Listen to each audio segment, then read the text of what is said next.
Chapter 1 Beginnings. Respectful plea to the immortal Lord. Save us. The great demon head is here to exterminate our village. A group of villagers fled from their settlement, their faces full of panic and unease. Not far from the village entrance stood a robust centuries-old tree. Sunlight filtered through the gaps in its leaves, forming spots of light on the ground below. These spots flickered with the breeze, some scattering onto the ground while others fell on the face of someone hiding among the branches of the tree. And this person was none other than Luo Ming, the celestial lord whom the villagers were calling out for help. Luo Ming had a leaf dangling casually from his lips. He showed no reaction to the cries for help from the villagers as though he hadn't heard them, maintaining an aloof composure. Detached from it all, he seemed leisurely and at ease. But no one knew that right then, a voice echoed incessantly inside Luo Ming's mind. Please rescue the villagers immediately and defeat the great demon head Gu Beisai. In response to this, Luo Ming lightly smiled, revealing a smirk that felt detached from worldly affairs. Slowly, he opened his half-closed eyes, revealing a pair of clear yet slightly lethargic eyes. Rescue people. Joke of the century. Who made these people so idle they went and provoked the den of a demon head? Like dung beetles perched on horse whips, only thinking about riding the clouds, not realizing death is right before their eyes. They caused trouble for themselves, and now they even want him to clean up after them. Is he Luo Ming such a fool? Since Luo Ming showed absolutely no inclination to rise and save anyone, the voice in his mind began repeating endlessly, even becoming exasperated. Please defeat Gu Beisai, please rescue the villagers, please. Luo Ming dug his ear irritated by the constant nagging, then closed his eyes again which he had just opened not long ago, even yawning. A tear formed slightly at the corner of his eye. His voice was languid and casual, let whoever wants to go, does. Is Gu Beisai so powerful that you think I could fight against him? Luo Ming fully understood that he was the male protagonist in this world, the nominal favorite of the heavenly Tao, but in reality, he was merely the pawn who needed to fight to the death according to the trajectory of the world storyline against the antagonist. As for how he knew this, it was probably because he lacked ambition and was the first male protagonist in this vast universe to not work, not follow the plot. He preferred a carefree life, rejecting violence and killing. The world consciousness could no longer bear it, manifesting in his mind, incessantly muttering about his duty to save the world, claiming this to be his responsibility and task. But hearing this pile of nonsense, Luo Ming let out a disdainful snort. Let him fight Gu Beisai. That would be better off letting him die in peace. Speaking of responsibility growing alongside ability, Luo Ming spat out loud. As a rising protagonist of the new era, he refused moral coercion. If he didn't defeat Gu Beisai, the world would perish, and so would he. Luo Ming thought, if destruction must come, then let it be. If Gu Beisai has this power already, why should he struggle further? Without a trace of joking, he had already picked out a good feng shui site, quietly awaiting entry into the cycle of reincarnation. Thinking about making him battle Gu Beisai to the death? Not a chance. The world consciousness constantly barraged him with words inside his mind, attempting to awaken the awareness that a protagonist like Luo Ming should have. Unfortunately, Luo Ming was entirely apathetic. World consciousness, Gu Beisai is the antagonist in this world. You, as the main character, are destined to endure hardships and defeat the antagonist. In the end, gaining the praise of the world along with lofty status. Luo Ming raised an eyebrow slightly, he simply wanted to live without worry, enjoying the days ahead for as many years as possible. Irritated by the relentless chatter, Luo Ming coughed lightly twice to clear his throat and pretended to be an itinerant monk. Amitabha Buddha, this poor Taoist has seen through the red dust of this world. He has abandoned the mundane struggles long ago. Haven't you, fellow Taoist hidden within my mind, ever heard about? What nonsense, why spoil a good life to seek trouble for himself? Does the world truly believe he's so gullible? Fate is destiny, wealth depends on heaven. With that last mutter, Luo Ming started snoring. The world consciousness was completely speechless, losing patience due to fruitless attempts to guide Luo Ming towards his protagonist duties. Thus, thunder roared loudly overhead, lightning striking brilliantly. This lightning bolt targeted Luo Ming directly, aiming straight for his face. Perfect timing, barely asleep, Luo Ming got blasted awake. The voice in his mind sounded again, being a male lead protagonist means you mustn't shirk your responsibilities or ignore your duties. You won't work for me. Then roll out to those worlds that have deviated from their proper tracks. Prevent the antagonist from falling into darkness before he becomes corrupted. Fail to do so, and in your next cycle of life and death, don't expect any peace. Luo Ming's face was darkened by the lightning strike, leaving him utterly confused, especially by the last malicious sentence that made his heart sink. This wouldn't do. He might be willing to die, but he certainly wasn't going to stay busy through life and death cycles, making even suicide futile. Luo Ming opened his mouth to say something, only to spew out a puff of black smoke, which made him cough a few times, cough, enlighten. Then he rolled his eyes and fainted. Chapter 2, My online love interest is my dorm mate, 01. When Luo Ming woke up again, he was lying in bed with a cell phone in his hand. There was an unsent message on the screen. Big brother, I want to be in your dreams too. Trojan horse. Heart.jpg. After understanding the text on the phone, Luo Ming was so startled that his hand trembled, and the phone fell onto his face with a thud, causing him to yelp in pain. What happened? A voice asked. In a daze, Luo Ming's mind suddenly echoed with a mechanical voice. Ding, the redemption villain system has been bound. Redeem the villain. Oh right, that thing which had previously nagged at him had become enraged, saying something about redemption. Luo Ming, was that you who just cried out? A gap appeared in the bed curtain as a boy poked his head through the edge of the bedside rail. Luo Ming, still unclear about the situation, dared not move rashly. He nodded and picked up the unknown thing nearby that had hit him, saying, I was hit by it. The boy laughed upon hearing this and returned to his own bed after seeing that Luo Ming was unharmed. Luo Ming sighed in relief and closed the curtain before questioning aloud inside his mind, what's going on? Hello, Luo Ming, I am the little spirit of the redemption villain system. Would you like to receive all the memories and antagonist information of the original host? Luo Ming hastily interrupted, wait, first explain what exactly is happening here. The system didn't speak, but silently played back a piece of audio recording. If you don't work for me, then get lost to those worlds deviating from their normal trajectory. Redeem the villain while he hasn't darkened yet, don't let him go astray. Luo Ming. He remembered now. This cursed thing not only struck him with lightning but also threatened him. Using future peace to pressure him, how malicious. Would you like to receive all the memories and antagonist information of the original host? The spirit of the system asked once again. Yes, yes, yes. Playtime aside, one shouldn't joke around when it comes to his lazy lifestyle. Within seconds, a flood of memories surged into his mind. After receiving them, Luo Ming looked vacantly at the ceiling, muttering to the system, my head really hurts. System. We offer painless transmission. Luo Ming, is that so? Maybe it's because I already have vast knowledge, and now even more knowledge has been added, almost overflowing my brain. System. Luo Ming picked up the object that had hit his face, remembering that this thing was called a mobile phone. With a light touch of his finger, he deleted the message that hadn't been sent and sighed heavily due to the headache. In the end, he still had to work, but fortunately, it wasn't about having a fight with the villain, but redeeming the villain. As he thought about this, Gu Beisai's face suddenly flashed in Luo Ming's mind, and he had a hunch, that person doesn't seem like someone the world consciousness could control. Well, since the world has changed, then he should have nothing to do with it anymore. Shaking his slightly unfocused head, Luo Ming began to analyze the plot transferred by the system. The original owner was a university student at a university, also named Luo Ming, living happily in a well-off family. His dorm room was a 4-person setup with bunk beds and independent bathrooms, plus a small balcony, very nice environment. And the villain was the online friend he had intended to send a message to just now. He was also his roommate and his next-door neighbor in the dormitory, his name being Song Chi. Song Chi was an illegitimate son of the Song group, largely neglected. His mother was diagnosed with cancer, terminal stage cancer, when he was very young. Out of concern for Song Chi's future life, his mother used all her tricks to have the Song family take Song Chi under their wing. Of course, Song Chi did not want to leave. However, his mother threatened to die if he refused, leaving no choice. Later, Song Chi reflected and believed this might be better, reducing some burdens on his mother. Unexpectedly, entering the Song family under his mother's coercion was the last time they saw each other. Several months later, his mother passed away. Afterwards, Song Chi became increasingly melancholy, rarely speaking. While the Song family wasn't overly harsh with material conditions towards him, the cold looks and mockery followed him as he grew up. Once grown, Song Chi secured his own financial source and moved out of the Song family. One of the reasons that caused Song Chi's fall later was the original host himself. After leaving the Song family, most of Song Chi's income came from gaming streaming. As being an illegitimate child wasn't something to be proud of, Song Chi streamed only showing his hands and never showed his face. Streaming times were usually at night, and to avoid disturbing his roommate's rest, Song Chi rented a place off campus and rarely returned to the dormitory. Consequently, his relationship with the few roommates wasn't close, and he himself was extremely aloof, indifferent towards social relationships. The original host was a terrible gamer. Despite his lack of skills, he loved playing. Every time he saw the other 3 roommates teaming up together, he would get itchy fingers. However, due to his low rank and inability to improve no matter how hard he tried, he couldn't play with his roommates. A plan formed in his mind, men understood each other better. If he couldn't win over a girl's heart, perhaps he could persuade a man. The original host was very confident that he could seduce men. Therefore, he started pretending to be a girl online, hoping to fish for a skilled male player who could boost his ranking. One day, Song Chi was running a secondary account to carry some fans, coincidentally matched against the original host. After being utterly defeated by Song Chi, the original host was awestruck upon seeing his outstanding performance. After the game ended, the host bombarded Song Chi with friend requests and compliments, posing as a demure, cute little sister online.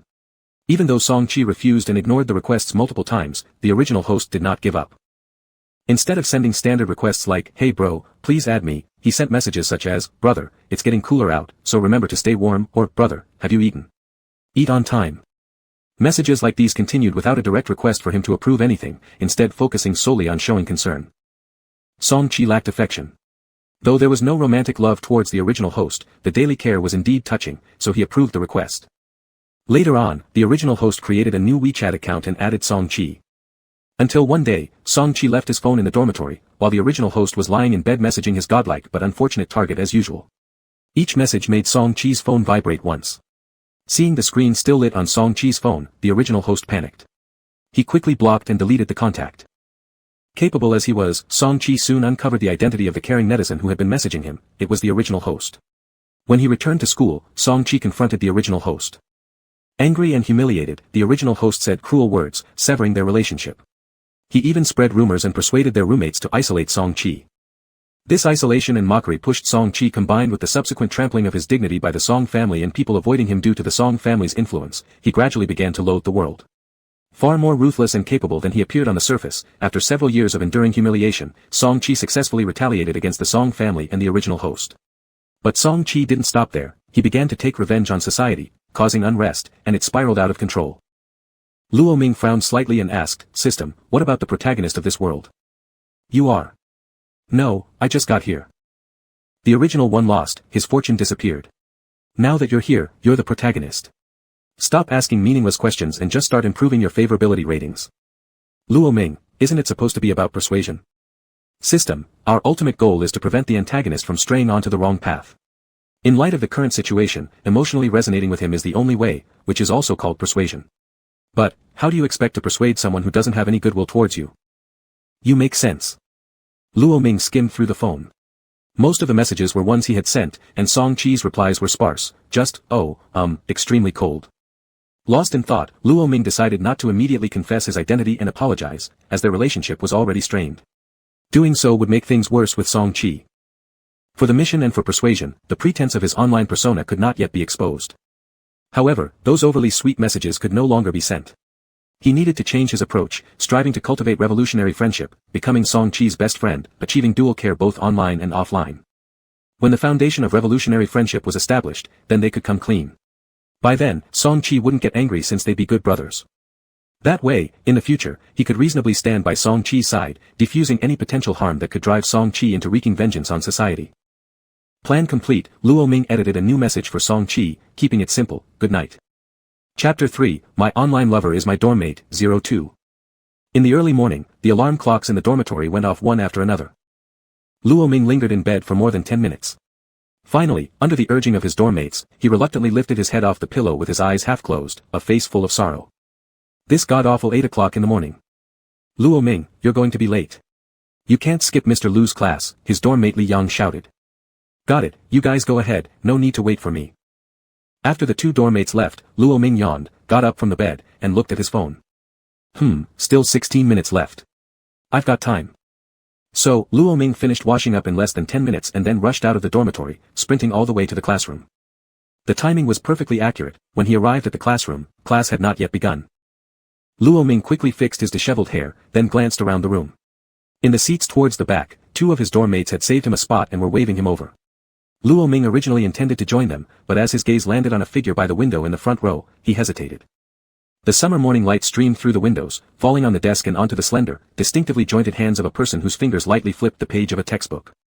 A boy dressed in a simple loose white short-sleeved shirt sat quietly, aloof and distant, seemingly unaffected by the surrounding noise. Luo Ming faintly curled the corners of his lips, adjusted his direction, and stepped forward with long strides. Song-chi.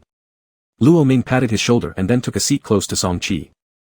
Song-chi gave him a fleeting, indifferent glance, then lowered his head and continued flipping through the textbook in his hand, neither speaking nor acknowledging him. Luo Ming carelessly shrugged, propped his cheek with one hand, turned his head, and stared straight at Song-chi without a word. He's pretty handsome, though. A few minutes later, the class bell rang. Teacher Lu adjusted his glasses and then opened the attendance roster he had in hand. His roll call method differed from other university teachers who mostly checked students by random sampling or calling each name in turn. Instead, Teacher Lu would descend from the podium with his well-organized list and ask students their names starting from the back rows. Teacher Lu was 45 this year. Although he seemed very kind, his punishments for truancy were ruthless and impartial.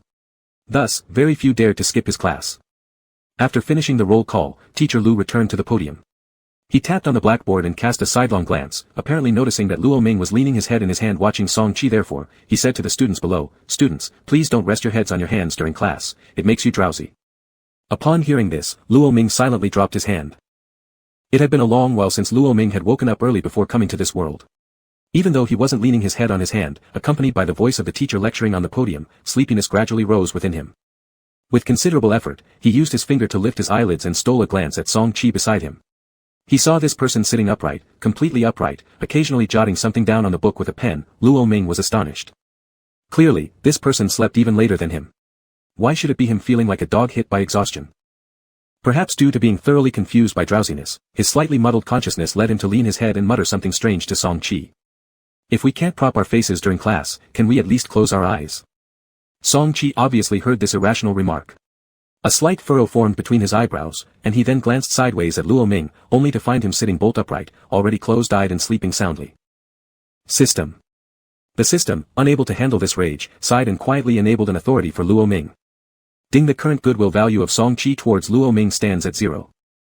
Luo Ming was awakened by the sudden mechanical sound. He yawned and slowly opened his eyes. Just as he was about to ask the system something, he unfortunately met a gaze brimming with the unique oppressiveness of teachers. The corner of Luo Ming's mouth twitched. He immediately sensed something wrong and instinctively felt an intense surge of fear coursing through his body. There's an ominous premonition. Sure enough. Let's have the male student in the second row wearing a black outfit answer my previous question. Anxiety filled Luo Ming as he nervously looked around. Wow, there's no one in the first row, and in the second row, there are just him and Song Qi. You both want to crowd towards the back, huh? Fine, fine. He slightly turned his head, looking at Song Qi helplessly. His eyes shimmered with what seemed to be little droplets of tears hanging unshed. Such an expression could evoke sympathy from anyone. But alas, Song Qi didn't even spare him a single glance. Seeing this, Luo Ming pouted and stood up again to seek help from the system. No matter what he tried, he received the same cold response. System, with your attitude towards tasks, there's nothing I can do. Luo Ming, help me once, and I'll be sure to take the next task seriously. System, I don't believe you. Luo Ming.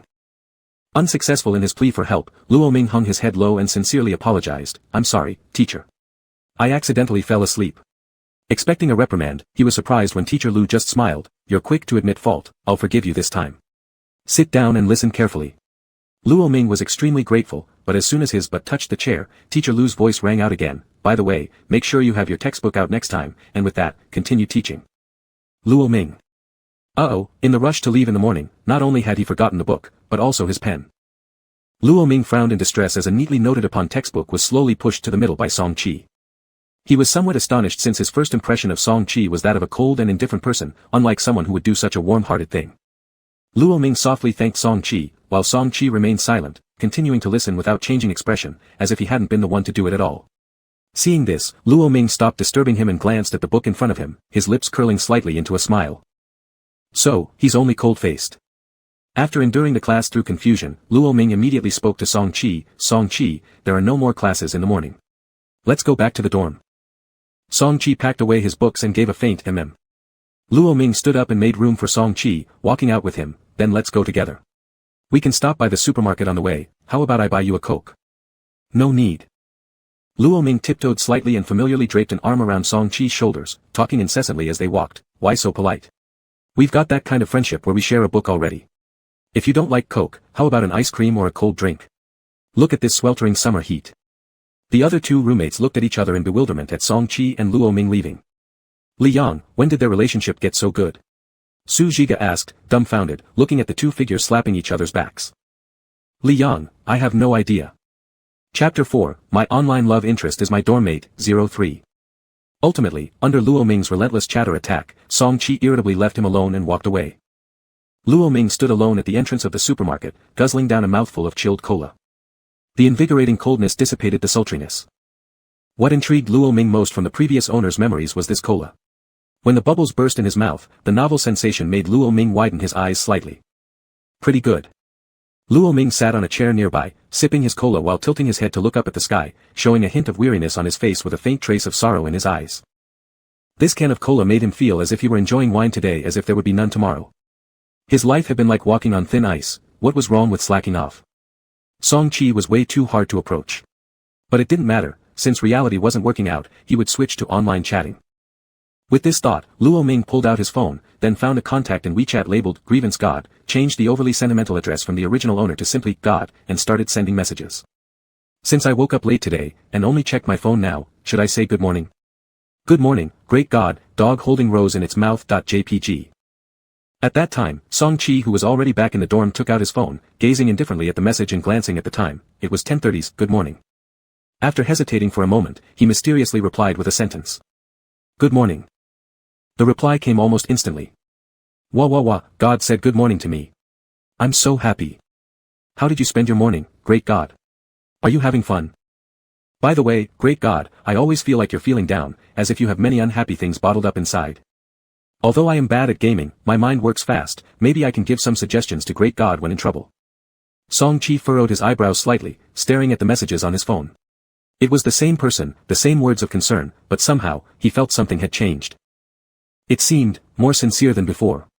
Suddenly, his roommate's strange behavior earlier today flashed through his mind. His fingers twitched slightly as he lightly tapped on the screen. I have a roommate who seems to have a mental illness. Can't be possible. Luo Ming stared at his phone, frowning as he pondered. There were 4 people in their dorm room, him and Song Chi definitely didn't have any problems, so it must be either Li Yang or Su Zige left. But, these two may be a little simple-minded, yet no one has ever heard of any mental health issues. As Luo Ming was deep in thought, a new message from Song Chi arrived. Sudden change in character, Baidu suggests possible mental factors. Upon seeing the phrase, sudden change in character, Luo Ming spat out a mouthful of cola. What nonsense! Wasn't Song Chi saying that he had a mental illness? He had become so sunny and positive, burning with enthusiasm, and this guy not only didn't melt in this fiery brotherhood but actually thought he had a mental problem and even looked it up on Baidu. How dumb could he be? Uncle might tolerate it, but Aunt certainly wouldn't. In a fit of rage, Luo Ming crushed the empty can of cola and threw it into the trash bin before walking towards the dormitory. His figure was desolate, tinged with a bit of sadness and helplessness. A while later, Luo Ming's pace gradually slowed, and he sighed. Forget it, he didn't have an aunt anyway, so he would just endure it. Continuing to mess around with his phone, great God, don't rely on Baidu. After returning to the dormitory, Luo Ming saw that Li Yang and the other person had also come back.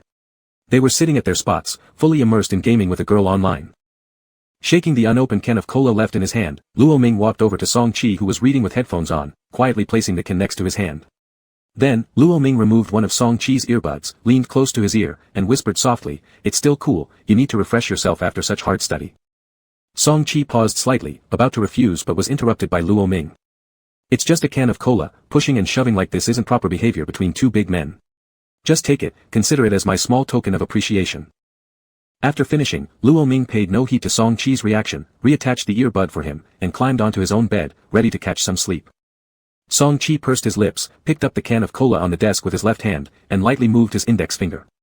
With a slight pop, the ring pulled open effortlessly. He took a shallow sip. Indeed, it was still cool. Ding, goodwill increased by 0.01. Current villain goodwill level is 0.01. Luo Ming. That's it. System, if you've got any goodwill at all, it's a win. Alright, even if a fly leg is tiny, it's still meat. In dorm 305, one person was snoring heavily and couldn't be woken up, the other 2 were having a blast playing an online game, and another one was quietly wearing headphones, seemingly writing something. The atmosphere was weirdly harmonious. More than an hour later, Luo Ming suddenly woke up from his sleep. He sat up and quickly climbed down from his bed. The system was somewhat surprised. "I didn't expect you to wake up by yourself after only an hour of sleep." "Luo Ming, it's mealtime, I'm hungry." After putting on his slippers, Luo Ming noticed Song Chi wasn't in the dorm anymore, so he asked, "Li Yang, where did Song Chi go?" Li Yang put away his phone. "He left a while ago, probably to have dinner." "By the way, how did you manage to become friends with Song Chi? Whenever we talk to him, he barely acknowledges us." As Li Yang said this, he moved closer and nudged Luo Ming's shoulder. "Teach me, will ya? I want to chat casually with academic stars like Song Chi too." Luo Ming. How did this guy think their relationship had improved at all? There was no chatting or laughing, there was only wind, because Luo Ming felt as if he might lose his mind any second now. Luo Ming glanced at Li Yang, who was grinning widely with white teeth and winking mischievously at him. Luo Ming twitched the corner of his mouth slightly and looked at Li Yang with a complex expression. No mistake, he's just a fool. Let him do what he wants. In the following days, Song Chi didn't return to the dormitory once and didn't give Luo Ming many chances to interact with him either. Song Chi seemed extremely busy, always coming and going alone, vanishing without a trace. Luo Ming could hardly speak a word to Song Chi on campus, so he had no choice but to continue chatting with him online. Although things weren't progressing well in real life, they made significant strides online. Sometimes, Song Chi even took the initiative to send messages to Luo Ming. But, why isn't the goodwill increasing at all? Luo Ming was completely puzzled. After several days of interaction, Song Chi's attitude during chats was clearly warmer and friendlier, yet the goodwill meter remained unchanged. System, is your function broken? No abnormalities detected. That night, lying in bed, Luo Ming sent Song Chi a message. Great God! I'm ready, let's log in. Alright, here I am. Today, Luo Ming spent all day wheedling Song Chi through WeChat to play games with him. He clenched his fists tightly in excitement, staring intently at the loading screen of the game on his phone. As soon as he logged in, an invitation from Song Chi's secondary account popped up. Overwhelmed with excitement, Luo Ming eagerly accepted it, feeling jubilant deep inside. This was the first time that he, a divine immortal ruler who had lived for hundreds of years, was about to play a game, and not just any game but a fair competition-style 5v5 battle. With an excited heart and trembling hands, he whispered under his breath, "The world has countless wonders, and Lord Immortal will drink beer next time." Song Chi's deep voice came through the phone, "Shall we turn on the mic?" Luo Ming hurriedly typed out. Great God! Not really convenient for me. He glanced over at Li Yang and Su Zaij, who were still playing games nearby and occasionally shouting out loud, then silently pulled the curtain around his bed closed, keeping his face composed while continuing to type. My roommates are already resting. Alright, Song Chi replied simply. Meanwhile, Song Chi was streaming live, and fans in the live stream caught their interaction. Comments started flooding the chat window rapidly. Is Delay carrying someone? Ah, I wish Delay could carry me instead. Agreed. Can't imagine how good it feels to be carried by Delay. Reply upstairs, look at your little cowardice, I dare to dream. Should I turn it on? Song Chi asked. Yes, great God. When selecting heroes, Song Chi chose the jungle role by Li Xian Su based on the poll in the chat. Great God, which hero should I pick? Song Chi saw Luo Ming's message within the game and replied indifferently, pick whatever you want to play. A random team member, Luba Chi Hao, also turned on his microphone and spoke directly to Luo Ming, we're missing a support player, pick Yao, sister, I'll carry you. Carry me. Short legs can barely run away, stop dreaming about flying. After typing these words, Luo Ming immediately selected Nyo Mo. The comments section below Song Chi's stream went berserk. Ha ha ha, this sister is so fun. This sister's username is soft, sweet little bunny, sounds cute.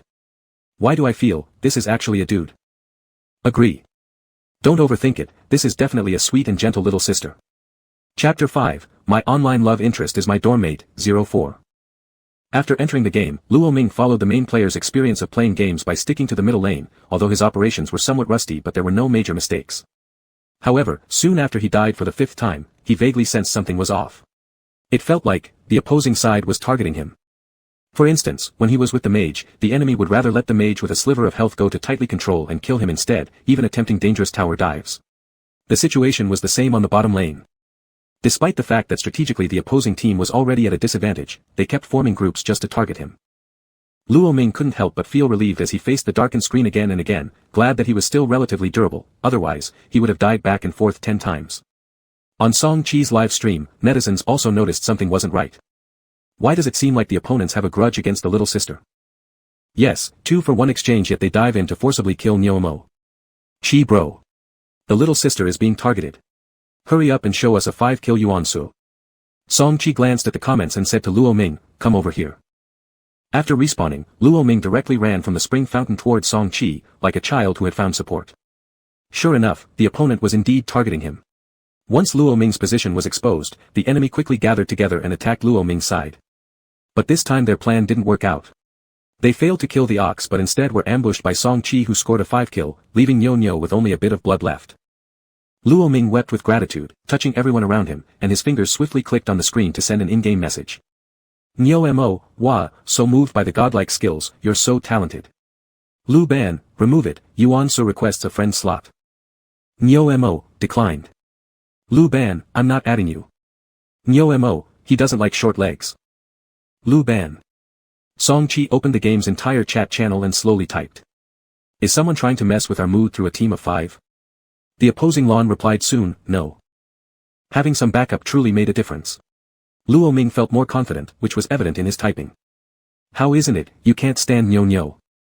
After Luo Ming sent this message, the opposing side did not reply. Then Song Chi proceeded to use Bai Li Yuan Su to kill the opponent's Lan once, twice, 3 times, 4 times. The opposing Lan, feeling extremely aggrieved under the targeted attacks, hurriedly admitted fault. Brother Yuan Su. Sorry. Can you stop focusing on me?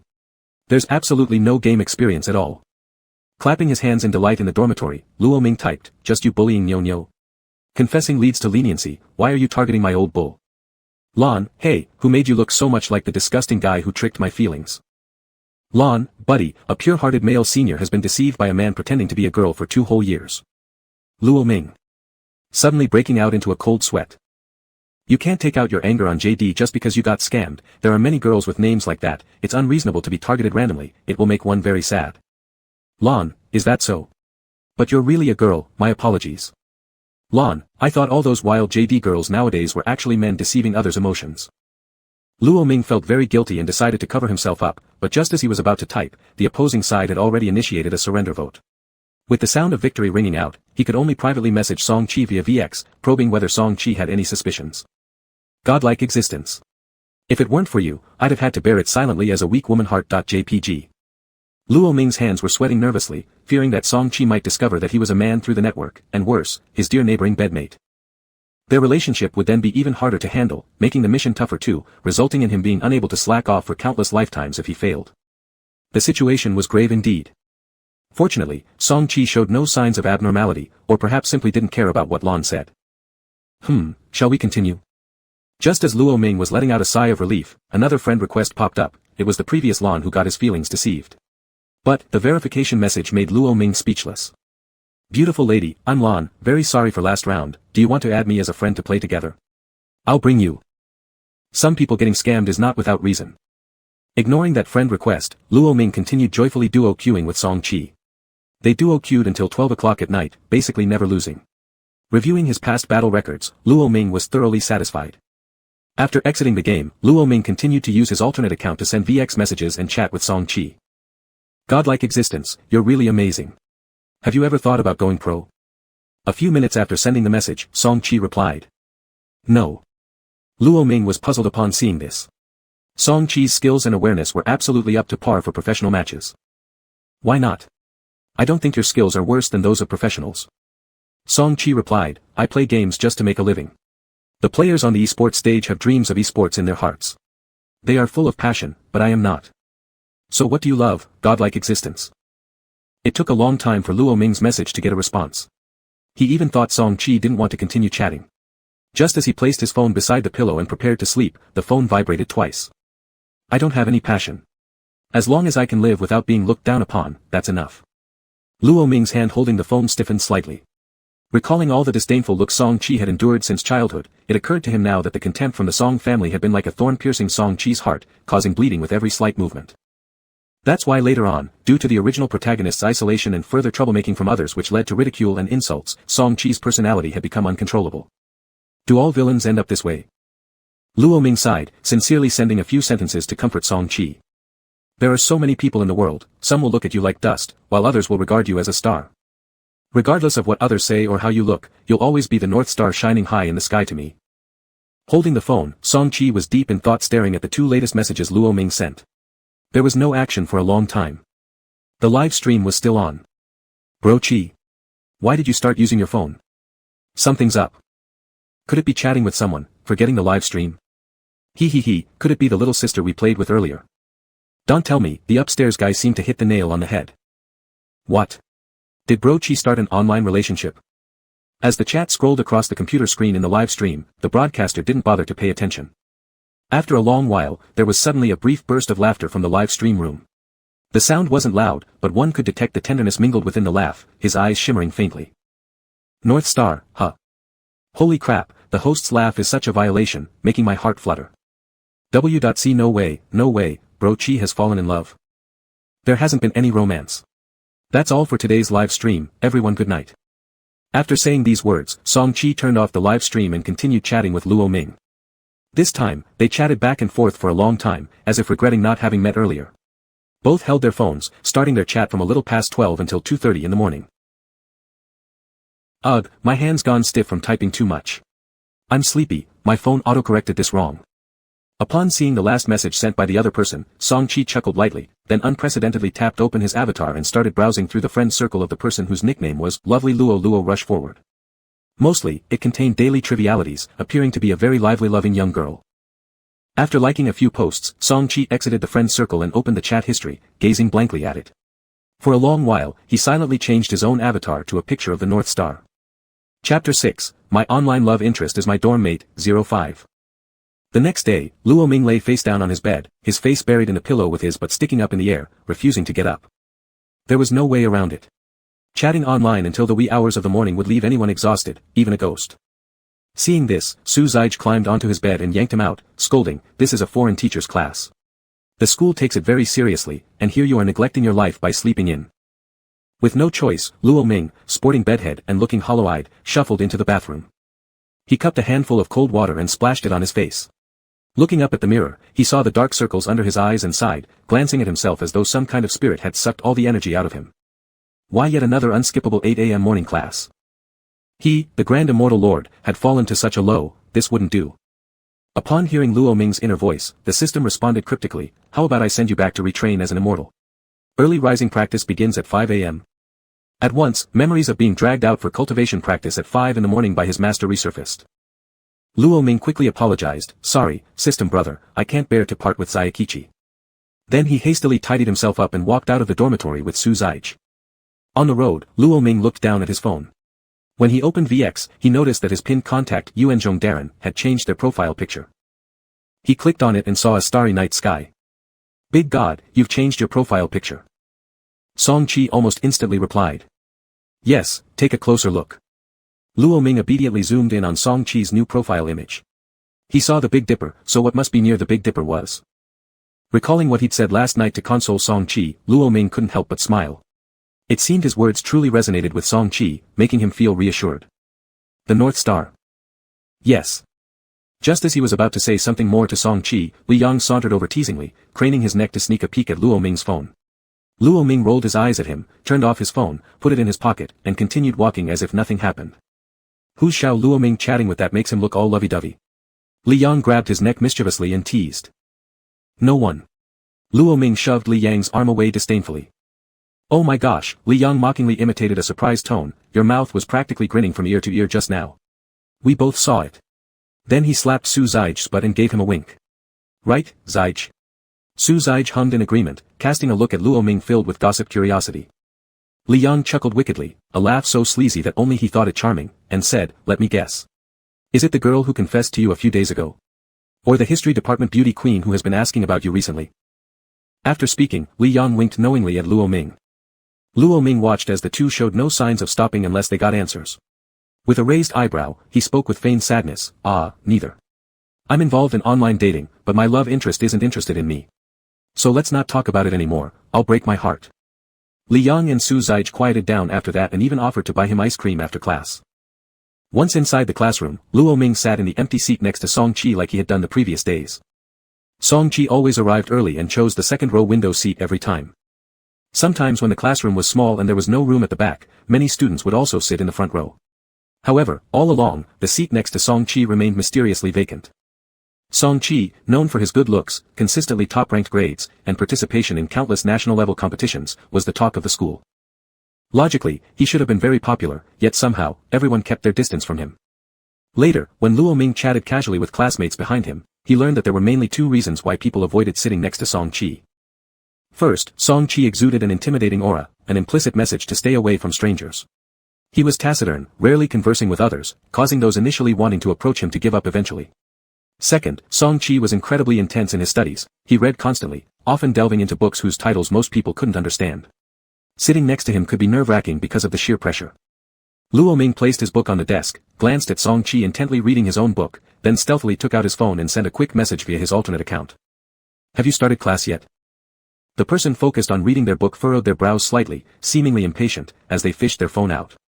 But upon seeing who the message was from, the tight brows relaxed, and a faint smile curved his lips. Song-chi placed a bookmark in his book, picked up his phone, and began typing slowly. Not yet, soon. Seeing Song-chi's reaction, Luo Ming felt extremely pleased.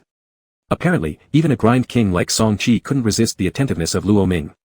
The previous owner and Song Chi had never revealed address-related information to each other, nor had they asked about it. They only knew that the other was also in college but were unaware of their specific school. Of course, Luo Ming wouldn't be dumb enough to bring up such topics.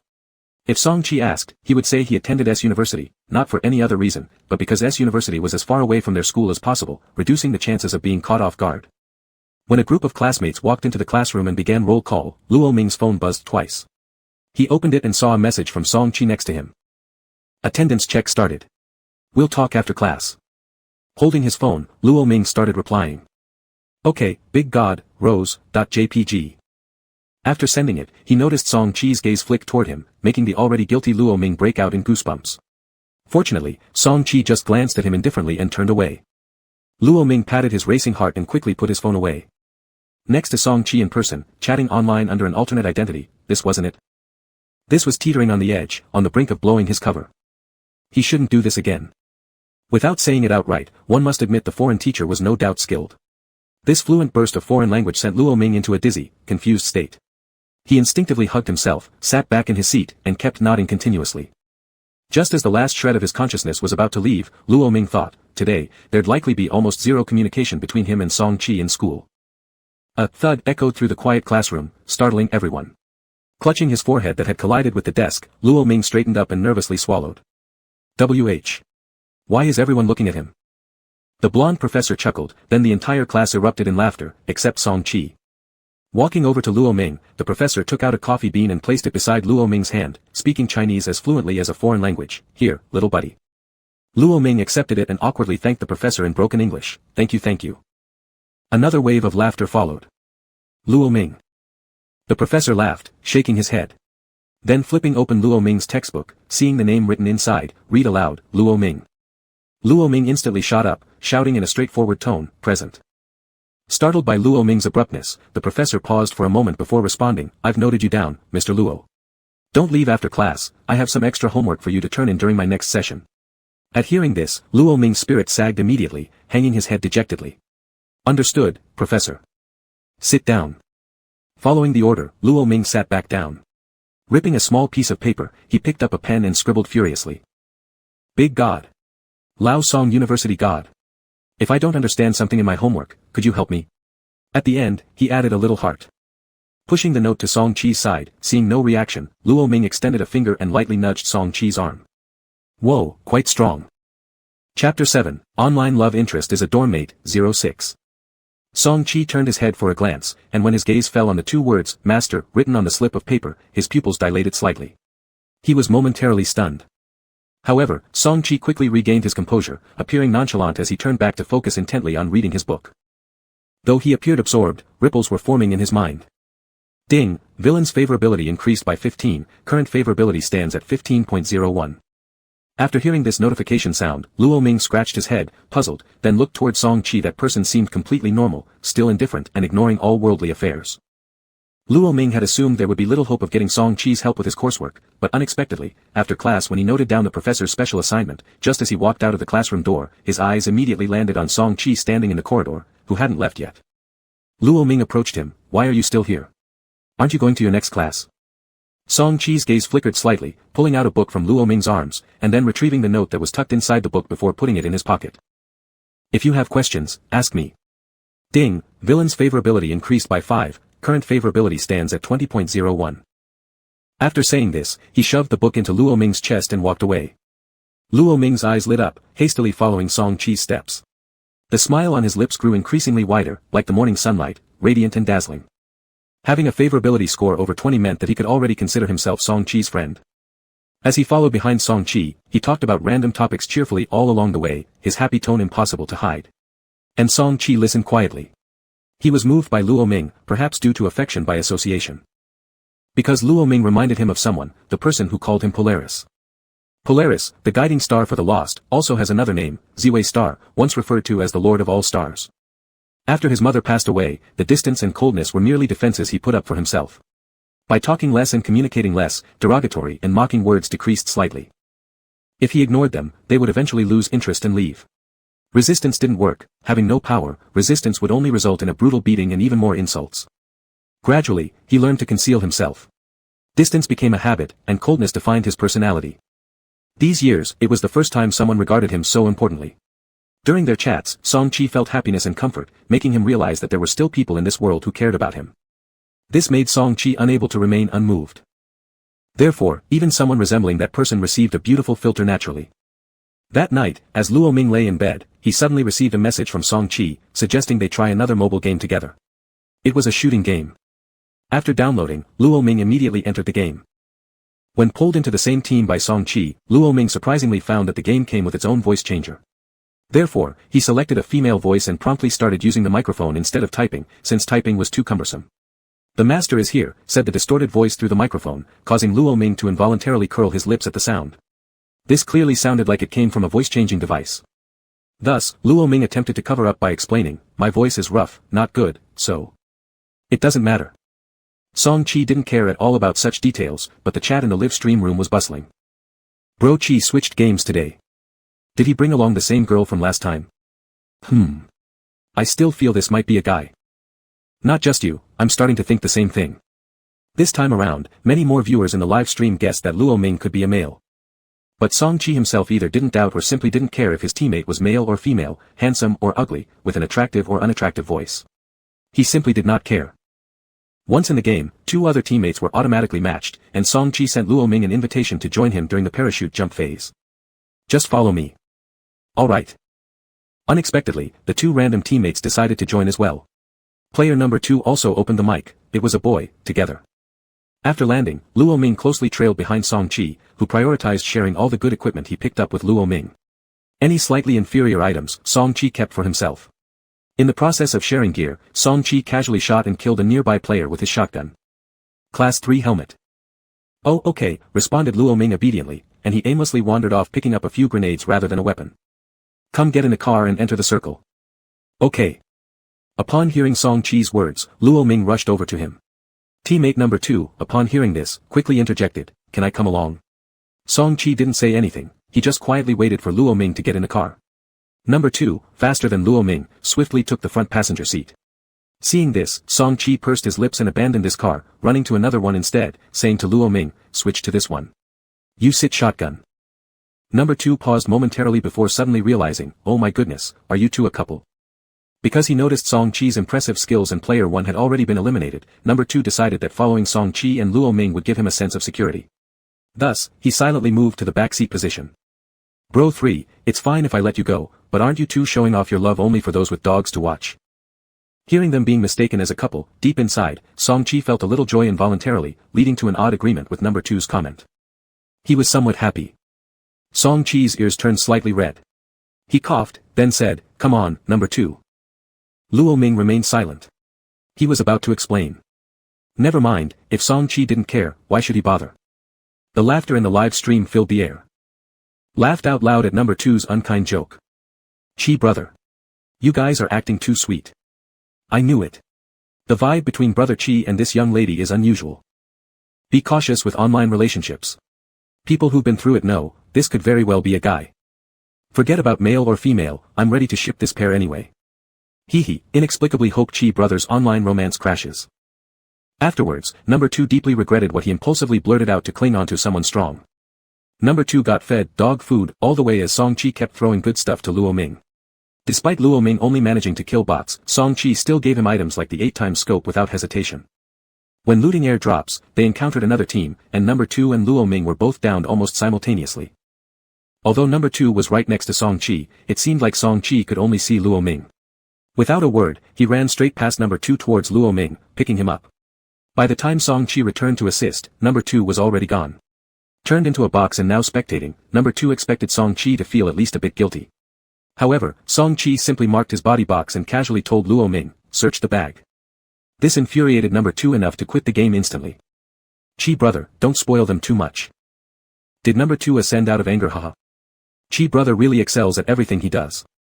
Ah, such a sweet relationship, can't stop watching. After this round, Luo Ming didn't know what Song-chi was doing. He neither spoke nor started the next game but just stood around in the lobby. After a long pause, Song-chi finally spoke up, hesitance and nervousness seemingly laced in his voice. "The couple tag in this game looks quite nice." "Huh? Where is it? Let me take a look." Luo Ming's phone buzzed, it was a screenshot sent by Song Chi. He opened it for a glance, then replied to Song Chi, "It is indeed pretty good. Isn't it?" Luo Ming nodded, "MHM." And thus their conversation came to an end. "Sorry, Chi brother. Ha ha ha, I'm dying laughing. Are they seriously in an online romance? Chi brother, if you want to tie relations with the other party, just come out and say it. Even though the intimacy level hasn't reached there yet. Hee hee, so much sugar. Chi brother seems quite pure and innocent." This reaction from the other side either means they're not very clever or have no intention. Chi brother, your path to pursuing your wife will be long. Luo Ming didn't think too much about Song Chi's previous statement. He sincerely believed Song Chi merely wanted to show him the tag, so after playing a few more rounds together, Luo Ming logged off. During this period, Song Chi did not bring up the topic again. After the live stream ended, Song Chi lay on his bed staring blankly at his phone. Not knowing the other party's appearance, name, or anything else. It seemed absurd to confess under these circumstances, but undeniable goodwill indeed existed. Song Chi turned off the bedside lamp and rolled over. It seemed he truly fell into an online romance, one-sidedly. They'll meet someday, definitely. Chapter 8, Online Love Interest is a Dormmate, 07. Luo Ming didn't slowly open his eyes until the sun was shining on his butt. He reached out to touch the phone next to him and opened it. 12:30 p.m. Suddenly wide awake, after sitting up he remembered that today was Saturday, no classes. Luo Ming sighed in relief and lay back down. He opened the secondary account of WeChat on his phone. Maybe because playing games together brought them closer gradually, in the chat window, Song Chi had actually sent him a picture. It looked like it was taken in his rented house. On a small square table, there was a dish of scrambled eggs with tomatoes and a bowl of soup. Still not up. It's time for lunch. Seeing this photo, Luo Ming couldn't help but swallow saliva. The color of the dish was bright and appetizing, looking absolutely delicious. He dared not even think about how fragrant it would be if mixed with rice. As his stomach growled, Su Zige was just about to go buy food and asked them, "I'm going to get some food. What do you two want? I can bring it back." Li Yang cheered, "I want fish powder from the second floor of the canteen." "Bring me a plate of tomato scrambled egg fried rice," Luo Ming said to Su Zige. Luo Ming got out of bed, slowly started washing up. By the time he finished fooling around, Su Zige had just come back with the food. He hurriedly sat at his seat, opened the takeout box, took a picture of his meal, and sent it to Song Chi. Picture.jpg. "Master, inspired by you, I also bought tomato scrambled egg, but mine doesn't look as good as yours." The phone buzzed twice. Song Chi's reply came quickly. "If there's ever a chance, I'll cook it for you. I could eat a whole basin." While eating, Luo Ming chatted enthusiastically with Song Chi. The smile on his face grew larger. He couldn't help but exclaim to the system, Song Chi is simply my kindred spirit. I've decided to befriend him. System, as long as it doesn't interfere with tasks, forget friendship, you can date for all I care. Luo Ming. I have nothing to say, you're such a bad system. System confused. Luo Ming snorted, this rare occasion when I connect deeply with someone, and you keep bringing up tasks. I'm emotionally invested, and you're still thinking physically. System. Its native language is speechless. After finishing lunch, Luo Ming clicked on the latest picture Song Chi sent. Seeing the familiar basketball court, somewhat surprised, he replied promptly, "Master, did you go play basketball at your school?" If there's nothing else to do, I just come here to play alone." Alone? Seeing this, Luo Ming stood up from his chair, shouted to Li Yang and Su Zige, "Let's go play basketball on the court." On the basketball court, the sunlight spilled over, shadows crossed each other, radiating an atmosphere of youth. Among these 6 courts, either they were empty or there were groups of people playing together. Only Song Chi was alone on one court, enjoying his own leisure time, drenched in sweat. The slanted sunlight fell on his slender figure.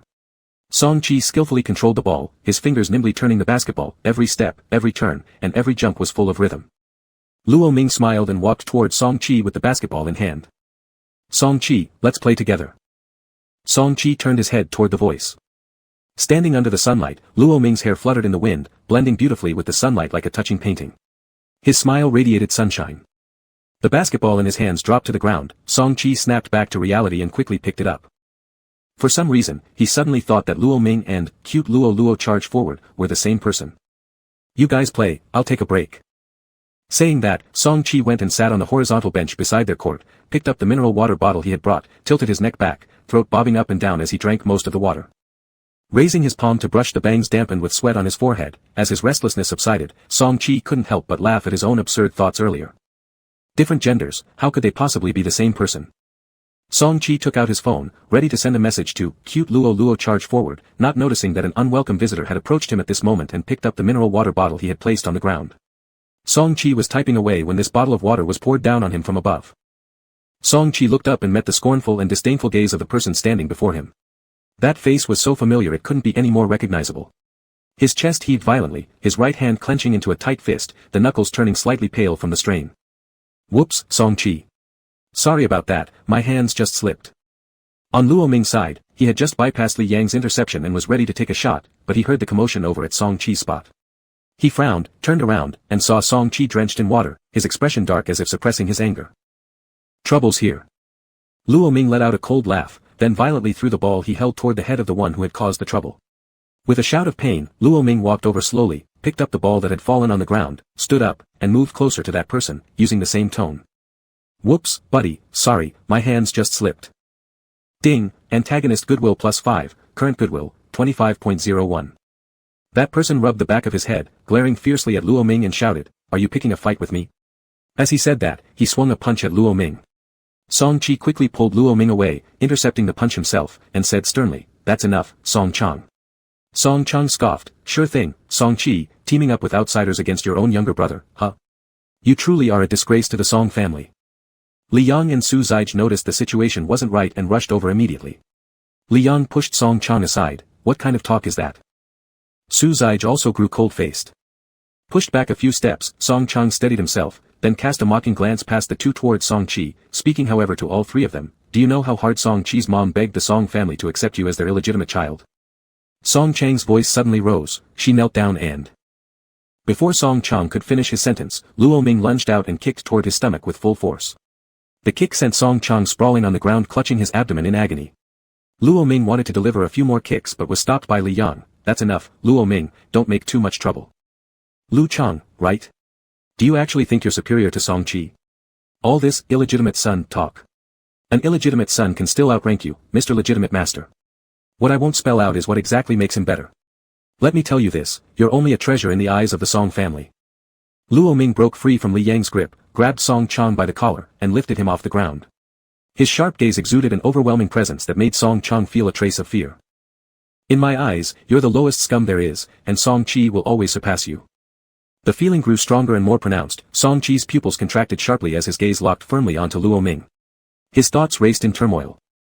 Cute Luo Luo charge forward, Luo Luo. Luo Ming. Even their names were.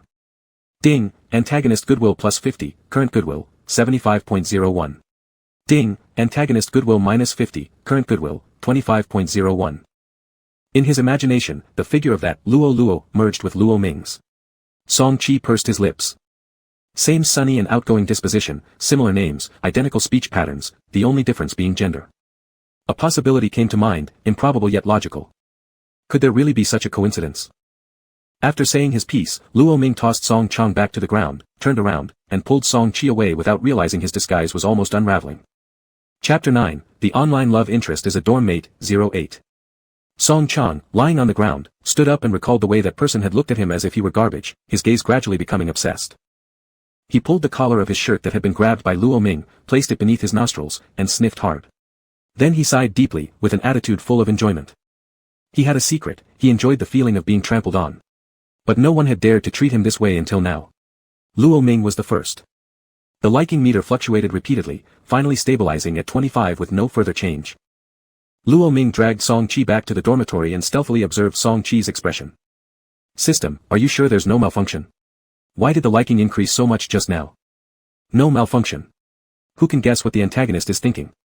And as for you, Luo Ming." The system looked at Luo Ming's physiological data in confusion. "Luo Ming, you were really angry earlier." Luo Ming nodded. The system said, "Before binding, I remember you didn't like getting involved in other people's affairs." Luo Ming raised an eyebrow. "Young system. That's not about disinterest. It's just that I, your immortal sovereign, am clearer about right and wrong than you all. People who deserve punishment will receive none from me." Moreover, Song Chi's matter wasn't something trivial. He had already recognized Song Chi as a rare kindred spirit. It's hard to find a true kindred spirit, and shouldn't he cherish it properly? The system didn't understand, if the demon lord massacres a village, aren't the villagers at fault? Luo Ming snorted lightly, he knew the little system was talking about this, one must fully understand things before they can judge right and wrong fairly. You all are still too narrow-minded. Luo Ming pulled Song Chi to his seat and asked, are you alright? Song Chi shook his head. That little B***** isn't human, he bullied us right into our room 305, Li Yang called out awkwardly, Song Chi, if that little guy comes again, let us know through the group chat. Song Chi was slightly stunned, then a slight smile appeared on the corner of his lips, alright. Su Zhiga seemed to have thought of something and furrowed his brows, Luo Ming, you hit Song Chang. His backer is the Song family. It seems like there might be trouble. Luo Ming waved his hand, trouble, so what? At most, it's just a demerit, small potatoes. Song Chi's eyes were fixed on Luo Ming, since it started because of me, I will take responsibility. Luo Ming smiled, well, we shouldn't worry about those things now. Anyway, I feel good after kicking him. By the way, Song Chi, being alone on campus like this is such a waste of youth. Su Zhiga burst out laughing, saying quite nonsensically, that's right, Song Chi fate brought us to the same dormitory, so we're all brothers. Speak up if you need help, don't be shy. After finishing his sentence, Su Zhiga suddenly changed expression and turned to look at Li Yang, seeing him taking off his shoes. He roared angrily, damn you, Li Yang. Your sweaty feet will kill me. Go wash them quickly. Li Yang picked up his own shoe and smelled it, almost making the cleanliness-obsessed Su Zhiga throw up. Moreover, Li Yang was still puzzled, not smelly at all, I didn't smell anything. He turned his head and extended his shoe toward Luo Ming, asking, Luo Ming, tell me honestly, does it stink? Luo Ming frowned, pinched his nose silently, and took 2 steps back, slightly intoxicated. Song Chi chuckled softly, then Su Zhiga also began laughing loudly. Only Li Yang crept away to wash his feet in the bathroom. In the dormitory, the atmosphere began to become lively, filled with laughter. Song Chi also had a faint smile on his face and participated in the chat. But when talking with Li Yang and others, he would unconsciously glance at Luo Ming from time to time. Ding antagonist's likability increased by 2, current likability is 27. Upon hearing the prompt tone, Luo Ming turned around and looked at Song Chi. Their gazes met, and Luo Ming felt somewhat uncomfortable and turned his head away. He always felt that Song Chi's gaze was a bit strange, but he couldn't explain exactly why, it made him feel like he was being watched closely. As they chatted on, Luo Ming suddenly felt the urge to urinate and went to the restroom. Song Chi noticed Luo Ming's phone resting on his desk with his peripheral vision. His eyes darkened, and he used his own phone to send a message to lovely Luo moving forward. After he pressed send, Luo Ming's phone screen lit up. Ding antagonist's likability increased by 50, current likability is 77. Luo Ming.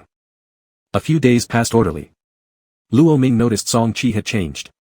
He was no longer as terse as before, even though he didn't talk much, he would exchange a few words with Li Yang and others, no longer being as distant as at the beginning. Even the number of times he returned to the dorm had increased significantly. However, perhaps due to live streaming, Song Chi still lived outside. Every evening, Luo Ming still happily played games with Song Chi using his alternate identity and would chat with him after the games. He was so harmonious with this alter ego that he even became somewhat addicted to it. Su Zhiga's worries did not materialize, Song Chang this kid didn't blow the incident out of proportion. In fact, he somehow got a hold of Luo Ming's contact information and called to apologize. When Luo Ming recounted the story in the dormitory, both Li Yang and Su Zhiga were quite surprised. Only Song Chi's expression remained complicated and inscrutable. Fortunately, after that, Song Chang truly calmed down and never reappeared before them. Although Su Zhiga had said that Song Chang might be plotting something major, Luo Ming expressed confidence, meet the force head-on. On Thursday, the sky was covered with dark clouds, ominous signs pointing towards a heavy rain. Luo Ming came to class with an umbrella, naturally looking for Song Chi's figure. For the past few days, he had always sat together with Song Chi. Song Chi would arrive at the classroom very early every day. Sometimes, he'd even place a book on the seat next to him, quietly taking it away only when Luo Ming approached. But today, after searching for a long time, Luo Ming could not spot Song Chi. Thinking that Song Chi might have overslept, he went to the second row, placed a book at the window side position to save a seat for Song Chi. Luo Ming planned to tease Song Chi about this when he arrived, but as the teacher started the lecture and the torrential rain fell outside, Song Chi still hadn't come. He discreetly messaged Song Chi under the desk via WeChat. Song Chi, why haven't you come yet? Did you sleep in? The other side did not reply. Raindrops drummed against the windows urgently, violent like beasts, as if all the water in heaven and earth were being tipped out. Luo Ming furrowed his brows and turned to look out the window, worry peaking as thunder roared. Looking at the still unanswered chat window on his phone, Luo Ming couldn't sit still anymore. He used the excuse of going to the restroom and slipped out, incessantly calling Song Chi, but no one answered. Warning! Warning! The antagonist's emotions are extremely unstable. The system's alarm sounded. Damn it! What happened, system? Luo Ming paced nervously on the spot, not anxious for the sake of the mission, but genuinely concerned for Song Chi's condition.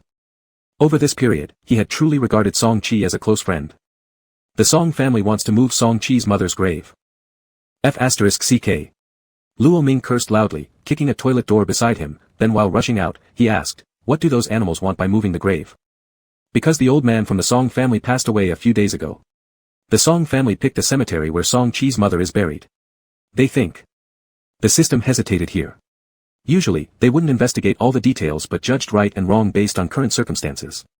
But now it seemed to understand Luo Ming's idea, only someone who knows the full picture has the qualification to judge. They believed that Song Chi's mother being there would disgrace their grandfather's eyes. Tisk. Not having time to return to the classroom for his umbrella, Luo Ming sprinted to the school gate through the heavy rain to hail a taxi. But maybe because of the rainy weather, all passing taxis were already occupied, and the Dita ride-hailing app on his phone kept queuing endlessly. Luo Ming clenched his teeth and stomped his foot, scanned a shared bike, and began riding towards the cemetery where Song Chi's mother was buried. The rain beat against his body, blurring his vision, the wheels slipping and rolling on the wet ground, each pedal becoming increasingly laborious. Luo Ming panted heavily. "Little system, can you transmit the cultivation I had in my world to this body for just a minute?" "System, no. But what you intend to do, if reasonable, I may make an exception and give you a golden finger boost once." "Luo Ming, I want the Song family to see the ghost of Song Chi's mother." System sighed, "Luo Ming, ghosts don't exist in this world." Luo Ming parked the bike at the entrance of the cemetery and wiped his face. In the rain, those people inside the cemetery were particularly visible. Song Chi looked like a mad beast, wrestling with 5 or 6 security guards, every punch striking vital spots. Though outnumbered, none of them could approach the gravestone by even an inch. Blood mixed with rainwater. Luo Ming quickly ran toward Song Chi, punching one of the security guards before saying to the system in his mind, "Then let them see the illusion of Song Chi's mother, the scarier the better." Perhaps sensing a stranger joining the fray, a man holding an umbrella waved a hand and recalled the security guards to his side, facing them both in opposition. "Song Chi, the Song family raised you up, step aside and don't delay your grandfather's burial time." Upon hearing this, Luo Ming stood in front of Song Chi. Song Chi's fierce gaze faltered for a moment when he saw Luo Ming, his voice carried an urgency, "Luo Ming? Why are you here? Go back to school." Luo Ming paid no attention to Song Chi's shouting. He surveyed the dozen or so men before him and then pointed at the middle-aged man under the umbrella. "Wouldn't you fear Song Chi's mother coming after you if you continue with this?" Right after Luo Ming finished speaking, the group of people before them suddenly turned pale, their faces filled with terror. The umbrella-bearing middle-aged man lost all of his earlier authority, eyes wide open as he stared behind Song Chi and ran away like a scared dog, clearly shaken to his core. Seeing this, Luo Ming sighed in relief, turned around and embraced Song Chi, noticing his trembling. He patted his back gently, comforting him, "It's over. It's over, Song Chi." Ding. Antagonist's favorability increased by 20 points. Current favorability stands at 97. In the cemetery, the two boys held each other tightly. Rain fell on them, dripping from the ends of their hair and clothes. Their clothes were completely soaked, sticking to their skin, water flowing down their spines. Song Chi could not distinguish whether the droplets rolling down his face were rain or tears, but he had no time to care. He only knew that at this moment, all the pain, struggle, and helplessness seemed to have been washed away by the rain. The heartbeat resounded in the sound of the rain, and Luo Ming's embrace felt like his final haven in this world. Song Chi's arms tightened gradually. At this moment, he felt as though he was embracing the dawn light that had shone upon him. Chapter 10, Online Love Turned Out to Be My Dorm Mate, 09. Song Chi brought Luo Ming back to his rented apartment. After taking off their wet shoes at the door, Luo Ming stepped barefoot onto the wooden floor. But just as he took a step, Song Chi grabbed his arm. Then, under Luo Ming's stunned gaze, Song Chi knelt down with a slipper in his hand. "Ming, the floor is cold." The tender call of Ming heated Luo Ming's ears instantly, his gaze becoming evasive as he scratched his slightly flushed face and lifted his foot to where the slipper Song Chi handed to him. Then, just as Song Chi was about to grab another slipper, Luo Ming quickly slipped it on himself. Luo Ming slowly walked into the house, looking around curiously. He had assumed Song Chi's place would be simply black and white, but surprisingly, it was quite warm. A simple one-bedroom flat with wooden furniture, soft fabric, neatly arranged, clean, and there was a faint pleasant smell in the air. While glancing around, a dry towel suddenly descended upon him, scented with soap, softly wiping his hair. As Song Chi dried Luo Ming's hair, he led him to the bathroom. "Take a hot shower, I'll get you some clothes. Don't catch a cold." All right. Luo Ming dumbly allowed Song Chi to pull him into the bathroom, watching the door close behind him. Turning, he shed his wet clothes and opened the shower head. Steam dampened the walls, hot water flowed over his body, driving away the chill. Luo Ming was just about to hum a tune in the bathroom but stopped abruptly when a crisp knock sounded on the door. He wiped the water from his face and opened the door without hesitation, standing casually before Song Chi. Unlike Luo Ming's calmness, when Song Chi's gaze landed on the stark whiteness in front of him, his ears turned crimson immediately. He handed the prepared clothes to Luo Ming, then stiffly turned around, walking awkwardly out of the room. He arrived in the living room, reclining on the couch, staring at the ceiling absent-mindedly. His throat rolled up and down, leaving him with a parched mouth and throat. Luo Ming's image appeared in Song Chi's mind, fawning, sunny, standing up for him, and naked. His heart pounded loudly, the thin red blush spreading from his ears to his face. What should he do? He liked him a lot. Song Chi thought that Luo Ming probably still didn't know that the online great god was him, and he also temporarily didn't want to reveal it. Once this online identity was exposed, Luo Ming might feel embarrassed and distance himself perhaps. So, he wanted Luo Ming to discover this bit by bit himself and let him decide whether or not to expose their online connection. Fate is like the red thread tied by the god of marriage. Song Chi believed that maybe, his and Luo Ming's encounter was fated. Fated for him to barge into his world, but he wouldn't give him the chance to leave. The more he thought, the faster his heart beat. Song Chi felt at a loss and took out his phone, typing word by word into Baidu's search bar, what to do if you fall for your roommate. The first result that appeared was, distance yourself from him, change rooms. Song Chi didn't even glance at it and scrolled further down. The second one, it's recommended to give up on this relationship. Song Chi slightly furrowed his brows and continued skipping over. The third one, check the other person's attitude. Song Chi was confused, what attitude? How do I see? He kept scrolling. The nth suggestion, be good to him all the time, make him dependent on you, until eventually he can't live without you. Song Chi nodded approvingly at this, quite satisfied with it. Song Chi, I'm done washing. It's your turn. Luo Ming's voice suddenly broke through, causing Song Chi to swiftly shut off his phone when Luo Ming approached. Then, he calmly responded, all right. Luo Ming sat cross-legged on the couch, holding his phone as he replied to Li Yang's messages. Song Chi's clothes were obviously too big for Luo Ming, the loose collar tilted to the right, exposing the smooth collarbone and a small part of the shoulder. It seemed like just a light tug would reveal the entire shoulder. When Song Chi walked out of the bathroom, his eyes immediately fell on Luo Ming's partially exposed shoulder. He had handed Luo Ming a black outfit, which made Luo Ming's fair skin even more striking in contrast. Without drawing attention, Song Chi moved closer to the couch and sat next to Luo Ming, then naturally extended his arm to rest it on Luo Ming's shoulders. The side of the couch where Song Chi had sat sank slightly, prompting Luo Ming to comment while typing, you finished washing? Yep.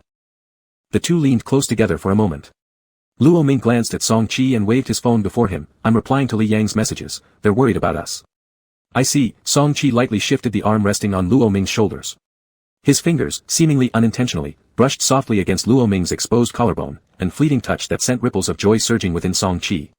Luo Ming instinctively scratched the spot where Song Chi had touched him, then abruptly put down his phone, grabbed Song Chi's shoulders, and turned to face him. One by one, let me say this clearly, Song Chi, in the graveyard earlier, I'm sure it must have been your mother's spirit protecting you. After hearing this, Song Chi's eyes dimmed for a second. He lowered his head, letting some damp strands of hair hang down to shield his eyes so Luo Ming couldn't read his expression. I believe it too. You, don't ask me how I know you were there. Luo Ming tilted his head with curiosity. He'd already thought up an excuse. Song Chi still kept his head lowered but gradually leaned toward Luo Ming until his arm supported himself beside Luo Ming. Resting his wet head gently on Luo Ming's shoulder, he paused there. A Ming must have his own ways, Song Chi quietly wrapped one hand around Luo Ming's waist, continuing, that hug you gave me, it was the most shocking thing. Song Chi's breath tickled Luo Ming's neck, making him feel uncomfortable and want to pull away. However, Song Chi promptly moved his head back, sitting upright again. Do we go back to school? Luo Ming touched his neck and asked. Song Chi glanced at the time and responded rather calmly, let's skip class. Then, standing up from the couch, he announced, it's almost noon. I'll cook something. What do you want to eat, Ming? As he spoke, Song Chi suddenly bent down and brought his face close to Luo Ming's, his eyes sharp and his voice low. Do you want scrambled eggs with tomatoes? Luo Ming nodded, sure, I don't have any dietary restrictions. Song Chi ruffled Luo Ming's head and then turned around to head for the kitchen. System, why does Song Chi act so casually, is the head of a respected immortal allowed to be touched randomly? Luo Ming shook his head, puzzled. I see you enjoy it quite a lot. Luo Ming smirked slyly, I just love little rebels who disrespect their elders. System. Do you have any weird habits, Luo Ming? There's simply a mutual understanding between people, a feeling that transcends millennia with just one glance, Luo Ming squinted his eyes, saying it. System remained expressionless, stop beating around the bush. Luo Ming cast a quick look at the document on the bookshelf nearby and firmly stated, Song Chi is bound to achieve greatness. System, and then what? Luo Ming sniffed disdainfully and wore an enigmatic look on his face, so, as Song Chi's only confidant, I can confidently say I've climbed high branches. A good friend assures future comfort and ease in old age. System. It knew exactly what he meant. Luo Ming sniffed the aroma wafting from the kitchen and continued, this feast is a guarantee of blessings. The rain outside the window had not yet subsided, as the drops pattered lightly against the glass. Inside by the window, a small square table was set with several dishes, with the two of them sitting face to face. As expected, Luo Ming managed to enjoy the tomato scrambled eggs cooked by Song Chi. The moment it touched his tongue, Luo Ming closed his eyes in contentment, giving Song Chi a thumb up. Delicious. Song Chi watched Luo Ming savoring the food, the corners of his mouth slightly lifting. His eyes revealed an intense tenderness, raw and profound. Any astute observer present would have noticed the gaze of Song Chi, it brimmed with satisfaction and gentleness as though he were looking at someone dear to him. Unfortunately, Luo Ming wasn't an astute observer, he was just someone who loved eating. Chapter 11, Online Love Turns Out to Be My Dorm Mate, 10. At 3 in the afternoon, the dark clouds gradually dispersed, and the sky began to clear. Luo Ming relaxed on the sofa, watching TV and munching on fruits that Song Chi had cut for him, enjoying this leisurely moment. However, Song Chi pulled out a book and a notebook from the bookshelf and placed them before Luo Ming. Confused, Luo Ming looked up. Song Chi reminded him, tomorrow is Friday, there's the professor's lecture. Did you finish the homework he assigned to you? Upon hearing this, Luo Ming abruptly straightened his back, turning to Song Chi with immense gratitude. Brother, if you hadn't reminded me, I would have forgotten entirely. Song Chi smiled and asked, do you need tutoring? Luo Ming nodded fervently, yes, absolutely. Song Chi suggested, then stay here tonight. Looking at the time, Luo Ming scratched his head in confusion. The professor only gave me 3 problems. With the current time, I can finish and still return home. How about those 3 problems? Luo Ming flipped through his textbook and pointed them out to Song Chi. You should try first. All right. An hour passed, and Luo Ming's notebook remained blank while his mind also felt utterly empty. Helplessly, Luo Ming turned to Song Chi for assistance.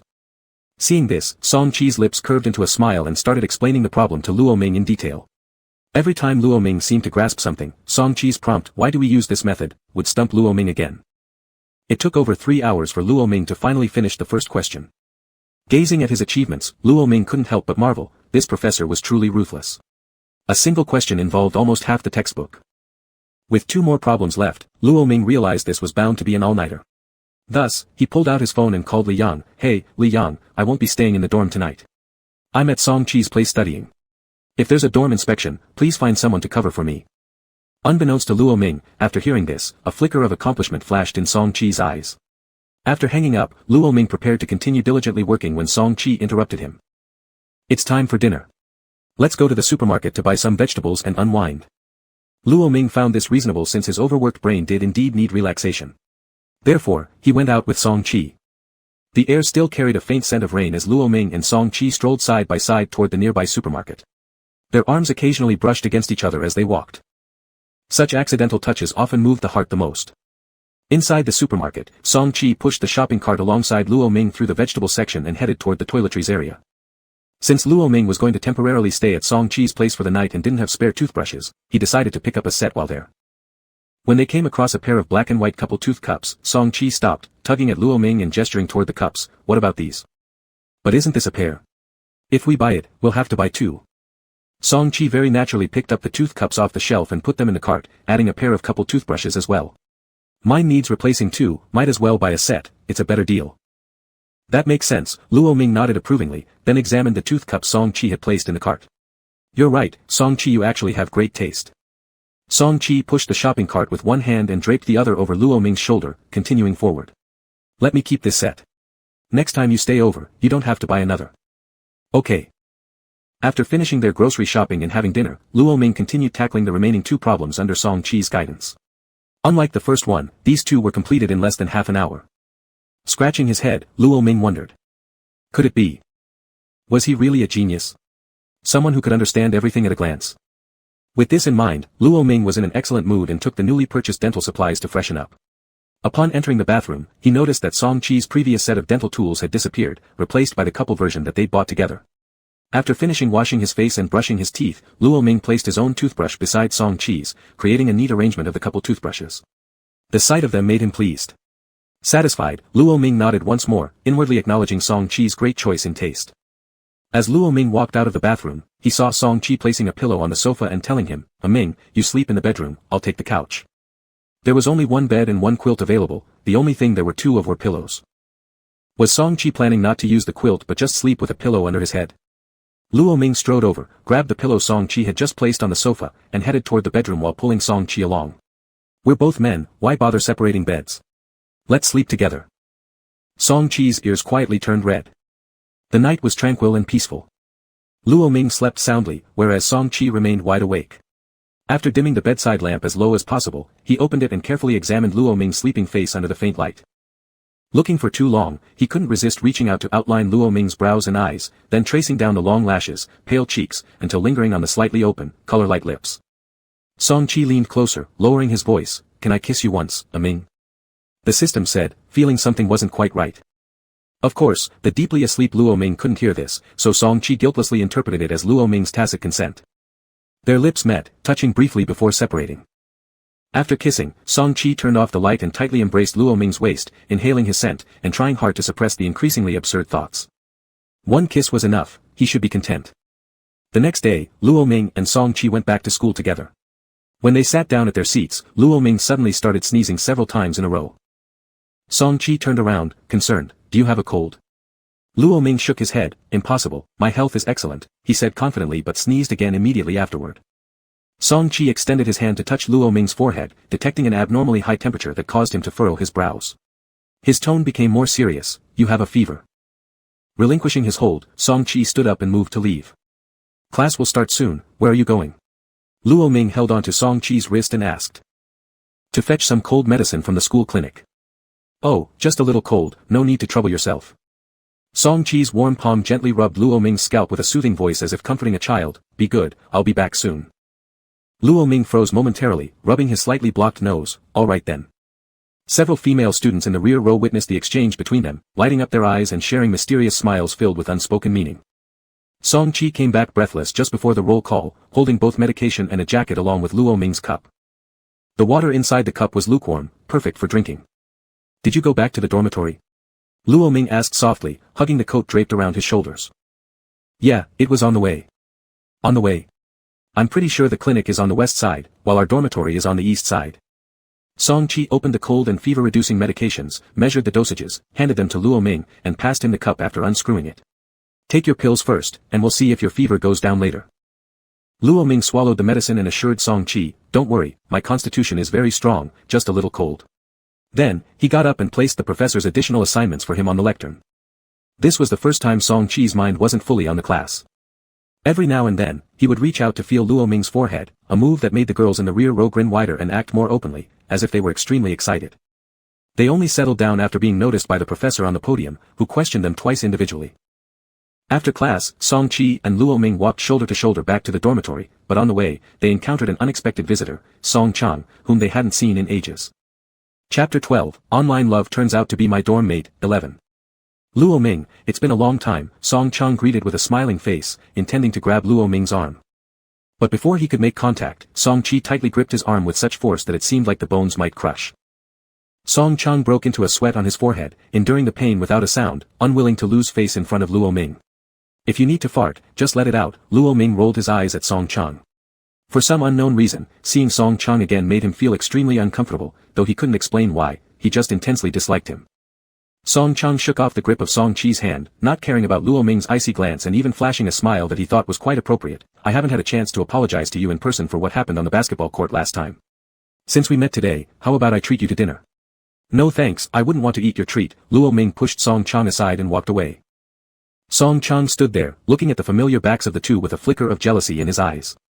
Back in the dormitory, the cold medicine started to kick in, making Luo Ming unbearably drowsy. He quickly removed his shoes and climbed into bed. "What do you want to eat?" "I'll go buy it." Song Chi touched Luo Ming's forehead, relieved to see the fever had subsided. Luo Ming, feeling his appetite come alive, smacked his lips. "I want your home-cooked meals. Can you cook me a meal next time when I visit your place?" As he said this, he opened his already closed eyes, gazing directly at Song Chi who was standing by his bed. "All right." Satisfied, Luo Ming drifted off to sleep. After ensuring Luo Ming was asleep, Song Chi left the school and returned to his rented apartment. On the way, he stopped by a convenience store downstairs and bought a food container. The scent of delicious dishes soon filled the whole room. After packing the food into the container, Song-chi went back to the dormitory, stopping by his computer along the way to post a routine update on the live streaming platform using his account. Caption: My wife is sick, pausing the live stream. Taking a few days off. Afterward, Song-chi washed a few fruits, cut them up, and headed toward the school with the fruit and food box. Ming, it's time to eat. Upon returning to the dormitory, Song-chi lightly nudged Luo Ming's cheek. Luo Ming opened his eyes, still somewhat groggy from sleep and disoriented. Song-chi chuckled softly, I brought you food. It's mine, eat first then you can sleep again. Luo Ming suddenly sat up from the bed, you didn't go all the way back, did you? Song-chi nodded, anything you want to eat, I'll make it for you. Not only food. He would try his best to satisfy every need of Luo Ming. Touched deeply, Luo Ming got out of bed, but before he could open the food box, Li Yang returned after playing around somewhere. What smells so good? Li Yang sniffed the air and noticed the food box in front of Luo Ming, his eyes glazing over at the sight of the plentiful dishes. Swallowing hard, he moved closer. Let me try, let me taste. Luo Ming hurriedly protected the food box in front of him, I have a cold, be careful not to catch it. You just don't want me to eat, miser. Hee, exactly. This is made by Song-chi, not a single bite will be shared. Li Yang, why did he feel like they were being shown off as a couple? In the evening, Song-chi surprisingly stayed in the dormitory. Luo Ming watched Song-chi climb onto the neighboring bed adjacent to his, still unable to fully process it. He wanted to ask Song-chi why he wasn't live streaming tonight, but in his memory, none of their roommates knew about it. Seeing Song-chi lie down facing his bed even though there were curtains between them, Luo Ming climbed onto his own bed, took his pillow, adjusted the direction, and positioned himself head-to-head with Song-chi. After lying down comfortably, Luo Ming pulled aside the curtain separating them and poked his head through, hello.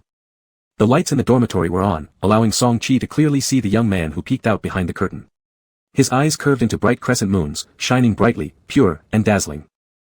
Song-chi involuntarily swallowed, his gaze darkening momentarily and falling on Luo Ming's lips. His mouth tightened, then relaxed. Suddenly, the dormitory grew dark as the lights turned off. Good night, Luo Ming said these words to Song-chi before retreating back into his own bed. Good night. The sound of breathing became clearly audible, the dormitory fell into silence. Lying in bed, Song-chi's thoughts were extraordinarily active. Staring at the phone screen where cute Luo moves forward sent a good night, memories, emotions, and ideas intertwined. Song-chang had taken an interest in Ming. Under the pitch-black night, Song-chi's gaze carried no warmth, sharp and cold like a blade. Without hesitation, he found a contact on his phone and typed a few words. It's time to act. Luo Ming's cold came on quickly, but it left just as fast. Song-chi was stubborn, despite Luo Ming occasionally jumping around like a monkey to prove he was fine, Song-chi insisted on staying in the dormitory to take meticulous care of him. Bringing meals, pouring water, feeding medicine, he left nothing undone. Both Li Yang and Su Zhiga were amazed at the sight, and Su Zhiga even teased, is Song-chi taking care of his young wife? The words had barely left his mouth when Luo Ming hit him with a pillow. It was only after confirming that Luo Ming had fully recovered that Song-chi moved back to his rental apartment somewhat reluctantly. After returning to the rented apartment, Song-chi notified Luo Ming's 2 WeChat accounts in advance that he would be busy with some matters, then disappeared for a few days. No one noticed that Song-chang had also vanished. That day, Luo Ming was listlessly lying on the second row of desks in the classroom. System, is Song-chi alright? Fine. This is the 150th time you've asked this in the past 2 days. Luo Ming puckered his lips, I really miss him without Song-chi around. Isn't it because no one is attending to you? Not exactly. As Luo Ming spoke, he took out his phone and opened a string of unsuccessful game records. I also really want to play games with him. The system. Classmate, is there anyone there? While looking at his phone, a girl walked over to Luo Ming and pointed to the seat by the window. Startled, Luo Ming thought that Song-chi said he would return to school in 2 days, so he stood up and told the girl, there's no one, please sit. Thank you, Mr. Luo. The girl gently tucked her long hair behind her ear, walked past Luo Ming, and sat down. Luo Ming blinked twice and asked after sitting back down, do you know me? Hearing this, the girl nodded with a hint of shyness, my name is Lu Qing from the history department. I've come to find you several times before, but each time I seem to just miss you. Luo Ming scratched his head, does your history department also have this class? Lu Qing shook her head, no, I just have something to ask Mr. Luo for help. I heard you are having this class, so I came over. What, kind of thing? Bang! A book was forcefully placed on the seat beside Luo Ming. Puzzled, Luo Ming turned around and saw Song-chi with his brows knitted, looking somewhat gloomy. How did you come back today? Didn't you say it would be 2 more days? There was an unhidden joy in Luo Ming's tone. Song-chi sat next to Luo Ming and indifferently said, I came back earlier, you can continue chatting. With her ears red, Lu Qing glanced at Song Qi, then told Luo Ming, the class is about to start, I will tell you later after class, alone. Just as Lu Qing finished speaking, Song Qi suddenly applied force to his pen, creating a hole on the notebook, and his already gloomy face grew darker. Chapter 13, Online Love Partner is Dormmate, 12. For the entire class period, Song Qi's heavy atmosphere made Luo Ming feel as if he was sitting on pins and needles. Writing notes to him received no response. After the bell rang to signal the end of the class, Luo Ming wanted to ask what was wrong with Song Qi, but Lu Qing pulled on his sleeve, her voice hesitant. Luo classmate, can we go outside and talk? Before Luo Ming could respond, Song Qi left with a dark expression, forcing him to follow Lu Qing to a quiet stair corner. System, does this little sister plan to confess her feelings to me? Luo Ming spoke inwardly to the system. Luo classmate, I want to. Lu Qing hesitated, lowering her voice gradually. Luo Ming touched the nape of his neck, little system, my charm still remains unchanged even though I've changed bodies, let's think of a gentlemanly way to reject the confession of a girl. Lu Qing paused a moment, then mustered the courage to continue, Mr. Luo, I wonder if Song Qi has a girlfriend or if he likes any girls. There was a brief silence. System, ha, typical overconfident man. Luo Ming. Luo classmate, you know, Song Qi is a bit difficult to approach. I heard you are close to him, so. Oh, no, I haven't seen him get close to any girl. Realizing his train of thoughts, Luo Ming said, you like Song Qi, don't you? The Lu Qing in front of him flushed slightly, her cheeks glowing like peach blossoms in early spring, shyly nodding. Song Qi doesn't have a favorite girl, you still have a chance. After finishing his sentence, Luo Ming involuntarily frowned, feeling inexplicably blocked. Luo Ming attributed this discomfort to his jealousy of Song Qi. How strange, when did he become so petty? Jealous of his good friend being pursued by girls? Mr. Luo, I want to learn more about Song Qi's preferences, may I add your WeChat account? Luo Ming, Song Qi interrupted the sentence that was about to come out of his mouth. Song Qi regretted walking halfway by himself. Leaving in a huff like this was just giving others a chance. When he turned around and came back, he happened to hear Lu Qing asking Luo Ming for his WeChat account, VX, and it felt as if a small stone had been suddenly thrown into a calm vinegar jar in his heart, rippling one circle after another. These ripples were extremely sour. Luo Ming, Song Qi grabbed Luo Ming's wrist and walked down the stairs without letting him say anything, I have something to ask you. Hey, wait, what is it? Luo Ming was pulled by Song Qi with great force, unable to break free, so he could only let Song Qi pull him along helplessly. He quickly turned back to Lu Qing and said, then next time I will add. Song Qi's expression darkened immediately, and he tugged Luo Ming faster. Until they reached a pavilion on campus, Song Qi stopped, releasing Luo Ming. What's the matter? Why such a rush? Luo Ming's wrist hurt from Song Qi's grip, and he instinctively shook his wrist a few times. Song Qi noticed and frowned slightly, then he gently massaged Luo Ming's wrist, speaking in a low voice, did I hurt you? It's nothing, I'm not that delicate. Luo Ming sat down at the bench in the pavilion, what do you want to ask me? Song Qi sat by his side, the deep affection flowing from his eyes nearly drowning Luo Ming.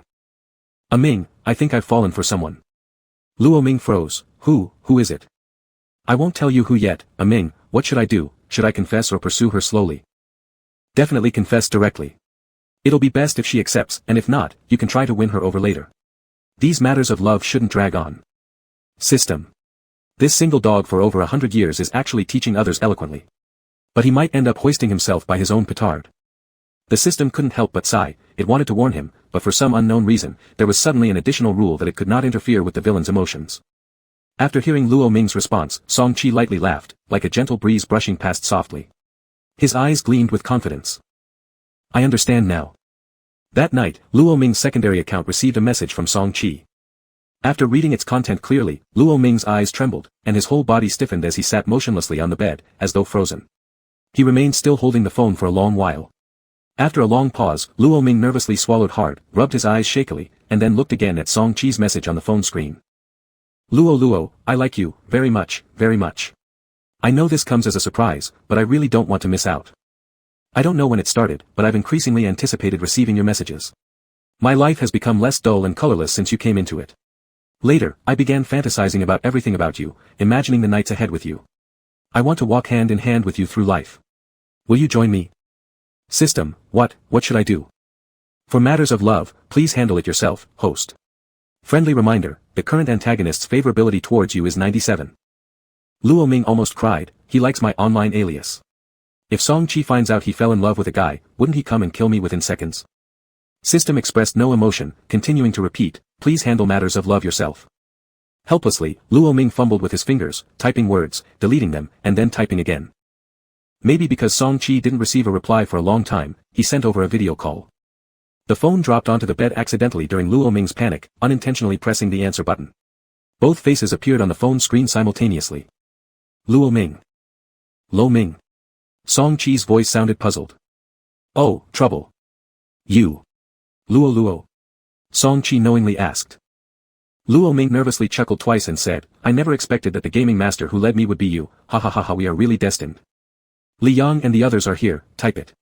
After saying this, Song Chi hung up the video call. Luo Ming anxiously slapped his forehead. Why did he pick up the video call? The more panicked he was, the easier mistakes occurred. But he didn't get too much time to regret alone, because Song Chi's message came right away. Why did you pretend to be a girl? Seeing no other way, Luo Ming had to confess. Because I'm bad at gaming and need someone to carry me. The pros totally ignore me, so I pretended to be a girl just to see if any kind guy would carry me. Ha ha ha, I never thought the great gaming master who led me would be you. After sending this message with palpitations, there was no reply from the other side for a long time. Luo Ming assumed Song Chi was mad and hurriedly added another message. Sorry, Song Chi, I didn't mean to deceive your feelings, we're such good friends already, don't be upset about this small matter. Luo Ming sent this apology, and soon after, Song Chi replied. Small matter. Luo Ming, this is the only time, possibly the last time, I've fallen in love. And you call this a small matter? I was wrong, I truly know now. What can I do to make it up to you? Whatever I can manage, I will spare no effort. Anything as long as you can do it. Anything, except breaking off our friendship. After seeing this message from Luo Ming, Song Chi's lips slightly curved into a perfect arc, his eyes betraying a hint of satisfaction. Then let's start a relationship. Chapter 14, Online Love Interest is Roommate, 13. Are you serious? The faint light from the phone screen illuminated Song Chi's face, his gaze resting on the message, his eyes deep. How could all that love be fake, yet he was also worried that being too straightforward might scare him off. Let's date for a month and see how it goes, okay? Upon hearing this, Luo Ming first froze, then realized quickly. He understood, Song Chi didn't want him to continue pretending as a cute little girl and give himself a sweet conclusion for his first love. Luo Ming felt quite pleased inside. It seemed like the previous host didn't understand men's hearts like he did, considering the original Song Chi hadn't fallen for the previous girl. But Luo Ming sighed, pretending to be a girl and dating online was indeed awkward. Alright, the bitter fruit planted by himself, he had to eat. Understood, master, so under this identity, we'll have an online relationship, right? Upon seeing this, Song Chi frowned, instinctively typing to negate it. But his reason forced him to delete each word of denial and retype. Okay, during this period, you must not be tangled up with anyone else. Got it, master. Then in reality, we're still friends, right? Carefully. JPG. As the phone screen dimmed, the room became quiet again. Song Chi gently put his phone aside, a vague trace of nameless disappointment in his eyes. But soon, it disappeared completely. He knew that it was immoral of him to semi-coerce Luo Ming into a one-month online relationship with such elaborate scheming, but the girl he encountered earlier made him feel extremely threatened. Perhaps this 1 month wouldn't advance his relationship with Luo Ming much, but at least Luo Ming wouldn't agree to others' confessions during this time. Maybe because they were sheltered by the virtual world, Luo Ming became rather bold and messaged Song Chi early the next morning using his second account. Good morning, honey. Song Chi, who was drinking water, spat it out upon seeing this content and coughed for a while before lightly tapping on the screen, his earlobes turning red as he replied. Good morning. Luo Ming found this very intimate way of addressing incredibly natural. Since he viewed the internet as virtual and his identity as fabricated, everything would disappear once he cancelled his account. Feeling guilty within, offering Song Chi a sweet romantic experience in this virtual world wasn't entirely inappropriate. Therefore, when Song Chi proposed their 1-month online relationship, he readily agreed. But having never experienced romance, Luo Ming had no idea that online relationships and gaming, though forms of virtual interaction, contain genuine emotions and affection. Nor did he know that from the moment he agreed to have an online relationship with Song Chi, their relationship was destined never to return to a simple friendship. Sunlight streamed through the tree branches, spilling onto the campus paths. Due to the teacher of today's only class having an issue and adjusting the schedule, Luo Ming's department didn't have classes all day. Luo Ming carried snacks freshly bought from the supermarket back to the dormitory, full of spirit. System, this is the power of youth, finally getting some leisure time like this, and I didn't even sleep. Not sleeping means gaming. Hehe, isn't it because Song Chi wanted to carry me? Song Chi is, after all, the antagonist, and I'm doing all this for the mission. System. For the mission. I don't believe a word of it. After returning to the dormitory, Luo Ming had just opened the game and upon entering the loading screen, he immediately saw Song Chi's couple relationship request. Without much thought, he clicked agree. After all, Song Chi mentioned earlier that the couple label in this shooting game was attractive. Holy crap, Big Brother Chi, you're finally streaming. Wea, missed you so much Big Brother Chi. Look at this shiny couple relationship status, did Big Brother Chi manage to secure his wife? Song Chi gave a cursory glance at the chat messages in the live stream room and smiled lightly before speaking, sorry for making everyone wait, going to stream games all afternoon today. Yay. My digital pickles. Yay. My CP. Yay. My god. A whole lineup of comments floated by. After inviting Luo Ming into his team, Song Chi turned on his mic and said, Luo, turn on your mic. Luo Ming typed, is it okay? But my voice doesn't sound like a girl's. After all, Song Chi liked the girl he was pretending to be. If Luo Ming turned on the microphone, wouldn't his deep voice immediately shatter Song Chi's ideal girlfriend? Doesn't matter. Alright, husband. Luo Ming took advantage of Li Yang wearing headphones and softly uttered the words under his breath. His voice carried the unique innocence and laziness of adolescence, very pleasant to hear but unmistakably male. Holy crap, a male wife. Told you so, this dude looked male from the start. Oh well, not a bad sounding male wife. Hahaha, read between the lines, I'm coming. I got you upstairs. After hearing that very natural term, husband, Song Chi's throat became slightly dry and he lightly coughed, his voice unconsciously softening, get ready. After the game started, Luo Ming, this time with gaming experience, jumped off the plane and didn't trail behind Song Chi like a shadow anymore. He ran around picking up equipment, attacking people, performing quite well. Player number 3 picked up a gun right in front of Luo Ming, then was chased down and beaten up with a frying pan. Then number 3 turned on his mic to question, didn't you number 2 use a frying pan to hit me? Luo Ming muttered rather dissatisfied, who told you to snatch my gear? Number 4 burst out laughing, ha ha ha ha too cute, number 2 come over here, I have good guns. Come here, whatever gun you want, I'll find one for you. Song Chi's voice was light but held an evident tone of displeasure. Came hubby, Luo Ming immediately ran over eagerly. Number 4 realized, you two are a couple. Yes, seeing Song Chi not reply, Luo Ming answered directly. That means wishing you longevity together. The road for same-sex couples is tough. After hearing this, Song Chi's hand operating the game character paused, and his tone became quite serious, thank you, we will. Wow, player 4 is such a good guy. Big Brother Chi sounded so serious. So sweet, can feel the fluff. 999999999. Luo Ming has some talent for shooter games. After understanding the game mechanics, they coordinated well with Song Chi and managed to achieve victory. For the following period, they maintained this online dating and being real-life best buddies relationship, yet their interactions were still noticed by Li Yang. It's not right Luo Ming, why does Song Chi come back to the dorm every morning just to bring food specially for you?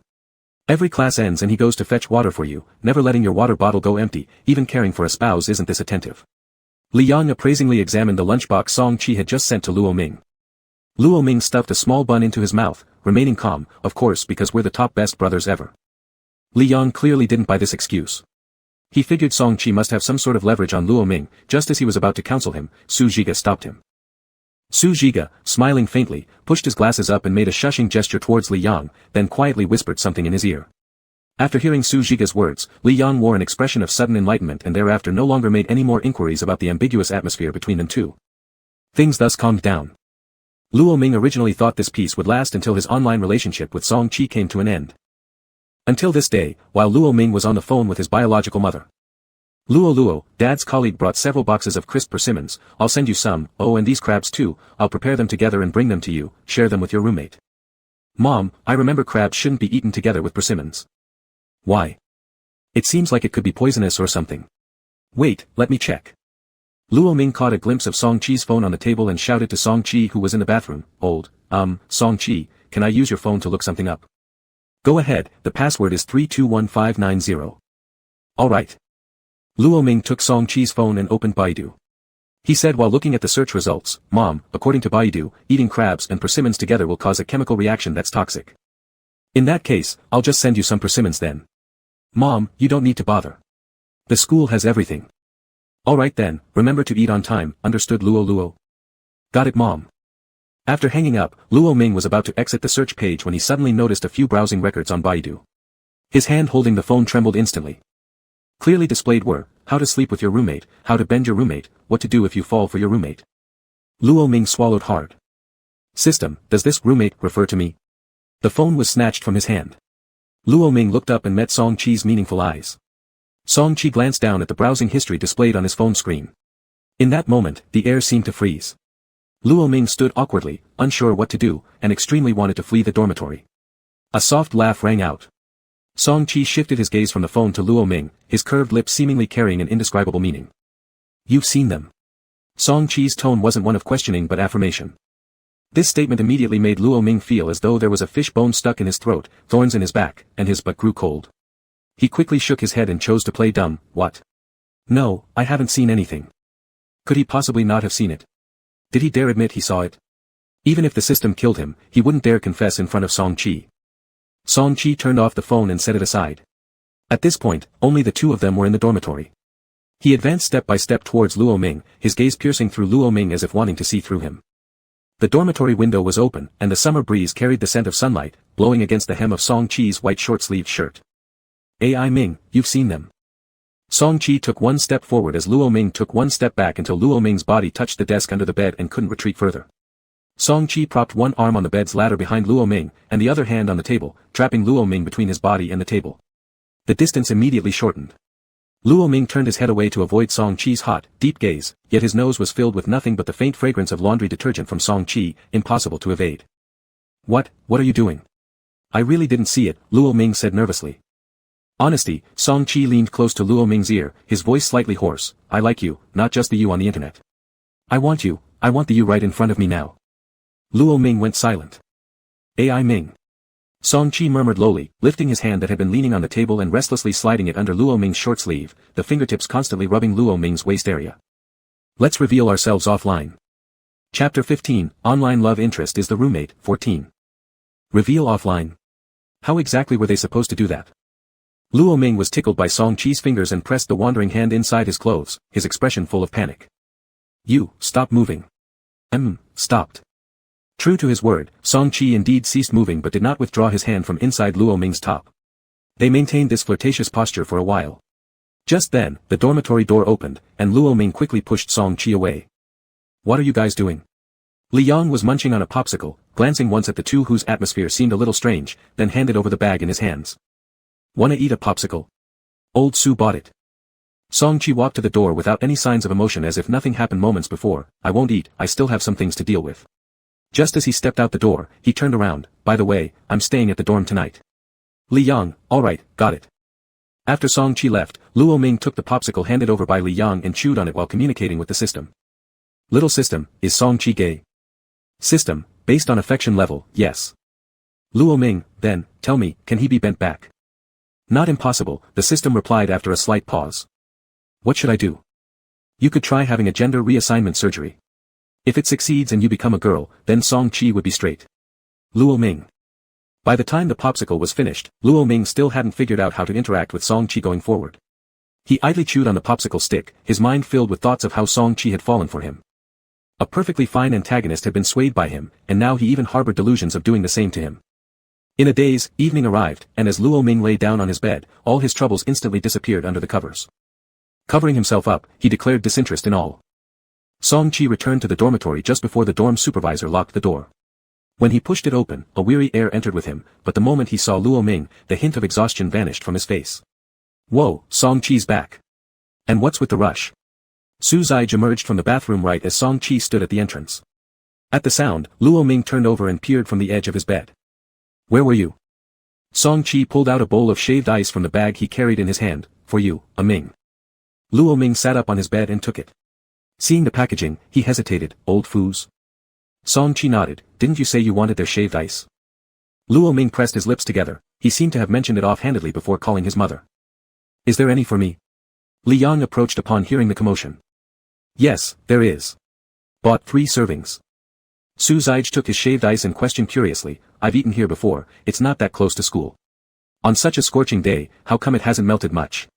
He paused suddenly and sized up Song Chi's tired appearance. You didn't run all the way back, did you? Song Chi, too touched. You're truly the best roommate in China for braving so much for our palates. Li Yang theatrically said while devouring his shaved ice. Su Zai quietly rolled his eyes at this fool who still hadn't realized whose favor they were benefiting from. The icy chill erased the summer heat as the sweetness coated his mouth, and Luo Ming contentedly narrowed his eyes. Little system, if Song-chi continues to be so considerate, I fear I might also be swayed. System coldly, aren't you already? Nonsense. I'm straight. My bond with Song-chi is purely brotherly. The system gave a glance at Luo Ming's body readings. Late into the night, everything in the dorm was quiet. In his hazy half-sleep, Luo Ming seemed to feel the curtain hanging above his head being lifted. Then, immediately in front of him pressed a warm presence, making his already cramped bed feel even more crowded. He fidgeted restlessly, and a muffled groan came from beside him, prompting him to open his eyes. Song. Hush. Song-chi placed a finger against his lips and nestled his head closer into Luo Ming's neck, softly whispering with evident affection, honey. This term jolted Luo Ming as though struck by lightning, causing him to lower his voice to ask, are you alright, buddy? Song-chi tightened his arms around Luo Ming, his tone carrying a trace of grievance. It's clear that earlier you called me husband, why don't you acknowledge it at school? That's different. Luo Ming blushed to his ears. How is it different? Isn't it still you? But. Song-chi leaned on both hands and flipped over onto Luo Ming's body. His gaze became increasingly mesmerized as his voice deepened. Can I kiss my honey? Ding, villain affection +2. Current affection level, 99. No. Luo Ming refused.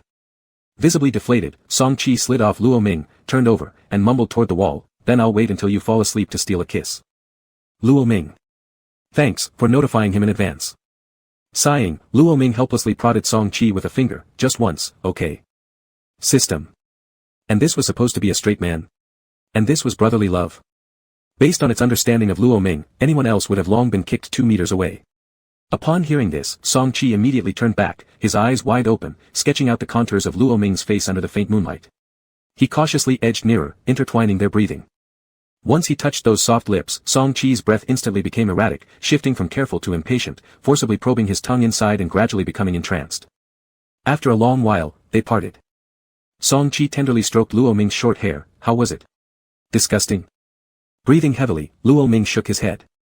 Not only was there no repulsion, but his heart rate quickened, and he became somewhat addicted, his mind a jumbled mess. He felt somewhat at a loss. As Luo Ming's thoughts were still wandering, the corner of his clothes was lifted by a hot hand that began to rub against his waist and abdomen, causing him to shiver. Go back to your bed, Luo Ming said as he turned his back on him after breaking free.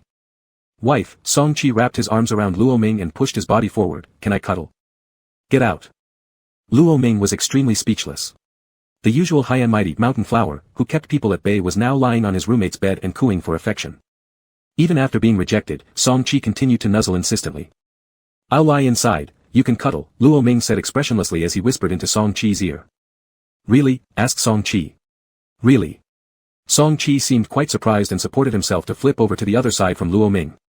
Luo Ming's eyebrows slightly rose as he gauged the timing to extend his foot and kick forcefully. Bang. What? What happened?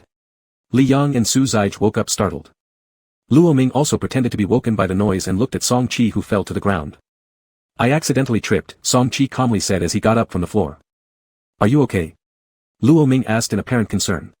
Song-chi glanced at Luo Ming, raised an eyebrow. I'm fine, Ming. I'm in excellent condition. It's good that you're fine. Even if you're in good shape, you shouldn't be messing around too much. Go to sleep early. Am I really fine? Li Yang asked. I'm fine, sleep. Song-chi looked at Luo Ming and smiled affectionately with a low voice, though Luo Ming heard it. After climbing back into bed, the phone screen lit up, revealing a message from Luo Ming. What are you laughing about? My wife looks good. Can you see anything in this pitch darkness? Who's your wife? Did you hit your head? Song-chi's lips curved upward. The one who kicked him was him, but the one who showed concern at last was him too. No, I prepared the landing posture beforehand. Did you know I would kick you? Of course, I guessed my wife's mind. Then why didn't you dodge? Because I like making you feel smug. Luo Ming's cheeks flushed red as he turned off the phone and tucked it under his pillow. He, the 100-year-old virgin, was somehow seduced by this inexperienced youth. System, just admit it, you've become gay. Luo Ming. I can still struggle a bit more. System, okay, just be careful not to lose yourself. Chapter 16, Online Love Object is Roommate, 15. The night faded quietly away, and the faint light seeped through the cracks in the curtains, lighting up the dormitory. Luo Ming woke up, still lying on the bed staring vacantly with his ear tips tinged a faint blush. While others hadn't awakened yet, he quietly got out of bed and entered the bathroom. Damn it, how could I dream about Song-chi while having a springtime dream? Luo Ming was sitting shamefully on the ground scrubbing his underwear, unaware that the unlocked bathroom door had been opened and then locked again. A tall figure silently squatted behind him, wrapping his arms around him from behind. Hot palms overlapped Luo Ming's hands washing the underwear. Holy crap! Luo Ming shouted, turning his head to see Song Chi. What are you doing? Song Chi chuckled softly and covered Luo Ming's hands washing the clothes with his broad ones. He started scrubbing. In an instant, Luo Ming's face blushed red like it was set on fire. Struggling, he gave Song Chi a hard elbow with his arm. With a groan, Song Chi did not let go of Luo Ming but leaned close to his ear, speaking in a flirtatious tone, "Wife, did you dream about me?" Luo Ming twitched at the corner of his forehead and remained silent. Song Chi continued teasingly, "I also dreamed about you, my dear wife, dreaming about secretly enjoying ourselves in the dormitory." Luo Ming clenched his molars as if enduring something. "You feared being discovered, but you couldn't escape." Before Song Chi could finish his sentence, Luo Ming stepped back and harshly stomped on Song Chi's foot. Song Chi stopped talking as Luo Ming pushed his hands aside, placed the small basin to the side, stood up and mocked Song Chi's painful look. "Song Chi, I never expected you to be so stealthily infatuated." Luo Ming stepped away, looking at Song Chi's pained face that resembled crying with disdain. "Don't fake it, I didn't use much strength." Song Chi hugged Luo Ming, "Only like this with you." Ding! Antagonist favorability increased by 0.1, current favorability is at 99.1. Luo Ming raised an eyebrow, "That's all it increased?" The system explained, once favorability reaches 90, it signifies deep love, and further increases become very difficult. Luo Ming reflected thoughtfully, the favorability was already high enough that Song Chi wouldn't go on to destroy society after his revenge on the Song family. After all. The system added, after all, he's now only thinking about how to sleep with you. Luo Ming. Then doesn't this mean my mission is completed? There hasn't been a completion prompt yet, which means there might still be variables. When class time approached, all the youths in the dormitory had already left, leaving what was once a noisy room suddenly quiet. The only thing remaining was on the balcony where two differently sized pairs of shorts were hung side by side, swaying gently with the summer breeze and producing soft sounds as they bumped into each other. During the class break, students began trickling out from their classrooms for water or bathroom breaks. Luo Ming was dozing off on the table while beside him, Song Chi supported his head with one hand and smiled faintly as he absent-mindedly stared at Luo Ming. Luo Ming.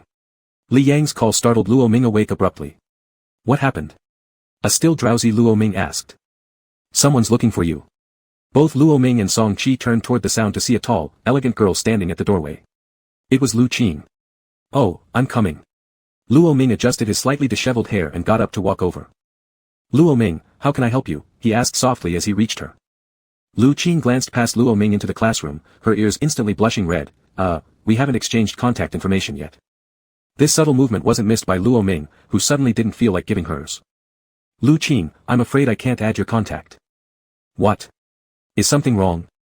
Sighing a bit wearily, Luo Ming looked around at the people moving back and forth and suggested, "Let's talk somewhere else. We can walk and talk." "Okay." They walked out of the teaching building, stopping when there weren't as many people. Luo Ming leaned against a railing nearby. The gentle wind brought with it the faint scent of plants, causing Luo Ming to squint his eyes slightly as memories of last night's kiss rapidly flashed through his mind. His tangled thoughts unraveled during this moment. "Lu Qing, I won't help you spy on Song Chi's interests." Can you tell me why?" The girl seemed still unwilling to give up. The tension disappeared from Luo Ming's face as he thought about Song Chi, revealing a relaxed smile, warm and bright like sunlight. Since he knew his own feelings had developed, he would not give them up easily. Song Chi has a lover.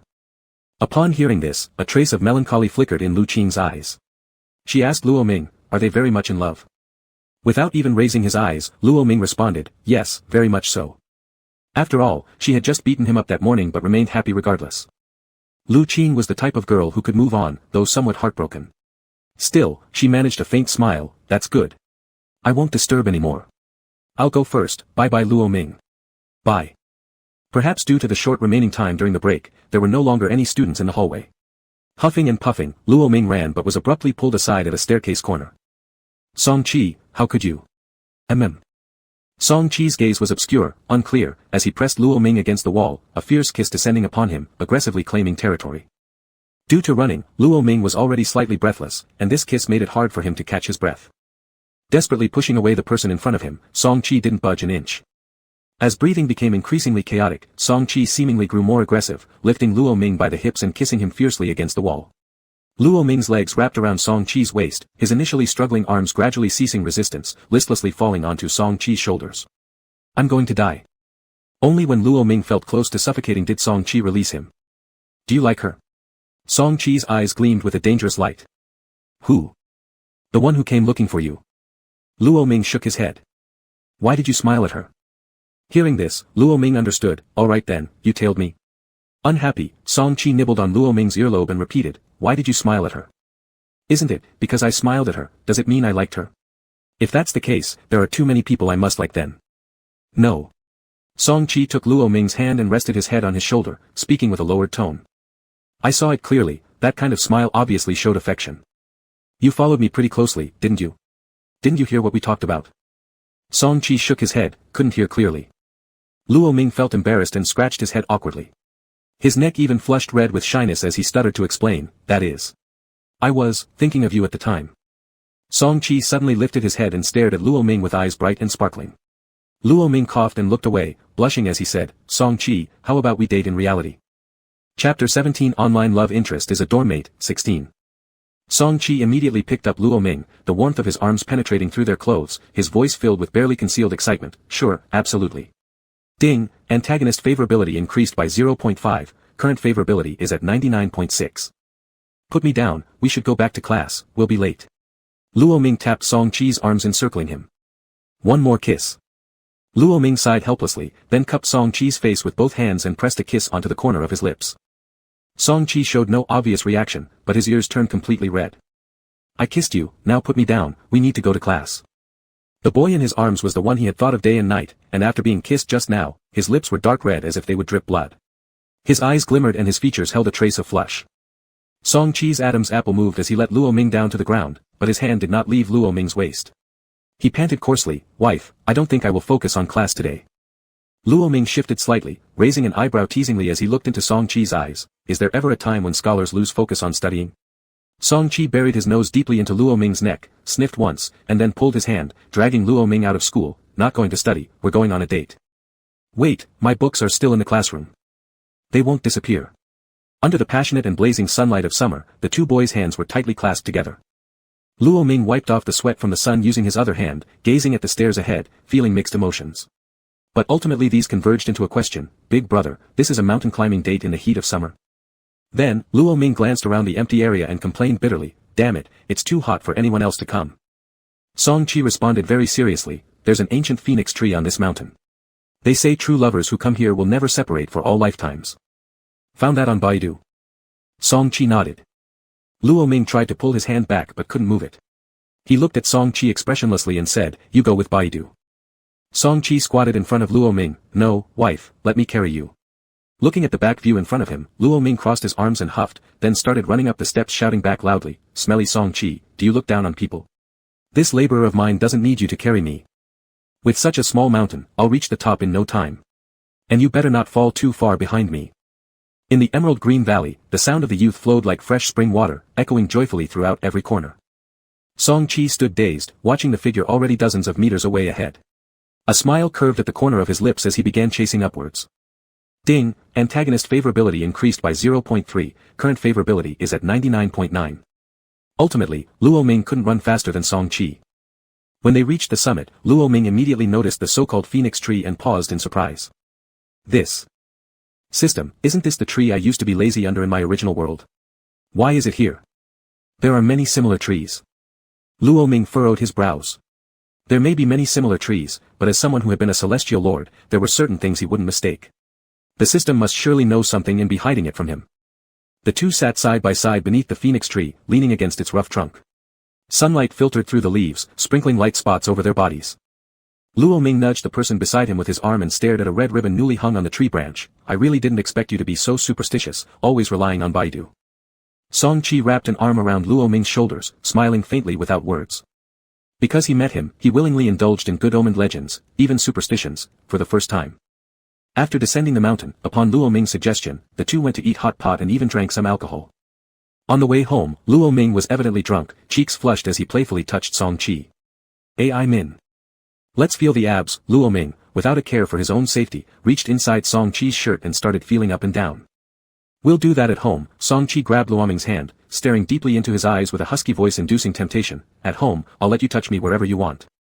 Luo Ming blinked twice, nodded dumbly in agreement, and obediently pulled his hand back. But Song Qi suddenly became impatient, pulling Luo Ming along quickly. It wasn't long before they reached the door of the rented apartment. As Luo Ming watched Song Qi fumbling with the keys to unlock the door, He swallowed hard, suddenly sobering up halfway from the alcohol. The moment the door opened, Song-chi pulled him inside, locked it, and pinned Luo Ming against the door. A barrage of kisses fell upon Luo Ming as his hand was captured and placed on Song-chi's waist, eyes blazing with fire. Ah Ming, touch. At first, Luo Ming cooperated with Song-chi's movements until, without realizing, his clothes slipped off and Song-chi carried him straight into the bathroom. As warm water poured down, Luo Ming looked at Song-chi gasping heavily before him and was suddenly struck by a pang of fear. After the shower, Song-chi held Luo Ming and laid him gently on the bed before pressing on top. Song-chi, no, Luo Ming sat up abruptly, ready to run out naked. Song-chi seized his wrist, pushed him back onto the bed, and affectionately kissed his fingers with a raspy voice, don't run. It seemed ages passed before they calmed down. Sober now, though body numb. Luo Ming lay in bed, dazed, while Song-chi applied medicine for him. The cool ointment alleviated the stinging pain. However, this person couldn't even apply medicine honestly. As he went along, his hands began wandering everywhere. An already furious Luo Ming raised his leg and aimed a kick toward Song-chi's crotch but was stopped mid-action. Wife, kicking isn't allowed, Song-chi said and took a bite out of his calf. Luo Ming frowned as he tried to pull his leg back but couldn't move it. Let go of me. Song-chi complied, loosening his grip. Then, clinging tightly, he lay beside Luo Ming under the covers, hugging him close. Is wife mad? Luo Ming gritted his teeth. Not mad. Let me have a go, then we'll see. That's not possible. Song-chi slid his hand, touching gently. Does it hurt? Luo Ming, take your hand away. Song-chi obeyed, moving his hand to Luo Ming's waist instead. His gaze fixed on the pale nape of Luo Ming's neck, he pressed his nose closer. Wife, you smell so good. Then, Song-chi sucked on Luo Ming's nape, leaving a satisfied mark behind. How about moving in together? No way. Luo Ming cut him off sharply. The image of Song-chi acting crazy earlier kept replaying in Luo Ming's mind. If he moved in, it would cost him his life. If not, I'll go back to my dormitory and climb your bed every night. You. Luo Ming flipped over, only to face Song-chi's slightly aggrieved expression. What's wrong again? Song-chi pulled Luo Ming into his embrace. Where has it ever happened that lovers split their residences right after dating? Where has it ever happened that someone kept it up all night the first time? As Luo Ming spoke, he sank his teeth into Song-chi's shoulder fiercely. Chapter 18 Online Love Interest is Dormmate, complete. Unexpectedly, after being bitten, Song-chi's Adam's apple rolled up and down, his voice hoarse and unbearable. Is wife tempting me? Upon hearing the commotion Song-chi made, Luo Ming knew he had excited him by the bite and yelled angrily, tempt your old man. In response, Song-chi turned around, trapping Luo Ming underneath himself with the blanket. I don't have an old man. Tempt me then. An irritated Luo Ming wriggled slightly. Get off, get down. Unscrupulous Song-chi planted a kiss on Luo Ming's earlobe, his tone incredibly intimate. Say one word differently, and I'll follow through. Huh. Inside. Seeing Luo Ming about to get angry, Song-chi hurriedly climbed off him, cradling him into his arms, and settled down. After Luo Ming fell asleep, Song-chi gazed happily at the peaceful face beside him. In the following days, unable to withstand Song-chi's relentless persuasion, Luo Ming finally agreed to move out of the dormitory and live together with Song-chi. On the day of the move, Luo Ming and Li Yang revealed their relationship. Expecting them to be greatly shocked, instead, their reactions were surprisingly calm, as if they'd known all along. Luo Ming, you're not shocked at all. Su Zhiga, helping pack up the luggage, responded indifferently, the dormitory isn't big, and I'm not blind. Do you really think we can't see those little actions of yours? Embarrassed, Luo Ming scratched his head. After arriving at Song-chi's rented apartment, Su Zhiga put the luggage on the ground, then took a sip of the juice bought by Song-chi, and said, Luo Ming, now you two don't have to sneak around, kiss however you want. Luo Ming held his forehead, you saw this too. Su Zhiga nodded, glancing at Song-chi who was busy inside. If it weren't for this guy deliberately showing signs, he might not have seen them. His possessiveness is really strong. Day after day passed, on the eve of summer vacation, Luo Ming received another call from Song Chang. The person on the other end sounded somewhat lethargic. Luo Ming, can we meet up? I have nothing to see with you. You haven't been able to reach Song-chi all day today, right? At the mention of Song-chi, Luo Ming paused his gesture to hang up the phone. Frowning, he asked, why can't it be done over the phone? I want to see you, at the Xingting Bar, room 502. After the call ended, Luo Ming looked out at the night scenery outside the window, trying to call Song-chi, but there was no answer. So, he walked to the door, put on a jacket, and went out. Host, Song-chi is fine, Song Chang is trying to trap you again. I know. Luo Ming picked up a convenient brick in a dark alley, tucked it into the coat pocket, and a dangerous look flashed in his eyes. But he must have messed something up with my boyfriend, otherwise, he wouldn't ignore my calls. There's no way I'm not going to teach him a lesson. System. Xingting bar. Luo Ming pushed open the door to room 502, and upon seeing the scene inside, couldn't help but twitch the corner of his mouth. Is he sick or what? The system scanned around and also fell speechless. Should be. There was only Song Chang in the private room, dressed revealingly, wearing a pair of fake ears.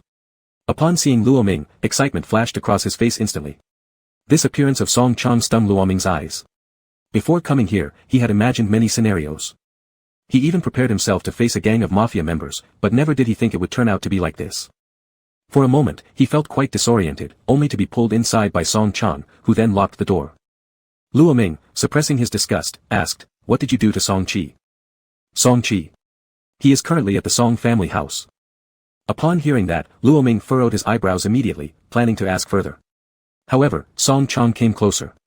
His eyes were filled with fervent fascination, twisted and sickly. Luo Ming closed his eyes pale-faced, pulled out the brick from his pocket, and struck Song Chang's head. Seeing Song Chang lying unconscious on the floor, Luo Ming finally exhaled in relief. The Song family has raised such an eye-poking freak. Fortunately, Song Qi left early. He patted his hands, preparing to leave, only to discover that this private room door needed a key to push open from the inside. Helplessly, Luo Ming sat down on a stool nearby, intending to call for help, but found no signal on the phone. Annoyed, Luo Ming gave Song Chang on the floor a kick and asked the system, "Did this guy use a signal jammer? Find out where it is, or tell me where the key is." System. Both are in the adjacent private room. The staff will come to open the door tomorrow. F********. Luo Ming massaged his forehead painfully, making an effort to ignore the nauseating sight of Song Chang lying on the floor. How did Song Qi go to the Song family? I don't know. So suffocating, have to stay with this freak all night. After Luo Ming knocked Song Chang out for the second time when he woke up in despair, the door suddenly opened, causing the brick in his hand to drop. Upon seeing the newcomer, Luo Ming let out a wail and ran into Song Qi's arms. Song Qi gently patted Luo Ming's back and asked anxiously, "Are you alright, baby?" A hint of fierceness flashed in his eyes as he glanced at the fallen Song Chang. The staff member opening the door stood frozen. Looks like something happened to the guy on the floor. Why didn't you pick up the call? It was stolen. Song Qi kissed Luo Ming's brow softly and said indifferently, "It won't happen again." Song Qi took Luo Ming home. Soon after, Luo Ming realized the true meaning of Song Qi's words about never happening again. The Song family had been raided, their private black market operation chains exposed one by one. All involved personnel got caught without exception, including Song Chang. Luo Ming watched the news on TV, which could be said to have shocked the entire city. Taking the fruit passed by Song Qi into his mouth, he asked, "You're doing?" Song Qi smiled faintly, "It's what they deserve." He had originally planned to wait until the head of the Song family celebrated his birthday to destroy the entire Song family in one fell swoop, sending them to hell at their happiest moment. But Song Chang dared to touch his treasure, and he couldn't wait even a single day. Time flew by, spring turned into autumn, year after year. After graduating from university, Luo Ming introduced Song Qi to his family and confessed. Fortunately, his parents were very open-minded and also liked Song Qi. They did not oppose their relationship. Song Qi's career was thriving too. After confirming his relationship with Luo Ming, he gradually stepped away from the internet. One afternoon, while still half asleep, Luo Ming noticed that something had been slipped onto his finger, and he slowly opened his eyes. There stood Song Qi holding his hand, beaming like an idiot, with matching rings already on both their hands. "What are you doing? Let's go get married abroad." Oh. Ding, antagonist affection increased by 0.01, current affection level is full. Ding, the transformation task has been completed. System, the task is complete, but the host cannot leave yet. Leaving will cause this world chaos, you need to stay here until your natural death. Luo Ming, I didn't plan on leaving anyway. Growing old together became the best interpretation of their love. Chapter 19, The Substitute Bride for the Foolish Prince, Part 1. Drums beat, and the crowd was noisy. The sedan chair swayed as the procession moved forward. When Luo Ming opened his eyes again, all he saw was red. Ding, a new world has arrived. After receiving the plot details, Luo Ming wanted to curse, because currently, he was sitting inside a newlywed sedan chair. Marriage substitution, it was for the 7th Prince Yan Jinyan. Luo Ming suddenly pulled off the red veil over his head, looking down at his slightly protruding chest, and twitched the corner of his mouth. What the hell is stuffed in there? System, 2 steamed buns. Luo Ming. Pretty good, at least I won't starve, I can pull them out and munch if needed. Luo Ming failed to comprehend the main character's behavior, feeling like his brain had been chewed up by a donkey. The main character was adopted by Chancellor Luo. A passing fortune teller said that this main character would be the savior of the Luo family in the future. Since this dynasty believed greatly in fortune telling, Chancellor Luo adopted him and named him Ming, raising him as his own child. Not long ago, the royal diviner calculated that the marriage between the legitimate daughter of the Luo family, Luo Xiangxiang, and the seventh prince would bring fortune to the Yanbei kingdom. The Yanbei emperor immediately decreed that the Luo family's legitimate daughter must be married to the seventh prince. However, everyone knew that Prince Yan Jinyan was congenitally foolish and despite being an adult, possessed only the intelligence of a young child. Court power struggles often intertwined with prophecies and strategies. The Luo clan aligned with the crown prince, and this marriage seemed purposefully arranged by some party. The diviner likely represented another faction. Luo Xiangxiang naturally disagreed. Marrying a fool meant her life would be over before it started. She tried hanging herself. Thankfully, Chancellor Luo cherished his daughter deeply. Knowing the dangers lurking within the palace, he never let her set foot there, so the main character came up with the idea to substitute her in marriage. The main character was grateful to Chancellor Luo. Over the years, every member of the Luo family treated him well, including his sister. Chancellor Luo and his daughter initially opposed the idea, but the main character persisted stubbornly. He said, "Xiangxiang, your brother is a man, no harm in doing this. Moreover, since the seventh prince is mentally challenged, we'll avoid exposing the secret, so relax." Due to the main character's determined intentions, coupled with the deep affection for his daughter, Chancellor Luo hesitated for a long time before ultimately agreeing. What none of them knew was that the prince, who everyone underestimated, was actually pretending, a master schemer with profound cunning. Yan Jinyan's mother did not come from a good family, so from childhood, he and his mother were constantly marginalized. The palace was a place where people consumed others without spitting out bones, they were as helpless as lambs awaiting slaughter. Disguising himself was necessary to survive. This was a truth Yan Jinyan understood at a very young age, though his mother could not grasp it. She thought giving birth to a prince might earn attention from the emperor, which only led to her bitter end. Yan Jinyan concealed himself deeply. In reality, his influence spread across the entire court. Like ants, they were inconspicuous but capable of gradually weakening any bridge supporting structure. And in this world, the male lead was the original protagonist himself, the famous general assisting the crown prince in ascending the throne. It should have been a path of glory. Had the main character realized Yan Jinyan's pretense of folly earlier, he would have promptly reported it to the crown prince. In the end, Yan Jinyan suffered defeat, and the main character would achieve success post the crown prince's rise, becoming the illustrious commander-general bringing eternal honor to the Luo family. However, Yan Jinyan's disguise had managed to deceive everyone. He was ruthless in his methods, equally cruel towards himself and others. The original protagonist first tricked Yan Jinyan into sleeping in an old annex room when she married him, then began to constantly test his foolishness in daily life. After a period of time, the original protagonist, like everyone else, thought that Yan Jinyan was undoubtedly a fool, and stopped taking him seriously. During the day, she would disguise herself as a woman. At night, as her suspicions about Yan Jinyan's idiocy waned, she dropped all pretense. Later, when other princes took pleasure in bullying Yan Jinyan, the original protagonist joined them out of a desire to win their favor and fit in with them. She wanted to gain some intelligence from these princes to offer crucial assistance during the crown prince's ascension to the throne. Yan Jinyan endured humiliation and heavy burdens until the death of the first emperor, when various princes vied for the imperial position. It was then he appeared before everyone as a normal person wielding immense power and swiftly became the new emperor. Even the crown prince could not match Yan Jinyan, let alone the original protagonist. In the end, the original protagonist and those who humiliated him were met with their entire clans being eradicated and suffered terrible fates. Clearly, Yan Jinyan was the antagonist. Upon receiving this memory, Luo Ming couldn't help but ask, so, does this mean Yan Jinyan shouldn't ascend to the throne? System, Yan Jinyan isn't forbidden from becoming the emperor, but after his enthronement, he rules tyrannically, waging wars on neighboring nations and causing widespread hardship. Luo Ming nodded. Apparently, impersonating someone in this scenario wasn't entirely bad, it provided a chance to connect with Yan Jinyan. Still, there was one thing Luo Ming questioned. Hey, system, why is the protagonist of this world sharing my name? It was altered by me. Why? To make it easier to remember. Luo Ming. You're impressive. Luo Ming lowered the veil covering his face, closing his eyes slightly to rest. He had enjoyed an ordinary life full of happiness with Song Qi, he should be content. Yet his heart still ached.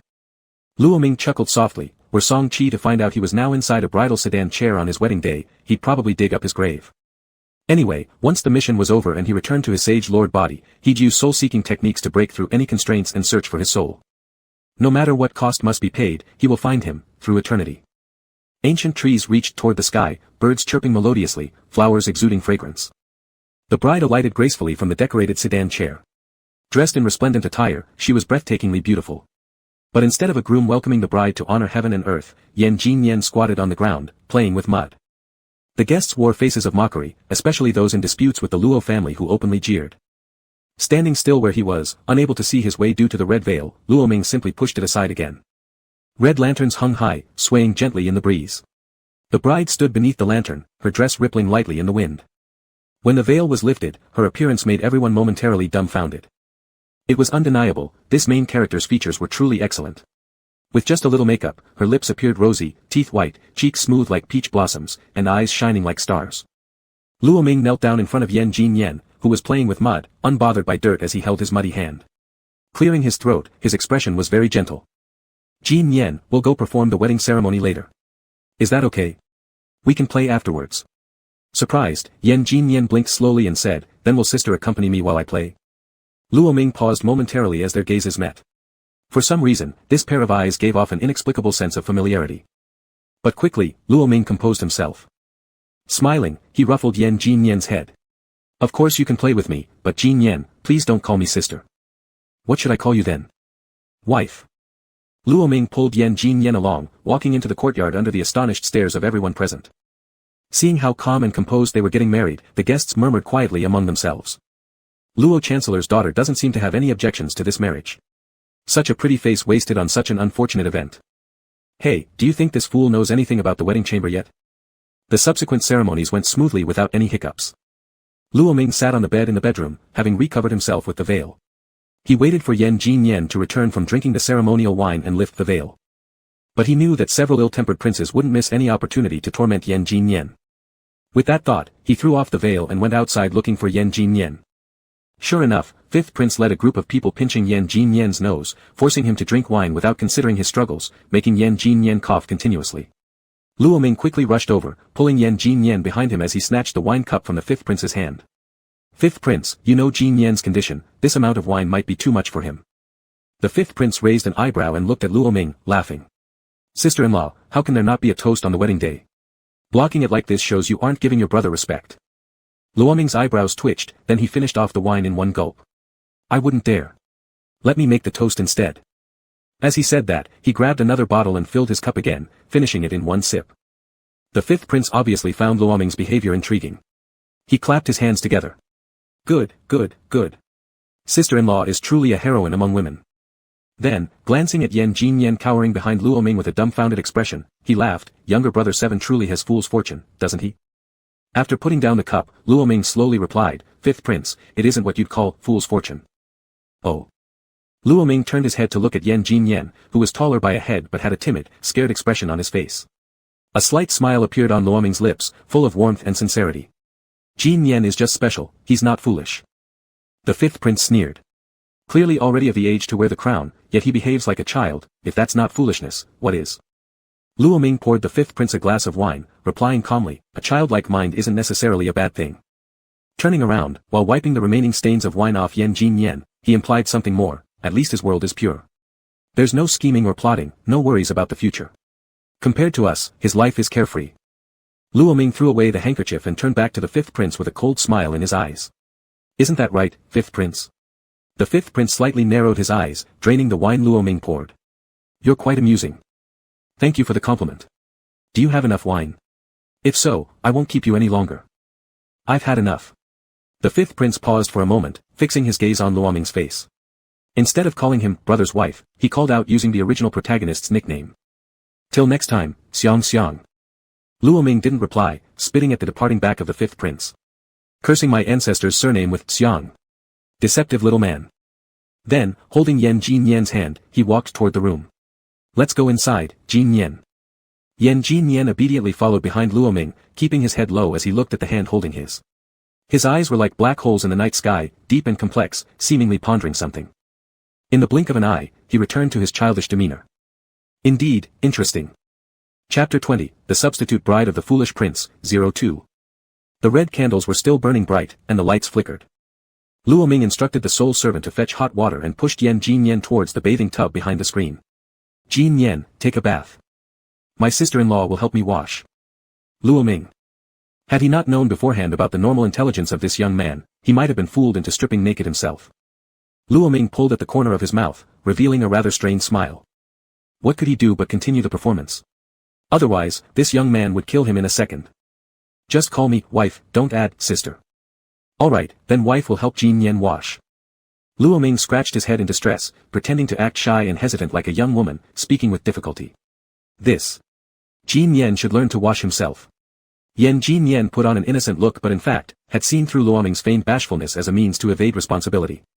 Yet, he was most adept at using the identity of a fool, coupled with a child's innocence, casually creating contradictions that made others uncomfortable or difficult to deal with. Thus, he lowered his head dejectedly, pretending to be aggrieved, but Jin Yen is afraid of water. Mother disappeared after falling into the water, and I. From an angle where Luoming couldn't see, Jin Yen's eyes flashed with mockery. He wanted to see what ulterior motive this so-called wife had, how sincere her kindness toward him truly was. Fine, I'll help Jin Yen bathe. Wife is such a kind person. While washing Jin Yen's back, Luoming negotiated with the system. If I gain Jin Yen's trust over the years and help him ascend to the throne, do you think he'll forgive the fact that the bride he married originally was fake, and even male? Luoming knew very well that substituting for a bride would sooner or later reveal the truth. Jin Yen wasn't stupid. Even if he concealed perfectly, the disguise as a woman couldn't last long. I don't know. Or maybe, we assist the crown prince in ascending the throne instead. As Luoming wiped Jin Yen's chest, his mental conversation with the system abruptly ceased. His trembling fingers lightly touched a thumb-sized phoenix tree leaf-shaped mark on Jin Yen's chest. Where did this come from? Luoming asked. Jin Yen lowered his gaze and truthfully replied, Mother said it's a birthmark. Luoming pressed his lips together, thinking of a spot on his heart in the previous world where Song Chi had said it was the place closest to the soul. Not long after their marriage, he had gotten a phoenix tree leaf tattoo there, saying that in this way, his soul would always follow him through eternity. He had only treated it as a joke, but he never imagined. Plop.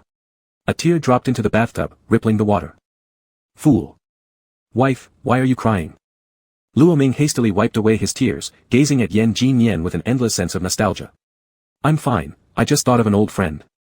Jin Yen furrowed his brow, speaking innocently, Wife, don't be sad. You'll surely reunite with that old friend. However, inside, he was viciously speculating. He and this bold friend must look alike. So, was he being treated well because of that? System, let Jin Yen ascend the throne. System, why the sudden change? Luoming, I've just thought of a way. What way? Tell me about it. Gain Jin Yen's trust, become his trusted confidant, and finally guide him to enjoy life, avoiding bloodshed. You know, I know best how to live life to the fullest. Then aren't you worried that your masquerade might be exposed, and in anger, he will exterminate your entire family? Luoming met Jin Yen's eyes, subtly touching him for a moment. Not worried. Moreover, he didn't intend to sleep alone in a separate room anymore but rather with Jin Yen. The wedding candles were blown out, plunging the room into darkness. It was very quiet, quiet enough to hear only Luoming's steady breathing. After confirming Luoming was asleep, Jin Yen sat up from the bed. Just in case, he made Luoming inhale a kind of smoke that deepened sleep. At this moment, Jin Yen no longer exuded even a trace of childish innocence. His gaze was sharp and cold, like that of a wild beast lurking in the dark, dangerous to the extreme. He stretched out one hand, lightly resting it on Luoming's neck. With his long fingers, he effortlessly pinched half of the neck. A slight pressure, and this person would lose his life. Unbeknownst to anyone, Jin Yen withdrew the hand pinching Luoming's neck and instead began tracing his fingers over it gently. Feeling this clearly masculine Adam's apple, his eyes flickered with amusement. Jin Yen walked to the courtyard, blowing on a bamboo flute. The sole servant of the mansion appeared before him. Master, the servant bowed to Jin Yen. Is there any news from the Eastern Palace? As Master expected, your marriage was indeed arranged by the Crown Prince. Jin Yen narrowed his eyes. Prime Minister Luo probably still thought that his daughter's marriage was the work of a prince opposing the Crown Prince. This move by the Crown Prince was indeed well played. Prime Minister Luo outwardly supported the Crown Prince, but in reality, merely followed the current Emperor's wishes. Currently, the Emperor favored the Crown Prince, but if one day, the Emperor looked favorably upon another prince, then Prime Minister Luo would switch sides.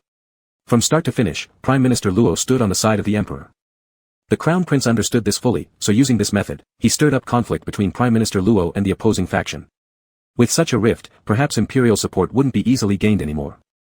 Jin Yen chuckled coldly, and the atmosphere around him made people feel involuntary shivers and unease. He is capable, yes, but merely capable to some extent. His gaze shifted towards the inner room, and Jin Yen raised his eyebrows. Order someone at the Prime Minister's residence to investigate Prime Minister Luo's son, Luoming. Yes, sir. As the servant prepared to bow and retreat, Jin Yen called him back. Wait. The servant paused, waiting for Jin Yen's words. Investigate his relationships carefully, especially whether there is someone he has a deep emotional bond with, such as an old friend. Yes, sir. In the early morning, mist swirled around, creating a hazy and tranquil scene. Due to Jin Yen's peculiar nature, the traditional tea offering ceremony was skipped. The emperor didn't want to see his mentally challenged son, and Luo Ming enjoyed this freedom too. There were pitifully few servants in Yan Jinyan's chambers, and the yard was located in an isolated corner. Everything showed a lack of favoritism. When Luo Ming woke up and saw Yan Jinyan still sound asleep beside him, he quietly got out of bed without disturbing him, making sure to tuck the quilt neatly around him. Though Luo Ming knew that Yan Jinyan was just pretending to be simple-minded, he still wanted to make their days together as pleasant as possible. After all, this was the person he loved. After washing up, he tied his hair up casually and walked into the kitchen. Luo Ming had 3 areas of expertise: expertise in indulging himself, expertise in taking it easy, and another in preparing delicious food. As wisps of cooking smoke rose gently, a soft bowl of porridge and a few small dishes were placed on the table in the bedroom chamber. "Jin Yan, wake up and have breakfast." Luo Ming gently nudged the man who seemed still deeply asleep on the bed. Yan Jinyan opened his eyes, sniffing at the aroma in the air like a child, then immediately got up and ran to the table. Seemingly so eager but yet clumsy with his chopsticks that they fell to the ground, delaying his meal even further. Luo Ming understood this well. He picked up his own bowl and chopsticks, tasted a bit of porridge and some side dishes, then said, "The taste is just right, and it's not hot anymore. Jin Yan, you eat from my bowl first." He then picked up the fallen utensils and returned them to the kitchen. Washing the dishes helplessly, he couldn't help but sigh. Such strong precautions, he even feared Luo Ming might poison him. Still, this was the palace. If one wasn't careful, one wouldn't survive long here. When Luo Ming returned with the cleaned utensils, he saw Yan Jinyan enjoying his meal happily. With a smile, he sat next to Yan Jinyan. "How's the food? Is it nice?" Yan Jinyan nodded quickly. "My wife's cooking is so delicious. If you like it, that's good enough." Luo Ming's pitch-black hair hung loosely behind his head, strands falling by his face.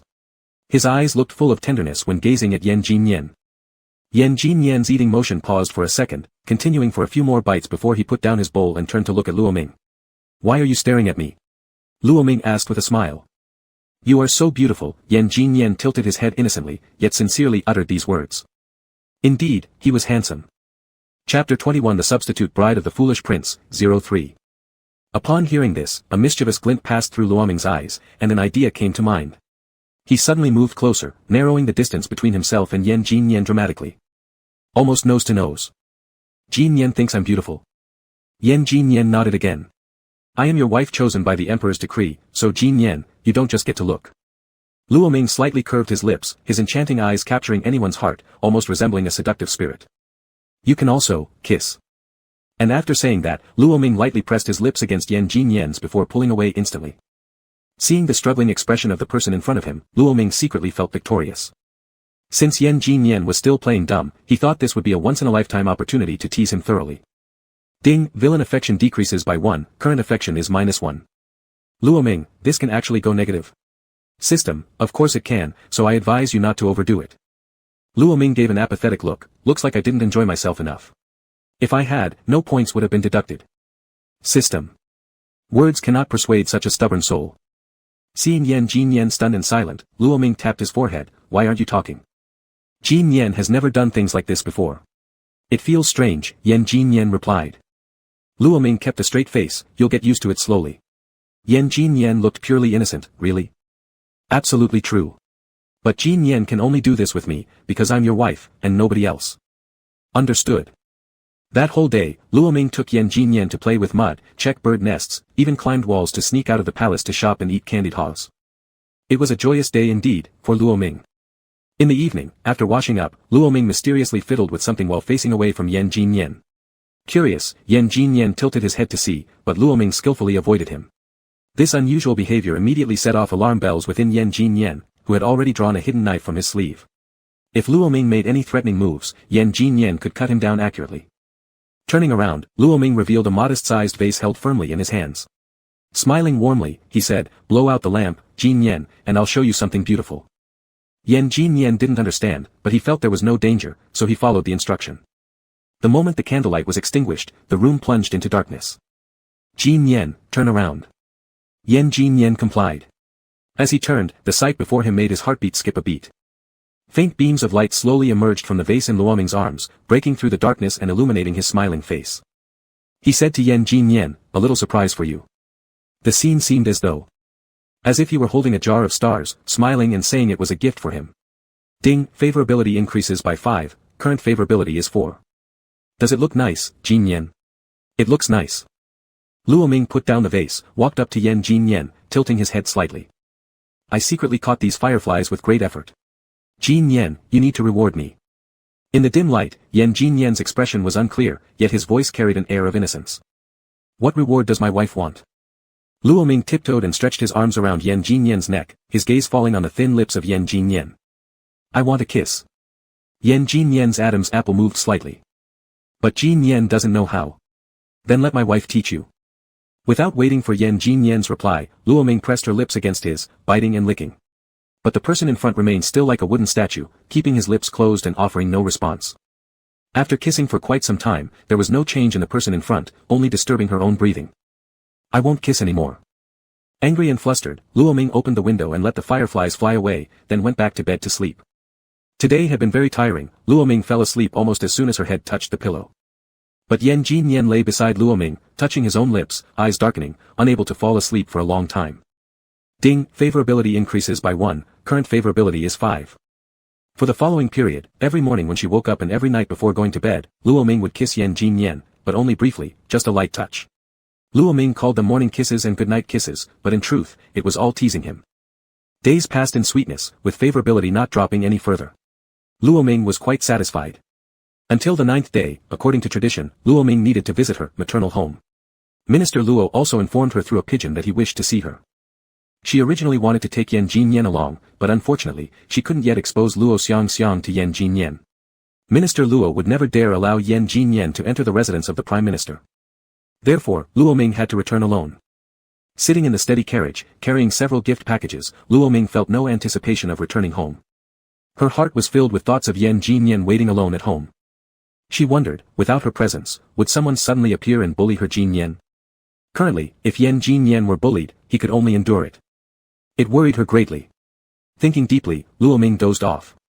About an hour or so later, the carriage stopped, but Luo Ming hadn't awakened. Not until Luo Xiang's loud shout of "Brother," did Luo Ming slowly wake up and step down from the carriage. The moment she got out, she was embraced fully by Luo Xiang. Are you all right living in the palace, brother? Luo Ming smiled, rest assured, everything is fine. Minister Luo, over 50 years old, teared up, I'm sorry for putting you through this. Father, it's not bitter. Without you, I wouldn't even be sure if I could live this long. This is what I should do, it's right for my sister to marry into the family she wishes. My child, the other day I visited the Eastern Palace. The Crown Prince said that if you wish, he will use a golden cicada molting trick to help you leave the palace. Upon hearing this, Luo Ming immediately frowned. Father, have you told the Crown Prince about substituting Xiao Xiang's marriage to the 7th prince? Minister Luo stroked his beard. No, the Crown Prince does not know that the person married was not Xiao Xiang. Luo Ming sighed in relief, hurriedly reminding him, Father, I don't need any golden cicada tricks. I have my ways. And furthermore. Luo Ming lowered her voice, Father, the Crown Prince can't be fully trusted. Minister Luo looked at Luo Ming, proud and smiled, my son has become cleverer. He patted Luo Ming's head, all right, listen to my son, I won't trust the Crown Prince's words. Let's go back inside for dinner. However, Luo Ming stopped in her steps. After placing a few bundles at the door, she said, Father, sister, I need to return.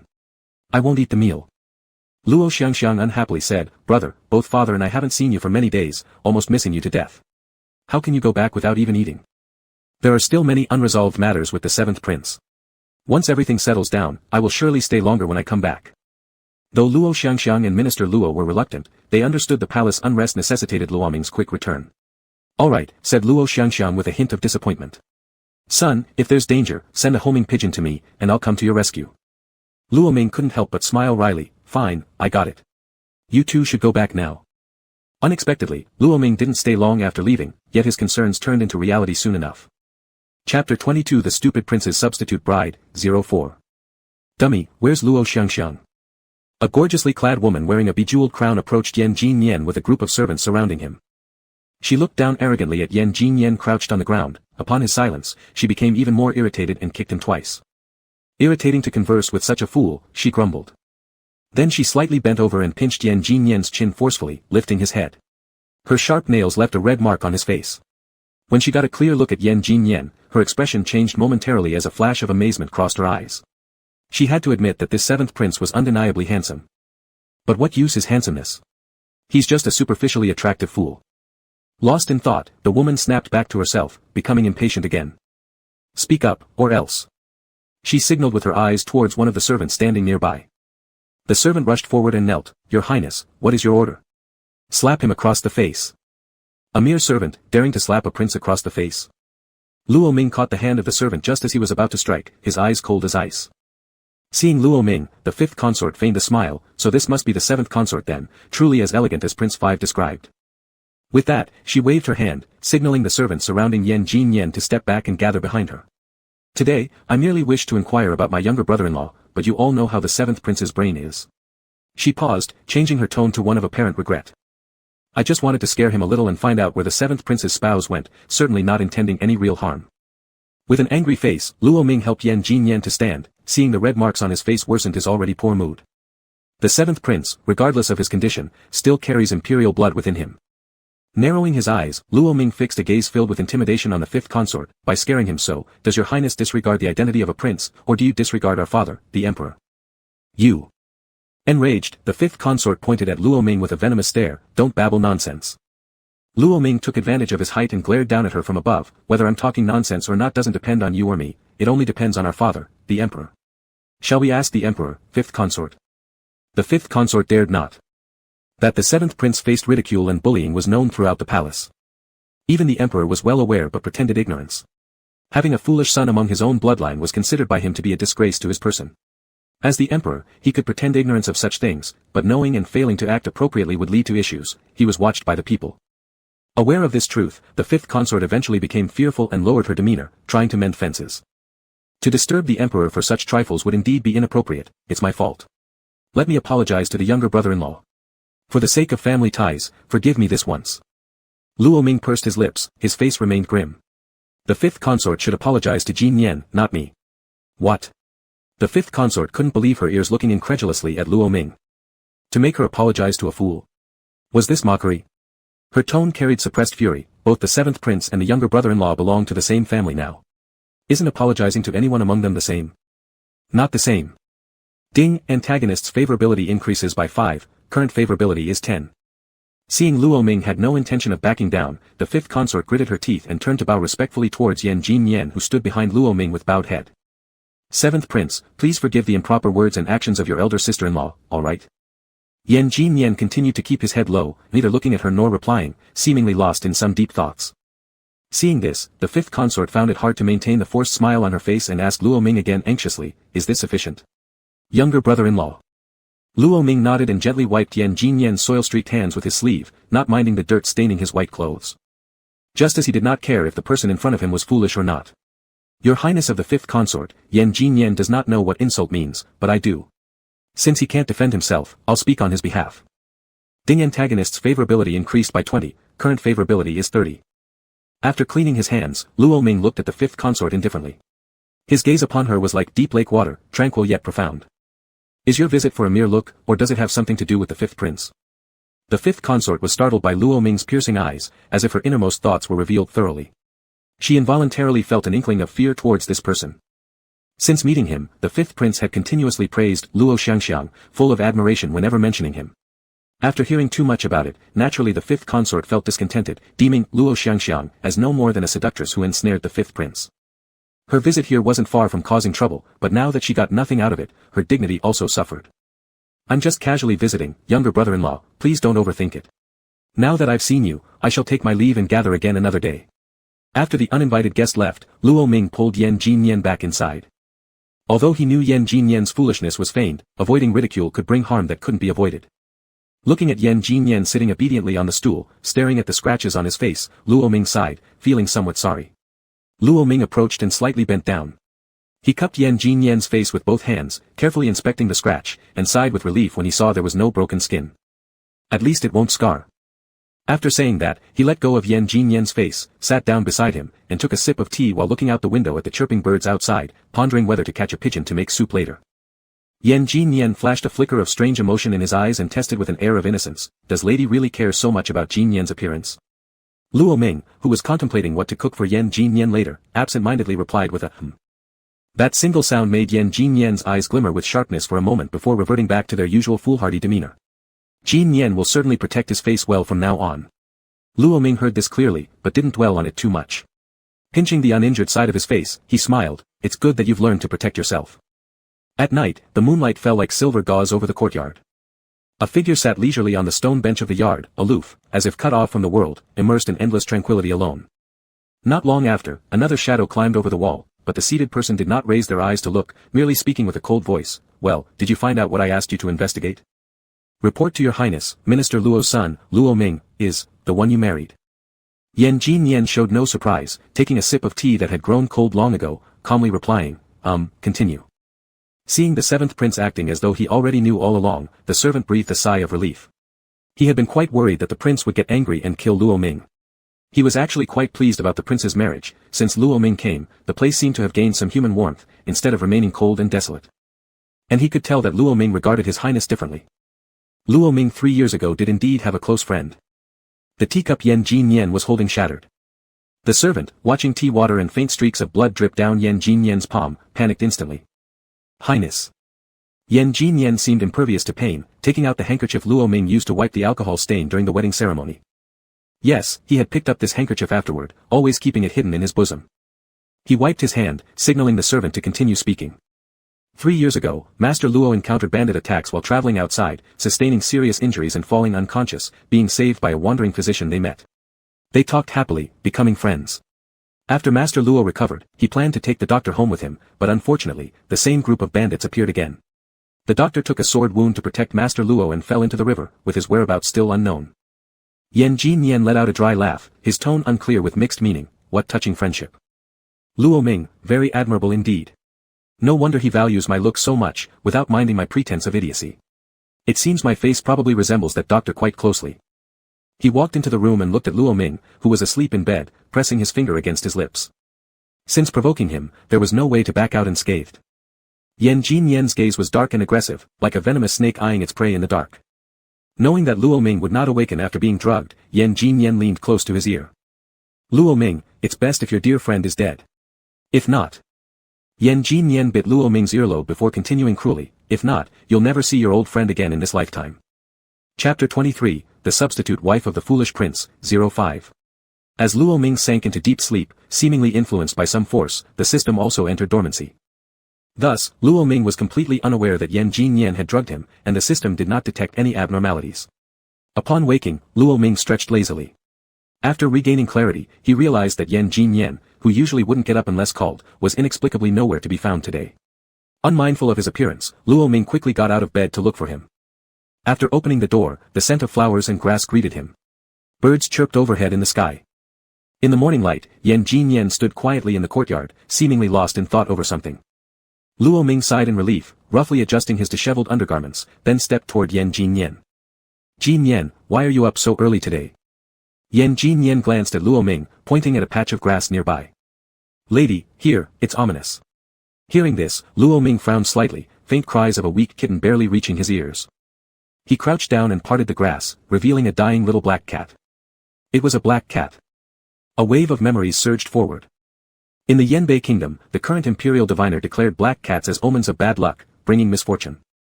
After these words were spoken, all the black cats in the palace were strangled overnight. Luo Ming picked up the frail little creature and couldn't help but marvel. It was dangerous in the palace. How had this little thing managed to survive? "Jinyan, it's just an ordinary kitten, not anything ominous." Yan Jinyan tilted his head in confusion, puzzled, "But I used to feed a little black one, which mother drove away. She told me that once a cat turns black, it becomes ominous, just like Jinyan, bringing bad luck. Mother said that because of Jinyan's arrival, father left her. Mother hates Jinyan." Upon hearing this, Luo Ming was stunned for a moment, his heart heavy with sorrow. He took the cat into the kitchen, giving the little black kitten some water first, then handing a piece of chicken to Yan Jinyan. "Jinyan, feed it." Yan Jinyan complied. The ravenous little black kitten smelled the food eagerly but carefully avoided Yan Jinyan's fingers holding the food when it opened its mouth. After eating, it rubbed its head against Yan Jinyan's hand, as if expressing gratitude. Seeing this, Luo Ming asked Yan Jinyan, "Do you think it's cute, Jinyan?" Yan Jinyan promptly gave a foolish smile, "Cute. Do you still think it's ominous?" Yan Jinyan's eyes flickered with hesitation, shifting to uncertainty. Luo Ming patted Yan Jinyan's head gently, slowly saying, "Your mother and others have been deceived by bad people. Black kittens are never ominous, they're very cute and gentle. And Jinyan is too." Ding antagonist's favorability increased by 3, current favorability is 33. Really? Yan Jinyan's eyes sparkled, his expression resembling that of a child receiving praise. Luo Ming silently praised Yan Jinyan's acting. Really? Shall we secretly take care of it? Yan Jinyan nodded, okay. From then on, the estate welcomed a new member. The little black cat was clever, seeming to know that outside the mansion, the world was dangerous. It never stepped out, even if playful, only climbing trees in the yard. Days passed by, with the first yellow leaf falling, autumn had arrived. During this time, the fourth prince came to bully Yan Jinyan, venting his dissatisfaction at court. But he was silenced by Luo Ming, chased out with a broom in hand. Since then, their reputation as not to be messed with spread, and the house remained peaceful. As night fell, the silver moon hung high. The wind in autumn was cooler than in summer. Sitting in the courtyard, Yan Jinyan, having shed his daytime facade, looked somewhat lost. At this moment, the little black cat leapt from somewhere into Yan Jinyan's arms, affectionately purring. Yan Jinyan raised a hand, gently stroking it, his eyes filled with indeterminate darkness. Highness. His hand stopped petting the cat, and Yan Jinyan turned to look at the servant beside him. What is it? Prince C's spy has sent word that on the third day of the autumn hunt, he will likely collaborate with a few others to humiliate you. Yan Jinyan lowered his eyes and continued petting the cat. I know. Seeing Yan Jinyan's nonchalant attitude, the servant was somewhat worried. Highness, this time you may get injured. Perhaps we should decline the invitation. Have I ever received any less abuse from them over all these years? The servant remained silent. It's only because they think I'm a permanent fool that they let their guard down. They torment me for amusement in part, but more importantly, they keep testing whether this fool shows signs of recovery. If they sense anything amiss, it will be hard for us to play our future moves. The underling understands. But Highness, if you get hurt, Master Luo will surely feel heartache. After saying this, Au bowed and retreated. Only Yan Jinyan was left in the courtyard, hugging the cat in silence. Heartache for him? Or just heartache for his face? Regardless, his infatuation with Luo Ming was growing day by day. On the night before the autumn hunt, Luo Ming carefully packed Yan Jinyan's belongings while incessantly muttering. Jinyan, the blue bag contains the change of clothes. This small sack stays on your person, it contains medicine for injuries. Yan Jinyan looked at the busy figure under the lamplight, and his gaze softened, a rare occurrence. Ding the antagonist's favorability increased by 4, current favorability is 37. The trip for the autumn hunt was estimated to last about 10 days, and the emperor had decreed that all princes must participate. In Yanbei Kingdom, during hunting season there was one rule, the emperor would bring along one concubine for personal care, and other princes were forbidden from bringing female attendants. Any commoner or hunter who happened to encounter the royal hunting party could choose to join the procession. Luo Ming knew he couldn't stay behind, as he wasn't at ease leaving Yan Jinyan alone. Therefore, he had found out the destination of the autumn hunt a few days ago. Although the mountain forest area where they would hunt was sparsely populated, it didn't mean no one lived there. He hurried ahead of the autumn hunt team, then planned to disguise himself as a local villager meeting them coincidentally to sneak into the group. Though Luo Ming thought his plan was flawless, Yan Jinyan already knew that he had been investigating the location of the autumn hunt, and guessed that Luo Ming intended to join the group. The detailed information came from Yan Jinyan, who dispatched someone to release the details. He wanted to see what Luo Ming's real purpose was for joining the hunt. On the day of the autumn hunt, dawn barely broke when the palace echoed with resonant bell sounds. Attendants and maidservants bustled around, preparing everything for the imminent departure of the court members. Rows of heavily armored imperial guards lined up, awaiting only the emperor's order to set off. With a great show of force, the spectacle was grandiose. After being taken away by 2 imperial guards sent by the emperor, Luo Ming swiftly changed into male attire, putting on a large bamboo hat that hid most of his face, revealing only his white jawline. Though Luo Ming altered his appearance slightly through makeup when he disguised as a woman, there were still traces recognizable compared to when he wore male clothing. Still, since it was essentially the same person, any concealment was beneficial. Once finished, Luo Ming leapt over the palace wall, galloping swiftly towards the designated mountainous area for the autumn hunt. As his dark hair danced in the wind, leaves fluttered gracefully alongside it.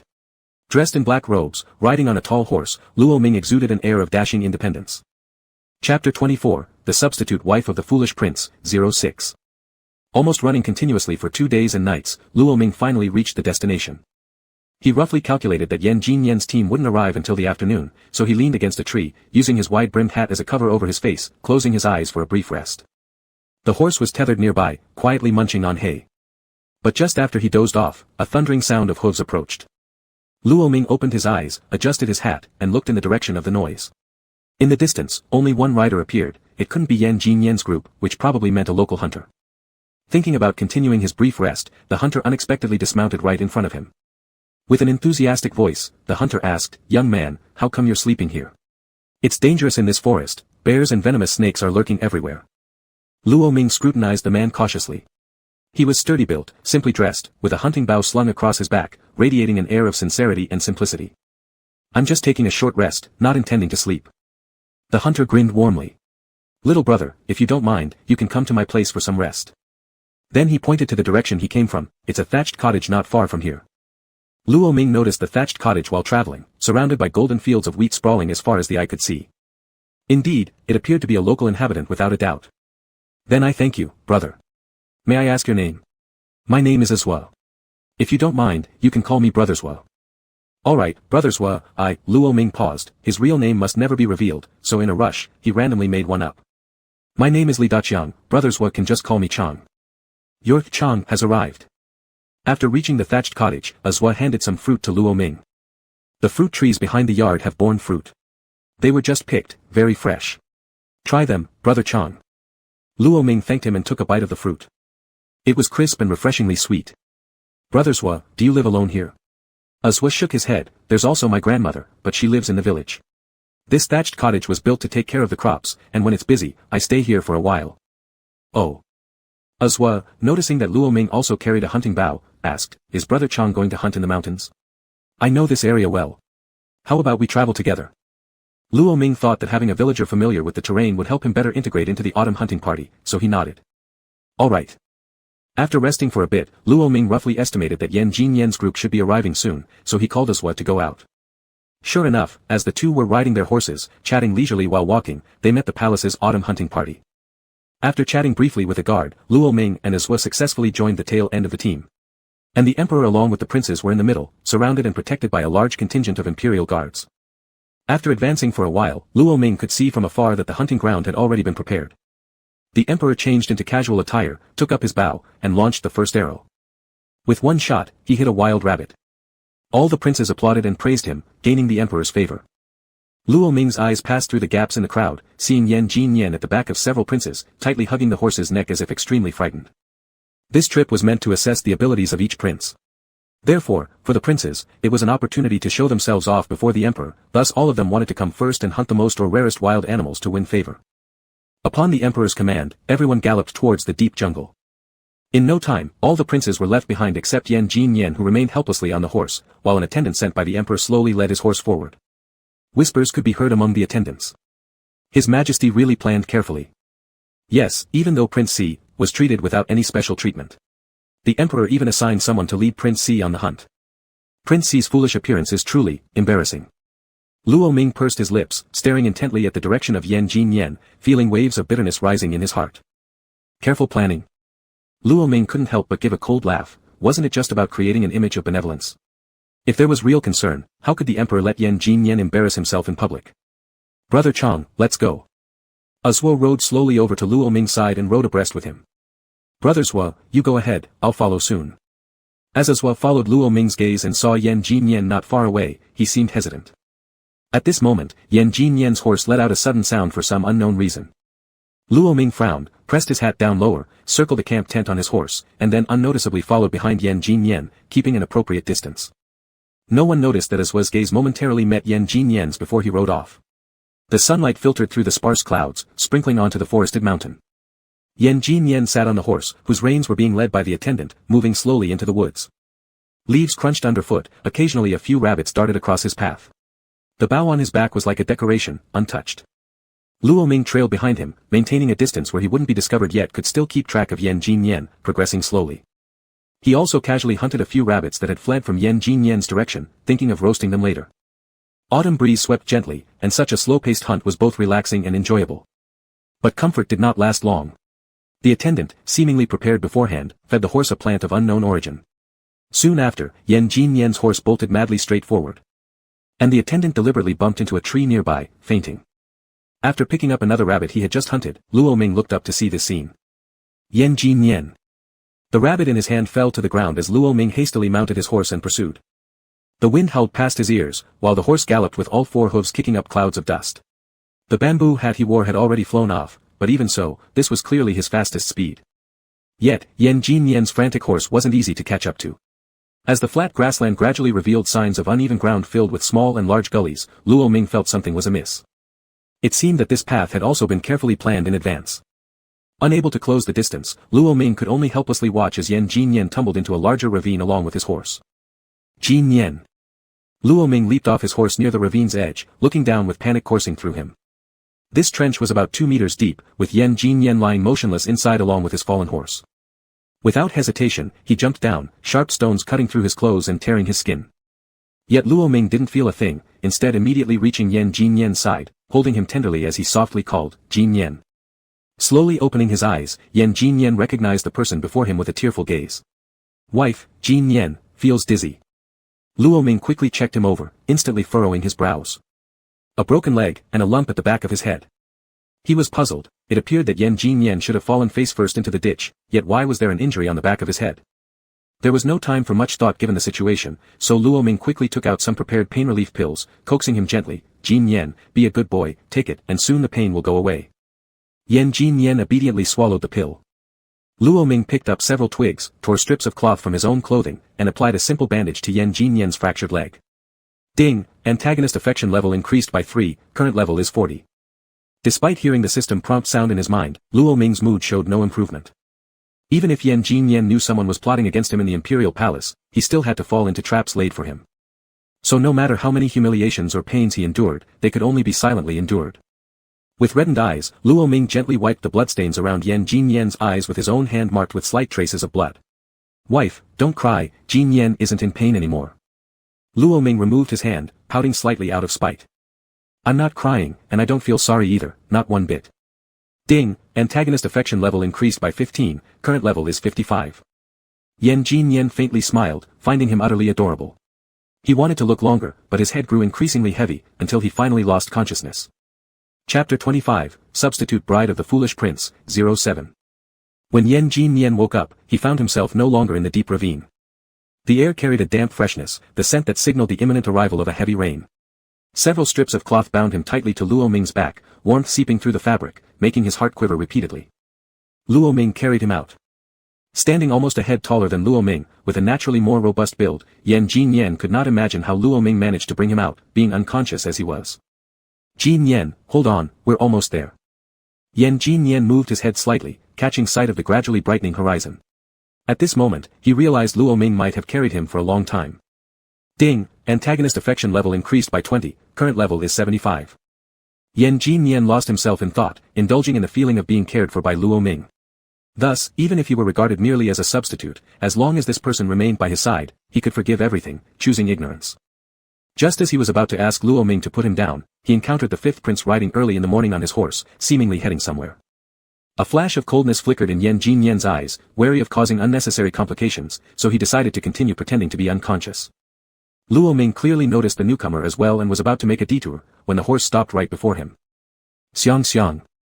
Although there was no bamboo hat shielding him, Luo Ming's face was stained with dirt, without the usual makeup adornments, which would normally require careful scrutiny to identify him. How did the fifth prince recognize him at a glance? Unaware of this fact, ever since their wedding day, the fifth prince had taken a liking to him. Xiang Xiang, how come you are covered in injuries? Jumping off his horse, the fifth prince saw the person Luo Ming carried on his back. Instantly understanding the situation. It was for this fool again.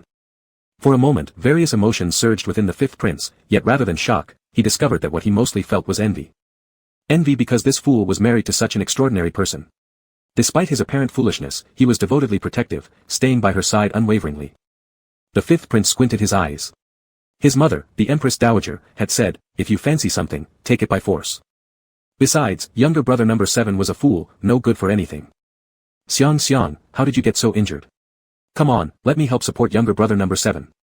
Reaching out his hand in apparent concern toward Luo Ming, the fifth prince's gesture was dodged. Thank you for your kindness, fifth elder brother, but both I and Jin Yen are covered in mud. We wouldn't want to soil you. How can you be so distant, younger sister-in-law? This is my 7th brother, injured like this. There's nothing but worry for him, how could there be any resentment? Luo Ming rolled his eyes internally. What pretense of fraternal loyalty was this? I object. Ding, antagonist affection level increased by 2, current level is 77.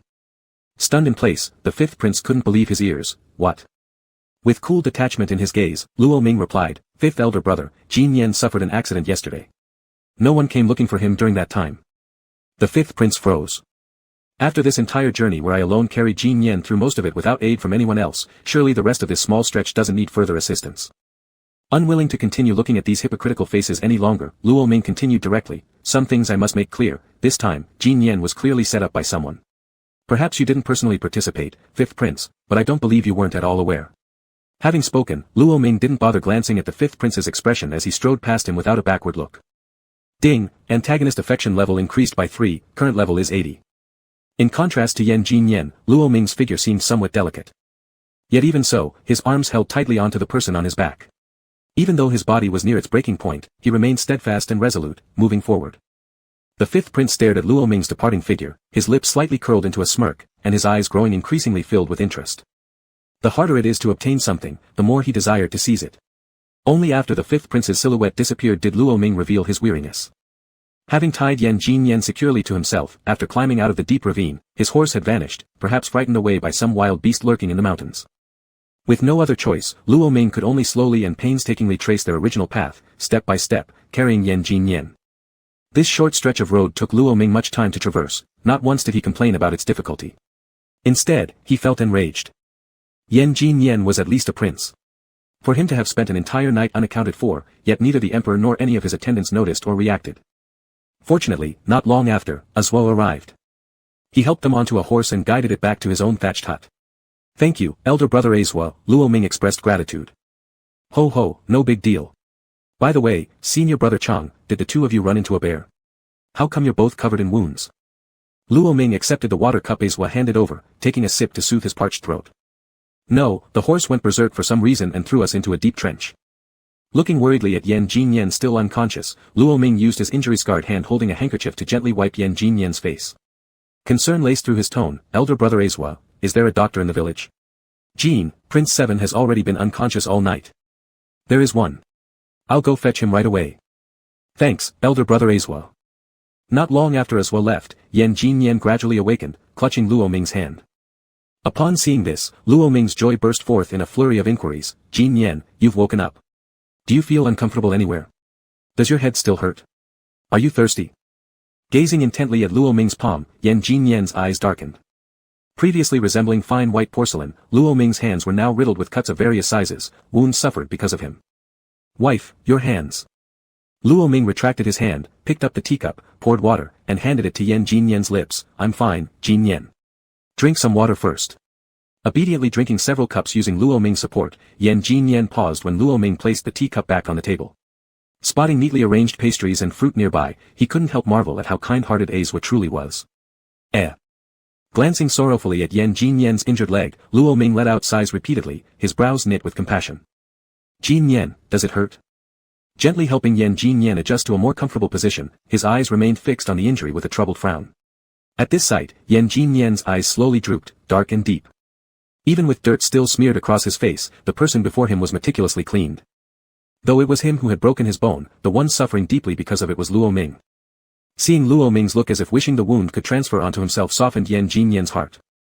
Wife, give Jin Yen a kiss, and Jin Yen won't hurt anymore. Alright, Luo Ming's eyes widened as he stared at Jin Yen, whose face was full of innocence. He scratched his ear, almost doubting if he had imagined hearing that. Jin Yen wants his wife to give a kiss. Luo Ming swallowed, realizing Jin Yen's apparent silliness was feigned, so, was this him being coy with him? How embarrassing. Luo Ming's face flushed bright red, and he immediately leaned forward and gave Jin Yen a quick peck on the cheek. Ding, antagonist affection level increased by 1, current level is 81. Seeing Luo Ming's bashful expression, Jin Yen's gaze flickered slightly, tilting his head with childlike naivety. Has wife kissed anyone else like this before? Luo Ming hesitated, instantly recalling Song Qi from the previous world. But Jin Yen and Song Qi were just different bodies, fundamentally, they were the same person. So, he said, only Jin Yen. Unbeknownst to him, this momentary pause did not escape Jin Yen's sharp observation. The bedding beneath his clenched fists was twisted tightly, his knuckles white from the force. Yet his expression remained utterly calm, even his tone carefully controlled to sound like a child asserting possessiveness over something dear. Then in the future, wife can only kiss Jin Yen. Alright. Chapter 26, The Bride Substituting for the Foolish Prince, 08. To thank Azuo, Luo Ming thoroughly cleaned every corner of the straw hut. After hastily cleaning up himself and Jin Yen, Azuo returned with the doctor. Jin Yen, be good and let the doctor examine your leg. No sooner had he finished speaking when Yan Jinyan burst into tears uncontrollably. Wah, Jinyan doesn't want to see the doctor. Luo Ming. Was this guy an Oscar-winning actor? Unable to help himself, Luo Ming glanced at Aswa. An ordinary person witnessing Yan Jinyan's antics might feel confused, scornful, or even disdainful. However, Aswa displayed nothing but utmost respect. This raised Luo Ming's favorable impression of Aswa significantly. Jinyan, listen. This leg injury mustn't be neglected. Wah, carry me, wife. Helpless, Luo Ming allowed Yan Jinyan, who had been leaning against the headrest, to hug his waist tightly, burying his face into his chest. Thankfully, after being embraced by Luo Ming, Yan Jinyan stopped shouting further. A moment later, the doctor had rebandaged Yan Jinyan's leg and spoke, "Sir, there's no need to worry. This young master's injuries are not serious." He then took out a bottle of pills from his medicine box, along with a small tin of something unknown. This bottle of wound-healing pills, take it for 1 week, stay resting for a month, avoid walking on the injured leg during that time and it will heal completely. And this tin of Yulu ointment can treat the cuts on your hands. It won't leave any scars. Luo Ming received the medicine, not expecting the doctor to be so meticulous. He had noticed those small cuts on his hands. Yulu ointment, sounds pretty fancy. Indeed, capable people often exist among common folk. Flipping through Yan Jinyan's changed clothes, Luo Ming found a money pouch he had prepared for Yan Jinyan. "Thank you, doctor, and I appreciate you taking the trouble to come here." As he said that, Luo Ming pressed a silver ingot into the doctor's hand. "No, sir, you don't need this." The doctor quickly refused, but Luo Ming persisted. "Just take it." After a bit of pushing back and forth, the doctor eventually conceded and accepted the silver. Luo Ming also wanted to prepare a meal for Aswa and the doctor, but both claimed they had urgent matters to attend to. "Achang, I have to return to the village. My grandmother needs me for some errands. You and His Royal Highness, the 7th Prince, recuperate here peacefully. Consider this place as your own home." Saying this, Aswa pulled out a key from his bosom and handed it to Luo Ming. "This is the key to the house. When you're leaving, lock the door and place the key under the rock by the entrance." After finishing his instructions, Aswa hurriedly dragged the doctor away. Luo Ming scratched his head, feeling somewhat confused. Do all the villagers here treat outsiders as their own family? By midday, the weather turned gloomy. The wheat outside was swaying heavily in the wind. When Aswa left, he left them a wild chicken, which Luo Ming stewed into a steaming hot soup. Pouring a bowl, Luo Ming sat next to Yan Jinyan, gently blowing to cool the spoonful of soup. "Jinyan, how does this taste?" Lowering his eyes, Yan Jinyan slightly opened his mouth and drank it. "Delicious." Afterward, Yan Jinyan fixed his eyes directly on Luo Ming's hands, looking discontent. "Why hasn't my wife behaved well like me?" Luo Ming gave a casual glance at his hand, then smiled and continued to feed Yan Jinyan. "After Jinyan is full, I'll go apply the medicine." To his surprise, Yan Jinyan took the bowl from Luo Ming's hands. "Jinyan's hands can move, I can eat by myself. How come my wife is sillier than me?" Luo Ming silently went to apply the medicine after being embarrassed. Ding, antagonist affection level increased by 3, current level is 84. Rolling thunder and pouring rain ensued. Rainwater flowed down along the eaves, water mist blurred the scenery outside the window.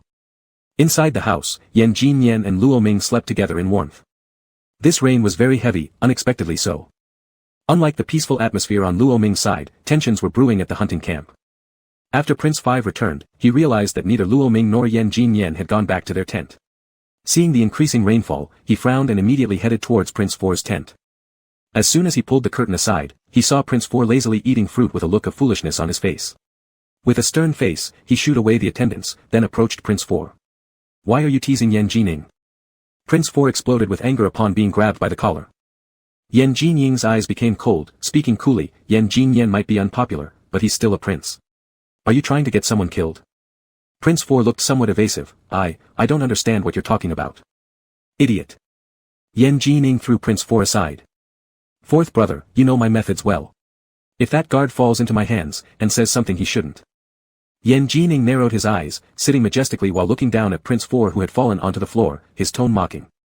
"Will I report to father or help you hide this matter, Fourth brother." Prince 4 scrambled up on all fours. "Fifth brother, no, you know I'm always on your side. If I get punished, won't fifth brother lose an assistant? Since we're on the same side, why didn't you trip up the crown prince instead of wasting time harassing that fool? Do you really think father will continue turning a blind eye if there's a death?" Prince 4 muttered under his breath, "Isn't it because you said we couldn't be sure whether that idiot would stay stupid forever? So we should tease and test him from time to time, and I." Yan Jining glanced at him indifferently. "From now on, focus solely on the crown prince side. Don't do unnecessary things. Hurry and let that servant report to father. Go find people, don't make too much fuss. I understand. Not long after, the attendant who had led Yan Jinyan's horse changed back into his original clothes, intentionally appearing injured. In a state of apparent anxiety, he met the emperor. My lord. This servant deserves punishment for failing to stop that frightened horse. The attendant knelt on the ground sobbing uncontrollably, prompting the emperor to wave generously offering forgiveness. Subsequently, messengers were sent out in search of Yan Jinyan. At that time, the two in the straw hut were sound asleep. More precisely, Luo Ming was sleeping deeply. After pretending to sleep for a while, Yan Jinyan opened his eyes and gathered Luo Ming, who had been clinging precariously to the edge of the bed to avoid disturbing his leg, pulling him close. His fingers tenderly caressed Luo Ming's eyebrows, nose, and cheeks, his gaze filled with adoration. Then he held Luo Ming's hand, noticing that the red swelling caused by injuries had lessened. Although they no longer looked as terrible, Yan Jinyan's expression did not improve even slightly. His eyes seemed to harbor a stormy abyss. Anyone who knew Yan Jinyan well could see that some people were going to suffer consequences. Yan Jinyan was patient but never willing to suffer loss without retaliation. The discord between the Crown Prince and Prince Five was common knowledge among the palace servants. But actually, at first, the two of them hadn't been so confrontational, unwilling even to maintain superficial harmony. This escalation of conflict was heavily influenced by Yan Jinyan's manipulations behind the scenes. He had once set up Prince Five, Yan Jining, to endure a mute setback and passed the blame onto the Crown Prince. Yan Jining, known for his impetuous nature, began openly and covertly sabotaging the Crown Prince once he was convinced the Crown Prince was behind it, deteriorating their relationship further. And this wasn't the only time Yan Jinyan acted behind the scenes. The palace was like a chessboard, everyone was a pawn to Yan Jinyan, and he was the one making the moves. He overlooked and understood everyone, yet no one noticed his presence. With a deep gaze, Yan Jinyan kissed Luo Ming's forehead lightly. Dr. Azuo was his man, originally meant to watch over Luo Ming since the mountains were dangerous, fearing wild animals would harm him. He never expected that Luo Ming would go to such lengths for him, following him recklessly into the jump and sustaining a whole set of injuries as a result. Actually, that pit wasn't very deep, he wouldn't have been so badly injured if not for what happened next. However, right before falling, he twisted his body into an extremely awkward position in order to protect his face, the one thing he knew Luo Ming cherished greatly. His face didn't get a single scratch, but the cost was a broken leg and a head injury. If this man-made accident had only harmed him, perhaps he would have endured it for now. At this thought, Yan Jinyan let out a cold laugh, his surrounding aura terrifyingly ominous. It was autumn, and the harsh winter was approaching. The bears in the mountain went into hibernation soon, so they indulged in heavy feeding during this period, making their frenzy rather common. Chapter 27, Substitute Wife of the Foolish Prince, 09. After the rain stopped, the sky cleared, and the sunset revealed itself. When Luo Ming woke up, he found himself resting on Yan Jinyan's chest. He sneakily glanced at Yan Jinyan, seeing that he was still asleep, and quietly tried to pull the arm around his waist to rise. Just as he moved slightly to flip over, Yan Jinyan pulled him back tightly into his arms. A searing lip touched the back of his neck, whispering in a drowsy voice. Wife, give me a kiss. Luo Ming's breath caught at these words. Totally unfair. After muttering those words, Yan Jinyan lay down beside him, pulling him tightly into his embrace, conveniently avoiding the leg that had been injured. In an instant, Luo Ming's back tightly adhered to Yan Jinyan's chest while Yan Jinyan restlessly rubbed against him. Gradually, Luo Ming noticed that Yan Jinyan's breathing became heavier. The rising flagged, the pert bottom. They pressed and rubbed against each other through their clothes. Even though Luo Ming usually had thick skin, at that moment, his face turned entirely red like a boiled shrimp. He quickly broke free, creating some distance between himself and Yan Jinyan. Turning around, he met with Yan Jinyan's perplexed eyes. Wife. Yan Jinyan mumbled sleepily, then furrowed his brows a bit later and grabbed Luo Ming's hand to place it under his waist somewhere. Wife, why does Jinyan feel so uncomfortable here? Luo Ming. Pretending to be foolish and playing tricks. The moment his hand touched it, Luo Ming quickly withdrew, ears turning red as he lied. Normal occurrence, Jinyan will be fine after holding on for a bit. Really? Really, just bear with it for a little while, and it'll subside. By the way, the rain has stopped, I'm going outside for a breather. While saying this, Luo Ming got off the bed. As soon as the door closed, the confusion in Yan Jinyan's eyes disappeared, and a hint of a smile appeared at the corner of his lips. She was becoming more and more endearing to him. Ding, antagonist affection level increased by 3, current level is 87. The damp earthy smell lingered in the air, and the wheat stalks were still dotted with unshed raindrops. The sunset colored half the sky red, and a rainbow hung in the distance. Luo Ming stretched lazily, took a deep breath, brought a small wooden stool, and sat in the yard daydreaming. His thoughts wandered far away, perhaps because the scenery was too beautiful, or maybe the surroundings were too quiet, causing Luo Ming to lose himself in thought for nearly half an hour without noticing. Life was long and arduous, where would their journey end? After this world, would they meet again? Seeing that Luo Ming hadn't returned to the room, Yan Jinyan slowly walked out, leaning heavily against the wall step by step, struggling quite a bit. The door creaked open. The young man sat quietly in the courtyard, resting his chin on his hands, gazing absently toward the distant wheat field, his gaze scattered. The glow of the setting sun illuminated him, transforming his originally black hair into gold as if his entire person glowed like light itself. So radiant, like a celestial being from legend, as if about to ascend any second. For an instant, a wave of panic overwhelmed Yan Jinyan's entire body, even his fingertips grew cold. Ignoring the pain in his leg, he charged straight toward Luo Ming, driven by only one thought in his mind: do not let her slip away. Fortunately, the moment he fell to the ground, Yan Jinyan managed to grab onto Luo Ming's wrist. Feeling his body begin to warm again, seeing the formerly scattered eyes of Luo Ming turn upon him now with a hint of worry, he finally calmed down. Yan Jinyan smiled, obstinate and possessive. Wife, Jinyan has caught you. In response, Yan Jinyan was met with Luo Ming's irritated scolding. Yan Jinyan, are you stupid? Don't you want your legs? Jinyan isn't stupid. He had captured him. While Luo Ming cursed, supporting Yan Jinyan back into the house, a sound of hoof beats came from afar. He frowned looking over. Whoa, this array of attire clearly indicated royal guards. The royal guards had clearly noticed the two people in the thatched cottage as well. After exchanging a glance with Luo Ming, their gaze fell on Yan Jinyan beside him, and then they excitedly shouted to those behind them. Here. The seventh prince is here. Yan Jinyan let out an almost imperceptible tsk sound, a hint of impatience flashing across his brows. They came sooner than he had expected. Before long, Luo Ming and Yan Jinyan were surrounded by the guards who wanted to take them back. When they arrived, the sky had gradually turned darker. After the heavy rain, it was inevitably a bit cool and damp. Not far away, a bonfire had been lit, and over it roasted game caught by the prince during the hunt. The fire illuminated the hunting ground, and the emperor sat on an elaborately crafted chair, seemingly waiting for everyone to return. Upon learning about the seventh prince's whereabouts, the other princes characterized by brotherly respect and filial piety returned one by one, showing some concern and surrounding Yan Jinyan behind Luo Ming with several inquiries before settling around the bonfire. Luo Ming looked toward the direction of the emperor. This was the first time Luo Ming met face to face with the emperor since the grand wedding. He was just about to pay respects when Yan Jinyan clung tightly to his waist from behind like glue, eyes darting timidly. Helplessly, Luo Ming sighed, patting Yan Jinyan's head with one hand as a reassurance. Jinyan, let the guard nearby support you. But Yan Jinyan clung even tighter. No. Jinyan is scared, woo woo woo. The benevolent emperor who deeply loved his children naturally wouldn't hold any grudges with so many people present. Thus, the emperor waved his hand to signal Luo Ming could be excused from bowing. Such a scene appearing before the emperor was something Luo Ming hadn't anticipated. He didn't know if the emperor recognized him, but judging by current appearances, it seemed not. He slightly nodded, introducing himself, your subject thanks his majesty. The emperor was evidently stunned for a moment, seeing Yan Jinyan's intimate demeanor toward Luo Ming also guessed who Luo Ming was. Hunting is forbidden for princes to bring women along. Do you know this? Yes. The emperor's voice clearly carried a thread of anger. Knowing this and deliberately violating it, do you disregard rules? Everyone around involuntarily sucked in a breath of cold air, thinking this consort of the seventh prince lacked brains. Had she provided any excuse, the emperor wouldn't have been angry. Tightening his arms, Yan Jinyan appeared to be snuggling closer to Luo Ming but in fact was protecting the person inside his embrace. Prince 4 whispered to Yan Jining, younger brother 5, this Luo Xiangxiang isn't as wise as you said, angering his majesty might lead to punishment. Yan Jining furrowed his brows, looking at Luo Ming's figure without saying a word. When the emperor got upset, it wasn't trivial. If anyone else would have knelt down begging for mercy already, Luo Ming did not. She calmly replied, Father Emperor, I came here on my own accord, not brought by the seventh prince. So, I haven't broken that rule. Prince 4 was instantly speechless.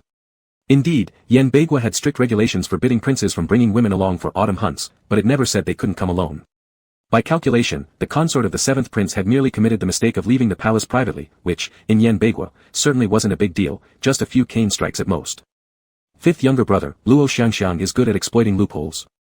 Yan Jinying's gaze moved from Luo Ming to Yan Jinyan, who resembled an infant right now, coloring with dislike. Xiangxiang, she, is extraordinary. Prince 4 gave him a thumb up, still our fifth brother has sharp vision, elder brother 4 truly admires your insight. On this side, the emperor cast a deep look at Luo Ming, seeing that Luo Ming showed no trace of fear, and suddenly laughed. Good, good, good.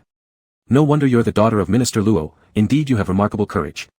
Thus, there's actually no violation of the rules. With the emperor's laughter, the tense atmosphere around loosened up immediately, restoring to the initial mood filled with flattery.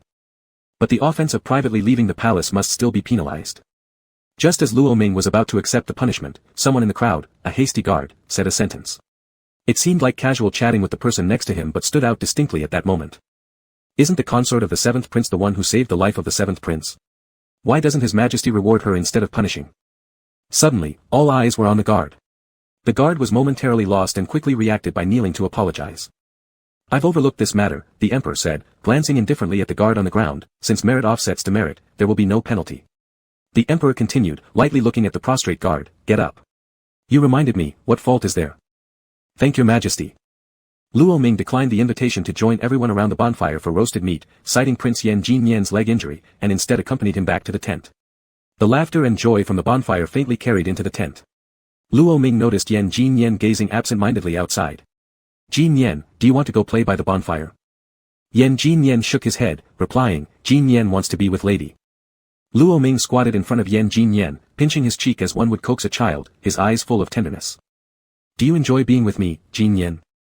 Looking into the shining eyes of Luo Ming before him, eyes that seemed filled with stars, Yan Jinyan responded involuntarily, of course. Luo Ming smiled, her lips opening gently. I'm also very happy to have met Jinyan.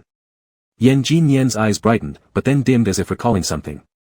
Ding, antagonist favorability +1, current favorability is 88. Ding, antagonist favorability -1, current favorability is 87. Ding, antagonist favorability +2, current favorability is 89. Luo Ming, why does it keep going up and down? Is the system malfunctioning? The system shrugged, not at all, whose heart can anyone truly guess when it comes to an antagonist? Chapter 28, The Substitute Bride of the Foolish Prince, 10. The disappearance of the 7th prince was like a little interlude during the autumn hunt, and after this, the autumn hunting would continue for a few more days. Due to Yan Jinyan accidentally getting injured, the emperor allowed him and Luo Ming to return to the palace early. Upon entering the palace, the emperor's guards initially wanted to assist Yan Jinyan further into the residence, but were stopped by Luo Ming. He courteously smiled at the two guards, saying, "This is fine, thank you for your trouble." The guards exchanged glances, then bowed slightly toward Luo Ming and left. As Luo Ming opened the courtyard gate, a little black kitten sleeping under the sun suddenly perked up its head. Upon seeing Luo Ming and Yan Jinyan, it mewed and scampered over to their feet, rubbing and purring affectionately. Luo Ming supported Yan Jinyan while smiling and pointing at the little black cat, saying, "Look Jinyan, little black has been waiting for us to come home." At hearing this, Yan Jinyan's gaze softened, and the corners of his mouth couldn't help but curve upward slightly. Ayu paused mid-step upon seeing Yan Jinyan's expression, stepped aside, and watched the couple's silhouettes with a gratified smile. It was wonderful that Master Luo had married here. Thereafter, Luo Ming almost shut out the outside world, settling contentedly in the residence to live peacefully with Yan Jinyan. However, some significant events within the palace inevitably filtered into his ears. For example, on the last day of the autumn hunt, it was rumored that the 4th prince had wandered away from the group unintentionally while hunting, accidentally venturing deep into the forest, and unfortunately encountering a crazed bear. Fortunately, the crown prince arrived just in time and saved him, although he still lost an arm to the bear. Many servants speculated during idle chats whether this misfortune of the 4th prince was due to someone else's scheming. If it were a conspiracy, who might be the mastermind behind it? Having listened to various discussions, perhaps because the crown prince happened to arrive in time and thus won favor from the emperor after saving the 4th prince, most people suspected it was the crown prince's plan. However, there were others with differing opinions, believing that it was another prince trying to create discord between the crown prince and the 4th prince for his own gain. Seeing no one suspecting Yan Jinyan, Luo Ming ceased paying attention to the matter. Days passed, and though Yan Jinyan's leg had healed, he grew even more attached to Luo Ming. Especially when the 5th prince visited from time to time, Yan Jinyan would furrow his brows and repeatedly kiss Luo Ming's face in front of the 5th prince. He would then hide fearfully behind Luo Ming when the 5th prince frowned darkly, trembling and murmuring pitifully, "Lady. Brother is intimidating, Jinyan is scared." In the end, Luo Ming would send the guest off with a stern face. With the retreat of the autumn wind, winter had arrived. When the first snowflakes fell, the yard was covered in white. Luo Ming excitedly pulled Yan Jinyan into the yard, building snowman after snowman, her nose freezing red yet never stopping. Watching the boy jump about everywhere in the yard, Yan Jinyan's eyes softened tenderly, a smile blooming at the corner of his lips. Compared to before Luo Ming arrived, it was as though a long-dormant life had been rekindled in him. He rubbed his hands together to warm them, then walked forward, holding Luo Ming's cold hands within his own, keeping them warm. Then, unable to resist, he bent down to kiss Luo Ming's frozen nose gently, laughing slightly. Who would have thought that my lady enjoys playing even more than Jinyan? Before they knew it, 2 years had already passed. The favorability rating had also gradually risen to 98 with the passage of time. One day, Emperor Yanbei suddenly suffered from a relapse of an old illness and lay critically ill in bed. The incident came as a sudden shock, throwing the palace into disarray, everyone except for Yan Jinyan and Luo Ming, who were unusually composed. In the evening, as Luo Ming was feeding Yan Jinyan a new variety of pastry she had developed, Prince Five arrived again, looking somewhat delighted. Currently, everyone in the court is anxious, fearing they'll end up on the wrong side. I never thought Xiao Xiao would be so calm amidst all this chaos. Prince Five casually pulled up a stool and sat across from Luo Ming, his gaze brazen and revealing no disguise of his intentions. Luo Ming didn't look at him, continuing to feed Yan Jinyan while saying indifferently, I can't believe that at such a critical time, Prince Five still has the leisure to come here and chat idly with me. Seeing Luo Ming not giving him even a glance, Prince Five clicked his tongue in dissatisfaction. He then leaned forward, grabbing Luo Ming's wrist holding the pastry in an attempt to force her to look at him. Just then, he felt a sharp sting on the back of his hand and looked down to see Yan Jinyan, the fool, biting him fiercely. Compelled to release Luo Ming's wrist, just as Prince Five was about to lash out at Yan Jinyan, Luo Ming pulled Yan Jinyan behind her. Looking at Luo Ming's face, Prince Five stifled his anger. Since this was a crucial moment for the throne succession, he couldn't afford to create unnecessary trouble by picking a fight with a mentally disabled younger brother. Thus, he sat silently with a dark expression. Seeing this, Luo Ming spoke up, what brings Prince Five here? Reining in his sinister demeanor, Prince Five turned to Luo Ming once more, raising the corners of his mouth in a reckless grin. Xiao Xiao, my heart started pounding heavily the first time I saw you. It took some time to figure out what it meant, I've grown fond of you. Perhaps it was love at first sight. Luo Ming furrowed her brows, Prince Five, please watch your words, I am already the seventh consort. Prince Five paid no heed, Xiao Xiao, what future do you have with a fool? If you're willing. He paused briefly, becoming more serious as he stared straight into Luo Ming's eyes, if you're willing, the position of Empress will be yours in the future. Luo Ming couldn't help but roll her eyes, causing Prince Five to burst into laughter. Subsequently, Luo Ming took Yan Jinyan's hand and coldly said, I'm unwilling. After saying this, she tried to pull Yan Jinyan back inside, but Prince Five blocked their way, gazing stubbornly at Luo Ming. Xiao Xiao, rejecting me won't work. Once I ascend the throne, I can forcibly take you without regard for your consent. Luo Ming raised her eyes, her gaze icy cold, Prince Five is certainly confident. Humph, just another overconfident man. Then, she sidestepped Prince Five, saying, our little home might not accommodate Prince Five well. We shall not keep you longer. Though Prince Five was reluctant, with the Emperor gravely ill and a pile of matters awaiting his attention, he left grudgingly. Inside, Yan Jinyan hung his head, standing silently beside Luo Ming in deep gloom without uttering a word. Seeing this, Luo Ming sighed helplessly. She approached him as usual after Prince Five had left and tiptoed, cupping his face gently to kiss him. But this time, Yan Jinyan seemed unsoothed. His gaze fixated on Luo Ming intently, lacking his usual childish innocence and instead taking on a chilling tone. Brother Five truly wants to snatch away my wife. His palm grazed Luo Ming's waist, then forcefully pulled her into his embrace as he uttered a sentence that sent shivers down Luo Ming's spine. The autumn hunt should have let Oswa lead out another bear. Oswa? At the familiar name, Luo Ming quickly lifted her head to meet Yan Jinyan's profound gaze. Is Oswa also one of yours? Luo Ming asked aloud. Yan Jinyan accurately picked up on the word also in Luo Ming's question, and a smile spread across his lips as he lifted his hand to press down on Luo Ming's mouth corners repeatedly, his eyes filled with infatuation. Indeed, you noticed long ago. After finishing this statement, Yan Jinyan swiftly pulled out a small pill and put it in his mouth. Before Luo Ming could ask what it was, Yan Jinyan kissed her deeply, forcing her teeth apart with his tongue, conquering her mouth aggressively. The pill entered Luo Ming's stomach. A few moments later, Luo Ming began to feel disoriented, her mind clouding over. What did you make me eat? Luo Ming's sentence trailed off as her body went limp, and she lost consciousness, falling towards the ground. Yan Jinyan caught Luo Ming, lifting her up effortlessly, and strolled slowly into a secret room he'd had prepared beforehand. He laid her gently on the bed in the secret room. With a click, he locked her wrists. Holding Luo Ming tenderly, Yan Jinyan carried her into a chamber he'd long since arranged for this purpose. There, he gently placed her onto the bed. Along with the sound of a lock clicking shut, Luo Ming's wrists were securely handcuffed. His fingers combed through Luo Ming's stray locks, and he murmured to the unconscious figure, were you just about to ask what medicine I gave you? His fingertips traced down Luo Ming's cheek to her throat as Yan Jinyan smirked faintly, it's a drug that will keep you from running around recklessly. The charade of ignorance had been pierced, and he couldn't be sure if Luo Ming would try to escape now. All he could guarantee was that by employing some tricks, she wouldn't be able to flee anymore. Chapter 29, The Substitute Bride of the Foolish Prince, 11. When Luo Ming regained consciousness, she found herself alone in the room. Seated on the bed, she looked emotionlessly at the chain fastened around her ankle and couldn't help but give it a gentle tug. A jingling sound echoed throughout the silent room. System, I've been bound by Yan Jinyan. Yes. I seem to have heard Yan Jinyan call me a Ming. Yes. So, does that mean he's known who I am all along? Yes. Luo Ming sighed, scratching her head with an expression filled with worry. This development didn't make sense. She couldn't fathom why Yan Jinyan had drugged her and imprisoned her here. After being together for such a long time, she could sense his change. He clearly harbored feelings for her. If he already knew her true identity, shouldn't things proceed smoothly so they could enjoy their sweet days together? The more Luo Ming thought about it, the more exhausted she felt. In the end, she simply flopped onto the bed, pulling the covers up and closing her eyes to sleep. The system paused momentarily, speechless. Aren't you going to do something about this? Do what? Of course, you should think of how to escape. It always goes like this in novels, you run, and he chases.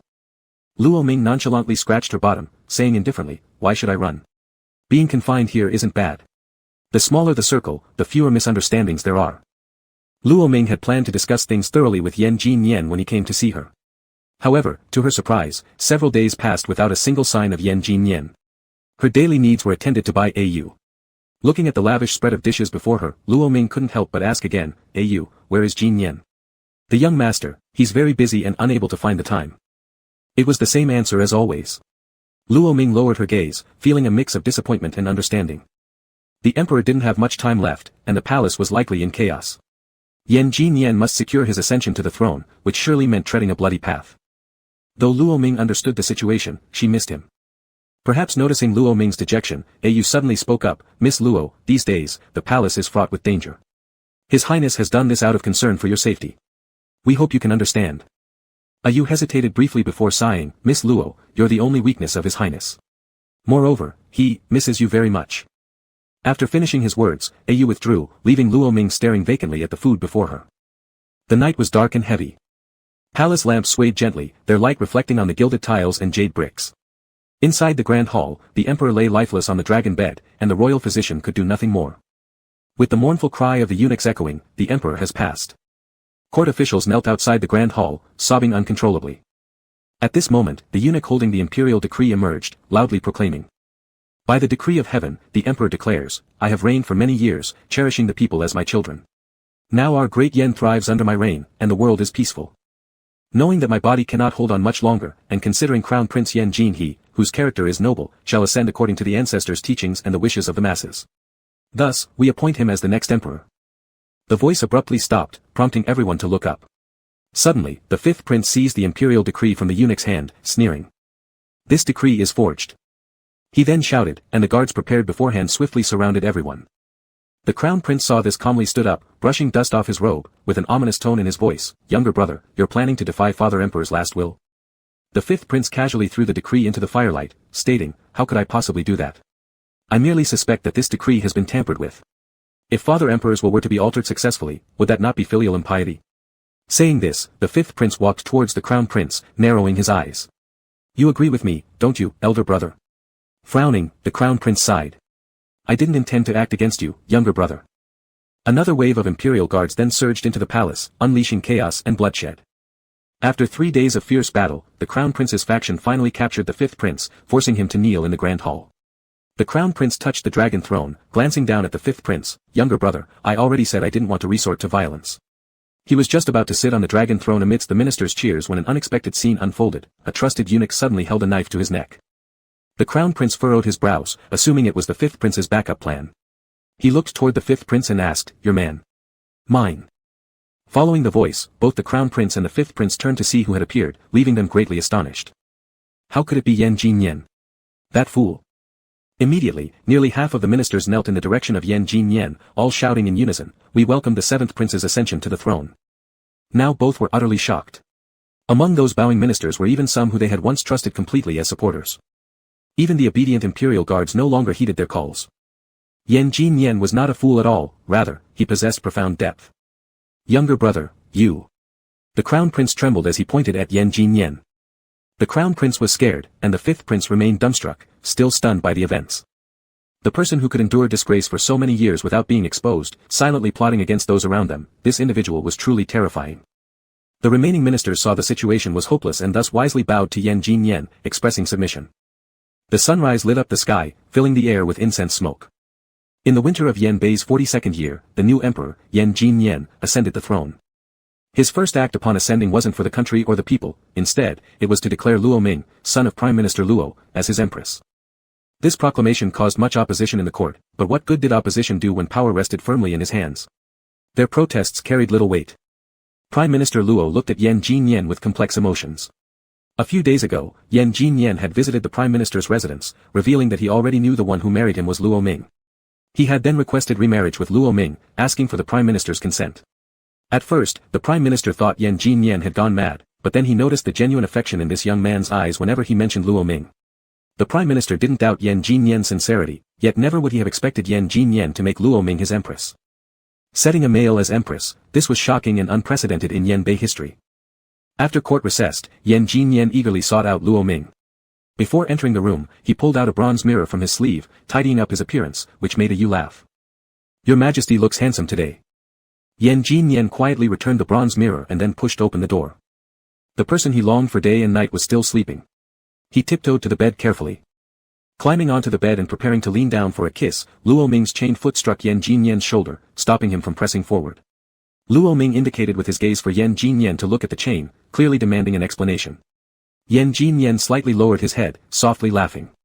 His hand stroked Luo Ming's ankle, teasingly rubbing before forcefully grabbing and pulling. Yan Jinyan lowered his eyes, gently nibbling Luo Ming's ankle. "Ming, take a good look at me." Chapter 30, The Substitute Bride of the Foolish Prince, 12. Luo Ming raised her eyes, looking over Yan Jinyan. She saw him wearing splendid dragon robes, broad shoulders, narrow waist, and meticulously combed hair. After removing his facade of foolishness, his gaze now held an irresistible tenderness when meeting others' eyes. A single glance could easily captivate someone. Very handsome. But Luo Ming still harbored anger deep within her heart and deliberately turned her head away, sarcastically saying, "With the emperorship secured, things must be very busy. With countless state affairs to handle, you still remember there's someone imprisoned here. What a great honor indeed." Yan Jinyan paid no attention to Luo Ming's sarcasm. Gazing down, he drew a key from his waist and unlocked the chains on Luo Ming's wrist. "Don't be angry with me, Ming. How dare I, MMPH." Before Luo Ming could finish her sentence, Yan Jinyan's fiery lips cut off her words. Breathing grew warm, Yan Jinyan's hand slipped under Luo Ming's clothing, fingertips wandering across her back, causing shivers of pleasure. Luo Ming tried to turn her head away but was forced back into another kiss by a firm grip on her chin. Finally, after a long while, they parted. Yan Jinyan stared at Luo Ming intently, passionately, and unwaveringly. "Ming, 10 days from now is an auspicious day suitable for enthronement." Luo Ming, dazed from Yan Jinyan's kisses, lazily hummed in response. Yan Jinyan continued speaking to himself, "I will send Ming back to the Prime Minister's mansion for preparations. When the time comes, I'll come to fetch you, and thereafter, we'll spend our lives together, inseparably united forever." Hearing this, Luo Ming raised her eyes and questioned, "Then explain why you locked me up." Yan Jinyan's eyes darkened momentarily, his lips tightened. "I was afraid you would run. And now, are you no longer afraid? Even if Ming had wings now, there's no way to escape." Luo Ming. Truly a remarkable deed. "When did you realize I wasn't Luo Xiangxiang?" Yan Jinyan honestly answered, "On the wedding night." "So early?" Thinking about all the trouble he went through trying to speak with Yan Jinyan in a pinched voice, Luo Ming became angry. Then he suddenly got up, pushed Yan Jinyan down, and pinned him beneath him, gritting his teeth and said, "Your Majesty enjoyed pretending to be stupid and seeing me as a woman. Didn't it feel awkward?" Yan Jinyan shook his head, using this position to hug Luo Ming's waist and with a bit of force pulled him into his embrace. "Madam has always been extremely beautiful, no one in the world can compare, where does the awkwardness come from?" Luo Ming blushed furiously and became silent. After a while of clinging to each other, Luo Ming was sent back to his maiden's home.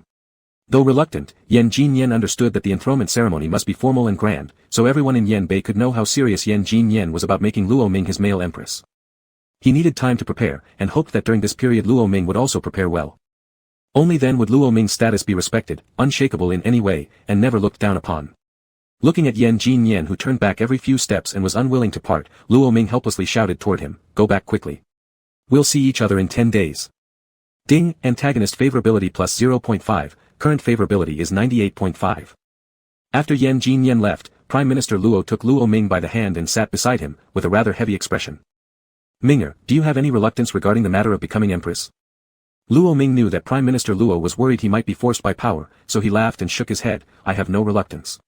Prime Minister Luo sighed, earnestly saying, "My son, don't torment yourself. If you are reluctant, father will take you and Xiangxi away from here, resign our posts, and live incognito. Father, rest assured. I'm doing this willingly. To be honest, during the time I've spent with Jin Yen, I've been very happy. Although we're both men, I still find myself irresistibly attracted to him. After these words were spoken, Prime Minister Luo looked at Luo Ming silently for a long time, then waved his hand. Since that's the case, I shouldn't interfere any further. By the way, your sister met a physician from the Jianghu a while ago. I think they have developed feelings for each other. Looking at the sky, they should be back soon from buying medicinal herbs. You can oversee their suitability. As Prime Minister Luo finished speaking, Luo Xiangxiang came bouncing through the door holding a bag of medicinal herbs, followed by a man dressed entirely in white with an ethereal demeanor. Father, I'm back. Hey. Brother. Upon seeing Luo Ming, Luo Xiangxiang cheered, casually throwing the bag of herbs into Prime Minister Luo's hands before diving straight into Luo Ming's arms. Brother, you're finally back. Xiangxi missed you like crazy. Luo Ming helplessly ruffled Luo Xiangxiang's hair, you're so grown up but still behaving like a child. After saying that, Luo Ming glanced behind him and saw the man who had returned with Xiangxiang. Luo Ming suddenly felt a strange sense of familiarity. And when their eyes met, the man clearly froze in surprise before breaking out in joy. Luo brother. For an instant, Luo Ming's mind went blank as memories long buried by the original consciousness surfaced. After processing them, Luo Ming's face filled with disbelief. How did the original host even have an old friend? Luo Ming adjusted his emotions and tentatively spoke, Mo Ran. At this, Luo Xiangxiang stepped out from Luo Ming's embrace, blinking her eyes at Mo Ran, then turning around to look at Luo Ming, curiously asking, brother, do you two know each other? Luo Ming nodded sorrowfully, not only do we know each other, Mo Ran is my benefactor and old friend. Seeing the puzzled looks on Luo Xiangxiang and Prime Minister Luo's faces, Luo Ming explained, do you remember the year I encountered bandits while traveling outside? Prime Minister Luo and Luo Xiangxiang nodded. Luo Ming walked over to Mo Ran, putting his arm companionably around his shoulder, raising his eyebrows, this is the benefactor who saved my life years ago, the one I searched for frantically afterward. Saying this, Luo Ming withdrew his hand and patted Mo Ran's chest, I thought you had passed away, didn't expect to meet you again. Mo Ran became slightly teary-eyed at what Luo Ming said, Luo brother, it's been too long. It's been too long. Upon learning that Mo Ran was Luo Ming's benefactor, Prime Minister Luo set up a grand banquet to honor him. After a few days of interaction, Prime Minister Luo grew increasingly fond of Mo Ran. Humble and gentle, courteous and respectful, kind-hearted, and with excellent medical skills, this son-in-law deeply satisfied Prime Minister Luo. Since their reunion, Mo Ran frequently came to visit Luo Ming for heart-to-heart chats, and the two found themselves more compatible than ever. On the night before the coronation ceremony, Mo Ran once again sought out Luo Ming for casual conversation. This time, Luo Ming intentionally brought up Luo Xiangxiang, then glanced over and noticed Mo Ran's red earlobes. At that moment, Luo Ming fully understood the situation. Mo Ran, after so many years apart, we've managed to reunite, it's fate's destined connection. Having spent some time together these few days, I'm quite satisfied with you. Since there's mutual affection, why don't we what? Why don't we finalize the marriage sooner rather than later? After finishing this sentence, Luo Ming turned around, meeting Jin Yen's dark face, almost blending into the shadows of the night. You startled me. When did you get here? He looked around, asking himself, where did Mo Ran go? He went to see Lord Yama, Jin Yen said coldly. What? Luo Ming was shocked speechless, preparing to ask when he suddenly felt a sharp pain in his neck, and then passed out. When he opened his eyes again, all he saw was red, as if he were in a sedan chair once more. This scene made Luo Ming feel disoriented, reminding him of the first day he arrived in this world. Rubbing his slightly sore neck, memories gradually returned, and Luo Ming's eyes widened in surprise. Jin Yen knocked him out. Staring blankly for a second, Luo Ming abruptly sat upright. Mo Ran went to see Lord Yama. Luo Ming began to panic, seeking help from the system. System, is Mo Ran okay? Vital signs are all normal. Hearing this, Luo Ming breathed a sigh of relief, scanning his surroundings and realizing he must be back in the wedding sedan on the day of his marriage to Jin Yen. Remembering today was the day of their wedding, he completely calmed down and started reflecting on everything that had happened last night. After pondering for a long time, Luo Ming reached a conclusion. This Jin Yen truly has unpredictable mood swings, no wonder he's the antagonist, forcibly engaging in inappropriate actions. Well, let him have his way. As dawn broke, golden sunlight shone upon the magnificent palace. A red carpet covered the ground, and the golden lions flanking the hall doors sparkled brilliantly under the sunlight. Luo Ming's ceremonial robes were magnificent and exquisite, just like they were the first time he arrived, a deep red. The difference was that this time, his wedding attire, like Jin Yen's, was designed for men. As the ceremonial music played, the ennoblement ceremony commenced smoothly. During the final ritual, where Luo Ming and Jin Yen jointly offered sacrifices to heaven and earth, Luo Ming noticed that Jin Yen's hand holding his was trembling. Was he nervous? The whole process was complex yet solemn, and the sky slowly grew darker. Luo Ming, sitting somewhat nervously on the imperial bed, awaited the last step, sharing incense. The door opened, and Yan Jinyan, slightly drunk, entered and sat next to Luo Ming, but remained silent. After a long while, Yan Jinyan finally lifted Luo Ming's red veil, held his hand for the incense-sharing ritual, then suddenly pulled Luo Ming onto his lap, facing him directly. Looking at each other, Luo Ming noticed Yan Jinyan's expression wasn't happy. What's wrong? Luo Ming asked curiously. Yan Jinyan placed Luo Ming's hand on his face, his eyes flashing a masochistic look, struggling to curl his lips and ask, "Ai Ming, does this face resemble Liemo Ran much?" Confused, Luo Ming shook his head, not at all. Unbeknownst to them, this statement triggered something in Yan Jinyan. He abruptly pinned Luo Ming beneath him, his eyes filled with madness. How could it not look alike? I've always kept this face well guarded, but now that he's come back, it doesn't look alike anymore. He then roughly tore off Luo Ming's clothes. Is it no longer needed? Surprised by this action, Luo Ming stiffened for a few seconds before beginning to struggle, which only made Yan Jinyan act even more violently. Yan Jinyan, what the hell is wrong with you? Yan Jinyan's movement halted as he shouted, staring at the disheveled figure beneath him, then suddenly smirked coldly. Luo Ming, I've always been insane. Chapter 31, The Substitute Bride of the Delusional Prince, Conclusion. Luo Ming sensed things weren't going well and hastily tried to flip off the bed, but was yanked back by Yan Jinyan. The bed canopy fell, and clothes landed one by one on the floor, with Luo Ming's cries echoing within. Yan Jinyan. Stop. We need to calmly talk about this. Yan Jinyan, you're hurting me. Jinyan, why are you crying? Luo Ming raised his hand to touch Yan Jinyan's reddened eyes, and all the confusion in his mind began to clear up gradually. However, Yan Jinyan's movement soon interrupted Luo Ming's train of thought. Later on, the person crying turned into Luo Ming. In the morning, Luo Ming woke up sore all over, and the person he had spent the reckless night with was already long gone. The attendants noticed Luo Ming was awake and hurried to serve him, bringing light meals as instructed by Yan Jinyan. Luo Ming ate sparingly, suddenly realizing something. That night, Yan Jinyan must have overheard his conversation with Liemo Ran and misunderstood. He also didn't know where Liemo Ran had been taken. After all, Liemo Ran was supposed to be his future brother-in-law. With great effort and fighting off drowsiness, Luo Ming waited until lunchtime when Yan Jinyan finally returned. Seeing Yan Jinyan's grim face, Luo Ming laughed despite himself. Where exactly did you take Liemo Ran? At the mention of this, Yan Jinyan bristled immediately and turned to leave. I'll never speak to you again if you leave now. Yan Jinyan came back, sitting down silently. Seeing this, Luo Ming took the initiative to sit on Yan Jinyan's lap and wrapped his arms around Yan Jinyan's neck. This action made Yan Jinyan's Adam's apple bob slightly.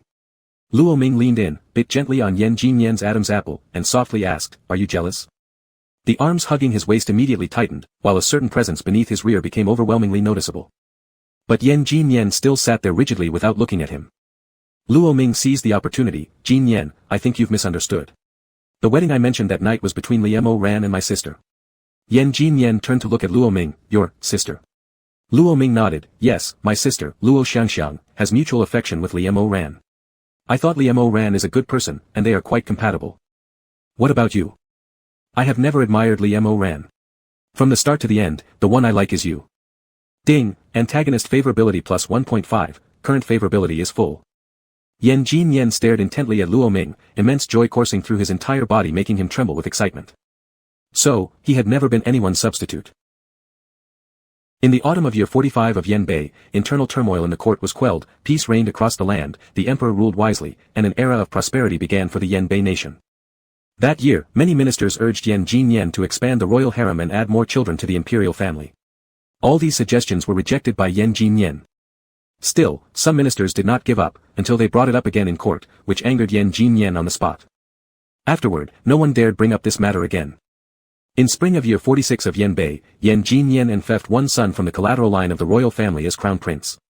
The same year, at Luo Ming's request, Luo Xiangxiang was married to Liemo Ran. In winter of year 50 of Yanbei, Yanbei officially entered an age of flourishing wealth and power, and its people rejoiced and praised their wise emperor. In summer of year 52 of Yanbei, the crown prince underwent the adult ceremony. Yan Jinyan stepped down early, the new emperor ascended the throne, and Yan Jinyan left the palace with Luo Ming, traveling everywhere. By the time the crown prince discovered their departure, they left behind a note on the table. It read, "Having stayed together with the one I love, my wish is fulfilled. This life is complete." From then on, no word of them was heard again. Chapter 32, A Confined Little Mermaid, 01. The surroundings were eerily silent, with only the gentle sound of water flowing reaching the ears. Most sunlight seemed blocked out, as when Luo Ming opened his eyes, all he saw before him was deep dark blue, occasionally with a few small fish swimming past. Was this the sea? Terrified, Luo Ming flailed both arms underwater, struggling helplessly, all the while screaming frantically inside his mind for the system. Shit! System, save me! I've fallen into the sea and am about to hit bottom. The system sighed helplessly, saying to Luo Ming, whose face was turning purple from lack of oxygen, "Host, you are a mermaid here, you can breathe." Huh? A mermaid? Luo Ming looked down and saw a dazzling blue fish tail come into view, matching the color of the sea. Oh my gosh! A mermaid! Luo Ming marveled immensely, feeling both thrilled and curious as he began wagging his tail. Instantly propelled forward by the motion-caused currents, he zipped along the seabed like lightning splitting the waves. System! This is so exciting! He happily swam around underwater, marveling at everything. For a while, he circled along with the schools of fish, poked a sea turtle's butt, spat some bubbles, and grabbed the prettiest coral branch to cradle in his arms, enjoying himself endlessly. The system couldn't resist reminding him, "Host, the task." Ah, right, almost forgot. It's the first time being a fish, it's kind of exciting. Too bad we can't talk underwater, or I'd burst into song. Is it possible, host, that you're actually mute? Luo Ming blinked his pale blue eyes, then stubbornly swam toward the sea surface until his head poked out. He opened his mouth and tried to speak but only managed to make several indistinct sounds. System, you're not being human at all. Don't suffocate me by not letting me talk. I'm not a human in the first place. By the way, host, in this world, something is special about your current identity, a merman who was abandoned by the merfolk due to voice defects. So who's the antagonist? Not some kind of sea monster, right? It's a person. Host, run. You are about to be caught. Luo Ming turned back curiously, only to find a fishing net falling towards him, enveloping him. He wanted to escape, but the fishing net tightened instantly, restraining him and preventing him from breaking free. The more he struggled, the tighter it became. To get away, Luo Ming revealed his sharp little teeth and bit fiercely on the fishing net, attempting to break through it. A massive force pulled him out of the sea, and Luo Ming was dragged onto the deck of a yacht by several burly men dressed as bodyguards. The merman's blue tail curled up, and several smooth scales fell beside him due to his struggle. His light blue hair scattered down to his waist, his skin glowing white. Beautiful to the point of taking one's breath away. 3 men in suits surrounded Luo Ming.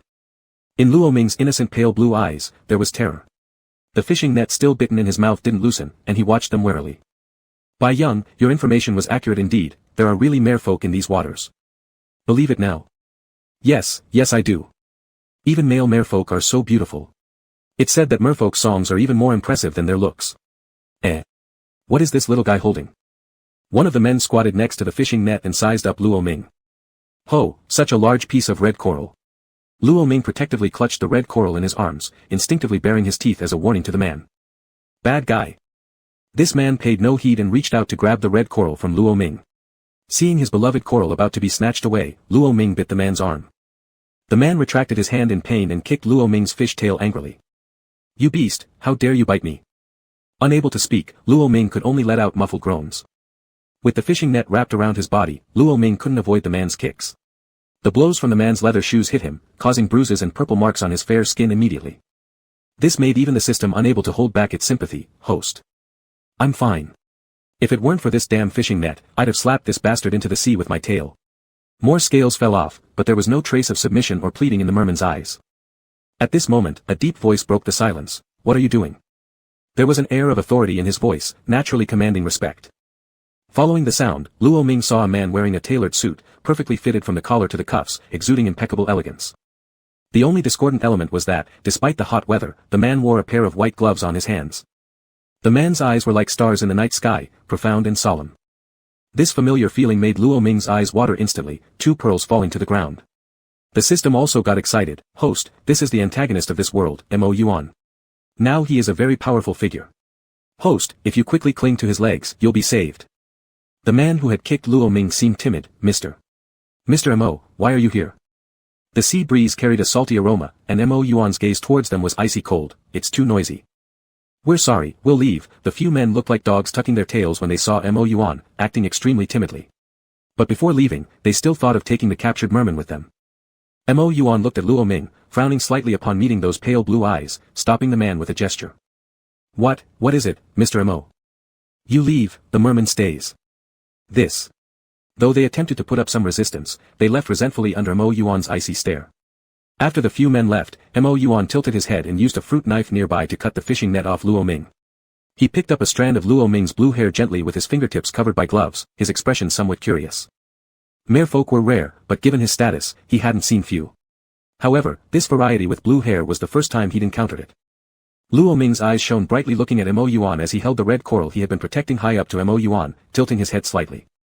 Though without making a sound, Mo Yuan still understood the meaning behind the small merman's gesture. Giving it to me? Luo Ming nodded enthusiastically. This was the most beautiful coral he had seen after swimming through a vast expanse of the ocean. Seeing the naivety and bewilderment in the little merman's eyes, Mo Yuan rarely showed a smile. Thank you. After taking the red coral with one hand, Mo Yuan noticed that the little merman seemed a bit weak from the sun and thus lifted him up gently with his other hand to return him to the sea. Unexpectedly, the little merman naturally wrapped his arms around Mo Yuan's neck. The warm sensation where their skins touched made Mo Yuan pause for a few seconds. After a long while, Mo Yuan changed his mind about releasing the merman and carried Luo Ming back to his lounge. As the door opened, a peaceful and comfortable aura greeted them. Mo Yuan directly took Luo Ming into the bathroom and placed him gently into a bathtub approximately 2 meters wide. Mo Yuan removed his gloves and cautiously touched Luo Ming's cheek with a furrowed brow. The moment his fingertips came into contact with the delicate skin, Mo Yuan's frown immediately softened. His thumb couldn't help but caress the cheek a couple of times before preparing to pull away, but the little merman held his palm with both hands, rubbing his cheeks affectionately against it. Mo Yuan's eyes instantly darkened. Chapter 33, The Imprisoned Imperfect Mermaid, 02. Mo Yuan had an issue. Since as far back as he could remember, he hated any physical contact with anyone, even including his family. Even accidental finger touches would make him feel intense discomfort, to the point that he wished to wash off a layer of skin. For this, his mother sought many famous doctors domestically and internationally, but nothing worked. Fortunately, when there was fabric in between, simple handshakes or touches caused much less discomfort, though he still remained repulsed by such interactions. Over time, Mo Yuan developed an aura that made him seem increasingly difficult to approach. Combined with the influence of the Mo family, almost no one in his circle didn't fear Mo Yuan. Mo's mother watched in despair as Mo Yuan refused to speak more than a few words now. She worried that if her son continued living so isolated, his mental health might be at risk. Hence, after the discovery of merfolk, she bought 2 of them using money and connections. If people wouldn't do, then merfolk could, right? It would be good for her son to make a few merfolk friends and chat occasionally. But alas, Mo Yuan still found them repulsive. In the end, those 2 merfolk were released by Mo's mother, who looked deeply troubled. Mo Yuan didn't care about these things. He was accustomed to being alone and enjoyed solitude. Today was his 28th birthday. Though Mo Yuan originally didn't intend to celebrate grandly, his mother had custom-ordered this giant yacht early on to throw a big party. It wasn't just her hope to honor his birthday, rather, she still harbored hope that Mo Yuan might meet someone who wouldn't cause him discomfort. Mo Yuan understood his mother's intentions and went along with it. There were many people today since the Mo family wielded immense power. They wouldn't miss any chance to strengthen ties with the Mo family. The yacht cruised forward over the sea, laughter filled the cabin, yet Mo Yuan remained in his lounge, never showing up. Until Bai family's young master instructed the captain to steer the yacht to this area, Mo Yuan suddenly heard a voice in his mind, urging him to go out and guiding him to the deck. When he saw the little merman, the voice vanished. Though the incident was strange, Mo Yuan thought it best to save the little merman while he was already here. What was more bizarre was that when the little merman wrapped his arms around his neck, Mo Yuan felt not a hint of revulsion. Instead, he was captivated. Ah. A series of odd sounds brought Mo Yuan back to reality. All the merfolk he'd previously encountered spoke human languages, but this one seemed different. Can't speak. Luo Ming nodded, looking somewhat dejected. He was a mute fish, and an abandoned lonely one at that. Mo Yuan gently rubbed Luo Ming's head as a comfort and started to fill the tub with water. I can teach you another way to communicate, but the condition is that you stay with me. Luo Ming's eyes lit up, and he vigorously nodded his head, clearly delighted. That was excellent. Even a solitary merman like him now had someone to rely on. Is this water okay with you?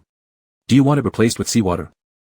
Just after asking, Mo Yuan saw the little merman happily slap the water, splashing him all over. Mo Yuan wiped his face, seeing how pleased the little merman looked at his success. Apparently, he found it suitable. Following that, Mo Yuan astonishingly noticed that after the little merman came in contact with the water, some visible bruises disappeared. Mo Yuan frowned. Was this something all merfolk could do, or? It seemed he would have to investigate. If only his little merman possessed this ability, then it would need to be hidden, or else there might be trouble and even cause chaos. So, Mo Yuan publicly claimed to release the little merman back into the sea, and secretly took Luo Ming home, avoiding everyone's sight. Due to his uniqueness, Mo Yuan had moved out of the Mo family villa long ago, building a small bungalow in a field far from the city. Normally, he was the only one there. The yard was huge, and despite having no servants, it was well tended by Mo Yuan.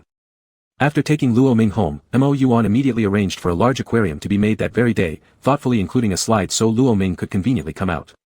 The aquarium was placed in the first-floor living room, and Mo Yuan put the red coral Luo Ming had given him inside. Luo Ming happily flipped around inside, then waved at Mo Yuan through the glass. After swimming for a while, Luo Ming floated to the surface and slid out. Luo Ming flapped his tail toward Mo Yuan, pointing at himself and then at Mo Yuan. Teach me another way to communicate. Mo Yuan understood what the little merman meant, cradling the fish in his arms as he sat on the couch, completely unfazed by his wet clothes. He gently stroked Luo Ming's smooth back, his expression revealing contentment. Do you want to learn how to communicate? Luo Ming nodded, and Mo Yuan began teaching him this communication method. Soon after, Luo Ming held up a phone with a deadpan face. He had assumed Mo Yuan would teach him sign language, but instead, Mo Yuan taught him how to recognize characters and send messages via phone. Although Luo Ming already knew how, he pretended to study diligently for a few days. A few days later, an unsatisfied Luo Ming climbed into Mo Yuan's lap as he worked, holding up the phone to show the note Mo Yuan left for himself. Typed, "Why did you mark yourself as Master Mo Yuan?" Mo Yuan hugged Luo Ming's waist and smiled behind his glasses when he saw the text on the phone. Isn't Master the appropriate title for my little merman? Luo Ming pouted and continued typing on the phone. Answer me. Shouldn't my little merman call me Master? The little merman's eyes widened as he fiddled with the phone again before handing it back to Mo Yuan. Do you consider me a pet? Seeing the indignant expression on Luo Ming's face, Mo Yuan was confused. Or what? What else am I supposed to think? Upon receiving this reply, Luo Ming abruptly wriggled out of Mo Yuan's embrace and raised the phone once more. We're not talking for an hour. Mo Yuan chuckled upon seeing this, and the little merman quickly edited the message on the phone. I'm ignoring you for a whole day. Then Luo Ming threw the phone into Mo Yuan's lap and happily bounced back into the tank. That was outrageous. He didn't want to leave the tank all day and wouldn't acknowledge Mo Yuan either. System. What if the host turns into a merman and loses their intelligence suddenly? Online waiting, really urgent. Luo Ming crouched in the corner of the tank, scooping sand, his mouth pouting high. The system sighed, thinking for a moment and advised, Host, what are you upset about? He doesn't like me. How many days has it been? In this world, the villain is inherently emotionally detached. Host, you're already exceptional. Really? Absolutely. Okay, why haven't you told me yet how Mo Yuan went astray? How am I supposed to complete the mission without knowing? The system suddenly became serious. Host, do you remember when I mentioned this world is special? Yes. A mysterious force entered this world with us, altering the original soul travel direction I chose for you, causing your soul to end up in this current body. But my knowledge of this merman is severely limited. The system sighed. However, fortunately, this force does not appear to be obstructing us. Based on current data detection, as long as you stay near the villain using this body, they won't fall into the wrong path. Chapter 34, The Confined Imperfect Little Mermaid, 03. Hearing the system say this, Luo Ming mused silently. To transform from a human into a merman, he liked. Dang dang dang, the tank was tapped a few times. Luo Ming turned and swam toward Mo Yuan. Mo Yuan picked up the phone Luo Ming had discarded, displaying its screen toward the aquarium. The original note had been changed to a yuan. Noticing the merman's tail wagging slightly, Mo Yuan typed a few more words on the phone. Exclusive nickname for the little merman.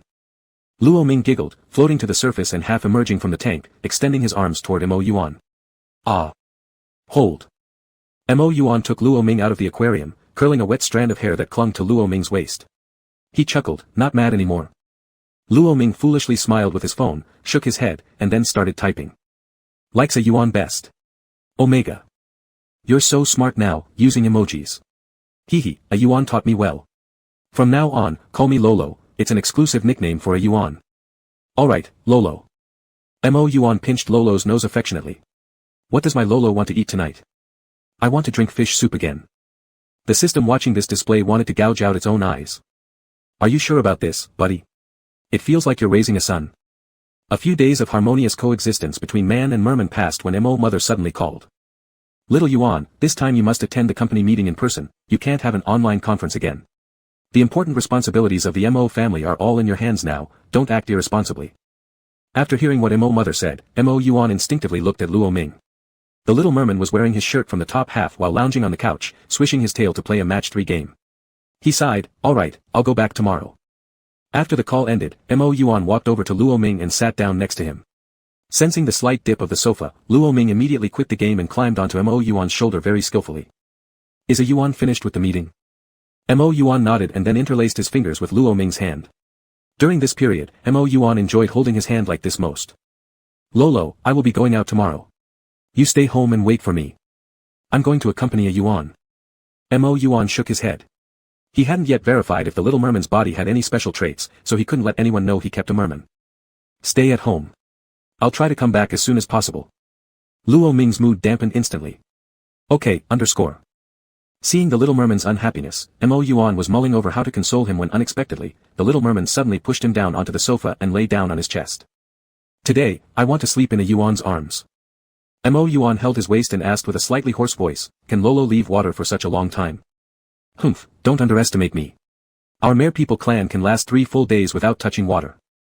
Knowing there wouldn't be any issues, Mo Yuan ran his hand down Lolo's waist to stroke his smooth fish tail. As usual, the feel was excellent. Fine. Since Lolo wants to, we'll sleep together. In the middle of their talk, Mo Yuan accidentally brushed against the most sensitive scales of the merman, making Luo Ming blush immediately, even his tail tipped curling up. But Mo Yuan seemed not to notice Lolo's unusual reaction and continued to caress his tail. Does Lolo want to sleep here or move to the bedroom? Luo Ming buried his face in Mo Yuan's chest and pointed at the direction of the bedroom with one finger. Having received the answer, Mo Yuan lifted Lolo and walked toward the bedroom. After laying down together in bed, Mo Yuan noticed that the little merman had turned red all over. What happened to Lolo? Why is your face so red? Luo Ming shot Mo Yuan a glare before snuggling closer into his embrace and closed his eyes pretending to sleep. You know the secret of a merman now, and still dare to ask why. I'm going to dislike Mo Yuan for 1 second. The next morning, Mo Yuan prepared breakfast and lunch for the little merman early and left sticky notes behind. Just as he stepped outside the door and was about to close it, he saw the merman, who usually slept in late, appear at the door. His pale blue eyes stared at him misty-eyed. Mo Yuan's heart softened, and he waved towards Lolo. The little merman instantly bounced forward and hugged him tightly. After holding each other for a bit, Lolo reluctantly let go. Mo Yuan patted Lolo's head, if Lolo is so clingy, how can I possibly leave? Upon hearing this, Luo Ming immediately got upset and turned away. I'll return in the evening. Remember to eat, Mo Yuan helplessly said to Luo Ming's retreating figure and left. As soon as he got in the car, his phone rang. Pulling it out, he saw a message sent by the little merman. A Yuan needs to be safe, I will wait for you obediently at home. Seeing this message, a warm current instantly flowed through his entire body. He desperately wanted to turn around and hold the little merman in his arms, basking in the merman's warmth. But he couldn't. There were still some important matters to take care of. On one hand, it was about the company, and on the other, he needed detailed information about the species of merman. After Mo Yuan left, Luo Ming dived back into the aquarium and slept for over an hour. Upon waking, he ate the fish meat sandwich Mo Yuan had made for him while sending messages on his phone. Ding ding, a clear cell phone ring echoed in the meeting room, interrupting the speaker for a moment. Seeing Mo Yuan frown slightly, everyone instantly broke out in a cold sweat, secretly checking if their phones were forgotten to be set on silent. Then there came more rings. The tension in the meeting room grew heavier. Known for being ruthless, everyone expected Mo Yuan to scold whoever had interrupted. However, they were surprised when he removed a glove and picked up the phone. Mine. You continue. Relieved sighs rippled through the group, as well as the secretary nearby. Then they saw what they had never seen before, their boss, smiling slightly at his phone. Secretary. Had the boss been possessed? Hey Yuan, are you still busy? I haven't seen a Yuan for 1 hour and 38 minutes already. Picture.jpg. Picture.jpg. Breakfast is eaten on time, attached is a selfie to prevent a Yuan from missing me. Mo Yuan struggled to suppress his upward curving lips, opening the selfie Luo Ming sent, where the little merman made a funny face toward the camera, then saved it. The meeting ended early, and everyone let out a quiet breath of relief. Anyone could see that the boss was exceptionally good-tempered today. With nothing to do at home, Luo Ming turned on the projector to watch TV dramas. When Mo Yuan replied with a message mid-show. Just had a meeting. Understood, a Yuan will come back when. I am so bored being alone. The system couldn't help but comment, is this schizo, just now laughing watching the drama. You don't understand, this is foreplay. To be honest, Mr. Mo Yuan probably doesn't have feelings for you. The affection grows naturally when you play enough. Chapter 35, The Incomplete Tamed Little Mermaid, 04. As twilight settled, the starry sky twinkled above. Luo Ming dimmed the lights to a warm glow, resting on the sofa while waiting for Mo Yuan's return. Golden yellow lighting gleamed off his fishtail scales, reflecting brilliantly. Gradually, sleepiness crept upon him in waves, his eyelids growing heavier. The little merman half closed his eyes, fighting against drowsiness, his head nodding back and forth while clutching the phone tightly in his hand. When Mo Yuan returned home, he found this exact scene. Missing all day, seeing the little merman wait like this only deepened his longing. He couldn't describe how he felt, but 20-some years without encountering this little merman seemed as if he'd been living like a zombie. How lucky he was to have found such a treasure. Stepping lightly, Mo Yuan didn't intend to wake the sleeping merman, but the merman seemed restless, sleeping lightly. When Mo Yuan approached, Luo Ming woke up. Rubbing his sleepy eyes, Luo Ming caught Mo Yuan's hand, pulled off his gloves, and lightly bit his fingertips as if venting frustration or coquettishly seeking attention. A tingling sensation ran through Mo Yuan's fingertip, much like a spring breeze stirring gentle ripples across a lake. He gazed deeply at Luo Ming, a tenderness reflected in his eyes which he'd never noticed before. "I'm back." Hearing this, Luo Ming picked up his phone and typed in the memo app. "Why didn't you reply to my messages?" Mo Yuan checked his phone and confirmed that he had responded to every single one of them. Feeling confused, he took Luo Ming's phone, opened their chat interface, and found there was an unsent message in the input box. "How Hajmajujul."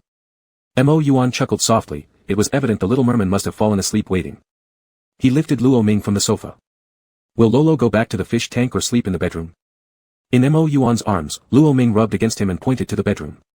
Realizing that the merman wanted to sleep with him, Mo Yuan felt inexplicably delighted. Arriving at the bedroom, Mo Yuan placed Luo Ming on the bed and was about to take a shower, but unexpectedly, the originally sleepy little merman perked up and bounced after him. Thinking that Luo Ming might feel he was leaving again, Mo Yuan turned around and pinched his cheeks. "Lolo, I'll take a quick shower and be right back." Luo Ming pointed at the bathroom, then gave a strong flick of his fish tail and jumped onto Mo Yuan's back, clinging tightly to his neck without letting go. "Does Lolo want to take a bath too?" Mo Yuan hurriedly supported Luo Ming's fish tail to prevent him from falling. After seeing Luo Ming's affirmative gesture, he couldn't help but feel confused. Do merfolk even need baths? Mo Yuan carried Luo Ming into the bathroom and considered that merfolk live in the deep sea, so he filled the bathtub with cooler water. Gently placing Luo Ming inside, he rolled up his sleeves and was about to wash the little merman when the merman dissatisfied splashed out half of the cool water in the tub with his fish tail, then turned on the shower head and started letting out warm water. Mo Yuan raised an eyebrow, seeming to realize Luo Ming's intentions. Sure enough, once the water temperature became warmer, this little merman pulled Mo Yuan into the bathtub and moved over to make room. The system saw this and couldn't resist commenting, "Not very modest." After making its comment, it went offline rather tactfully. Mo Yuan looked at the merman's series of actions and couldn't help but feel somewhat helpless. "Want to bathe together?" Luo Ming nodded quickly. In the white bathtub, the blue fish tail gleamed with a faint luster, smooth long hair gently floated across the water surface of the bathtub, and two small patches of pink were faintly visible under the chest area. Though enticing beyond measure, the merman's pale blue eyes were full of innocence.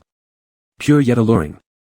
Mo Yuan took a deep breath, feeling a bit blood-rushed, with his heart pounding fiercely as inappropriate thoughts instantly emerged in his mind. He covered Luo Ming's eyes with one hand, his voice becoming hoarse. "Lolo, don't look at me like that." He fantasized about the pristine eyes getting clouded by desire and flowing with tears, unable to hold himself back. Mo Yuan inwardly condemned himself. How could he have such dirty thoughts when the merman trusted him so much? A mischievous smile curled up at the corners of Luo Ming's lips as he pushed aside Mo Yuan's palm and gave him a slightly urging look. Seeing Mo Yuan still lost in thought, Luo Ming proactively reached out to start unbuttoning his shirt. As each button was undone, the soft fingertips occasionally slid over Mo Yuan's chest. It tickled, causing Mo Yuan to take a deeper breath and quickly grab Luo Ming's mischievous hands, staring at him for a while, with the glint in his eyes growing increasingly dangerous. "I'll do it myself." After undressing, the person who became bashful turned out to be Luo Ming. Actually, it wasn't his fault, mainly because he didn't expect Mo Yuan to just enter naked, not even wearing underwear. Thinking about that size made the fish nervous. Although the bathtub was not small, accommodating both a human and a merman side by side was slightly cramped, so Mo Yuan directly picked up Luo Ming and placed him on his lap, which widened the space significantly. But it was also quite perilous. Since entering the bathtub, Mo Yuan hadn't said another word, and Luo Ming was rendered completely compliant by a certain object pressing against him, becoming hotter and hotter. With the breathing behind him getting heavier and heavier, the originally well-behaved hands gripping the edge of the bathtub suddenly clenched onto Luo Ming's waist. A hot chest pressed against his back, and wet, soft kisses landed from the earlobe down to the neck. Luo Ming heard Mo Yuan's raspy voice ask, "Lolo, isn't a Yuan your closest person?" The merman nodded. "What if a Yuan teaches you how humans express intimacy?" The merman nodded again. Satisfied, Mo Yuan nibbled on Luo Ming's earlobe and then lifted him out of the bathtub, praising him with an infatuated gaze. "Lolo is such a good boy." He randomly grabbed a towel to dry them both off and returned to the bedroom where he pinned the little merman beneath him on the bed. "Lolo, close your eyes." Luo Ming obeyed. Next, a kiss fell onto Luo Ming's lips. At first, Mo Yuan was relatively gentle, but the intoxication made his rationality crumble, and his kisses grew more frantic and intense. "Lolo, be good, open your mouth," Mo Yuan coaxed. The merman was just so innocent and obedient that even though being kissed to the point of pain, he still parted his tender lips, allowing Mo Yuan to deepen the kiss further. Only after Luo Ming nearly drowned in the passionate kiss did Mo Yuan release him. Moonlight streamed through the partially closed curtains and fell onto the bed in the bedroom. The little merman had hazy eyes, flushed cheeks, and lay limp beneath him. The reaction in a certain place had already reached its limit, and Mo Yuan abruptly flipped off the bed and rushed into the bathroom once more. Cool water flowed all over his body, and Mo Yuan slapped himself across the face. How had he failed to restrain himself? Lolo was so pure and beautiful, what had he done? Mo Yuan cursed himself, yet he couldn't help but think shamefully about the way Luo Ming had looked just moments ago. Lolo. Lolo. Chapter 36, The Caged Little Mermaid, 05. Recently, Mo Yuan had been absent from home quite often. After their last intimate moment, Luo Ming thought they would grow closer. However, apart from meal times and when Mo Yuan changed his water, there was no trace of him. And every night, Mo Yuan returned extremely late without explaining where he'd been. Every time Luo Ming sent a message to ask, the reply was always the same, busy with work. Luo Ming sulked at the bottom of his fish tank, too lazy to even flick his tail, lying stiffly like a dead fish. System, is Mo Yuan avoiding me these days? No, if he wanted to avoid you, he would have thrown you back into the sea long ago. Besides, how could you stay here otherwise? Though what you said makes sense, please don't say it again next time. Luo Ming turned over listlessly in the tank. If only my tail could turn into legs, then I could follow Mo Yuan wherever he goes. Bored, Luo Ming blew bubbles in the water and then burst them with his fingers before curling up in the corner lost in thought. A while later, the phone on the sofa suddenly rang. The little merman, who had been sulking alone, abruptly sat up, swam out of the fishbowl, and hurried towards the couch. Seeing that Mo Yuan had sent a video call, Luo Ming instantly beamed foolishly but then intentionally slumped his shoulders once the call connected. What's wrong with Lolo? You don't seem happy. Luo Ming turned away, secretly peeking at the camera before quickly looking back, clearly throwing a tantrum at Mo Yuan. Yet outside the camera frame, his blue fish tail gently swayed back and forth. The instant Mo Yuan glanced at the little merman, all the fatigue from his day disappeared. A soft smile graced his lips as he explained, I didn't mean to ignore Lolo these few days. I need to prepare for being away from the company for more than a week, so I've been rushing to catch up on my workload. The little merman tilted his head curiously, asking why Mo Yuan would stay away from the company for so long. Mo Yuan understood and replied, doesn't Lolo get bored staying home all the time? How about I take you out to play for a week? Hearing this, Luo Ming's eyes lit up immediately, and he vigorously nodded toward Mo Yuan. Great. Let's go. So Lolo, bear with me staying at home tonight to wrap up the remaining things at the office. We'll leave tomorrow. As Mo Yuan prepared to end the call, Luo Ming let out two cries of, ah ah. Pulling back his hand that was about to hang up, Mo Yuan patiently asked, is there anything else Lolo wants to say? In the camera view, the little merman pulled out a piece of paper and a pen and awkwardly scribbled down some words for Mo Yuan to see. Don't hang up. Lolo wants to stay with a Yuan through your phone as we both work overtime. The neon lights flickered outside the window. After finishing the last document in his hands, Mo Yuan looked up to find the little merman already asleep on screen. He gathered his belongings and hurried home. Gently placing the little merman on the bed, Mo Yuan stared at his sleeping face and chuckled softly. The affection in his gaze deepened stronger and deeper. He lightly kissed Luo Ming's cheek and whispered. My baby is truly adorable. The next morning, to avoid attracting too much attention on the road, Mo Yuan brought out a wheelchair and carefully placed Luo Ming on it. Concerned about his comfort, Mo Yuan wrapped the fish tail thoroughly with a damp bath towel. Then, he covered it with a light layer of long cloth, making Luo Ming appear as though he were just an ordinary human with a physical disability. How does this feel? Any discomfort? Luo Ming shook his head. Then Mo Yuan proceeded to dress him in custom-made clothes, tied his blue hair into a braid, and finally secured a sun hat on his head. Satisfied with his creation, Mo Yuan wheeled Luo Ming out. Luo Ming smiled radiantly, happily letting Mo Yuan lead him wherever he went. The car stopped at a private jet terminal. Wide-eyed, Luo Ming took out his phone and asked. Where are we going, a Yuan? And why do we have to take a plane? To somewhere where no one knows us.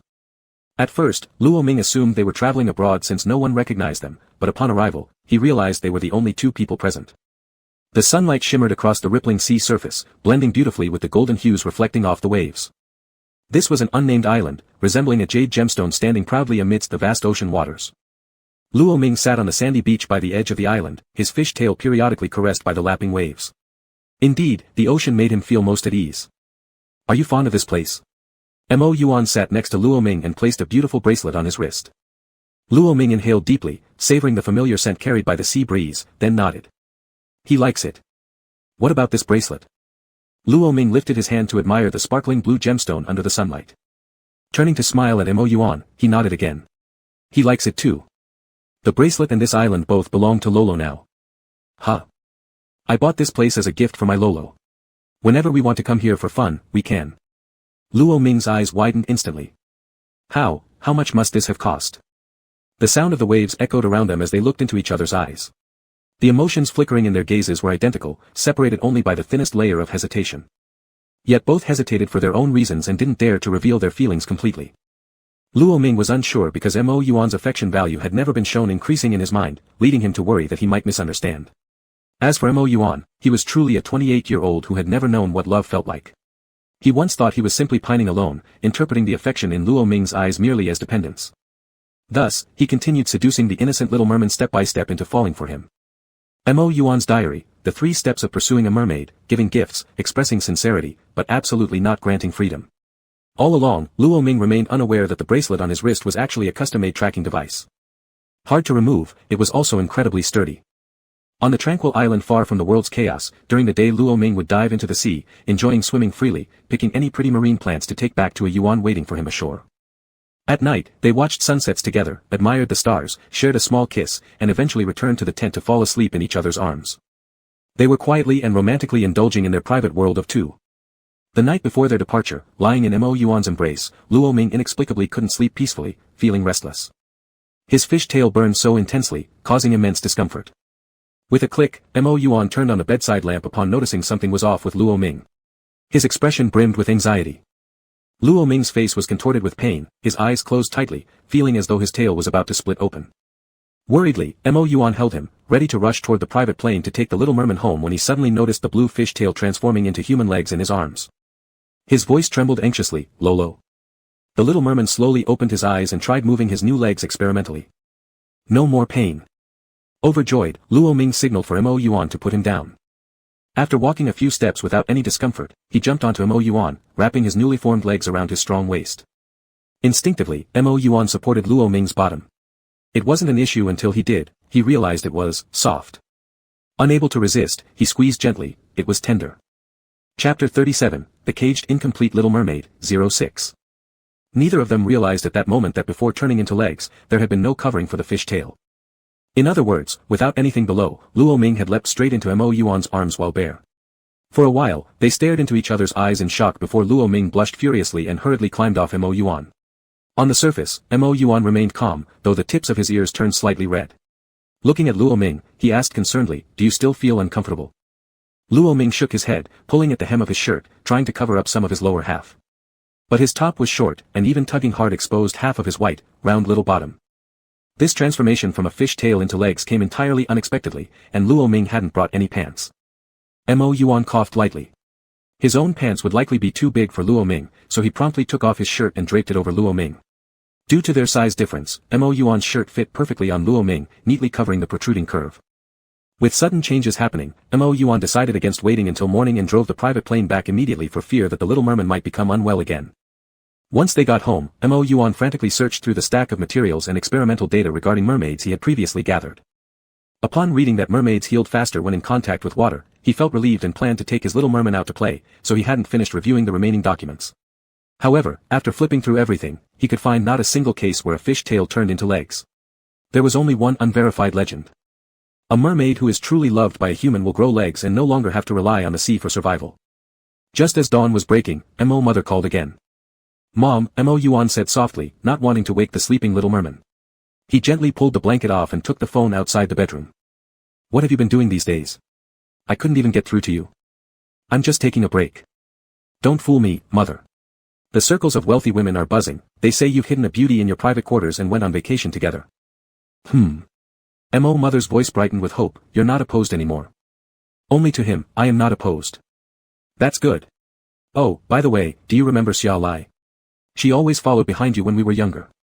She has returned from abroad recently, and her father is holding a welcome party and specifically requested your attendance." "I don't remember her, and I'm not going." Mo mother hesitated slightly. "Mother isn't trying to force you intentionally, Xiao Yuan. These past days when I couldn't reach you, Xiao Lai's father kept visiting our house every day talking about this. I simply couldn't endure it anymore, so I accepted on your behalf." Mo Yuan. "She ensures this is the last time. No matter who pesters me, it won't happen again." After the call ended, Mo Yuan massaged his temples lightly, feeling somewhat helpless. Mo Yuan originally intended to bring Luo Ming along, but perhaps because his fish tail had just transformed into legs, today the little merman seemed unusually sleepy. After dinner, he appeared drowsy and disoriented. So after tucking Luo Ming under the blanket properly, Mo Yuan quietly left on his own. It wouldn't take long, he'd just make an appearance and then return quickly. At the Xia household, luxurious lighting poured down from all directions. As soon as Xia Lai's father saw Mo Yuan, he immediately put on a smile and approached with Xia Lai close behind. It's been such a long time since we've seen each other, little Yuan. You've only gotten more handsome. Xia Lai's father tried to casually pat Mo Yuan's shoulder, but Mo Yuan avoided it with a frown. Ha ha ha. Look at my poor memory, I almost forgot about your cleanliness issues. But after being separated for such a long time, surely having a drink with Uncle Xia won't be a problem, right? Mo Yuan gave him a cold glare. It was clear that Xia Lai's father was driven solely by profit, and he wondered how his mother could possibly know such a person. Sorry, I don't drink anything from the outside. I've come to the welcome party, and I'll leave my gift here. If there's nothing else, Uncle Xia, I'll be leaving. Why are you acting so distant? Your mom and I were classmates in elementary school. Do you remember Xia Lai? Why don't the two of you share a glass of wine together? Mo Yuan, anxious to return home to be with his little merman, impatiently picked up a glass of wine from a nearby servant's tray and drank it all in one gulp. I've finished. I'm leaving. As Mo Yuan drank the wine, Xia Lai's father exchanged a knowing glance with Xia Lai, who quietly began following him afterward. Minutes later, an intense wave of heat swept over Mo Yuan, causing him to realize something wasn't right. He quickened his pace out of the main hall. Unexpectedly, Xia Lai suddenly appeared in front of him, pretending to stumble and fall into his arms. Mo Yuan quickly stepped back, and Xia Lai fell straight onto the ground. With what had just happened, Mo Yuan already figured out what was going on. Apparently, Xia family's business had run into some trouble lately, and they hoped to use this scheme to make him help them out. As the effects of the drug increased, the heat grew heavier and heavier, making Mo Yuan's expression turn colder and colder. When he tried to pass Xia Lai and leave with a cold face, she didn't give up yet, rising to block his path and deliberately letting one strap of her dress slip off her shoulder. Brother Yuan, could you please help me fix my dress? If you don't get lost right now, would you believe your Xia family business will go bankrupt tomorrow? Mo Yuan glared at her, exuding a terrifying aura that made it difficult for others to breathe. Xia Lai didn't dare approach further and could only watch helplessly as Mo Yuan drove away quickly. When he got home, Mo Yuan rushed toward the bathroom, panting heavily. However, as soon as he opened the door, the little merman hugged him tightly. His sleepwear looked somewhat messy, revealing smooth white collarbone, and Mo Yuan's Adam's apple rolled slightly. Fearing he might do something inappropriate, he closed his eyes and refused to look further. But the scent from the person in his arms continuously seeped into his nostrils. He had improper intentions toward the merman anyway, and now this stubborn insistence only made it nearly unbearable. It was killing him. Using the last ounce of his reason, he pushed the little merman away. Mo Yuan's voice had become hoarse beyond recognition. Good boy, tonight you need to change rooms, don't sleep with me. Luo Ming wore a look of puzzlement and shook his head in obvious unwillingness, before foolishly leaping onto Mo Yuan once again. His hands encircled Mo Yuan's neck, and his legs coiled around his waist. He mumbled two unclear sounds, ah ah. He was determined to sleep with a Yuan. Mo Yuan understood, and his rationality was about to run away. He pinched the waist of the person in front of him, his eyes like a wild beast ready to break free from its cage as he asked deeply, are you sure? Luo Ming kissed his jawline gently and nodded. Then Luo Ming looked around for Mo Yuan's phone to ask where he had gone in the middle of the night. Suddenly, the room seemed to spin and he was forcefully thrown onto the bed by Mo Yuan. This left Luo Ming a little confused. As he blinked trying to recover, Mo Yuan flipped him over and pinned him down. A hand slid under Luo Ming's shirt, rubbing along his waist. Mo Yuan then kissed Luo Ming's earlobe, his voice husky as he whispered, does baby like Ayuan? Luo Ming nodded, and Mo Yuan bit softly on the back of Luo Ming's neck. Baby, you smell so good. Chapter 38, The Disabled Little Mermaid Being Raised, 07. The merman was extremely sensitive. Just a few touches on his waist made him soft and pliant. Unable to speak clearly, he hummed incoherently, resisting Mo Yuan's closeness.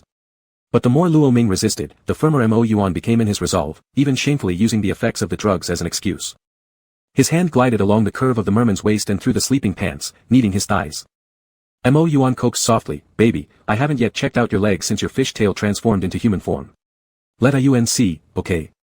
Upon hearing this, the merman flipped over, blushing with damp eyes. Without waiting for Mo Yuan to pull them off, he obediently shed his sleeping pants, exposing his long, straight legs to Mo Yuan's gaze. He appeared obedient but bashful, unknowingly alluring. Mo Yuan took a deep breath, his eyes burned as if aflame, his thumb pressing heavily on the merman's lips before claiming a kiss. Lu is such a good baby. The tender pink lips were ravaged until red with pain, and when Luo Ming tried to turn his head away, Mo Yuan only pursued with kisses. Somewhere along the line, their shirts had ridden up past chests, and the merman's eyes reddened from being roughly handled while Mo Yuan continued unscrupulously luring him on. Good baby, don't be scared. I'll be gentle. The merman believed him, but then the merman was deceived. Mo Yuan proved a legend correct, the tears of mermaids turned into pearls. That night, nearly every time Mo Yuan exerted too much force, the merman would cry out softly, dropping a few white pearls. The merman was furious, extremely so. No matter how Mo Yuan coaxed him during the morning, it wasn't enough. Then in the afternoon, heading to the company, Mo Yuan's face was so severe that it frightened the secretary, keeping her at least 10 meters away without daring to breathe loud.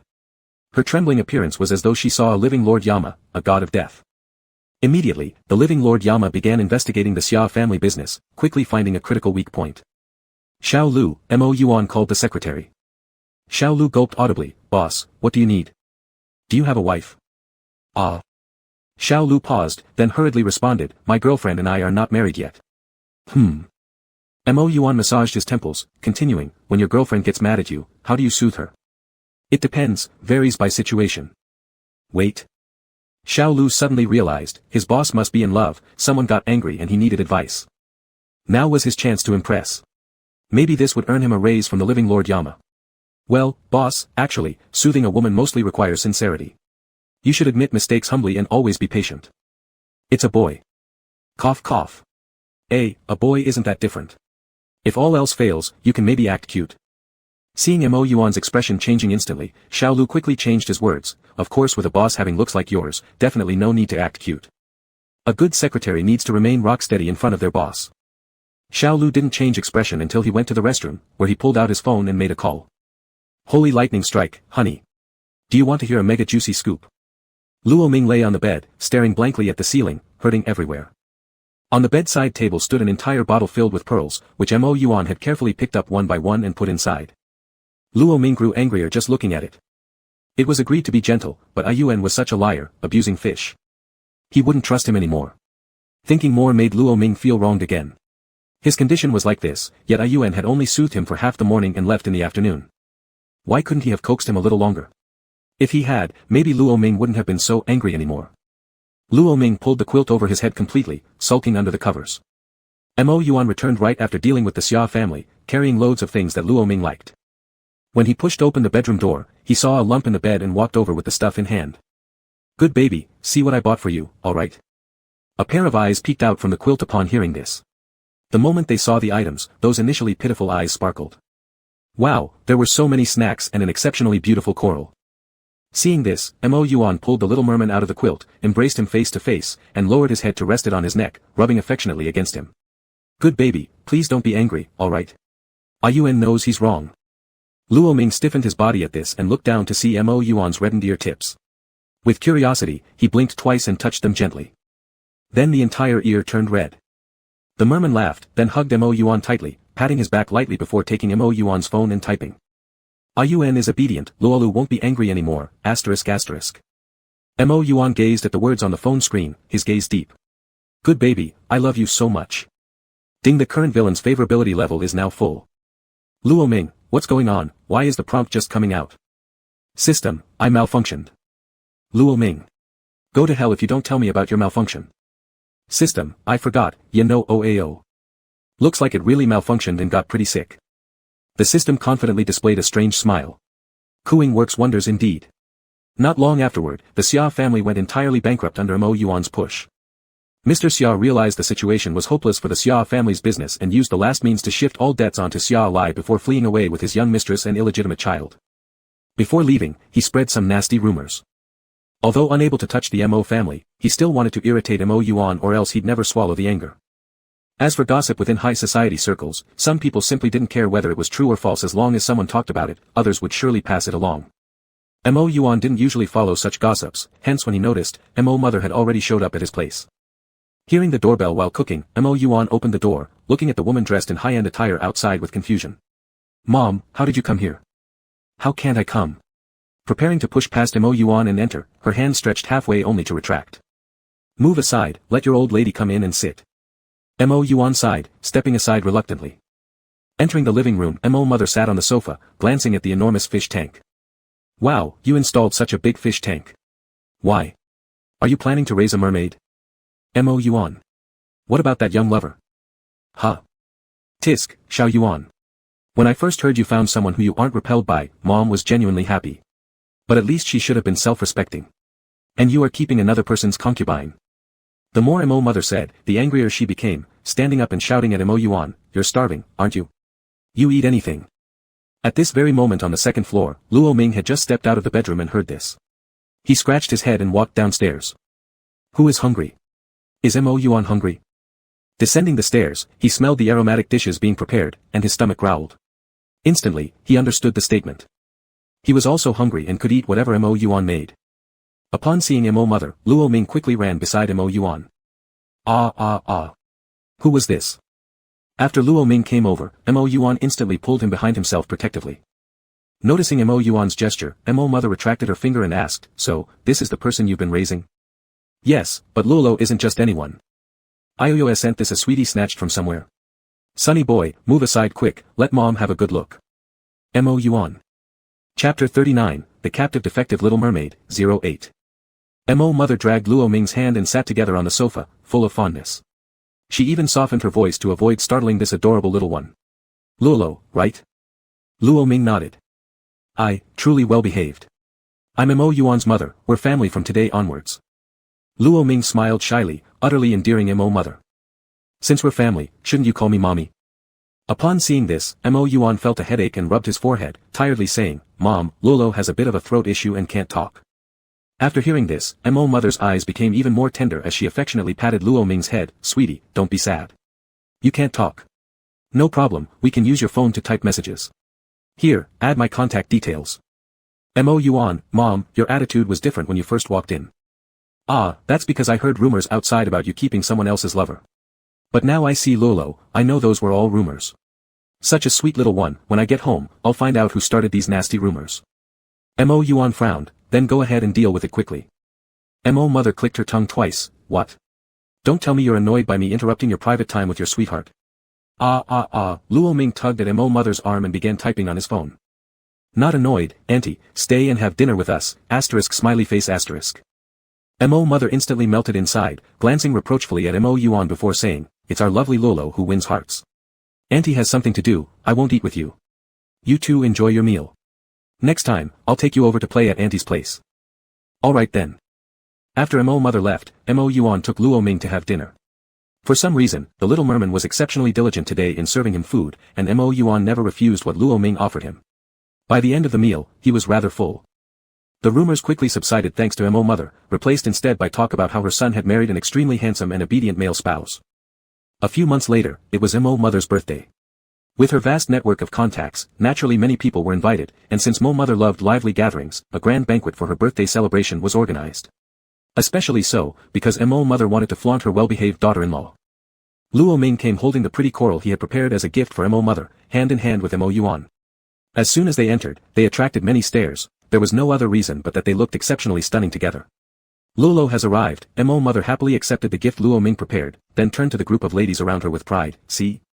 This is my future daughter-in-law. Looks really well behaved. That's right, after all, whose daughter-in-law is this? With so many people present, inevitably there would be a few troublemakers who didn't know their place. The little merman hadn't been in such a crowded environment before. After staying too long, he began to feel a little breathless. Yuen, I'll step out for a while. I'll come with you. No, it's your mother's birthday, you should stay with her. Mo Yuan arched an eyebrow and pinched Luo Ming's nose gently. Does your auntie need me? She's proud enough flaunting her cute daughter-in-law. Luo Ming blushed. Alright then. Once outside, they went to the quieter backyard, where cool breezes blew and the moon shone above. At that moment, Luo Ming keenly heard a girl's cry for help from not far away, so he quickly ran towards it, with Mo Yuan closely following behind. Let go of me. Xia Lai, don't be ungrateful. There's no free lunch in this world. I lent you money and took you to high-class occasions. You owe me this favor. Behind the tree, a greasy, middle-aged man pinned a girl down, trying to force himself on her. Luo Ming and Mo Yuan ran over according to the sound. Upon witnessing this scene, Mo Yuan frowned and kicked the man off with one foot. You disgusting scum, are you planning to spend some time in jail? The man saw it was Mo Yuan and fled as fast as possible. Luo Ming immediately took off his own jacket and covered Xia Lai's body. Don't be afraid, everything is fine now. Xia Lai looked at Luo Ming and Mo Yuan and burst into tears. I'm sorry. I'm so sorry. Why did she come back to the country just for the slightest hope of familial love? Why did she follow her father's orders to seduce Mo Yuan? Xia Lai apologized and sobbed as she ran out. Yuan, do you know her? Mo Yuan nodded, then gave Luo Ming a simple explanation about these events. After listening, Luo Ming suddenly had a foreboding feeling. System, which way did that girl run off? East Sea. Oh no. Luo Ming hurriedly pulled Mo Yuan towards the East Sea. When they arrived, Xia Lai stood on a tall rock by the edge of the East Sea. With a splash, she jumped down. The two exchanged worried glances. Luo Ming immediately held back Mo Yuan, who was about to rush into the sea. Yuan, wait here on the shore. Afterward, he handed the phone to Mo Yuan and ran toward the sea. The moment his feet touched the seawater, a shimmering ripple occurred, and the little merman's legs transformed back into a fish tail. Swiftly, he dived into the ocean. Mo Yuan's eyes grew dark and profound. His merman wasn't only cute but also handsome. Not long after, Luo Ming surfaced with Xia Lai in his arms. Perhaps because they had rescued her in time, after performing a few first aid measures on the beach, Xia Lai coughed twice and woke up. Upon recognizing the two people clearly, she began to sob. Why did you save me? My only remaining family abandoned me. Why, sniff. Luo Ming's coat had disappeared somewhere along the way, so this time Mo Yuan removed his jacket and draped it over her. Miss Xia, I have investigated your background. So, I understand that Miss Xia was actually very accomplished overseas. Here's my proposal, I'll give you one chance. What kind of chance? A chance to learn to love yourself again. Mo Yuan glanced at the dumbfounded Xia Lai and added slowly, I can lend you the money you owe, but whether Xia Corporation survives or not will depend entirely on Miss Xia's abilities. Xia Lai covered her face as she wept, thank you. Seeing that the little merman was looking at him with admiration, Mo Yuan cleared his throat and shifted his hand awkwardly. But let's make it clear, this isn't charity. The money I lend you is still owed, and in the future, you'll need to repay me with your own capabilities. Chapter 40, The Caged Imperfect Little Mermaid, 09. The waves splashed against the shore, while Xia Lai wiped away her tears upon hearing Mo Yuan's words. Her palm gently brushed the tears from her face, and she stood up, her gaze becoming confident once more. Thank you. At that moment, she decided to restart her life. Just before leaving, her eyes caught a glimpse of Luo Ming's untransformed fish tail, which reminded her of something. Mr. Mo. Seeing Xia Lai eyeing his merman, Mo Yuan changed expression instantly and issued a warning, I expect Miss Xia to treat Luolu's identity as a merman as though you never knew. Rest assured, Mr. Mo. Your lover saved me, and Xia Lai is not someone who forgets gratitude. But just now, I suddenly remembered something I heard about merfolk hair colors while I was abroad. Mo Yuan's expression turned serious immediately, could you tell me more about it? Xia Lai nodded slowly, saying, ordinary merfolk have silver-white hair, rare golden-haired merfolk are usually leaders, while uncommon blue-haired merfolk often have some physical defect, which causes them to be cast out by their own race. But before returning to the country, a friend of mine who studied merfolk made an interesting discovery. Any merfolk with defects will possess a special ability, but whether this ability is good or bad varies. If Mr. Mo needs, I can contact that friend for more information. After sending Xia Lai home, Mo Yuan walked along the beach holding Luo Ming's hand, his expression heavy.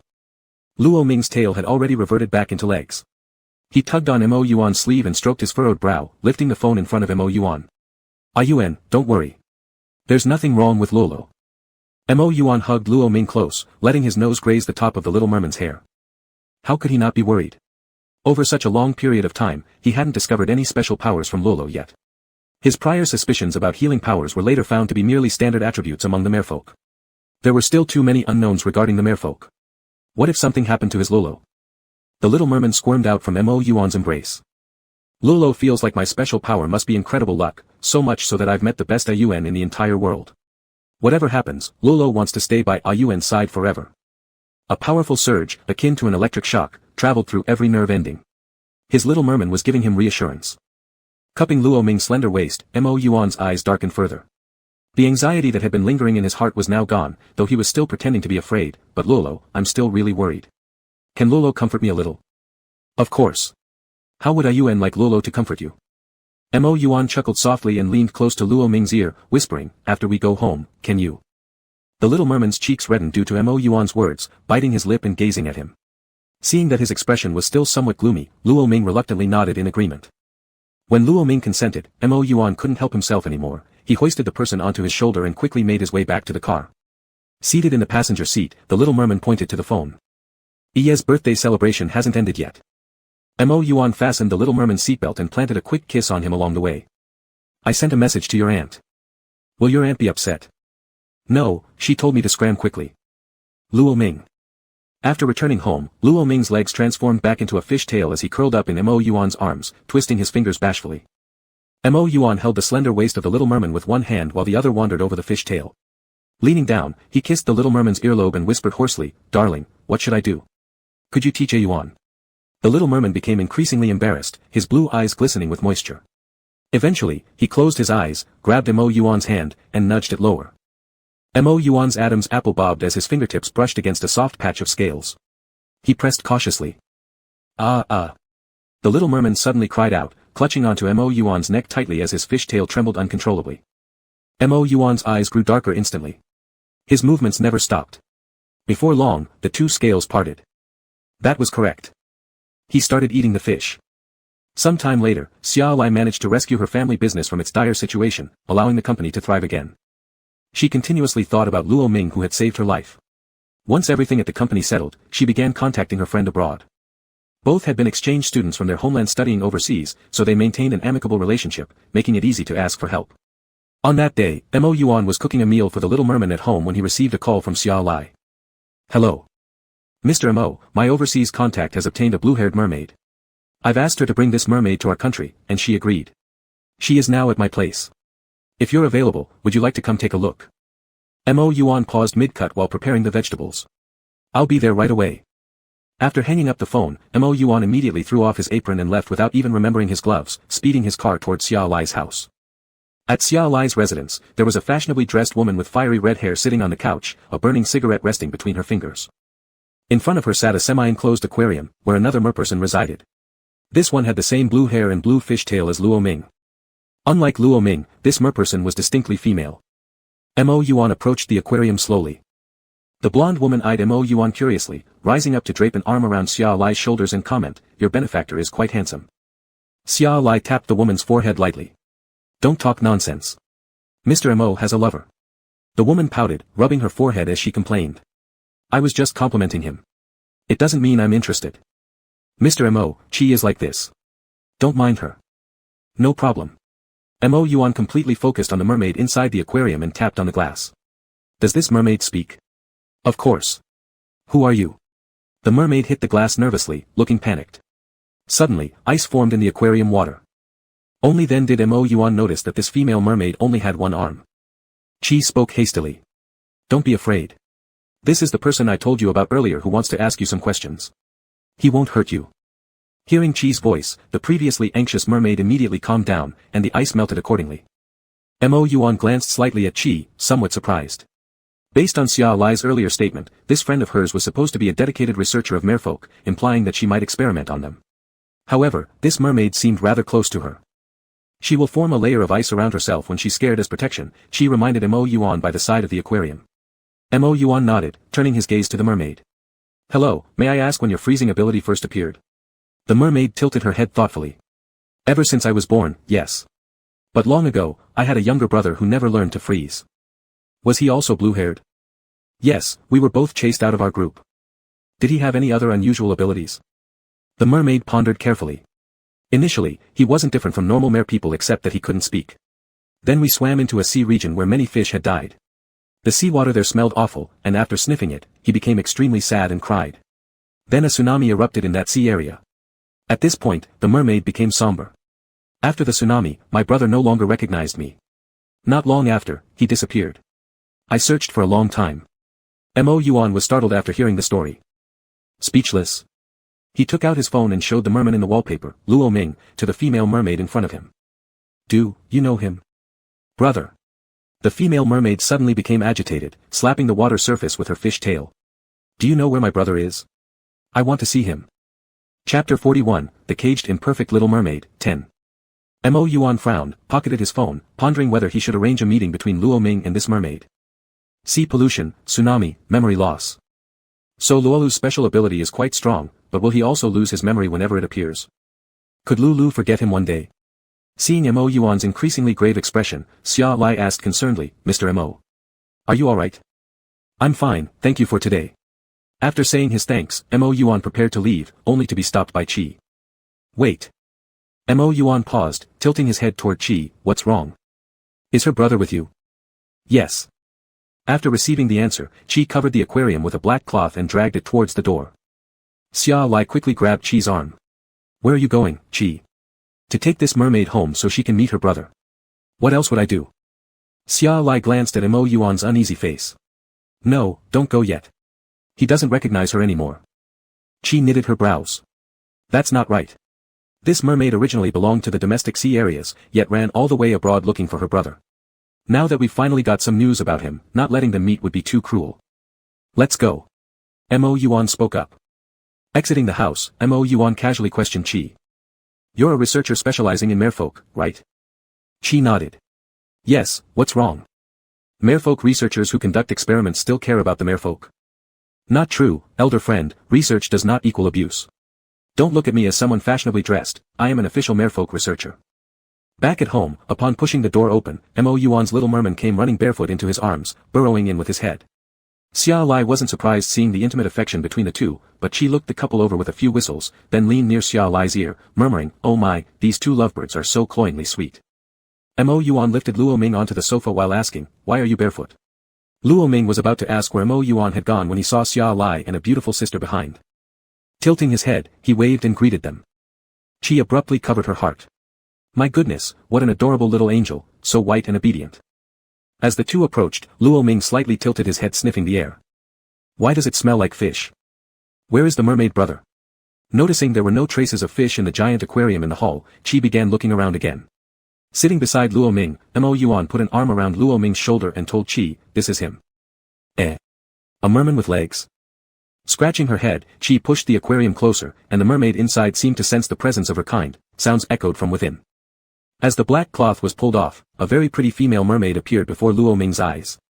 Luo Ming froze for a moment before angrily shaking off Mo Yuan's arm that was wrapped around him, typing on his phone with twice the force. Bad Yuan. Luo eats a lot. 2 fishes, you can't afford both. Mo Yuan helplessly smiled at the words on the phone, Yuan won't keep her, don't worry, Luo. At that moment, the mermaid inside the aquarium excitedly slapped the glass, shouting at Luo Ming, brother. Luo Ming scratched his head, alternately looking at the mermaid and Mo Yuan. His small brain couldn't process it fast enough. When did Yuan get an older sister? This is your sister, Mo Yuan said. With complete disbelief etched across his face, Luo Ming pointed at himself and called the system. Did the original host have a sister? Not very clear, but the original host may have lost his memory. The female mermaid inside the aquarium was released by Chi. She jumped in front of Luo Ming, crying bitterly, brother, sister has been searching for you for so long, have you not recovered your memory yet? Still dazed, Luo Ming suddenly sensed his sister's voice halt as she leaned close, sniffing his nose. Then she let out a loud shout. Brother, who've you made it with? It smells so strong. Luo Ming. What a great sister. Chi, who had been watching the reunion drama while eating fruit, choked on it in a fit. Cough, cough, cough. Xia Lai hurriedly patted Xiao Qi's back to help her breathe smoothly. These merfolk were really straightforward in their speech. After this little interlude, Mo Yuan explained everything to Luo Ming, and the two merfolk successfully recognized each other as family.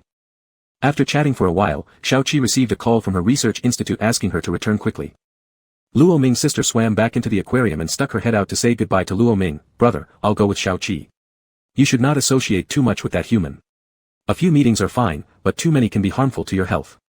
Ha ha ha ha ha, Xiao Qi couldn't hold back her laughter, then she pulled the aquarium and left. After everyone had left, Mo Yuan sat down with Luo Ming on his lap facing him, and kissed the corner of his lips. Will Luo forget me? Luo Ming shook his head vigorously. Luo won't. But your ability is currently uncontrollable. What if one day Luo suddenly forgets Yuan, what will you do? If Luo forgets Yuan, then just like at first sight, I'll fall in love with Yuan again. Seeing this, Mo Yuan raised an eyebrow with a faint smile, so. Luo liked me at first sight. He was delighted and started moving his hands restlessly all over, lifting a strand of Luo Ming's hair and placing it against his lips for a kiss. Mo Yuan's gaze held a rising desire which Luo Ming found very familiar. Struggling to get down from Mo Yuan's legs and escape upstairs, he was forcibly carried up by him. Ah. The sister just said they shouldn't have too many times. The little merman's legs flailed, his mouth emitting muffled shouts. Even without typing on his phone, Mo Yuan understood what the little merman meant. Your sister doesn't know what she's talking about. Has Luo Luo heard the phrase, the more, the better? Luo Ming looked puzzled. Mo Yuan grinned mischievously as he pinched Luo Ming's butt. The more, the better. Luo Ming. Is that how you use this phrase? Chapter 42, The Captive Imperfect Little Mermaid, End. Under the gentle moonlight, the room was quiet. In the bed, Luo Ming and Mo Yuan slept deeply, snuggled together. However, in his dream, the merman seemed to hear distant yet clear calls, faint but distinct, mysterious and melancholic. Come back. Luo Ming woke from his sleep hearing the voice, shaking Mo Yuan's arm trying to wake him up. But for some unknown reason, Mo Yuan showed no signs of waking. That voice continued to call out to him persistently. When Luo Ming realized he could not wake Mo Yuan, he dived under the blanket covering his ears. I'm not listening, turtle mantra. He wouldn't be lured away by any charm, ugly monster. But blocking his ears was completely useless, the voice was still resounding clearly in his ears. Your home is the ocean. Luo Ming's eyelids trembled lightly, wanting to hide under the quilt pretending not to hear, yet inexplicably a mysterious force seemed to pull him.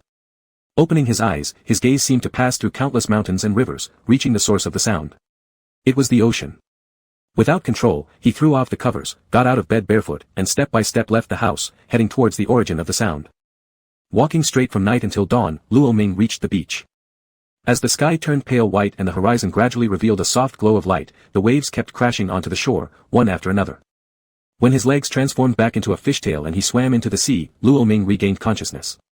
Trying to swim back to the shore, he was once again thrown back by the waves.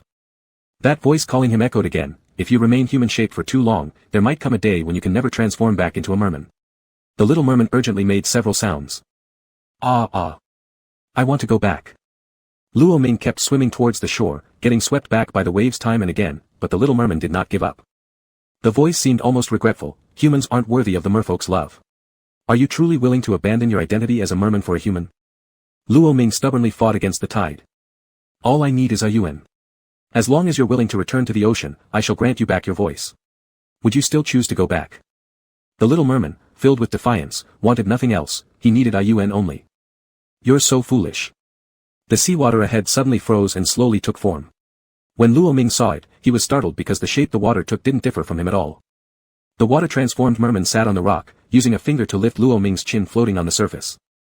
Why abandon being the sea god just to fall in love with a human? I must see if this human is really worth it.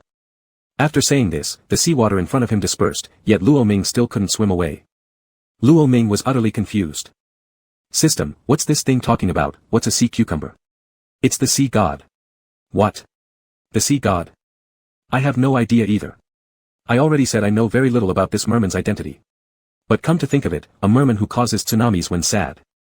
In that case, I must be incredibly awesome. Today's ocean surface was shrouded in mist, even the rising sun couldn't dissipate it. Luo Ming continued to float on the water's surface as that voice suddenly sounded again. You've arrived quickly. Luo Ming suddenly perked up, had Mo Yuan come? Luo. Ah. The little merman called out twice, wanting to reach Mo Yuan but remained futile. Mo Yuan glanced at his watch's positioning and confirmed that Luo Ming was in this part of the ocean. With no one around, the sea mist was exceptionally thick, objects beyond approximately 2 meters were unclear. The wind was also especially strong, with rough waves. It was quite dangerous, but Mo Yuan didn't hesitate before diving deeper into the ocean. Human, this isn't where you should be. Mo Yuan frowned, who are you? I am the sea itself. Human, if you proceed further inside, there's no guarantee you'll be able to return. Did you take Luo? The seawater took shape again, towering above Mo Yuan from a height and looking down upon him. Indeed clever, I like conversing with intelligent people. Mo Yuan, looking at the seawater turned into his small merman form, immediately grew cold. What have you done to him? Why should you care? He was chosen by me as the sea god. Bringing him back is only natural. As for you, a mere human, do you dare compete with the ocean for a fish? Give him back. Mo Yuan's expression darkened. Humph, if you want him, go find him yourself. Let me warn you, venturing further into the waters ahead will surely lead to death. You still have time to turn back now. After saying this, the seawater in front of him dispersed again. Mo Yuan didn't hesitate for a moment and kept swimming forward. This merman was his, and he must bring him back. The sea breeze howled, the sea surged violently, roaring like a monstrous beast. The waves repeatedly threw him up, drowning him over and over again.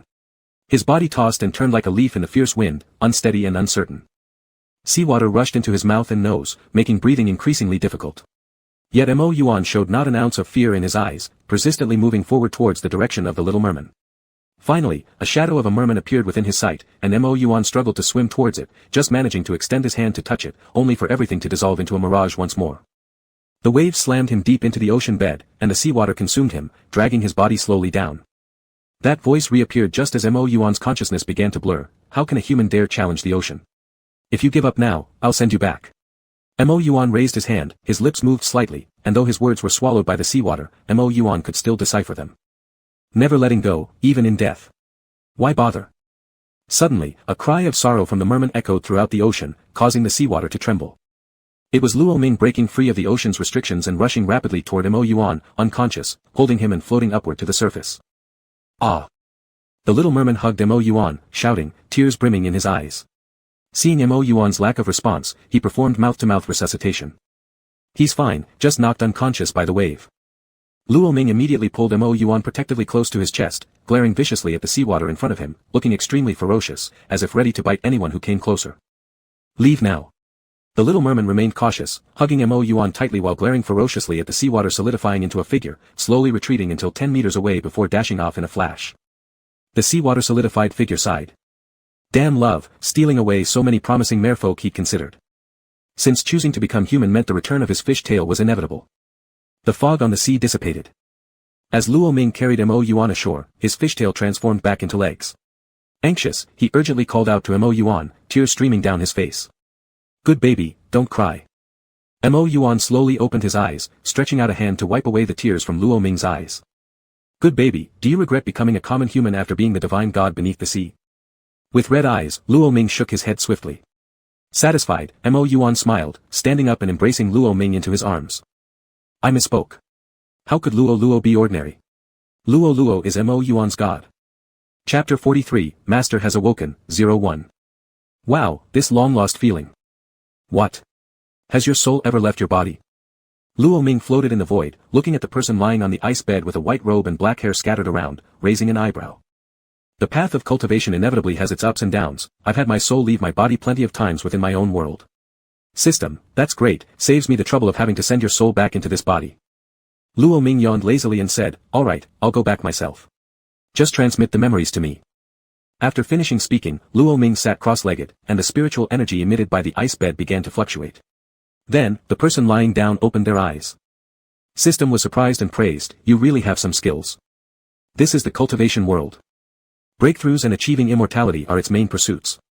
In the cultivation world, there are many sects that may cooperate or fight each other. This time, Luo Ming's identity is the exceptionally talented third patriarch of the Xian Shuang sect, a person whose power grew so fast that it shocked the entire cultivation world. Initially, the one most likely to transcend in the Xian Shuang sect met with an accident during his practice 10 years ago. His soul left the body, and his body has been asleep ever since. As for the antagonist, they were a small beggar rescued from the hands of monsters by him 10 years ago at the foot of the mountain. He brought them back and named them Engsub, taking them as a disciple. However, just the next day, he fell into an eternal sleep. The original host was a grandmaster of the sect and a pillar of Xian Shuang sect.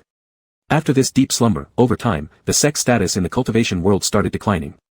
Therefore, in the 7th year of the original host's sleep, sect disciples began to associate the reason for his sleep with Engsub, calling him a harbinger of disaster and misfortune. Then, a long period of bullying in the sect ensued. Engsub always held gratitude toward the original host, remaining silent no matter how harshly he was bullied, and every day without fail checked if the original host had awakened. And today, one of the Xian Shuang sect disciples will attempt to plot against Engsub, falsely accusing him of colluding with demon clans. Upon hearing this, Elder Song Qing immediately used her spirit energy to probe Engsub. This probing revealed something indeed.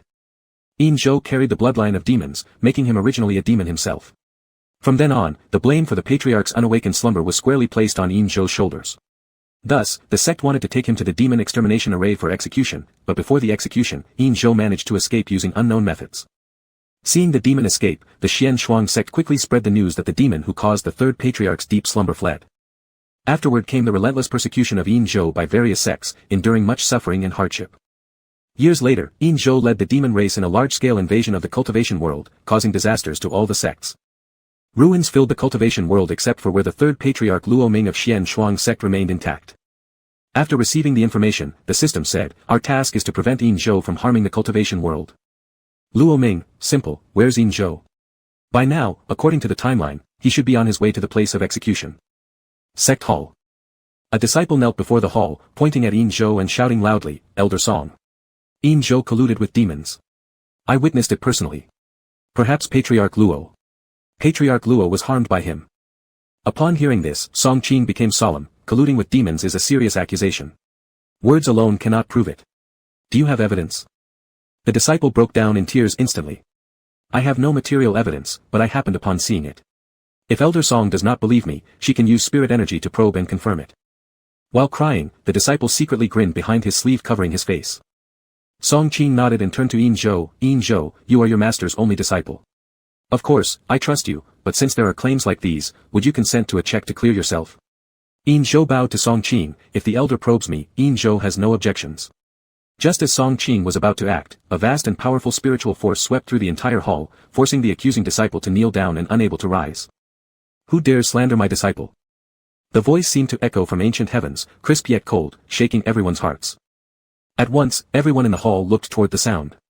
A figure dressed in white stood at the door, surrounded by visible currents of spiritual energy flowing around them.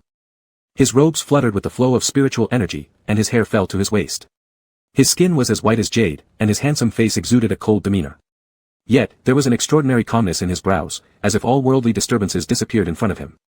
Perhaps because he had slept for too long, Luo Ming's complexion still looked somewhat pale. The people in the hall were stunned. Only one voice filled with joy broke the silence. "Master.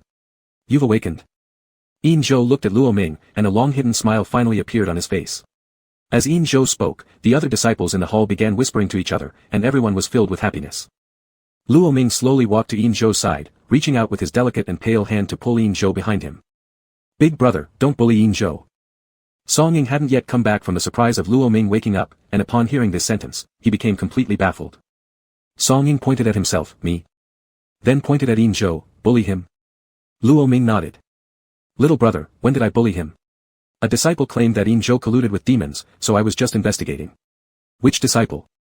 The disciple who had falsely accused engsub trembled all over upon hearing this question. Luo Ming walked up to this disciple, grabbed his head, and his eyes were frozen with frost. "Where do you come from, dare to impersonate a disciple of my Xian Shuang sect?"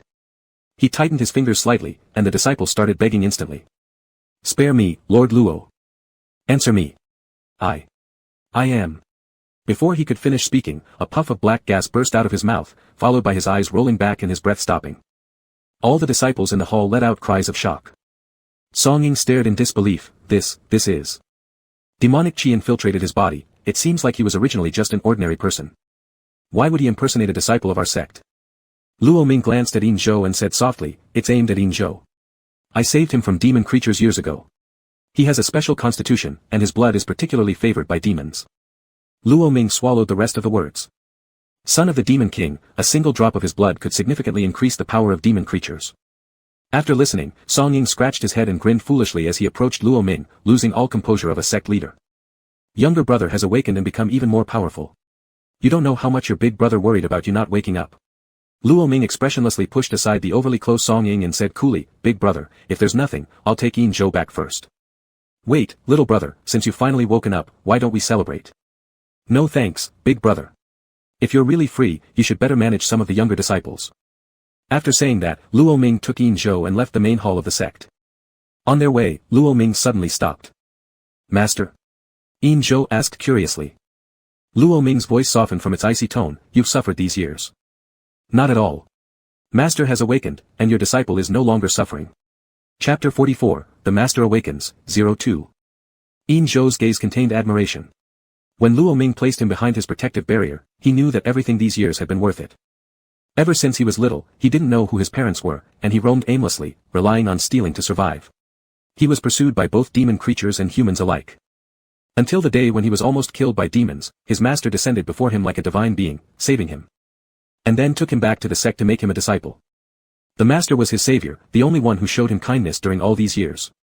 He thought his luck had finally turned, but the next day after the master made him a disciple, the master fell into a deep slumber that wouldn't end. Initially, no one was worried because in the cultivation world, sleeping for days or even 3 to 5 years was quite common. But 5 years later, with still no sign of awakening, he started having bad premonitions.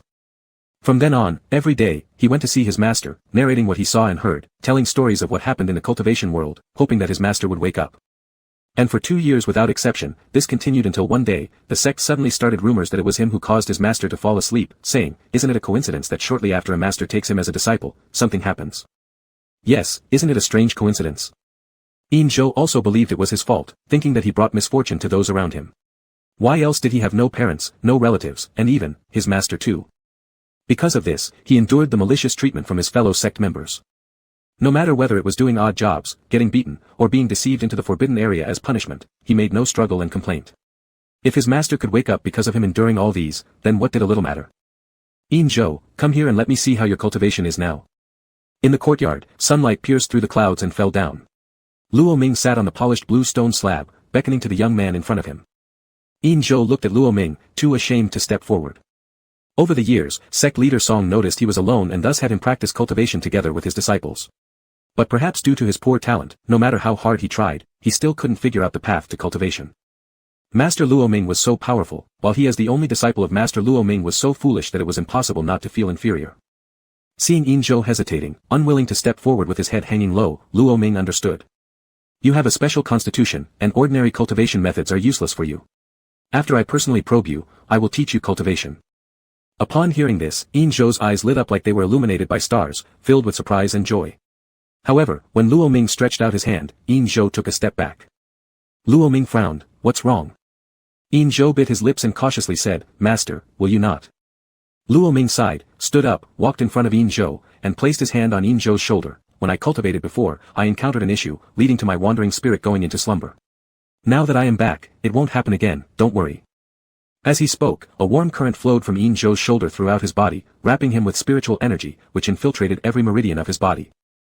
After a long time, Luo Ming retracted his hand and unblinkingly stared at the person in front. Truly worthy as the son of the Demon King, he truly possesses a heaven-defying constitution. His meridians were wide and deep, like a whirlpool absorbing the majority of the spiritual energy Luo Ming used to probe earlier in an instant. Engsub, who was under intense gaze by Luo Ming, became a bit nervous and asked, "Master, am I really that bad?" Luo Ming shook his head. "Not at all, in fact, one could say you're extraordinarily talented." "Is it, really? Would the head of a sect deceive his own apprentice? Tomorrow, you shall rise early with me to train at the back mountain." Engsub's face beamed with delight, looking at Luo Ming with disbelief. "Master." Luo Ming was startled by the excited call of "Master," ready to ask Engsub what happened but was suddenly lifted up by the boy right in front of him. Lifted up. This left his dignity as a teacher tarnished, and just as he was about to scold, the youth put him down appropriately. With red cheeks, Engsub scratched his head and said nervously, "Sorry, Master, I was just too happy, lost control for a moment and inadvertently offended you." Luo Ming tapped the forehead of Engsub lightly, with a voice void of fluctuations and devoid of any reproach. "Rashness, improper conduct." The youth immediately stood straight, bowed his head earnestly to Luo Ming, "I promise it won't happen again." Luo Ming glanced indifferently at him and said, "Go rest. I'll wait for you tomorrow at the back mountain." With that, he turned around and left. In the spacious courtyard, only Engsub remained standing in place, foolishly smiling as he watched Luo Ming's departing direction. Inside the room, Luo Ming sat on the bed adjusting his breathing when the system's voice suddenly echoed in his mind. "Host, impressive dedication this time. Aren't you usually the type who loves staying in bed late?" Luo Ming opened his eyes. "Actually, I prefer sleeping late. But since I've taken on the role of a teacher, I must live up to the expectations towards my apprentice." Early next morning, Luo Ming arrived at the back mountain as scheduled, seeing Engsub already there from afar. Morning dew clung to the leaves. Engsub wielded a wooden sword, practicing basic entry-level sword techniques. The youth displayed remarkable elegance even though he wore simple disciple's clothing, making him stand out. Dewdrops from the sword movements landed on his body, then scattered to the ground following his motions. After completing another move, Engsub turned around and instantly saw Luo Ming, flashing a smile as he jogged over, wiping sweat off his face with his sleeve. "Master. You've arrived." Luo Ming took out a handkerchief and handed it to him, commending, "Your sword moves are very standard." Engsub carefully tucked the handkerchief into his chest, then said, "But, Master, when the elder and younger brothers strike their swords, distant leaves move. Mine does not work that way." Because of your, saying this, Luo Ming stepped closer and placed his hand on Engsub's abdomen while slightly raising his head to look at Engsub's face, continuing, "There is no spiritual energy."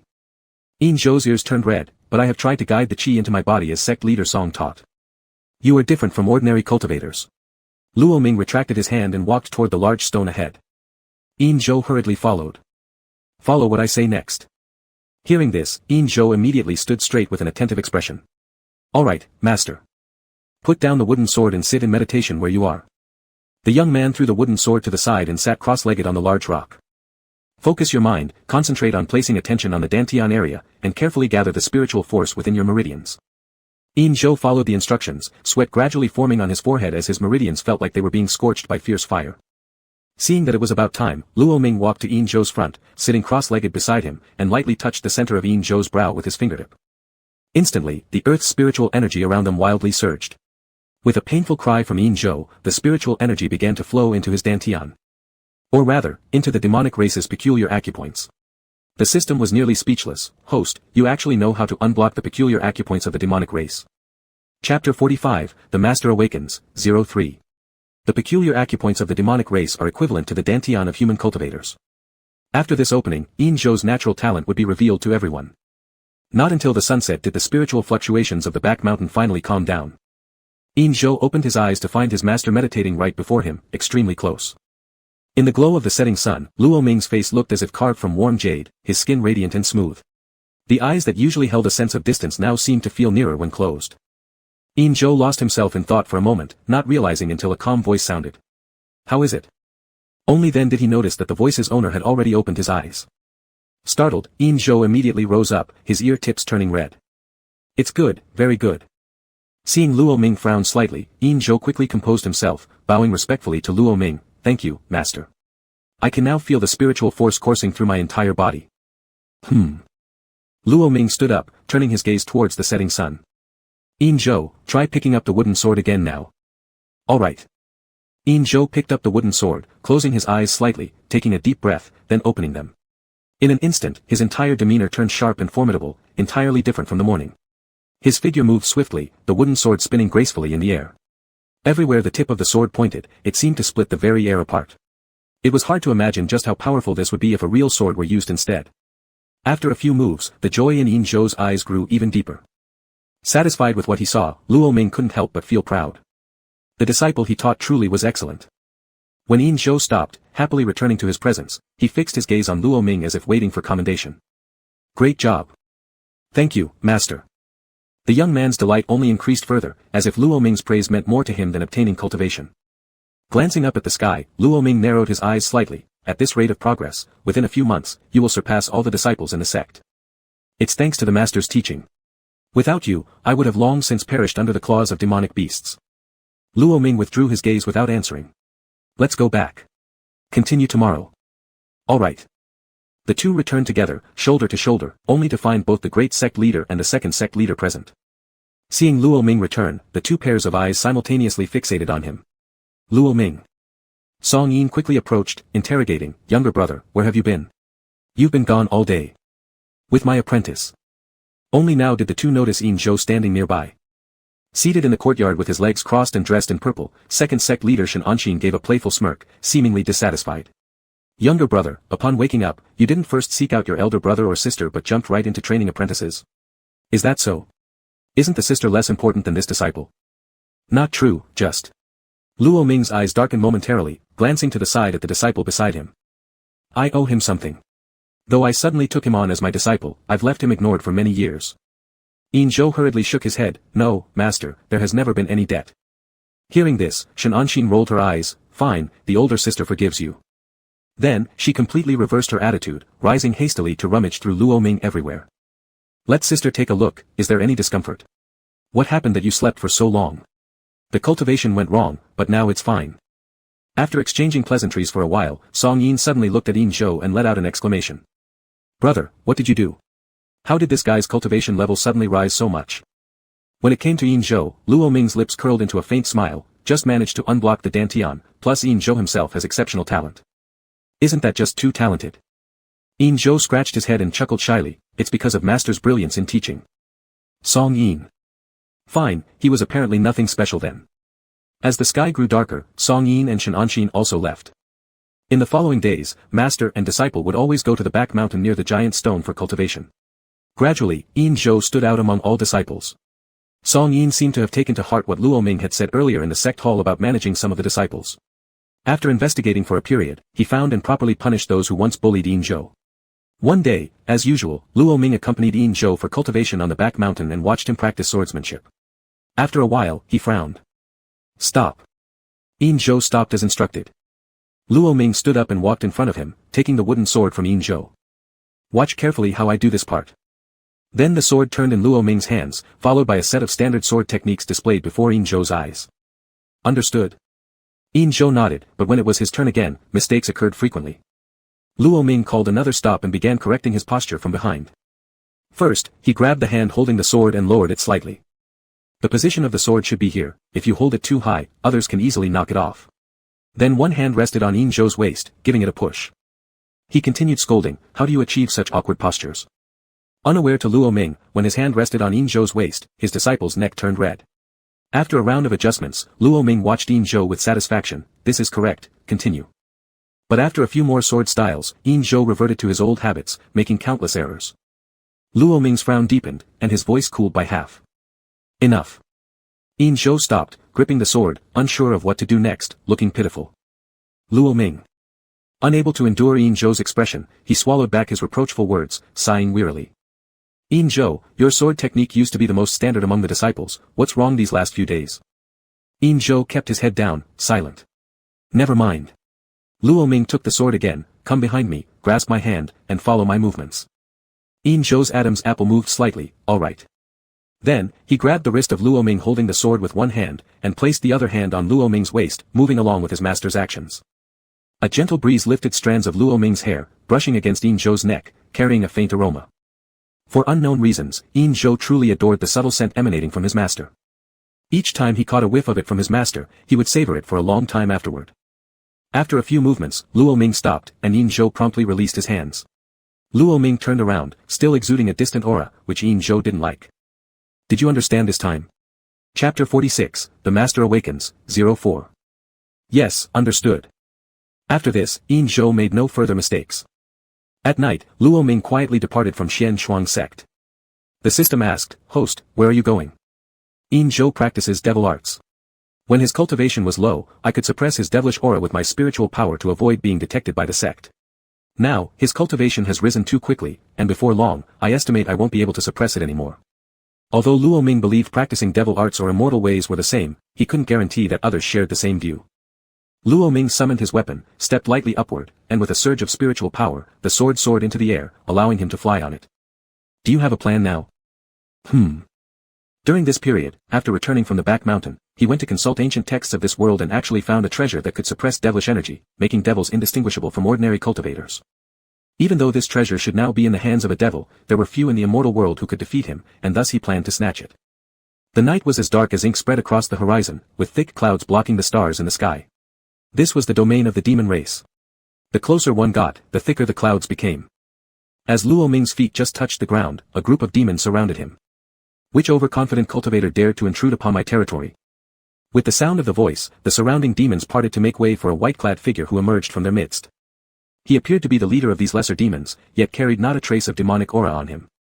Luo Ming's eyes narrowed immediately at the jade hanging around his neck. After the demon king's death, the demon clan splintered into factions. Among them was this particular demon lord who lacked any demonic aura and liked to disguise himself as an itinerant cultivator, infiltrating amongst others to steal their treasures. In the demon realm, where the demonic energy was extremely potent, cultivators would have their powers suppressed once they entered.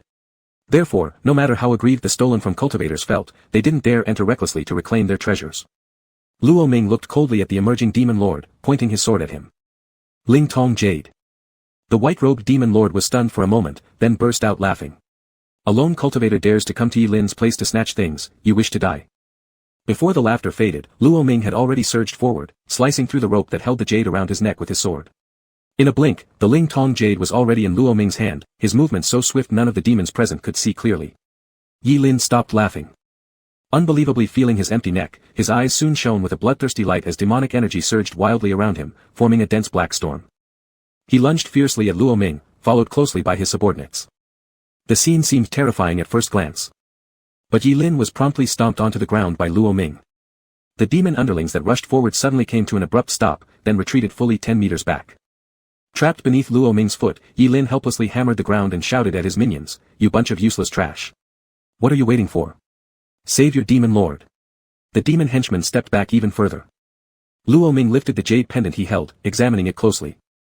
The jade was about the size of a fingertip, clear and translucent with a pale green hue, looking like it would suit Yin Zhou well. Immortal traveler, now that you've retrieved your item, might you perhaps spare this humble one's life? His demeanor was a complete reversal from earlier. Luo Ming glanced coldly at him, then turned to leave. Seeing him depart, Yi Lin quickly rose from the ground, dusted off dirt from his robe, and urgently called out, "Wait." Luo Ming turned around, his eyes showing no emotion whatsoever. "Still feel like fighting?" One look sent Yi Lin trembling, hastily shaking his head. No. Who was he kidding? This man wasn't even in the same league as him, anyone who wanted another beating must have lost their mind. I wonder which sect does this immortal hail from? Are you taking more disciples? Would you perhaps consider taking a demon clan disciple? I would not. Having said that, Luo Ming flew away on his sword, without even giving Yi Lin a chance to try convincing him further. Night Lin. When Luo Ming returned to Xian Shuang sect, the sky was already slightly brightening. Initially planning to head straight to the back mountain, he noticed far away Yin Zhou standing at the gate, looking around anxiously. Then, upon spotting him, Yin Zhou ran over swiftly. "Master, where did you go?" Luo Ming took out the Ling Tong jade and handed it to Yin Zhou nonchalantly. "Here." Upon receiving it, Yin Zhou gave it a quick glance before beaming. "Is this a gift Master gives me? Wear it well and never take it off." "Rest assured, Master." Yin Zhou hurriedly tied the jade around his neck and carefully tucked it inside his clothes. Touching the cool jade against his skin, Yin Zhou cupped it with his hand, his smile impossible to suppress. This was something given to him by his master, how could he possibly remove it? He wouldn't even show it to others. "Did Master stay out all night last night just to get this thing?" Yin Zhou asked, excitement lacing his tone. Luo Ming shot him a calm glance. "How do you know I was gone all night?" This. Yin Zhou scratched his head. There was absolutely no way he could tell the truth. Last night, thinking about practicing his sword techniques, he couldn't fall asleep. He then had thought to sneak to his master's window during midnight to spy on him, but found nobody there. "Last night, I thought of practicing my sword techniques and accidentally noticed no one was by your window when I passed." "Then you waited here all night?" Yin Zhou nodded. Luo Ming lightly patted the back of Yin Zhou's head before walking towards the back mountain. Yin Zhou looked at Luo Ming's back with a sense of grievance. He had already answered his master's question, but his master still hadn't replied to his own earlier question. The white figure in front walked a few steps then suddenly stopped. "Indeed, last night I went out just to get this pendant." The moment of grievance on Yin Zhou's face vanished instantly as he heard Luo Ming's words. He followed Luo Ming's steps closely, his eyes holding the joy of the entire world, his smile akin to the rising sun. "Master, your disciple will become extraordinarily powerful. You will be. When that time comes, your disciple will protect you just like how you protect me now." "Good." The morning mist enveloped the narrow path, while distant mountains appeared and disappeared in the fog. Nearby flowers and grass danced gracefully in the breeze. On the narrow road, two figures walked side by side, one tall and one short, one black-clad and one white-clad, step by step heading towards the huge rocks up the mountain. Chapter 47, The Master Awakens, 05. Day after day passed. In the most recent internal disciples evaluation of Xian Shuang sect, Yin Zhou effortlessly claimed first place. Therefore, he would join several other outstanding disciples and go down the mountain to participate in the sect's grand competition. On the way, Luo Ming asked Yin Zhou, "Are you nervous?" "Not at all." Luo Ming nodded, he was very confident in Yin Zhou's abilities. In his view, it wasn't a problem for Yin Zhou to secure first place. There were rumors that two incredibly talented disciples would attend this grand competition, tales of their abilities spread so highly. But Luo Ming dismissed these claims with disdain. How could even those who are immensely talented compare to the talent of a devil king's son? At the martial arts arena, an impressive atmosphere filled the air. Around the venue, bustling crowds buzzed with anticipation and excitement. The faces of the disciples radiated with both eagerness and excitement. Following the guidance of the leading dove, Luo Ming and Song Yin sat down at the spectators' seats designated for Xian Shuang sect. Yin Zhou stood next to him, awaiting the drawing of lots. Unfortunately, the first match would face one of the two highly talented disciples rumored about, Qing Lan sect's chief disciple. But for Yin Zhou, this match was child's play. Luo Ming instructed Yin Zhou to exchange some blows with the opponent, not to win too easily. After all, this was Qing Lan sect's talented disciple whose fame spread widely. If Yin Zhou defeated him in one move, wouldn't it damage his reputation? There might also arise unnecessary disputes. With a clear ringing sound of a bronze gong, the competition officially began. After watching a few matches, it was finally Yin Zhou's turn. Yin Zhou indeed followed what Luo Ming said. However, this young man's performance became slightly obvious, only defending without almost any offensive moves. Luo Ming shook his head upon seeing this. His disciple's acting skills still needed improvement. "Junior brother, why is your disciple only defending?" someone asked. Luo Ming closed his eyes and rested. "Tactic," was his reply. Song Yin's eyes flickered with incomprehension, What peculiar tactic was this? He didn't understand. Forget it, he should go discuss tactics with his own disciple. Just as Song Yin left, a voice sounded beside Luo Ming. Immortal traveler. You're really here. Luo Ming opened his eyes, which had been closed only for a short while, looking coldly at the newcomer. Who are you? The newcomer sat next to Luo Ming and whispered close to his ear, it's me, the demon cultivator from whom you snatched the Ling Tong jade. I remember. Luo Ming glanced over Night Lin, asking, if I've stolen your jade, why don't you have demonic energy around you? Hey, being a demon leader with so many followers, I at least need to have some real abilities, right? Luo Ming remained cold-faced, simply replying, oh. Night Lin completely ignored Luo Ming's coldness, continuing to chatter non-stop, clinging on to him. Immortal traveler, won't you really consider taking me as a disciple? I have many treasures besides the Ling Tong jade. Luo Ming. So noisy. At this point on the martial platform, Yin Zhou was dodging the techniques of Qin Lan Sect's disciple. Casting a glance at the crowd below, he saw an unknown person talking to his master, leaning extremely close. Yin Zhou's face darkened instantly. Just as Qin Lan Sect's disciple attacked again, he impatiently hurled the opponent away several meters. The Qin Lan Sect disciple had to take several steps back before he barely managed to steady himself. He thought this was finally the moment Yin Zhou would make his move, but when he looked up, he saw Yin Zhou staring straight at someone in the crowd, with no attention given to him. This was an outright act of disdain, and the Qin Lan Sect disciple instantly grew furious. Wielding his sword, he used a skill he had been saving for the final round, a powerful finishing blow. On the other hand, as the mysterious individual continued chatting closely with his master, Yin Zhou's face grew darker and darker. Losing all patience for putting on an act, he sent the Qin Lan Sect disciple flying off the platform with just one move as soon as the latter rushed forward with overwhelming momentum. The bronze gong sounded again. The winner is Yin Zhou from Xian Shuang Sect. This sudden turn of events stunned everyone present. All except those from Xian Shuang Sect had placed their bets on Qin Lan Sect winning. But did Qin Lan Sect lose like that? Without using any moves, the match ended with just a single wave of his hand. Luo Ming shoved the Night Lin standing in front of him aside and locked eyes with Yin Zhou. His disciple seemed somewhat upset. With a stern face, Yin Zhou walked down from the platform and stood beside Luo Ming, shoving the irritating person out of the way. Master. Luo Ming furrowed his brows, why did you finish so quickly? Yin Zhou pursed his lips, hanging his head silently. He didn't know why, but whenever someone got too close to his master, he became unhappy, very unhappy. At this point, Night Lin spoke again. He patted Yin Zhou on the shoulder, becoming overly familiar, you're Immortal Traveler's disciple, right? Would you mind having another younger brother? What do you think about me? Go away. Yin Zhou gritted his teeth. Night Lin, feeling awkward, scratched his nose, marveling internally that these two truly lived up to being master and disciple.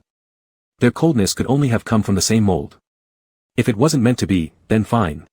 No need to look so fierce. The great demon lord offering to become a disciple was dismissed, really showing poor judgment. Luo Ming handed Yin Zhou a fruit and asked, what's wrong, Yin Zhou? You won but aren't happy. I failed to properly carry out master's instructions.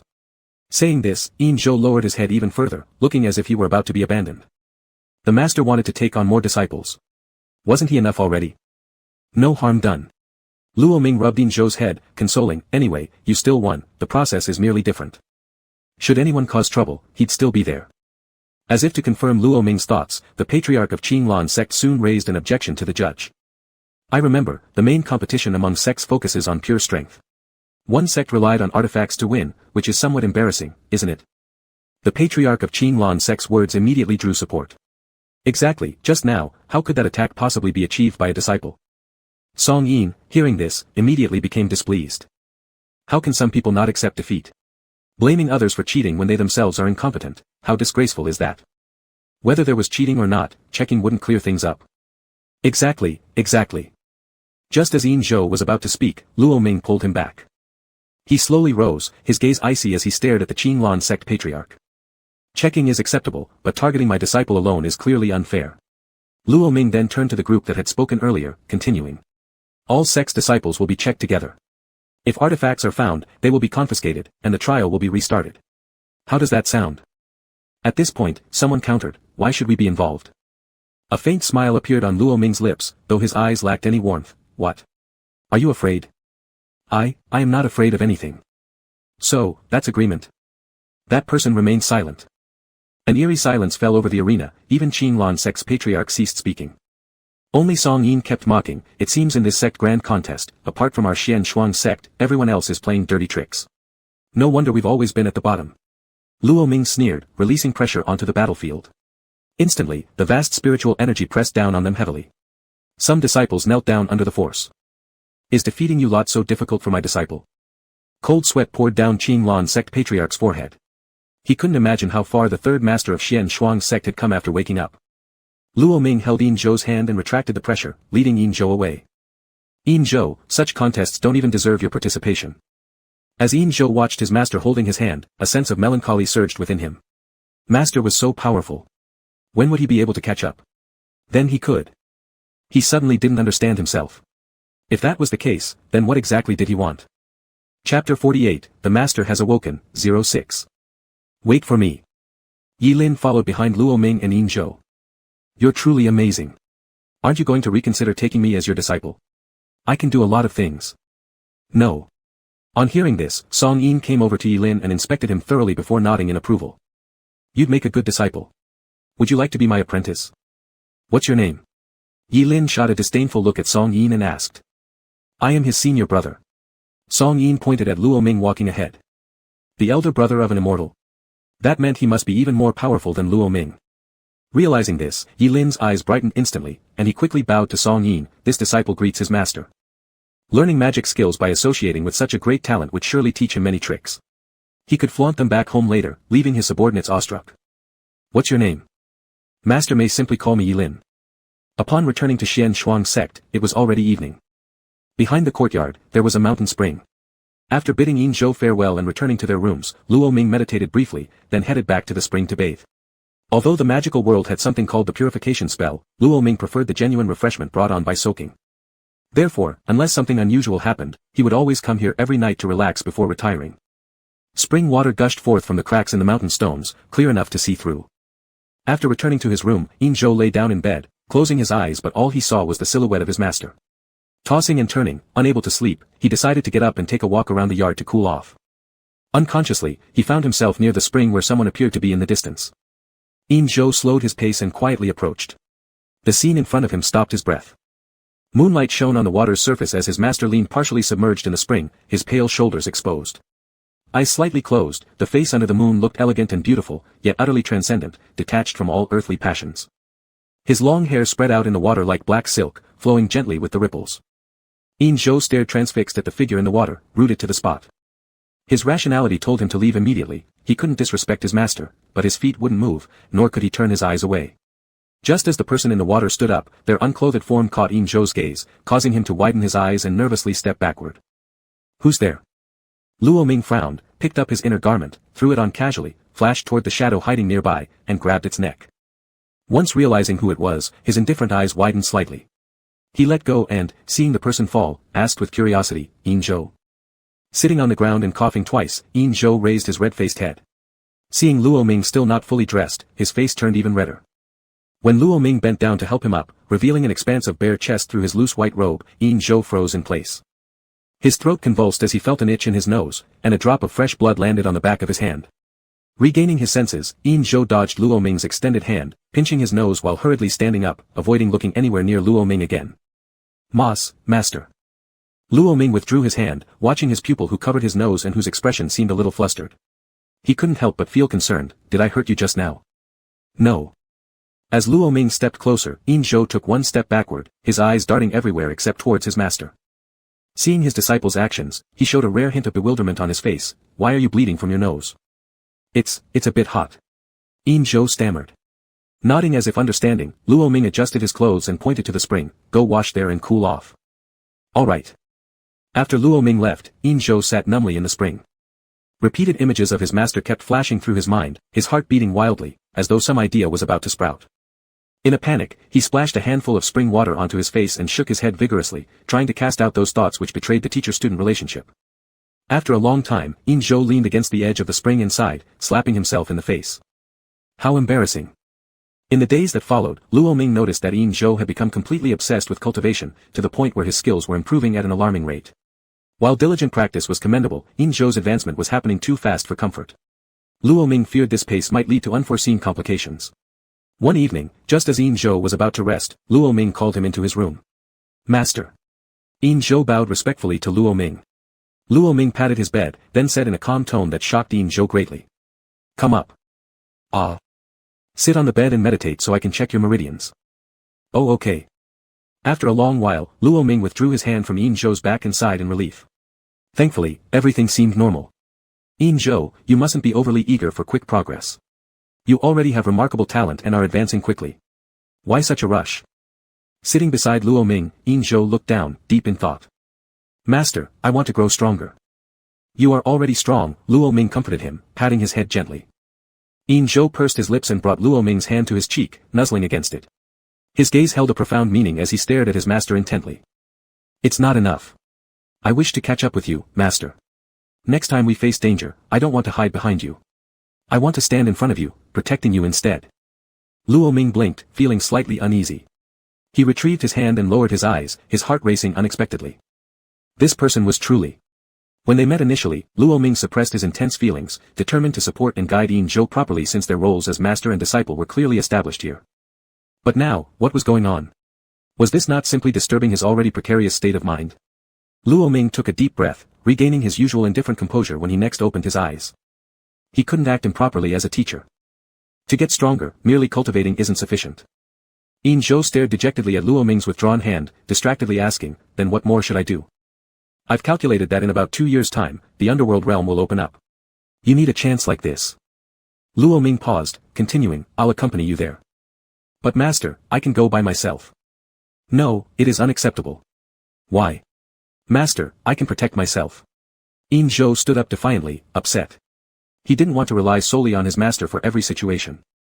Luo Ming sighed helplessly, realizing his rebellious disciple required a different approach. Thus, softening his previously cold expression, he gently held Yin Zhou's hand and spoke soothingly. I am not doubting your abilities. It's just that there are many malevolent creatures in that place, and your blood will attract their attention. Truly, I'm very worried. Yin Zhou took a deep breath, his face turning bright red. He had never seen his master act like this before, and in an instant, his heart melted entirely. He could barely refuse, even beginning to scold himself internally. How dare he think his master wasn't good? Whatever master says, goes. Why would he resist anyway? All right. I'll go with master. Chapter 49, The Master Has Awakened, 07. Time passed quickly, and before they knew it, it was the day the mystical realm opened. After 2 years of growth, Yin Zhou became even more stable and mature, speaking less frequently. His aloof attitude towards others was even colder than Luo Ming's, except toward Luo Ming, of course. As Song Yin put it, Yin Zhou changed from a high and mighty wolf into a dog wagging its tail and pleading for affection when near Luo Ming. The opening of the underworld realm was dangerous but rich in treasure and opportunity, so numerous cultivators still gathered there in great numbers. This entrance appeared in a dense jungle, surrounded by mysterious energy fluctuations. Inside, it was pitch black, akin to a gateway to another world. The secret realm's entrance would only remain open for 3 days before shutting automatically. Regardless of their achievements, all cultivators needed to exit the realm before the closure or risk almost certain death. Side by side, Luo Ming and Yin Zhou stepped through the entrance. Darkness enveloped them momentarily, followed by a sensation of weightlessness. Before their eyes came a majestic mountain range.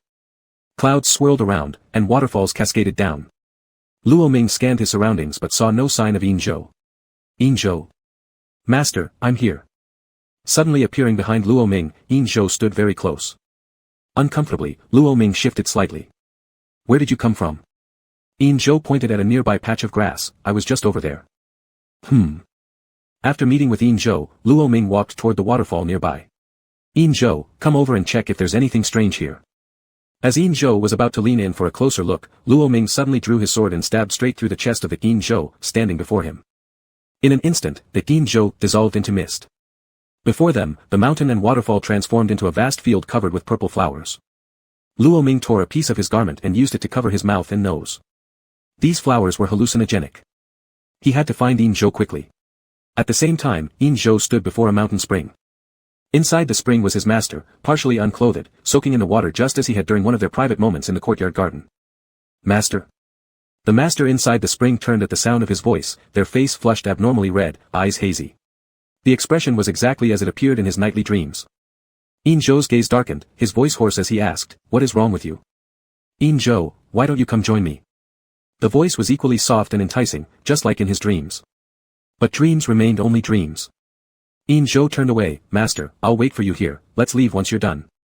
Suddenly, the sound of splashing water came from behind him. After a while, a pair of pale arms wrapped around his back, still damp with droplets. He sighed softly, then murmured aloud, "If it were really you, master, that would be good." Then, he struck a palm forward, shattering the illusion. His master would never act this way. Everything stemmed merely from the inappropriate yearnings buried deep within his own heart. As the mountain spring faded, a distant white figure approached. Engsub smiled faintly and moved forward. That was truly his master. "Engsub, quickly cover your mouth and nose, these flowers cause hallucinations." As he spoke, Luo Ming tore another piece of cloth, placing it in Engsub's hands. Both of them, with noses and mouths covered, walked through the field of flowers when suddenly unnatural phenomena began to occur. The purple flower vines grew wildly, attacking them fiercely. "Who dares intrude?" A voice echoed out, followed by an old man floating toward them.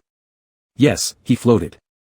Surrounded by swirling purple mists, the old man hovered in the air, clearly no ordinary human. Even Luo Ming could not detect the old man's cultivation level. "Engsub, this may get troublesome," Luo Ming whispered close to Engsub's ear as a quiet warning. Engsub tightened his grip on his sword, remaining alert. No matter what, he must protect his master with his life. Yet, the old man seemed to have no intention of attacking. Instead, he moved closer to Engsub, circling him twice, his face showing sudden shock. Then he glanced at Luo Ming sheltered behind Engsub and exclaimed repeatedly, "Interesting, so interesting." That a great immortal and the son of a demon king could grow so close was truly fascinating. Moreover, it seemed this son of the demon king even harbored feelings for the powerful immortal. The old man gazed at the sky, his eyes brimming with nostalgia. "Great demon king, your son is still alive, not only alive but has fallen in love with a man.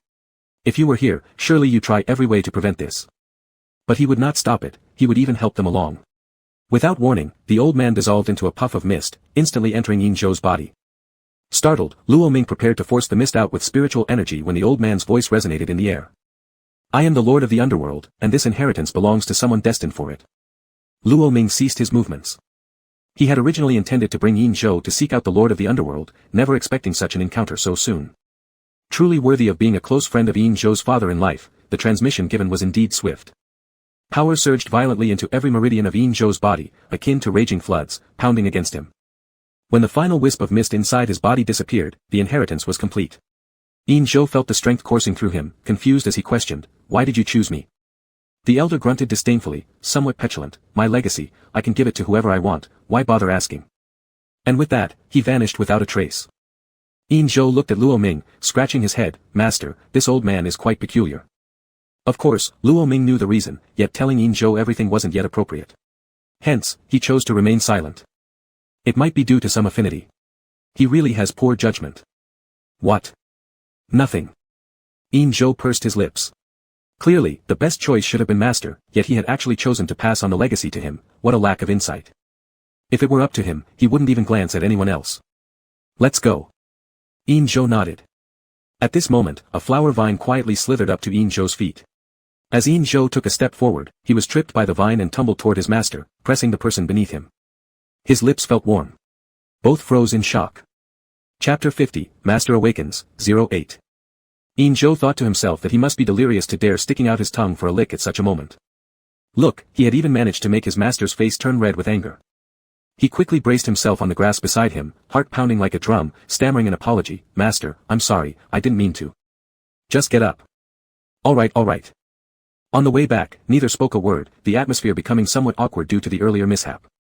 "Engsub, the inheritance from the hidden netherworld realm is the most precious opportunity within the entire realm." Luo Ming broke the silence. "With this inheritance, it won't take long before you surpass your master." Engsub nodded. "Master, just now Let's pretend nothing happened. I know it wasn't intentional." Luo Ming cut off Engsub's words, narrowing his eyes slightly so Engsub couldn't decipher his thoughts. "I understand." Engsub realized deep down that the best outcome would be if Master could act as if that accidental kiss hadn't occurred. However, once Master actually voiced those words, he felt dissatisfied. He even began to resent Master's current cold indifference. People are never satisfied. Initially, all he wanted was for Master to awaken. When Master did wake up, he hoped to always follow behind him. Later, he became unsatisfied with merely trailing after Master, wishing instead to walk alongside him. And now, he wanted to break through Master's aloofness. He wanted Master, yes, he wanted Master. He truly adored Master, the kind of adoration that yearns for them to become partners. "Having gained the inheritance, do you wish to return or seek more treasures?" "Let's return." Late into the night, Engsub sat cross-legged in his room, eyes closed, concentrating intently on learning the elder's inheritance hidden within the secret realm. After a long while, Zhou opened his eyes and silently marveled at how intricate the inheritance truly was. Boy, I've given you far more than just this. There are some extremely fascinating small spells which you haven't even touched. Who? Suddenly, the elder from the secret realm appeared. TSK, already forgetting about old man me? Zhou furrowed his brow. How are you here? My spirit has lingered long enough in the secret realm, so I followed the two of you out. Truly unexpected. The elder's eyes gleamed teasingly. Not only have you fallen for a man, but that man happens to be your master. Hearing his deepest, most shameful thoughts voiced aloud, Zhou's expression turned sour as he glared menacingly at the elder. Don't talk nonsense. Why the rush? I won't rat you out to your master. I'm simply reminding you, within the inheritance there's a small spell that can weave a beautiful dream pulling someone into it. You define their roles entirely as you please. Even someone of your master's great power won't notice a thing, and it poses no harm whatsoever. The elder paused, then leaned closer, lowering his voice. If this spell were used on your master, inside the dream, well, isn't everything permissible without worry of being expelled from the sect? After all, it's just a dream. Startled, Zhou then erupted in rage and attacked the elder. However, such an attack would not injure a spiritual form in the least. Filthy villain. The elder rolled his eyes, somewhat disappointed. Then keep being your righteous self, who will end up watching helplessly as your master takes another as a partner. After hearing the elder's words, Zhou sat dazed on his bed, growing paler the longer he pondered. He couldn't bear to watch master unite with another person, just thinking about it made him feel crazed with despair. Since that was the case, it might be better to act shamelessly.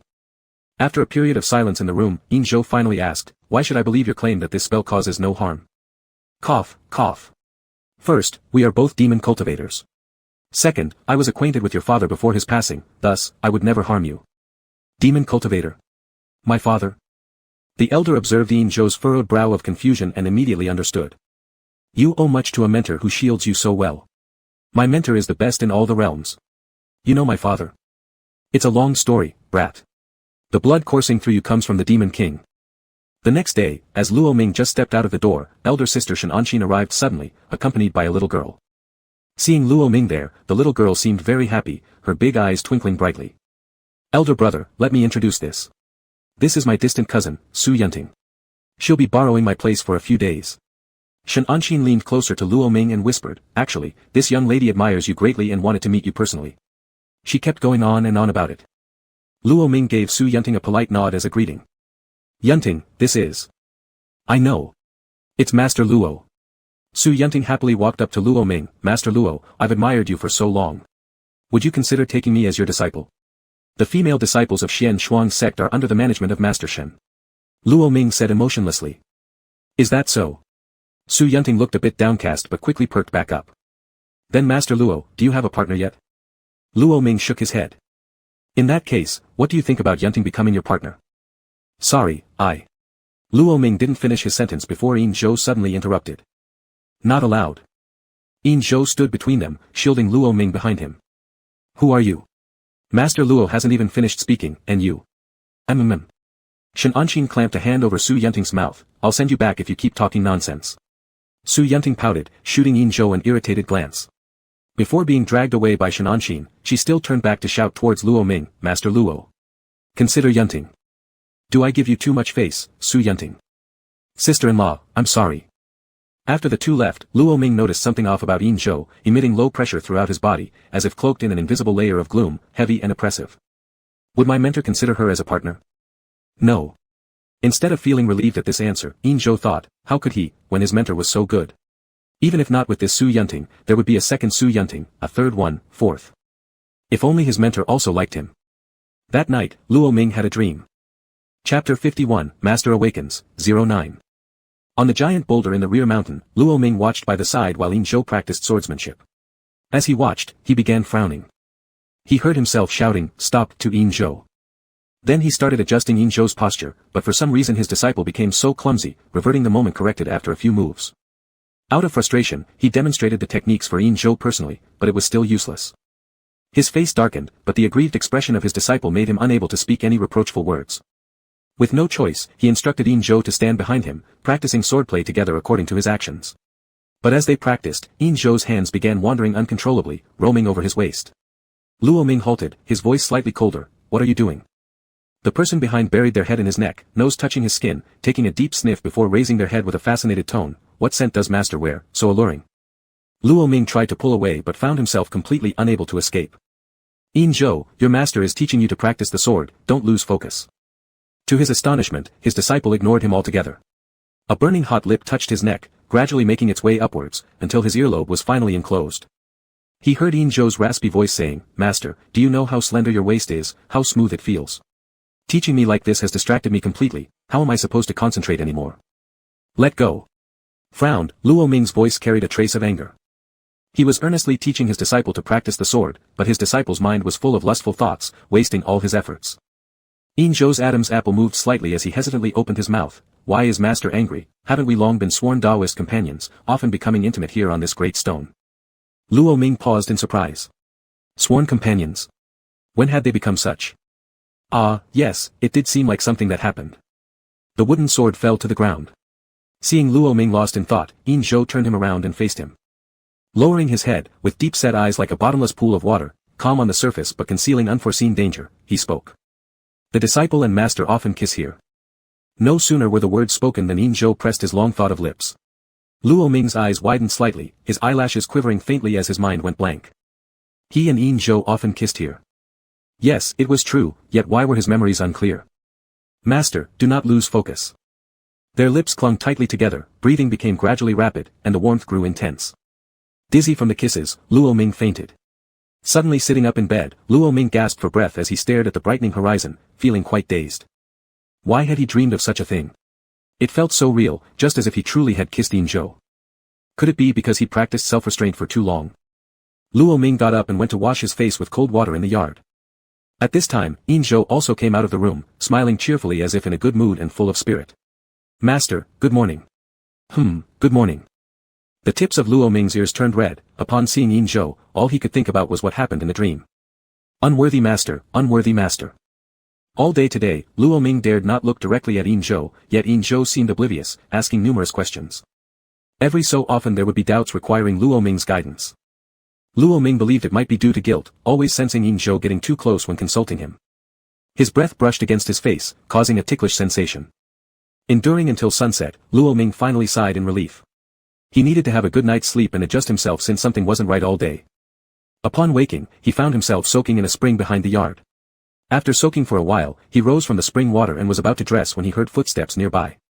They were faint, but Cultivator's hearing was top-notch. "Who's there?" Receiving no response, Luo Ming assumed it could be some fiendish beast targeting Engsub.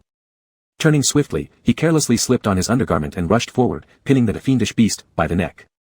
But unexpectedly, it was Engsub. Had he also come to bathe?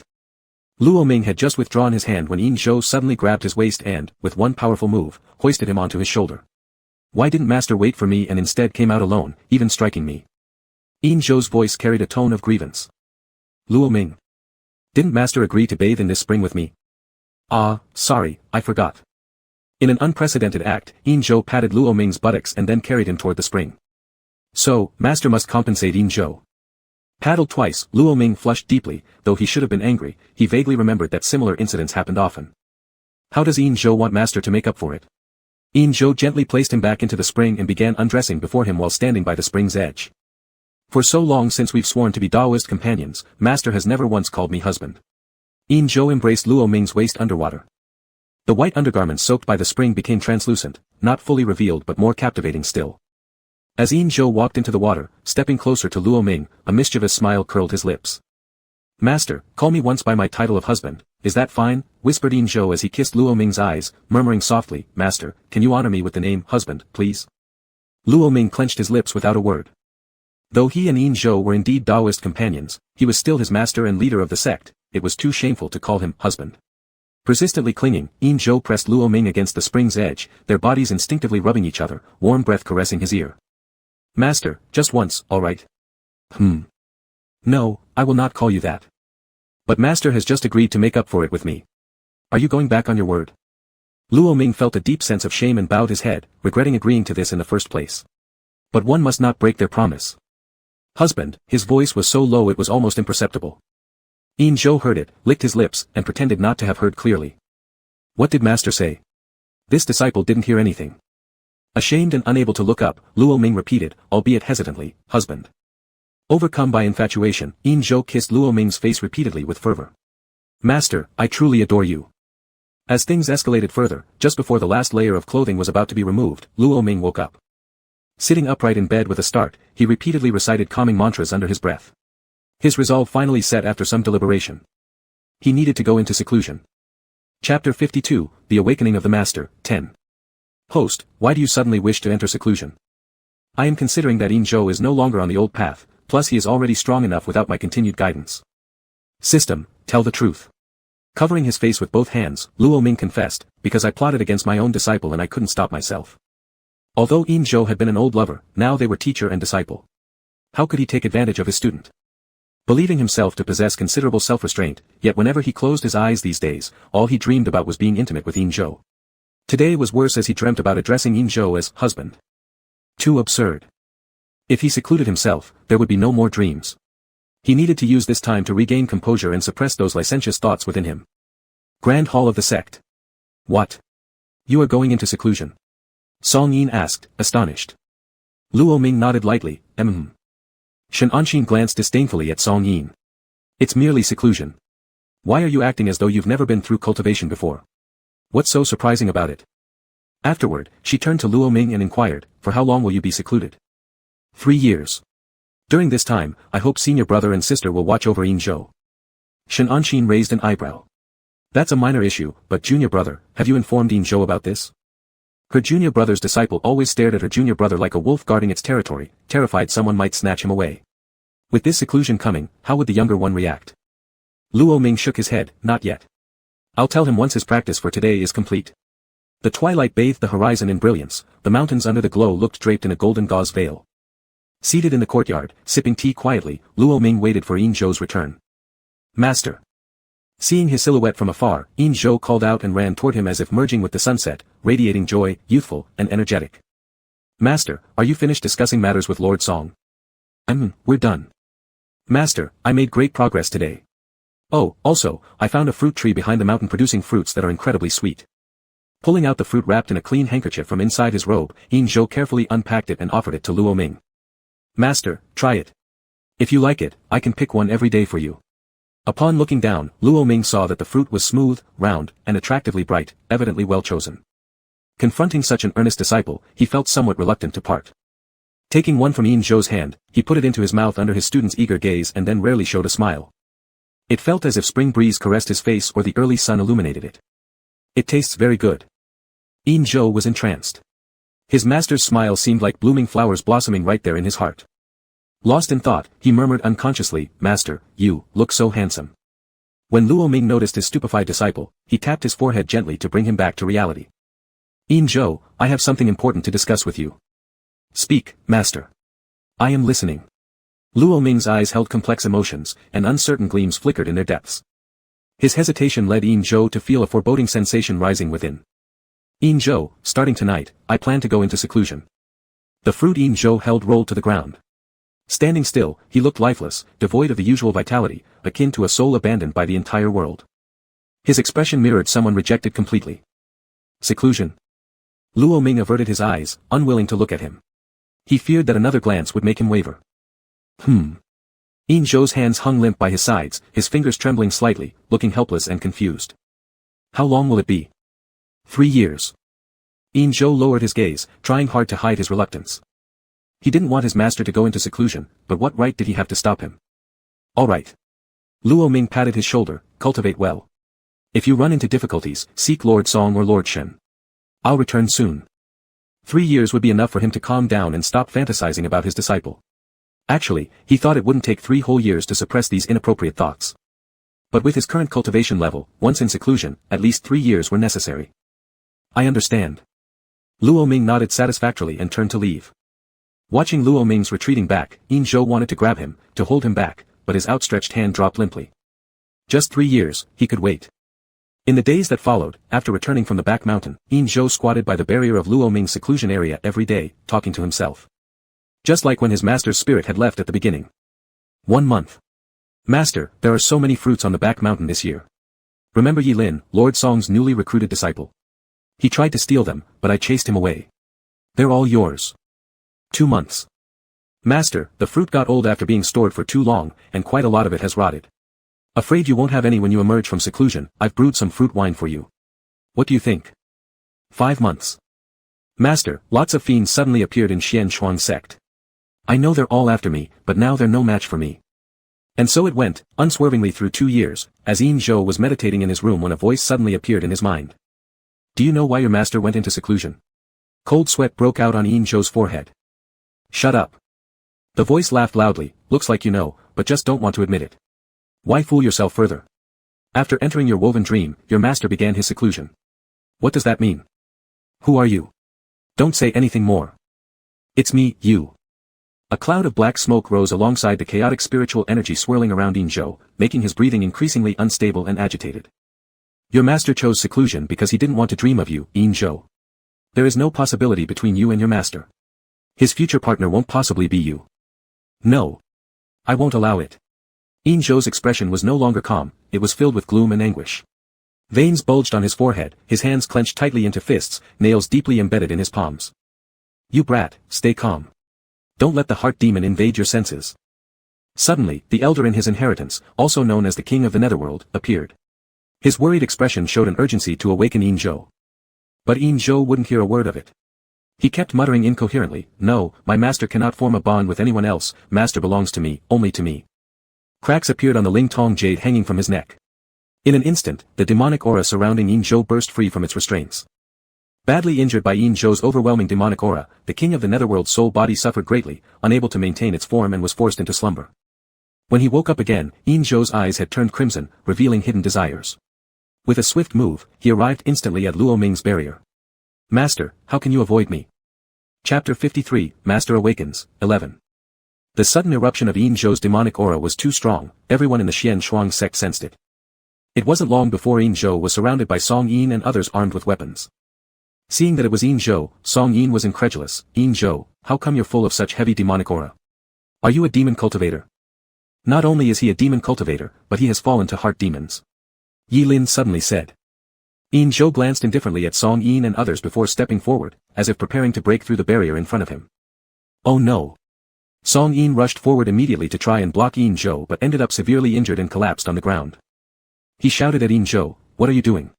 Your master treats you so well, and yet you should know that if a cultivator's seclusion barrier breaks, your master may lose his sanity. For a moment, Yin Zhou paused, then continued stubbornly using demonic energy to erode the barrier in front of him little by little. There was only one thought in his mind now, take his master away. Shen Anxin, realizing he couldn't reason with Yin Zhou, led the Xian Shuang sect disciples in a charge towards him. However, for the current Yin Zhou, they were no match. Even after being knocked down, they got up again and kept charging at him, leaving many of the Xian Shuang sect members injured. Yin Zhou had no intention to kill initially, but as it went on, his growing impatience caused a bloodthirsty glint to creep into his eyes. If he killed them all, then there would be no one left to stop him from taking his master. Ding, emergency. Emergency. Mission failure imminent. Ding, emergency. Emergency. Mission failure imminent. Ding, emergency. Emergency. Mission failure imminent. 3 consecutive alarms sounded. Host, what should we do? The antagonist seems ready to kill. The system panicked helplessly, yet it dared not forcibly awaken Luo Ming. After entering seclusion, cultivators enter an ethereal state, their consciousness wandering between reality and illusion. If forcibly awakened, irreversible damage could occur unless they wake up on their own. The system didn't dare let Luo Ming suffer such harm, he was already foolish enough, if his consciousness got damaged further, there'd be no saving him. As the system prepared itself for mission failure, Luo Ming suddenly opened his eyes and spat out a mouthful of blood. The system cried out in shock, host. Are you alright? Luo Ming's face turned pale as he replied, I'm fine. Forcibly breaking his seclusion had only injured his meridians. There was no time to think much about it, despite the excruciating pain coursing through his body, he pushed forward. Yin Zhou narrowed his eyes, stopping his attack on the barrier and walking instead toward the Xian Shuang sect members, gathering malevolent energy in his hands. The voice in his mind persistently urged him, kill them. Kill them, and your master will belong solely to you. As his palm lunged toward them, a flash of white interrupted him.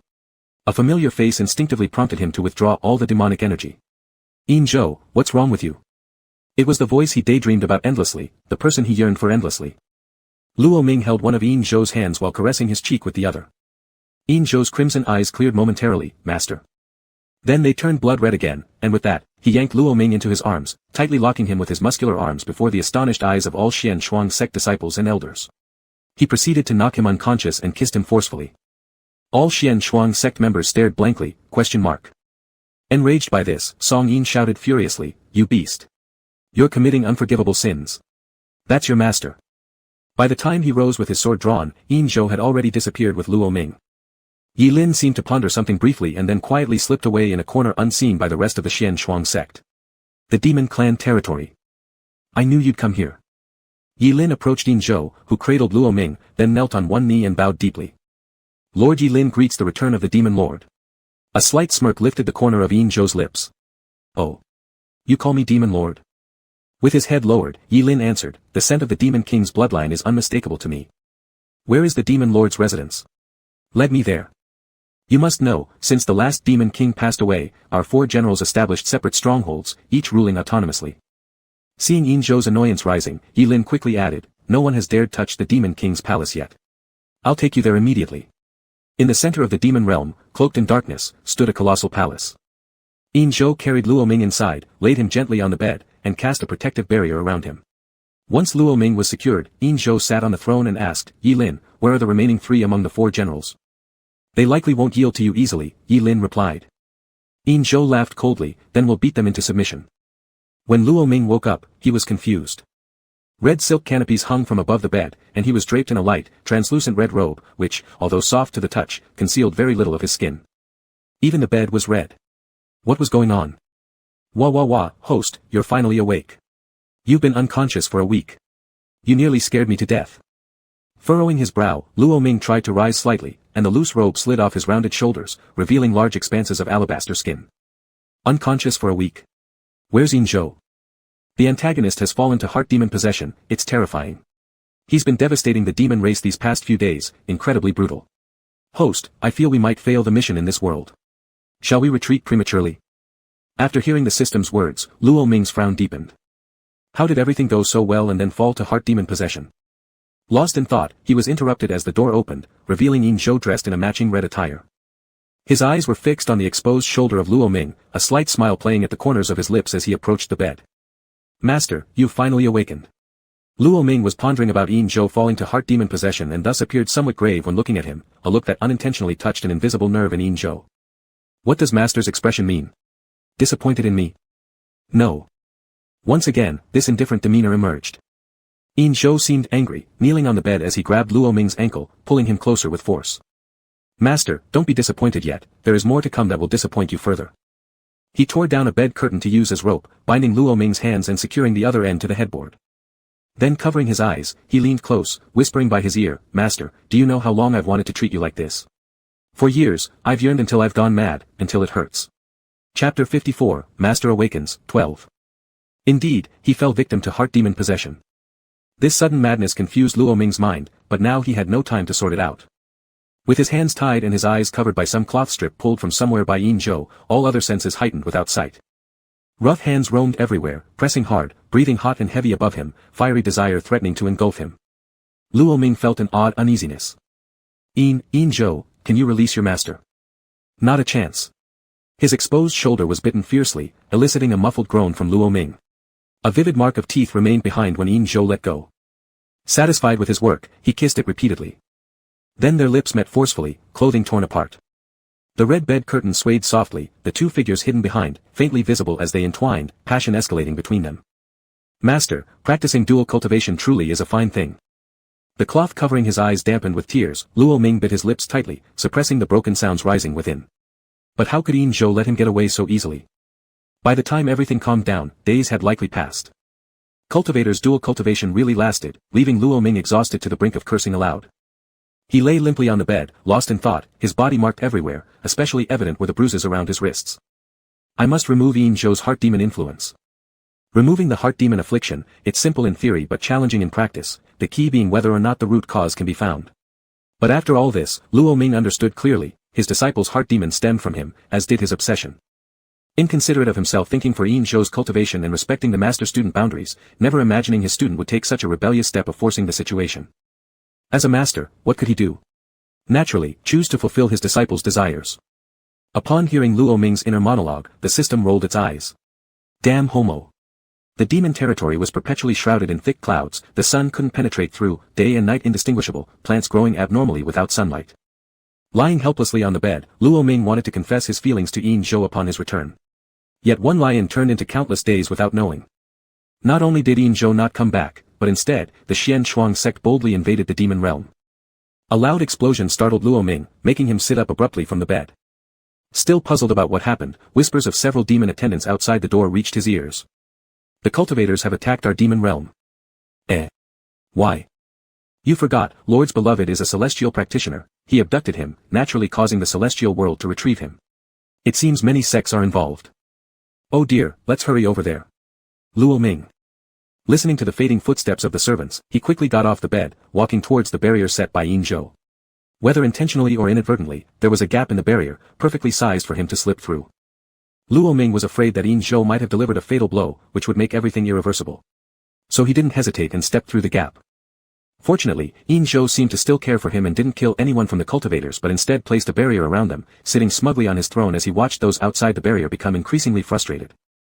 Yin Zhou, return my junior brother. Song Yin held his sword pointed towards Yin Zhou sitting high up and looking down upon them all. Yin Zhou's lips curved upward slightly, revealing a taunting smirk, still impossible to return him. You arrived just in time. In 3 days, I will marry my master, and sincerely invite the Xian Shuang sect as well as other sects to attend the wedding ceremony in the demon realm. Luo Ming arrived right when he heard these words. This scene, declaring a marriage in front of so many people, made him somewhat embarrassed despite his willingness. Wretch! If you have the courage, come out and fight a decisive battle. Those outside the barrier were clearly infuriated by Yin Zhou's arrogant attitude. Yin Zhou acted as though he hadn't heard their words at all, his focus was on someone who had appeared not far away. His blood-red eyes dimmed considerably. Indeed, they came anyway. He deliberately left a gap in the barrier, intentionally creating sounds and spreading rumors for Luo Ming to hear. He wanted to see if his master would choose to leave him to join the sect, even though he already expected it, it still hurt to witness his master arriving. Kill all the cultivators, won't they then stop taking away my master? A voice sounded in his mind. Yes, massacre all the cultivators. But master will hate me. While conflicted, his master approached step by step, stopping beside him. The indifferent voice spoke passionately. Yin Zhou, master knows this is your deliberate test. Regarding the marriage, master has never been unwilling. Upon hearing this, Yin Zhou's pupils widened slightly, showing a look of disbelief and surprise. Master, did you say? Yin Zhou, master also admires you and is willing to be your companion. As he said this, Luo Ming took Yin Zhou's hand, smiling faintly. Holding your hand, growing old together with you. Just as Yin Zhou was about to soften, Song Yin's words sent his emotions plummeting again. Junior brother. Don't compromise for our sake to this devil. Your elder brother can certainly rescue you. The previously brightened eyes dimmed instantly, causing excruciating pain in Yin Zhou's head as he clutched it, struggling. The chaotic demonic energy around him caused cracks to form on the Lintong jade hanging from his neck, scattering into pieces on the ground. The entire demon realm began to tremble because of the fluctuations surrounding Yin Zhou. Trickery, master deceives me, Yin Zhou muttered dishearteningly. Seeing this, Luo Ming quickly embraced Yin Zhou. Yin Zhou, don't let the heart demon influence you, master loves you, truly. Trickery. Realizing persuasion was futile, Luo Ming sighed, lifting Yin Zhou's face and kissed him. The trembling in the demon realm ceased instantly. Shen Anxin breathed a sigh of relief, then pulled Song Yin's ear harshly. Brother, are you stupid? Could our junior possibly submit himself to humiliation? Can't you tell that the two love each other willingly? Hurry back to the sect and don't embarrass us further. As the drama ended with everyone's departure. The crimson in Yin Zhou's eyes gradually disappeared. Luo Ming saw this and released him, his breath slightly uneven, panting lightly, regained consciousness. Not yet, another kiss from master should do it. Annoyed, Luo Ming gave him a tap on the head and walked off. Hey master, wait for me. Yin Zhou picked up the shattered pieces of the Lintong jade on the ground, chasing after Luo Ming. Could you repeat it once more, master? What? Just one more time, saying that master loves me. No. Yin Zhou smiled, walking clumsily while clinging tightly to Luo Ming's side. If master won't say it, then the disciple shall. Yin Zhou loves master, deeply, immensely. Luo Ming remained silent but his ears subtly turned red. Chapter 55, Master Awakens, complete. Master, let's go back to Xian Shuang sect. How about not confining me anymore? Chuckling cheerfully, Yin Zhou embraced Luo Ming from behind, resting his chin on his shoulder and rubbing against it affectionately. The disciple mistakenly thought before that master secluded himself due to the dreams I gave master. Saying this, Yin Zhou suddenly stiffened and quickly closed his mouth. Luo Ming arched an eyebrow, turning around to fixate his gaze on him, chuckling coldly, oh. What dreams? Dreams of me? Engsub awkwardly coughed. Nothing, never mind, the disciple misspoke. Honesty brings reward. He circled Engsub's neck with his arms, narrowing his eyes and softly kissing Engsub's corner of the mouth. What reward? Engsub's Adam's apple rolled, and his eyes instantly darkened. Luo Ming's slender fingers lightly traced over Engsub's Adam's apple before slowly sliding down his neck. What do you think, obedient disciple? Though there was a faint coolness in his tone, at that moment Engsub had already lost all his senses and didn't notice anything unusual about Luo Ming's attitude. Foolishly and unreservedly, he confessed everything. It's just that the disciple likes his eminence too much. In the inheritance given by that old man, there was a secret method which could pull his eminence into my fabricated dreams. Luo Ming coldly snorted. Now it made sense why he had experienced such absurd dreams for 2 consecutive days. It was all this brat's doing. He had suspected he couldn't bear the loneliness but never guessed it would be due to his own disciple's actions. Very well, truly impressive indeed. His eminence, what about the disciple's reward? Engsub looked at Luo Ming with full anticipation. The reward is no permission to come to my bed for a month. After saying that, Luo Ming flicked his sleeve and immediately returned to the Xuanzhuang sect. Engsub then realized he had angered his eminence. He hurriedly followed, but after his eminence went back, he shut the door right in front of him, locking him out. His eminence, the disciple has erred. Standing in front of the closed door, Engsub softly knocked, his voice filled with. Luo Ming ignored him. His eminence, please don't stay angry. The disciple is truly afraid that you will be taken away by others, so I took this measure as a last resort. The disciple really knows wrong. Still, Luo Ming didn't respond. His eminence, Wu, please don't ignore me. Luo Ming. Crying. He got up to open the door, but when he just started to open it, this pup lunged straight at him and gradually guided him towards the bed, his face not showing even a single tear or red eye. Tricked. At dusk, Engsub mysteriously pulled Luo Ming to the back mountain. The moonlight filtered through the sparse clouds, scattered on the tree leaves and along the small path, adding a silver glow to this mountain forest. Engsub stopped under a tree, a hint of pride flashing across his face. He gently patted the tree trunk and pointed at an ordinary-looking patch of ground beneath the tree. His eminence, look here. What? Engsub squatted down and began to dig the soil carefully with his hands. Feeling something, Luo Ming also prepared to squat down and dig together with Engsub but was stopped. His eminence, don't move, you'll dirty your hands. Warmth welled up inside Luo Ming, because Engsub always treated him like this, as if he were a deity, not allowing any speck of dust to touch him. Gradually, the jar buried in the soil emerged, and Engsub unearthed it, cleaning it with his own sleeve. Luo Ming vaguely noticed there was a handkerchief in Engsub's arms, so he reminded him, you have a handkerchief in your arms, why not use it? After hearing that, Engsub glanced down at the handkerchief and said, how can I bear to use it? It's the very one his eminence gave me for wiping sweat during practice sessions on the back mountain years ago. Memories suddenly flooded back into Luo Ming's mind, and he was astonished. You kept it for so long. He wasn't sure how it felt, there was only some sourness in his heart. Of course. Anything given by his eminence is treasure to Engsub. Alright, it's clean now. Engsub joyfully held the wine jar and looked up, only to find his eminence's eyes slightly red. His eminence, are you crying? Engsub quickly placed the wine jar aside and stood up to wipe his eminence's eyes. But just as he reached out his hand, he remembered it was covered in dirt from digging, and wanted to use his sleeve but recalled that it wiped the jar. Thus, he stood awkwardly in place, flustered and unsure of what to do. Seeing his helpless appearance, Luo Ming chuckled, a soft sound, intoxicating like liquor. That's enough, I'm not crying. Oh alright. Embarrassed, Engsub scratched his head while picking up the wine jar beside him again. He gently lifted the lid, and instantly the aroma of wine wafted out. His eminence, this wine was brewed by the disciple during your seclusion. Try it. It's made with your favorite fruit. Luo Ming accepted it, holding the wine jar slightly tilted his head up, letting the clear fruit wine flow smoothly into his mouth. A gentle fruity fragrance came with a slight coolness. It tastes good. However, how did you figure out using that fruit to make wine? Seizing another sip from Luo Ming's hand, Engsub looked quite satisfied. Because his eminence's favorite fruits rot easily if stored for too long, and this fruit tree produces fruit every other year. Afraid that by the time you come out from seclusion you won't be able to eat them, I thought of brewing wine. Sipping the wine alternately, they soon finished it and sat under the tree looking up at the endless starry sky. Engsub sat on the ground, and Luo Ming sat on Engsub's cloak spread over the ground. The fragrance of the fruit wine still seemed to linger in the air. Against the dark night sky studded with stars that sparkled like diamonds, occasional gentle breezes brushed their cheeks. Luo Ming suddenly asked, Engsub, didn't you say yesterday that we would marry in 3 days? Upon hearing this, Engsub's eyes instantly sparkled with surprise as he turned to look at Luo Ming. He hadn't expected his master to bring it up on his own, he thought master would need some time to mentally prepare. Master, you. What? Are you going back on your word? Haven't I taught you that a true gentleman's word is binding even if 4 horses couldn't drag him back? It counts. How could it not count? Your disciple will go prepare right away. 2 days later, all over the demon realm were festively decorated, immersed in an unprecedented celebratory mood. Even the originally dim clouds in the sky seemed to have been dyed into festive red. Among the guests present were cultivators and demons alike.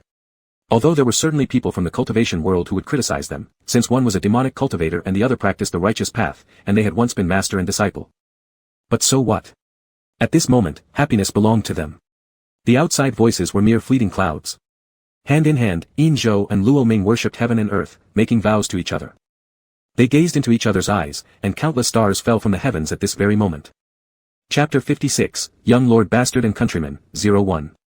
You can't even handle such a small task. What use are you in this estate? Get out of my sight immediately. Luo Ming was pushed down by the person in front of him, his back slamming hard against the ground. The pain shot through his entire body, causing a few physiological tears to trickle from the corners of his eyes. The mansion gates slammed shut loudly in front of him. In agony, Luo Ming struggled to get up, still somewhat bewildered. How did he end up being kicked out just after arriving in this world? And why did this body feel so weak, like walking was an impossible task, his legs heavy as though filled with lead, having no strength at all? The host hasn't eaten for 3 days. No wonder you feel weak. WC. Transmit the data quickly if things are this dire. Alrighty then. This was a remote village where everyone lived off farming and herding. The original owner of this body was the young lord of the landlord family here, but unfortunately, he was born to a short-lived concubine of the Luo family head, making him an extremely neglected illegitimate son. Since childhood, the original owner had been sickly, costing a great deal of money. Later, the matriarch of the Luo family thought that the original owner was possessed by unclean spirits, so she kindly invited a renowned shamaness from the neighboring village. The shamaness walked around the manor with a string of bells swinging wildly and ultimately declared that the original owner was the reincarnation of a debt-collecting ghost who came to the Luo family solely to collect debts. As the villagers were very superstitious, the head of the household promptly inquired about ways to solve the problem. The shamaness pulled the head aside and whispered conspiratorially, once the boy reaches adulthood, find an excuse to drive him out of the house. From that point on, the original owner was treated cruelly regarding his food, clothing, shelter, and daily needs, since they certainly didn't want the debt-collecting ghost to take advantage of their hospitality. On the day the original owner reached adulthood, the scene unfolded as described at the start. The antagonist this time was a villager named Cheng Huaiye. Cheng Huaiye's father was originally the only schoolteacher in the village. However, misfortune struck more than 10 years ago when prolonged famine hit the area, killing many in the village. Cheng Huaiye's parents, sparing their limited food supplies for him, succumbed to hunger during that famine and were unable to survive. After the famine ended, Cheng Huaiye grew up under the support of several kind-hearted families in the village. Without leasing land from landlords, he painstakingly cultivated a piece of wheat field on a slope far from the village. Though it took a lot of effort and cost much of the silver he had saved, the size of his field wasn't large. Yet it was enough to provide food and even yield some surplus grain every year. When harvests were good, he could trade for quite a bit of silver. It felt safer to farm on his own land. Later, when border conflicts arose and the court started conscripting soldiers everywhere, Cheng Huaiye decided to join the military without any ties or burdens, choosing resolutely to fight on the battlefield. In no time, his bravery stood out among the common soldiers, earning him glorious merits in battle and recognition from the court. Step by step, he rose from being a nameless soldier to becoming a marquis general. Eventually, the court began to grow wary of Cheng Huaiye, attempting to secretly erode his military authority. But almost all of Cheng Huaiye's subordinates were brothers who trusted him with their lives. They remained absolutely loyal to Cheng Huaiye rather than the court. Moreover, there were a few ambitious individuals close to Cheng Huaiye. They knew Cheng Huaiye's pain point, wanting to force him into rebellion. They spread rumors that the famine years ago happened because the court did not release disaster relief grain, which caused so many people to starve to death. Cheng Huaiye believed it and became furious, starting a rebellion. But in fact, during those years, there wasn't much grain stored in the national treasury either, it was almost all distributed. Civil unrest erupted everywhere, leaving people unable to live peacefully. After the war was won, Cheng Huaiye ascended the throne under the praise of a group of brothers, but since he only knew how to win battles and had never touched upon governance, his reign soon declined. Host, we could have stopped him from joining the army. I'm so hungry. Luo Ming felt dizzy and disoriented from hunger, swaying as he walked toward Cheng Huaiye's residence, hoping Cheng Huaiye might kindly give him a bit of food. Cheng Huaiye's house was on the edge of the village. When Luo Ming finally struggled there, he found the gate locked. The house was empty, dashing his hopes. His vision darkened, and he fainted on the spot. When he opened his eyes again, beneath him were beddings with the scent of being sun-dried. Luo Ming slightly turned his head, catching sight of a man in his line of vision. The sunset filtered through the half-open window. The man stood bare-chested, with a strong build and defined muscles. He likely worked in the fields year-round, as his skin held a healthy wheat color. There seemed to be a faint hormonal aroma in the air. You're awake. Even his voice was deep and magnetic. Luo Ming licked his dry, pale lips and cautiously asked, "Big brother, could you give me a little something to eat?" Chen Huaiya glanced at him and sighed. He recognized this person, the young master of the Luo household. He'd heard whispers about the conditions in the village and thus knew the young master hadn't been well treated at home, neither eating nor dressing warmly. He didn't expect the young master to collapse outside his yard when he returned from weeding the fields. He turned and picked up a bowl from the wooden table, handing it over to Luo Ming. It contained sugared water he'd just prepared. "Drink this sugared water first, don't pass out again. I'll go cook some food for you." Luo Ming obediently took the bowl and thanked him with downcast eyes. As Luo Ming extended his hand, Chen Huaiya frowned slightly while observing his hand. Despite having delicate-looking skin, calluses covered his palm, indicating this young master hadn't only gone hungry and cold but also endured much hard labor. Seeing the young master slowly drink the sugared water he handed over, Chen Huaiya went to the kitchen to prepare food for both of them with peace of mind. Usually, Chen Huaiya lived alone, so he paid no attention to what he ate, just enough to get by and satisfy hunger. With the sudden appearance of an additional person, he rarely made two dishes. Even though the taste wasn't good, they looked even worse. "Here, eat." Luo Ming sat at the table, in front of him a bowl of porridge and two indistinguishable dishes. His hunger made his stomach touch his spine, yet after taking a bite of the dish, he almost vomited. Did this fall out of the salt container? It tasted bitter from the excessive salt. Struggling to swallow it, Luo Ming quickly drank several sips of porridge, then looked up and said to Chen Huaiya, "It's actually pretty good, aren't you going to eat? There's only one set of chopsticks and bowls in the house normally since I'm alone. I'll eat after you finish." "All right." After drinking a bowl of porridge, Luo Ming felt less hungry and had regained some energy. Standing up, he said, "I'm full, big brother. Let me wash the bowls and chopsticks in the yard." "Is this little amount enough for you? You've barely touched these dishes." Luo Ming's mouth twitched, "My appetite is rather small." After speaking, Luo Ming prepared to go to the yard to wash the dishes and return them, but Chen Huaiya took the bowls and chopsticks from him, directly ladling a bowl of porridge. "No problem, we're both men, besides, little master, you look clean. I'm a rough countryman, I don't care." Luo Ming. After finishing, Chen Huaiya took the chopsticks and sampled a bite of the dish on the table. He chewed it briefly before spitting it out immediately, staring disbelievingly at Luo Ming. "You called this decent? Except for being slightly salty, it's actually quite good." Chapter 57, Young Lord Bastard and Countryman, 02. After the meal, the two exchanged names. After chatting for a while, they found themselves surprisingly compatible. The sunset outside the window had already faded. Watching Luo Ming, who offered to sweep his house as thanks for the meal, Chen Huaiya suddenly felt somewhat embarrassed. His cooking really wasn't presentable. "Hey, young master, I forgot to ask you, why did you faint outside my yard?" At this question, Luo Ming paused his busy motions, lowering his eyes. His slender eyelashes cast a soft shadow on his eyelids, and his slim figure looked somewhat lonely. I was driven out and hadn't eaten anything for 3 days before that. How outrageous." Upon hearing this, Chen Huaiya slammed the table hard, startling Luo Ming. Chen Huaiya scratched his head awkwardly. After spending the afternoon together, he had already regarded Luo Ming as a brother. Hearing that the young master had been starved for 3 days, he angrily said, "Such a large Luo household treating you so harshly." With that, he suddenly stood up, taking a step toward the Luo residence. "Brother will go and demand an explanation for you." "Big brother Cheng." Luo Ming quickly pulled on Chen Huaiya's arm. "In fact, leaving the Luo estate isn't bad either. So many years have passed, I don't really miss it there. Leaving has instead brought a sense of relief, it's just that I'm not sure where to go yet." Chen Huaiya patted the hand of Luo Ming that was holding his arm. "This is easy. There's only me in my house. Young master, if you don't mind, you can stay with me. You can leave when you find a better place." Luo Ming smiled, his expression warm and friendly. "I don't mind at all, thank you big brother Cheng. You're truly a good person." Chen Huaiya was momentarily dazzled by this smile. Scratching his head, he laughed stupidly. "We're both good brothers, such a trivial matter doesn't need to be thanked. By the way, tomorrow, let's go to the market and buy some daily necessities. I'm always rough and lack many things. Young master, whatever you need, just buy it back. Don't worry about money." "All right." The summer night was hot and irritable. There was only one bed in the room, without extra bedding to set up a floor bed. The two men lying on a small bed felt a little crowded. The cicadas outside the window chirped loudly and randomly, but inside the room, they were sound asleep.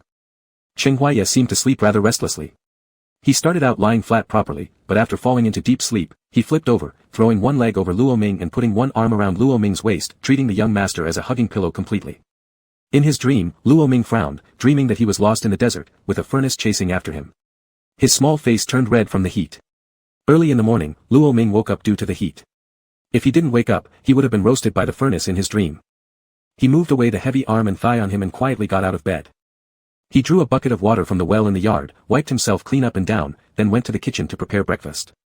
He had a great cooking skill, having cooked quite a bit for the master in the Luo household, though he was never allowed to eat what he made.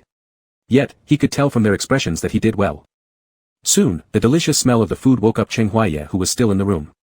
Because he knew the house lacked plates and chopsticks, Luo Ming chose to make a few pancakes, so neither he nor Chen Huaiye needed to eat in turns. After putting the pancakes on the table, Luo Ming saw Chen Huaiye was awake, staring intently at the meal on the table. Luo Ming's lips slightly curved upward, and his eyes became bright and warm. "You're awake. Go wash up and come eat breakfast." Oh, okay." Chen Huaiye withdrew his gaze and turned to look at the person in front of him. The young master's long hair was loosely tied low behind his back with a ribbon. His posture was tall and elegant, exuding delicacy even from the back. Chen Huaiye's face suddenly felt a little heated. Young master is really pleasing to the eye. He scratched his face, then prepared to fetch water for washing from the yard, only to be surprised by the fact that the water was already drawn and the face cloth was neatly folded and placed nearby, within arm's reach after washing. Young master is really industrious. Chen Huaiye ate a lot during breakfast. The pancakes baked by the young master smelled irresistible. He really couldn't understand how the Luo household thought of expelling such an excellent person because of a fortune-teller's nonsense. Since the market was a certain distance from the village, Chen Huaiye gave half a bag of flour to the Li family and hitched a ride on their donkey cart to go to the market. The donkey cart was very bumpy, and after sitting for a while, Luo Ming's bottom began to hurt. Seeing Luo Ming's pale complexion, Chen Huaiye leaned over and asked, "What's wrong, young master?" Luo Ming pursed his lips, feeling a little embarrassed. "The cart is too bumpy, hurts a little." Chen Huaiye raised his eyebrows with a smirk, glanced down, and burst out laughing. "Ha ha ha, young master is truly delicate. Please stop laughing." Luo Ming's face turned red as he quickly covered Chen Huaiye's mouth. Chen Huaiye brushed it off and then patted his thigh. "Come, sit here." The donkey cart jolted on the country path, making a gada sound. Chen Huaiye's thighs were quite solid, even through clothing, one could feel the muscles undulating with strength. Luo Ming sat there as Chen Huaiye tightly held him around the waist, worried he might fall off due to the jolts. It was incredibly secure, but under the blazing sun, dust mixed with hot waves. The friction of their clothes from bouncing caused moist heat between their touching parts. Finally, they arrived at the market. It was bustling with a cacophony of vendors calling out and haggling voices interwoven together. The stalls were filled with an abundance of goods, ranging from fresh vegetables and fruits to various handicrafts. Luo Ming pulled Chen Huaiye straight to a fabric shop and bought a set of quilts, then chose a few bowls and chopsticks at the general store. Chen Huaiye followed him around, accidentally catching sight of Luo Ming's slender, pale neck when he bent down to select items from a stall. His throat suddenly felt dry. He cleared his throat and uncomfortably shifted his gaze away, silently complaining. "This summer is really too hot." Luo Ming selected a pile of large and small packages. By the time they returned, the donkey cart was nearly full. On the way back, Luo Ming happily sat on the new quilts, looking far better than when they came. With this padding beneath him, his bottom wouldn't hurt anymore this time. After returning home, the two redecorated the house. Chen Huaiye looked around the greatly changed room and couldn't help but sigh. There really was a difference between living alone or with another person. The next day, Chen Huaiye woke up early because the weeds in the field still needed to be hoed. He slept on the floor mat, not wanting to wake the sleeping Luo Ming on the bed, so he moved quietly. However, Luo Ming, who knew he had to wake up early, also woke up groggily. "Big brother Cheng, I'll go with you to weed." "No way, look at your frail frame now. You'll get trampled by the grass. Go back to sleep, build yourself up first before doing anything else." "So when will you come back?" "Probably around dusk." "Then Big brother Cheng, please don't take leftovers with you. I'll bring you lunch." Chapter 58, The Illegitimate Young Master and the Mountain Village Farmer, 03. After Chen Huaiye left, Luo Ming squeezed his thin arms and felt dissatisfied. These scrawny limbs clearly indicated malnutrition. In the field, he would only cause trouble for Big brother Cheng. Big brother Cheng was right, he really did need to build himself up. Once he was stronger, going with him to work the fields wouldn't be an issue. Thinking about this, Luo Ming went back to bed for a while after lying down, then stopped sleeping and started tidying up both indoors and outdoors, washing all the clothes that Chen Huaiye had stacked in the corner and hadn't yet washed. Although farm work was something he couldn't handle right now, household chores like these he could manage. He would find ways over the next few days to earn some money to support daily expenses. He couldn't keep eating and living for free. Although Big brother Cheng didn't care about such matters, he couldn't allow himself to do so. While busy, the sun had unknowingly climbed high into the sky. Luo Ming watered the young vegetable plants in the yard, then noticed it was almost lunchtime, so he returned to the kitchen to cook. Skillfully stir-frying dishes and baking pancakes, he also boiled cooling mung bean water. Finally, he placed the meals in a bamboo basket covered with a clean cloth. The basket was packed to overflowing, enough for Cheng Huaiya to eat. Picking it up, he walked out the door. Big brother Cheng told him that after leaving the courtyard, follow the trail straight to the east, and the fields would appear on the left side of the first little hill they encountered. When he arrived, from afar he saw Cheng Huaiya wiping the sweat from his face with the hem of his shirt. Big brother Cheng. Luo Ming called out. Hearing the voice, Cheng Huaiya turned his head, put down the farming tools, and quickly walked over, taking the bamboo basket from Luo Ming's hands. Then, sitting together shoulder to shoulder by the edge of the field, Cheng said. Young Master Luo, you have perfect timing. My stomach just started growling when I heard you call. He lifted the cloth covering the basket and looked inside, immediately swallowing hard. Young Master, have you eaten already? Luo Ming raised the mung bean water to Cheng Huaiya's mouth. I ate while cooking back home. Quickly drink this mung bean water, big brother Cheng, to cool down. Cheng Huaiya drank from Luo Ming's hand. His eyes scanned the boy's slim figure, frowning deeply. Too thin, this fragile body looks like it would collapse with a mere breeze. He'd need to trade a few chickens with Auntie Lu for the young master to eat, to put on some weight. Cheng Huaiya was devouring his meal, while the young master by his side suddenly stood up and ran to a patch of wild grass nearby, his eyes sparkling. He put down his food bowl and walked over, crouching beside Luo Ming. He poked the young master's arm with his finger and asked, What are you looking at, young master? Luo Ming pointed to a plant in front of them and said, This is an herb.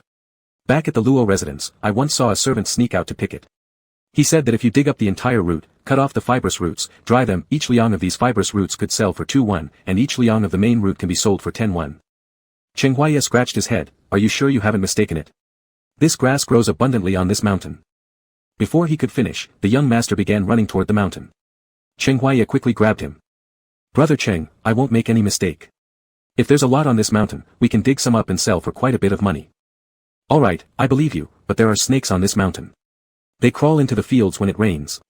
Tomorrow, after I'm done hoeing this piece of land, I'll go up the mountain with you. You dig for herbs and I'll catch some wild game. After all, the wild pheasants or whatever else on the mountain would surely be more nourishing than Auntie Lu's old hen. Alright. Finishing the last bit of his meal, Cheng Huaiya returned to work in the field. He wanted the young master to go home first instead of waiting for him here under the blazing sun so as not to get burned. In his heart, even though the young master hadn't been favored back at the Luo residence, Cheng Huaiya believed that this person deserved protection. But the young master was stubborn, insisting on waiting for him until they could return together.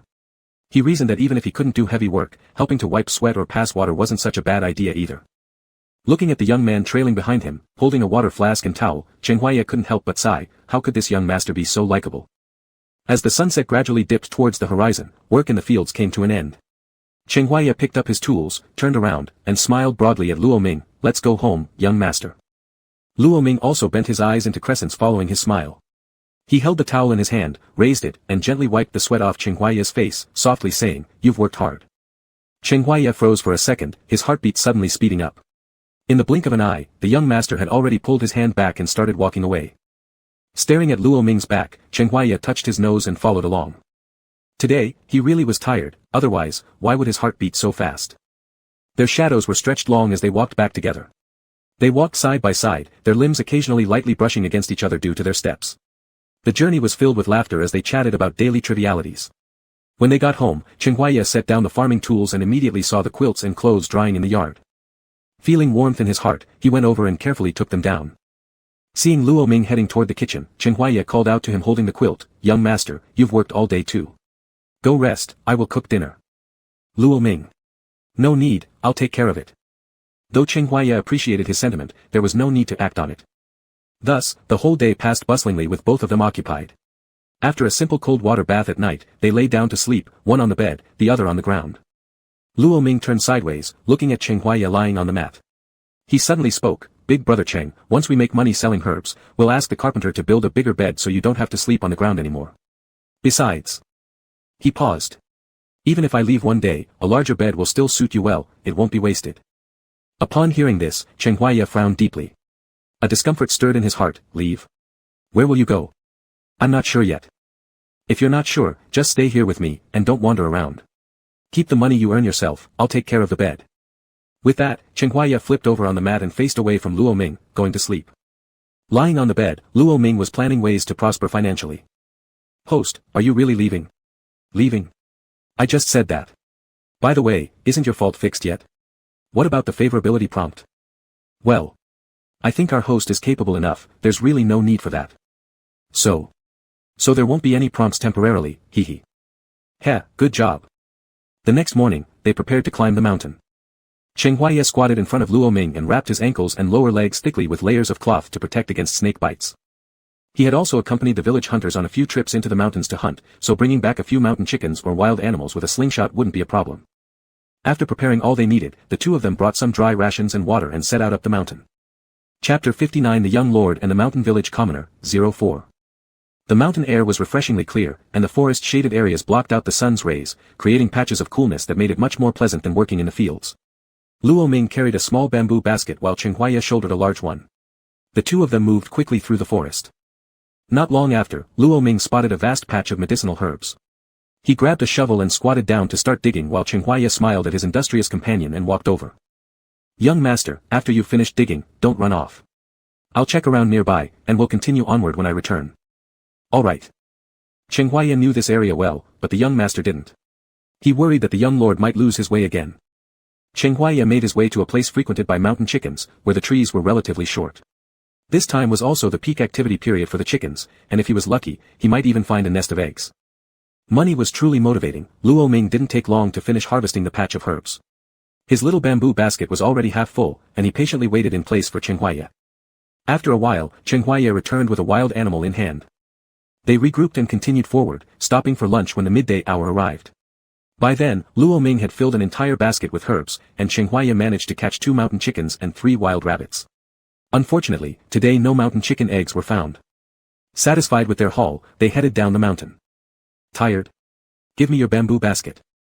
Luo Ming shook his head, his face glowing with satisfaction and joy. "No, I'm not tired." Upon arriving home, after resting for a moment, Luo Ming sat in the yard cutting off the roots from the herbs, while Chen Huaiye joined him in the task. For a moment, there was peace in their quiet routine. At this point, there was a knock at the yard gate, and Chen Huaiye stood up to answer it. "Aunt Lu, what brings you here?" "Please come in." "Chen kid, Auntie's hens laid some eggs, so I've brought you some."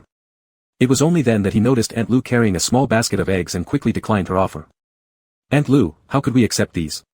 You should keep them for your own household." "You boy, what are you being so formal about with Auntie? There are still plenty left at home, enough to eat. Just take them." With Aunt Lu speaking this way, Chen Huaiye couldn't keep refusing. Thinking it would also benefit the young master, he accepted the gift, deciding to give one of the wild rabbits to Aunt Lu later. "Thank you, Aunt Lu. Don't mention it. Speaking of which, Chen kid, you're no longer a child yourself. It's high time you thought about finding a wife." As Aunt Lu chattered on and entered the yard, she suddenly turned and saw Luo Ming sorting herbs. Her voice faltered momentarily. Isn't that the young master from the Luo residence?" Luo Ming stood up politely from the ground. "Aunt Lu." Aunt Lu rushed over eagerly. "You're at Cheng's house now. I mentioned you a few days ago at the village entrance. Your father is truly no good person, even a tiger doesn't eat its cubs, but he does." Caught off guard by Aunt Lu's effusiveness, Luo Ming stood awkwardly, unsure of what to say. Fortunately, Chen Huaiye quickly interjected. "Aunt Lu, he's living with me now, so there's no need for you to worry." That's good, that's good. Auntie can't stand what the Luo family has done either, but we dare not interfere too much, as they are landlords, and we also rent land from them." Aunt Lu continued chatting idly as she took the seat Chen Huaiye pulled over for her and began talking about Cheng's marriage prospects. "Cheng kid, that Li Danu, who's your age, already has 3 children. As for you, not even a wife yet. Sister Tsuhua came by earlier asking Auntie about you, claiming she thinks highly of you. I think the girl's pretty decent." Chen Huaiye cut Aunt Lu off. "Aunt, I currently have no plans to marry, so there's no need to bring it up." "You brat, do you plan to live your whole life without taking a wife or having children? Look at how busy farming gets, you don't even have someone to wash your clothes or bring you meals." Hearing this, Chen Huaiye unconsciously glanced at Luo Ming, who unexpectedly met his gaze. For a moment, his heart twitched, feeling as if a kitten had scratched against him. How could there be no one? Not only did someone wash his clothes and brought him meals, but there was also someone to pass him water and wipe away his sweat. Especially, there was always that one sentence, "You've worked hard," that was spoken to him after a day of farming, making every trace of weariness fade away instantly. Aunt Lu kept babbling on, unaware that Chen Huaiye's thoughts had drifted toward Luo Ming. Aunt Lu's chatter went on, but Chen Huaiye had already lost himself in contemplation about Luo Ming. In the end, as Aunt Lu continued to talk, Chen Huaiye glanced over once again. He couldn't help but think, how could he let go of someone like Luo Ming? In the end, she had exhausted herself talking to someone who was lost in thought. Luo Ming took this moment to pass her a cup of tea. Grandma Lu took a sip and, after praising Luo Ming for his thoughtfulness, asked, "Chen kid, why are you staring at Master Luo so intently? Did you hear what I said?" This brought Qinghua back to reality, and he scratched his head, his ears turning red as he mumbled, "Grandma, I really don't want to get married right now. No matter how much you say, it won't change my mind." "Humph. You're such an uncooperative young man." Seeing Grandma Lu getting ready to leave, Qinghua quickly picked up one of the wild rabbits from that day and handed it to her. "Grandma Lu, take this. It's something I caught on the mountain today." She accepted it, then turned to Luo Ming and said, "Luo kid, you should try to persuade him more when you get the chance." Luo Ming simply nodded. With that, Grandma Lu left. After Grandma Lu went away, Luo Ming sat on the ground and resumed trimming the herbs, his head hanging low, his mood seemingly down. "Brother Cheng, you really don't want to get married right now?" Sitting beside him, Qinghua responded affirmatively, "Yeah, I haven't thought about marriage yet." "Oh, well then Brother Cheng, if you ever do plan on getting married, could you let me know beforehand?" "Why?" The movements of Luo Ming's hands slowed, "So I can think about where I should go beforehand." "If I marry, you leave. Just stay here with peace of mind, you don't need to leave." Qinghua, being rather unconcerned, failed to notice any issue with this setup at the moment. "Brother Cheng, once you find someone you like and bring her home, would you also let a third person sleep in your room, sharing the same bed?" When you put it that way, it does seem improper. Then maybe I'll just be a bachelor all my life, never marry, so Lord Little can stay here comfortably." Hearing this, Luo Ming didn't feel joy. His face remained emotionless. "I don't need you to sacrifice so much for me. You've already been very kind, and I shouldn't hold you back from marrying for the rest of your life." With that, he tossed the last herb he had been cutting onto the ground and stood up. "Anyway, Brother Cheng, tell me once you found a girl you like." And with those words, Luo Ming walked off to wash his hands and start cooking dinner. Qinghua scratched his head, puzzled. Why did it seem that the young master wasn't happy? He hurriedly followed after him, trying to console him. "Hey, my little young master, I didn't mean you were a burden." Chapter 60, The Commoner's Son and the Mountain Village Man, 05. Qinghua cheerfully joined the side of Luo Ming, who was preparing to cook, flashing his white teeth in a broad grin as he asked, "Young master, are you mad?" "Not at all, why would I be mad?" That's good, that's good. I'll kill a mountain chicken and stew it, boil a few eggs and Lu just gave us, you eat more, look at how thin you are." As he spoke, he slapped Luo Ming on the bottom, pinching it unconsciously as he teased, "There's only a bit of meat here." Next thing he knew, Qinghua was shooed outside. He squatted in the courtyard, diligently killing the chicken and plucking its feathers, a faint handprint still visible on one arm. Muttering to himself, "Just because I patted your butt, what's there to get upset about?" He wondered idly whether the young master had hurt his hand from hitting him so hard. For the next few days, Luo Ming and Qinghua continued to climb the mountain daily to gather medicinal herbs and hunt. Qinghua, realizing they wouldn't finish eating all the mountain chickens and wild rabbits they had captured, chopped branches to build a fence in the backyard, creating an enclosure where they kept the game alive. He remembered Master Luo had mentioned wanting a larger bed, so a few days earlier, he had gone to the town to hire a carpenter who built a new bathtub and several screens. Master Luo was extremely modest, refusing to let him see whenever he bathed. Once, he had guessed that perhaps the young master felt insecure because Qinghua's physique was too good. So, arrogantly, Qinghua stripped off his shirt, baring his chest, grabbed Master Luo's hand, and placed it on his pectorals. With great confidence, he declared, "Young master, don't be insecure. Not every man can have a body like Brother Cheng's, it's rare in the village." At that moment, Luo Ming was speechless. What nonsense, this guy must have issues. And thus, another red handprint adorned Qinghua's chest muscles, accompanied by a glare from Luo Ming. But Qinghua didn't care, on the contrary, seeing the young master roll his eyes made his heart itch delightfully, and having Master Luo glare at him made him oddly satisfied. Today, Luo Ming planned to go to the pharmacy in town to sell their dried herbs. Qinghua thought that the carpenter should be almost done with the items, and they could conveniently pick them up on their way back. The two of them hitched a ride again on the Li family's donkey cart. But this time, Luo Ming was smart enough to bring a cushion, sparing his rear end from discomfort. Qinghua eyed the cushion he had brought and felt somewhat dissatisfied. Wasn't his thigh a more comfortable cushion?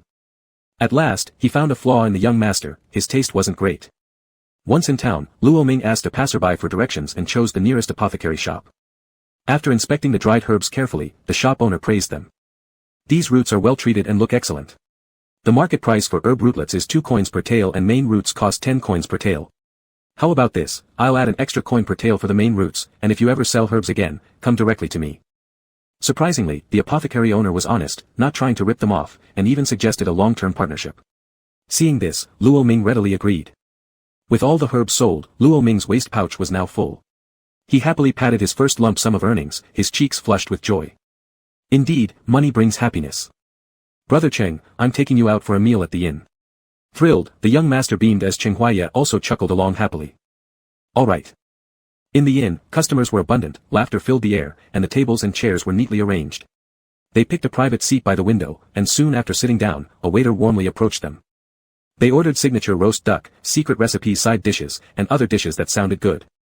Luo Ming, feeling cheerful today, also ordered 2 jugs of wine. After the server brought the food and drinks, Luo Ming raised his cup to toast Cheng Huaiya. Big brother Cheng, thank you for saving me when I fainted outside your yard gate. What nonsense. We're already under the same roof, no need to say thanks. After clinking glasses, both emptied their cups in one gulp. The original host of this world couldn't hold his liquor at all, so after a while, Cheng Huaiya watched as the person in front turned rosy. With a smirk, he waved his hand in front of Luo Ming's eyes. Little master. Luo Ming looked up at him, his bright eyes now hazy, revealing a hint of laziness and dizziness.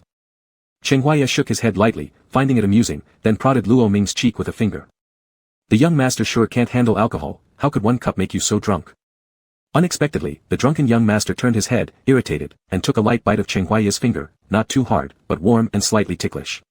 Cheng Huaiya was momentarily stunned as Luo Ming swallowed once, and quickly withdrew his finger, drinking several more cups of wine consecutively.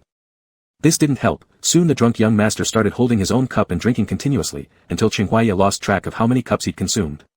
Eventually, the young master fell unconscious on the table. Cheng Huaiya stared blankly.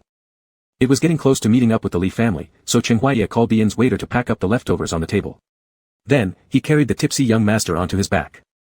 He hefted him up and found him still quite light. However, judging by feel, he had put on some weight compared to before, though still not enough. What happened? Big brother Li asked upon seeing Cheng Huaiya carrying someone over. Cheng Huaiya gently placed the sleeping Luo Ming into the donkey cart, drank too much.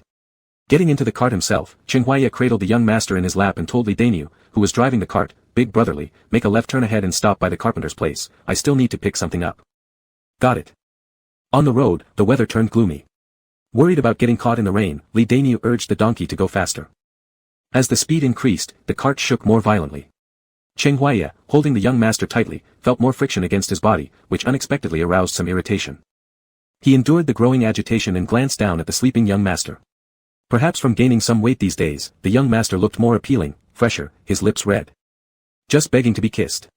Clearing his throat, Cheng Huaiya hurriedly looked away. Recently, the weather had been dry and made his mood irritable. Once home, he must drink some cooling tea to calm down. And give some to the little master as well. Chapter 61, The Commoner's Son and the Mountain Village Man, 06. Rain began to drizzle outside the window. After putting the new bed and some other items in the firewood shed, Cheng Huaiya was drinking some cool tea inside the house when he caught a glimpse of Luo Ming sitting up on the bed with his peripheral vision. Hey, young master is awake. Have some tea to sober up.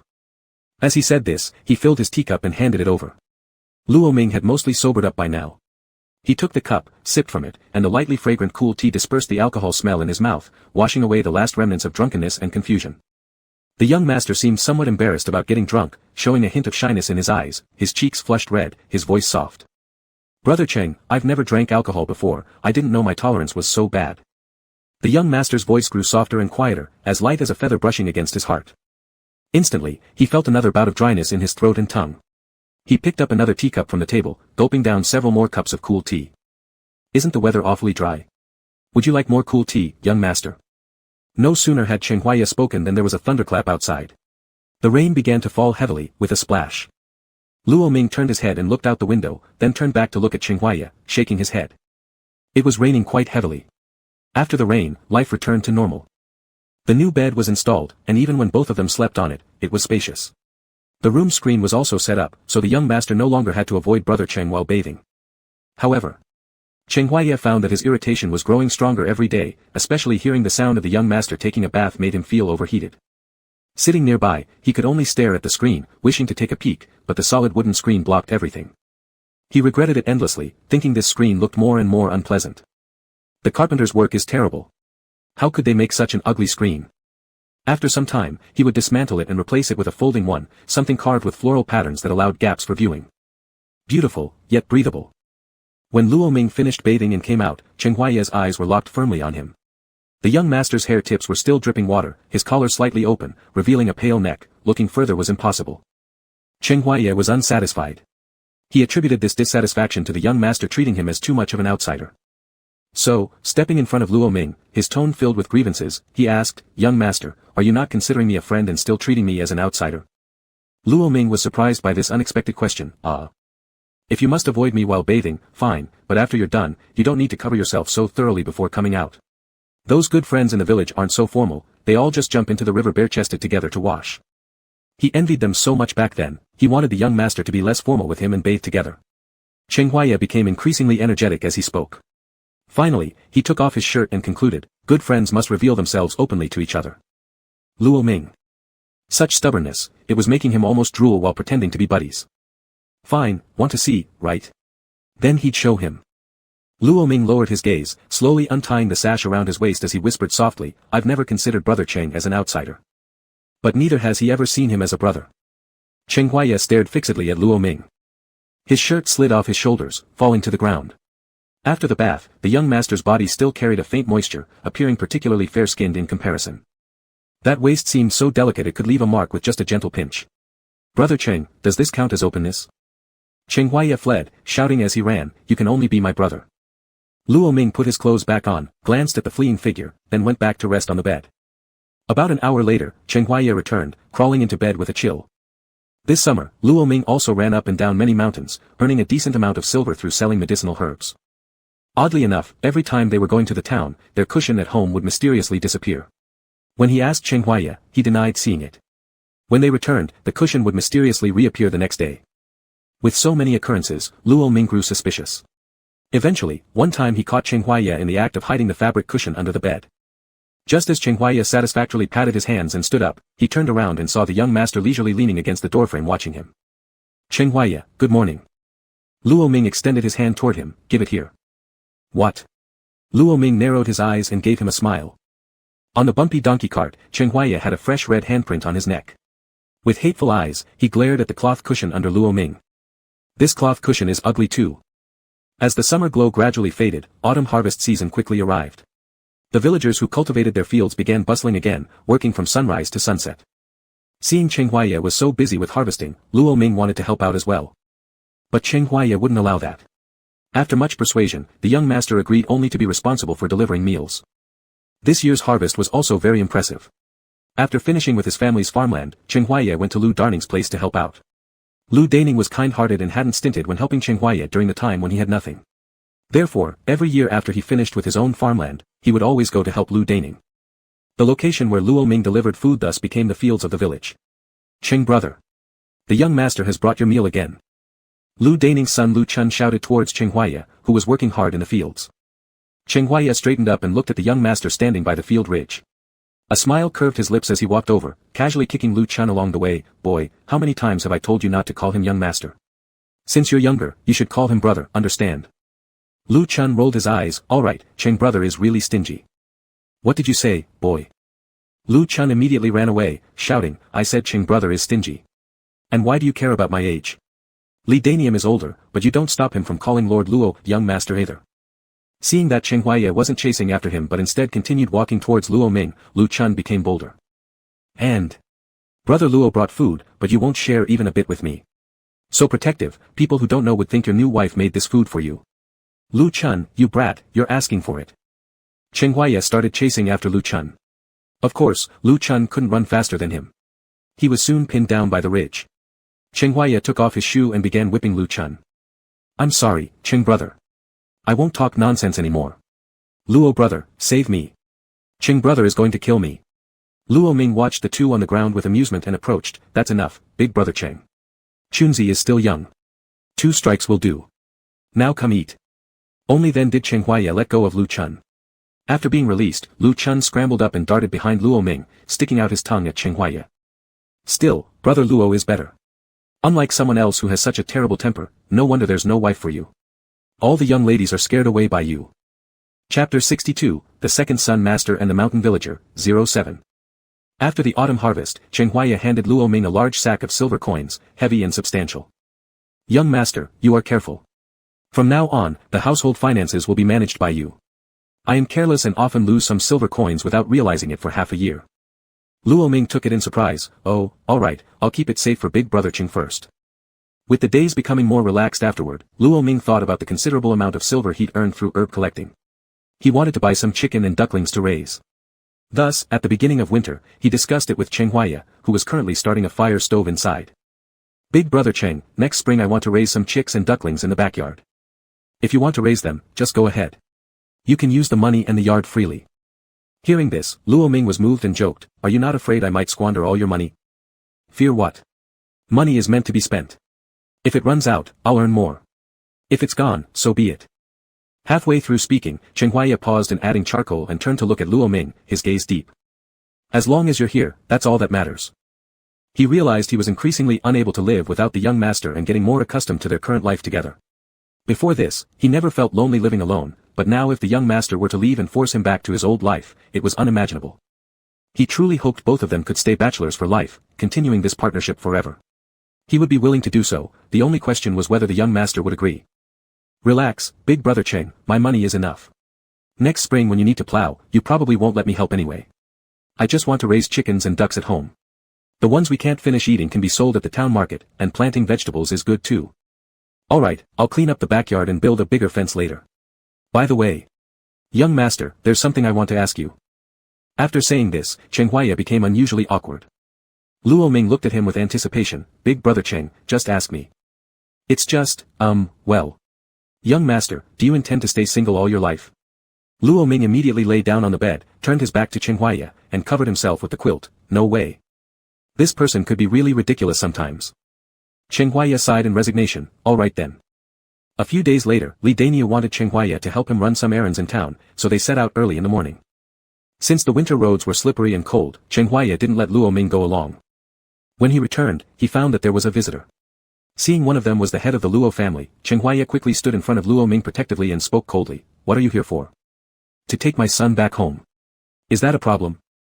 Within 10 miles of here, who doesn't know that you, Mr. Luo, mistreated your youngest son and threw him out? And now you want to take him back. Forget it. You.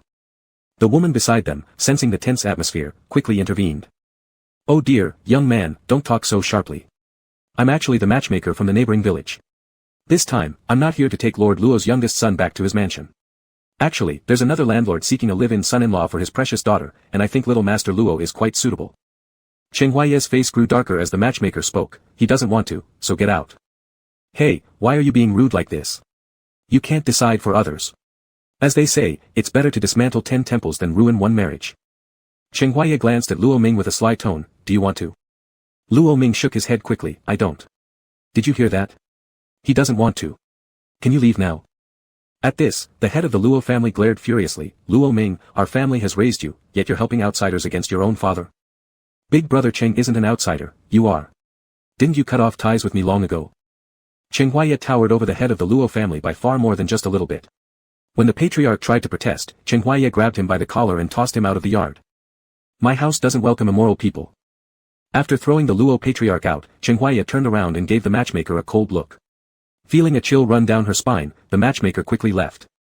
With the unwanted guests gone, Cheng Huaiya locked the yard and then turned around to hold Luo Ming in his arms, gently patting his back.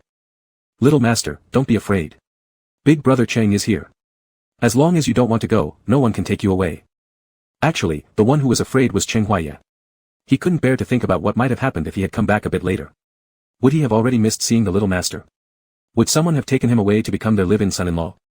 It was only today, when he arrived at the town, that he realized his true feelings. Luo Ming hugged Cheng Huaiya's waist tightly, I'm not afraid. Even if Cheng Huaiya hadn't come back, he wouldn't have left. Even if he had to fight these two, he would have stayed behind. That night, Cheng Huaiya heated the room thoroughly before climbing into bed.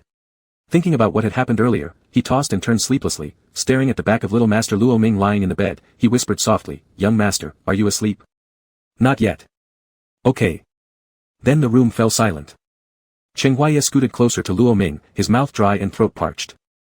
Today, while in town, he had accidentally come across a storybook on a street stall, and its content shocked him so much he almost dropped it. Men and men could also. In an instant, it felt like a revelation. He didn't want to be single or merely partner up. He wanted the young master to be his bride. Cheng Huaiya moved closer again until his hand brushed the edge of Luo Ming's quilt. Little master. Yes. Are you cold? No, the room is pretty warm. All right. Secretly in the covers, Cheng Huaiya hit his own hand. Why did he heat the room so much? Now he couldn't use that as an excuse to crawl into the young master's bed. A moment later, Cheng Huaiya closed his eyes, and without hesitation, he slipped into Luo Ming's quilt, boldly saying, young master, I'm freezing. Can I hug you to keep warm? A warm body pressed up against him, and before Luo Ming could say anything, an arm slid around his waist. He was speechless. Was this even a question? All right. After a while, Chen Huaiya moved closer, and Luo Ming distinctly felt something poking him. The hot breath on his neck caught him off guard, turning his ears red. Little master, have you ever been intimate, experienced what happens in the bedchamber? No, never. The voice of the little master trembled, shaking Chen Huaiya's heart and driving him to press closer, arching forward and moving slightly as he spoke with a hoarse voice. I've never tried it either, but I've heard it feels amazing. Chapter 63, Young Master and the Mountain Villager, 08. Little master, do you feel it? Luo Ming's heart thumped heavily, feeling uneasy as he shifted slightly inward.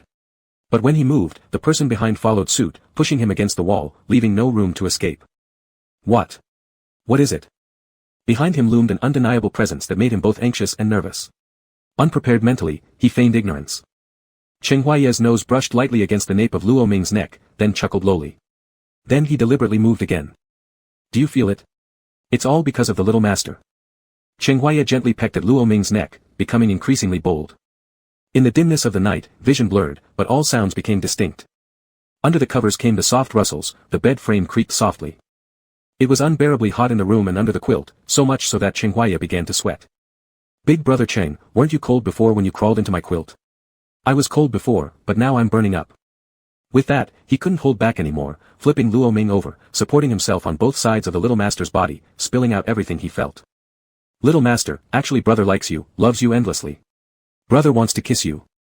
Luo Ming said nothing, only extending his arms and encircling Chen Huaiya's neck with reddened cheeks. Having received tacit permission, Chen Huaiya immediately leaned in, breathing rapidly, without any decorum. Their breaths intertwined, and their clothes loosened. Suddenly Chen Huaiya stopped, unable to wait longer as he asked eagerly, Little master, do you like brother too, right? I do. Satisfied with the answer. Indeed, the little master was delicate. Pushing and striking Chen Huaiya, trying to escape but having his wrists captured, entwining fingers and pinned down. Later, when Chen Huaiya let go, the little master stopped hitting and clutched onto the bedding tightly, tears glistening in his eyes. At dawn, the first rays of sunlight filtered through the window, and Chen Huaiya tucked in the exhausted little master properly. He hummed a little tune, walking around with glowing energy to prepare breakfast since the little master had worked hard through the night, and there was no way he'd let the little master cook. After a flurry of efforts and spilling the soup 5 times, he went out to call Aunt Lu. Aunt Lu, the chicken soup I cooked really doesn't taste good, it's full of blood. I've wasted half a chicken. Can you teach me how? You refused to learn cooking from me before, didn't you? You used to say as long as it fills your stomach, you wouldn't care. So why are you picky now? Hee, it used to be 1 person, now it's 2. That's definitely different. After Aunt Lu patiently taught him by hand, Chen Huaiya finally managed to simmer a decent pot of soup. After seeing her off, he carefully carried it inside. Seeing the person he cherished still sleeping, he sat lightly by the bed, pinching Luo Ming's cheek affectionately, his gaze gentle as if admiring a treasured gem, filled with boundless fondness. Little master, wake up quickly, eat something first before sleeping. The person lying on the bed furrowed his brow, irritably pulling Chen Huaiya's hand away, covering his head completely with the quilt, and continuing to sleep. At this, Chen Huaiya scooped up Luo Ming along with the quilt, sitting him on his lap, and rubbing faces with him. My culinary skills have improved this time. Would you give it a try? Or shall brother feed you, my little sweetheart? Luo Ming reached out and pushed Chen Huaiya's face away, blushing deeply, don't call me that. Hee, little master will behave and drink the soup, and I won't call you that. Upon hearing this, Luo Ming prepared to get dressed and get down, but Chen Huaiya refused, insisting on holding and feeding him. How unpredictable men could be. Finally, the little master was fed to his fill by Chen Huaiya before returning to lie down on the bed once again. This time, the soup was truly good. Some people, once they've tasted meat, no longer wish to eat vegetables. Chen Huaiya sighed deeply as he swept the snow in the yard, lacking any motivation at all. The little master hadn't let him touch for a long time now, any attempt to do so would result in punches. Was it because his technique was bad, leaving the little master with trauma? Thinking back carefully, it did seem like that. That night, the little master cried himself into a tearful mess. Alas! Chen Huaiya sighed yet again. He wondered how long this state of seeing but not eating would last. If given another chance, he promised he would be gentler next time, and take good care of the little master. But the little master wouldn't even give him the opportunity. Every day he secretly schemed around, completely oblivious to what could possibly be more important than Chen Huaiya. As Chen Huaiya raged futilely in the courtyard, Luo Ming played with yarn inside the house. It was getting cold. Half a month ago, when Big Oxley came over, there was a hand-knitted scarf around his neck made by his wife. He had proudly showed it off to Chen Huaiya, saying things like, having a wife is great. He also advised Chen Huaiye to quickly find himself a wife. The village held conservative views, and their relationship certainly dared not be disclosed openly. But though Chen Huaiye didn't say anything clearly then, his words still carried ambiguous meaning. He said things like how he's warm-blooded and doesn't need scarves, nor does he need a wife, and that such talk should never be brought up again. All he needed was to spend the rest of his life with the little master. Perhaps it wouldn't take long before their relationship was discovered, but the two of them originally depended on each other to survive and had no family or connections. If necessary, they could just move out of the village. Luo Ming took in Big Ox Li's advice. Though he hadn't touched knitting before, he decided he could learn. He wanted to make the scarf quickly to surprise Chen Huaiye. First, he had to ensure Chen Huaiye didn't succeed in certain ways, otherwise making him unable to get out of bed would delay the process by several days. Moreover, Chen Huaiye went too far that night, so it was right to let him live without desires for a while. Therefore, during this period, Luo Ming avoided Chen Huaiye's affections entirely. Whenever Chen Huaiye tried something beyond boundaries, Luo Ming would hit him and pretend to be angry. This made Chen Huaiye stop in fear. In short, he left no room for opportunities. The yarn belonged to Grandma Lu. The women in the village loved to stockpile yarns and knit sweaters or similar items in their free time. He got several rolls of red from Grandma Lu and secretly placed a silver coin into her yarn box. Luo Ming knew if he handed it directly to her, Grandma Lu's personality wouldn't allow her to accept it. After finishing the last few stitches, Luo Ming picked up the scarf and examined it carefully. Although many parts were poorly knitted, overall it was acceptable. Red, festive, it was almost the end of the year. This color was perfect. Luo Ming hid the scarf behind him as he approached Chen Huaiye, who looked dejected and lazily swept the snow in the yard. Big brother Cheng. Luo Ming walked to Chen Huaiye's back and patted his shoulder. Little master, why are you outside? You're wearing so little. It's so cold, don't catch a cold. While Chen Huaiye fretted over him, Luo Ming tiptoed and slipped the hidden scarf around Chen Huaiye's neck. Chen Huaiye stopped speaking abruptly. This. Little master, you. Hand knitted especially for big brother Cheng. Chapter 64, The Illegitimate Young Master and the Mountain Villager, Fin. Big brother Cheng, do you like it? Chen Huaiye gently caressed the scarf, and his gaze towards Luo Ming brimmed with tenderness and warmth. Throwing away the broom in his hands. I like it. I really, really like it. As he said this, he scooped up the little master and carried him back into the house. Outside, the yard was covered in white snow. A single broom stood lonely in the middle of the yard, looking particularly bleak and desolate. Inside, however, the pair basked in cozy warmth. Did little master avoid me these days to work on this? Luo Ming nodded. Because I wanted to surprise big brother Cheng. Although my knitting skills aren't very good. Nonsense. This is clearly the best scarf in the whole world. Anything hand knitted by the little master was the best to him. Chen Huaiye felt happy and relieved at the same time. At least the little master avoiding him wasn't due to dissatisfaction with his techniques. With this thought, an uncontrollable urge surged within him again. After all, it had been way too long since the last time, and he was genuinely craving. Thinking about it, his hands instinctively reached out to touch the little master's hands, but the icy sensation instantly wiped all those wild thoughts out of his head. His brows furrowed as he quickly placed the little master's hands on his face to warm them. Why are your hands so cold? Are you frozen? Brother Cheng will go light the stove right now. Big brother Cheng, I'm not cold. Luo Ming pulled on Chen Huaiye's sleeve, then tiptoed and placed a soft kiss under his chin. The room is warm. I'll be fine after a little rest. Chen Huaiye's Adam's apple moved up and down as he grabbed Luo Ming by the waist and led him toward the bed. Little master, two people together in one quilt would be much warmer. The broom in the yard was almost buried by the swirling snow, with no one coming to put it back where it belonged. As the year drew to an end, every household in the village pasted paper cutouts on their windows, everyone filled with joy, especially the children, who happily carried candy skewers bought from the market and ran about in the village. Luo Ming was preparing the holiday meal for the two of them when Chen Huaiye handed a candy skewer to his lips. Little master, open your mouth. Luo Ming took a bite of half a hawthorn fruit, and its sweet-sour taste spread throughout his mouth. It's delicious. Chen Huaiye bit into the other half, nodding. It was indeed very tasty. At such times in the past, Aunt Lu used to invite him over to celebrate with her family. But Chen Huaiye always thought of himself as an outsider and never wanted to intrude during such family gatherings. Thus, each year he went to sleep alone amidst the lanterns of 10,000 homes. But now, he too had a family. What a wonderful feeling. In the spring, following his original plan, Luo Ming bought 20 baby chickens and 10 baby ducks and raised them in the back courtyard.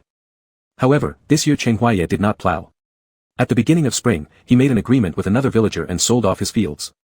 When Luo Ming asked him about it, Chen Huaiye just smiled without explanation. Though puzzled, Luo Ming supported all decisions big brother Cheng made. After selling his land, Chen Huaiye started to set traps on the mountain daily, catching animals and selling them to restaurants in town. Many times, his luck was good, capturing rare wild deer which brought high prices. In doing so, he also befriended some merchants. These merchants liked Chen Huaiya's carefree nature and invited him to participate in their business ventures. Luo Ming felt that Chen Huaiya seemed to have gotten lost in the pursuit of money, so one night, Luo Ming leaned into Chen Huaiya's arms and asked, "Big brother Cheng, we still have so much silver left untouched. Why do you work so hard to earn even more?" Chen Huaiya kissed the little master's forehead and grinned at the young lord foolishly, saving for marriage funds. The little lord was embarrassed by this statement and hid deep into the quilts, unable to be dragged out. How adorable. It wasn't until rumors began spreading around the village that Luo Ming realized why Chen Huaiya had sold the fields early on. At first, he noticed whenever he walked on the road, villagers avoided him, and some even whispered behind his back. Luo Ming started to feel something wasn't quite right. Then the head of House Luo, whose face Chen Huaiya had previously disgraced, seized upon the opportunity when Chen Huaiya was out and came to the courtyard gate with a few servants, loudly accusing Luo Ming. Ever since being thrown out of the courtyard last time, the head of House Luo had harbored resentment. But since Chen Huaiya didn't rent any of his land, there was no way to find fault with him.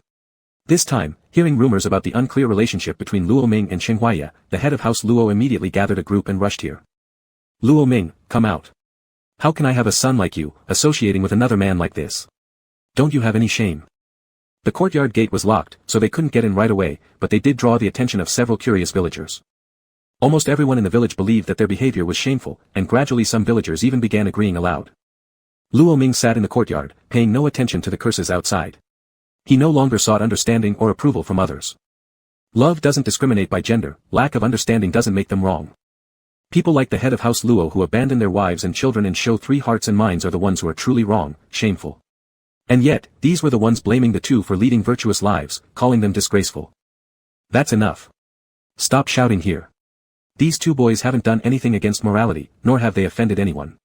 Why shout abuses at someone else's door? Grandma Lu's voice echoed outside, followed by a sound of hoofbeats. A villager exclaimed in surprise, "My heavens! Isn't that Chen Huaiya returning on horseback? It's unlikely to be rented. A horse carriage is far more expensive than a donkey carriage, and the sedan chair trailing behind the horse looks luxurious too. Maybe it's rented." With a grim expression, Chen Huaiya dismounted from the horse. He was naturally robust and intimidating when angry. The last time the head of the Luo family had been chased out like a chick by him, and this time even seeing Chen Huaiya made the man feel timid. Luo Ming stepped outside when he noticed it was quiet.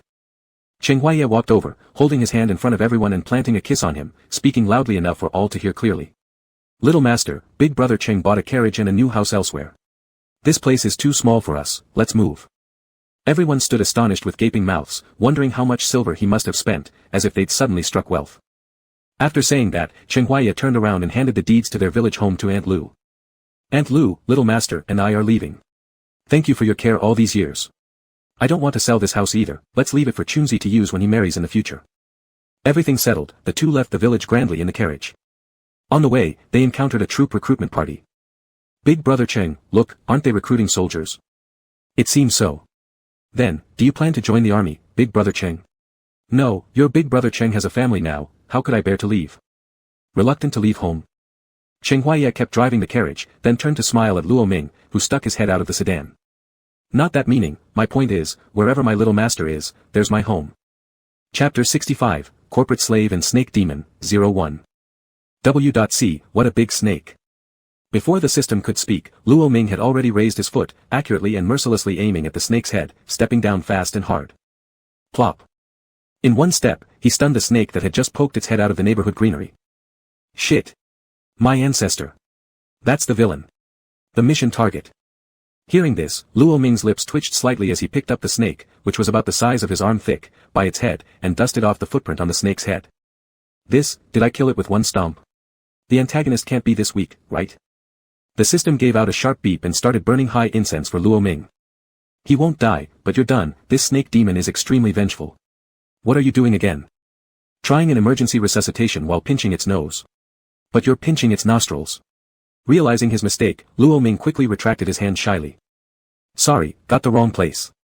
He coughed awkwardly and then took off his coat, wrapping the black snake in it before heading back to his apartment. The original host was a pitiful white-collar worker far away from home, renting in a somewhat old community. Working from 8 a.m. to 6 p.m., yet often working overtime, he usually dragged himself back home exhausted after 8 or 9 in the evening. Even though overworking was exhausting enough, the host was also heavily addicted to gaming, frequently pulling all-nighters, showing up to work the next day with dark circles under his eyes, his body unable to bear such a heavy load, at any moment risking sudden death. The host didn't realize the severity of the situation, continuing such a lifestyle until he eventually died unexpectedly at home a few days later. This world is a modern society coexisting between humans and demons. 1,000 years ago, the demon lord and the human leader swore to the heavens for peaceful coexistence. The gist being mutual non-interference, living separately. Thus, the human realm and demon realm split, forming a barrier. However, some demons chose to hide their identities and live among the human population. As long as they were not discovered causing chaos, the demon lord would ignore them and turn a blind eye. Over time, since the lifespan of humans was incomparably shorter than demons, through generations, almost all humans no longer knew that demons existed in the world. This mission's villain was a black snake named Gene. Gene was the son of the demon lord and also the candidate to inherit the position. The demon lord expected a lot from Gene because he was the strongest in the group of snake demons. So a few years ago, Gene was sent to observe the human world in disguise, tasked to look for any demons violating rules and bring them back, as part of his training. Unexpectedly, this training left Gene with a very poor impression of humanity. His luck wasn't good, every human he met treated him unkindly, even plunging him into the darker side of society. Gene's eyes were covered by those experiences, forgetting many good things still existed in the human world. All he remembered now was being deceived, betrayed, and manipulated by humans. He didn't understand that generalizing from partial experiences was wrong, and he self-assuredly believed that a human society like this didn't deserve peaceful coexistence, nor deserved for demons to hide their identities for the sake of peace. When Luo Ming encountered Gene today, he was very weak. Gene had used demonic magic on a human, violating the oath made between humans and demons long ago, and as a result suffered heavy injuries from the retribution of heavenly law, briefly reverting to his original form. After being injured, Gene wanted to return to the demon territory, but returning in this form couldn't let him pass through the barrier openly. With many people around during the day, he found a place to hide and came out at night to move toward the boundary. Unexpectedly, today he just met the original host who had just finished overtime work. At that time, when the original host saw Gene, out of fear, they ran away immediately. Seizing this moment, Gene slipped out of the neighborhood and returned to the demon's territory. Finally, after inheriting the legacy of the Lord, Gene broke the 1,000-year-old oath, driving humans out of their territories and seeking for demons to rule the whole world. Thus began the war between humans and demons. There was a demon who didn't support Jin's methods and instigated several other demons to oppose him, yet still couldn't stop him. Luo Ming happened to arrive just as the original host met Gene. He wasn't afraid of snakes, but subconsciously stomped on an already weakened Gene, knocking him out. After understanding everything, he carefully placed the black snake on the bed. Now we're doomed. That stomp wasn't light, now he has another reason to hold a grudge. The system finished burning incense and somehow produced a wooden fish, beating it inside Luo Ming's mind. Luo Ming, what are you doing? System, giving you an early memorial service, I hope you can leave a complete corpse behind. Those who have offended Gene always meet a particularly miserable death. Luo Ming. That was indeed vengeful. No matter what, he needed sleep, otherwise, this body would drop dead. After washing up, he moved the unresponsive snake further inward and fell asleep on the bed. The next morning, the alarm clock rang 8 times without waking Luo Ming. It was the excruciating pain in his hand that woke him. Calmly pulling down the biting black snake, Luo Ming looked at the swelling on his wrist and asked the system, snake demons shouldn't be poisonous, right? Looks like they are. I see it is. He quickly tied up his arm, dialed 120, went to rinse the wound with clean water in the bathroom, and on his way out grabbed a piece of cold fresh meat from the fridge and threw it at the black snake. Smelly snake, if you're hungry, I'll give you meat. Don't bite me again. After saying that, he opened the door and lay motionless on the floor waiting for the ambulance. Fortunately, the black snake's venom wasn't strong. While treating it in the hospital, Luo Ming replied to his boss's phone call that had bombarded him. After receiving a scolding first, upon hearing Luo Ming say he was bitten by a snake, his boss initially didn't believe him, sending over a video call. Seeing the scene firsthand, he finally concernedly told him to rest well. But the salary would still be deducted. On the way home from the hospital, Luo Ming bought a cage, planning to confine Gene when he got back. Since Gene was so weak now and couldn't use demonic powers anyway, it was necessary not to let him sneak back to the demon clan. Upon arriving home, Luo Ming surprisingly found Gene still lying in bed unmoved, with the meat untouched. Hey, big black snake. This time, Luo Ming cautiously poked the snake on the bed with chopsticks, seeing no reaction, then put the snake cage some distance away on the ground. I've bought you a nest, you'll sleep there in the future. I won't sleep there. Hearing that, the chopstick fell from his hand, leaving Luo Ming wide-eyed, but not because the snake could talk. He was shocked that even while angry, Gene used his last bit of power to erase the person's memories before leaving. So what's happening now? Is he trying to take his life? What did you say? I won't sleep there, it doesn't look comfortable. Oh, Okay, if you don't want to sleep there, then fine. When Luo Ming dumbfounded bent down to pick up the cage, Jean spoke again. Hey, human, what's my name? What's your name? Why do I remember nothing? Luo Ming. Did his stomp injure the snake demon's brain so much? Is he suffering from amnesia? But this is good. Oh, my name is Luo Ming, and you are? Big Black. Chapter 66, The Corporate Slave and the Snake Demon, 02. After Luo Ming blurted out this name, he realized that disdain could actually be discerned from a snake. How ugly. Are you fooling me? Why would I deceive a snake like you? What do I gain? Do you think I'll sell your doll for money? As soon as these words were spoken, Jin's surrounding aura suddenly became dangerous. Realizing something was amiss, Luo Ming wanted to slap himself on the mouth and quickly tried to remedy the situation. You shouldn't overthink it. I'm not someone who deceives snakes to sell their gallbladder. Although snake gall is indeed valuable, I'm not greedy for wealth. Dahe slithered to the edge of the bed, raising its head, with snake eyes fixed intensely on Luo Ming. Then explain why I am here. And why have I lost my memory? Of course. Luo Ming's mind raced, pondering before speaking. It happened a few weeks ago when I went out to buy groceries, and then I found you by the roadside. I don't know what you encountered before, but at that time, you were barely alive, lying there so pitifully. The sun was so scorching, and I, being naturally kind-hearted, couldn't bear watching you become snake jerky all alone, so I picked you up, named you Dahe. Though we haven't spent much time together, you've always been close to me. Until last night, when I opened the fridge, you suddenly crept beside me. I didn't notice, and tripped over you, hitting the fridge. A drink fell out and hit your head. Who would have thought such an accident would cause this change in you, no longer being close to me? This morning, you even bit me, and now you can even talk human language. Adhering to the principles of sincere emotion and acting fully into his role, Luo Ming sniffled, pathetically stretching his bandaged hand towards Jean, with tears welling in the corners of his eyes. Luckily, Dahe just doesn't remember the master anymore, not wanting to abandon the master. Jean. This explanation seemed absurd yet somehow plausible. His physical condition was indeed poor, which suggested he might have suffered an unfortunate incident after being picked up by this human in front of him. With his demonic power exhausted and brain injured externally, losing memory for a short period was quite possible. Moreover, this human looked anything but smart, believe it for now. Jean narrowed his snake eyes like sharp, icy blades, chilling anyone within sight. When he regains his memories, whoever hurt him will surely pay. Suddenly, Luo Ming felt the air around turn cold. Thinking it was due to the overly cooled air conditioning, he hastily grabbed the remote to switch it off. Seeing that Jean believed his jumbled explanation, Luo Ming picked up the meat he dropped on the ground before the arrival of the ambulance, offering it again to Jean. Dahe, won't you eat something? Jean immediately turned his head away, disbelief laced in his voice. So I ate this earlier. Luo Ming noticed that the black snake seemingly disliked raw meat. With a quick flash of thought, he responded, not exactly. My financial situation is tough, so basically I eat what you eat. But considering you're injured, I thought giving you a big chunk of meat to supplement your nutrition wouldn't be bad. No need. Just keep things as they were, eat what you eat. When demons take human form, most animal instincts gradually fade away. Their eating habits become similar to humans, preferring cooked food over raw. Alright, Dahe still cares about the master as before. But in front of others, you mustn't speak human language or you'll be taken for experiments. As he said this, Luo Ming scanned Jean from head to toe and deliberately scared him. In the end, not only your snake gall, but even your snake skin might be stripped off. Alright. With his hand wrapped in bandages, Luo Ming cooking for himself would be inconvenient. Thus, he took out his phone, opening an ordering app where he bought some plain porridge for himself and ordered a chicken for the black snake. After finishing the order, he glanced at his phone's balance and sighed.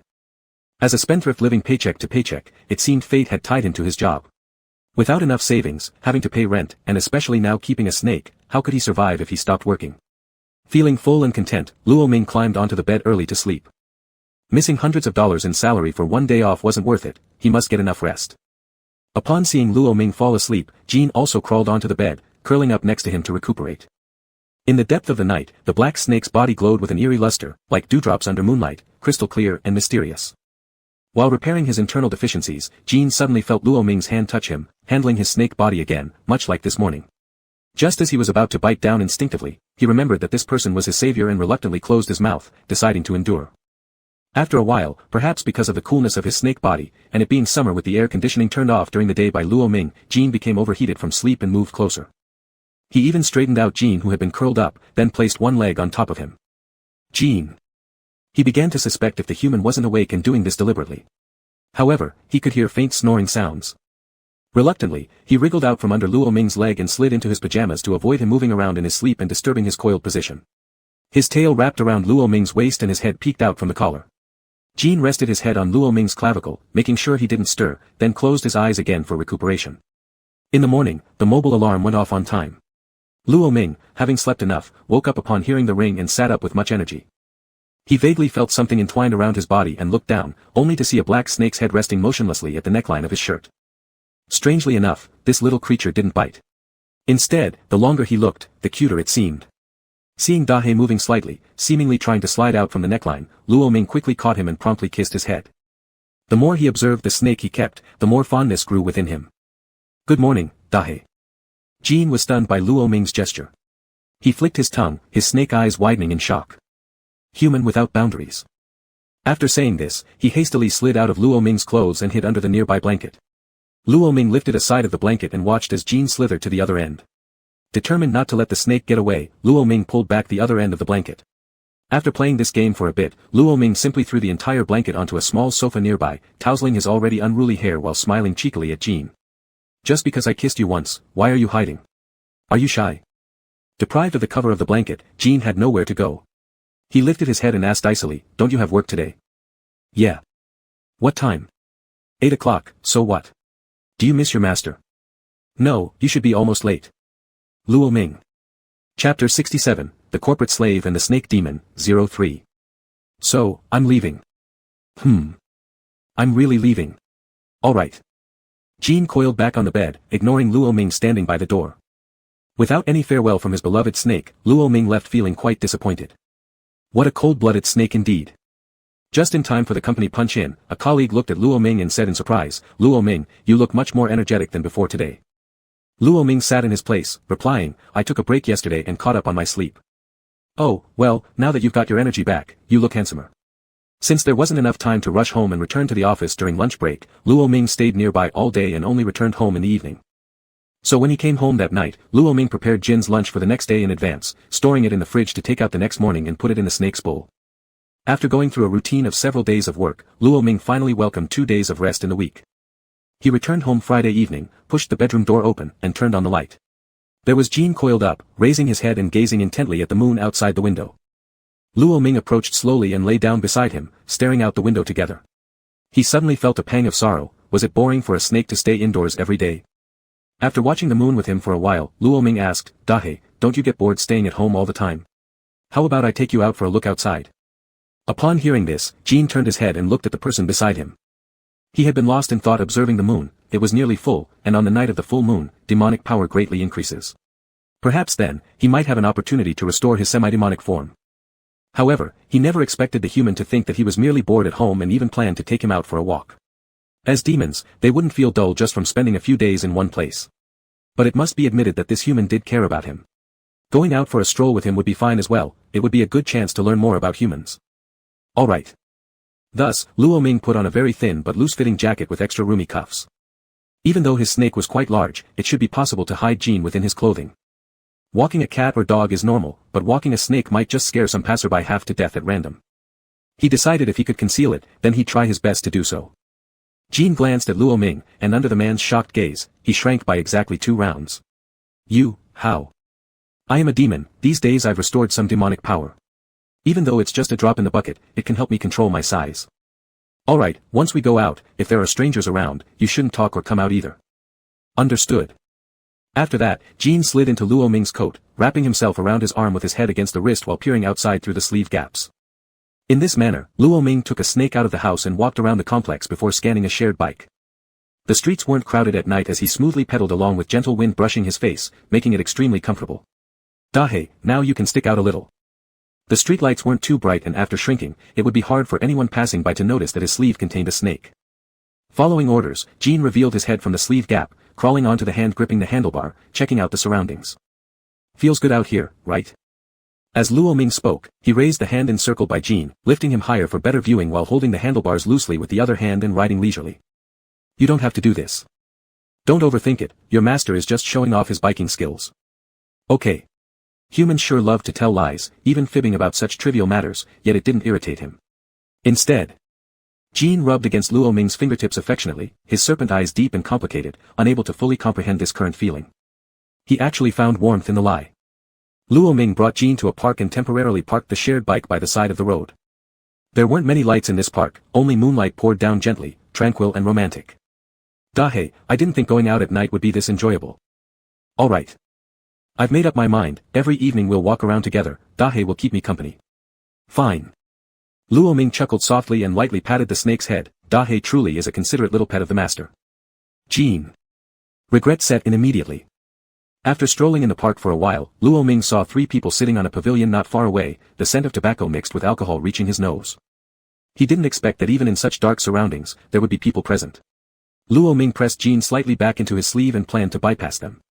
But unexpectedly, one of the individuals called out to him suddenly. It was probably one of the local thugs who spoke rather impolitely. Hey, you, over here. Pretending not to hear, Luo Ming continued walking forward. You. Can't you hear? A cigarette but was flicked toward Luo Ming, landing on his shoe. He frowned and looked at them. Anything you need? One of the 3 stepped closer to Luo Ming, cigarette dangling from his mouth. Go get us some more cigarettes, and I'll transfer the money later. Luo Ming detected an intense alcoholic smell wafting from their bodies and asked, how much do you owe me for running errands? Hey kid, stop acting cocky, when Brother Jiang tells you to run errands, it's an honor, another one said. Luo Ming. What era was this still playing tricks? No. The so-called Brother Jiang crushed the cigarette in his hand, slapped Luo Ming's shoulder, exuding pure thug vibes as soon as he opened his mouth. I'm in a bad mood today, use your common sense, I'll pay you. The snake inside Luo Ming's sleeve moved, growing larger by one circle, sticking out and biting the man's hand directly.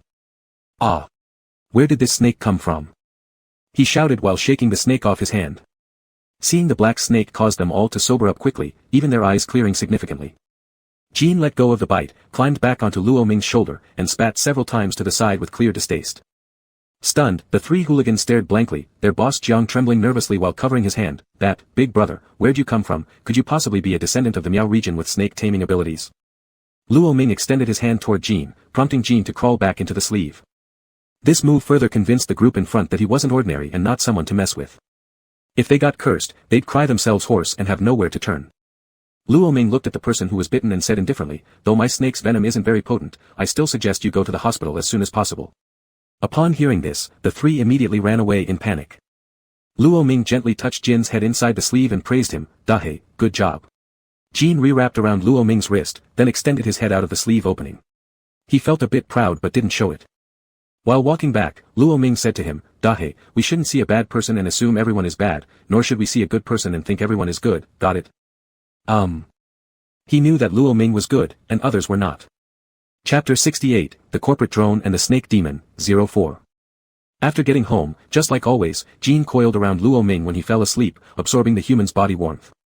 During the 2 days off, Luo Ming found a new hobby, dressing Jean, the snake, in little skirts.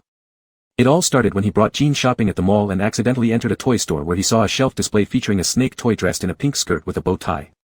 Instantly, Luo Ming was inspired and bought the snake doll whose size matched Jin's small form. Once they returned home, he stripped the outfit from the doll and headed straight for Jean. Jean, seeing Luo Ming approaching with a pink ribbon-tied dress and a mischievous look, instantly understood what was on his mind. Thus, he enlarged his form and resisted through action. Luo Ming held the pink skirt close to Jean. Dahei, haven't you heard that black goes perfectly with pink? No. That's fine, now you know. How about trying it on, just once? I decline. Jean, after glancing at Luo Ming's expectant face and the pink dress in his hands, decisively crawled into the snake cage abandoned in the corner, even using his tail to close the door. Luo Ming. Didn't you say this cage wasn't comfortable?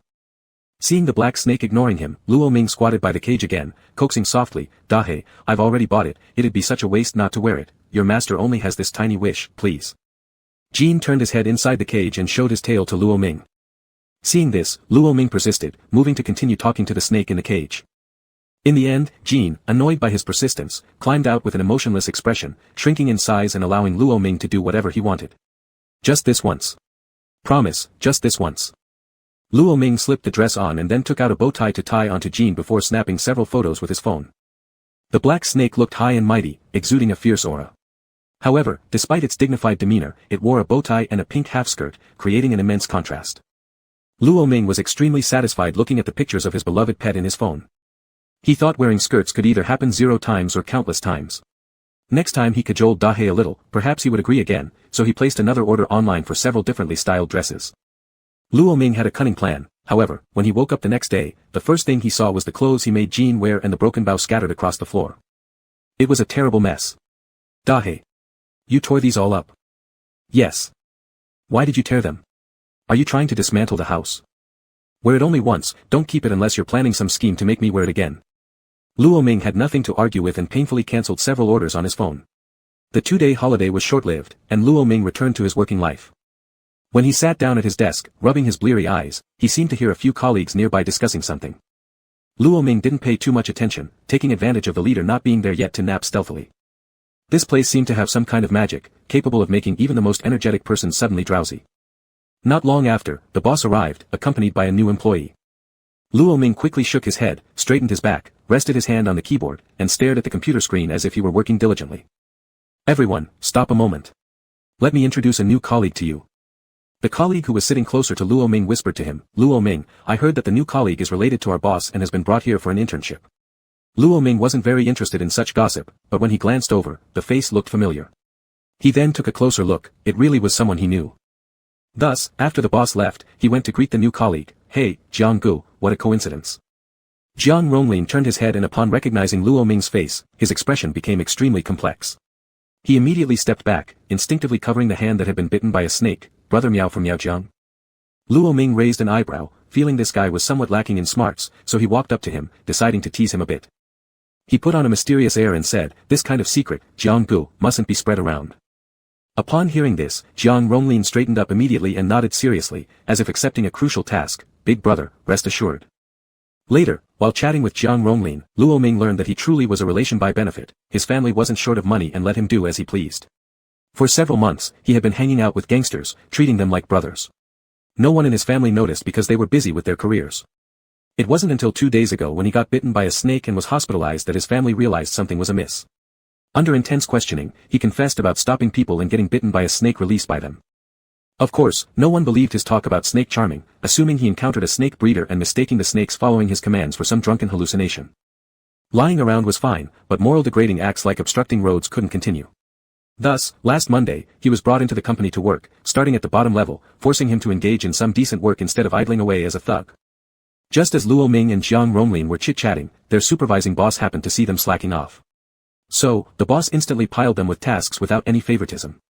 By the time they finished and returned, it was already 9:30 p.m. He rode a shared bike, looking up at the sky unconsciously and noticing how full the moon was tonight. Luo Ming sped up his way home immediately. Tonight, he would take Dahe out for a stroll. Dahe, I'm back. Seeing no snake coming to greet him, he took off his shoes and headed toward the bedroom. When Luo Ming pushed open the door to the bedroom and turned on the light, the sight before him made his eyes widen instantly. On the bed, a massive black snake tail coiled around, its scales gleaming with a cold brilliance, nearly filling the entire bed. Looking upward, he saw a torso almost indistinguishable from a human's, its skin glowing with a jade-like luster, muscles flowing with strength and grace.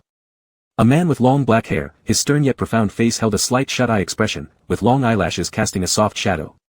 Luo Ming swallowed dryly, tentatively calling out from the doorway, Dahe. Jean slowly opened his eyes, revealing a pair of elongated green snake pupils. Upon receiving the answer, Luo Ming rushed over, poking here and there, curiosity brimming. Your demonic powers have recovered. Luo Ming squeezed onto the bed and asked as he lifted a lock of Jin's black hair. Half. Oh, no wonder the upper body is human, and the lower half. Luo Ming stopped mid-sentence, suddenly noticing a red mole below Jin's left eye, finding it oddly sensual. Staring intently at the mole, mesmerized as if under a spell, Luo Ming cupped Jin's face and kissed it directly. Jin's snake pupils trembled, his deep gaze flickering. Stunned, he slowly turned his head, incredulously staring at Luo Ming. You. The originally bright red mole gradually darkened and eventually turned black, startling Luo Ming into letting go instantly, retreating a bit. No way, could his saliva be toxic? Chapter 69, The Corporate Drone and the Snake Demon, 05. That, Dahe, I seem to have faded your mole with a kiss. Nothing serious, right? Luo Ming asked somewhat guiltily. Upon hearing this, Jean touched the spot where Luo Ming had kissed him, which seemed to still retain a trace of Luo Ming's warmth. He pressed his lips together, suppressing the excitement within, raising his eyes to carefully examine this person before him. Jet black short hair, bright eyes, a high nose bridge, and, lips slightly flushed pink, plump. Something unknown crossed his mind, making his ears tip red, and he quickly averted his gaze. It's fine. Are you sure it's fine? Luo Ming tilted his head and looked at Jin's mole by the corner of his eye. After answering, Jean saw that Luo Ming was still staring at him, so he transformed back into his original form and slowly crawled up onto Luo Ming's legs to rest there. "Dahe, you're changing back so soon." Luo Ming, unsatisfied, lifted the snake on his legs, staring directly into its snake eyes. With such a handsome appearance, he hadn't had enough of looking yet. Quickly change back and let the master take another look. Jean ignored him, struggling out of his grip and curling up in the corner of the room. He didn't even climb back onto the bed. Seeing this, Luo Ming sighed deeply, casting a resentful glare at the snake that had fled to the corner before going to take a shower. The window was slightly open, leaving a narrow gap where a breeze blew through the mosquito net and then through the slit, gently rustling the curtains with a faint "shosh" sound. Lying on the bed with his eyes tightly closed, Luo Ming's breathing was even and deep, occasionally smacking his lips, obviously enjoying a good sleep. The black snake that had been lying on the floor moved, its snake pupils deep and piercing, shimmering with a mysterious glow in the dark night. Jean crawled towards the person sleeping soundly on the bed. His night vision was still excellent. After climbing beside Luo Ming, as he stared at the sleeping figure, he thought again about that kiss. His heart felt like calm lake water that suddenly had a stone thrown into it, creating ripples one after another. Suddenly, a flash of white light appeared, and Jean changed back into his semi-demon form, making the originally spacious bed instantly crowded. As his demonic powers recovered, he also remembered some things. He remembered his identity, the purpose of coming to the human habitat, and that his name was Jean, not something as earthy as Dahe. However, Jean did not intend to correct Luo Ming because he found that hearing Dahe for a long time actually sounded quite nice. But only Luo Ming was allowed to call him that. So far, Jean could only remember these details, his memories had not fully returned. He couldn't yet recall what happened since arriving here. Still, he wanted to remember, not just to know who had hurt him but also to understand the warm times together with Luo Ming he had mentioned. Thinking about it, it should be beautiful, because their current days together were already wonderful. Jin's snake tail moved on the bed, encircling Luo Ming completely within his arms. Looking down solemnly at Luo Ming for a moment, he slowly bent down and lightly kissed the forehead of the person in his embrace. Following this kiss, a snake-shaped mark about 2 centimeters in length gradually appeared near Luo Ming's left waist. Jean gently pulled up the hem of his sleepwear, touching that spot with cool fingertips. He agreed to the human's bonding invitation. In their snake-demon race, initiating a bonding request was done by kissing a blood mole, which was mostly found on wrists or fingers. In his case, it was right beside his eye. If accepted, the blood mole would disappear; if refused, the blood mole would return as it was. His returning kiss symbolized acceptance, signifying from now on, even though one side was a demon and the other human, they were inseparably intertwined until they lived and died together. Luo Ming had no idea about this. He didn't know that snake demons in this world had such a thing as a bonding ceremony, nor had he noticed the new mark on his waist. He continued his routine life of commuting to and from work. During this period, surprisingly, he got along pretty well with Jiang Ronglin, becoming close to him. This was mainly because the guy always craved to see his snake, his eyes glowing with golden excitement whenever mentioning it. "Aren't you bitten enough already?" Luo Ming arched an eyebrow after finishing drinking water, then pointed meaningfully at Jiang Ronglin's hand back. "My snake is very fierce, disliking strangers." He wasn't giving him a chance to see it, despite his interest. Upon hearing this, Jiang Ronglin became genuinely afraid, but having a snake that could protect its master was simply too cool, especially when he remembered how, that night, the black snake instantly knew what Luo Ming wanted with just a hand gesture, crawling right back into place. He also wanted one. "I won't look anymore. Could Brother Luo teach me the art of snake charming? I want one too." As Jiang Ronglin kept saying, he hung around Luo Ming's shoulder, trying to cozy up, even brushing off being slapped away and continuing to cajole him to teach him how to charm snakes. All day, wherever Luo Ming went, Jiang Ronglin followed step by step, like a clingy little shadow. Exasperated, Luo Ming placed his cup back at his desk and turned around to look at Jiang Ronglin behind him, patiently reasoning, "Little Jiang, there's really no such thing as snake charming. I'm not some mystical Miaojiang person either. Are you watching too many TV dramas?" Jiang Ronglin didn't believe him, but that night I saw with my own eyes how Brother Luo summoned the snake and made it disappear again. Being around animals for a long time naturally creates some sort of rapport. It's like having a dog as a pet. "Oh, I see." Luo Ming didn't know whether Jiang Ronglin had really understood his explanation, but he managed to come up with plausible excuses for everything. He certainly couldn't tell him about Jean being a snake demon, that would make him truly foolish. Thankfully, Jiang Ronglin finally stopped pestering him to teach him how to charm snakes. After returning home, Luo Ming opened the door and found Dahe waiting for him at the entrance, still in his semi-demon form.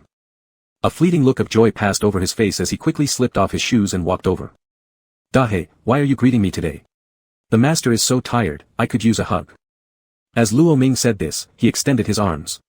Jean complied and embraced him, his hands circling Luo Ming's waist and pulling him closer. The moment Jean pulled Luo Ming into his embrace, his gaze turned icy because he detected the scent of another human on Luo Ming. This was a smell left behind from prolonged physical contact. Frowning deeply, Jean peeled off Luo Ming's short-sleeved shirt and then carried him straight to the bathroom, his expression like someone who'd encountered a faithless partner. Eh? Where are you taking me, Dahe? To shower. What? Chapter 70, A Working Man and the Snake Demon, 06. Before Luo Ming realized what was happening, Jean had already taken him into the bathroom and placed him under the shower head. When the cool water poured down from above, Luo Ming shivered, snapping out of his daze and pushing Jean away before turning off the shower.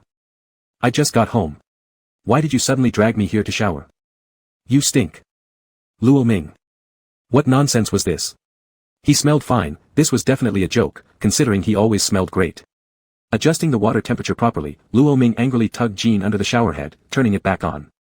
Warm streams of water flowed smoothly, forming a soft mist in the air. You two, we'll wash together if that's the case. I don't stink. You're fishy smelling. Jean. After hearing this, Jean stiffened for a moment but obediently stood still under the shower head, looking somewhat displeased as he picked up a towel nearby to start scrubbing himself clean. Luo Ming hurriedly took the towel from Jin's hand, laughing brightly, let me do it for you, Dahe. Unfortunately, his small rented apartment lacked a bathtub, or else. Hee hee. Luo Ming's hand slid down Jin's body, gently wiping the snake tail with caution when suddenly, Jin emitted a low groan, coiling his snake tail into a tight spiral.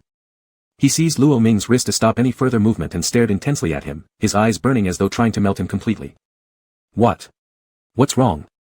Luo Ming dropped the towel, feeling uneasy under Jin's intense snake gaze, like prey locked tightly in its hunter's sight, ready to fall into the snake's mouth at any moment. Jin's Adam's apple moved once before closing his eyes and releasing Luo Ming's wrist. As Luo Ming bent down to pick up the towel, Jin transformed back into a black snake.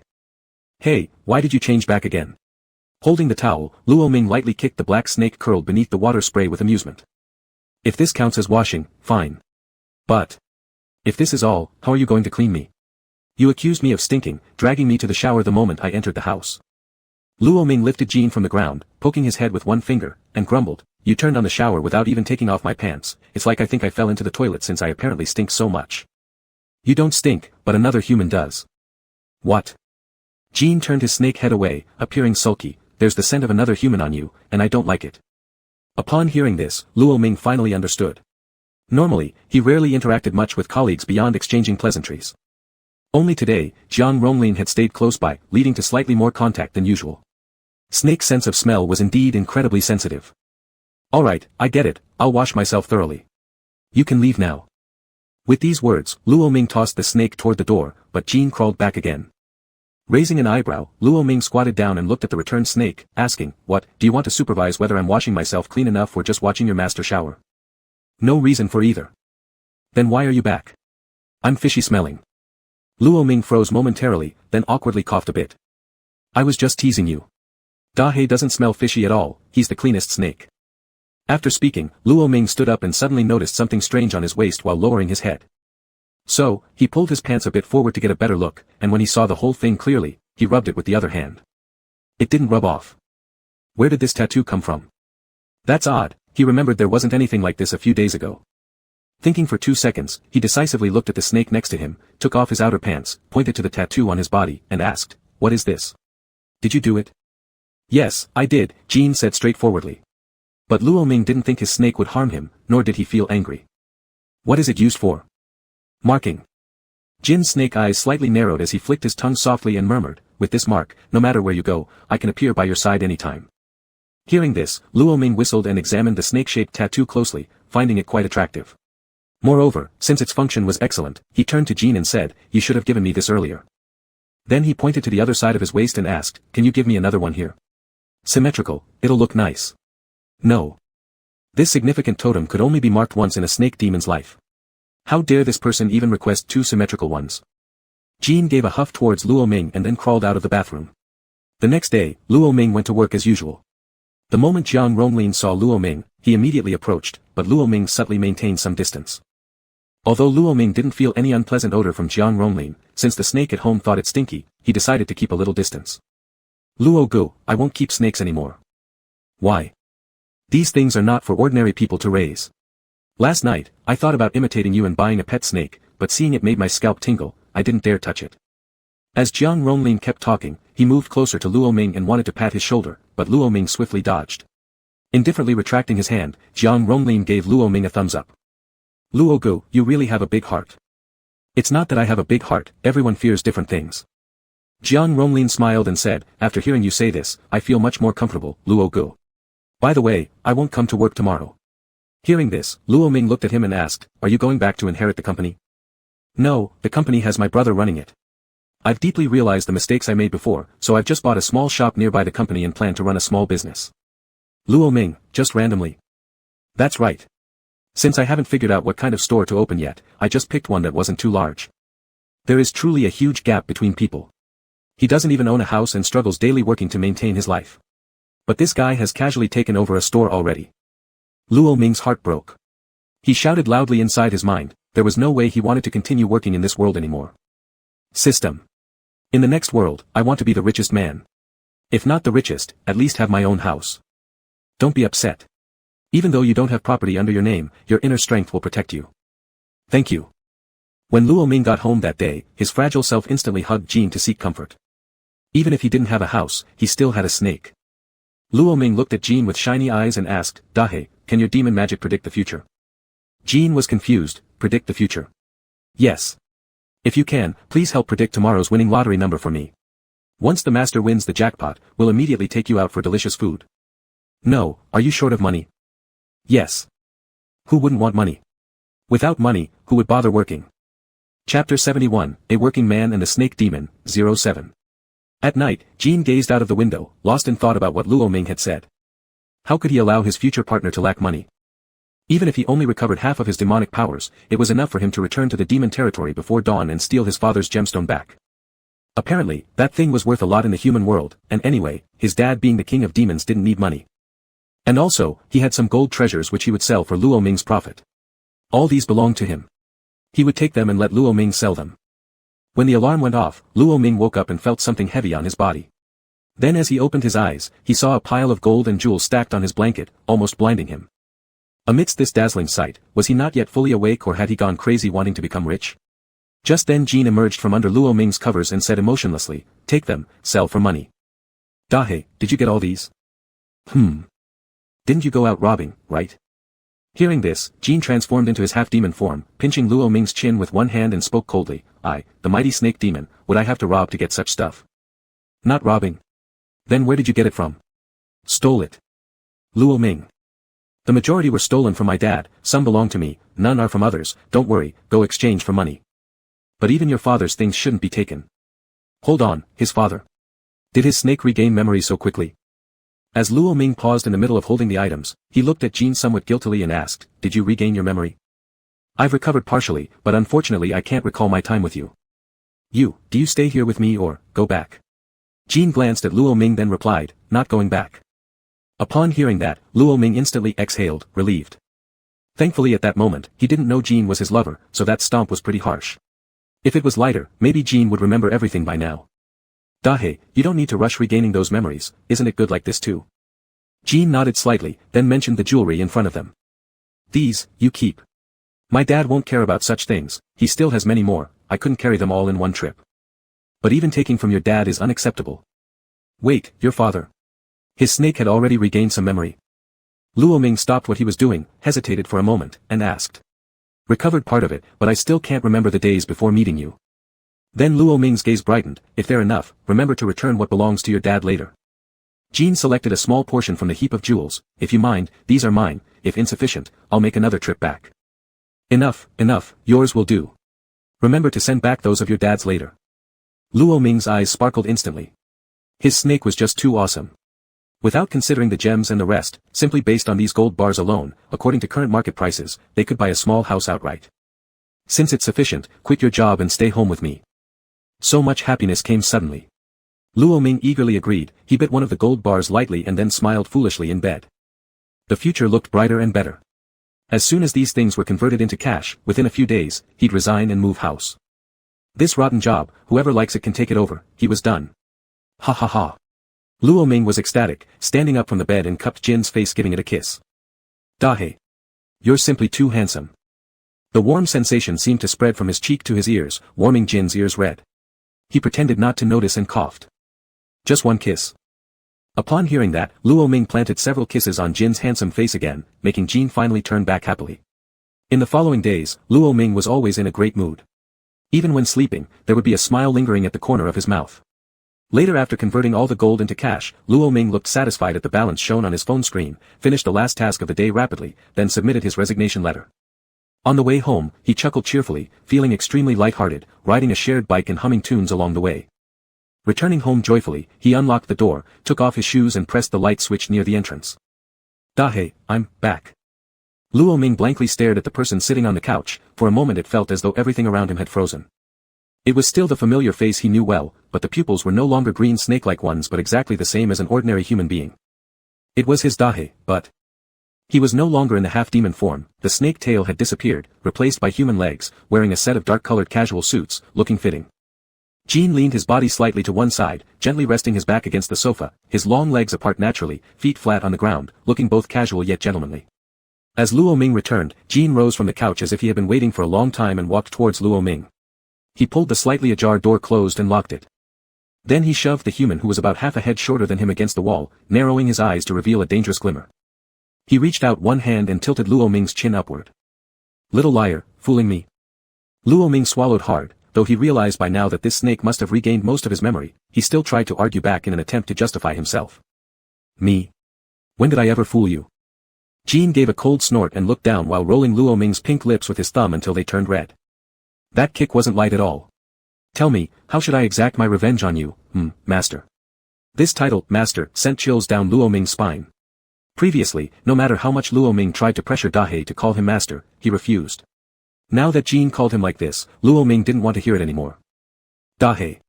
I didn't mean it. I was walking along, when suddenly a snake appeared, so my instinct was to stamp."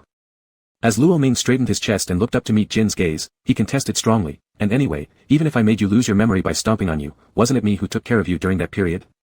Wasn't it me who picked you up? And yet you still want to take revenge?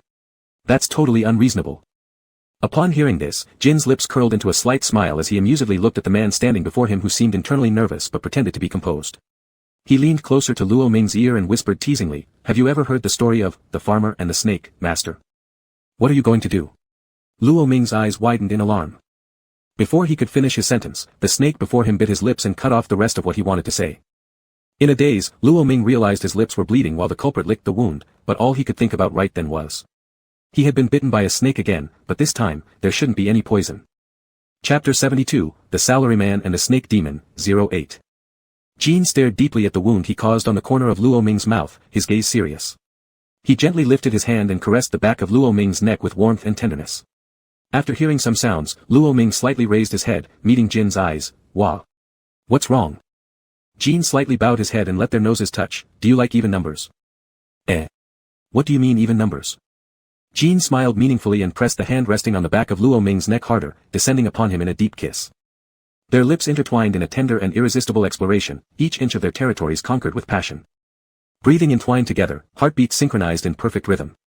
After quite some time, they parted lips. Jin used his thumb to wipe away the trace of crystalline saliva left on the corner of Luo Ming's mouth. "How does it feel, master?" "Don't call me that." Luo Ming blushed and avoided Jin's burning gaze. Under such circumstances, being called that way evoked an inexplicable sense of shame within him. "When I lost my memory, didn't you keep referring to yourself as my master? Why don't you allow it now? That's different." "Oh. So the master is feeling shy now?" Upon hearing this, Luo Ming bit his lower lip, hugged Jin's neck with both hands, closed his eyes, and stood on tiptoes to bite back on Jin's lips. He bit them similarly until they bled. Satisfied with his handiwork, Luo Ming opened his eyes and said, "Dahe, you look incredibly handsome now. My beloved master." He then lightly traced his fingers down Jin's Adam's apple, noticing his ears turning red, and felt quite smug inside. Teasing people wasn't exactly a skill everyone lacked, after all. But just as he started gloating, Luo Ming suddenly noticed heat spreading across his body, his face flushed abnormally red. Confused, he looked at Jin, trying to maintain calm as he asked, "You damn fiend, is your human form spit toxic too?" Jin's Adam's apple moved up and down, his voice becoming raspy. "Not toxic, but snake demons can release some aphrodisiac substances." Hearing this, Luo Ming instantly got flustered, his breathing becoming erratic. Feeling his reaction, he shouted immediately at Jin. "Why did you release such things if there's no need? Why don't you just say if you want me? Do you think I would stubbornly refuse?" "Fearful of you refusing was only part of it, more importantly I fear causing you harm or, unable to endure. If you really worry, let me handle it. I'll ensure you don't get hurt." Saying this, Luo Ming eagerly began unbuttoning the person in front of him. as Jean carried Luo Ming on his shoulder and walked towards the bedroom. What are you going to do? Let you experience even numbers. Inside the bedroom, Luo Ming screamed out loud, overwhelmed by surprise. Damn! Are you even human? I'm a snake, I'm not human in the first place. At this moment, Luo Ming finally realized what Jean meant by even numbers. The sight he saw apparently frightened him a bit. He grabbed the pillow on the bed, threw it at Jean and tried to run. Joking aside, if he didn't run, these two might just take his life.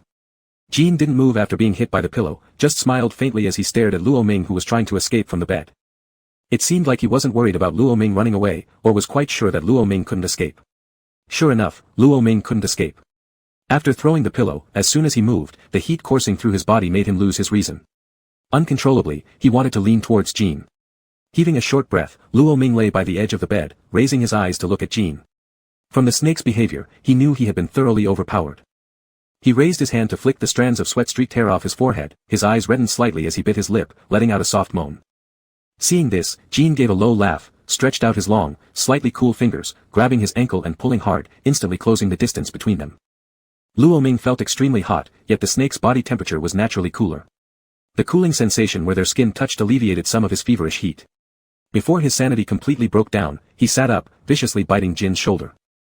After releasing his bite, he left an unmistakable bruise. Then, he resigned himself to lying flat, panting coarsely and saying weakly, one at a time. A reckless night followed. When Luo Ming woke up, he found himself naked in Jin's embrace, his head resting on Jin's chest, his body marked with countless traces. He moved slightly, and the sharp soreness coming from behind immediately cleared his somewhat hazy mind. Groaning in pain, he tilted his head back and saw Jin seemingly still asleep. With a grudge in his heart, he bit Jin's face again. He shouldn't suffer alone. Awoken by the bite, Jin let Luo Ming continue biting without resistance. His eyes gazed lazily at Luo Ming for a second, then lifted his hand to cover the top of Luo Ming's head, gently rubbing against it as if he didn't feel any pain from the bite. You're awake. His voice was hoarse and affectionate due to sleep. Luo Ming was enchanted by Jin's such demeanor. He released his bite, gave a soft hum, then turned over slowly despite the pain, turning his back to Jin and pretending not to care. His snake was simply too handsome for him to bear biting any longer. In the morning when his energy was already surging, all these movements made Jin's originally lazy gaze change suddenly. Jin turned over along with Luo Ming, wrapping his arms around his waist, pressing their bodies tightly together. He pecked a few kisses on Luo Ming's nape and said, "You stepped on me, you lied to me, now you have to be responsible." Luo Ming. How could this be? They'd already gone so far, yet this snake was still fixated on that one kick. His snake was truly petty, he should have bitten harder just now. How am I supposed to be responsible? Luo Ming muttered discontentedly. If this snake dared to say stepping on him back, he would throw him into the wine to soak when he turns into a black snake. Jin pushed forward slightly, familiarly caressing the totem on Luo Ming's body again with his hands, sketching its outline repeatedly with his fingertips and saying, "I saw on TV when you were working, humans refer to their partner as, wife. Become my wife, and I'll reluctantly overlook your kick." Luo Ming dodged Jin's kiss by shifting forward and said, "Your snake is pretty clever indeed. Why don't you say, husband, instead? That works too, will you or won't you?" It was merely a title, Jin didn't care as long as they bound their relationship. Fine. Chapter 73, The Salaryman and the Snake Demon, 09. Ever since their relationship was determined, Jin became increasingly clingy. Even his gaze fixed on Luo Ming was filled with desire. Every time Luo Ming met those eyes, his body couldn't help but tremble a little. He was scared. No other reason, terrified by this snake spirit. Since he resigned, he basically hadn't left the house many times, though he now had money and led a carefree life without worrying about food and drink. However, every night was filled with revelry. Sometimes even during the day, it got unbearable. It hurts down there. Luo Ming wasn't without thoughts of refusal, but whenever he showed signs of difficulty, Jin would teasingly call him husband, then arch an eyebrow and appraise him from head to toe, smiling as he asked if Luo Ming wasn't up for it. Could Luo Ming take that? Men can't admit they're not up for it. And as Jin's husband, even less so. He, Luo Ming, a real man among men, a real male among males, was also the male snake spirit's husband. 300 rounds wouldn't be an issue. The system watched as Luo Ming walked stiffly with a pale face and could only silently marvel at how stubborn this guy was. It seemed nothing could break his spirit. As though the sky itself had fallen upon his lips. One day, when their landlord sent a message urging for the rent, Luo Ming suddenly got an idea. He hadn't bought a house yet. So he could use the excuse of buying a new home and moving as a way to refuse Blackie for a while, and live a few days in ascetic peace. Let it be clear, it wasn't because he couldn't handle it, it was just that too many tasks awaited him in decorating the new place, which required gathering strength. So one day, as Jean pinned him down on the sofa kissing him and pulling up his short sleeves, a previously contacted real estate agent timed a phone call perfectly. "Blackie, hold on. I need to answer the call." Hearing this, Jean turned and glanced at the phone beside them, full of irritation and impatience for being interrupted.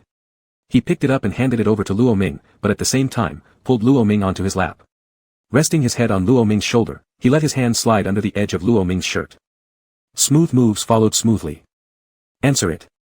Stop fidgeting, this is important." Though he stopped moving, he didn't pull his hand out either. Luo Ming sighed but didn't struggle and answered the call right there in Jin's embrace. Fortunately, Jin behaved himself until the call ended without any overly provocative gestures. "Blackie, we'll soon have our own little home, aren't you happy?" As Luo Ming spoke, he casually swatted Jin's hand away after the call ended, then stood up from Jin's embrace before he reacted. "Yep, happy." Jin was about to grab the person in front of him back, but unexpectedly, Luo Ming avoided him. His eyes narrowed sharply as he looked at Luo Ming. Just as he was about to say something usual to bait him into coming closer. But unexpectedly this time, before Jin opened his mouth, Luo Ming sat next to him and took out his phone, enthusiastically discussing how to arrange the new house with Jin. Each word meticulously planned their future. Warmth filled Jin's heart, so he leaned closer and focused on listening, setting aside his wandering thoughts. In the following days, Luo Ming prepared carefully for their new home layout and often asked for Jin's opinions. After finalizing the decoration plan, during the day Jin went with Luo Ming to supervise the renovations at the new house. However, every evening after returning home and taking a shower, once his hand touched Luo Ming's waist, Luo Ming complained of fatigue and said he wanted to sleep. Alright, given that it was all for both of their futures, Jin tolerated it. At night, Jin transformed back into the black snake, coiling around the sleeping Luo Ming.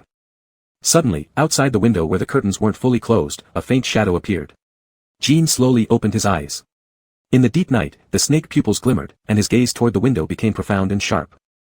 Outside, the crow flapped its wings and finally perched on the windowsill, staring straight at Jin inside. Upon noticing this, Jin crawled out from Luo Ming's clothes, shifted back to human form, approached the window, slightly cracked it open, and asked coldly, "What's the matter?" "Lord Jin, my master instructed me to summon you back." Jin glanced at the human still sleeping soundly, and instantly the chill in his expression softened. But when he turned back, it was as cold as before. Demons are sensitive. Clearly, the crow outside noticed Jin's subtle change and also realized that the aura around the human emanated entirely from Jin's demonic energy, marking territory like a circle. "After you consult with this human tomorrow, return with me. Even if you choose to stay in the human world, you should report back to the master, shouldn't you?"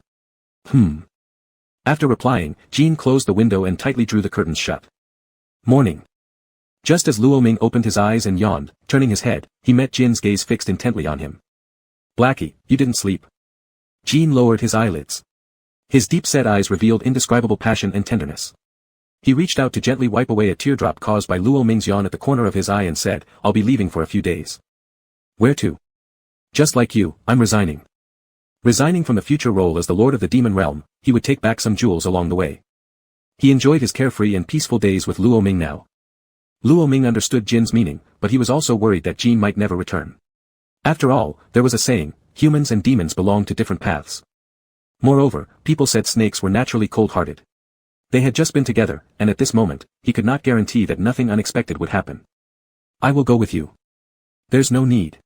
Humans cannot enter that place. Wait for me obediently." After finishing his sentence, Jin rose and was about to leave when Luo Ming grabbed his hand and said, "Blackie, you must come back, otherwise I'll..." "Otherwise what?" Luo Ming scratched his head. What could he do? How could an ordinary human catch a demon? If only there was some leverage to force him to come back. While pondering helplessly, the system spoke up in time, "Host. Photos, photos. You have his pictures in a skirt. There are quite a few demons hidden in human society, you can use this to threaten him." Luo Ming thought it wasn't a good idea, but under the circumstances, he couldn't think of anything else. So hurriedly, he took out the phone from under the pillow and showed Jin the pictures he had taken before, of him in a pink little skirt.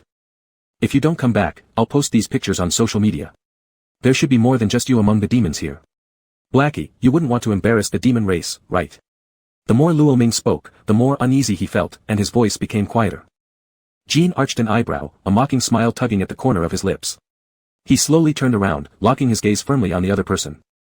He advanced toward Luo Ming, with a bit of recklessness and provocation. "I almost forgot that my master still has these things against me. Rest assured." Jin pinched Luo Ming's chin, forcing him to tilt his head up, and lightly planted a kiss.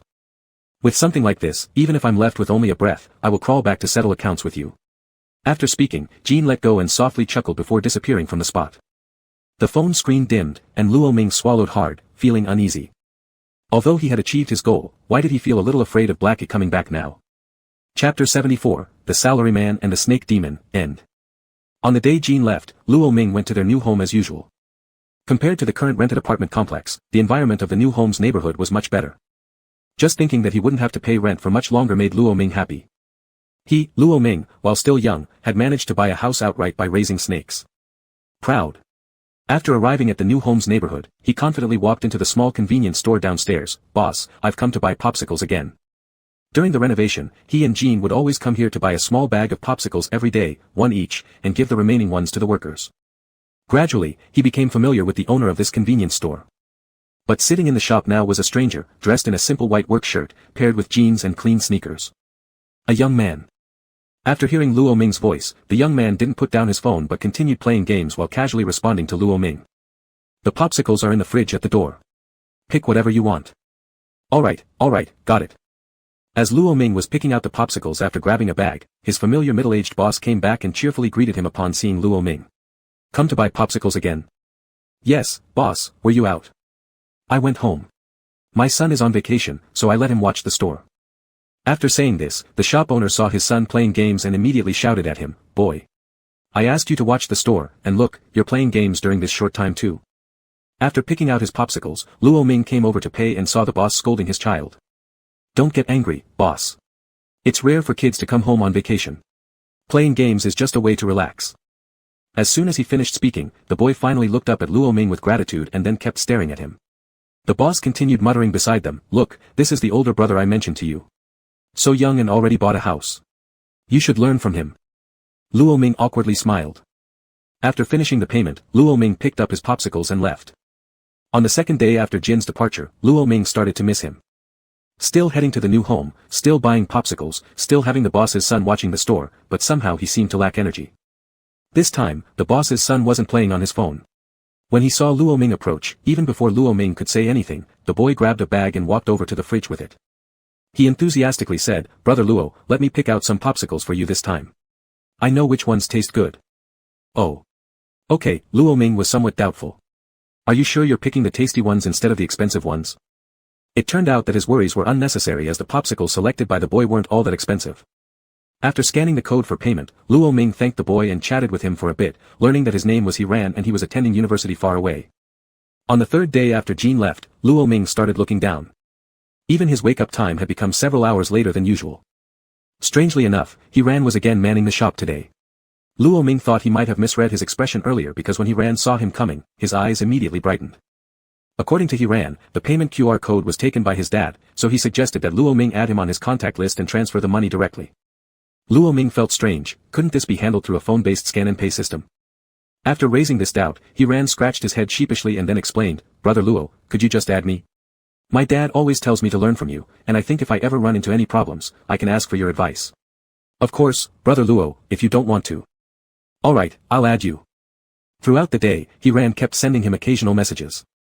Luo Ming ignored those irrelevant ones but responded briefly to those with questions.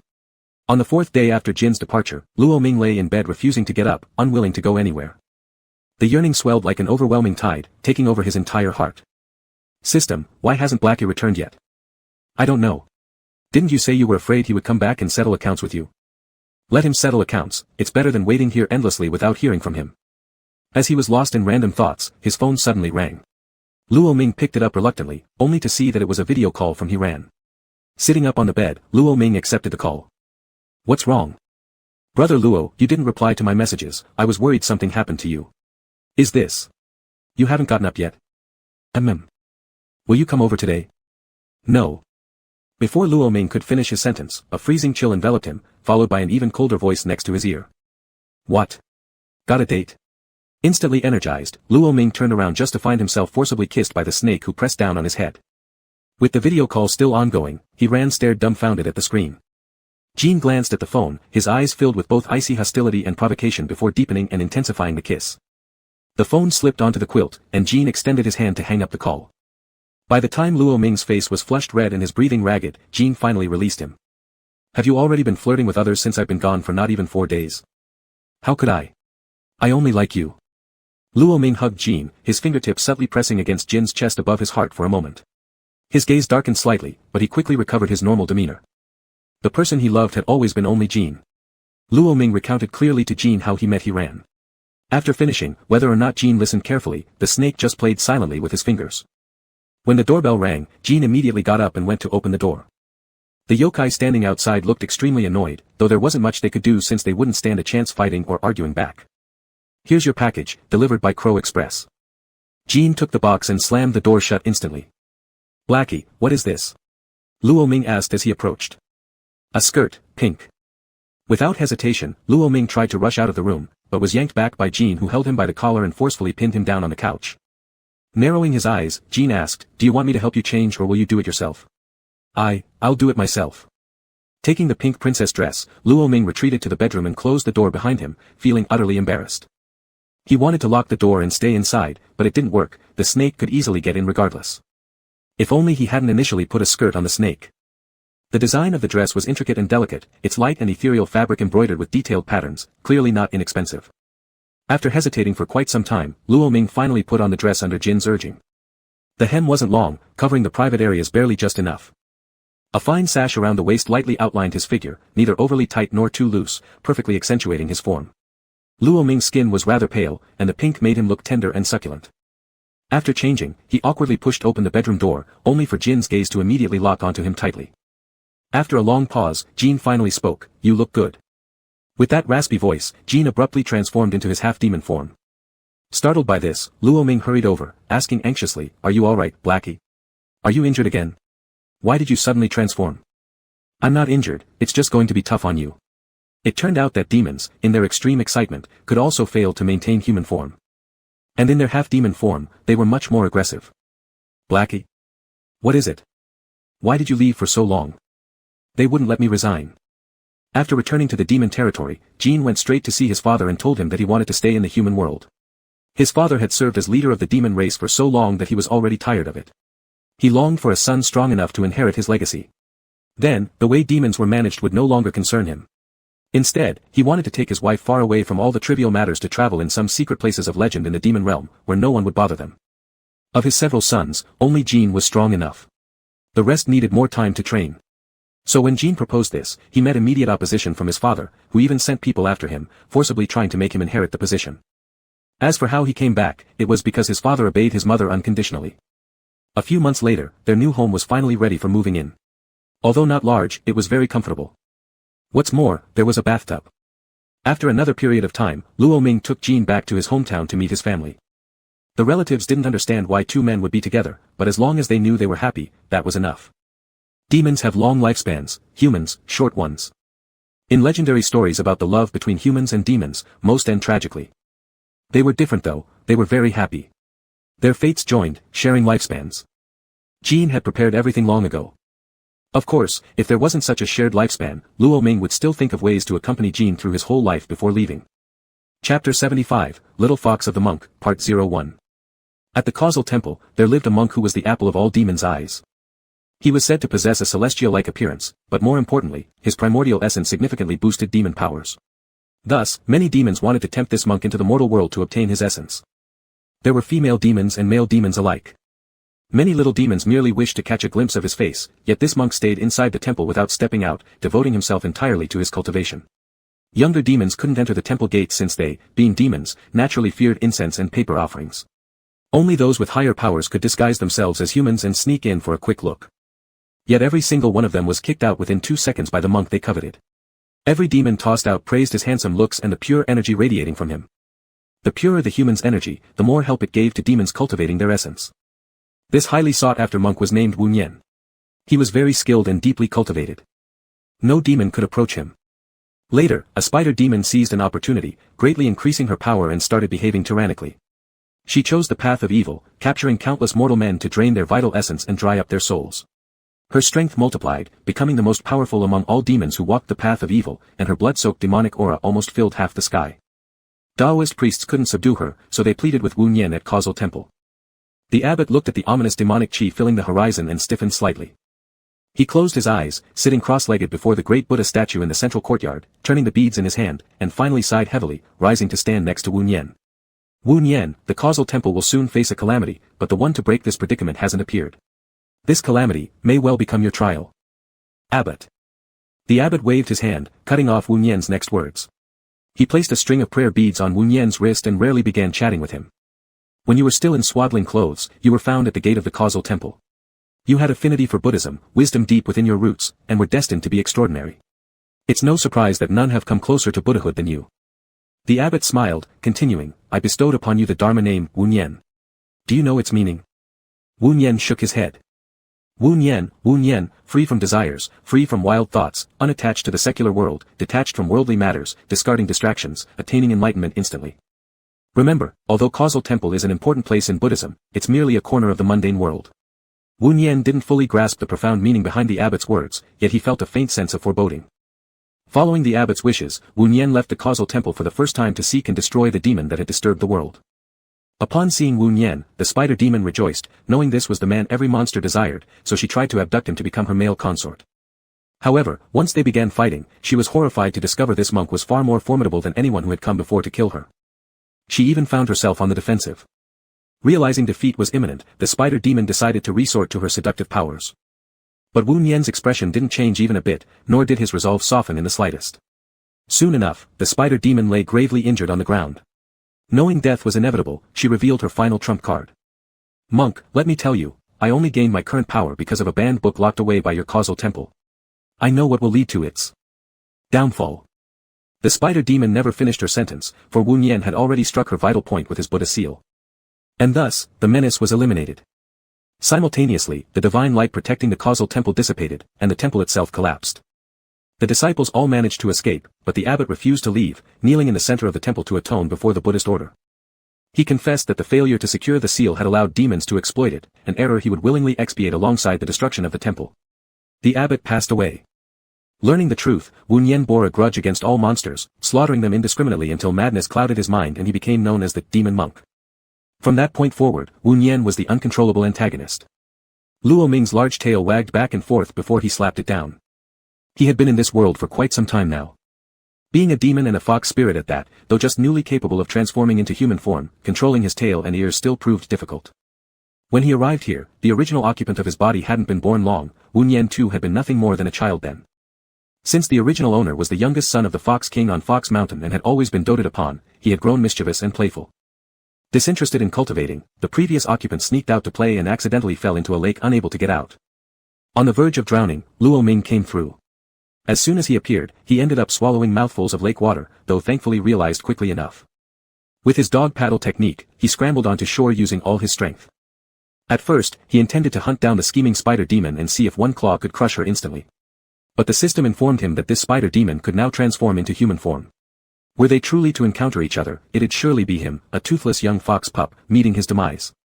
Thus, Luo Ming abandoned the plan and instead set off for Causal Temple, curious about the figure destined to attract such attention from demons later in life. Unable to enter directly, he squatted nearby the entrance for 3 days and nights. Not only did he fail to spot anyone, but eventually, his elder sister came looking for him, picking him up by the scruff of his neck and dragging him back to Fox Mountain. After returning home, the first thing Luo Ming did was begin practicing cultivation. There was plenty of time before the spider demon accidentally unsealed the forbidden book. His goal was to transform into human form as early as possible. The original occupant of his body had 3 elder sisters, 2 elder brothers. When they heard Luo Ming wanted to cultivate, nearly every treasure from Fox Mountain was emptied into his use. Thanks to their support, Luo Ming managed to complete his transformation within a decade. Right now, he had heard younger fox spirits talking about a magnificent monk living below the mountain. They mentioned how the powerful rabbit spirit from the neighboring mountain had failed in seduction attempts and was kicked out, completely humiliated. Luo Ming pressed his ears flat against his head and prepared to descend the mountain. Armed with the charm given to him by his third brother, the incense offerings and divine light from temples wouldn't harm him. Nevertheless, his ears and tail kept springing out uncontrollably, forcing him to abandon entering through the main gate. So Luo Ming took a detour. Looking at the 2-meter-high wall ahead, he leaped lightly and landed atop the temple wall. Surveying the temple interior while searching for a secluded spot to jump down, a clear and cold voice suddenly spoke. Buddhist sanctum prohibits scaling walls. Luo Ming turned his gaze to where the sound came from and saw, not far away, under the pavilion, a monk draped in simple monastic robes sitting peacefully. Hands clasped together, the edge of his sleeve swayed slightly in the wind. The monk possessed an elegant, handsome face. His eyes closed, not acknowledging Luo Ming, exuding a detached, frosty aura, as though a snow lotus blooming on an ice-capped mountain. Clear, aloof, yet strangely alluring. Luo Ming's fox tail flicked again as he crouched on the wall, tilting his head to scrutinize the man. "Monk, if I don't jump in, you won't drive me away, right?" It turned out that even standing on the wall without jumping in still got him chased away. Luo Ming narrowly dodged a Buddha seal aimed at him and then gracefully landed on the grass outside the wall. He clapped his hands, snorted lightly, and walked away. After Luo Ming left, Wu Nian slowly opened his eyes, his gaze calm as if nothing could stir even the slightest ripple in his heart. He continued reciting scriptures and praying, but not long after, he sensed the presence of the little demon from before once again. He looked up. There was the little imp, not having even retracted its ears and tail, perched atop a wooden stake slightly taller than the wall, and quite thick to boot. Using its demonic power, the little demon had steadied the stake and squatted there with a sly grin and fox-like eyes gleaming. In a lively voice, it called out, "Smelly monk. This time I'm outside the temple, you can't attack me now, can you?" Chapter 76, The Monk's Little Fox, 02. Wu Nian turned his attention away, remaining silent and not driving Luo Ming off again. Monk, what's your name? I've heard there's an exceptionally handsome monk in your temple. Is that you? I think it is, young monks over there aren't nearly as good-looking as you. I also heard you stay inside the temple every day and never leave, aren't you bored? Perched on the wooden stake, Luo Ming chattered on endlessly, as though he had endless words to say, while Wu Nian sat cross-legged and recited scriptures as if deaf to the noise. When the monk ignored him, Luo Ming simply sat on the stake and stopped talking, just wanting to see how long the monk could keep chanting. Perhaps it was sheer boredom or perhaps the soft wind was too calming, Luo Ming grew sleepy. The moment he dozed off, his demonic energy dissipated, and with a thud, he tumbled onto the ground. The wooden stake fell to the side, and when Luo Ming shook his head and climbed back onto the wall, the man who had been reciting scriptures was already gone. Perfect, it meant no one would stop him from leaping over the wall this time. He wanted to go inside to check where the forbidden book was sealed. But as soon as he jumped down, a force surged within him, pulling him back. The cursed monk had placed a Buddhist charm on him. Excessive. Annoyed, Luo Ming plopped down on the wall and waited for a long time until sunset, when Wu Nian's figure finally came into view again. Being somewhat far away, Luo Ming shouted toward Wu Nian, "I'm going home. Will you still be here reciting scriptures tomorrow, monk?" Wu Nian's steps toward his room paused briefly at the doorway, but just for an instant. Then the door shut, and the ignored Luo Ming grumpily returned to Fox Mountain. The next day, Luo Ming ran back to Causal Temple, circled the temple, and finally jumped up onto the wall in yesterday's spot. Seeing the monk still seated in the same position, Luo Ming cheered. "Monk, I'm here." This time, probably because the Buddhist charm on Luo Ming hadn't yet worn off, preventing his entry, Wu Nian didn't chase him off the wall again but let Luo Ming sit there watching him recite scriptures. Many mischievous spirits came to bother him, employing countless tricks to get closer. The abbot had told him, these were all trials he needed to face on his path to Buddhahood. For those practicing Buddhism, desire was forbidden, they must not succumb to worldly temptations. Yet these trials seemed far too easy. The disturbances caused by spirits did not stir even the faintest ripple in his heart. In fact, throughout the entire mundane world, there were few things that could truly move him. Only kindness lingered in his heart. The abbot was both his master and father. Compared to the previous demons, this little fox spirit was somewhat special, there was no murky greed in its eyes, and its demonic aura was pure. But even so special, it wouldn't affect him in the slightest. In the following days, Luo Ming would come to Causal Temple every day, circling the temple to check for any signs of demonic presence before climbing the wall to watch the monk. Wu Nian, except on special days, was almost always in the same place, sitting cross-legged. A kind of tacit understanding seemed to have formed between them, one person reciting scriptures and one spirit on the wall talking to itself non-stop. Though Wu Nian still ignored Luo Ming, the latter found great joy in it. The handsome monk was indeed worth looking at, he never tired of gazing upon him. As the days passed, Luo Ming gradually became accustomed to Wu Nian's coldness. With the fruit trees on Fox Mountain bearing fruit, this time he brought some fruit along. Since he couldn't enter the temple, he simply sat on the wall eating fruit while continuing to amuse himself by chatting incessantly with the monk. Fox Mountain had various kinds of fruit trees, each yielding fresh and juicy fruits. Luo Ming was munching on one fruit while pulling another out of his cloth pouch, tossing it into Wu Nian's lap. "Monk, this fruit is extremely sweet, you should try it." Wu Nian still ignored him coldly and didn't even look at the fruit. "Really, you've been cooped up in the temple, surely, you haven't tried it. Take a bite, I swear it's absolutely delicious.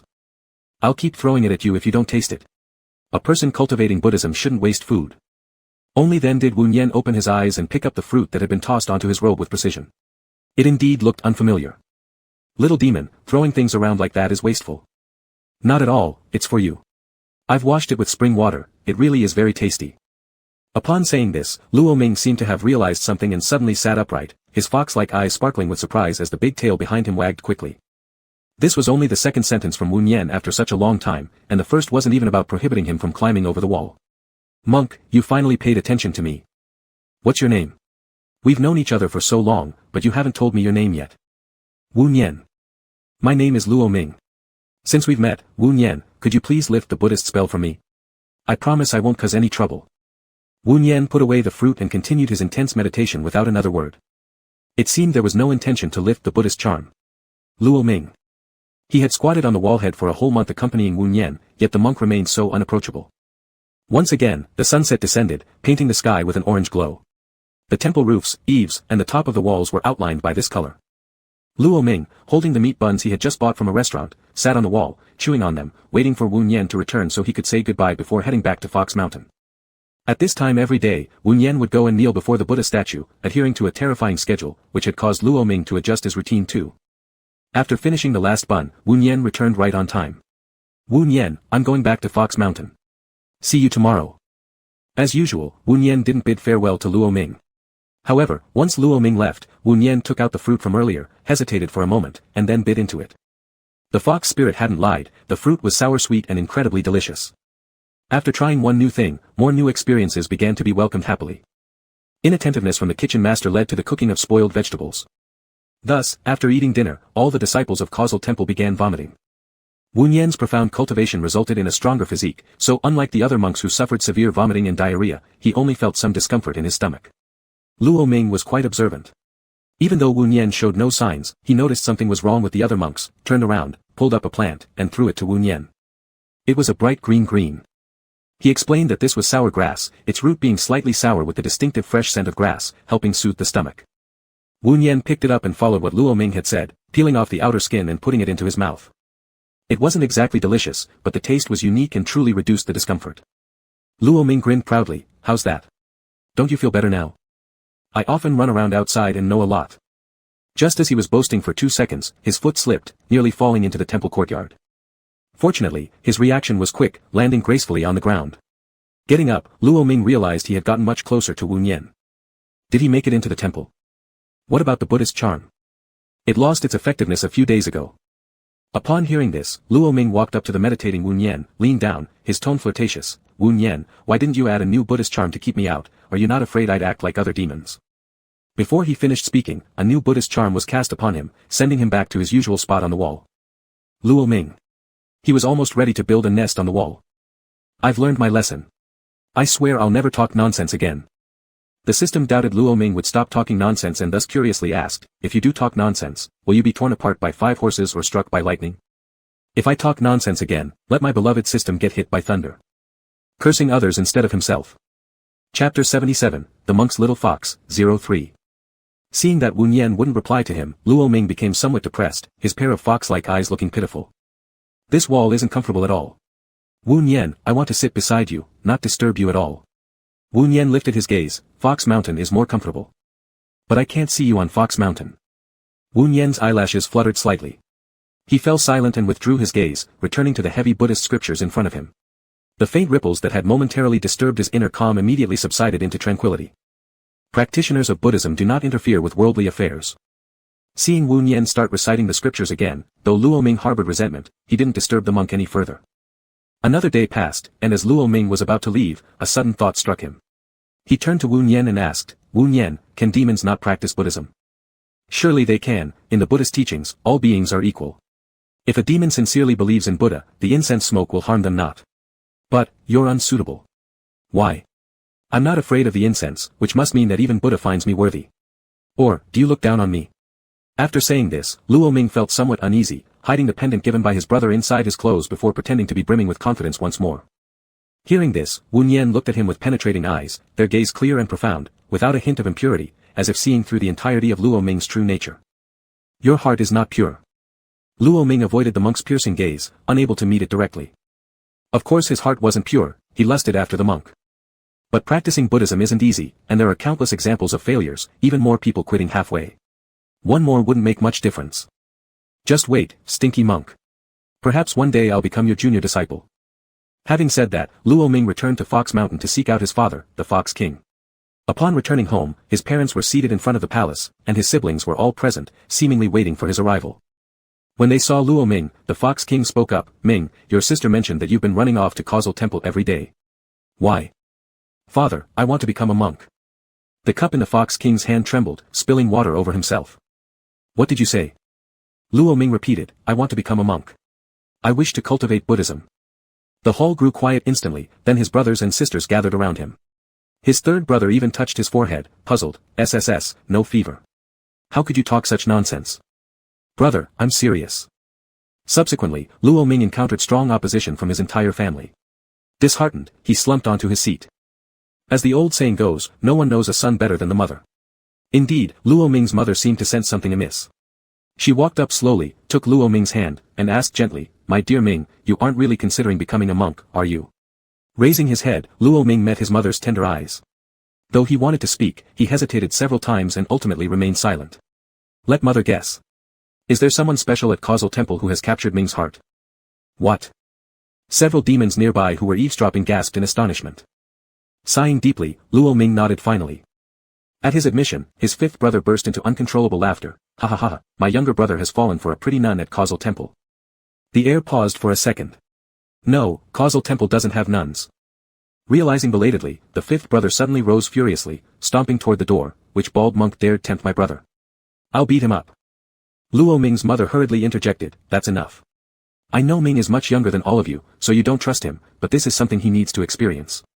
Let him handle it himself without undue interference. Then she patted Luo Ming's head comfortingly, Dear Ming, I can help you gain access to the temple, but not through becoming a monk. Your father and I happen to be acquainted with the abbot, so let's discuss allowing you to stay temporarily for 3 years. Really? Luo Ming's face lit up with joy instantly. Really, but I must clarify beforehand, Ming, while I won't stop you from pursuing love, you cannot violate the rules of the temple. If, after 3 years, your loved one still chooses the path of Buddha, you must return to Fox Mountain. Thereafter, he practices his Buddhism, and you do your demon work without interfering with each other. Agreed. The next day, Luo Ming set off carrying a bag packed full with various magical treasures and medicinal pills provided by his siblings. It was rather heavy. He followed his father, the Fox King, and arrived at the gates of Causal Temple. After a little monk summoned the abbot, Luo Ming's father negotiated with him about having his youngest son reside temporarily in the temple for 3 years, under the pretense of basking in the Buddhist light. This reason was far-fetched, and Luo Ming assumed he would surely be dismissed, yet surprisingly, when the abbot saw Luo Ming, a flicker of astonishment flashed in his eyes, and he unexpectedly agreed. Without altering his expression, the abbot dissolved the Buddhist charm upon Luo Ming, made no inquiry about its origin, and led him inside the temple. What is the young donor's name? My abbot, my name is Luo Ming, Luo as in 3 waters, and Ming also as in 3 waters. The abbot seemed to reflect for a moment and then said, There are vacant rooms on both the east and west sides of the temple. Where would you like to temporarily reside? East. Wu Nian's room was on the east side. After arriving at the grand Buddha statue located at the center of the temple, the abbot stopped. He instructed a little monk standing beside him, Wu Yuan, arrange a temporary residence for this young donor, near Wu Nian's place. Understood. Luo Ming was startled by the abbot's words, suspecting that he might have guessed his purpose of luring away the disciple. But if the abbot had known, why did he still allow him entry? Regardless, the objective had been achieved. After leading Luo Ming away, Wu Yuan left with the abbot, who paid respect to the Buddha statue before him. The Buddha bestowed upon him divine eyes, capable of predicting events and discerning life's fates. Years ago, the abbot had a premonitory dream about a major calamity at Causal Temple. He originally thought it indicated that the temple would be completely destroyed without any chance of reversal. However, today, the fox demon appeared. Clearly, he should have perished long ago according to his destiny, but not only was he alive, his vitality was extraordinarily strong. The abbot had never seen a case like this. So, he speculated that perhaps this calamity wasn't an irreversible situation after all, and perhaps the fox demon before him was the one to break it. Moreover, this fox demon seemed to have deep ties with Wu Nian. Led by Wu Yuan, Luo Ming headed towards the eastern part of the monastery. Before long, he spotted a familiar pavilion and the figure sitting under it. He ran toward the figure but slowed down when he got close, intending to surprise Wu Nian. But before he could scare him, Wu Nian turned his head and gave him a disinterested look. Luo Ming's awkward posture paused for a second before he said, I've come, Wu Nian. Wu Yuan glanced between Wu Nian and Luo Ming. Brother, you know this young donor? Wu Nian nodded. That's great. The abbot asked me to arrange a temporary accommodation for this young donor near your quarters. I was worried you'd object because you prefer tranquility, but it seems I worried unnecessarily. Young donor, the room next to my brother's is vacant. Would you like to stay there?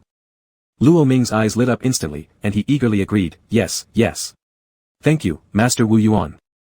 Chapter 78, The Little Fox of the Monk, 04. All the monks in Causal Temple knew that their peer Wu Nian, renowned across thousands of miles without ever leaving home, now had a shadow tagging along behind him. It was a little fox demon who came to borrow a place to stay. And though their elder brother's attitude was aloof, there was no indication that he wanted to drive the visitor away.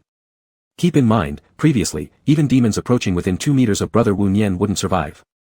Later, some young monks grew curious and made an effort to approach Luo Ming, finding out that the little fox demon was very easygoing, always smiling and quite likable. Gradually, Wu Nian's peers became familiar with Luo Ming. Luo Ming held a cushion and returned to the pavilion where he first met Wu Nian. He placed the cushion beside Wu Nian and imitated his posture of cross-legged sitting, placing the sutra given by the abbot in front of him. Wu Nian, the abbot gave me a sutra today. I'm not quite familiar with the rules yet, could you teach me? One must focus fully, following with eyes, mouth, ears, and heart undistracted. I understand. After a while, the chanting voice next to Wu Nian ceased. He glanced over at Luo Ming and found him gazing at something on the wall, lost in thought. Do you remember what I just said? Luo Ming retracted his gaze and wore an expression of sincerity. Of course, Master Wu Nian, don't worry. Until I forget, I will keep them firmly in my heart. Wu Nian felt something was slightly off about this statement, but he didn't feel inclined to correct it. Then why are you distracted again? I saw the spot on the wall where I crouched earlier while watching you chant scriptures. You have no idea how uncomfortable it is. And you wouldn't let me in. The Buddhist code follows established principles only. Are you stopping reciting scriptures? Reciting scriptures was tedious and life in the temple was also monotonous and dull.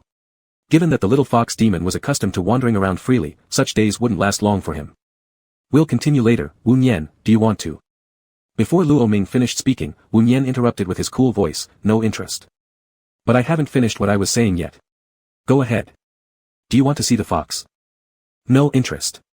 After speaking, Wu Nian closed his eyes and silently recited the scriptures that were already well practiced. He no longer responded to Luo Ming's chattering. Seeing this, Luo Ming's lips curled slightly, showing his discontent as he looked at Wu Nian. Then with a loud puff, he transformed back into his fox form and lightly leaped into Wu Nian's embrace. It was like an unintentional gesture, yet it felt premeditatedly teasing. With a flick of his furry tail, it lightly brushed against Wu Nian's wrist exposed from beneath his sleeves. The fluffy soft fur made contact with his skin, instantly causing a ticklish sensation. The well-rehearsed scripture suddenly stuck in his throat. He opened his eyes and looked down into the mischievous bright fox eyes, and rarely did any expression appear on his usually stoic face, this time it was irritation. Get down. Luo Ming saw this and suddenly got a wicked idea. In Wu Nian's arms, he puffed back into human form instantly.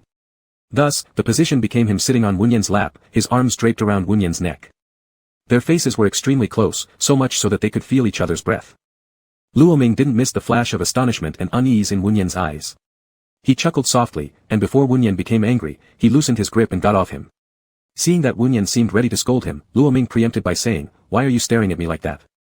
I'm already down as soon as you told me." What Wu Nian wanted to say disappeared. He turned his head and closed his eyes. From now on, don't suddenly jump into my arms. That's not right. Luo Ming remembered something. He squatted down and smelled the sandalwood aroma coming from Wu Nian, his tone seeming somewhat confused. I heard monks, while sitting in meditation chanting scriptures, emphasize having no distracting thoughts, and the deeper their spiritual practice, the less they're influenced by external disturbances. Wu Nian, you never showed any emotion when you shooed me away before, but why this time you seemed somewhat irritated and embarrassed? Could it be? You have developed distracted thoughts about my fur. Hearing this, Wu Nian finally opened his eyes and looked at Luo Ming.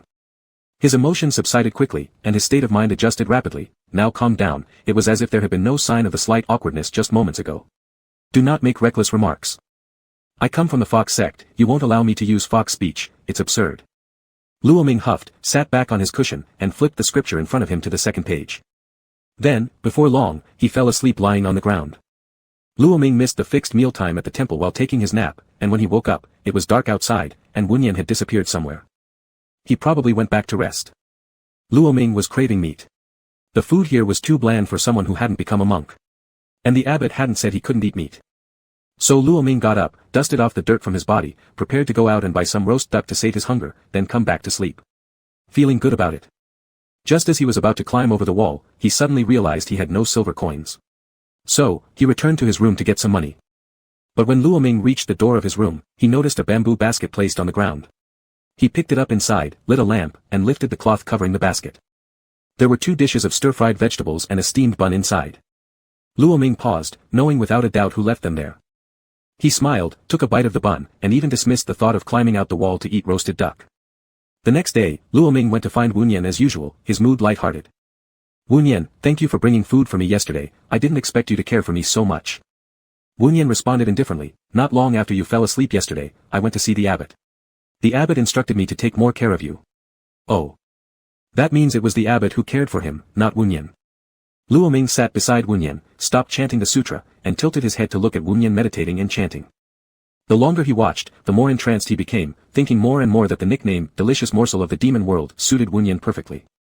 As he gazed for a long time, Luo Ming lost his wits and brazenly moved closer, placing a kiss on Wu Nian's cheek. It was light, fleeting. Wu Nian's entire body stiffened while reciting the scriptures. His gaze towards Luo Ming lost its calmness, there was anger, confusion, and some complex emotions. Luo Ming swallowed hard, then seriously began spouting nonsense. Wu Nian, since you've taken such good care of me, I think I should offer some help in your Buddhist cultivation as well. So what I'm doing is improving your ability to stay unaffected by external distractions. You shouldn't let me, a minor fox demon, so easily disturb your feelings, right? Chapter 79, The Little Fox of the Monk, 05. After Luo Ming's nonsensical rambling, a long silence fell between the two. Ultimately, Wu Nian let out a sigh filled with helplessness. Young fox demon, our paths are different. Some thoughts must not arise, and some intentions should never be entertained. Luo Ming raised an eyebrow and asked, so, Master Wu Nian knows what kind of feelings I have developed towards you, and what kind of thoughts have arisen. Wu Nian looked at Luo Ming for quite a while, then left without saying another word and didn't return to the pavilion that day. The next day, Luo Ming came to the pavilion as usual. He had thought Wu Nian might avoid him, but to his surprise, Wu Nian was already seated there as if nothing unusual had happened. I thought you'd stay away from me. Wu Nian idly fiddled with the Bodhi beads in his hands, his voice cool and detached, I won't. This little fox demon indeed disturbed his peace slightly. He thought, perhaps this was a test he needed to face. Since he was wholeheartedly devoted to Buddhism, he would soon calm down again. Summer clouds scattered, and the cool wind arose. Unconsciously, it was already autumn, yet Wu Nian's heart still hadn't calmed. Every provocation from the little fox would briefly make him forget those sutras he had long memorized. One day after waking up, Luo Ming noticed that Wu Nian wasn't in the pavilion, so he went out looking for him. On the way, he saw the temple monks rushing about busily doing something. So he approached one of the monks and asked, Little master, what are you all busy with? The Mid-Autumn Festival is coming up, and many visitors will come to pray at the temple, so we need to prepare in advance. Mid-Autumn Festival. Little master, what do you need me to help with? There's no need, there's no need. Lord Luo, are you looking for Brother Wu Nian? He should be near the pond at the back of the monastery. Luo Ming smiled, thanked the young monk, and happily ran toward the pond. From afar, he could already see that familiar figure sweeping the fallen leaves on the ground. Wu Nian, are you going to chant scriptures today? Wu Nian shook his head, no. Do you also need to clean here? During the Mid-Autumn Festival, many visitors will release lotus lanterns here. Wow, it will definitely look amazing tonight. I'll help you clean, and then you can accompany me to watch the floating lanterns later. Having said that, Luo Ming didn't wait for Wu Nian's consent. Regardless, he took it as a yes, fetched a broom, and began sweeping by the pond. The water surface of the pond shimmered with ripples, and the figures of the two sweeping were reflected correspondingly. On the day of the Mid-Autumn Festival, even before the moon appeared, many visitors began arriving at the monastery. The temple had prepared numerous pure vegetarian mooncakes to distribute among the visitors. These mooncakes were different from the ones sold in the market, they weren't sprinkled with alcohol for aroma, nor did they use animal oil, instead, they were all plant-based. Crispy but not hard, richly fragrant when bitten into. After Luo Ming ate one, he couldn't help but marvel at how the monastery kitchen, which once made monks suffer stomach issues, could possess such skill. When the moon rose, the number of people reached its peak. At this time, all the monks gathered in the main hall to collectively chant scriptures under the moonlight, welcoming the moonlight bodhisattva. Visitors surrounded the incense altar, palms together, devoutly praying their wishes. Luo Ming walked among the visitors, but his gaze always followed Wu Nian. Once everything was over, Luo Ming was just about to go to Wu Nian's side when someone feigned a fall and almost stumbled into Wu Nian's arms. But Wu Nian stopped the person with a single Buddha seal. Visitor, please be careful. When Luo Ming got closer, he immediately recognized it. This was not a human, but a rat spirit trying to seduce Wu Nian. Since the festival was approaching, even though Wu Nian had identified the creature as a demon, he wouldn't drive it away. However, Luo Ming wanted to irritate this rival thoroughly. Then he gave Wu Nian a subtle wink, mimicked the rat spirit's move, and tumbled toward Wu Nian. A big hand caught him firmly around the waist, steadying Luo Ming perfectly. Wu Nian lowered his head and looked at Luo Ming in his arms, his eyes deep and unfathomable, his voice however, remained indifferent. Visitor, please be cautious. Luo Ming chuckled, stood up from Wu Nian's embrace, and acted according to the rat spirit's fantasy script. Thank you, young master. It seems I twisted my ankle. Would it be too much trouble for you to assist me to the pond nearby to float a lotus lantern? Yes. Seeing this, the rat spirit tried to pretend to trip again, but under the influence of the Buddha seal, its feet felt like they were rooted in place, unnervingly stable. It would surely not slip even stepping on a banana peel. Fuming, the rat spirit could only stamp its feet in anger and watched helplessly as Wunyan supported Luoming and walked away. After walking far enough, Wunyan released his grip. Ouch, little master, why did you let go? Luoming said and was about to fall into Wunyan's arms again, but this time both he and the rat demon were steadied by the Buddha seal. Walk yourself. After saying that, Wunyan continued toward the pond, with Luoming muttering complaints as he followed behind. Wunyan, you really attract demons' attention, but I must say, I'm different from those demons. How are you different? They all desire your primordial yang essence to boost their demon power, not me. I covet your inner being, it's you I want, of course, there's also a little bit of your beauty. Wunyan. When they arrived, there were already many lotus lanterns floating on the surface of the pond, like stars scattered, while some people by the shore were still releasing the lanterns and praying for blessings. Luoming pulled Wunyan to a corner where there were fewer people. They sat on the ground, looking at the lanterns, the water, and the full moon. Not going to release one? No need. I just want to admire the moon with you, to celebrate Mid-Autumn Festival. Luoming noticed Wunyan sitting next to him and was just about to praise his good sense when he turned his head and saw Wunyan directly staring at him with wide eyes. You're kidding me, dirty monk. I asked you to accompany me to enjoy the view, and now you start chanting sutras. He tugged Wunyan's sleeve, no sutra chanting. Wunyan folded his hands in prayer and closed his eyes without reacting. If you continue this, I'll kiss you. Wunyan still didn't respond. I'm kissing you for real. Luoming gazed at Wunyan's thin lips under the moonlight and couldn't help moving closer, inch by inch until their lips finally met. Warm, soft. Wunyan stopped chanting as desired, his cold eyes opened and stared straight at Luoming. Luoming immediately moved back and, seeing Wunyan raising his hand, thought he was about to cast a Buddhist spell and quickly held his hand, saying, Who allowed you to chant sutras? You promised to accompany me. But unexpectedly, Wunyan merely picked a fallen leaf from Luoming's hair and calmly said, I was praying for your blessing. Huh. Wunyan threw the leaf in the water and said expressionlessly, the chanting earlier, it was my way to pray blessings for you. Luoming was stunned, then, you can continue, I won't disturb you. Can't continue. Why? My mind isn't calm. Chapter 80 The Monk's Little Fox, 06. Luoming's eyes sparkled with radiant light, and the corners of his mouth involuntarily curled up. Despite feeling happy, his cheeks reddened with embarrassment. Wunyan, is your inability to find peace because of me? As the crowd gradually dispersed, the temple under the night sky slowly restored its tranquility. Only the lanterns floated on the pond, dotting this quietness. Wunyan looked at the dispersing crowd and did not answer Luoming's question. Instead, he said coolly, it's late, we should go back. After finishing, Wunyan stood up and started heading back, appearing extremely calm and collected. But in fact, his heart was far from as tranquil as it appeared. Luoming hurriedly followed and continuously bombarded Wunyan with questions. Hey, Wunyan, you didn't answer me yet. Is it because of the kiss that your heart got disturbed? Is it? That night, Wunyan couldn't sleep. As soon as he closed his eyes, his mind involuntarily replayed the kiss by the pond. He blankly raised his hand and touched his lips. His heart thudded like a drum, and his thoughts were in turmoil. In the following days, Luoming kept daily company with Wunyan without fail. The pavilion to the east seemed to become their private realm, almost no other monks ever came over. There were only the two of them. The little fox demon had poor perseverance in reciting sutras but was very persistent when it came to Wunyan's matters. He persistently transformed into his original form and jumped into Wunyan's arms while Wunyan chanted sutras. He was warned multiple times and pushed away repeatedly, but each time he would jump back into Wunyan's arms. Eventually, under his persistence, Wunyan tacitly allowed him to do so.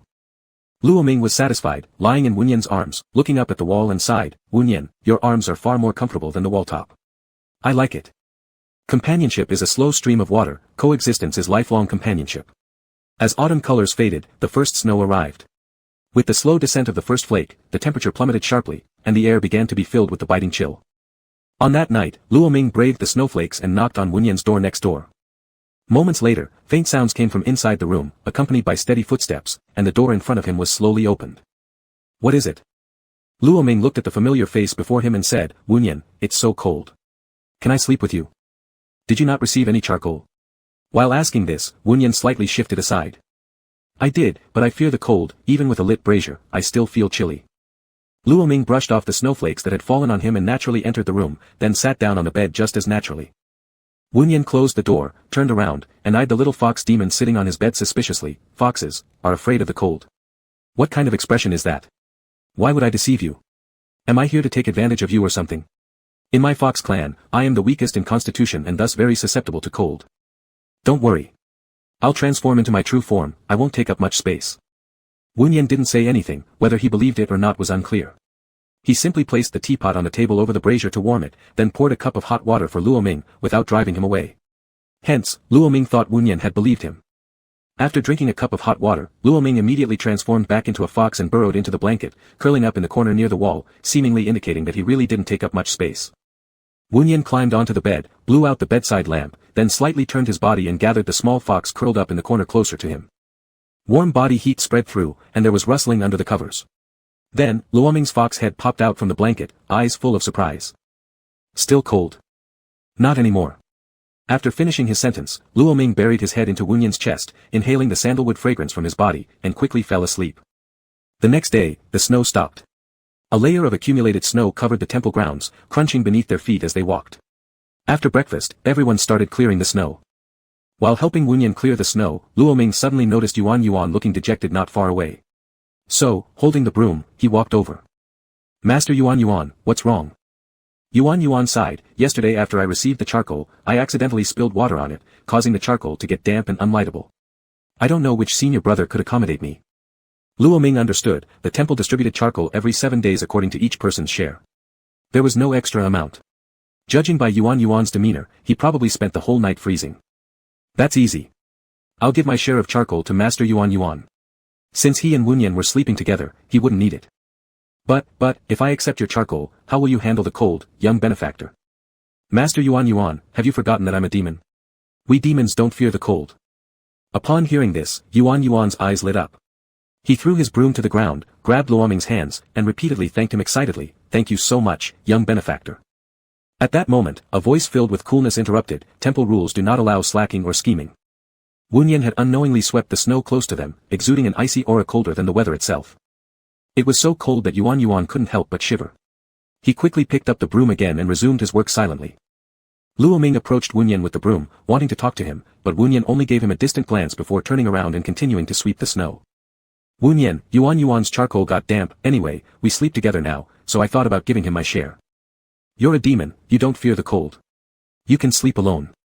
Luo Ming. He'd been heard, despite having spoken in a low voice. It's not like I don't want Master Yuan to feel embarrassed about accepting it, so I deliberately said that. Actually, I'm terrified of the cold and would likely catch a cold if I weren't cuddled by Master Wu Yan. As soon as the explanation was made, he felt the atmosphere around Wu Yan turn even colder, and even his tone seemed odd. Really? I never knew you cared so much. Isn't it because of staying in the Buddhist monastery for too long, and being influenced inadvertently? Wu Yan lowered his eyes, continuing to sweep the snow. If so, then isn't it better for you to stay with Master Yuan? Something's off. The present Wu Yan was at least 8/10 off. Luo Ming stood in front of Wu Yan, gripping his hand, arched an eyebrow, and tentatively asked, "Wu Yan, are you jealous?" No. Saying this, Wu Yan sidestepped Luo Ming and continued sweeping the snow. Luo Ming grabbed Wu Yan's sleeve, playfully pleading, "My true form isn't something anyone can hold on to. I don't want others. I only want Master Wu Yan to cuddle me while I sleep." Once these words were uttered, the icy aura surrounding Wu Yan seemed less cold. His voice was soft and faint, but Luo Ming heard it. He was thrilled and even put more effort into sweeping the snow than before. Chapter 81, The Little Fox of the Monk, 07. Wu Yan shared the same bed with the little fox for an entire winter. It wasn't until the spring of the following year, when the weather began to warm, that Luo Ming still preferred sleeping in Wu Yan's room rather than his own. Wu Yan never mentioned that it was getting warmer, nor suggested that Luo Ming should return to his own room. He seemed quite fond of Luo Ming's tail, starting from occasional accidental touches and later evolving to calm stroking. On this night, Wu Yan was not in the room. It was said that an anomaly had occurred in the backyard of the temple, drawing everyone's attention there, including the abbot summoning Wu Yan. However, Luo Ming stayed behind. Carrying a small bag full of magical artifacts on his back, he sat in front of the Buddha statue at the center of the temple as if waiting for something. The system informed him that the spider spirit was due to appear within these few days, and since this anomaly drew everyone's focus onto it, the abbot wouldn't notice the breaking of the seal on the forbidden book, making everything logical. Today was very likely the day when the spider spirit would appear. As expected, the system suddenly spoke, "Host, we have precisely determined the exact time the spider spirit will find the forbidden book, which is midnight tonight. Have you located where exactly the forbidden book is?" "Yes, I found it, it's here." The system was astonished. "When did you find it? Weren't you constantly flirting with the monk?" Luo Ming looked disdainful, recalling how skilled he once was at hiding things. Not even his master could have found them. Knowing how to hide means knowing how to find. For him, finding things was no challenge. Since it was a forbidden book of the Buddhist sect, it must surely be within the confines of the temple, subjugated by Buddhist light. After much thought, Luo Ming figured out that the location sealing the forbidden book would naturally be a special area within the temple, somewhere with the most concentrated Buddhist energy. Moreover, the area should avoid common touch from visitors, and most demons or evil creatures would be wary. Upon reflection, the answer came clear: the Buddha statues. In Causal Temple, there were many Buddha statues, but Luo Ming eventually zeroed in on the largest one situated right in the center of the temple. Data provided by the system was merely a vague outline of the timeline, so analyzing certain details was sometimes necessary. In the materials transmitted by the system, the Taoist seeking help from Wunyan met him at the base of the Buddha statue in the central part of the temple. And during the collapse of the temple, the last place the abbot bowed was also the central Buddha statue. Thus, the forbidden book must either be beneath this Buddha statue or hidden inside it. Therefore, he brought along the talismans given by his elder siblings early and waited here in front of this Buddha statue. Considering his weaker cultivation compared to the spider spirit, his plan was to create some commotion upon its arrival, drawing Wunyan's attention so they could capture this demon together. As midnight approached quickly, Luo Ming walked around the Buddha statue. Demons possess good vision even in the dark, allowing him to spot a seemingly ordinary spider climbing up the Buddha statue. Reacting immediately, Luo Ming attempted to slap it away. Before he succeeded, however, smoke emerged, and after it dissipated, the spider had transformed into human form, capturing Luo Ming's wrist. "Hey, fox spirit." Examining Luo Ming, the spider spirit noted his attractive appearance and chuckled, saying, "Little fox, how about becoming my husband?" Luo Ming withdrew his hand and responded in a tone startlingly similar to Wunyan's, "This is holy ground of Buddhism, disrespectful actions are prohibited." The spider spirit giggled and replied, "Oh, so you've noticed there's something extraordinary within this Buddha statue too?" Her gaze turned sharp instantly. "Are you trying to compete with me?" Luo Ming took out a talisman, weighing it slightly before tossing it toward the spider spirit. She deftly dodged it, and as Luo Ming evaded her counterattacks, he threw several more. The system anxiously urged, "Master, randomly throwing talismans won't work. Don't they need your spiritual power to function? How could I not know how to use them?" After dodging another attack from the spider spirit, Luo Ming continued throwing the talismans.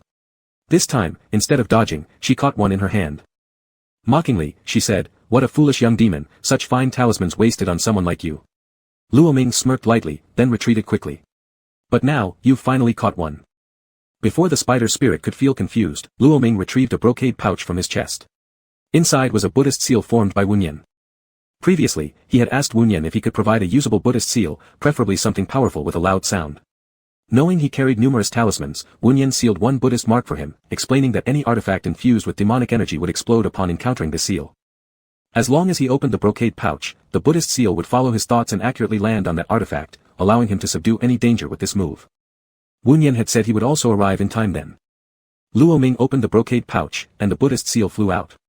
Immediately after, a loud sound echoed, and the artifact in the spider spirit's hand exploded instantly. But Luo Ming hadn't anticipated such immense power. Even though he had dodged far away in advance, he was still flipped over, and his palm was cut open by the ground. The sound was immense. Although the spider spirit wasn't killed, she also suffered considerable damage. She glared ferociously at Luo Ming and attacked him. Luo Ming could have completely evaded it. Although his cultivation wasn't as strong, his movements were still agile, but he didn't dodge. Because he saw Wunyan rushing over. A Buddhist seal swiftly rushed over, freezing the spider spirit in place. Wunyan helped Luo Ming up from the ground, his serene eyes tinged with worry. "Are you injured?" Luo Ming revealed the small wound on his hand and complained resentfully, "That demon hurt me, Wunyan. She bullied me." The spider spirit. This fox spirit was spouting nonsense. Did she even manage to strike him at all? If it weren't obvious that he was a fox, based on his leaping movements, she might have thought he was a monkey turned into a spirit. The abbot and others arrived late. After the abbot came, Luo Ming pointed at the spider spirit on the ground and complained again, "Abbot, this demon wanted to steal something from the Buddha statue. When I found out, she got angry and blew this place up." Wunyan let out a light laugh and didn't expose the little fox's lie. The abbot kindly looked at Luo Ming, "Thanks to our young benefactor." The spider spirit's face turned green with anger. Just as she was about to speak up to refute, Wunyan sent her a cold glance, leaving her speechless. "Host, the crisis has not been resolved." "Why?" While Luo Ming was puzzled by the system's words, he suddenly saw the forbidden book emerge on its own from the Buddha statue. It floated in the air as if ready to fly away at any moment. If it flies away and falls into the hands of a fairy or a demon like the spider spirit, wouldn't it cause great chaos? Although Wunyan can fight them off, the fate of Causal Temple isn't guaranteed. "Abbot, a book came out of the Buddha statue." Luo Ming shouted, pointing at the forbidden book towards the abbot. The demon who tried to steal the forbidden book had already been captured, but the forbidden book itself still managed to break through the seal on its own. It seemed that destiny had decided this. Whether or not this spider spirit came, someone else likely would have come instead. The abbot furrowed his brows and then sighed helplessly. Amitabha Buddha, this tribulation is indeed unavoidable. Wunyan looked at the abbot and asked, Abbot, what tribulation? The forbidden book of Buddhism is the product of the combination of Buddhist law and evil intent, scriptures and taboos. It's filled with malevolent scriptures and possesses tremendous taboo powers, neither destroyable nor erasable. This Buddha statue seals the forbidden book, and causal temple was built because of this Buddha statue, aiming to guard it. By doing things for the Buddha, they received the Buddha's blessings, shining the divine light, making the incense burn brightly. The abbot thus received divine wisdom granted by the Buddhas. When the abbot attempted to reseal the forbidden book back into the Buddha statue, he failed. The will of heaven cannot be defied. Difficult to defy doesn't mean impossible. As soon as these words were spoken, Luo Ming surged forward using his demonic energy towards the forbidden book. At the moment his hand touched it, the contents of the forbidden book instantly surged into Luo Ming's mind. Including, the method for destroying causal temple. Apparently, activating the forbidden book's power could demolish this Buddha statue, alerting the Buddha god, which would instantly annihilate causal temple. Luo Ming's demonic energy became unstable, and his ears and tail appeared once more. He fell while hugging the book, landing in a warm embrace. He raised his gaze for the first time and noticed an unusual expression of panic on Wunyan's brow. Luo Ming's ears twitched slightly, and he lifted his scratched hand again, saying, Wunyan, my hand hurts. Blow on it for me. Chapter 82, The Little Fox of the Monk, 08. Luo Ming just intended to tease, but he didn't expect that Wunyan would actually lower his head and gently blow twice onto the small wound on his hand. The warm breath grazed the skin, bringing an indescribable sensation of tingling. Does it still hurt? It doesn't hurt anymore. Wunyan gently set Luo Ming down on the ground and wanted to take the strange book in his arms into his own hands. At that moment, a gust of wind rose between the two of them, carrying a golden paulownia leaf, which fell onto the forbidden book in Luo Ming's embrace. In an instant, the forbidden book seemed to be consumed by an invisible force. Then, the book that couldn't be burned by fire, soaked by water, or pierced by blades started to gradually dissipate. In no time, it transformed into a wisp of green smoke and disappeared completely. In the end, only a paulownia leaf remained, which Luo Ming stealthily pocketed. After that day, everything returned to peace. The great threat of the forbidden book was destroyed, and the abbot, in gratitude to Luo Ming, began reciting sutras daily to bless Fox Mountain. And Luo Ming, emboldened repeatedly by Wunyan's leniency, became even more brazen. Ah, Wunyan, I can't transform back to my original form. Luo Ming leaned on Wunyan's lap, ready to recite sutras, encircling his neck with both arms. His eyes gleamed with mischief as he smiled at Wunyan. After so long, I've gotten used to hearing you recite sutras while I'm in your embrace. Now what am I supposed to do? Habits can change.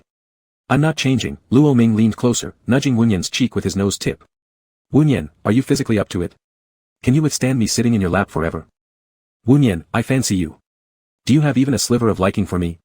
Not much, just a tiny bit, do you? Wunyan didn't reply, but his trembling eyelashes and reddened earlobes were enough to indicate that he probably wouldn't be able to recite his sutra today. Luo Ming didn't press him for an answer. Finding this posture uncomfortable, he slid down from Wunyan's lap and rested his head on his thigh instead. Wunyan secretly let out a sigh of relief. But too early. That night, as Wunyan looked at the little fox spirit lying neatly in bed, his Adam's apple moved. Once the door was shut, the lamp flickered, and the atmosphere grew intimate, desires seeming ready to burst forth. You. Swinging his big tail, Luo Ming patted the empty space beside him and said, What are you waiting for? Come to bed. A few days later, news of Luo Ming's injury and the forbidden book somehow reached Fox Mountain. And it had spread quite outrageously. The forbidden book had turned into an evil king who battled the little fox spirit from the temple for 800 rounds, leaving the fox seriously injured. Finally, a monk arrived just in time, saved the fox, and subdued the evil king. Luo Ming, always following Wunyan, hadn't heard how exaggerated the rumors outside had become. On that day, when Wunyan was summoned by the abbot, all of Luo Ming's older brothers and sisters appeared at the temple gate. A small monk went to call Luo Ming. Upon hearing it was his siblings, he immediately ran over. However, upon seeing them, he was immediately bombarded with inspections by his eldest sister. Once she saw Luo Ming seemed relatively unharmed, she exhaled slightly in relief. Yet worried about potential internal injuries they might not detect, she firmly insisted on taking Luo Ming back to Fox Mountain for a thorough checkup.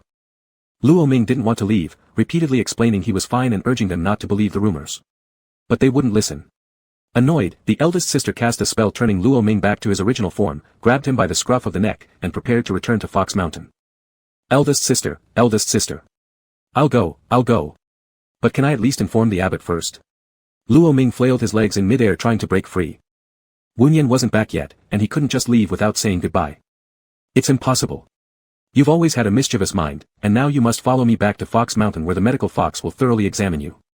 Otherwise, you won't come back to this temple. Hearing that he wouldn't be allowed back, Luo Ming quickly became obedient. After all, he was perfectly fine, and it would only take a couple of days before he could return. Alright, but after the examination, if the medical fox says I'm fine, then you must let me come back immediately. Indeed, growing up under the pampering of his brothers and sisters, Luo Ming felt some sort of bloodline suppression towards his elder sister. He had been carried around by her since childhood and dared not show any attitude. When Wunyan finally returned, the little fox who was usually seen everywhere had vanished. Not finding Luo Ming in the room, Wunyan checked around the pavilion area but still saw no sign of him. He was about to search another place when he met the young monk who had called Luo Ming earlier. Seeing Wunyan, the young monk walked over. "Brother Wunyan, are you looking for Mr. Luo?" He went back to Fox Mountain with his family. His family came. "Yes, Brother Wunyan. This morning when I was guarding the temple gates, many people suddenly showed up, claiming to be Mr. Luo's brothers and sisters, taking him back to Fox Mountain." "Mr. Luo didn't tell you?" "I thought I faintly heard them mention something about not coming back to the temple before they left." Wunyan froze, an indescribable sense of loss surged like a tidal wave and instantly soaked his entire heart, finally converging into a bitter taste. Not coming back. The hand holding the Buddhist beads involuntarily tightened its grip, and by the time he snapped out of it, the beads were already scattered all over the floor. Wunyan somewhat dazedly picked up the beads one by one and returned to the room. If he leaves, then Wunyan's mind won't be disturbed anymore. He can concentrate on reciting sutras without distraction, returning to wholeheartedly seeking the Buddha. They shouldn't have had any entanglement in the first place. In the following days, Luo Ming didn't expect that this medical fox was such a troublemaker. Even though there was nothing wrong with him, he still insisted that Luo Ming soak in medicinal hot springs. With the elder sister watching, Luo Ming couldn't get away for a while. As for Wunyan, not only did he fail to regain the peace of mind he once had, but he also constantly lost focus every second. Even the abbot noticed his abnormality. "Wunyan, you are now preoccupied with worldly thoughts." Wunyan pressed his lips together, his lowered eyes no longer cool and calm but brimming with intense sorrow, yearning, and love. He failed the abbot's high expectations, disgraced the cultivation from the Buddhist temple, yet he couldn't control these feelings. "Abbot. Amipa, Luo Ming is quite an extraordinary spirit, and very likable, so it's no surprise that you're entrapped. Wunyan, follow your heart and choose your own path ahead. Don't worry too much, I've already guessed, you've made a choice." Hearing this, Wunyan deeply bowed to the abbot and left the temple for the first time, carrying the newly restrung prayer beads. The little fox has run away, and he would go and fetch him back. Chapter 83, The Monk's Little Fox, 09. Luo Ming. Stop right there. Old fool, do you think I'm stupid? No way. At this moment, Luo Ming transformed back into his original form as a fox, weaving nimbly through the forest, moving exceptionally lightly and swiftly, jumping between branches one moment, and gracefully sprinting on the ground the next. He easily evaded one after another capturing spells hurled at him by the old medical fox. The medical fox's beard flew in anger. He couldn't catch up or hit him. Finally, standing in place, he shouted towards the increasingly distant fox, "I'll tell your sister if you keep running." Luo Ming snorted, never slowing down a step. Very soon, he completely shook off the old man, then leaped under a tree, transforming into human form. Kicking a pebble at his feet, he muttered, "You old coot, unable to sell your own herbs, you say I'm weak and need to soak in some medicinal spring, that's just unreasonable." And his herbal cuisine was atrocious. Compared to it, even the simple dishes from the causal temple could be considered a culinary delight. Last night, he'd overheard that his brothers and sisters had left Fox Mountain on business, and wouldn't return for several days. This old man was trying to scare him with the threat of telling his sister. What a far-fetched idea. It was a rare opportunity. If he didn't flee now, who knows how many more days this medical fox old man would force him to stay in the hot spring. With no one chasing, Luo Ming hummed a little tune, weighing the money pouch, borrowed, from the medical fox. Carefree, he strolled out of Fox Mountain. There was time to spare. He would go eat roasted chicken at the tavern first, then head back to the temple to find Wunyan. I wonder if that monk misses me. After arriving at the tavern, Luo Ming settled down, contentedly eating roasted chicken when his sharp ears picked up two young demons at the neighboring table gossiping about Causal Temple. Have you heard? The monk named Wunyan from Causal Temple left the temple. So what? Monks leaving temples aren't that unusual. TSK, you don't even know Wunyan. He's the one with extremely pure yang energy. What? Wasn't he supposed to never leave the temple? I heard he left to exorcise demons. Moreover, I also heard that the powerful spider demoness lured him into breaking his vow before disappearing, probably escaping. The monk likely left the temple to chase her. Luo Ming's face fell immediately. He set down the drumstick in his hand and sat in front of the two yapping little demons. You're spreading false information, pure rumor, it's all nonsense. One of the little demons instantly glared at Luo Ming. Then why don't you explain why Wunyan left the temple? Luo Ming poured himself a cup of tea, sipped a mouthful to clear his throat, and began to tell them in detail. This story starts a year ago. One day on Fox Mountain, a young fox demon successfully transformed into a human form, with an extraordinary handsome appearance, almost celestial. Afterwards, Luo Ming spent half the time of an incense stick recounting a tragically beautiful love story between a fox and a monk, telling it vividly and profoundly touching. The two young demons were wiping their tears straight away. That monk is too heartless. The little fox demon sacrificed even his spirit pearl for him, but he still couldn't let go of his pursuit of Buddha or his virginity. Exactly, as the elders always say, handsome people tend to be cold-hearted. So, did Wunyan leave the temple this time to find the little fox demon who ran back to Fox Mountain? Luo Ming shook his head seriously while sighing, hopefully so. Now, only Wunyan's yang energy can help that handsome yet pitiful little fox demon repair his spirit pearl and continue practicing. But unfortunately, even after the fox demon repairs his spirit pearl, he won't get the love of that monk who only seeks Buddhism. It seems inevitable that he will live in gloom and die in despair. Just as Luo Ming was enthusiastically telling the story, a calm and indifferent voice suddenly came from behind. Oh.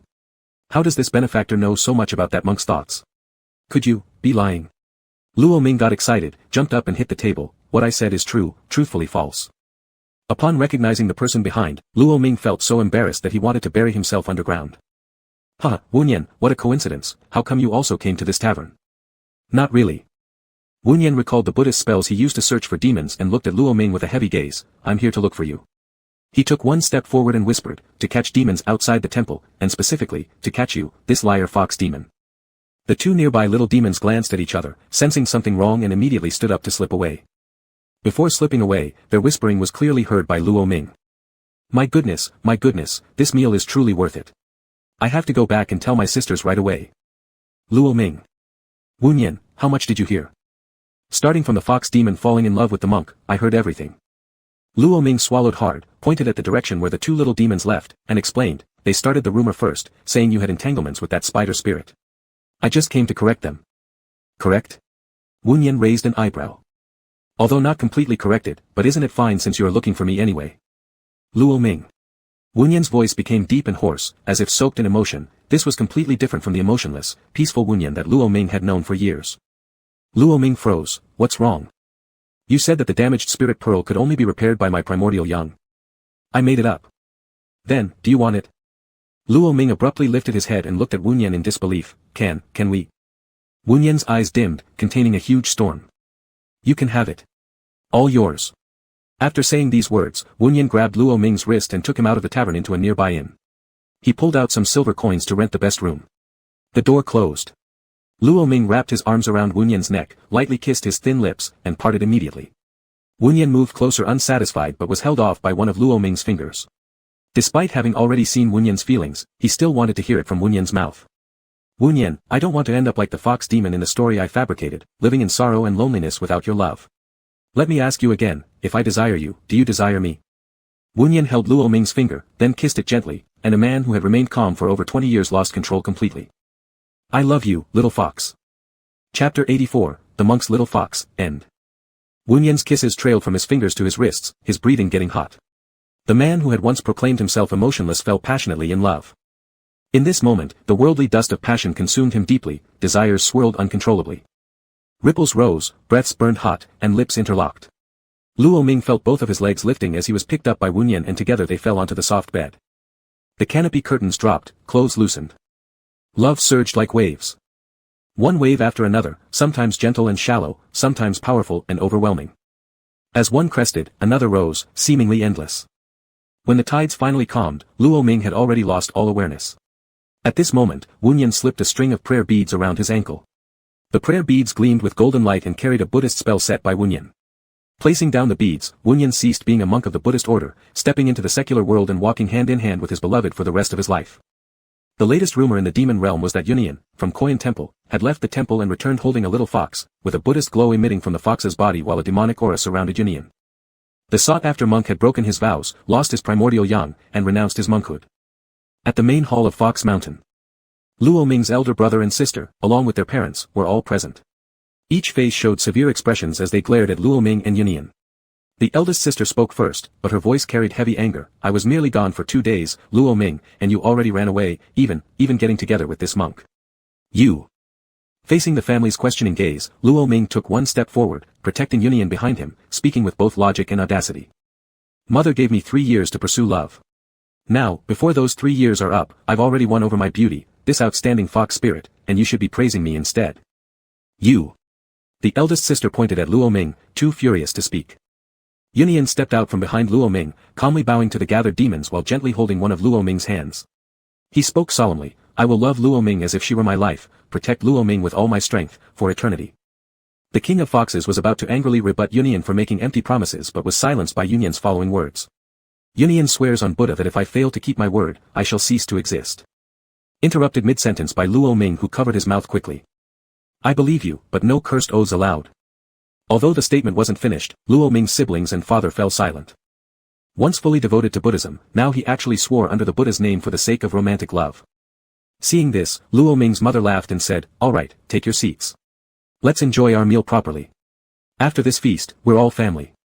After settling down on Fox Mountain, Yunyan started accepting jobs involving capturing and subduing evil spirits. With strong abilities, his reputation soon spread. There were many wayward spirits in the mortal world, so people seeking Yunyan's help sometimes even queued up. In the past, if someone wanted to ask him to capture a spirit, it would only require adding incense to the temple offering. But now, he charged money because he needed to buy roasted chickens for his snack-loving little fox. Once the little fox was fed and happy, he could get more benefits during bedtime. One day, after Yunyan left home to hunt spirits, Luo Ming stayed in bed, suddenly remembering that the money pouch borrowed from the medicine fox hadn't been returned. So he got dressed and headed to the medicine fox's place. Old man, here's your money, not a penny less. He yawned and placed the pouch onto a pile of herbs in front of the medicine fox.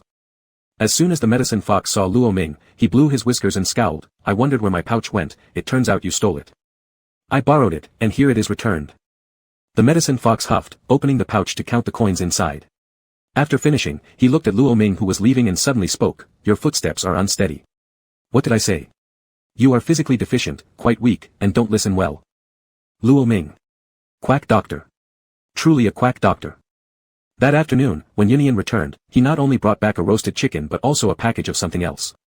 Curious, Luo Ming nibbled on the chicken leg while opening it. A familiar medicinal scent hit his face instantly. What is this? He distastefully pushed this package further away. On the way back, I encountered the medicine fox. He said you are deficient, these are some medicines for you to soak in the bath. Luo Ming immediately bristled, nonsense. I'm not deficient at all. My constitution is good enough to carry an ox. Upon hearing this, Yunyan sat next to Luo Ming, slightly raising his eyebrows and squinting his eyes, didn't you say earlier that you feel weak due to deficiency? That's just what I told you to make us sleep together. Yunyan, don't soak me in this thing. Yunyan pinched a bit of herb residue with his fingertip and smelled it, it's a fine supplement. If you don't want to use it, it'd be such a waste to throw it out. Shall I use it then? Hearing this, Luo Ming's body shuddered instantly and hastily responded, I'll soak. With Yunyan's stamina, if he takes any more supplements, how will there still be life? Another year passed, and it was autumn again. Luo Ming accompanied Yunyan to visit the abbot at the Causal Law Temple. On the way, Luo Ming suddenly remembered something and asked Yunyan, what strange phenomena happened in the temple's backyard on the day the spider spirit appeared? Yunyan thought for a moment, then answered, there was a long-dead paulownia tree in the backyard. That day, it suddenly became full of vitality, even emitting golden light. Upon hearing this, Luo Ming's eyes flickered slightly. Yunyan, after seeing the abbot, can you accompany me to look at that paulownia tree behind the temple? All right. After chatting with the abbot for a while at the temple, Luo Ming went to the backyard with Yunyan.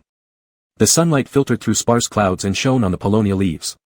The leaves rustled in the wind, scattering golden hues all over the ground.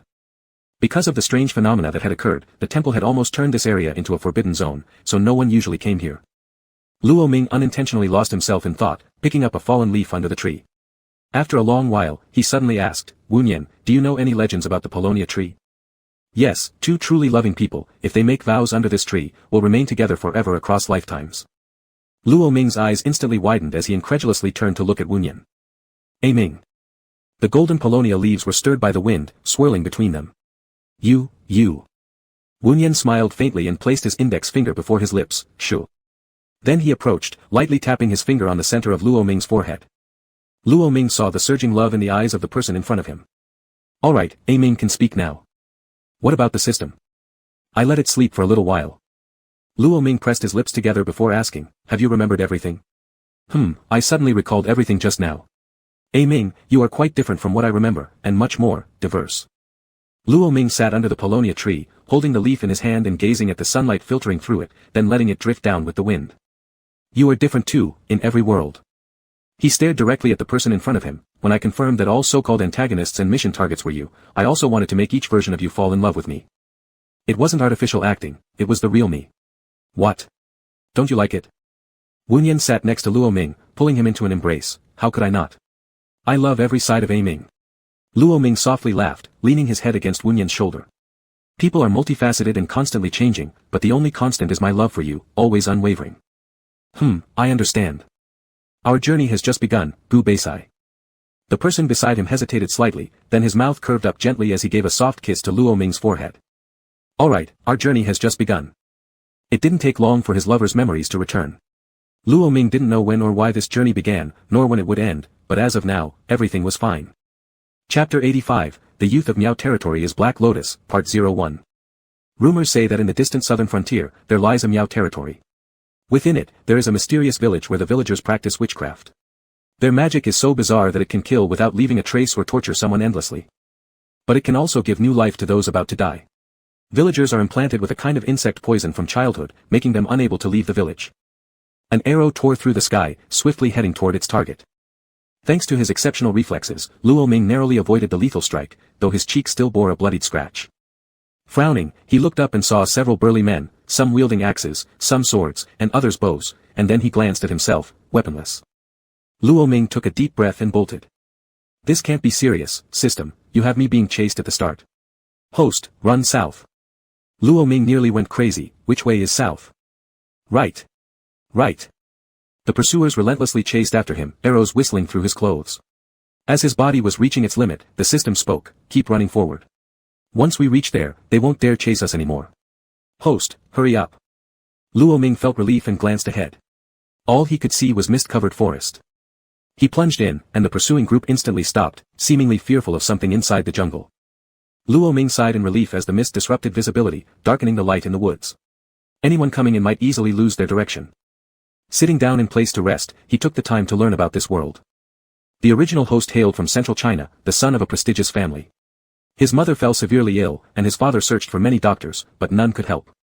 Hearing of the mysterious art in the Miao territory, which could save his mother, the original host knew his father wouldn't agree with his traveling such a great distance for an uncertain solution. So, he secretly set out alone on horseback, heading south in search of the Miao land. The frontier was nothing like central China, it was overrun with bandits and highwaymen, a chaotic and dangerous place. The original host's Central Plains attire quickly drew unwanted attention. His horse was stolen, his money taken, but the villains still wouldn't spare his life. At the brink of death, Luo Ming arrived just in time to dodge the fatal blow. The antagonist came from the mysterious Miao territory, being the most skilled in witchcraft within the village. Accompanied by poison insects and venomous snakes year-round, he found this lifestyle incredibly dull. One day, he suddenly discovered how to release the restrictions of the poison insects on his body, then left the Miao territory, taking his self-cultivated poison insects to the Central Plains. He used strange sorcery to bewitch people's hearts, finding it entertaining when the people of the Central Plains turned against each other based on a few words and the influence of his poison insects. Especially seeing previously loving couples turn against each other brought him even greater satisfaction. In the end, he caused chaos in one region. The court wanted to capture him but failed because the appearances described by each victim were vastly different. From then on, the Central Plains were filled with fear. After understanding the situation, Luo Ming stood up and moved forward, vaguely catching sight of a figure approaching. Host, the antagonist is getting closer. As the crisp sound of metal clashing grew nearer, the figure before his eyes also became clearer. The youth was tall, with an innocent yet breathtakingly handsome face. His jet-black long hair fell in braids, adorned with small pigtails, his ears wore decorations, and silver rings encircled his wrists. His clothing was particularly distinctive, deep blue, embroidered with intricate patterns, and hanging with many silver ornaments and bells. No wonder there was a sound as he walked. Upon seeing Luo Ming, the youth first glanced up and down, then lit up his eyes as if he had seen something interesting. A person from the Central Plains? Who are you? A glint of mischief flashed in the youth's eyes but disappeared instantly. My name is Li Chen. I was chased by bandits earlier, and I accidentally ran into this misty forest. I've wandered for half a day without getting out. Brother, can you save me? Hearing this, Luo Ming blinked a couple of times, feeling aggrieved that someone else had taken his lines. He hesitated for a moment before finally saying, that's quite a coincidence. Why don't we go together? I'm scared alone. Oh, in the Central Plains, elder ones are called brothers, right? How do you know I'm older than you? Isn't that the case? Li Chen began curiously eyeing Luo Ming again. Luo Ming. What did the kid mean? Did he look old? So annoying. If you like calling me that, fine. Big brother is so kind. By the way, what's your name, big brother? Luo Ming. The youth repeated Luo Ming's name lightly behind him, a dangerous smile curling at the corner of his mouth. Brother, I've been this way. It's no use, let's go this way instead. Luo Ming glanced at Li Chen suspiciously but still followed his instructions and changed direction. Suddenly, a venomous snake darted toward his face. He seized the snake's head, turning to look at Li Chen, who appeared utterly innocent and frightened. TSK, if not knowing this person was untrustworthy, this appearance might have indeed aroused protective instincts. After knocking out the snake, Luo Ming threw it away and continued walking, unaware that the snake he discarded began rotting the moment it hit the ground. Following Li Chen's accidental guidance, the thick mist before their eyes gradually dissipated. Big brother, we're out. It's late. Let's find somewhere to rest for the night, alright? Good. Walking further, Luo Ming spotted a cave and entered it with Li Chen. Sitting down, Li Chen suddenly spoke, how did brother come here from the Central Plains? To seek a technique to save lives. Really? Hearing this, Li Chen's curiosity surged, and he leaned closer. Who does brother want to save? My mother. I see. Suddenly, Li Chen's cool fingers brushed against Luo Ming's cheek, gently scraping along the scratch made by the arrow. Brother has an injury on his face. It's nothing. Gradually, the sky was swallowed by a profound blue blackness. In the distance, the mountains lost their outlines under the night sky, leaving only deep, dark shadows. Inside the cave, Li Chen opened his eyes. Where was the harmlessness that was supposed to be there? His eyes were more poisonous than any venomous snake, sending chills down one's spine. He quietly approached Luo Ming, moving his wrist slightly, as a poison insect crawled out of his sleeve onto the tip of his finger. Li Chen squatted down, his fingers touching the scabbed wound on Luo Ming's cheek, and the poison insect crawled onto Luo Ming's cheek as well. Chapter 86, The Young Man from Yao Territory is a Black Lotus, 02. Luo Ming had a nightmare, an incredibly realistic one. In the dream, he and Li Chen encountered the group of bandits again. The bandits tore off all the silver ornaments from Li Chen's body but still refused to let them go. Li Chen pulled him and kept running, for a very long time until they were extremely exhausted. He was like deadweight, yet Li Chen did not abandon him and kept pulling him along. When their stamina was depleted, someone with a bow and arrow shot an arrow at him. Luo Ming sensed it, he wanted to dodge, but perhaps due to excessive fatigue, he could not react in time. Just as the arrow was about to hit him, Li Chen pushed him aside, and the arrow struck Li Chen's back, leaving him unscathed. Li Chen. Blood soaked through his clothes, the youth collapsed on the ground, pale-faced, but still shouting at him, brother, you run. Luo Ming's heart ached painfully as he scrambled to Li Chen's side, helping him up and putting his arm over his shoulder, saying, don't be afraid, it will be fine. Encouraging him to keep running, Luo Ming moved slowly while the bandits behind them drew closer. He didn't notice that the youth beside him showed a fleeting moment of abnormal expression. Brother, if you leave me behind, you can escape yourself. The people behind are almost upon us, brother, are you really not going to let me go? Brother. If you don't release me now, they'll surround us. Panting heavily, sweat dripped down Luo Ming's face. For some unknown reason, he couldn't connect with the system, and he faintly detected a strange feeling but had no time to ponder it further. One of the bandits caught up and blocked their way. Blood dripped from his axe, it was unclear how many heads he'd severed. Even under these circumstances, Luo Ming didn't let go. Li Chen was surprised. People who were under the influence of the hallucination-inducing poison reacted most truthfully within their dreams. The fog forest encircled the Miao territory. People from their village since childhood carried a certain poison inside their bodies, which prevented them from leaving through the fog forest into the outside world. And those outsiders who mistakenly entered, generally, without guidance from the villagers, would find it very difficult to cross the fog forest to enter their place. Life was so boring, one must find some amusement. All the intruders were led by him into the village and fed to snakes and insects. Sometimes when he felt whimsical, he used this hallucination-inducing poison to weave a dream. Dreams generally followed the same theme, brushing against death where he risked his life to save others. The dreams were so lifelike that after waking up, those people harbored guilt and gratitude towards him. His original intention was to make this person from the Central Plains develop such emotions toward him, but unexpectedly, this person's reaction completely baffled him. In life and death situations, human nature was laid bare. Those who fell victim to the hallucination-inducing poison before, even if they hesitated, would ultimately abandon him and flee.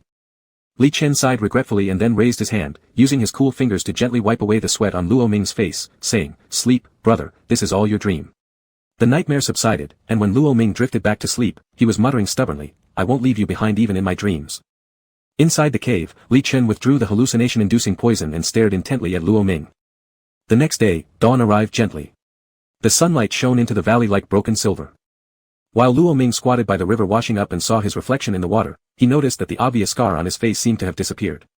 He touched it with his hand, finding it smooth. As he wondered, there came a tinkling sound from beside him, and the youth's voice was lively and crisp. "Good morning, brother." Luo Ming turned around and saw Li Chen squatting beside him, smiling charmingly, captivating to look at. All right, he admitted he was utterly captivated by this beauty calling him brother. "Morning, Li Chen." Here, mountains connected to mountains, forests connected to forests, and occasionally, clear streams could be seen. The scenery was beautiful, but except for the two of them, there wasn't a third figure in sight. Luo Ming sighed as he looked at the place, unsure when they could leave this valley, see other people, or come across a village. But fortunately, with lush branches and leaves, there were fruits and wild rabbits. Even if they couldn't leave for a while, they wouldn't starve. Li Chen took a bite of the fruit that Luo Ming handed over after watching closely. This person had been carefully picking through them for quite some time and finally handed him the best ones, as if truly treating him like a younger brother. Especially his eyes, so clear and bright, utterly charming. He licked his lips and smiled faintly at the corner of his mouth, yet his eyes were cold and indifferent. "Brother, where will you go to find a way to treat your mother? I once heard rumors that in Miao territory, there are people who know a method to save my mother." Upon hearing this, Li Chen was momentarily stunned, then laughed. "Brother, I know how to get there, and coincidentally, I'm also heading there. We can continue together." Luo Ming, all right. Though he originally planned to follow Li Chen anyway, his eagerness gave him a strange feeling as though something was up. The air in the mountains was fresh, the light breeze alleviating much of the gloom. On the road, Li Chen led the way, walking along until suddenly he let out a cry of pain. "What's wrong?" Luo Ming quickly came to Li Chen's side. The youth's eyes were slightly red, standing helplessly and extending his hand toward Luo Ming. "Brother, I think I've been bitten by a snake." Hearing this, Luo Ming looked around but saw no sign of a snake, so he couldn't tell whether it was poisonous or not. He tore off a piece of his shirt, tightly tying it around Li Chen's arm, then lifted his hand and pressed his lips to the tooth marks on the side of his hand. Li Chen froze. "Aren't you afraid it might be poisoned, brother?" After spitting out the blood he sucked out, Luo Ming pulled him toward the river to rinse. "That's why I did it, I was afraid it might be poisonous." Li Chen stared at Luo Ming's lips, a smile spreading across his face, appearing harmless, but his words revealed an obsession. "If brother continues to be this good, someone might cling to you for dear life." Luo Ming raised an eyebrow. "What kind of person, someone like you? What if it is? Then let it be, with how good-looking you are, I wouldn't lose anything." As they continued down the path, Li Chen would occasionally suffer small injuries. First, he twisted his ankle and needed support to walk, then claimed the poison on his hand hadn't been cleaned completely, subtly hinting that Luo Ming should suck it again. They hadn't traveled far before Luo Ming was drenched in sweat. Just as they sat under a tree to rest, a bug flew from somewhere and bit his lip.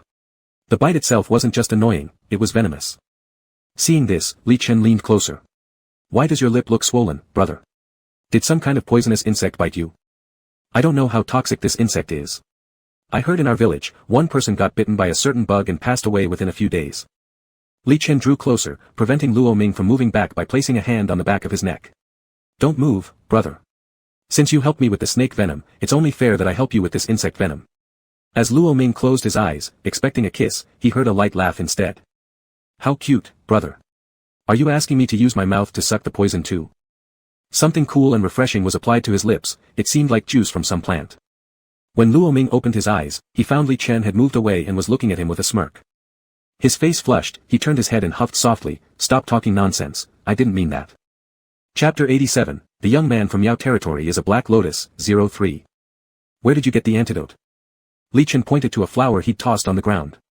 "Brother has such good luck, the flower was right behind you, able to counteract the poison of the fatal insect I mentioned." "And if it's not that kind of insect?" "If it's not that kind of insect, brother won't die, so no need for any antidote." "Meaning if the insect doesn't kill him, but merely cripples him, then he'll have to stay crippled." He suddenly realized something, he could live with a battered body as long as he survived. Luo Ming glanced at the purple flower casually thrown on the ground. It was beautiful but somehow strangely eerie. After this little interlude, they continued their journey. As the sun set, dyeing half the sky red, a mysterious village gradually came into view. Tier upon tier of wooden stilt houses were neatly arranged, backed by majestic mountains and facing a gently flowing river. Up close, they noticed the residents of the village wore clothing similar to Li Chen's. As Luo Ming paused to observe, Li Chen suddenly approached from behind, warm breath grazing his ear. "Welcome to the Miao village, brother." Li Chen led Luo Ming into the village, heading towards his residence. The villagers they passed by didn't seem too surprised upon seeing Luo Ming. Some merely glanced at him indifferently before continuing their own business, while others wouldn't even bother to look. Logically, the appearance of an outsider in a secluded village like this should elicit some sort of reaction. Yet, these people acted as though it was something common. Li Chen, do outsiders often come to the Miao village?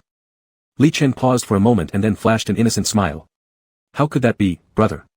If there were many visitors, matters concerning the Miao territory wouldn't just remain as rumors. That's true. I'll go ask them if they know any magical spells to save someone. Luo Ming had just lifted his foot toward a villager when Li Chen grabbed his wrist and pulled him back forcefully. Brother, I am also a villager. Why don't you ask me? Do you know anything, Li Chen? In the original owner's memory, his mother was an extremely gentle and kind person who treated him very well, often going out to give food to beggars on the side of the road. If there truly was a harmless way to bring someone back to life, he would do everything possible to find it. Li Chen didn't give Luo Ming a clear answer but continued to drag him unyieldingly toward his residence. Brother, let's go back first. After all that travel, we can rest and talk about this later. Li Chen's residence was the stilt house closest to the mountain, with the highest elevation. Standing at the window on the upper floor, one could take in the view of the opposite mountain. Upon entering, a medicinal smell immediately filled the air, but after looking around, no herbs were visible. There was only a vase by the windowsill. The surface of the vase bore complex and intricate patterns, yet it wasn't particularly beautiful. The flowers inside, however, were quite familiar, purple ones that Li Chen had used on Luo Ming after the insect bite. Li Chen, you still have these flowers? Luo Ming approached to inspect them closely, noticing that the purple flowers emitted faint specks of light. Moreover, the liquid inside the vase seemed unusual, it might not be regular water. Likely, the medicinal smell in the room came from this water in the vase. Yes, these flowers can neutralize most of the deadly poisons in these mountains. So powerful. What's the name of this flower? No name. Seeing Luo Ming's puzzled expression, Li Chen smiled, plucked the flower from the vase, and handed it to Luo Ming. Since it's so rare and no one else knows about its existence, why don't you, brother, give it a name? Aren't you being too casual with such a precious flower? Luo Ming looked at the flower in his hand and pondered whether to return it. I can cultivate more of them anyway. And this flower? Li Chen stared at Luo Ming with deep eyes, is less rare than you are, brother. Luo Ming felt his ear tips turn red. No wonder people say that the people of Miao territory excel at seduction. He coughed and regained his composure. Li Chen, now that I've rested, can we talk about how to save my mother? Li Chen's expression changed slightly. He glanced at the sky outside the window and said slowly, brother, it's getting dark. Let me prepare water for your bath. Luo Ming watched Li Chen leave, swallowing the words he wanted to say. As the twilight faded and the night grew darker, the stars sparkled outside the window, while mist hung thickly inside the house. Steam rose from the bathtub before him, carrying a woody aroma. Brother, there are many poisonous insects and snakes in these mountains, so I added some herbs to drive them away in the water. Thank you. After a while, Li Chen didn't leave, and neither did Luo Ming move. Brother, are you waiting for me to help undress you? Although I haven't done this for anyone, I don't mind doing it for you. Before Li Chen finished speaking, Luo Ming had swiftly untied his sash and stepped into the bathtub. Reclining inside, he exposed white shoulders, with his black hair cascading down along the edge of the wooden tub. Li Chen curved his lips lightly, putting the purple flower next to Luo Ming into the bathwater. Brother, you have a nice figure. Luo Ming. After saying this seemingly teasing sentence, Li Chen left, leaving the purple nameless flower to float in the bathtub. After bathing, Luo Ming changed into the clothes Li Chen had prepared earlier. They were loose, with a faint scent of herbal fragrance, matching the smell that lingered on Li Chen's body. Li Chen seemed to have bathed as well, wearing the same type of undergarment, with water dripping from his hair tips, busily pouring something into the vase by the window.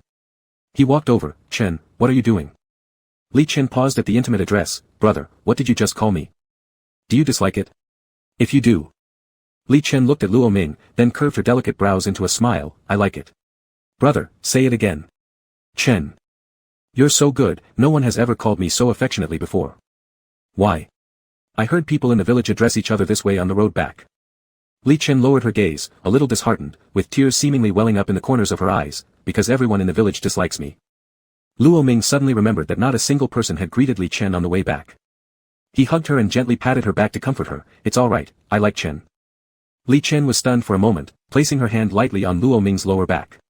Her dark eyes, deep and dangerous, bore no trace of her previous disheartenment. Brother, you shouldn't say things like that carelessly. I didn't say it carelessly. Li Chen tightened her arms around him. Brother, I'll remember that. Don't go back on your word. Chapter 88, The Miao Youth is a Black Lotus, 04. Luo Ming was arranged to stay in the highest bedroom of the stilt house. Since Li Chen mentioned many poisonous insects would come out at night and often intrude into the house, rooms higher up would have fewer bugs. The room was clean and tidy. Luo Ming turned off the lamp after lying down on the bed but tossed and turned, unable to sleep. The surroundings were silent, pitch black. He wasn't someone who had trouble sleeping in unfamiliar beds. Yet every time he closed his eyes, he felt as if something was staring at him from the shadows, watching him. But when he opened his eyes and looked around, there was nothing. Could it be a nightmare? In the end, Luo Ming simply pulled the blanket over his head, curled up into a ball, and fell asleep. In the morning, after finishing grooming, Luo Ming heard familiar jingling sounds. Then the door opened, and he turned around to see Li Chen holding a set of elaborate Miao village attire walking toward him. "Brother, put this on." As she spoke, Li Chen stepped forward and untied the sash of the clothes Luo Ming was wearing, muttering unhappily, "This outfit is already torn." Luo Ming let her handle it. After changing, Li Chen led him to sit in front of the copper mirror and braided his hair, adding some clinking ornaments. "Chen, isn't this unnecessary?" Luo Ming touched the silver necklace on his neck absent-mindedly. "It's necessary." The youth's hands never stopped until only the earrings were left, since Luo Ming had no ear holes. She hesitated and spoke up, "Brother, or..." "No, it's fine like this." Luo Ming quickly covered his ears. "All right." Li Chen reluctantly put down the earrings and began examining Luo Ming, then revealed a satisfied smile. "Looks good." Luo Ming smiled too. "Chen, can you tell me today how?" Li Chen's smile faded, cutting Luo Ming off. "Brother, I still have things to do, we'll talk later when I return." "When will you be back?" "Probably tonight." Luo Ming watched Li Chen leave, feeling more certain than ever that it was futile trying to extract the method from her this way. He sighed, got up, and decided to ask the other villagers instead. But just as he was about to step out of the door, that eerie sensation of being watched returned. He stopped and turned around, finding no one behind him. Perplexed, he stepped outside. Unlike yesterday when entering the village, this time, the villagers he encountered weren't as indifferent as they seemed before. They appeared shocked. He headed toward the nearest stall, where a young man about his age was manning it. "Hello." The young man looked at him curiously. "You don't seem to belong here." Luo Ming nodded. "Yes, I'm from Central Plains, and I want to inquire about something." "The visitor from Central Plains who came yesterday? You didn't die." "What?" "Nothing." Saying that, the young man brought over a stool, smiled, and gestured. "Sit here, what do you want to know?" Luo Ming sat down. "I want to ask if you know of any methods that can restore someone who is gravely ill to full health." "Yes, but the Miao village has rules. Secret techniques cannot be disclosed to outsiders casually, and must involve a trade." "And what do you want in return?" The youth thought for a moment, then glanced around and whispered, "I wonder how you got the person who brought you in to let you go." "Li Chen." "Li Chen." The youth appeared confused for a second before realizing, "Oh, right, Li Chen." Luo Ming observed the reaction of the youth in front of him and frowned slightly. "Chen is fine. He hasn't done anything to me, so don't have any prejudice against him." The youth disbelievingly poked his ears and began looking Luo Ming over. "Have you been cursed? What kind of curse is so magical that it can brainwash you?" "No." "So what is this?" Luo Ming interrupted him impatiently. "I've answered your question, now it's your turn to answer mine, as per the Miao village rules." "All right, in the Miao village there's a type of parasite called..." "Brother." Li Chen had appeared beside them without either noticing. He pulled Luo Ming up from the stool, his tone on the verge of anger. "Didn't we agree? You were supposed to ask me about this, why did you come asking someone else privately? Weren't you busy? I just wanted to ask the villagers. By the way, Chen, he said he knows." Luo Ming turned around wanting the youth to finish his unfinished sentence, but the young man was already gone. Seeing this, Li Chen sighed, sounding quite sorrowful. "They all avoid me like snakes or scorpions. I don't know what I've done wrong." "You haven't done anything wrong. Don't be sad," Luo Ming consoled him quickly. Li Chen tugged at Luo Ming's hand, leading him back as he spoke. "I'm afraid one day brother will grow distant from me like them. Can brother promise not to associate with them?" "Chen, I won't distance myself from you." Not satisfied with the reply, Li Chen continued, "I only have brother as my close companion. I'll tell you the method, but please, do not interact with them, alright?" "Well. Okay." Back at the stilt house, Li Chen pulled Luo Ming to sit on the wooden chair and began telling him about the method. "Brother, in the Miao frontier there is a parasitic insect called Hui Chun Gu. It can treat any wound or disease, but this insect is extremely hard to cultivate. No one in the Miao village has succeeded yet." "Then. Don't worry, brother. I've been trying to cultivate Hui Chun Gu today. I intended to tell you after succeeding." "I see, thank you, Chen." And thus, Luo Ming stayed in the Miao village, avoiding contact with anyone else as Li Chen suggested. He obediently waited for Li Chen to successfully cultivate Hui Chun Gu. For some reason, when going out to breathe fresh air, the youth's stall was gone, and he didn't encounter that youth again. A few days later, in the vase by the window, another unnamed purple flower bloomed again. Li Chen asked Luo Ming to name it, but being terrible at naming things, Luo Ming hesitated for a long time before tentatively speaking. "How about nameless flower?" Upon hearing this, Li Chen burst into laughter, then seriously approved of the name. "Fine, let's call it the nameless flower." After naming it, Li Chen plucked the flower again, inserting it into Luo Ming's hair, staring intently at him. Luo Ming was shocked. Why did you pluck it again? It hasn't grown into the shape I desire. What shape does Chen want it to grow into? Li Chen didn't answer, instead wrapping his arm around Luo Ming's shoulders and gazing through the window at the scenery outside, his eyes clouded as if covered by a thick mist, making it impossible to discern what he was thinking. Does brother find the Miao village beautiful? Luo Ming nodded. No matter how beautiful, one would still get tired of it after seeing it too often. Chapter 89, The Youth from Miao Country is a Black Lotus, 05. The flower in the vase bloomed and was plucked, and again, after being broken, it bloomed once more. After several cycles, Luo Ming really noticed some changes happening to the flower. Its glow seemed even brighter. He didn't know what Li Chen expected it to grow into to satisfy him. Every day, Li Chen would leave for a while, saying he went to cultivate Hui Chun Gu. Luo Ming idly touched the nameless flower in front of him with his fingers. It was rather touching, though he didn't know when it would be ready. When he left Central Plains, the doctor had said his mother might last until the winter, and if by the time the leaves turn yellow and fall, Li Chen still hadn't succeeded in cultivating Hui Chun Gu, he would have to return home. At the very least, mother should be allowed to see her child before she leaves. After bathing in the evening, Luo Ming suddenly remembered something and hurriedly ran downstairs to knock on Li Chen's bedroom door. Li Chen opened the door, his brows and eyes bearing a trace of weariness. What is it, brother? This is for you. I intended to give it to you today but forgot. Luo Ming handed over something he had exchanged for at a stall in the Miao village earlier that day. After receiving it, Li Chen chuckled meaningfully. A silver bracelet? That's right. People in the village seem to all like silver accessories. When I was wandering around idly today, I came across this snake-shaped bracelet at one of the stalls and thought it suited you. Li Chen's eyes deepened as he took the silver bracelet Luo Ming gave him and put it on his wrist. Does brother know what giving a silver bracelet represents here? Then, without waiting for Luo Ming's response, he removed the silver ring he originally wore and slid it onto Luo Ming's wrist. Luo Ming jiggled the silver ring now on his wrist. What does it mean? I'll tell you later. So mysterious. Well, I'll be going back then. As Luo Ming was about to leave, Li Chen grabbed his wrist. Brother, my room has been scattered with lots of insect-repelling herbs today. Why don't you? With a strong pull, he directly brought Luo Ming into his arms and walked inside, closing the door behind them, then buried his face in Luo Ming's scent deeply. Are you sleeping here tonight? Luo Ming looked at the closed door. All right. That night, Li Chen tightly embraced Luo Ming the entire time. Afterward, Li Chen appeared to find it amusing, and if Luo Ming didn't come to look for him, he would go upstairs to find Luo Ming instead. On this day, while Li Chen wasn't around, Luo Ming strolled leisurely through the Miao village in the new clothes Li Chen had given him. The sound of the silver accessories he wore echoed with every step. The sensation of being watched reappeared whenever Li Chen wasn't around. Later, Luo Ming just ignored it. After all, if it wasn't his imagination and something really was following him, there was no way he could find it. So why waste his energy? The brook trickled clear and crisp, its surface occasionally dotted with green leaves flowing gently along with the current. Following the brook forward, Luo Ming was suddenly stopped by someone. Looking up, he saw the youth who he hadn't seen for quite some time. He seemed much more haggard than before. The youth asked, "Did you come out alone?" "Yes, what's the matter?" The youth seemed to sigh in relief and then warned, "Stay away from the person you called Li Chen. He's dangerous." Luo Ming frowned and turned to head back. Seeing Luo Ming disbelieving him, the youth blocked him again. "Are you too gullible? What did he tell you to make you think he's a good person? Let me tell you this, many people outside might say everyone in our Miao village is a monster. Well, Li Chen is the monster among monsters. Do you have any idea how many people like you, who mistakenly wandered into the mist forest, were lured in by him? People enter, but none leave. Think carefully about why. Stop talking." Luo Ming lowered his head and continued heading back. All those people died and never made it past the next day. That's why the villagers were shocked when they saw you still alive on the second day. Trust me once and leave, get out of the Miao village. Ding ling, ding ling. Do you believe what he said, brother? Li Chen leaned against a tree nearby, idly playing with a small green snake in his hand. Luo Ming neither confirmed nor denied the claim, simply walking toward Li Chen.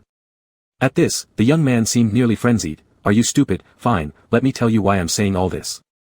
The youth quickly pulled up his sleeve and grabbed Luo Ming's arm, forcing him to look at his exposed forearm. Luo Ming's eyes widened immediately. The young man's arm had large patches of rotting flesh emanating a nauseating odor. Did see that? Because I'm dying soon, it's all because of him. Moreover, he doesn't even call himself Li Chen. From the beginning, he's been lying to you. Hearing this, Li Chen sneered, "I went easy on you, letting you live 2 extra days." After speaking, Li Chen loosened his grip on the little green snake. As soon as the snake hit the ground, it darted rapidly towards the young man. Reacting quickly, Luo Ming caught the snake just as it was about to bite the youth. As Luo Ming made this movement, Li Chen's face darkened once again, and the sound of the bells rang out. Li Chen took a step closer to Luo Ming. He caught the hand that Luo Ming used to hold the snake, trying to make him let go, but Luo Ming still tightly held onto the snake.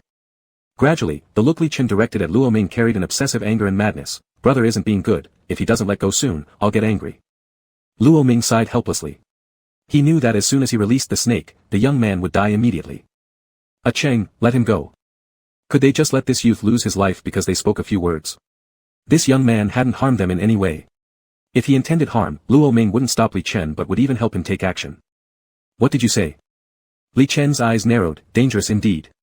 He no longer pretended to be pure and innocent, his brother protecting him.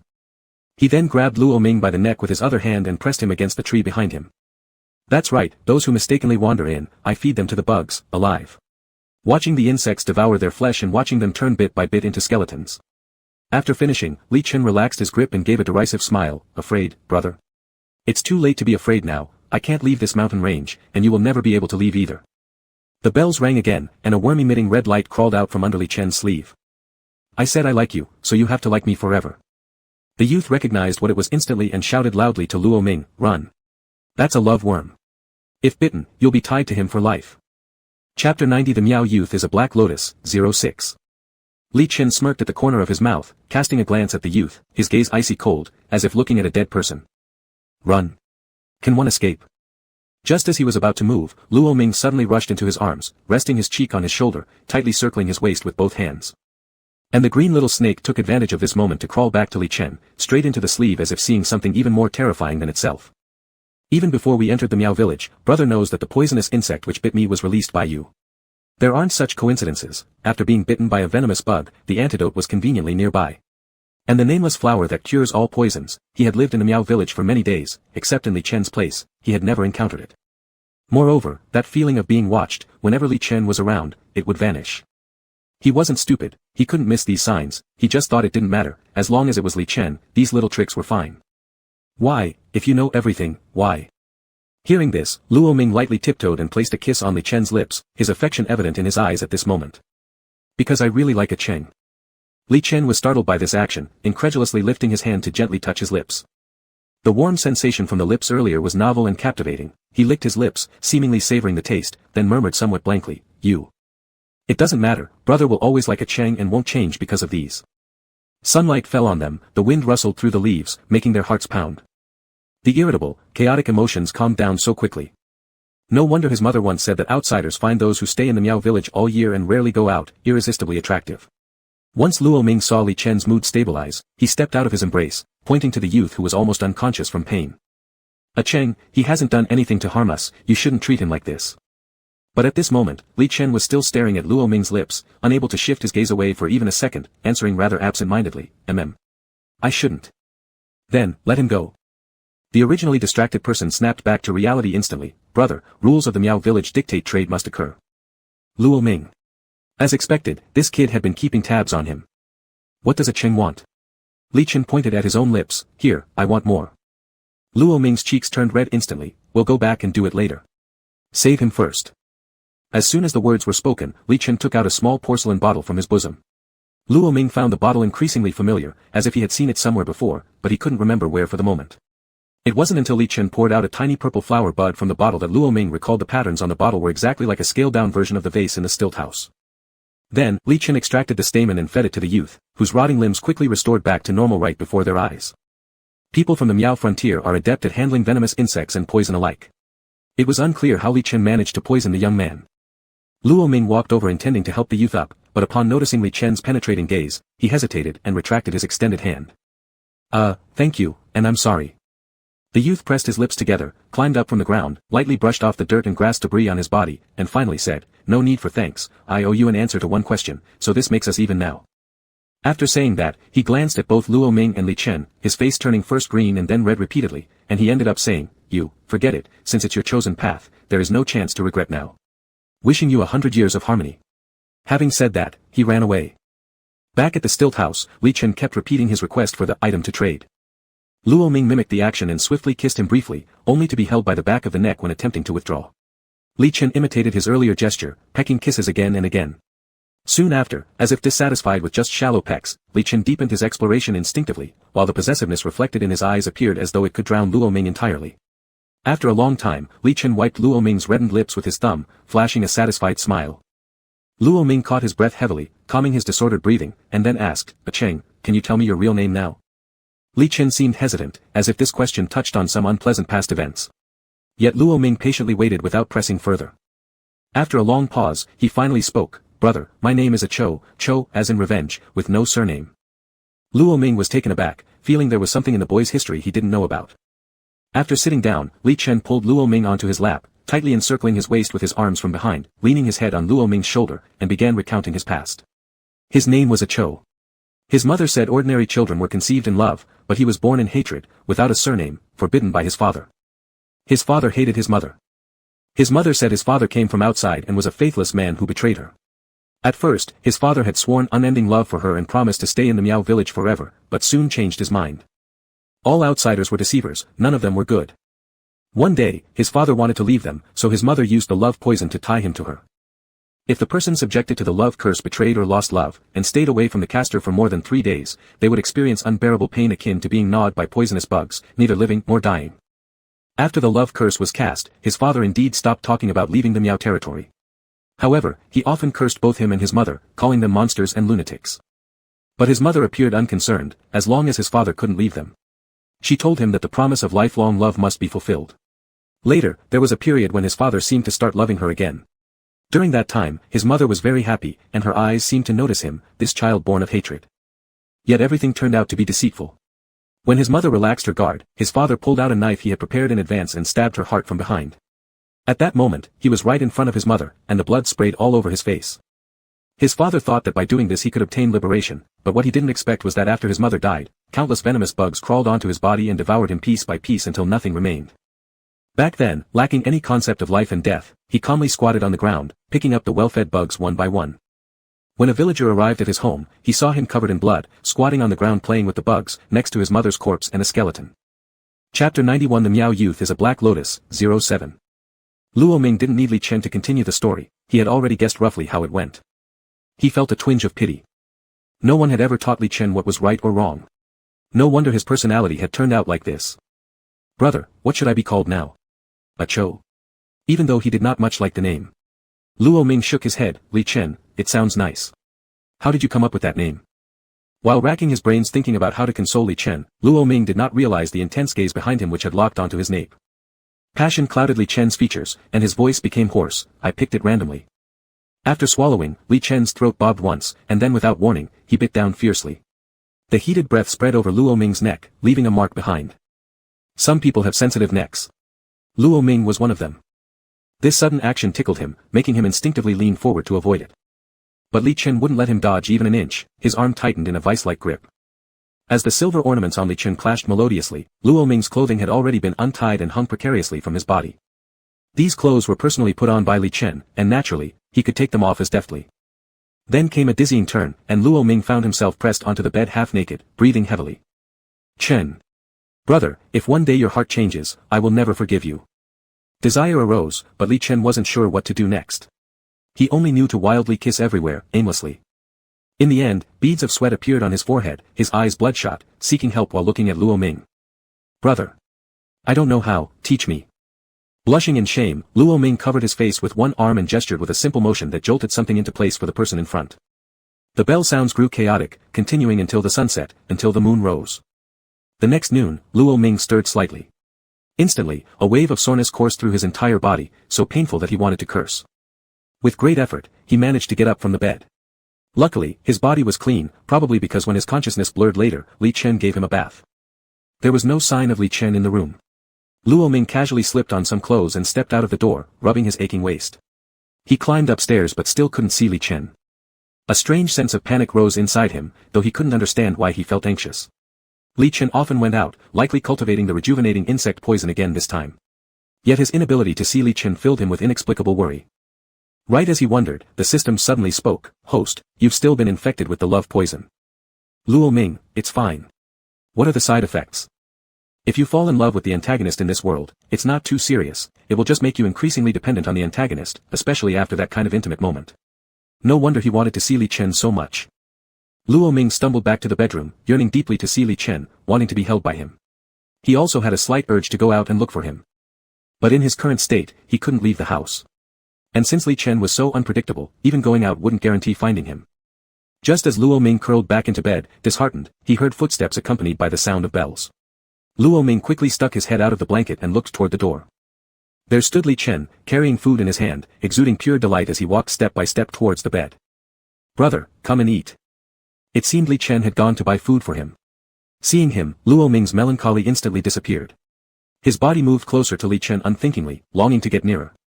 "By the way, Chen." As soon as Luo Ming opened his mouth, he froze, he sounded extremely hoarse. Li Chen handed him a cup of water at the perfect moment, his features brimming with smiles. Taking the cup, he drank a few sips before speaking again. "Chen, I want to ask you about that rejuvenating bug. It hasn't been cultivated yet, but I'll try my best, brother. Come on, eat first." Luo Ming nodded, but his mood was not entirely cheerful. The summer heat outside the window was starting to wane, signaling that before long, the leaves would turn yellow and fall. At that time, no matter how reluctant he felt inside, he would have to return to central China to accompany his mother. Li Chen couldn't leave the Miao village, which meant they would have to be apart for some time. He didn't yet know how to tell Li Chen about this. His intuition told him that if he blurted this out now, he might find himself in trouble. A few days later, the nameless flower on the windowsill changed again, its color had deepened, becoming even more bizarre and alluring. After that, Li Chen no longer broke off any of the flowers, nor did he vanish as often as before. The crucial thing was that he neither left himself nor allowed Luo Ming to leave. Furthermore, Luo Ming couldn't comprehend why it was him, the one under the love poison, who should feel dependent. Instead, Li Chen clung to him far more possessively than Luo Ming could have imagined. Li Chen almost never let him out of his sight, constantly putting his hands and arms all over Luo Ming. "Chen, aren't you supposed to cultivate the rejuvenating insect today?" Luo Ming braced both hands against Li Chen's chest which had drawn near, his lips vividly red and a little swollen from being kissed fervently. Li Chen lowered his gaze, looking at the person trapped in his embrace, seeing how much this person had been bullied by him. His Adam's apple rolled as he gripped Luo Ming's wrist tightly, luring and deceiving him back towards the bed. "Brother, I'll go nurture your rejuvenating bug after this last time." Every time Li Chen said these words, Luo Ming's resistance would soften until he acquiesced entirely. Exhausted, Luo Ming fell asleep. Li Chen prepared a basin of water at a suitable temperature, using a cloth to gently wipe Luo Ming's body, then lightly massaged away the furrowed brow. He noticed that Luo Ming had recently grown more anxious about the rejuvenating bug, likely because his mother wouldn't last much longer. The rejuvenating bug was hardly difficult to cultivate, but Li Chen worried that if he handed the bug to Luo Ming and let him leave, there would be no guarantee that Luo Ming would return, just like how his father didn't stay in the Miao village long ago. Therefore, from the very start, he hadn't genuinely intended to give Luo Ming any rejuvenating bug or save his mother. His plan was to confine Luo Ming to this great mountain forever. But as he gazed at his brother sleeping soundly, he began to doubt whether his scheme would hurt the man lying beside him. He started hesitating. In the past, he never cared about anyone else's feelings, yet now he felt strange unease whenever he pictured his brother disappointed and sad. Maybe, he could trust him once. After all, breaking the restriction spell preventing him from leaving the Miao region shouldn't take too long either. Even if his brother lost affection for him or got close with another man or woman, Li Chen believed he could simply kidnap him back and lock him up. Chapter 92, The Young Man from the Miao Village, 08. Luo Ming tossed and turned in bed, eventually deciding to talk things through thoroughly with Li Chen. It wasn't in his nature to sneak away behind Li Chen's back. If he did so, it would only cause immense misunderstanding, possibly making him look like an unfaithful man confined by Li Chen to feed poisonous bugs. Hiding matters only brought bigger problems. So, rubbing his sore waist, Luo Ming got out of bed, ready to find Li Chen. At just that moment, Li Chen also entered the room, carrying an elegant container in his hand. "Brother, why are you awake so early today?" "Chen, there's something I need to tell you." Li Chen walked over with the container to where Luo Ming sat and gently pulled him back onto the bed. "Brother, that expression means it must be important." Luo Ming took a deep breath and spoke. "Chen, autumn is coming soon, isn't it?" "Yes, what's wrong, brother?" "Before I came here, the doctor my father summoned said my mother wouldn't survive this winter, so. Does brother want to go back?" Luo Ming nodded. "Then, will brother come back to me after returning home?" Unconsciously tightening his grip on the container, Li Chen's fingers turned slightly pale, as though he might crush it on the spot if he heard an answer he didn't like. "As long as you're here, I'll definitely come back." Li Chen relaxed his grip upon receiving the answer he wanted, and he handed the container to Luo Ming. "Brother, this is for you." "What is it?" "The rejuvenating bug. Doesn't brother want to save your mother?" Upon hearing this, Luo Ming's face immediately lit up with joy, and he carefully took the container, eyes shining. "Chen, you succeeded?" Li Chen nodded. Seeing such happiness on the man in front of him, he involuntarily raised his hand, tracing Luo Ming's cheek and eye corner with his finger. More and more, he believed his decision had been correct, because when brother was happy, he felt joy too. But he would never pass up a chance to get what he desired. No matter what brother wants, I will always find a way to make it happen, even if it's hard. These words were truly heartfelt, though they also implied Ming into thinking he had worked hard to obtain the rejuvenating bug, for in fact, he possessed it all along. Sure enough, the man in front was moved by his words and threw his arms around Li Chen's neck. Chen. Li Chen held Luo Ming in his arms, his gaze becoming heavier and heavier.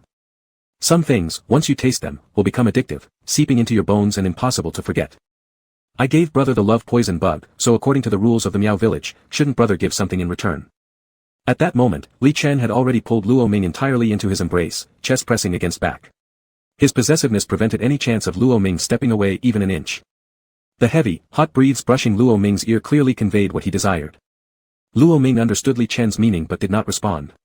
He quietly tried to distance himself, he still hadn't recovered from their last encounter, his body still aching with soreness.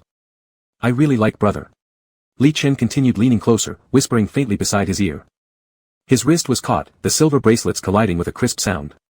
Li Chen pressed a kiss after kiss on Luo Ming's wrist, looking at the silver bracelet there and giving a light laugh. Brother. In the Miao village, giving someone silver bracelets means wanting to marry them. Upon hearing this, Luo Ming froze, stiffening his body. He had only given the bracelet because it suited Li Chen, unaware that it carried such significance.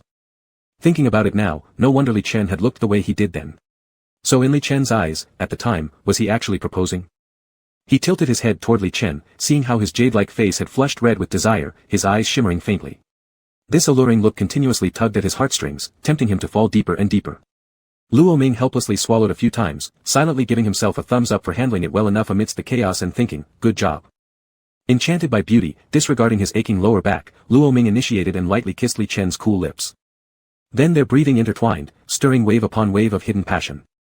Gradually losing awareness, he heard Li Chen's burning whispers, brother. I should be your husband right now. The clinking sounds of silver bells grew more agitated again as they stumbled through their actions. Unable to bear it anymore, Luo Ming attempted to pull away, only to be forcibly dragged back.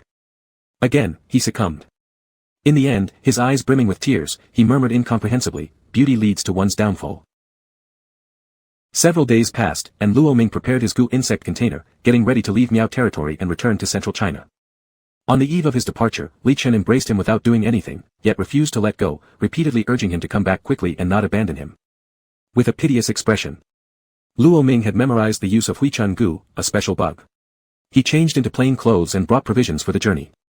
Before leaving the stilt house, Luo Ming glanced at the nameless flower on the windowsill, which now left only a solitary stem standing alone in the vase. It seemed like Li Chen had broken another flower off.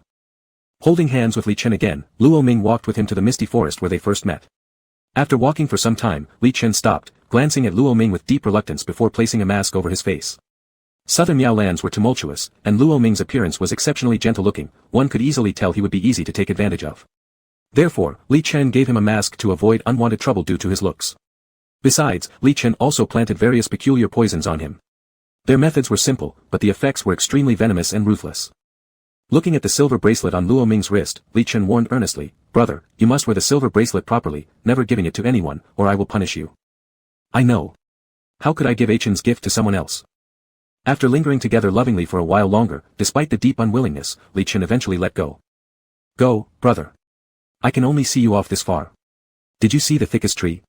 Just walk towards that direction to exit this misty forest. So I'm leaving. All right. After walking for some distance alone, Luo Ming turned back, spotting the youth still standing silently in place. The wind gently caressed the strands of hair framing his forehead. Mist clouded his vision, obscuring Li Chen's expression. But for some reason, Luo Ming felt that Li Chen looked pitifully lonely. As if he were abandoned, appearing somewhat desolate. He bit his lips slightly and spoke in Li Chen's direction, I will come back, husband. After calling him husband, he immediately ran away without turning back. Li Chen was initially stunned, watching the fleeing figure vanish, then suddenly smiled.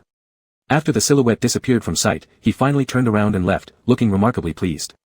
Brother had just called him husband, but he hadn't heard enough. The next time they met, he would make sure brother called him that several times.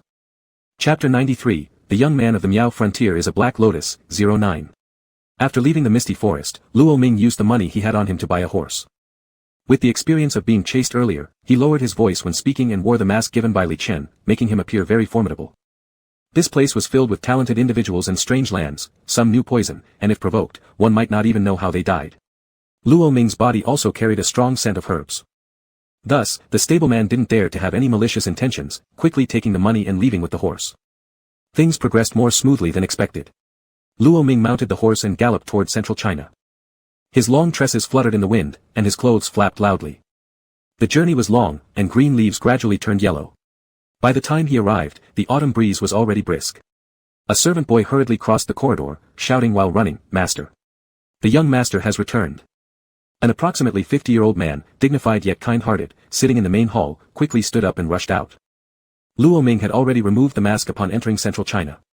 He coincidentally encountered the servant sent out by his father.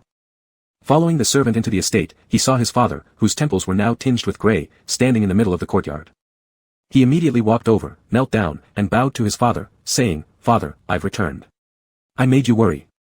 Luo's father trembled as he helped Luo Ming to his feet, scolding him with a choked-up voice, "You little rascal, where did you run off to?" Then he pulled Luo Ming close for a thorough inspection, finding him unharmed, and said, "It's good that you're back. It's good that you're back."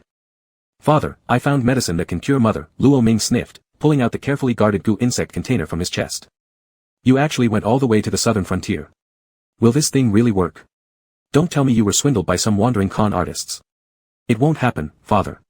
Trust me once, where's mother?" Luo's father glanced at the goo insect in his son's hand and sighed, "Well, all the doctors we sought were at a loss, so let's give it a try." Luo Ming followed his father and learned that during the few months he was away, his mother's periods of consciousness grew fewer and fewer. However, whenever she woke up, her first words were always about wanting to see him. Afraid that his mother would be struck by grief upon learning of his disappearance, which her already critically ill body couldn't bear, Luo's father had always come up with excuses to deflect the matter. If Luo Ming had returned a few more days later, Luo's father truly wouldn't have known how to continue lying. On the bed, Luo's mother lay as if asleep, her furrowed brows revealing that even in slumber, the pain was tormenting her. Luo Ming dismissed the two servants attending to his mother, then closed the door, leaving only himself and his mother inside. This was after all a goo insect, and the treatment scene could be somewhat horrifying. People talked too much. If the news spread, who knew what trouble it might stir up. Following Li Chen's method, Luo Ming made a small cut on his mother's palm and opened the goo insect container, placing the goo insect on her palm. The goo insect wriggled its way through the small incision. Initially, it was visible moving around, but soon transformed into a dark brown line that rapidly spread along the skin across the entire body. Not long after, Luo's mother, who had been asleep, began groaning in agony, suddenly sitting up. A sheen of sweat appeared on her forehead, and eventually, she vomited black water onto the ground. After expelling everything, Luo's mother's once dim eyes regained their luster, and her originally pale face took on a healthy flush. "Minger." Her hand grasped Luo Ming's tightly, and Luo's father, hearing the commotion, burst in. The news that Madame Luo of the Luo mansion had fully recovered spread quickly, and allied families came to visit one after another. Every time Luo's father recounted the story, he proudly boasted of his filial son, who braved the perilous southern frontier, risking his life to find a reclusive doctor, thereby saving his wife's life. As such, the storytellers gained a new tale, titled Luo Zi Rescues His Mother. Upon unexpectedly hearing about it, Luo Ming awkwardly covered his ears. With a good reputation came many people who desired his attention. Recently, the mansion had become quite lively. Most visitors were there to check on Luo Ming's mother, but not a few were there to arrange marriage proposals for Luo Ming. However, Luo Ming declined them all. He had already devoted himself to Li Chen. Every day, he thought of Li Chen with longing, especially at night when the thoughts gnawed at his heart. Luo Ming had mentioned to his father that he wanted to leave, but his father always asked him to wait a little longer and spend more time accompanying his mother. This waiting carried them into winter. The moonlight filtered through the window lattice, casting an unusual stillness over the courtyard. Restless and sleepless at night, Luo Ming took a stroll in the yard. With every step on the snow, there came a creaky sound underfoot. He noticed out of the corner of his eye the servant trailing behind him from afar and let out a soft sigh. He understood his father's worry. His father did not want him to go back there, so people were sent to keep an eye on him. However, the Miao frontier was where he must return. In his mind, images of Li Chen bidding him farewell with reluctance kept flashing, each time intensifying his yearning. He had made up his mind, if tomorrow his father refused again, he would sneak away. The next day, Luo Ming once again approached his father about going south to the frontier, and just as expected, his father asked him to wait some more. "Father." Just as he was about to argue, Luo's mother came over, her voice as gentle as ever. "If Ming wants to go, let him." Startled, Luo's father hurried over to support her. "Oh my, Madame Luo, why have you come? Husband, can you hold on to him forever? Surely, we cannot keep him locked in for life. But the southern frontier is far too dangerous. How perilous it may be, Ming fetched the life-saving medicine for me. If he's so eager to return, there must be a reason." Let our son go. Luo father carefully helped Luo mother to sit down and gazed at Luo Ming, hesitating for a long time before finally waving his hand in agreement to let him leave.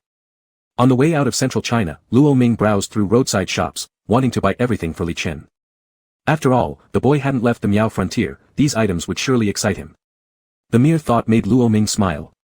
Before he knew it, dusk fell, and with his bulging baggage on his back, he decided to find an inn nearby for a night's rest before continuing his journey tomorrow. At night, lying in bed, Luo Ming held the mask Li Chen gave him, gazing at it wistfully. He ran his fingers along the edge of the mask, then placed it beside his pillow to prepare for sleep. Suddenly, there was a knock at the door. Who's there? Luo Ming sat up cautiously. No one answered, yet the knocking continued. Dong, dong, dong. The knocking echoed strangely in the quiet night, unsettlingly eerie. Seeing that Luo Ming wasn't opening the door, tiny snakes slithered through the gap at the bottom of the door. Their eyes gleamed in the darkness, and their tails coiled around the latch, pulling it off and allowing the door to open. As the room plunged into darkness, Luo Ming could only make out a shadow standing by the doorway. As the figure moved closer, Luo Ming recognized a familiar sound. Ting, ting, ting. Each step rang with a jingle. When the person finally sat by his bedside, cold fingers brushed against his cheek, snapping Luo Ming back from his daze. Ai Chen. I've come to find you, brother. Chapter 94, The Young Man of the Miao Frontier is a Black Lotus, Conclusion. Overwhelmed with joy, seeing the one he missed so deeply brought an indescribable surge of excitement and happiness. Luo Ming hadn't expected Li Chen to leave the Miao Frontier so soon or appear at the inn where he stayed temporarily. Opening his lips to say something, Li Chen leaned in close, using his thumb to trace over Luo Ming's mouth and effectively silencing any words before they could escape. With noses almost touching, amidst the dimness, thoughts of longing began to sprout and grow uncontrollably. A familiar scent of grass and wood filled Luo Ming's nostrils, sending tingles spreading across his body. His body instinctively tried to move closer, nearer to Li Chen. In the next moment, his neck was grabbed, and his lips met a cool touch, dominant, frenzied, carrying profound longing but also harboring a streak of gentleness beneath its chaos. Much later, as Luo Ming nearly passed out from exhaustion, Li Chen finally released him. Both of their breaths were uneven now. The snakes that had earlier removed the door latch crept along the floor, seemingly guided by an unseen force, and relocked the door. Brother, what do you wish to ask? How I left the Miao Frontier, or how I found you? Shaking his head, Luo Ming turned and lightly nibbled on his wrist. I've missed you so much. Nothing else mattered. Li Chen froze momentarily, then withdrew his hand and bowed his head, looking utterly wronged. Even without a lamp lit, Luo Ming could sense the hurt clearly. Brother has deceived me. I haven't lied to Ai Chen. It should take no more than 15 days by horse from the Central Plains to the southern frontier, and only a month round trip. But counting today, brother, you've been gone for exactly 4 months and 13 days. Luo Ming remained silent. Li Chen seemed to grow increasingly sad. If you truly missed me, how could you not have come to find me in Miao territory by now? There's a reason. Luo Ming tried to explain, but suddenly a wave of urgent heat surged through him for no apparent reason. He faintly suspected it had something to do with the love charm Li Chen had placed on him. Because whenever he touched Li Chen, the heat would abate somewhat. Unable to control himself, he tightly pressed against Li Chen, his eyes hazy. Chen, Li Chen twirled a lock of Luo Ming's hair, bringing it up to his nose to gently inhale Luo Ming's scent. Brother's parting words calling me husband gave me many licentious dreams, filled with longing day and night, yet you haven't returned. A punishment is due. How dare anyone leave his side like that without consequences? He knew everything about Luo Ming, what he said and did daily, who came near him. He was fully aware that Luo Ming's journey had been destined for Miao territory. But now with the door locked and after their long separation, something needed to be done first before delving into reasons later. This life, this person, he would hold on to and never let go. The next day, as soon as Luo Ming woke up, he saw Li Chen playing with that mask. After noticing he was awake, Li Chen set the mask aside and deftly handed him a cup of aftercare tea. Brother, now do you wish to return with me to the Miao village or stay together here in the Central Plains? As Luo Ming took the cup, the temperature was just right. He drank a mouthful, cleared his throat, then asked, does Ah Chen find the Central Plains interesting? It's a so-so. But I once overheard an old man telling stories on the road, it was quite amusing. What story? The story of Luozi saving his mother. As soon as those words left his lips, Luo Ming spat out the tea he had just sipped, coughing uncontrollably. Li Chen quickly sat by his side, patting his back. Brother drank too hastily. Could it be you want to hear that story?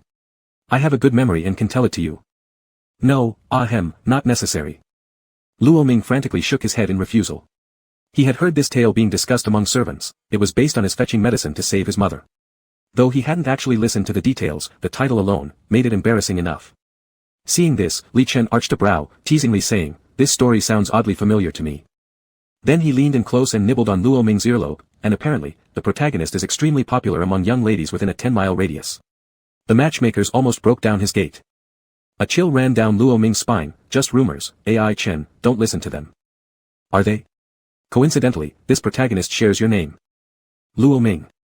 No, if they were going to turn this into a storybook, why couldn't they give him a stage name? Lu Denyo, Lu Ernyo, anything would have worked, even Lu Chuehua. Li Chen's tone remained steady as he fiddled with the silver bracelet Luo Ming had given him. Are those girls pretty? Not at all. Facing Li Chen's questions, Luo Ming responded honestly while holding the teacup. Yet Li Chen's demeanor abruptly grew menacing. Did brother meet any of those girls? No. How does brother know they're unattractive then? Because no one compares to AI Chen in my eyes. Hearing this, Li Chen became satisfied again, his face resuming its harmless smile, completely different from the sinister look moments ago. You know, I once overheard some girls talking about brother, looking shy and coy, which I found utterly annoying. Why do so many people in the Central Plains fancy brother? You didn't harm them, did you? A tinkling sound resonated, and a nameless flower appeared in Li Chen's hand. It was bizarrely extraordinary, not something belonging to this mortal world. Li Chen placed the flower into the teacup in Luo Ming's hand. I intended to kill them, but I knew brother wouldn't be pleased, so I refrained. Upon hearing this, Luo Ming sighed in relief, shaking the teacup as he reflected, this flower has changed quite a bit. Indeed, thanks to this flower, I could leave the Miao territory to see brother. A few days later, Luo Ming led Li Chen back to the Luo residence and informed his parents that this was the person who had given him the divine medicine. Also, they had secretly pledged their lives to each other. Upon hearing this, Luo's father solemnly scrutinized Li Chen, finding him exceptionally pure and naive.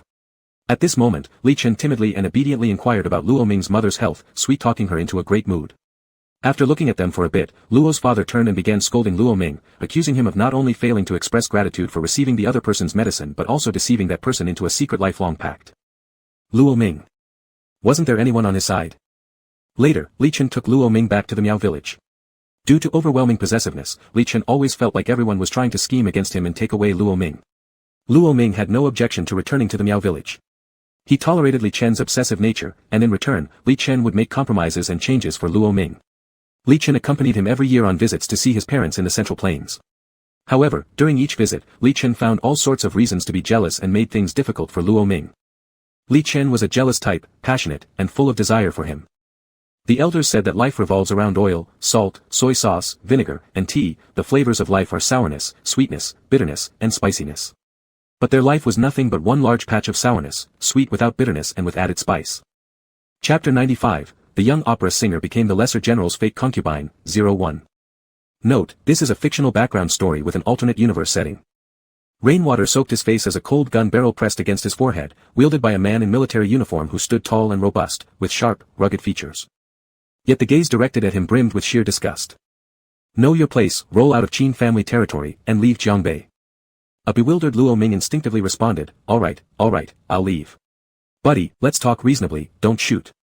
The man sneered and then lowered the gun before walking away. Luo Ming sighed in relief. At the same time, information from the system flooded his mind. It was a turbulent era where warlords reigned and chaos reigned supreme. The original host was originally a noble family heir, living off his father's support. But after his father's downfall, while fleeing towards northern Jiang, he got separated from his family. Eventually, he was taken in by the owner of Lichuan Garden, a traditional opera house, and it had been 3 years since then. Initially, he did menial tasks such as serving food and water to high-ranking officials, but later, under the influence of the theater's leading performer, he gradually learned many tunes. The original host had a fine voice. When the theater owner accidentally heard it, he started giving him opportunities to perform on stage. In no time, he became a slightly well-known actor in the opera house.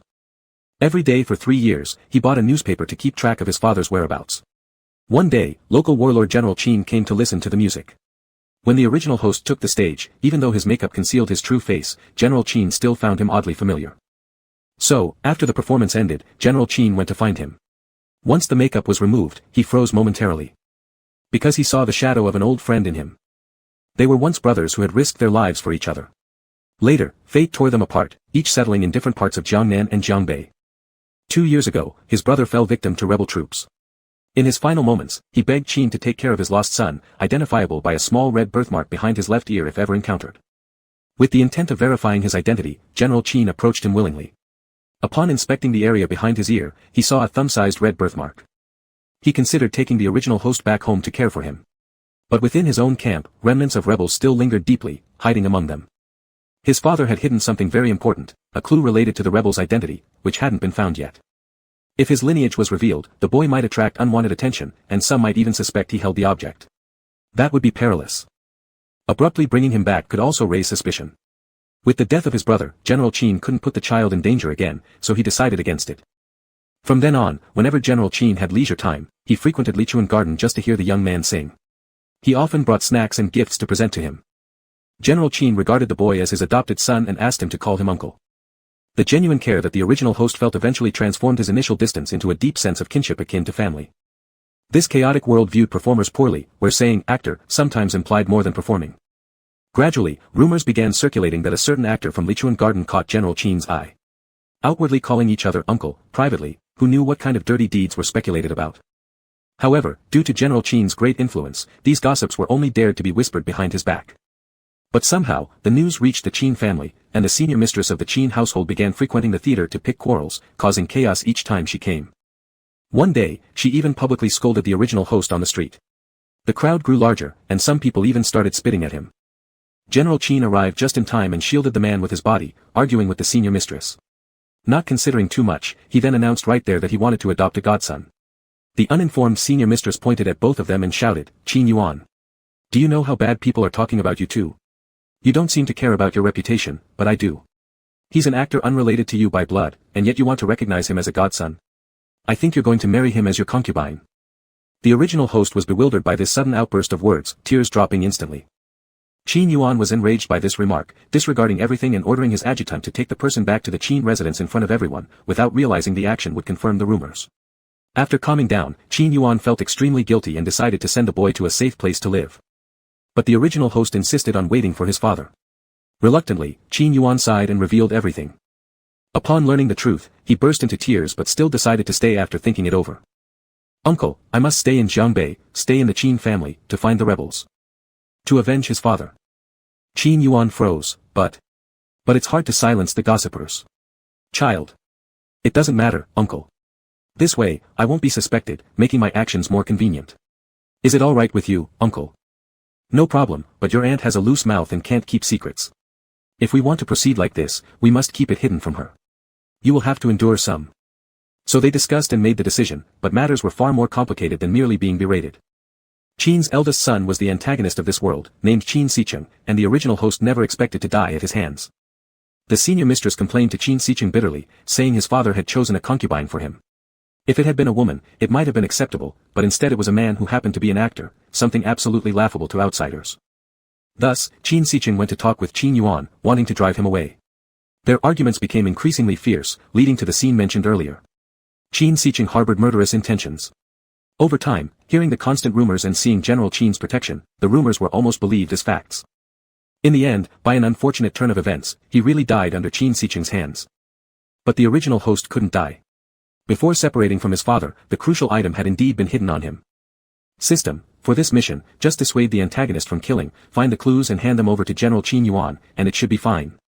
Sounds simple enough. Host: it's not so easy. The traitor is very likely someone close, and you also need to watch out for the antagonist. Although he let you go this time, there's no guarantee next time. Luo Ming wiped the rainwater off his face and only stepped towards the Qin residence after Qin Sicheng's figure disappeared from sight. At dinner time, at the Qin dining table, General Qin hadn't seen Luo Ming for quite a while, so he asked Qin Sicheng, "Where is Xiao Ming?" "I don't know." As soon as Qin Sicheng finished speaking, the door was pushed open, and Luo Ming walked in drenched. He exchanged a hostile glance with Qin Sicheng.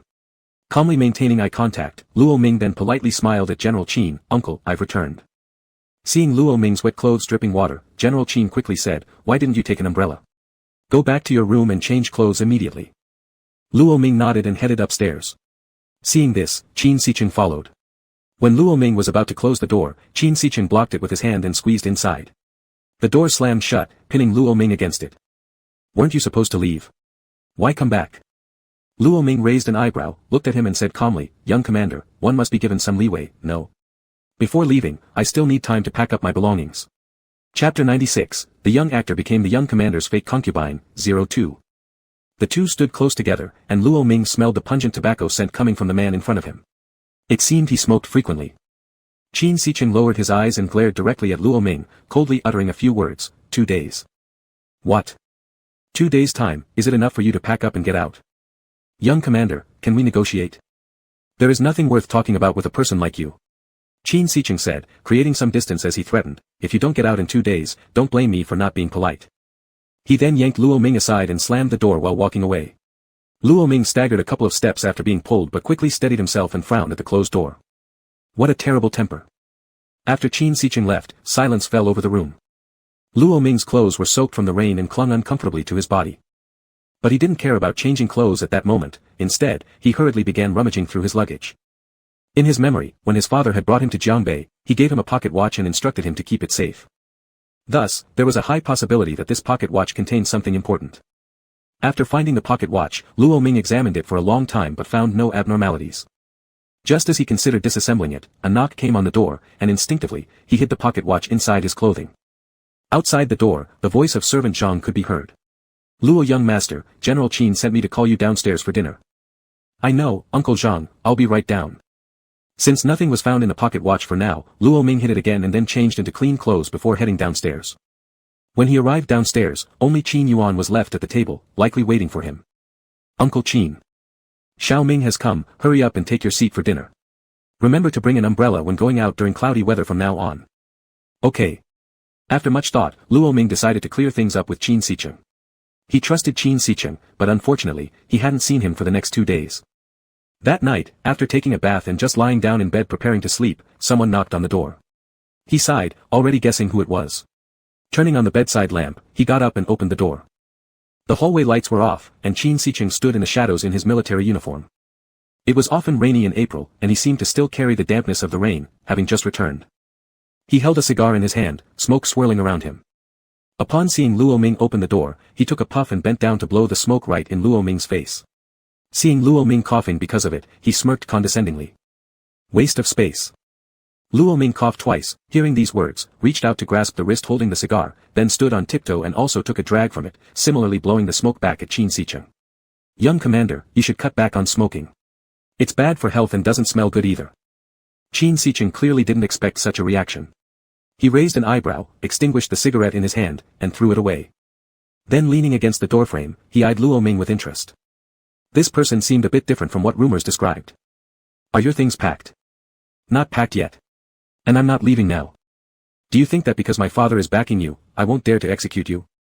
I didn't think that way. The young actor was quite resolute. Qin Sicheng examined Luo Ming under the dim light of the room. His pajama collar was too wide, exposing a pale clavicle. Perhaps because of years on stage, he possessed a certain strength and charm in his demeanor, yet not overly effeminate. His Adam's apple moved slightly. Undoubtedly, this young actor was very handsome, which made him understand why his father. At this thought, Qin Sicheng's slight hint of goodwill vanished instantly, replaced by icy anger. Warlord families usually had their generals marrying many concubines, but his father had only ever had one official wife, his mother, despite their frequent arguments. There had never been any issue concerning fidelity.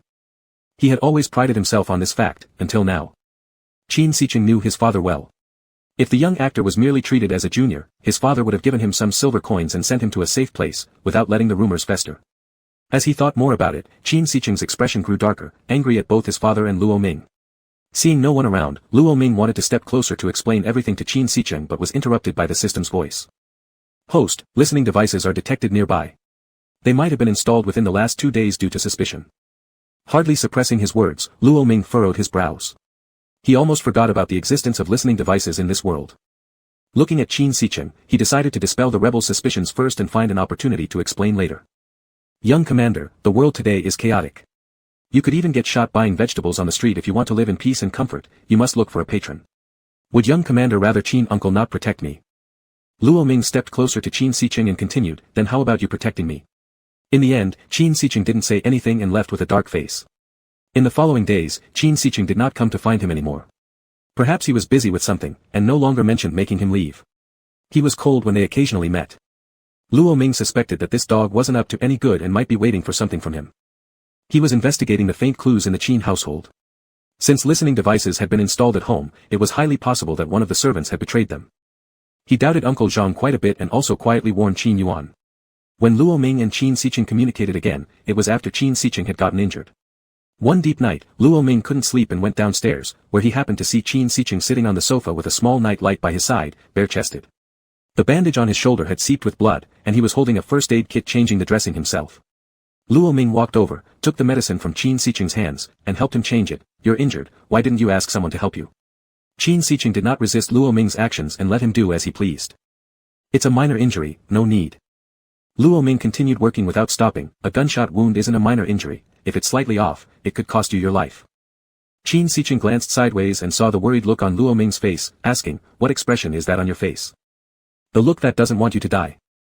Qin Sicheng was startled for a moment and then lightly laughed once, teasing words filled with mockery. "Wouldn't my death be more convenient for you, this little actor, so you can cling to my father as your benefactor?" The force on the shoulder suddenly increased, as if intentionally. He noticed it, but this pain meant nothing to him. Seeing that Qin Sicheng showed no reaction, Luo Ming gentled his movements. "Young commander, if you don't care about your life here, wouldn't it make Madame very sad?" Qin Sicheng stopped talking, staring at Luo Ming deeply, both silent between them. The young actor's hair was somewhat messy, stray strands falling on his forehead. Despite a hint of anger in his expression, his actions were gentle. It was adorable. As Luo Ming finished applying the medication and was about to return to his room, Qin Sicheng suddenly grabbed him for some unknown reason, his brain seemingly clouded. "Little actor, I'll protect you, but stay away from my father." Chapter 97 Little actor becomes the young commander's false concubine, 03. A bronze-crafted small night light stood on the wooden coffee table, its orange-yellow glow emitting a faint warmth. After these words were spoken, both of them were stunned for a second. After meeting Luo Ming's somewhat surprised gaze, Qin Sicheng suddenly curled the corner of his mouth into a playful smile. "How about it, did you really believe me?" "If I believed, would your words count?" "No." "Then let go, I need to rest." As Luo Ming said this, his eyes looked at the hand gripping his arm, tugging gently. Upon seeing this, Qin Sicheng released him. "Good night, young commander." After Luo Ming left, Qin Sicheng gathered himself, frowned, and somewhat irritably messed up his own hair. He actually lost his head over lust one day. While annoyed, Qin Sicheng rummaged through the pocket of his nearby jacket, pulled out a cigarette, lit it, let the smoke confuse his vision, and thought it was funny. A fleeting interest leading to a thought towards the person his own father kept. It was simply worse than his father bringing home a male actor. The next day, Qin Sicheng still ignored Luo Ming during the daytime, but knocked on Luo Ming's door at night. "Young commander visiting me late at night, what's the matter?" "Changing medicine." Qin Sicheng confidently pushed the medicine box into Luo Ming's arms and squeezed past him, naturally walking inside, and sat down on the bed. Luo Ming. Addicted to having the wounds changed. When changing the medicine, Qin Sicheng saw the dressing table and suddenly blurted out a sentence, "I've never been to an opera house. So go there. Little actor, sing me a tune." After finishing changing the medicine, Luo Ming tied the bandage into a butterfly knot and upon hearing this almost found himself speechless. "Young commander, this late at night, it will disturb. The rooms in the Qin family have good soundproofing." "I don't want to." Leaning against the bed, Qin Sicheng teasingly eyed Luo Ming. "If you don't sing now, I'll chase you out." Luo Ming. The little actor couldn't resist him, cleared his throat, then transformed his demeanor into one of sorrow and melancholy. His singing tone was smooth and melodious, his voice clear and bright, even without musical accompaniment, it still made one's heart ache. His singing was indeed good, mesmerizing Qin Sicheng. After a few lines, Luo Ming stopped. "Young commander, the medicine has been changed and I've sung you a tune. Can I rest now?" Qin Sicheng looked deeply into Luo Ming's eyes, got up from the bed, and as he approached the door, turned back to Luo Ming and said, "Next time, I want to see you sing in your costume. Young commander, if you wish to listen to an opera, you can go to Lichuan Garden. With a performer at home, why waste money elsewhere?" Luo Ming frowned upon hearing this. This dog really had foul words. That day, Madame appeared especially happy, giving Luo Ming fewer scornful glances. It wasn't until dinner that Luo Ming found out the reason. It was because Qin Jinxiu, the Qin family's second daughter who studied abroad, called to say she was coming back. And upon her return, a welcome banquet would certainly be held. There was a Western-style villa on North Street with a spacious yard, large enough to hold banquets for wealthy families' children from Jiangbei, and it was unoccupied most of the time. Madame proposed hosting the event there instead of arranging it at home. Luo Ming understood what Madame meant, with a performer like him staying in the house, holding the banquet outside was simply so he wouldn't show up. However, most of the officers from higher and lower ranks would likely attend such events, and it could be a good opportunity to find the traitor, so he definitely had to go. But to avoid causing arguments between Uncle Qin and Madame, Luo Ming decided not to discuss it with Uncle Qin. He planned to think of a way to disguise himself and sneak in on that day. Scaling walls and the like were his specialties. On the day when Qin Sicheng picked his sister from the station, he stood on the stairs, looking down at the reunion scene below.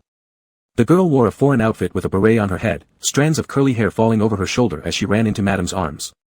Laughter and joy echoed downstairs, making for a harmonious family reunion. Luo Ming glanced twice before retreating to his room, as it wasn't suitable for him to appear and disturb. After he left, Qin Siqing lifted his gaze. "Brother, what are you looking at?" Qin Jinqiu curiously followed Qin Siqing's line of sight toward the staircase but saw nothing. Qin Siqing retracted his gaze, "Nothing. How was it overseas?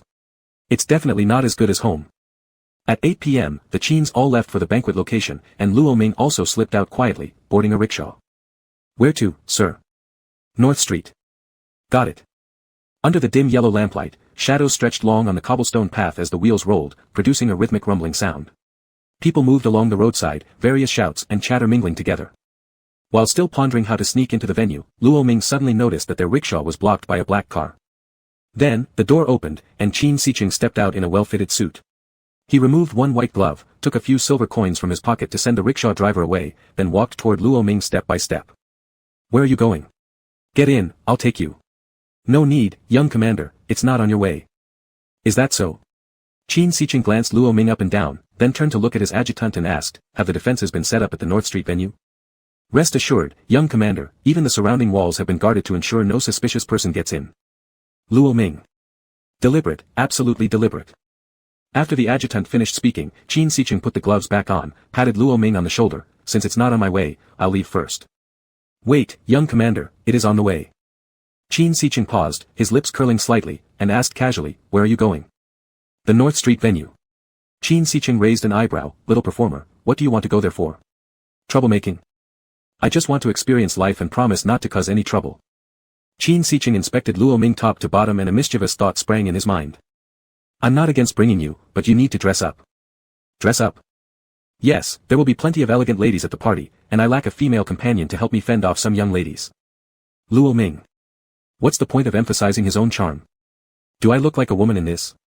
At that moment, the adjutant beside him interjected appropriately, "Young commander, there's a tailor shop ahead." Luo Ming. What kind of sycophant has such sharp eyes? Just changing clothes will get me noticed. The adjutant, this is the shopping street, I know a place where we can do some makeup and hairstyle. Luo Ming. He was impressed. Why did an adjutant need to know so much? Chapter 98, the young performer became the fake concubine of the young commander, 04. Upon reaching the tailor shop, the owner walked around Luo Ming a few times and hesitated towards Qin Siqing. "Sir, male-sized evening gowns for women are hard to come by." Qin Siqing glanced at the owner indifferently, "Triple the price." The owner quickly changed tone, "Actually, my store has everything. I really have one that'll fit him." The owner then pulled out a cheongsam. It had a black base covered with a layer of black gauze, not too intricate in patterns but still exuded elegance, being discreet yet luxurious. "Sir, this is exclusive to my shop. A friend who studied abroad designed it. Both style and material are top-notch, but it was made a bit large. Ordinary girls couldn't wear it, or else it wouldn't be left here." Qin Siqing took it from the owner, felt the fabric, nodded satisfactorily, and handed it over to Luo Ming. "Try it on." Luo Ming reluctantly took it, then entered the dressing room. After a while, a person in the cheongsam stepped into their line of sight. Luo Ming's skin was already pale, and after putting on the black cheongsam, it seemed as if he stepped out of an ink painting, contrasting beautifully without any awkwardness. Qin Siqing slightly squinted his eyes. No wonder performers were unique. Under the cheongsam, his waist was fully highlighted. His long legs were vaguely visible. The hem was knee-length but didn't reach the ankles, seemingly a bit short. The owner spoke up first, "What a marvelous person." He then measured Luo Ming's foot length and found a pair of shoes. Qin Siqing's gaze lingered on Luo Ming as he asked, "Where is your study abroad friend now?" "Back to foreign countries." Qin Siqing pulled Luo Ming closer, then asked the owner, "When will he return?" "At least half a year later." Qin Siqing looked thoughtful. After simple grooming, Luo Ming was led by Qin Siqing onto the car, sitting beside him on the rear seat. The corner of the man's eye revealed elegance and nonchalance, indeed very attractive. Unable to resist, Luo Ming glanced over and immediately met the person's gaze, instantly losing all feelings of charm. Why is the young commander staring at me? Can't I look at tonight's female companion? Isn't it weird? Not at all, quite enchanting. Luo Ming patted his chest, "Flat here." Hearing this, Qin Siqing's gaze turned toward him, laughing lightly, "A little too flat. Maybe, try pushing them up and see if you can create a curve." Luo Ming turned away, gritted his teeth, and refused to look at Qin Siqing anymore. Silent, he was charming. When he opened his mouth, one wanted to punch him. As the night fell covering the streets, North Street remained bustling, unlike a dark night. Qin Siqing opened the car door and extended his hand to Luo Ming. Only the two could hear his voice, "Let's go, my little performer." The hall lights just lit up. The grand mansion showcased distinct local architectural characteristics, displaying decadence under the night sky. Inside the courtyard, pools, gazebos, and lights sparkled. Surrounding them, plenty of peonies bloomed vibrantly, symbolizing prosperity and grace. Once they entered the banquet hall, they caught the majority of people's attention. Qin Jinqiu spotted them and ran over immediately. "Brother, you came too late." Then she glanced at Luo Ming nearby, her eyes brightening up instantly. "Is this my future sister-in-law? Where did you find such a great beauty?" Before Qin Sicheng could introduce them, severe pain surged through his forearm. He raised an eyebrow at the pinching Luo Ming. "Miss Qin, good day. I am the temporary female companion the young commander found, tasked to shield him from unwanted advances. Call me Little Flower." Luo Ming slightly bowed his head, lowering his voice so only the three of them could hear. "Shielding from admirers?" Qin Jinqiu seemed to find something amusing. "Ha ha ha, Sister Little Flower, don't be fooled by him. My brother has a nasty temper with both men and women, utterly lacking chivalry. He became notorious years ago in Jiangbei, and no girls dare to approach him anymore." Luo Ming's lips twitched, and the hand gripping Qin Sicheng's arm tightened. "Qin Sicheng. Little Flower sister, I'll take you to some delicious food. Don't mix with these smelly men who don't tell the truth." "Qin Sicheng. Luo Ming. Jinqiu, he is following me." Qin Sicheng sighed helplessly while covering his forehead. "What does he follow for?" "Brother, you are this kind of person, luring flower-aged girls into your den of wolves. What did you learn abroad?" Luo Ming remained expressionless, standing awkwardly between the brother and sister until Qin Sicheng eventually pulled him away. Not long after, numerous high-ranking officials came to toast and make pleasant conversations. Luo Ming stood by Qin Sicheng, straining to listen but found no useful information, so he seized an opportunity to slip away and head upstairs. The second floor offered a clear view of everyone downstairs. He chose a good vantage point to observe their actions and gestures, hoping to spot something suspicious. After observing for a while on the upper floor, Luo Ming intended to change positions when suddenly, as he passed by a room, a hand covered his mouth and forcefully dragged him inside. Soon after, the door closed and he was pinned against the wall. Had it not been for recognizing that familiar tobacco smell mixed with a faint hint of perfume, he would have undoubtedly delivered a devastating kick right then. The light in the room was dim, making it impossible for him to see Qin Sicheng's face clearly, yet he could sense irritation radiating from the other. Irritated? What business is it of this bastard to be angry? Qin Sicheng released his grip on Luo Ming's mouth and leaned close to his ear. "Little performer, I've been keeping my eyes on you for quite some time now. Why have you been staring at my father's side, huh?" The general beside Qin Yuan attracted the most officers for casual talk, naturally drawing Luo Ming's attention. "Younger commander, how strange you are. You deceived me into dressing as a male, kept me around incessantly. Yet, you behave as if you're trying to drive me out of the Qin family. Not clinging on to me, wouldn't you attempt using schemes to actually secure the title of concubine, huh?" After speaking, Qin Sicheng somewhat regretted his words. During this time interacting with Luo Ming, he had started doubting the rumors he originally believed. This character isn't the type to interfere in romantic affairs. However, seeing Luo Ming sneak away from him, he secretly followed and then spotted the little actor leaning against the balcony railing upstairs, continuously looking toward his father's direction. It seemed melancholic, akin to someone silently observing in the corner because their unspoken feelings hadn't received a response. His heart twisted uncomfortably, it bothered him greatly. And since this man couldn't suppress his temper, his mouth lost all control. "Qin Sicheng, are you implying that those rumors are true?" Luo Ming had already been seething with anger for being tricked into attending the banquet dressed in a cheongsam. Now, he was even more provoked. He grabbed hold of the tie on Qin Sicheng's collar, pulling him closer, and sked. "Stinking breath, huh? If that's how it is, call me mother and listen, obedient son." Chapter 99, The young performer became the fake concubine of the young commander, 05. Qin Sicheng's face darkened, blending into the night as if becoming one with it. "What did you say?" Luo Ming grew impatient. "Are you deaf? I won't allow it. Since it's elders matter, what qualification do you have to meddle as a younger generation? If you won't let me, can you really stop me? I'll go find your dad now." After saying that, Luo Ming shoved Qin Sicheng and attempted to push open the door, but he was too slow. Qin Sicheng quickly locked the door and held down the handle. Subsequently, Qin Sicheng wrapped his arms around Luo Ming's waist, tightening them to press Luo Ming against the wall, and then initiated a forceful kiss. All of Luo Ming's struggles were suppressed as if Qin Sicheng wanted to completely merge him into his embrace. Despite having less strength compared to Qin Sicheng, Luo Ming's rage hadn't subsided. He refused to be taken advantage of so easily and bit down hard. The taste of blood filled his mouth, yet Qin Sicheng only paused for an instant. Not only did he not release Luo Ming, but instead deepened the kiss. As if transformed into a raving dog, completely impervious to pain. Downstairs, guests gathered amidst clinking glasses filled with fine wine and laughter. Upstairs, in a certain room separated only by a door, the outside revelry was isolated. In the darkness, there were only the sounds of tangled breathing. Qin Shicheng acted like a wild beast gone berserk, ravaging recklessly without restraint. However, he still maintained a shred of rationality and refrained from going too far. When they parted, the anger fueled by jealousy subsided, and despite receiving a slap in return, Qin Shicheng didn't dodge it. Instead, he took Luo Ming's hand, rubbing and kissing it repeatedly against his cheek. "Are you an unreasonable brute?" I am." What a jerk, he had lusted after someone he shouldn't and moved his heart in ways he shouldn't have. He shouldn't do this, but he's never been a good person anyway. Once he sets his sights on something, it becomes his, regardless of whether the rumors are false. Even if they're true, he'd snatch it for himself. "Are you feeling better now?" Luo Ming frowned without responding, not knowing what crazy idea this person might have next. Qin Shicheng's eyes brimmed with possessiveness. "If you're still not feeling better, hit me again or scold me some more until your anger subsides." "You." Luo Ming was speechless. "Do you pity him?" "Little Ming." He'd rather be slapped by Luo Ming, rather be cursed at by him, than allow Luo Ming to focus his affections on anyone else, especially his father, no, particularly not his father.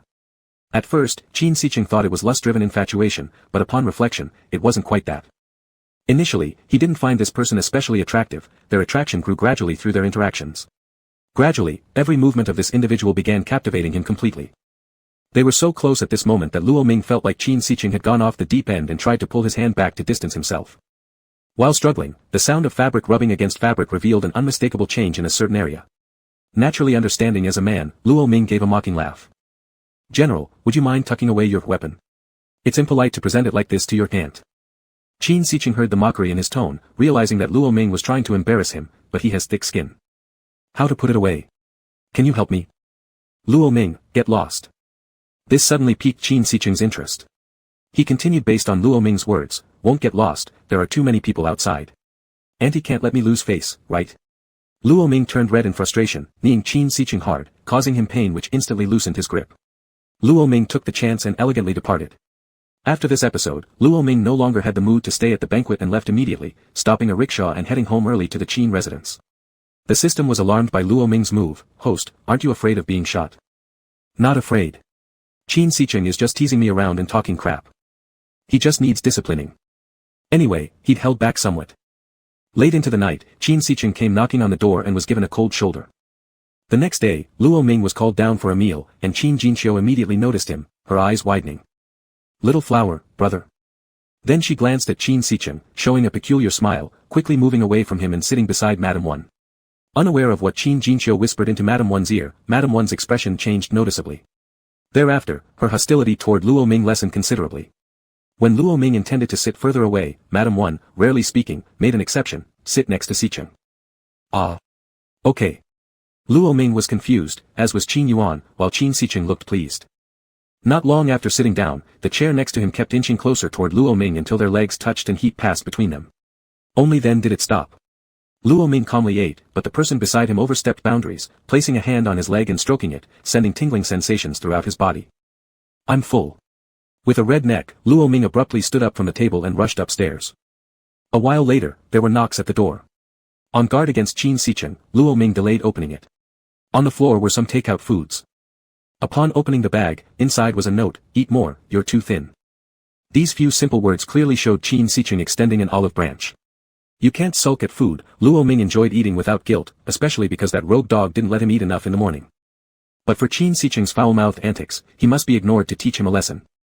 For the next few days, Luo Ming avoided Qin Shicheng entirely. He went out to eat meals, depriving Qin Shicheng of opportunities to misbehave. Qin Shicheng tried several times to talk to Luo Ming but was skillfully dodged. By nightfall, Luo Ming feigned sleep, ignoring his knocking. Qin Shicheng mostly visited each night, but Luo Ming refused to acknowledge him. During the daytime, Luo Ming sometimes accompanied Qin Yuan to search for his late father's relics. Seeing this, Qin Shicheng's mood visibly deteriorated, his heart growing heavier. Yet, he dare not confront Luo Ming recklessly anymore. He endured his bottled-up frustration silently, with a grim expression that frightened others. The nearby adjutant was so frightened that he didn't dare to let out a fart. A few days hadn't passed when the door was knocked on again. The only person who could come in the dead of night would be that rogue. Luo Ming originally intended to continue pretending not to hear, but then he heard the person outside the door say, "Little Ming. I got injured, can you help me bandage it?" "Injured again?" Luo Ming suddenly sat up in bed, hurriedly opened the door, and was then embraced tightly by the person outside. This time, there was a faint scent of soap around his nose, without even a trace of the tobacco smell that he found unpleasant. Stunned for a moment, Luo Ming said, "Where are you injured?" Qin Sicheng hugged Luo Ming and squeezed into the room, locking the door before extending one finger. "Here." Upon looking, Luo Ming saw nothing more than a slight blood streak from a scratch. "Tch, this cut will heal if I just wait a little longer." "General, are you here to tease me again?" "No, don't be mad.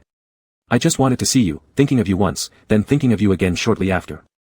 Chapter 100, The Little Actress Becomes the Young Marshal's Pretend Concubine, 06.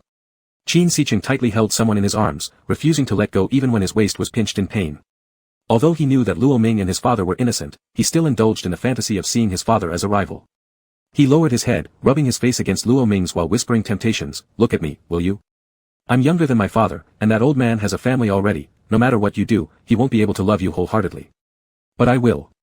Qin Sicheng grew more confident as he spoke, and his hands began to wander restlessly. "Little Ming, think it over carefully. I don't have a wife, and I've never been intimate with anyone else.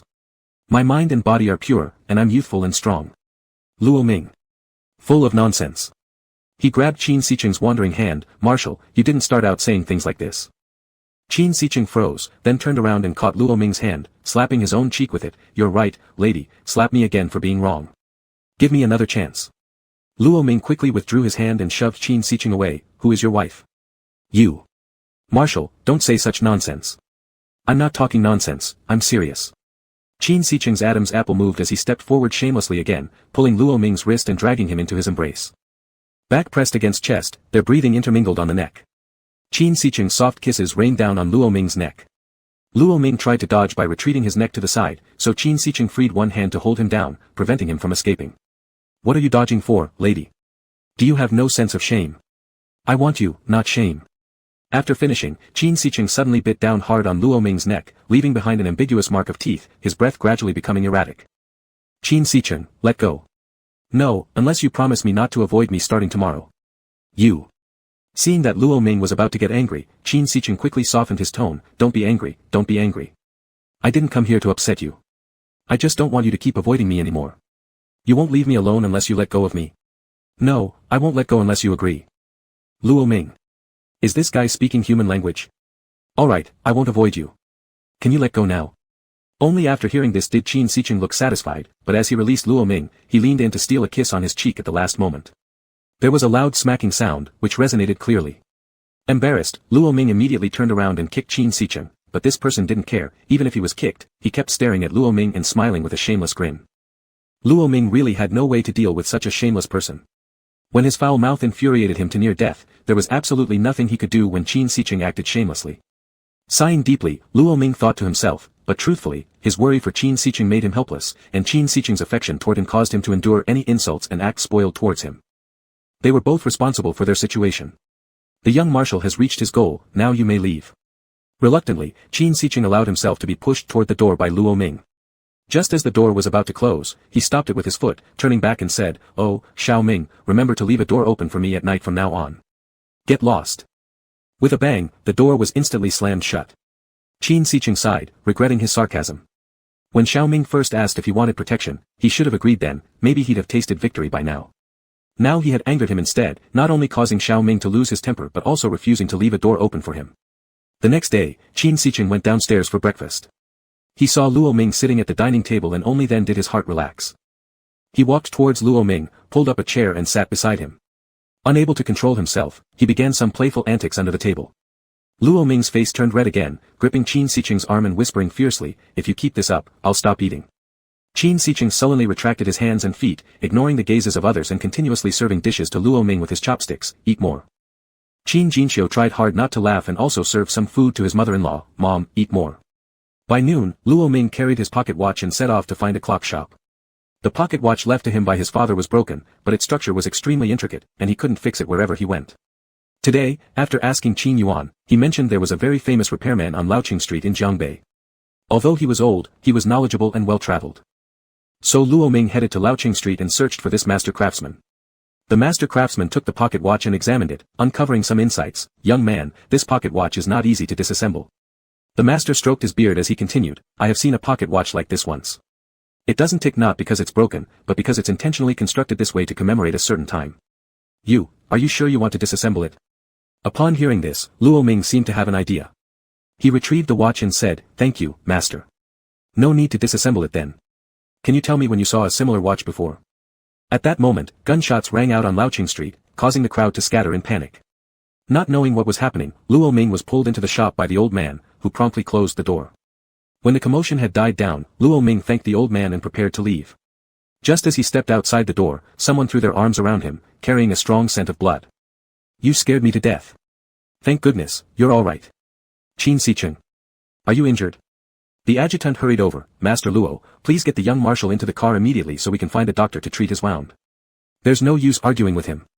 Upon hearing this, Luo Ming furrowed his brows, his tone tinged with worry. Why didn't you go see a doctor when you were injured? What nonsense.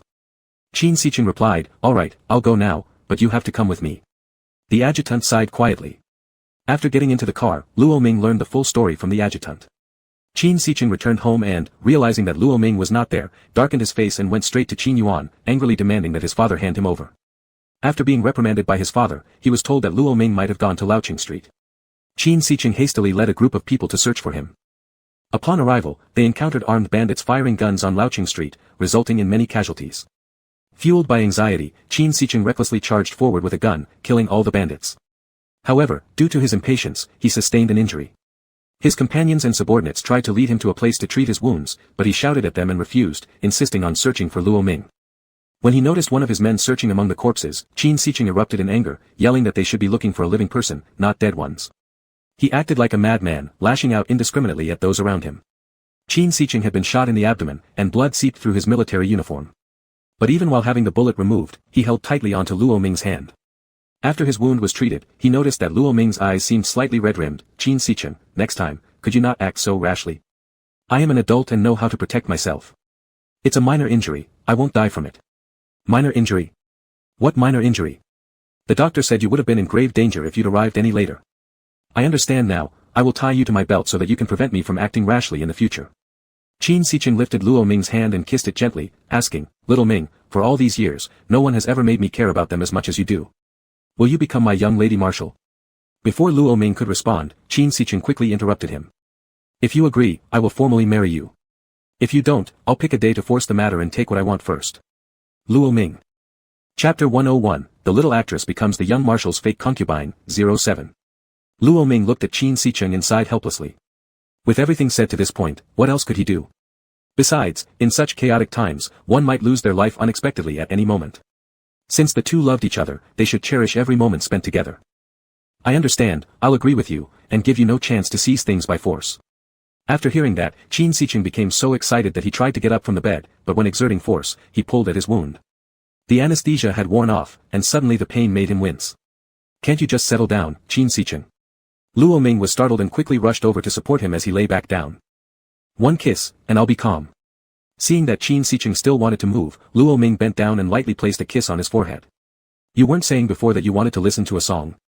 Take good care of your injuries, once you're better, we'll go to Li Chun Garden, and I'll sing for you.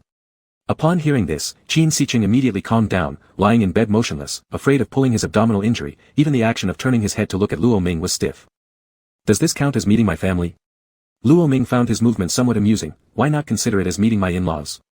Qin Sicheng actually thought about it seriously. If that's true, after you enter our house, won't that make you the one who's marrying into the family? Family is family. The owner of Li Chun Garden had saved Luo Ming's life. The owner lived alone, with no offspring, but was very kind to everyone in the theater.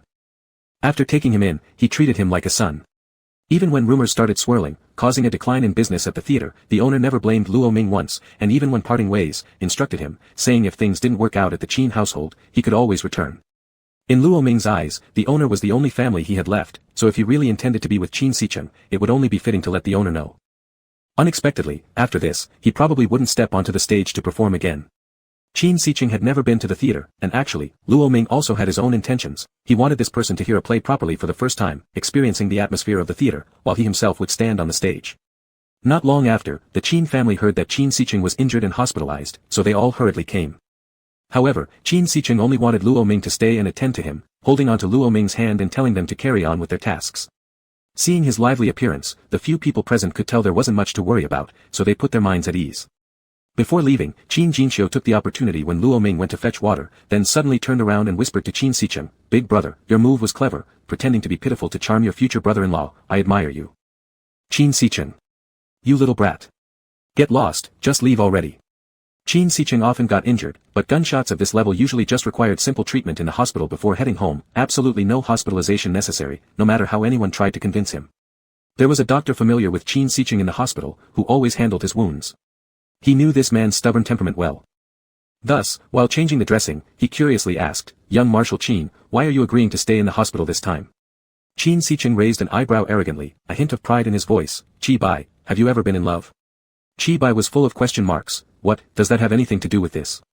As soon as these words were spoken, Luo Ming happened to push the door open carrying food, and Qin Sicheng's gaze instantly focused entirely on Luo Ming, unable to tear away. Then he spoke impatiently towards Qi Bai, "Hurry up, finish the bandage change and leave. No one has time to serve a stubborn bachelor like you." Qi Bai. No wonder he's known in Jiangbei for his sharp tongue. Qin Sicheng had a great constitution and recovered quickly, within a few days feeling nearly fully healed. Unable to stay in bed for long periods, he frequently got up to stick close to Luo Ming. "Xiao Ming, I'm healed, when will you go back to my hometown to sing me a song? I'll book the entire venue in advance." "Why book the whole venue?" "For quietness." Luo Ming understood Qin Sicheng's intentions. There were too many gossipy comments, perhaps fearing that he'd become heartbroken. "Qin Sicheng, I'm not that fragile." Qin Sicheng stared steadily at him. "I know, otherwise there'd be no way you'd accept those nasty comments and still choose to stay in Jiangbei. When did you find out?" "The day you went to the old city street." "And what argument did you have with your father that day, where he scolded you?" Qin Sicheng didn't answer. He couldn't exactly say that he was petty-minded, unable to bear listening to lies or watching staged performances. Besides, he hadn't actually thrown a tantrum. It was just saying that his father was old and confused. He hugged Luo Ming and changed the topic, whispering softly, "You can be a little vulnerable, let me show off." "In that case, we don't need to book the whole venue at all." Luo Ming leaned closer to Qin Sicheng's ear. "Master, don't I have you backing me up? Who dares to act rashly?" This title of Master once again captured Qin Sicheng's heart. He turned his head to meet Luo Ming's smiling eyes, and a fierce desire surged within him. "Good. But could the lady help me calm down first?" As he spoke, he grabbed Luo Ming's hand, his intention crystal clear. Luo Ming. 3 days later, at Lichun Garden. Once Luo Ming took the stage, indeed there were several regulars who recognized him by voice, assuming he had been cast out by the Qin family, and thus they spoke without restraint. The room grew noisy in no time. "Isn't this the actor who seduced General Qin? How did he come back? Probably got kicked out. Still, it must take some talent to seduce the general." "What kind of talent?" "In bed?" Bang! The sound of gunfire silenced the crowd instantly. Qin Sicheng sat casually dressed in military uniform in the front row, but his voice was chilling. "Enjoy the opera quietly. Today, if I hear another word of nonsense, I promise you won't leave alive." No one dared utter a sound after that. Qin Sicheng, captivated, stared fixated at Luo Ming on stage in full theatrical costume, sipping cup after cup of tea. On stage, Luo Ming moved gracefully, hands fluttering, water sleeves dancing with every twist, exuding charm and elegance that was impossible not to be mesmerized by, paired with an emotionally charged singing tone. Qin Sicheng's gaze darkened as each verse passed, and when Luo Ming descended from the stage afterward, he sent his aide outside the door waiting while heading alone backstage to find Luo Ming. Seeing his beloved removing makeup, he stepped closer, voice hoarse, "Let me." Gently cleaning the makeup from Luo Ming's face, he seemed unable to restrain himself any longer, ignoring Luo Ming's startled cry, lifting him up over his shoulder and striding out briskly. "Qin Sicheng, what are you doing? Put me down. Be good, let's return to the Qin household first, I have something more urgent right now." Luo Ming was rendered speechless, mortified, especially because as Qin Sicheng carried him away, he even remembered to say goodbye to the garden owner nearby. "Qin Sicheng, boss, I'll borrow both person and outfit, I'll bring them back together another day." Chapter 102, The Little Actress Becomes the Young General's Pretend Concubine, 08. Luo Ming was thus carried by Qin Sicheng and shoved into the back seat. "Head back to the Qin family, drive fast." "Yes, young general." The aide obeyed, driving towards the Qin residence at great speed. It wasn't just because he followed orders but also out of fear that if he drove slowly, he might accidentally see something he shouldn't, then be silenced by a bullet from his young general. When they arrived at the Qin house, Luo Ming hadn't even realized it yet, already being held by Qin Sicheng, got out of the car, went upstairs, entered his room. Luo Ming swallowed nervously, unsure why singing a song for him had made the situation turn like this so quickly. After the door closed tightly, Luo Ming was finally let down. This was his first time in Qin Sicheng's room, but before he could take a look around, he was overwhelmed by an urgent and passionate kiss. Qin Sicheng's eyes brimmed with unhidden desire, so heavy as though about to devour Luo Ming completely. When nearly out of breath, Qin Sicheng's lips slowly moved to Luo Ming's ear, breathing unevenly as he said, "Do you know what I was thinking when I was watching you on stage?" His costume had been pulled loose, hanging precariously on his shoulders, revealing a white, round shoulder.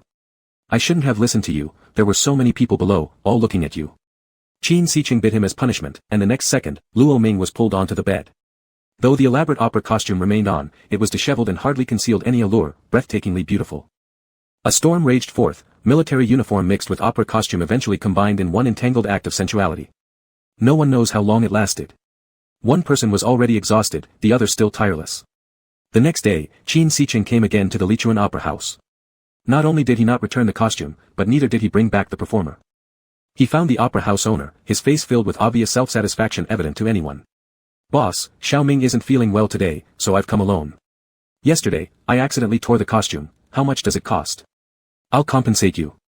The opera house owner, having lived through more than half a century, had seen all kinds of people and affairs, and certainly recognized their secret relationship. The costume can be mended or replaced, there are ways to fix such issues, but humans, if their hearts break too severely, no amount of compensation will undo the scars. General, performers are considered lowly and unworthy by most people, struggling for survival under contempt. If it's just a whim, please show mercy, let him go back, don't hurt his heart. Upon finishing, the opera house boss bowed to Qin Siqing but was stopped. "Boss, although Qin Siqing may seem unruly, once I make up my mind about someone, it's for life. I will marry him ceremonially and honorably." The opera house boss slightly surprised, marrying a man officially was already shocking enough, let alone marrying the young general from the Qin family of northern Jiang, which would likely cause a stir across the whole of northern Jiang. Marrying him, would he be considered a concubine? "No, my only wife. Do you not consider that he is a man? Your actions will undoubtedly attract significant controversy. We do not live for controversies." The opera house owner paused, clearly stunned by this statement. After a while, he raised another concern. "What about your family? Will the general and his wife agree? As long as we don't commit unforgivable sins, they won't interfere in my affairs." The opera house owner fell silent. Qin Siqing's words had given him immense surprise. From the bottom of his heart, he wished for Luo Ming to find a good home, and hoped truly to see a day where love can break the constraints of society. If only he had possessed half of Qin Siqing's courage those years ago. Enough, the past is over, there is no remedy for regrets in this world.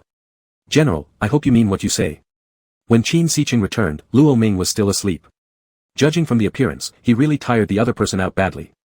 He slowed his steps, sat by the bed, and gently touched Luo Ming's sleeping face, frowning. He had learned everything from his father. His father and Luo Ming had investigated for a long time and weren't without leads. There were several suspects, some positioned high within the warlord ranks. Luo Ming was very smart, he'd awakened something in Qin Yuan. He told Qin Yuan, his father wouldn't possibly only entrust his child without mentioning where he had hidden vital information before passing away. If he didn't mention it, the only possibility is that among those who arrived after his father's incident, there was someone problematic. Luo Ming said that the item in question should be the key evidence, but it wasn't on him. However, there must be something related to that evidence on his person. Qin Yuan found Luo Ming's reasoning convincing and soon narrowed down a few suspects. Still, one must pull weeds by the root, without solid evidence, they couldn't act. When Luo Ming woke up, seeing Qin Siqing made her blood boil, and she bit his hand fiercely, not only failing to vent her anger but also fueling his arrogance. What an unashamed face. Qin Siqing brought over the reheated food. "Come and eat. Don't go out today, it might rain this afternoon." "How do you know?"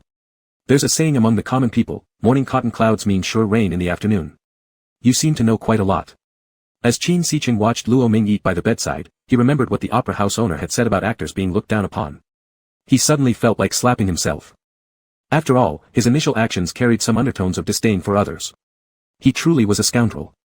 While he was thinking this, he acted accordingly, and with a crisp sound, Luo Ming turned around incredulously holding the bowl, staring at Qin Siqing. Her chewing froze mid-motion. She couldn't understand why this man had slapped himself for no reason.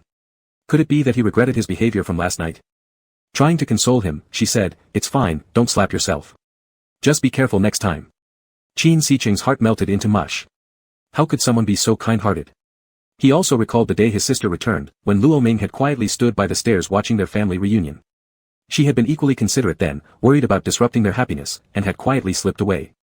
At that moment, Luo Ming's heart must have ached badly, perhaps shedding tears alone once she returned to her room. Why hadn't he gone after her? He imagined her sitting in the corner, crying until her nose was red. Qin Siqing felt terrible remorse and immense pity for her. How could there be such a obedient, kind-hearted person in the world? In reality, Luo Ming was just fine, while Qin Siqing almost cried, feeling so sorry for her. So, when Luo Ming finished eating, he immediately pulled her tightly into his arms. "Let's get married. We'll get married tomorrow." Luo Ming was utterly bewildered. "Qin Siqing, are you out of your mind? Tomorrow? Why don't we get married right now? Luo Ming was clearly angry, but Qin Siqing, immersed in his own sorrow, wasn't thinking rationally. It will rain today. If we marry now, I haven't prepared anything, wouldn't it be too rushed? Luo Ming.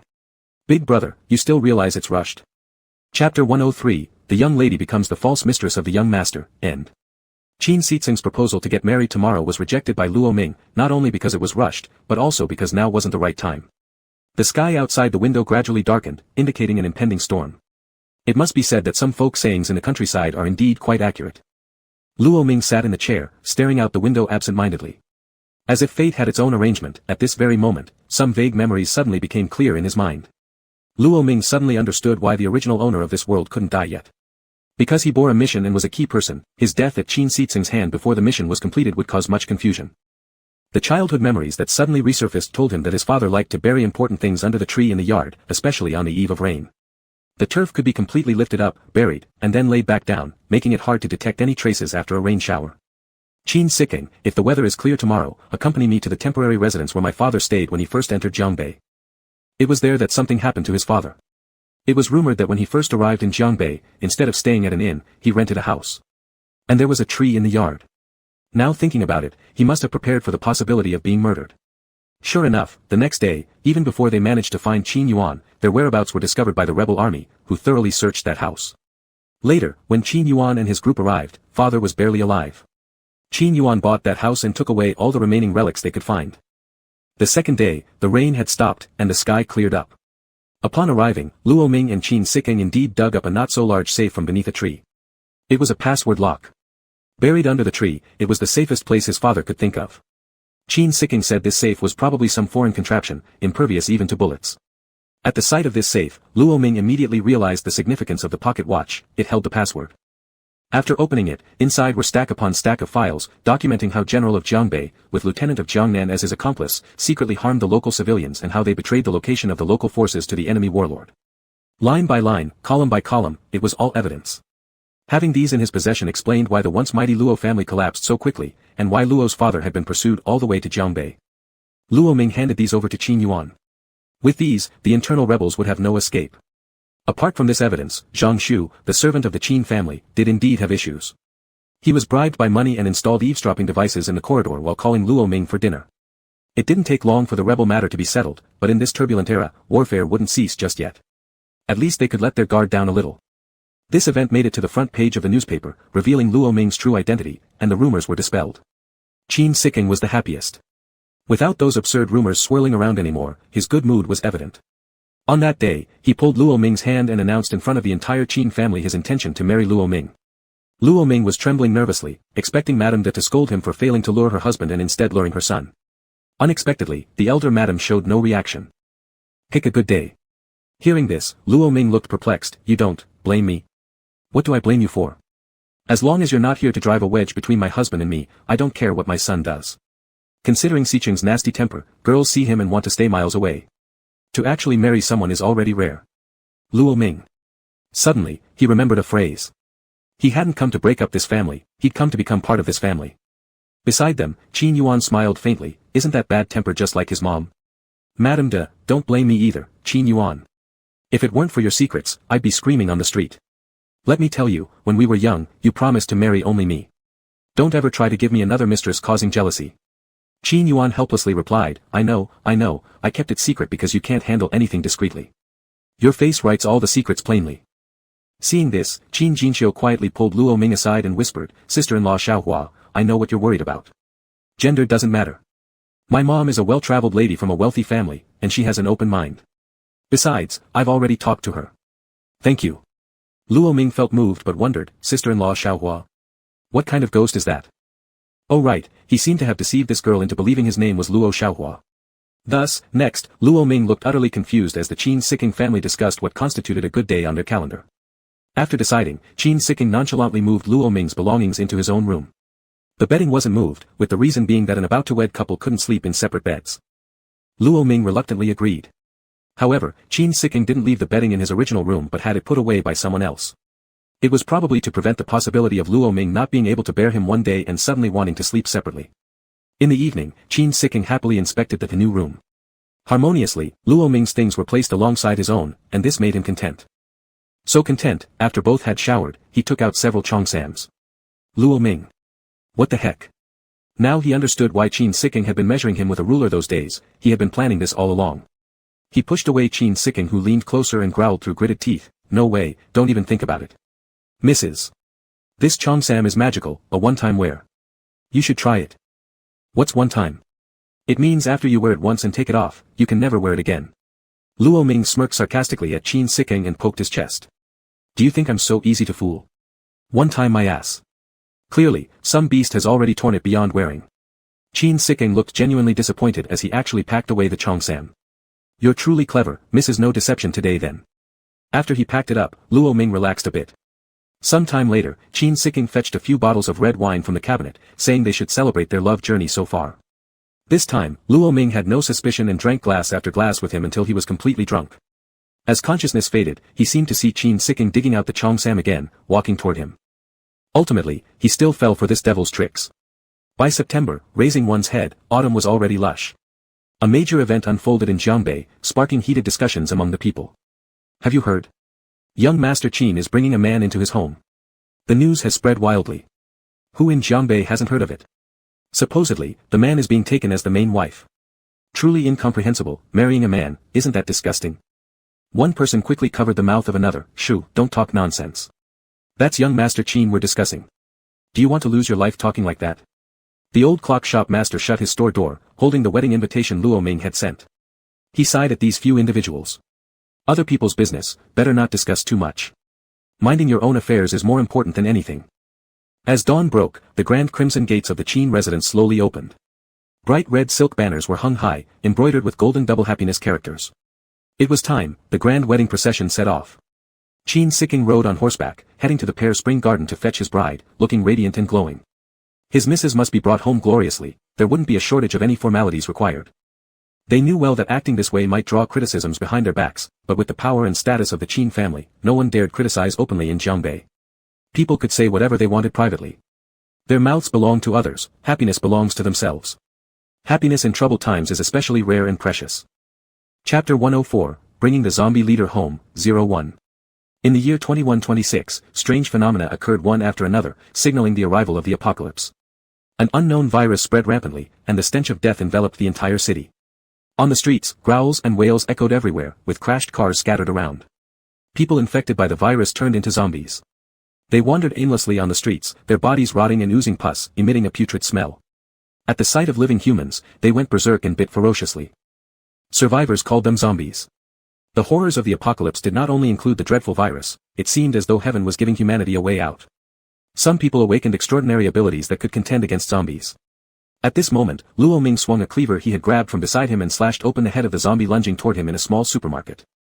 Black zombie blood splattered everywhere, drenching him from head to toe. Luo Ming almost vomited at the foul odor.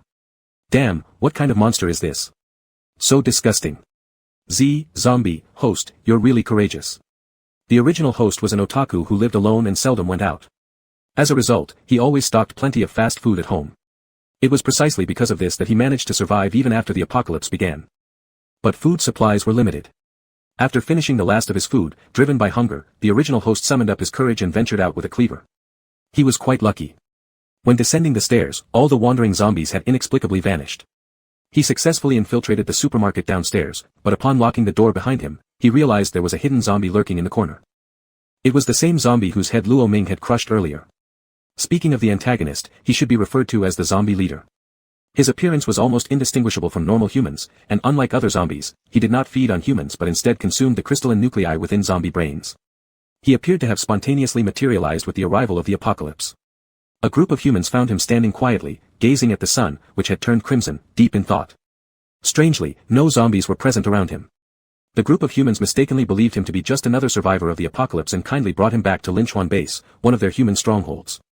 Although these individuals initially acted with good intentions, they failed to consider the monsters hiding within their base. The antagonist might have seemed harmless and innocent, but in truth, he was extremely dangerous. In Linchuan Base, those endowed with superhuman powers held the highest status, while those without such abilities were looked down upon and forced to live humbly. There was a captain in the base with mutated fire-based powers who was used to exercising brute force over others. Indiscriminately attracted to both genders, he acted without restraint. Due to the antagonist striking good looks, once he was brought into the base, Predictably, he caught the attention of this captain who insisted on forcibly taking him away. Unaware of what this behavior implied, the antagonist instinctively felt repulsed. After being angered, right before everyone's eyes, the captain, who was considered among the top-tier powers in the base, met his end, being strangled by the antagonist like a mere insect. Although Linchuan base suffered the loss of one of its strongest members, no blame fell immediately on the antagonist. Their leader believed that someone capable of killing such a powerful fighter so effortlessly must be even stronger and thus wanted to assess his potential and recruit him. So the base leader cheerfully sent someone to take him for a test of his abilities. To their surprise, the results showed that he wasn't even alive, no heartbeat or any signs of life were present, but he still moved freely. This condition was unmistakable, he was a zombie. Upon realizing this, the leader of Linchuan base panicked, assuming that the zombies had somehow evolved. He promptly decided to eliminate him quickly, extract the crystal nucleus from him, and send it for research. The antagonist didn't understand why the person who originally smiled warmly at him would suddenly turn hostile. Although human powers caused him no real harm, the pain was undeniable. The leader, unable to defeat him, issued orders for everyone in the base to attack him together. However, most of the ability users who launched the assault ended up suffering severe injuries, causing Linchuan base to suffer heavy losses. The antagonist departed afterward harboring resentment towards all humans. Believing humans would harm him while zombies would not, he grew comfortable with the idea of converting every human into a zombie. From then on, the zombies that roamed about became organized. They gathered forces and besieged cities. The first base to be utterly destroyed was none other than Linchuan base. Then one after another, remaining bases also faced the same fate. Ultimately, the world was nearly under the complete dominion of zombies. I don't have any superpowers. The system, watching as Luo Ming sharpened his cleaver against the exposed cement wall, somehow felt a little apprehensive. For now, you haven't developed any yet, but the antagonist is nearby.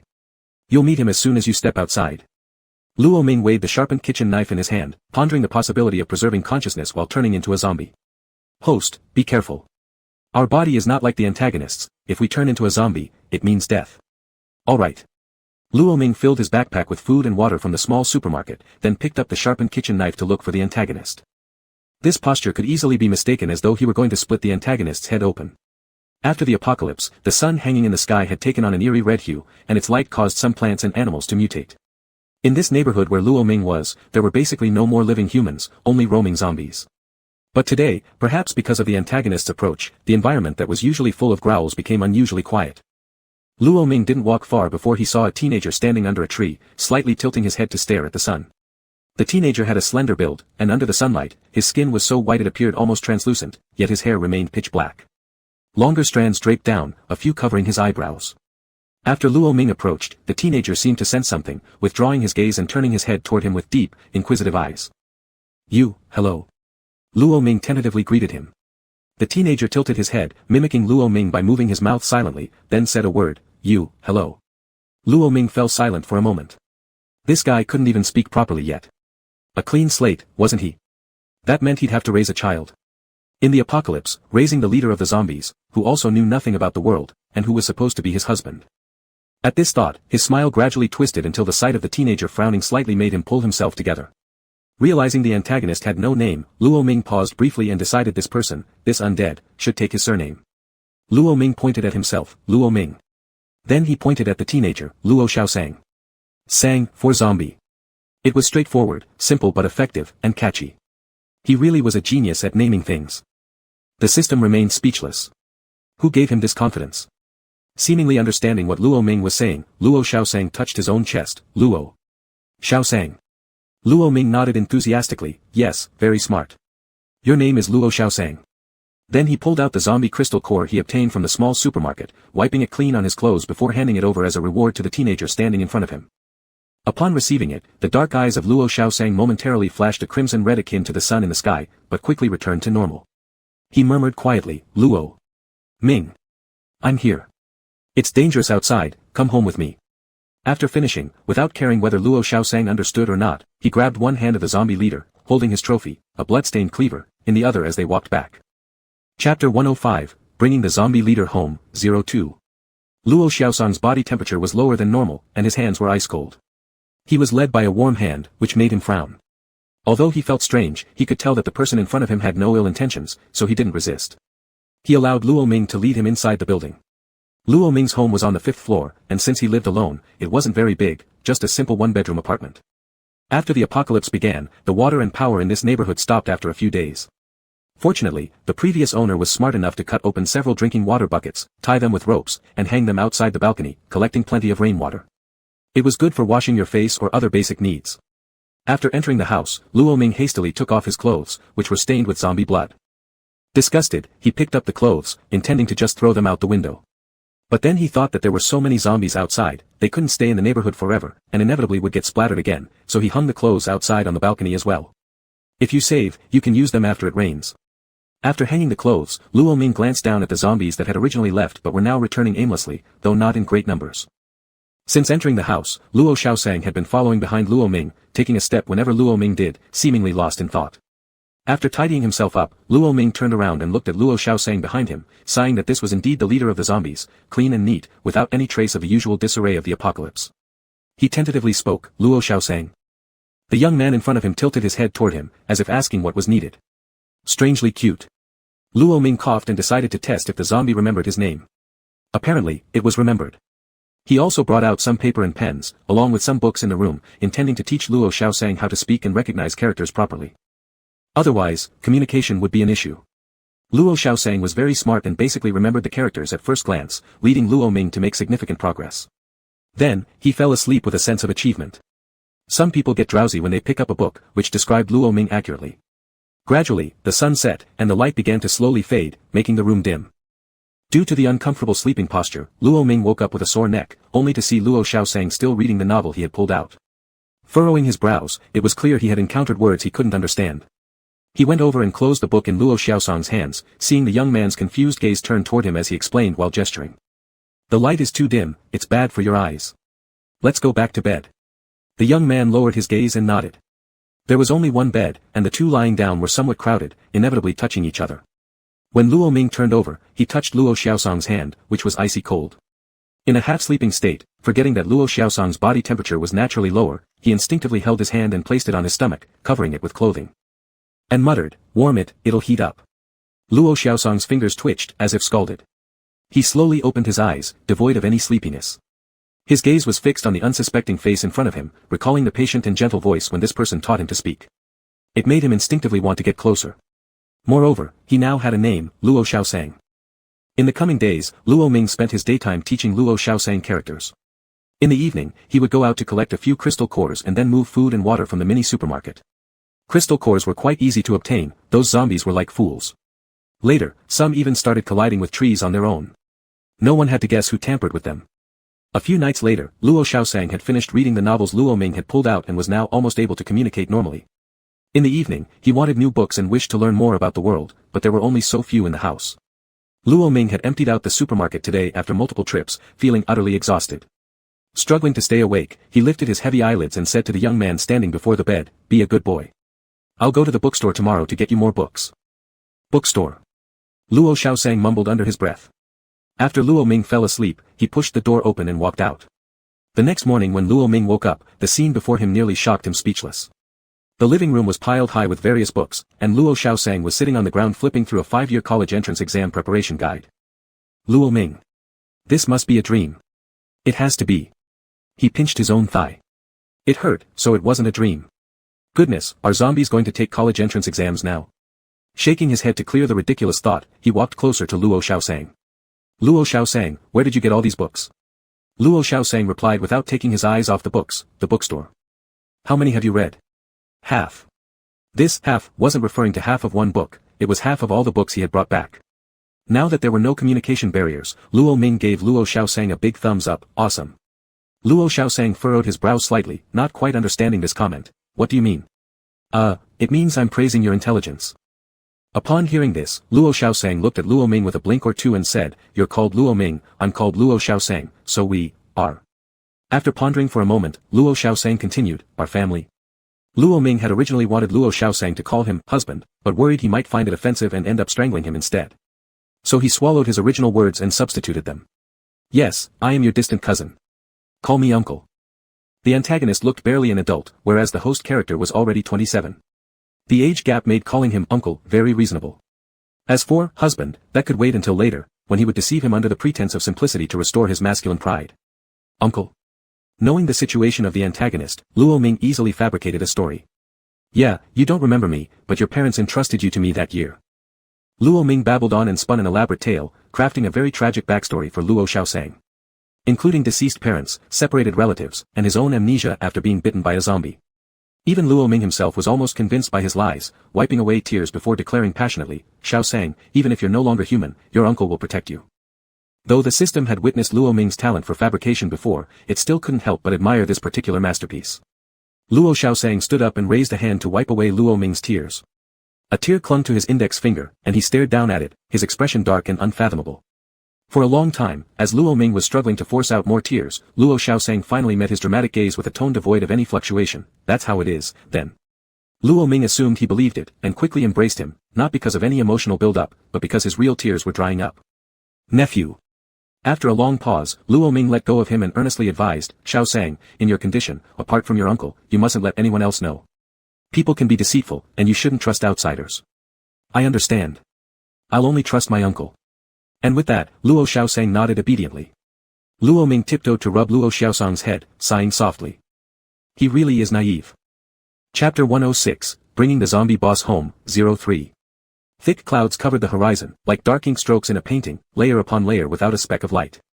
The atmosphere was oppressive and heavy. Flocks of birds swirled through the air, emitting cries of unease. It had been 5 consecutive days of gloom, with no sign of dispersing clouds or clearing skies, leaving people disoriented between day and night. When the clouds finally broke apart, the circling birds inexplicably dropped dead to the ground, their corpses releasing a putrid smell. Luo Xiaosang stood by the window, her eyes slightly narrowed, staring intently at something far away as if she saw something, but her expression remained calm like that of a mere observer. "Xiaosang, what are you looking at?" "Uncle, there's something far away." Upon hearing this, Luo Ming also came closer, peering outside, but alas, he saw nothing. "What is it? Is it scary?" Luo Xiaosang shook her head. "If it's not scary, then listen up, I've got an idea. Let's leave here in a couple of days. How does that sound?" "Good." Although food and water were still sufficient in Luo Ming's house, they were finite. With the city completely shut down, staying here long-term wasn't feasible. The previous owner owned a used car parked in the garage. For days, Luo Ming had been studying possible escape routes, planning to head south where winter would be less harsh. Most of the supplies had been packed into the car, and Luo Ming planned to eat everything else that wouldn't fit. Afterward, they'd depart immediately. But plans never seemed to keep pace with changes. That day, a distant honk seemed to echo outside, followed by the guttural growls of zombies and the chaotic sounds of battle. Luo Ming went to the window and looked downstairs. A jeep had pulled over below them. Near the vehicle, 3 men and 1 woman fought off the remaining zombies using their strange abilities. Their movements were elegant, unlike his clumsy chopping with a kitchen knife. Truly amazing. Abilities like these were almost sci-fi movie-worthy. As Luo Ming watched from the window, captivated to the point he wanted to grab some sunflower seeds and snack along, little did he notice the peculiar change in Xiaosang's demeanor beside him. Initially, Luo Ming didn't intend to get involved with the group. But perhaps due to his prolonged attention, the man leading the group suddenly looked upward toward Luo Ming's direction. Luo Ming. Slightly awkward, was it too late to hide now? At this moment, a zombie behind the man lunged toward him. Luo Ming quickly shouted, "Watch out behind you." The man reacted swiftly, generating an ice spike in his palm. With a quick turn, he thrust the spike directly into the zombie's head. "Luo Ming. If you're going to fight zombies, why bother glancing at me? Focus." After alerting the man, Luo Ming closed the window and turned away, deciding not to care about those people anymore. Helping them once was already generous. As soon as he closed the window, Luo Ming spun around only to be startled. He hadn't realized Luo Xiaosang had silently moved behind him. "How do you walk so quietly?" Luo Xiaosang tilted her head. "Uncle, those people outside, they're pretty strong. They must be. They possess powers, most likely coming from some base. Uncle could join them and go to the base, that way, there'd be no worry about food." Upon hearing this, Luo Ming lightly tapped Luo Xiaosang's forehead. "Have you forgotten what you are? What if you're discovered?" Luo Xiaosang stared steadily at Luo Ming. "I am, but uncle, you're not." Thus, Luo Ming didn't need to fret about that issue. He could abandon Luo Xiaosang and merge with the group for survival. This irritated Luo Ming, who furrowed his brows. "So what, you want to part ways?" "Not, but..." Interrupting Luo Xiaosang firmly, Luo Ming exuded the authoritative air of an elder. "Don't say anything patronizing about caring for my well-being, it makes me mad. There's no way I'll abandon you just because of this. Kid, remember this, we stick together." Though perplexed, knowing that joining the group might have been the better choice at this moment, Luo Xiaosang felt somewhat satisfied despite Luo Ming's lack of understanding. "I understand, uncle. We won't separate." Relieved, Luo Ming patted Luo Xiaosang on the shoulder, praising, "That's my good nephew. So let's all head to the base then." Luo Ming. Too early for compliments. This isn't a good nephew, it's a troublesome one. When Luo Ming saw Luo Xiaosang pulling his hand and pouting, she said, I just want to go take a look. If we get caught, then uncle and I will leave together, alright? Luo Ming kept a straight face, still looking serious, truly having the appearance of an elder. How was that fine? It wasn't fine at all. But then again. Zombie big nephew was throwing a tantrum for him. Let the kid go since he wanted to go so badly, even though Luo Ming didn't know what he'd see there. There's no doubt that he spoiled her. Moreover, when a zombie flirts, it means something. Right now, Luo Ming's moral stance was invincible, his rise in power was imminent, while being discovered wouldn't cause much trouble anyway. He'd die if need be, but he certainly won't back out. Alright, you want to go, then go. After uttering these words, Luo Ming felt incredibly great, no one was better than him when it came to indulging his wife. Thus, the mighty Luo Ming took Luo Xiaosang outside to meet those people. Unexpectedly, they met them right inside the hallway. The leading man greeted Luo Ming very kindly, saying, young brother, thank you for earlier. Ah, it's no big deal. In this tough world, helping each other is necessary. System. Really, talk about differentiating conversation based on audience. Young brother, with the current danger, how about you two come with us to the base? At least it's safer there than here. Luo Ming struggled to keep his rising smile under control, this man was truly good, considerate to the point he didn't even have to ask himself. Still, he pretended to be reserved, won't we be troubling you too much? What kind of trouble? As you said, helping each other is necessary. With that said, Luo Ming quickly extended his hand in friendliness. Then I really thank you, brother. My name is Luo Ming, and the young one next to me is called Luo Xiaosang. The man shook his hand with a smile, nice to meet you, Luo Ming. I'm Li Heng. Oh, our base is called Linchuan. Luo Ming pulled back his hand, oh, nice to meet you too, goodbye. He turned around and was about to head home but was stopped by Luo Xiaosang, who secretly winked at him, uncle, you're going the wrong way. Luo Ming. Don't think giving him the eye will work. What kind of base is that, Linchuan base? A place that makes Luo Xiaosang go berserk. He must uphold the dignity of an elder, if he said they're not going, then they're not going. Indeed, children shouldn't be spoiled too much. The vehicle moved forward as Luo Ming drove behind a jeep, feeling incredibly weary and powerless. It was like students on the night before school starts, guessing their way through holiday homework, finally finishing moments before dawn, only to realize they were working on the assignments of their junior year sibling. Luo Ming sighed. What could he do? As a loving husband, how could he resist when his zombie wife holds his hand and flirts while also batting eyelashes? Just a mere Linchuan base, if they wanted to go, then let's go, why should he fear a zombie crystal core? Chapter 107, Bringing the Zombie Boss Home, 04. The waning rays of the sunset spilled onto the uneven road. The past glory was gone, leaving only crumbling walls and ruins on both sides of the road. Desolation and decay were everywhere. The journey ahead was not short, and the road conditions were poor too. They had to detour as the bridge they were supposed to cross had collapsed. To make matters worse, zombie ambushes would often appear along the way. Luo Ming's car was nowhere near as robust as Li Heng's off-road vehicle, it might not be able to withstand a horde of zombies if they came rushing at them. Fortunately, perhaps because of their sensitive sense of smell, the zombies avoided Luo Xiaosang in the car, so they did not target Luo Ming's vehicle. The bumpy ride made Luo Ming grip the steering wheel tightly. He didn't know much about zombies, only that they were no longer living beings. He worried if driving too rough would cause damage to the zombie wife sitting beside him in the passenger seat. Thus, he drove as steadily as possible, keeping a slow speed and maintaining a significant distance from the car in front. Little Sang, how is the ride? Are you uncomfortable anywhere? As Luo Ming spoke, he glanced at Luo Xiaosang's arm. It seemed quite sturdy. No, uncle drives very smoothly. That's good, that's good. Zombies apparently aren't afraid of jolts, lesson noted. Luo Ming's thoughts drifted somewhere strange again. It was said that if a live human was bitten by a zombie, they would get infected. So how could he grow closer to Luo Xiaosang in the future? Would kissing lead to infection? If he got infected, he'd be dead. Was this meant to be a platonic love affair? Not ideal. This was such a rare chance for him to take the dominant role, but it seemed he wouldn't be able to do anything after all. Thinking of this, he grew disheartened, catching the attention of the nearby Luo Xiaosang. What are you thinking about, uncle? How to be a husband in the future? For a moment, the air in the car froze. Although Luo Xiaosang showed no expression on his face, it inexplicably felt eerie. Realizing he had spoken out of turn, Luo Ming turned red, hurriedly starting his explanation. Ha ha ha. I'm wrong. I'm thinking about how to comfort my daughter-in-law, no. How to marry someone, how to care for your future husband. The more he explained, the more chaotic it became.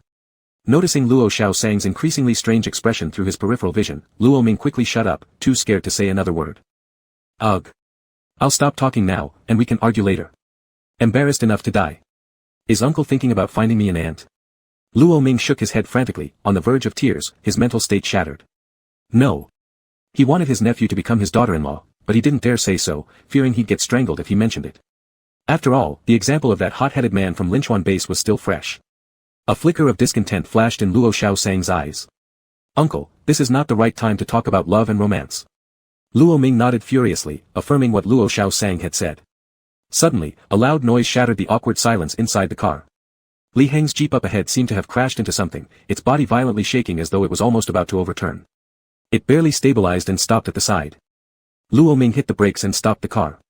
Just as he wondered what happened, thick tree vines shot up from the forest ahead, twisting and entangling before charging toward their direction in a frenzied manner.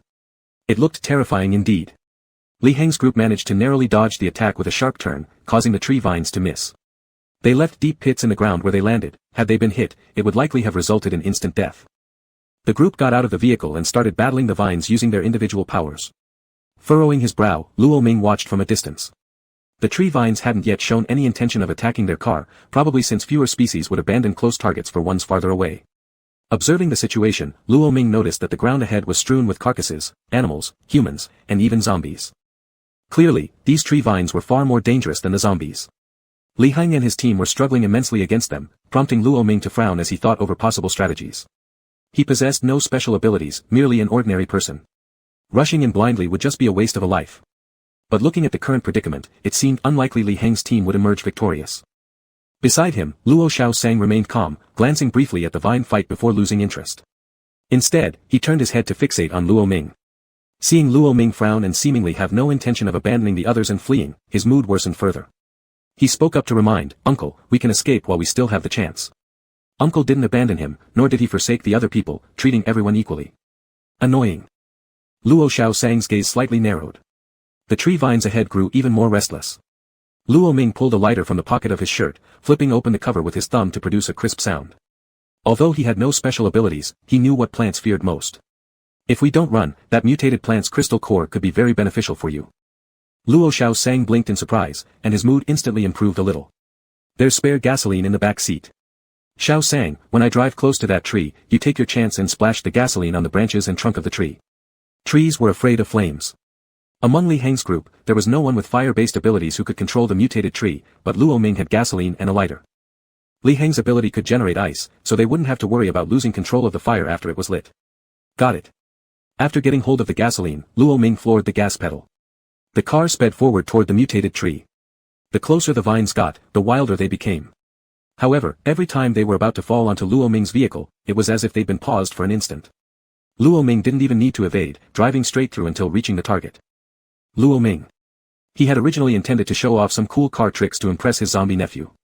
The plan went smoothly. With a casual toss, Luo Xiaosang splashed the gasoline all over the mutated tree's branches and trunk. Seeing this, Luo Ming turned the car around, lit the lighter, and threw it out of the window. As soon as the flame touched the gasoline, it quickly spread along the tree trunk.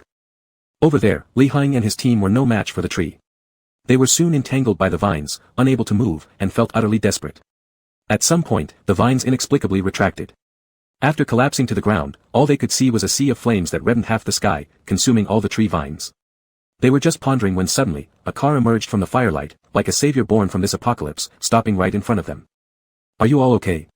Li Heng sighed in relief. After finding out what Luo Ming had done, he silently reproached himself for forgetting other solutions while using his abilities recklessly. Following Luo Ming's instructions, he eventually used ice to stop the fire from spreading further and then looked at Luo Ming with gratitude. After this incident, the relationship between Li Heng's group and Luo Ming's team grew considerably closer. More accurately, Li Heng's group now admired Luo Ming greatly.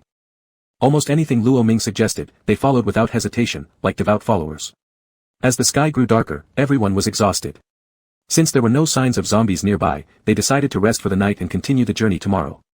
After the fire died down, the mutated tree was reduced to ash. Luo Ming remembered the crystal core, so after everyone fell asleep, he slipped out quietly. He searched through the ashes, throwing aside several stones before finally uncovering the plant's crystal core. Different from the crystal cores of zombies, this one glowed a mysterious green with faint light, looking extraordinarily beautiful. He pocketed the crystal core and, just as he turned around, bumped into someone's chest. Lifting his head, Luo Ming met the pitch-black eyes of Luo Xiaosang. The moonlight was particularly bright tonight, illuminating Luo Xiaosang's face. Under the glow of the moon, Luo Ming noticed a bruise on his cheek. Raising his hand, Luo Ming gently touched it with his fingertips, his eyes full of tenderness. How did this happen? Luo Xiaosang looked at him with resentment. Uncle was throwing stones carelessly. Luo Ming. But he was doing that to find something for Luo Xiaosang. This kid walked so silently, sneaking up behind him without being noticed. Even though that was true, he still couldn't help feeling somewhat guilty. Does it hurt? If it didn't hurt, he wouldn't feel so guilty. Actually, it didn't hurt, but Luo Xiaosang somehow felt compelled to lower his gaze, mumbling quietly, "It hurts." Luo Ming. Chapter 108, Bringing the Zombie Boss Home, 05. Luo Ming looked at Luo Xiaosang, who was looking down with a hint of, and felt he had gone too far. What was he thinking throwing stones randomly like that? He almost made the zombie feel wronged. But, there's no denying he aimed pretty well.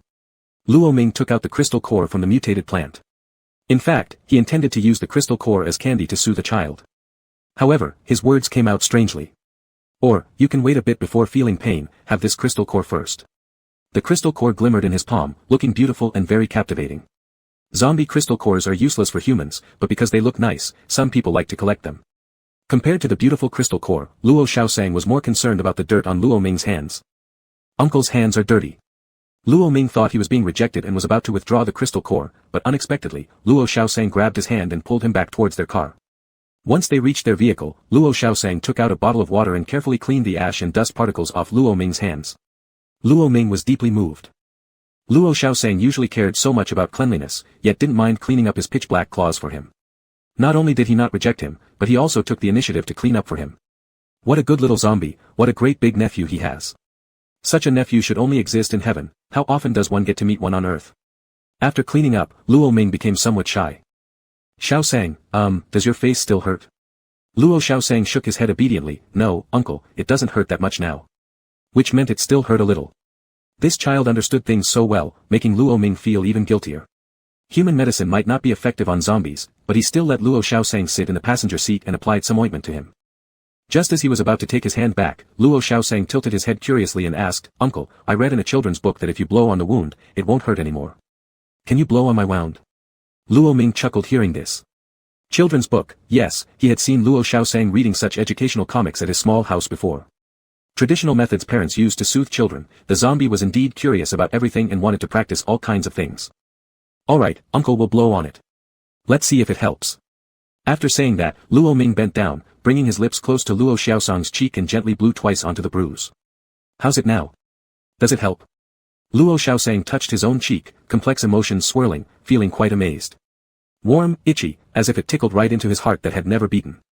Uncle, it's so magical, it really doesn't hurt anymore, Luo Xiaosang said sincerely. Luo Ming. As everyone knows, zombies don't lie. So this zombie's sense of pain is really strange. The next morning, sunlight pierced through the thin mist, sprinkling over this desolate land. The vehicle started again, destination set for Linquan Base. With no more unexpected issues, they were expected to arrive today. However, the small wound on Luo Xiaosang's face always hurt, and every time it did, he would let Luo Ming blow on it. Luo Ming firmly believed that zombies wouldn't lie, especially such a simple-hearted zombie as Luo Xiaosang. Saying it hurts definitely means it hurts, and saying uncle's blowing helps definitely means it really helps. No doubt, but it was peculiar. Eventually, after turning it over in his mind, Luo Ming drew a conclusion. It must be that the breath of a living human counts as a puff of divine qi for zombies, hence alleviating their sensation of pain. Understanding this, Luo Ming secretly regretted it himself, how someone with such original ideas and intelligence wasn't part of a human research lab, which was truly a significant loss. Alas, how regretful. Under the grayish sky, the towering city walls gradually came into view, standing amidst the ruins. After the apocalypse, humanity's research on the zombie virus never ceased. Studies found that the virus mainly targets the brain, and those bitten by zombies, if the wounds were not severe, human consciousness could last at most an hour before succumbing. During this period, they would transform little by little into zombies. Therefore, each base has an isolation zone where those who return from outside or newly arrived survivors must stay isolated for an hour prior to entering the main facility. If no zombification occurs, they're then permitted entrance. Inside the bases, the environment is much like it was before the apocalypse, and the houses are built quite well. There weren't many survivors, and those who made it to the base alive either possessed abilities or were discovered by roving special-abled ones and brought back. As time went on, the number of survivors dwindled while zombies increased, leaving many vacant rooms available for the remaining survivors. Once their quarantine period ended, the few were let out.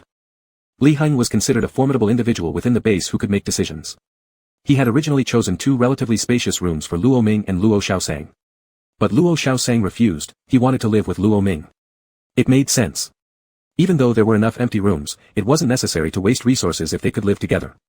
The base had dug a few wells. Although direct water supply systems weren't restored, daily use was sufficient as long as one queued up to carry water buckets themselves. After a day's travel, Luo Ming felt quite tired. Li Heng arranged for several buckets of water to be delivered to them, allowing Luo Ming to clean up before collapsing directly onto the bed.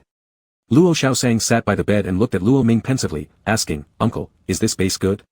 At these words, Luo Ming rolled over and looked at Luo Xiaosang sitting by his bedside, finding himself drawn in more and more. Such an appearance, flawless. The base was constructed very systematically. All they, the survivors, needed to do was work for the base's maintenance, in return for provisions. There was no worry about survival, no need to wander around scavenging for supplies or searching for unpolluted water sources. In terms of the apocalypse, it was decent. But fundamentally speaking, Xiaosang was not human, and being discovered would be a hidden danger. Luo Ming blinked a few times, and frankly said, "Not as good as my Xiaosang. He'd rather roam everywhere than separate from his Xiaosang. There's an old saying, the sky can be vast, the earth can be broad, but your wife comes first. A man should adhere to chivalry, resist all temptations, and have eyes only for his wife." Having said that, Luo Ming saw his innocent little zombie smile. Just one smile had him completely lost in admiration. In the depths of night, amidst serene stillness, rhythmic breathing from someone sound asleep resounded clearly in the room. Luo Xiaosang embraced the sleeping figure adeptly, feeling the warmth permeating through the skin into his core, making him unconsciously nuzzle the crown of Luo Ming's head with his nose. Murmuring to himself, he muttered, "Uncle, you're really good, I like." How good? Good enough to shatter his original perception of humans as selfish and ugly creatures. And how much did he like? He liked it so much that he wished to merge it with his flesh and blood. Luo Xiaosang didn't know what he was. His name was given by Uncle. When consciousness first dawned upon him, he was already surrounded by desolation, standing among ruins, ears filled with chaotic shrieks and pained cries. He possessed a human-like appearance, yet lacked breath or heartbeat. His uncle called him a zombie, so maybe that's what he was. As he got lost in thought, the person cradled in his arms shifted restlessly. The grip of Luo Xiaosang's arms tightened even further, firmly anchoring the other within his embrace. Truthfully, he no longer found simple embraces satisfying. He wanted to get closer, but didn't know what closer truly entailed, realizing his current knowledge wasn't adequate enough. Perhaps, tomorrow he could ask Uncle.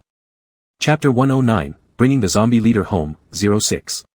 Luo Ming dreamed that he had turned into a roasted suckling pig, tied up with ropes and securely fastened to a barbecue rack yet to be lit, unable to move or escape his fate. As layers of seasonings were sprinkled on him, Luo Pig couldn't understand this injustice. If he must be cooked, surely he was the freshest and tenderest meat. So he shouted loudly, "Do you even know how to eat? Who roasts a living suckling pig like this?" Then he woke up, awash with anger. The moment he opened his eyes, he saw the alluring clavicle of Luo Xiaosang. He swallowed his saliva. No more anger.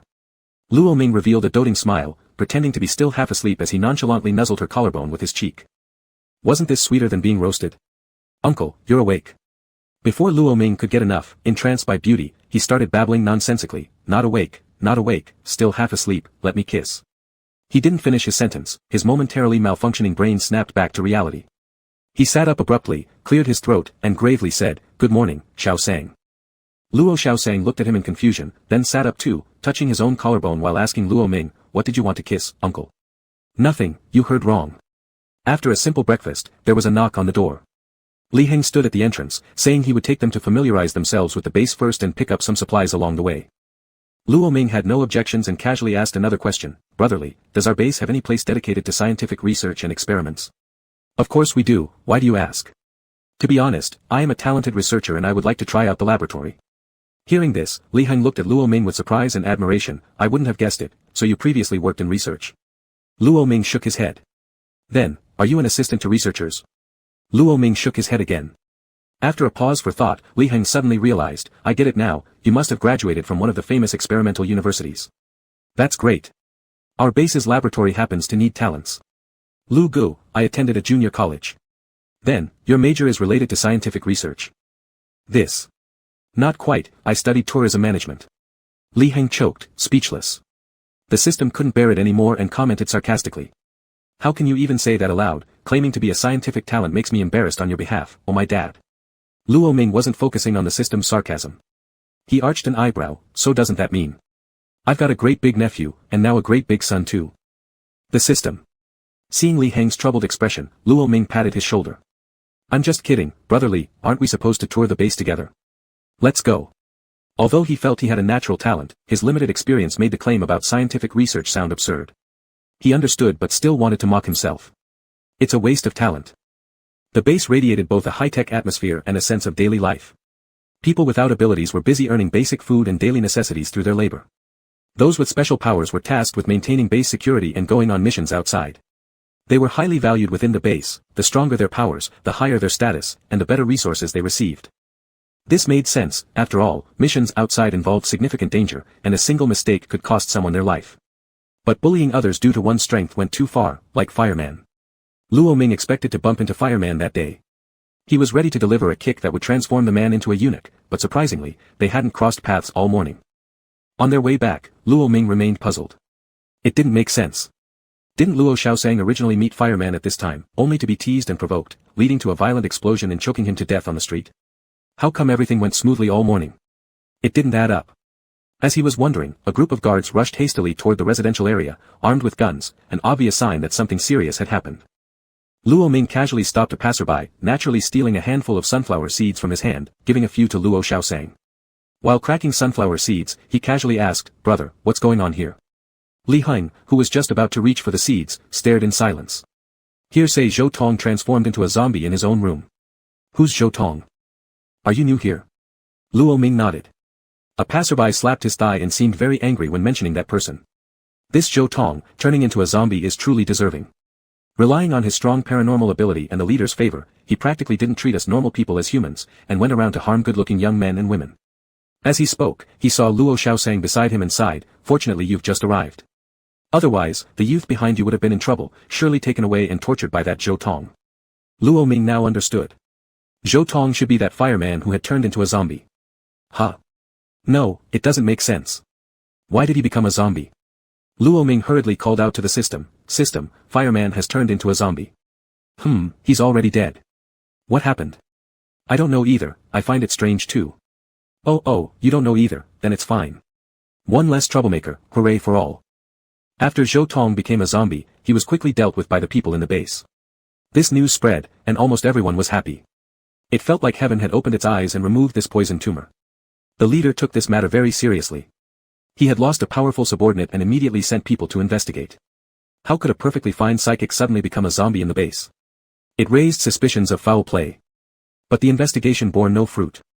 The entire room showed no traces of the zombie virus except within Zhou Tong's body, and there were no bite marks on him either. This was extremely bizarre. Thus began the questioning of everyone who had come into contact with Zhou Tong recently. For a time, the base was abuzz with commotion, many drawn to watch the spectacle. Luo Ming did not go. He took Luo Xiaosang back to the room, neatly arranging the daily necessities they had received. Luo Xiaosang stared at Luo Ming with a deep gaze, dark and still. He went over to help but refrained from asking how to become more intimate, swallowing the question. Because his intuition told him that this was something he needed to discover himself, and he couldn't ask his uncle about it. Deep into the night, Luo Xiaosang hugged the sleeping Luo Ming, his gaze falling on Luo Ming's lips, remembering what Luo Ming had said upon waking up earlier. Let him kiss. His Adam's apple moved. Uncle said he had heard wrong, but he knew it wasn't possible for him to misunderstand. He wanted to kiss his uncle. Thinking this, Luo Xiaosang felt somewhat excited, as if the object of his desire had found direction. He leaned towards Luo Ming, pressing a kiss onto his cheek. And then became addicted, kissing several times in a row. This feeling was so novel, it was like opening the door to a new world. Very pleasant, never enough. Chapter 110, Bringing the Zombie Leader Home, 07. When Luo Xiaosang's kiss landed on Luo Ming's lips, he couldn't control himself anymore. It was as if something had broken through the soil, his eyes turned blood red. He gripped Luo Ming's chin and began biting hard. Seeing Luo Ming frown, he then lightened his force, turning it into gentle pecks. After kissing for a while, he slumped on Luo Ming's body, panting heavily and murmuring affectionately. Uncle. In the morning, Luo Ming felt somewhat dazed, lacking energy. He had stayed at this Linchuan base for only 2 days. On the first night, he dreamt of himself becoming a roasted suckling pig, and the people eating him didn't even know how to cook properly, which woke him up in anger. The second night was worse than being roasted as a pig, directly experiencing sleep paralysis, struggling to breathe, feeling as if a heavy object was pressing on him, unable to wake fully no matter how hard he tried. He started doubting whether there was something wrong with the feng shui of this base. Upon learning that Luo Ming hadn't slept well, Luo Xiaosang immediately prepared to leave and fetch some tranquilizing medicine for him. Their vehicles were all parked uniformly in the parking lot of the base, with first aid kits inside, containing various drugs collected from pharmacies. They hadn't been separated before, so Luo Ming wanted to go along with him. But the zombie refused very seriously, telling him to rest well at home and not to wander around aimlessly. That attitude made Luo Ming momentarily unsure who was actually the elder. Looking at the lone figure of the zombie as he left, Luo Ming felt a flood of emotions. The child had grown up and now knew how to care for his uncle. After Luo Xiaosang left, Luo Ming felt utterly lethargic and yawned, deciding to return to bed for a nap. Worried about not sleeping well again, this time he walked around the bed a few times, muttering like a true believer, "Heaven above, earth below, little ghost, be sensible, let Grandpa Luo sleep soundly." System. It was too lazy to criticize and thought it sounded absurdly serious. However, Luo Ming did indeed have a good sleep this time. When he woke up, it was already noon, and his spirit was restored. He believed he could handle things. Putting research aside for now, he considered himself an excellent feng shui practitioner. Feeling smug, he scanned his surroundings and suddenly realized that Luo Xiaosang still hadn't returned. Confused, Luo Ming called out, "Xiaosang." No response. Why would it take so long just to get medicine? Surely nothing unexpected had happened. Although Huanan had died, what if another person with ice powers showed up to complete an ice and fire combo and start teasing his Xiaosang? That wouldn't do. After all, she was going to be his future wife. If there was anyone allowed to tease her, it should be him. With that thought, Luo Ming sat up in bed right away, put on his shoes, and walked out the door. The streets of the base looked calm and peaceful, as though nothing had happened. Luo Ming relaxed. This kind of tranquility meant his Xiaosang mustn't have been teased by others, otherwise, those people wouldn't remain so calm but would have gathered to watch the commotion. Walking all the way to the parking lot, he still didn't see Luo Xiaosang, so he sighed. Where had the kid gone? He had just praised him for growing up, and now the child was wandering off. Truly, praise does not last. After wandering around the base a bit more without finding him, he decided to head back and wait. Knowing that the system was keeping track, Luo Ming was confident that Luo Xiaosang hadn't left the base, nor was he worried about his zombie leaving him. Unexpectedly, on his way back, he encountered Li Heng and someone unfamiliar beside him. Though unfamiliar, it was clear from their clothing and demeanor that this person was not ordinary. Luo Ming initially planned to ignore them, but clearly, Li Heng had other plans, shouting loudly with his boisterous voice. "Luo Ming, where are you heading?" "Xiaosang went out to get me some medicine. He hasn't come back after half a day, so I came out to look." "Oh, that's all. You're just over-worrying. Xiaosang isn't a child anymore, he won't get lost." "Oh, brother, let me introduce someone to you." Li Heng then pointed to the person next to him and said, "This is Xiaoyu from the 4-star base, here to take a look around ours." Then he introduced Luo Ming to Xiaoyu. "Old Xia, this is the young fellow I mentioned who has saved my life twice. Although he doesn't have any special abilities, he is absolutely not to be underestimated." Upon hearing this, Xiaoyu nodded politely towards Luo Ming. "Hello, I am Xiaoyu, captain of Team 3 from the 4-star base." Luo Ming responded imitating his politeness. "Hello, I am Luo Ming, a nobody from the Linchuan base, practically a waste." Upon hearing this, Xiaoyu was taken aback, then laughed. "I've never met anyone who introduces themselves like that. It's the truth. Unlike you all, I don't possess any special abilities, doing the job of protecting humanity. An ordinary person like me should simply stay quiet and not stir up trouble." After Luo Ming's statement, Li Heng immediately revealed a disapproving expression. "Luo brother, how can you speak of yourself like that? In my eyes, you are far more powerful than us psychics. Without you, I, Li Heng, would have died long ago under the branches of those mutated plants." The more he spoke, the more spirited he became. "To be honest, Luo Ming, with your quick wit, you're purely leadership material. But brother, I don't understand why you want to pursue scientific research." Luo Ming. No, what he wanted now was to look at feng shui. Thinking this, he also said it out loud, "Not doing scientific research anymore, your brother is now suitable for looking at feng shui." Li Heng, so you're quite versatile. Luo Ming said seriously, a person must constantly uncover their own potential. Once again, Li Heng was left speechless. Meanwhile, Xiaoyu, who had been quietly listening to their conversation, suddenly laughed, his gaze toward Luo Ming filled with appreciation and interest. "What you say is very true. A person's potential is limitless. The 4-star base happens to be lacking someone who can look at feng shui. I wonder if Luo Ming would be willing to take a position at our 4-star base." Luo Ming quickly shook his head. "No thanks, no thanks. If there's nothing else, I'll just..." Before he could finish speaking, Li Heng suddenly shouted, cutting him off. "What do you mean, coming to our base to poach talent? Let me tell you, Xiaoyu, wherever Luo Ming goes, I, Li Heng, will go. If you're digging, dig me over as well. Luo Ming. You two continue the discussion. I have something urgent to attend to, so I'll be heading back first." As soon as he said that, he wanted to quickly leave, but Xiaoyu quickly grabbed his hand. "Is something so urgent that you can't stay? Do you need any help?" No, I need to go home and check on the child." Xiaoyu slightly surprised. "You are married?" Li Heng, no, that's his nephew. Luo Ming. "Big brother, stop chatting already and let him go back to find Xiaosang." After some more small talk, Li Heng loudly suggested having dinner together, but Luo Ming refused. When he got home, after pushing the door open, Luo Ming saw Xiao Sang sitting in the center of the room, holding a bottle of medicine, staring straight at the direction of the doorway. Seeing him return, Xiao Sang immediately approached, grabbing onto Luo Ming's hand with an eerie expression. He interrogated, "Where did uncle go? I went out to look for you when you didn't return for such a long time." As soon as he finished speaking, Xiao Sang's demeanor softened instantly. He moved closer to Luo Ming, wrapped his arms around his waist, pressing him into his embrace. His pitch-black eyes were akin to the deepest ink, harboring an intense sense of possession. Since Luo Ming couldn't see Xiao Sang's face, he wasn't aware that the expression and tone of the one hugging him were contradictory, completely displaying two different emotions. "I thought uncle didn't want me anymore." Chapter 111, Bringing the Zombie Boss Home, 08. The aggrieved tone of voice made Luo Ming's heart ache. It must be because he hadn't done enough, which made their family zombie so insecure. It was all his fault, even though he didn't know where he had gone wrong. But who could blame him when Luo Xiaosang looked so good? Even if the Heavenly King came, it would still be his fault. "I'm sorry, Xiaosang, for scaring you. How could uncle possibly abandon you? He would give up his kidneys before giving up on Xiaosang, okay?" Luo Xiaosang's fingertips traced along Luo Ming's spine, his eyelids slightly drooping, concealing the fervor in his eyes. "That's good." There was a library in the base, storing various books that hadn't been damaged after the apocalypse, of all kinds. You could read them there but couldn't take them away. He found something amazing there. Although he didn't finish reading it, he knew what he wanted. But he couldn't tell now, it might scare people off. That night, just before sleeping, Luo Xiaosang delivered a cup of warm water and a tranquilizer to Luo Ming. By then, Luo Ming had finished chanting the spell he'd made up around the bed. Feeling very confident that the ghost wouldn't dare to come pressuring the bed again, he rejected the tranquilizer offered by Luo Xiaosang and only drank the water. Not long after, he started snoring heavily, sleeping like the dead, such a deep sleep that not even an explosion nearby could wake him up. Luo Ming thought it was because his powers had deepened, but in reality, Luo Xiaosang had also put tranquilizers in the water, making it easier for him to act as he pleased. In the following days, during the day, Luo Xiaosang would go to the library to read. His schedule was fixed, he'd leave in the morning and return promptly at noon.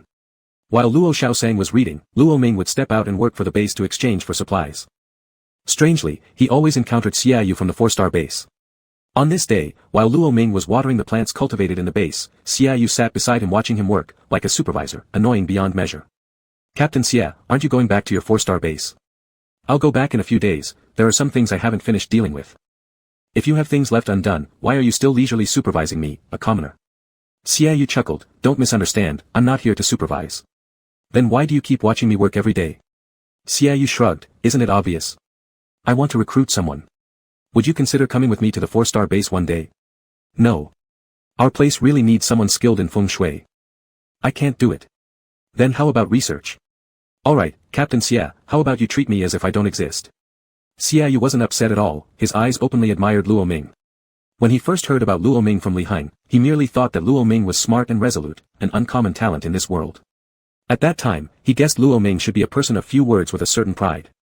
However, upon contact, all of his assumptions were shattered. Luo Ming spoke freely about whatever was on his mind, with a sense of ease. When he felt impatient, he wouldn't hide his emotions for the sake of appearances, you could tell immediately. Like now. Although Luo Ming found him irritating, Xiaoyu found it amusing and intriguing. Besides recognizing that Luo Ming was indeed a good material, he also admitted that he had developed some feelings of goodwill towards him. "After you're done, let's chat alone. If you don't want to go to the 4-star base, being friends is fine too. And if you refuse, I'll still come watch you tomorrow." Luo Ming. He was speechless. After finishing his work and claiming his supply coupons, Luo Ming followed Xiaoyu to a small restaurant. "What does Captain Xia want to talk about?" "Talk about your love history." "No romance, goodbye." Seeing Luo Ming wanting to leave, Xiaoyu said, "Alright, then talk about your nephew. Such an outstanding uncle must surely have an equally remarkable nephew." Mentioning Luo Xiaosang, Luo Ming became excited. "Of course, let me tell you, Brother Xia, my nephew is absolutely the best." Luo Ming praised extravagantly, and Xiaoyu joined in appropriately with compliments. By the end of half a day, Luo Ming no longer found Xiaoyu as bothersome. They began discussing other topics. As they were chatting animatedly, a familiar figure suddenly approached Luo Ming. "Uncle." The familiar voice silenced Luo Ming's endless chatter. He turned his head and, upon seeing Luo Xiaosang, introduced him to Xiaoyu with a beaming smile. "Xiaoyu, this is my nephew. What do you think? Isn't he an extraordinary talent?" Xiaoyu met Luo Xiaosang's gaze and raised an eyebrow. This nephew clearly held a great deal of animosity towards him. "Indeed, just as you said, young Mr. Luo." Luo Xiaosang's face darkened instantly. He grabbed Luo Ming's wrist and pulled him up from his seat. "Uncle, we should go back now." Oh, sure thing. Xiaoyu, we're leaving first. You enjoy your meal." Luo Xiaosong's mood was heavy the whole way back, his displeasure evident all over him. Young Mr. Luo, what gave him the right to call him that? Luo Ming noticed something was off about Luo Xiaosang and spoke softly. "Xiaosang, who made you angry?"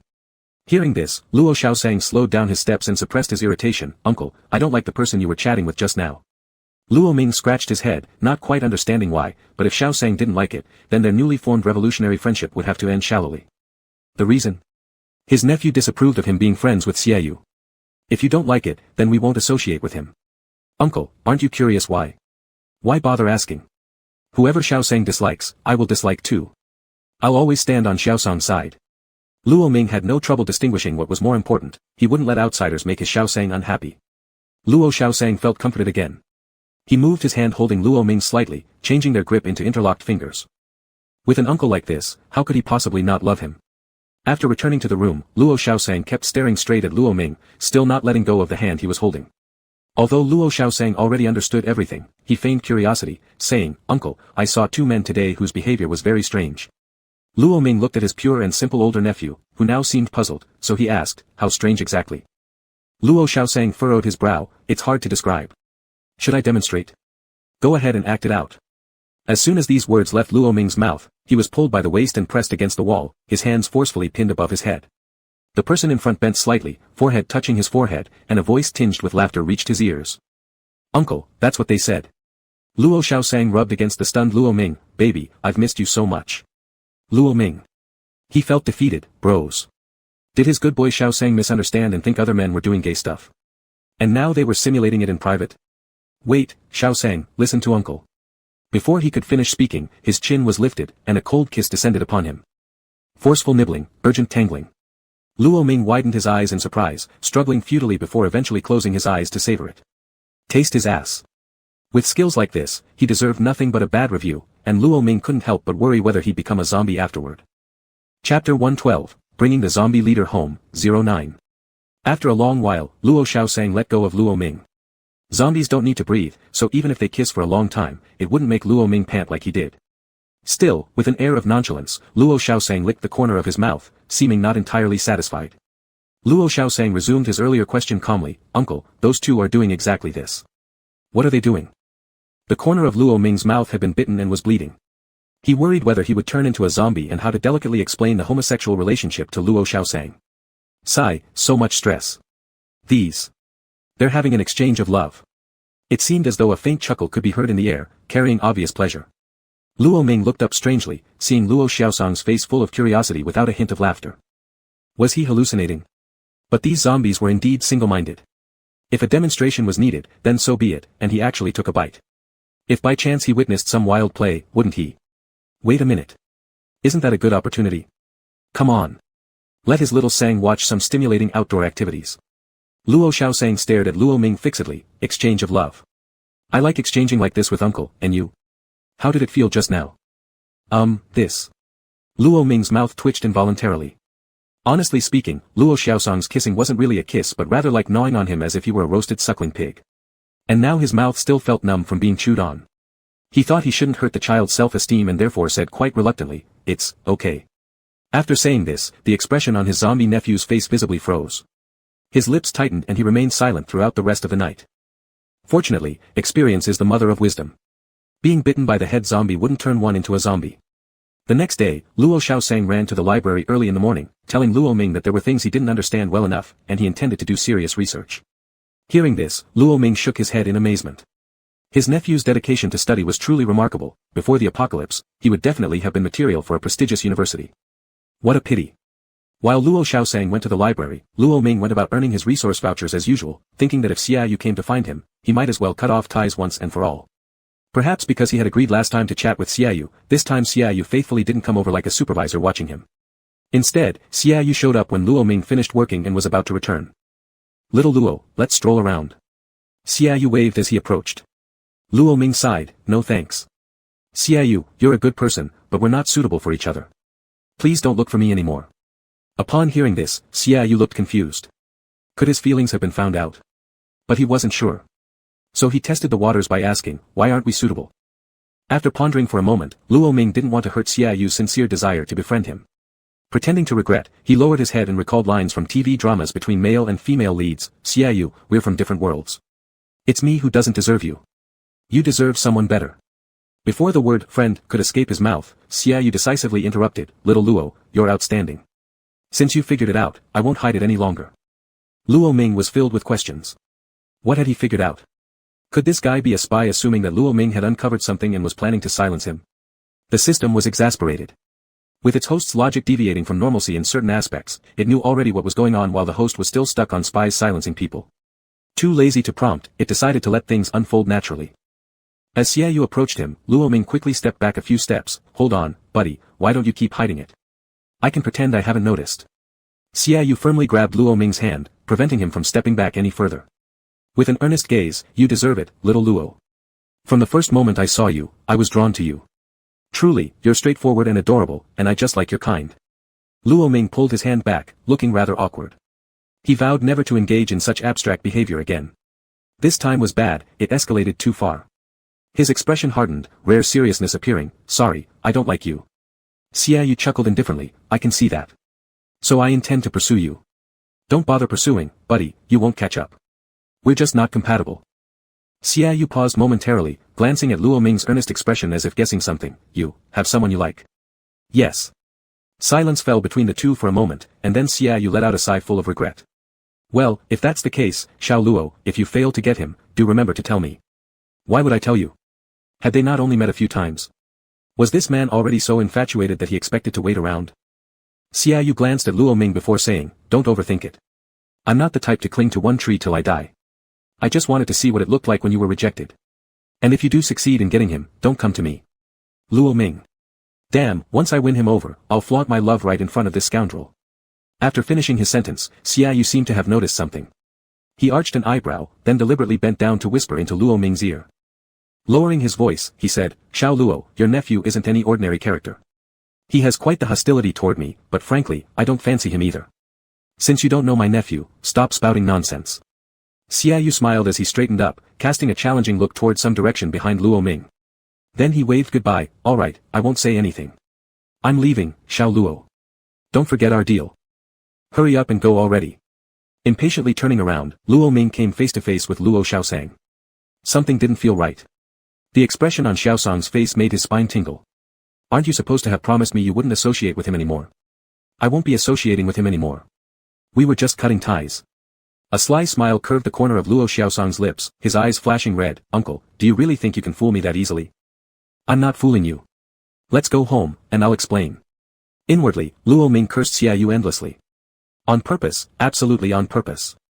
Embarrassed by rejection, he tried to sow discord between him and Xiaosang. TSK, no matter which tree this guy chose, he'd still end up hanging. Back home, Luo Ming spent great effort explaining everything to Luo Xiaosang carefully. Little Sang, let me tell you. That villain was just trying to stir trouble after I turned him down. He's attempting to create friction between us. But we must stay close, and not fall for his tricks. After hearing this, Luo Xiaosang asked, so, who exactly is this person that uncle fancies?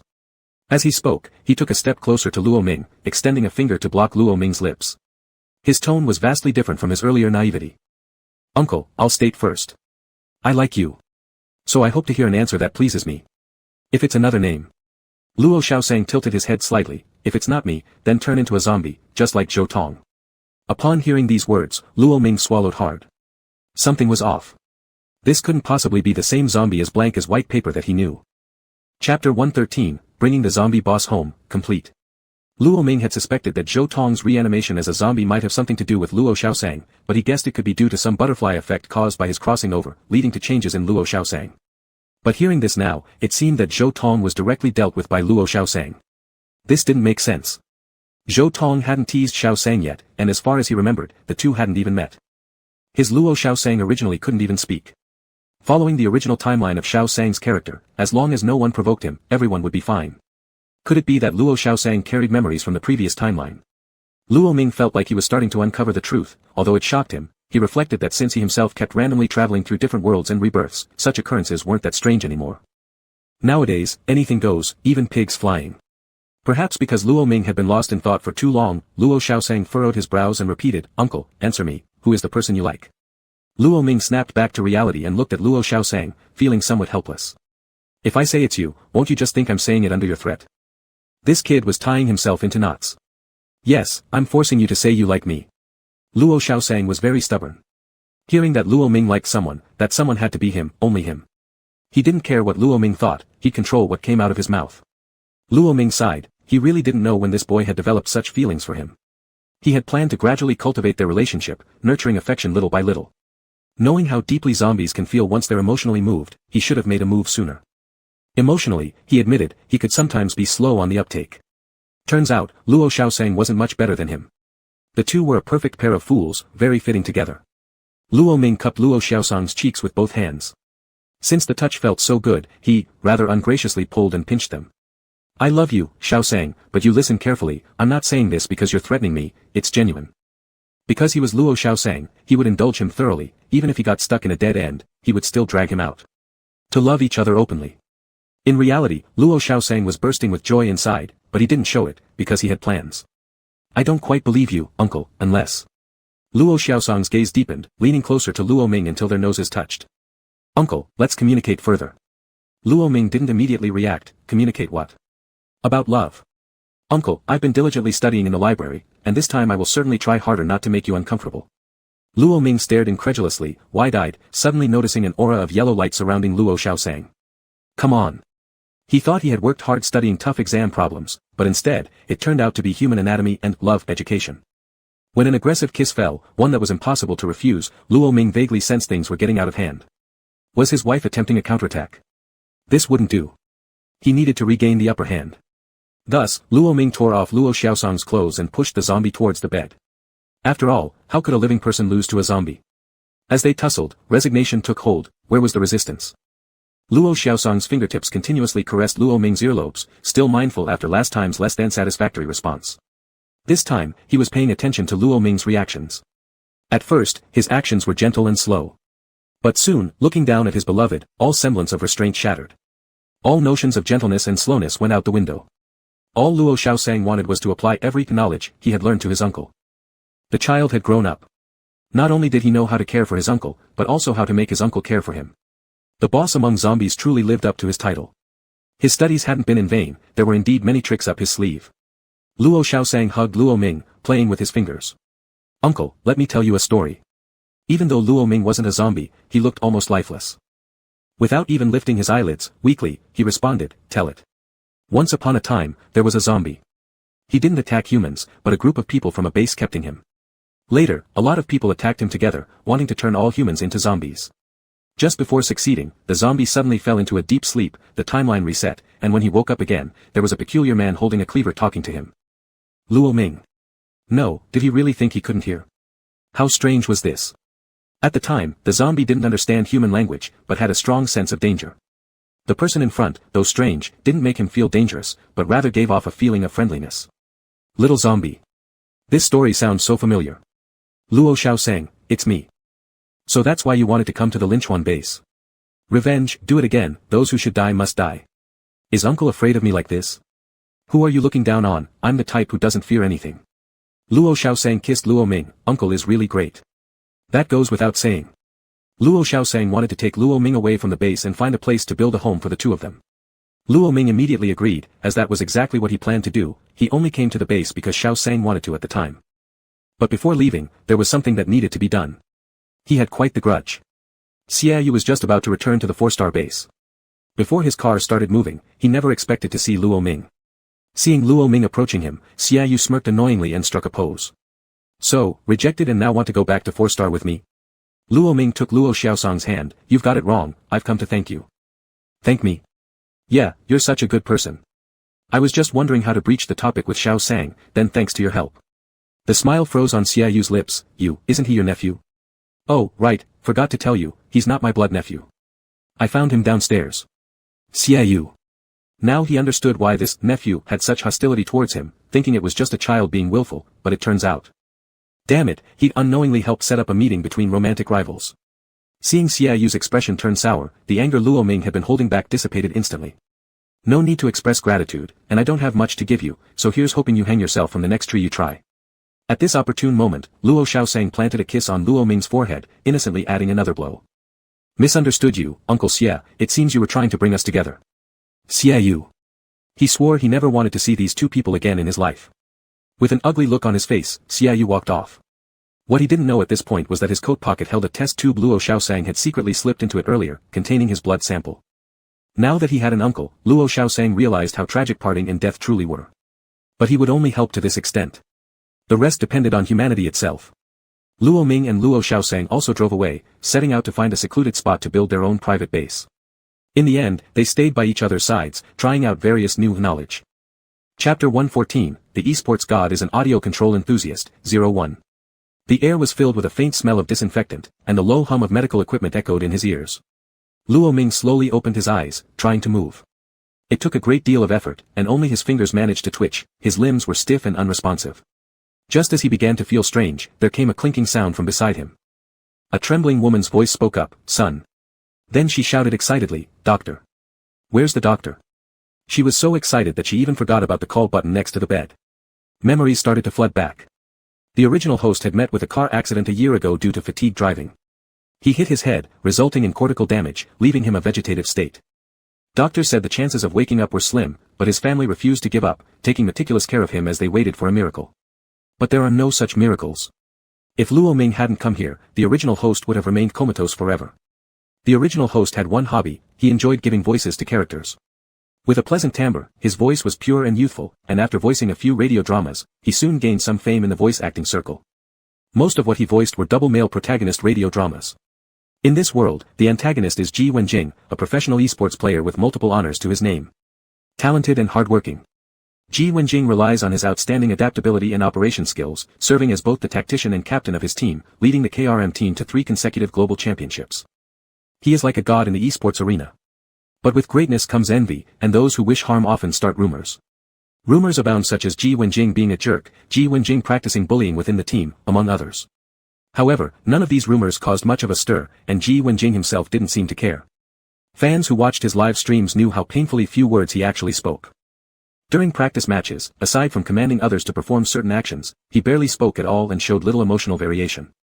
Cold and succinct. When his teammates talked about the rumors surrounding him during a training match, they found it amusing and said that someone who doesn't show emotions has never even been in a relationship, how could he be a jerk? As for intra-team bullying, if extra practice counts as bullying, then indeed it could be considered that way. Ji Wenjing didn't deny being aloof, as he was inherently emotionally detached.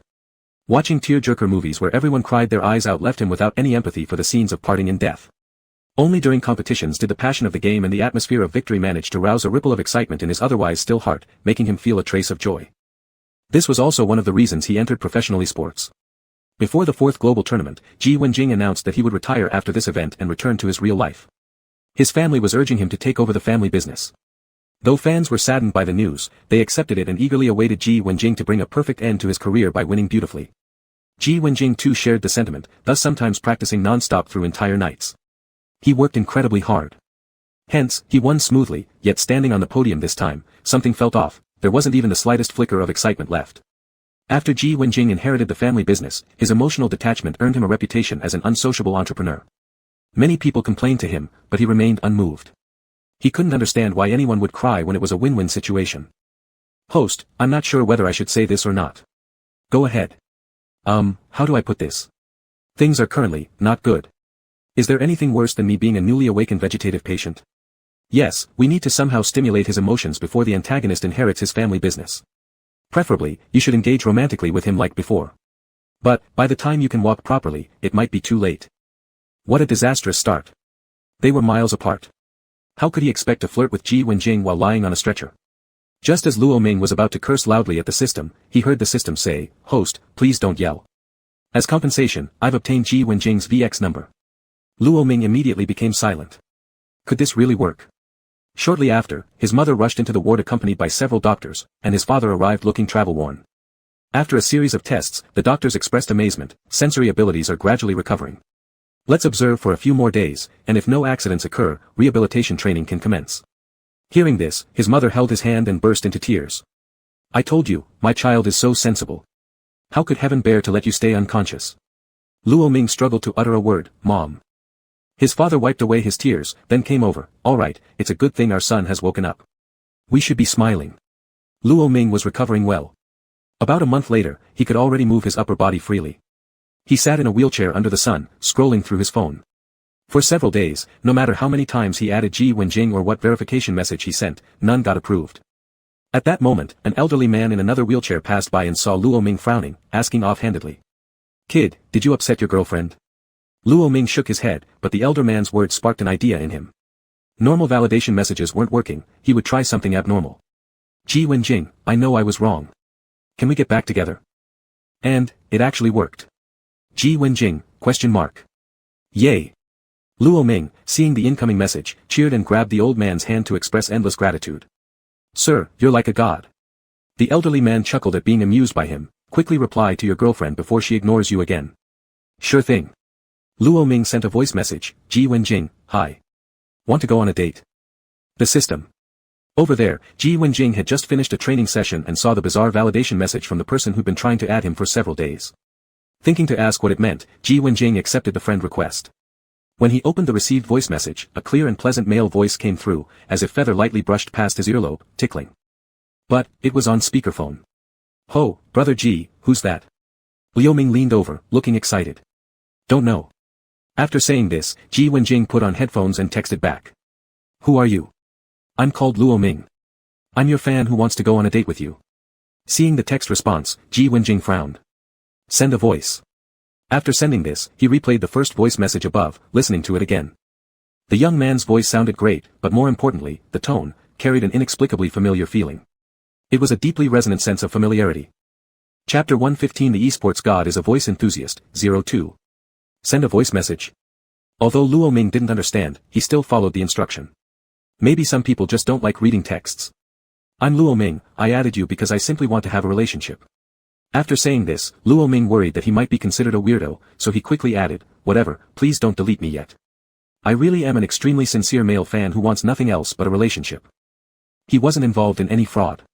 Ji Wenjing opened these two voice messages, each sentence precisely touching his heartstrings, especially the last one with a pleading tone. He narrowed his eyes slightly. He liked listening. Want delete. Does that mean you agree to date me? No. Alright, can I pursue you then? After Luo Ming said this, Ji Wenjing did not reply anymore. No answer was equivalent to tacit approval meant agreement meant consent.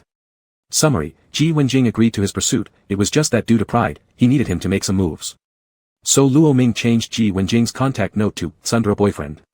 Perhaps it was related to the task, this time the system rarely gave them special encouragement, it even took notes. Host, cheer up. I believe in you. I've read extensively and specially made you a guidebook. Luo Ming was quite comforted by this, so diligent. Tell me about it. I gave this manual a mighty name, called Tyrannical Vegetative State Loves Hard, No Escape for the Idle. Host, doesn't this name give you inspiration for pursuing someone? Luo Ming. Can the system's brain also break down, or did it get infected by a virus? After a while, Luo Ming's parents came to take him home. Luo Ming bid farewell to the old man beside him.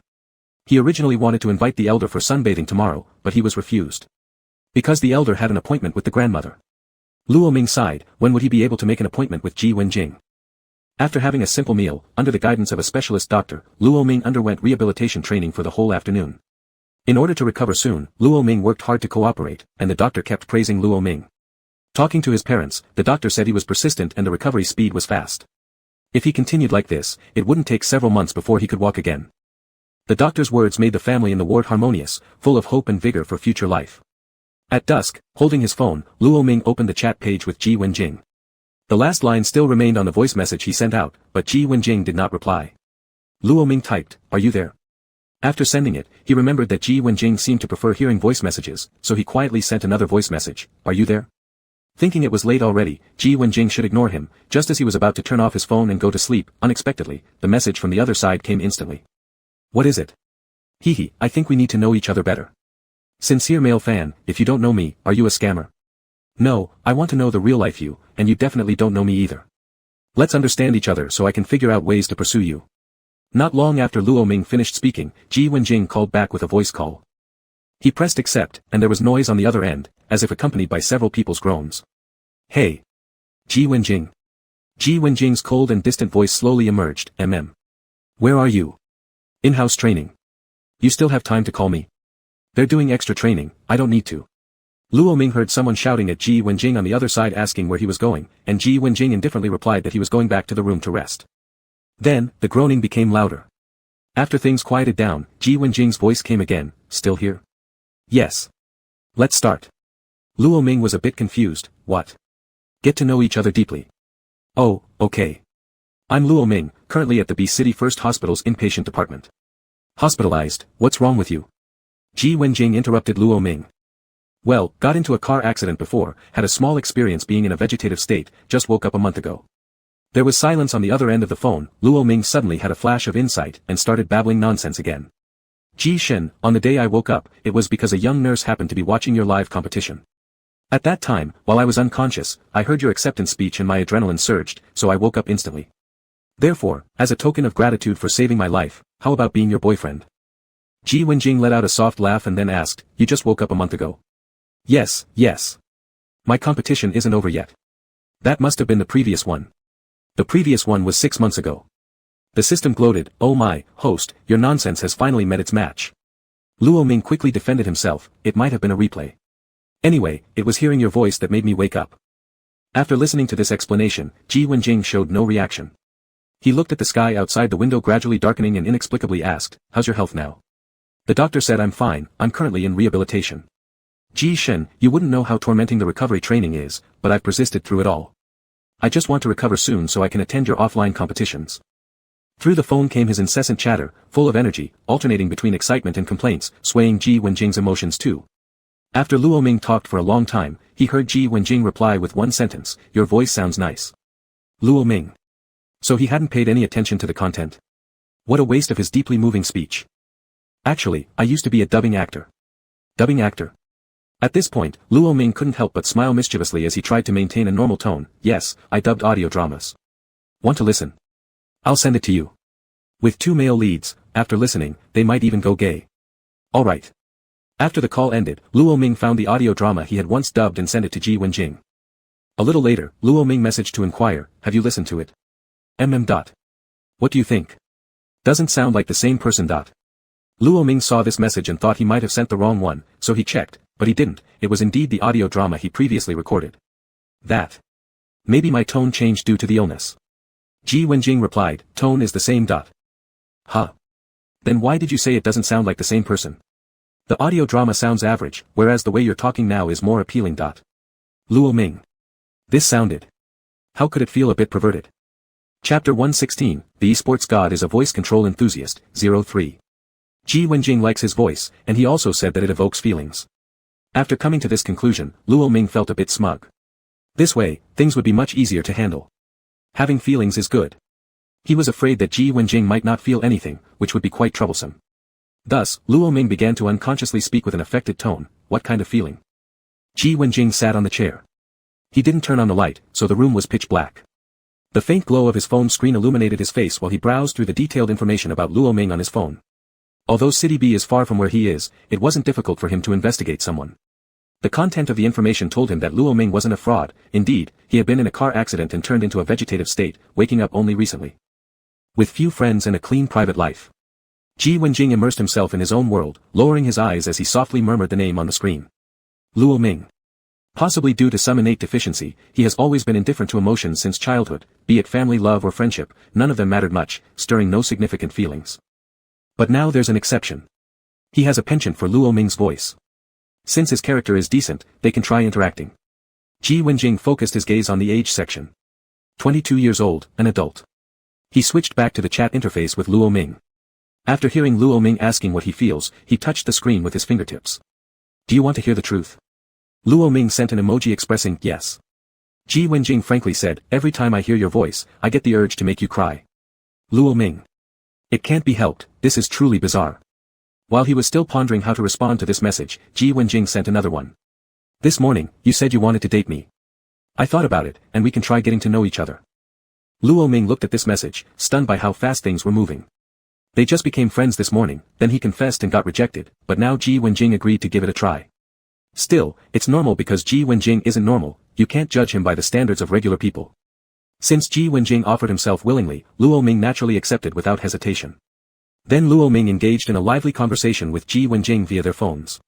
Even though Luo Ming kept sending voice messages and Ji Wenjing responded occasionally with very few words, Luo Ming was still happy.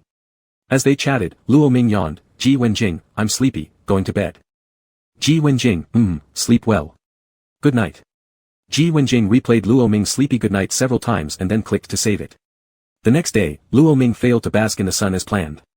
The sky outside was gray and drizzling with a light rain. He sighed while looking out of the window. Given such weather, yesterday's grandpa probably didn't manage to hook up with the grandma he intended to. Subsequently, he picked up his phone and opened the chat interface with Ji Wenjing skillfully. Ji Wenjing, are you there? It's raining here, so we can't go out to bask in the sun. How's the weather over there? Luo Ming waited for a moment but saw that Ji Wenjing did not reply, so he sent another message. Are you in training? The light rain stopped within half an hour. As the rain ceased, a rainbow blossomed at the horizon. Luo Ming was eating fruit cut by his mother. He took out his phone and snapped a photo of the rainbow outside the window, sending it to Ji Wenjing. Yay, there's a rainbow. It wasn't until noon that Ji Wenjing replied to Luo Ming. Went out this morning, didn't check my phone. Sunny here. Finished training. Beautiful. Each sentence got a reply, making Luo Ming hold his phone happily and send an emoticon laughing foolishly. Whoever says Ji Wenjing is cold and emotionless, he'd argue with them fervently.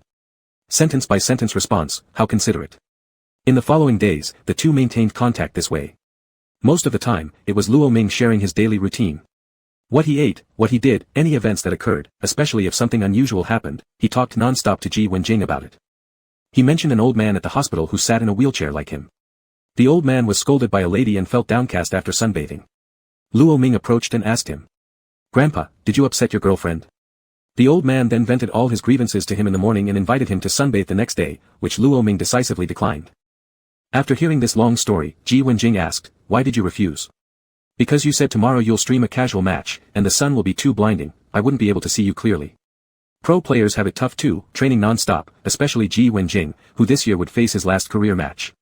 However, since there was still some time before the match, sometimes a few players from the team would stream casual matches for a while. Luo Ming would always wait on Ji Wenjing's streams, then shower him with compliments after he went offline. Comments like how his hands looked good, how his skills were great, or how handsome he was poured out endlessly, and never repeated. The obvious flattery made Ji Wenjing chuckle a little. They got along very well, so well that Ji Wenjing felt that since he was emotionally indifferent, it must be fate to catch Luo Ming when he appeared. Ji Wenjing couldn't leave the team to go find Luo Ming in City B just yet, so he sent someone to deliver a lot of good food and nutritional supplements to Luo Ming. These were specifically for brain nerve recovery. After seeing them, Luo Ming's doctor directly said they could be taken along with his training, adding that this friend had certainly put some thought into it. Over time, Gan Hang, one of the KRM team members, keenly noticed something strange about Ji Wenjing. Bro Ji, you've been different lately. What do you mean? You've been resting quite a bit more. And I often see you staring at your phone smiling. We've played so many matches together, but we've never seen you smile like that. Gan Hang joked as he spoke, Bro Ji, are you dating someone? Hearing this, Ji Wenjing instantly thought of Luo Ming, and a corner of his mouth involuntarily curved upwards. Not yet, but soon. Luo Ming was even more likable than he imagined, lively, positive, with an amazing attitude. Sometimes he also had these inexplicably cute little ideas. Gan Hang nearly bulged his eyes out hearing this response. He was joking, but his bro Ji was serious. Some time passed, and Luo Ming could already stand up on his own. He had just finished a rehabilitation training session according to the doctor's guidance and wanted to share the good news with Ji Wenjing right away. Because it had been physically demanding, his voice messages contained heavy breathing sounds. After sending the message, Luo Ming saw that the screen kept showing the other party is typing, but no messages came through. Ji Wenjing, did you lag? Ji Wenjing, no. If not, why are you typing so slowly? Send a voice message instead. Ji Wenjing. I see you keep typing. I've been staring at my phone waiting for half an hour now. Ji Wenjing raised an eyebrow and sent Luo Ming a voice message full of meaning. His voice seemed a bit hoarse. Sorry, typing with one hand is indeed slow. Chapter 117, The Esports God is a Voice Control Enthusiast, 04. Luo Ming. Why did this sound like something was off? Typing with one hand. What are you doing? Ji Wenjing glanced at somewhere, then took a deep breath and began to change the subject. If you can stand up yourself, does that mean you'll be discharged soon? Upon mentioning this, Luo Ming became very excited. Yes. It's late today, so I'll go through the discharge procedures tomorrow. The doctor said that I can just move around at my own home afterward. Aha, I understand. Why not congratulate me? After sending this message, Luo Ming waited for some time before receiving Ji Wenjing's reply.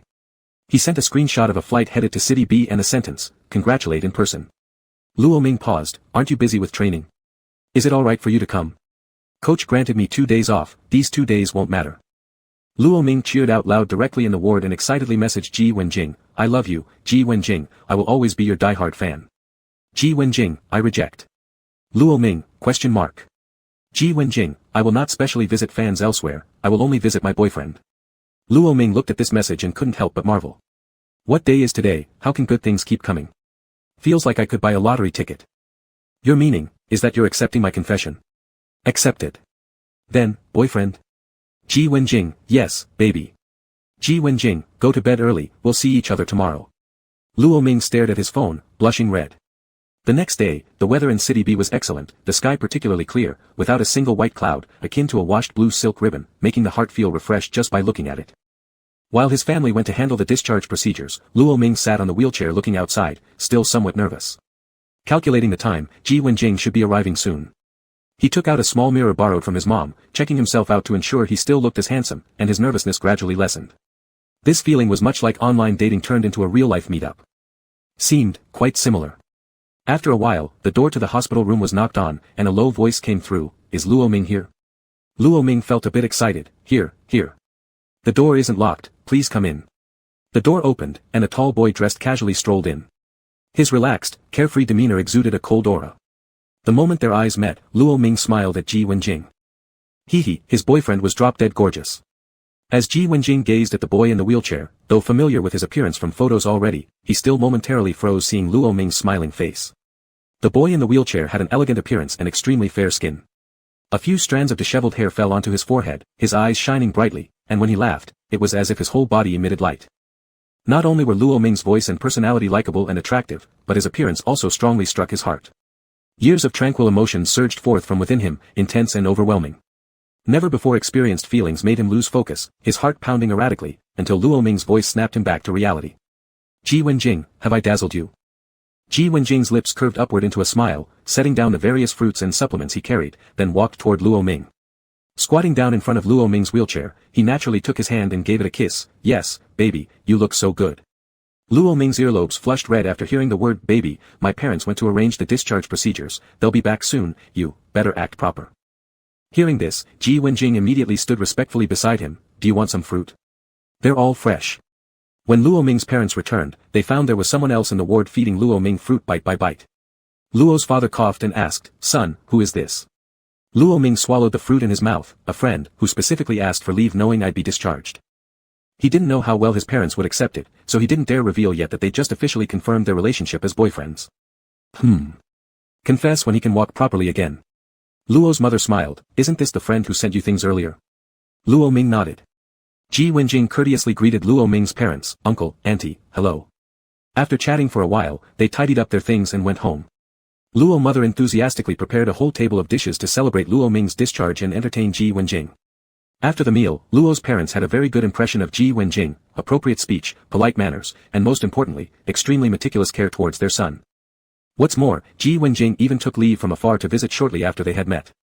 In the evening, as there was no spare guest room in the house, Ji Wenjing naturally slept in Luo Ming's room. After Ji Wenjing pushed Luo Ming into the bedroom, Luo Ming insisted on showing him the results of his recovery.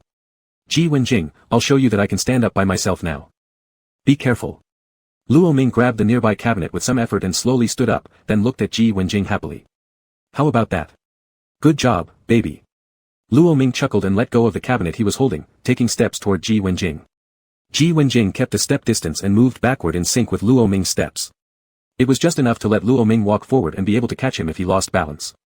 Luo Ming walked unsteadily and was almost about to fall when Ji Wenjing quickly embraced him into his arms.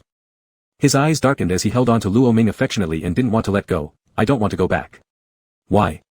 "I want to accompany you until you can walk normally again." Luo Ming cupped Ji Wenjing's face and looked at him seriously. "No way, Ji Wenjing. I still want to see you win your last global championship live." Ji Wenjing didn't say anything, but Luo Ming continued lecturing him. However, Ji Wenjing didn't hear any of it, he was fixated on the lips moving in front of him, and his Adam's apple involuntarily rolled a few times. He wanted to kiss. And thinking this, he acted immediately. He placed one hand on the back of Luo Ming's neck and silenced his chatter with a kiss. The kiss grew deeper, more enchanting, and gradually out of control. Luo Ming pushed against his shoulders trying to get some breathing space. Just as he managed to pull back a bit, Ji Wenjing pressed him back again and continued kissing. Finally, Luo Ming hit Ji Wenjing's chest to create an opportunity to breathe. Ji Wenjing, take a break, let me catch my breath. Perhaps due to recovering from a serious illness, his body was somewhat weak, unable to endure such intense activity, and his face turned red from lack of air. Unaware how enticing his tone sounded while speaking, Ji Wenjing lowered his gaze and stared at Luo Ming without hiding the fervent desire in his eyes. Of course, it couldn't be concealed since his body already gave the most explicit response. Baby, shall we take a shower? I'll help you. Chapter 118, The Esports Master is a Voice Control Freak, 05. Luo Ming met Ji Wenjing's gaze, which seemed like it could swallow him whole, and stuttered, actually, skipping a shower once isn't really a big deal.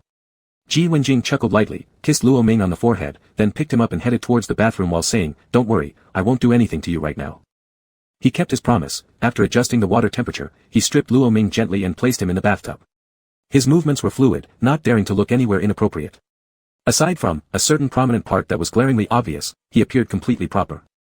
Luo Ming furtively glanced at it but quickly looked away, letting Ji Wenjing take control of the situation. Throughout the entire process, Ji Wenjing remained silent, wiping him quietly. Once the bath was almost over, he carried Luo Ming out, wrapped him in a towel, dried him off, and fetched Luo Ming's pajamas for him to wear. Finally, he sat Luo Ming on his lap and began drying his hair with a towel. A particular area, protruding so prominently, made Luo Ming squirm slightly, and behind him came a hoarse moan. Ji Wenjing, are you alright? This hasn't gone down yet. It can't be stifled like this. I'm not okay, I feel miserable. Ji Wenjing stopped drying Luo Ming's hair, lowering his head to deeply inhale at Luo Ming's neck. But baby just got discharged from the hospital, we shouldn't go too far. Luo Ming felt soft-hearted. Ji Wenjing, my hands can still move. Upon hearing this, Ji Wenjing bit onto Luo Ming's earlobe and feigned ignorance. What does baby mean? I didn't understand, speak more plainly. Just, simply. Luo Ming was struggling to find a way to express it straightforwardly when he turned around and saw Ji Wenjing smiling, immediately realizing he was being led into a trap. His heart hardened like iron. Our bathroom offers cold showers. Ji Wenjing. In the end, Ji Wenjing took an hour-long cold shower. When he came out, his body was still cool. He waited until his body warmed up before slipping into bed, tightly hugging Luo Ming, and pecking his cheek. Baby. Luo Ming coughed. Shall we go back tomorrow? Ji Wenjing incredulously said, are you shooing me away? Not shooing you, but didn't you take 2 days off? We need to catch the flight tomorrow. Let's leave the day after tomorrow. I'll take the midnight flight. It's too late, you need rest.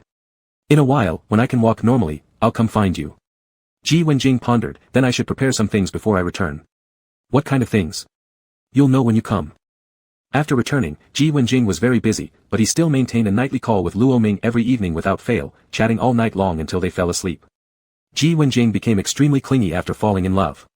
Meanwhile, apart from following the doctor's instructions and doing daily exercises for 2 hours, Luo Ming also resumed his old profession before the car accident during his idle time. He went by the stage name Yuechu in the voice acting community. After logging into his old QQ, he tentatively sent a message in his fan group. Hello everyone, I'm back. The originally quiet group immediately exploded with chatter. Yuechu-sama, you're finally back.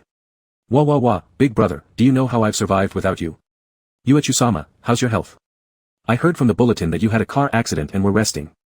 Luo Ming smiled upon seeing these messages and replied, I'm still in recovery, but there's nothing serious. Yuechu-sama, will you stream live? We want to see you, it's been such a long time since we've heard your voice. Seeing this message, Luo Ming thought that since he had nothing better to do, he agreed. Sure, I'll make preparations, about an hour from now. Great. Excitement.jpg. After adjusting his equipment, Luo Ming logged into his previous streaming account and started broadcasting. It was an audio link, and he intended to chat with the young fans who'd been waiting for him. After chatting for half an hour, a few young fans asked him if there were any broadcasters he particularly liked. Thinking about the voice actors he'd previously worked with, Luo Ming listed several names. Suddenly, a person appeared in his live room, sending him a frenzy of gifts. Thanks. Yuechu is my wife, who sent 1314 flowers. Yuechu is my wife, let me join the audio chat. A little fan who wanted to watch this drama exited, and Luo Ming pulled this person up to join. Luo Ming was startled the moment he opened his mouth. Streamer, I remember you said you liked Ji Wenjing the most, didn't you? Luo Ming. Yes, I like God Ji. The chat messages in the live room kept scrolling. Where did this male fan come from? Disgusting, my wife at the beginning of the month. This male fan's voice sounds good. I have been a fan for so long, how come I don't remember that the streamer at the beginning of the month said he liked Ji? That's right, wasn't the streamer at the beginning of the month not into gaming? When did he pay attention to esports? No, this voice, is it a bit like G God himself? It is a bit like, but it can't be him. Would G God really take such a name, and the streamer at the beginning of the month has nothing to do with him? Luo Ming looked at the chat messages in the live room, swallowed, and prayed that Ji Wenjing didn't notice. But things didn't go as hoped. My wife at the beginning of the month, oh. The streamer didn't pay attention to esports before, nor played games. I do. My wife at the beginning of the month sent 99 Ferraris. Wanna play a game together? Luo Ming. My wife at the beginning of the month then sent 13-14 Ferraris. Ha ha ha ha, just play with Big Daddy on the list. Yes, I also want to see you play games. Sighing, Luo Ming secretly messaged Ji Wenjing, what are you doing? Not training. Ji Wenjing, baby, like so many broadcasters, one after another, none of them are me. Luo Ming. Then Ji Wenjing sent over an account and password for a game. Ji Wenjing, log into this account, will you play with me for a while? Helpless, Luo Ming downloaded the game and adjusted his equipment before logging into the account Ji Wenjing had sent. Upon seeing JD, his eyes went dark. Holy crap, Ji Wenjing is my husband. The chat scrolled quickly. Wow, you at the beginning of the month. Cough cough, want to ship them, what should we do? Actually their voices match quite well. Still, don't ship randomly. Ji Wenjing's fans are crazy, our streamer at the beginning of the month would be scolded. Luo Ming was so angry he gritted his teeth, then realized Ji Wenjing had entered his live room with his main account. KRM, Jing, can ship, I am also a fan of streamer at the beginning of the month, really like his voice. Ah. The person himself. Did they confess? Did they confess? Did they confess? Damn G God, instead of opening your own stream, you come to someone else's live room to confess. Woo, dream collaboration. More and more people were entering Luo Ming's live room, some were Ji Wenjing's fans there to stir things up, others were urging Ji Wenjing to start streaming to play games. However, Ji Wenjing was acting schizo, his sub-account kept sending gifts, urging him to accept the team invitation. Reluctantly, Luo Ming started the game with him. Not long after starting, he got ridiculed by the opponent. The mid lane on the opposing side plays like a disabled person, ha ha ha. Immediately, the person who ridiculed Luo Ming was targeted by Ji Wenjing. Throughout the game, the player barely left the fountain, getting taken out instantly every time they tried. My wife at the beginning of the month, is the opposing jungle position unable to walk, can't even leave home. Feeling better. Wow, this male fan is quite something. After finishing this round, Luo Ming ended his broadcast, almost fleeing the scene. Right after he ended the stream, Ji Wenjing's call came through. Praise me. Luo Ming scratched his head, tentatively saying, you're awesome. Is that all? What else? Want to hear you panting, calling me husband. How much I miss you, baby. Chapter 119, The Esports God Has a Sound Fetish, 06. As Luo Ming was about to speak, he heard someone calling Ji Wenjing on the other end of the phone. Baby, the coach is calling me. Alright, go ahead with your work. However, after a while, Luo Ming, noticing the call wasn't disconnected, asked somewhat strangely, Ji Wenjing? There seemed to be a hint of unhappiness in Ji Wenjing's tone. Didn't the coach call you? Why haven't you gone yet? I feel like there's something you didn't finish saying. Luo Ming was slightly confused. What did I say? Don't you miss me, baby? Luo Ming couldn't help but laugh wryly. Who would have thought that the man known for his taciturn and aloof demeanor would act this way when it came to romance? Yes, I do, so much.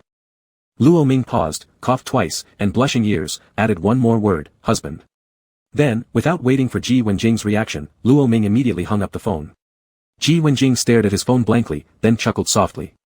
His mood stayed exceptionally good all day long, even to the point where he said a few extra words when commanding teammates during training sessions. He even patiently consoled a teammate who made a mistake, leaving everyone astonished. The team atmosphere improved significantly, and the coach found things easier as well. After hanging up the phone, Luo Ming found non-stop messages flooding in from the fan group. Everyone was fully invested in their ship. In just a short moment, a couple name had been coined, and numerous people had mentioned him. He felt too flustered to reply. Some fans brought up the top donor in his live stream, and then someone compared voices. They ultimately concluded that it was the same person, Ji Wenjing. Then the OTP fans exclaimed they were really shipping the real deal. Due to Ji Wenjing's main account showing up in the live room, it also stirred quite a bit of controversy on Weibo. People said all sorts of things, ranging from praise to malicious comments. Still, most of them were genuine esports fans who focused on the matches themselves, Ji Wenjing's techniques. Whom he liked was his freedom. He hadn't done anything morally wrong. But Luo Ming didn't pay attention to those things. Instead, he set his phone aside and started stretching his legs. He could now walk a few steps independently, although not very steadily and prone to falling. He no longer needed assistance for daily life activities. He usually walked around with crutches, but it was rather inconvenient. Now what he needed to do was to get rid of the crutches. Recover sooner and go see Ji Wenjing, putting an end to their long-distance relationship. That evening, right after taking a shower, Ji Wenjing called Luo Ming for a video chat. It was over 2 hours later than usual. While drying his hair, Luo Ming picked up the phone and placed it vertically nearby. "Baby, I." The voice abruptly cut off. It seemed like Luo Ming heard Ji Wenjing swallow. "What's wrong?" Ji Wenjing coughed a little. "Training went late." "I guessed that." "Oh, Ji Wenjing, today I walked 10 steps without falling."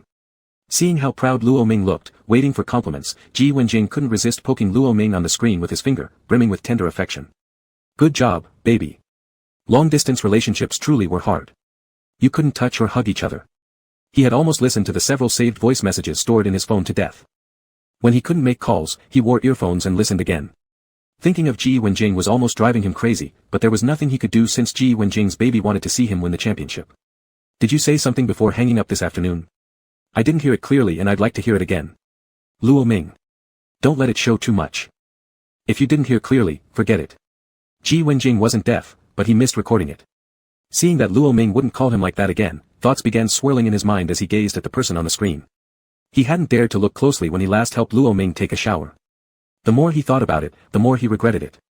"Baby, what time do you usually take a shower?" 10 o'clock, why?"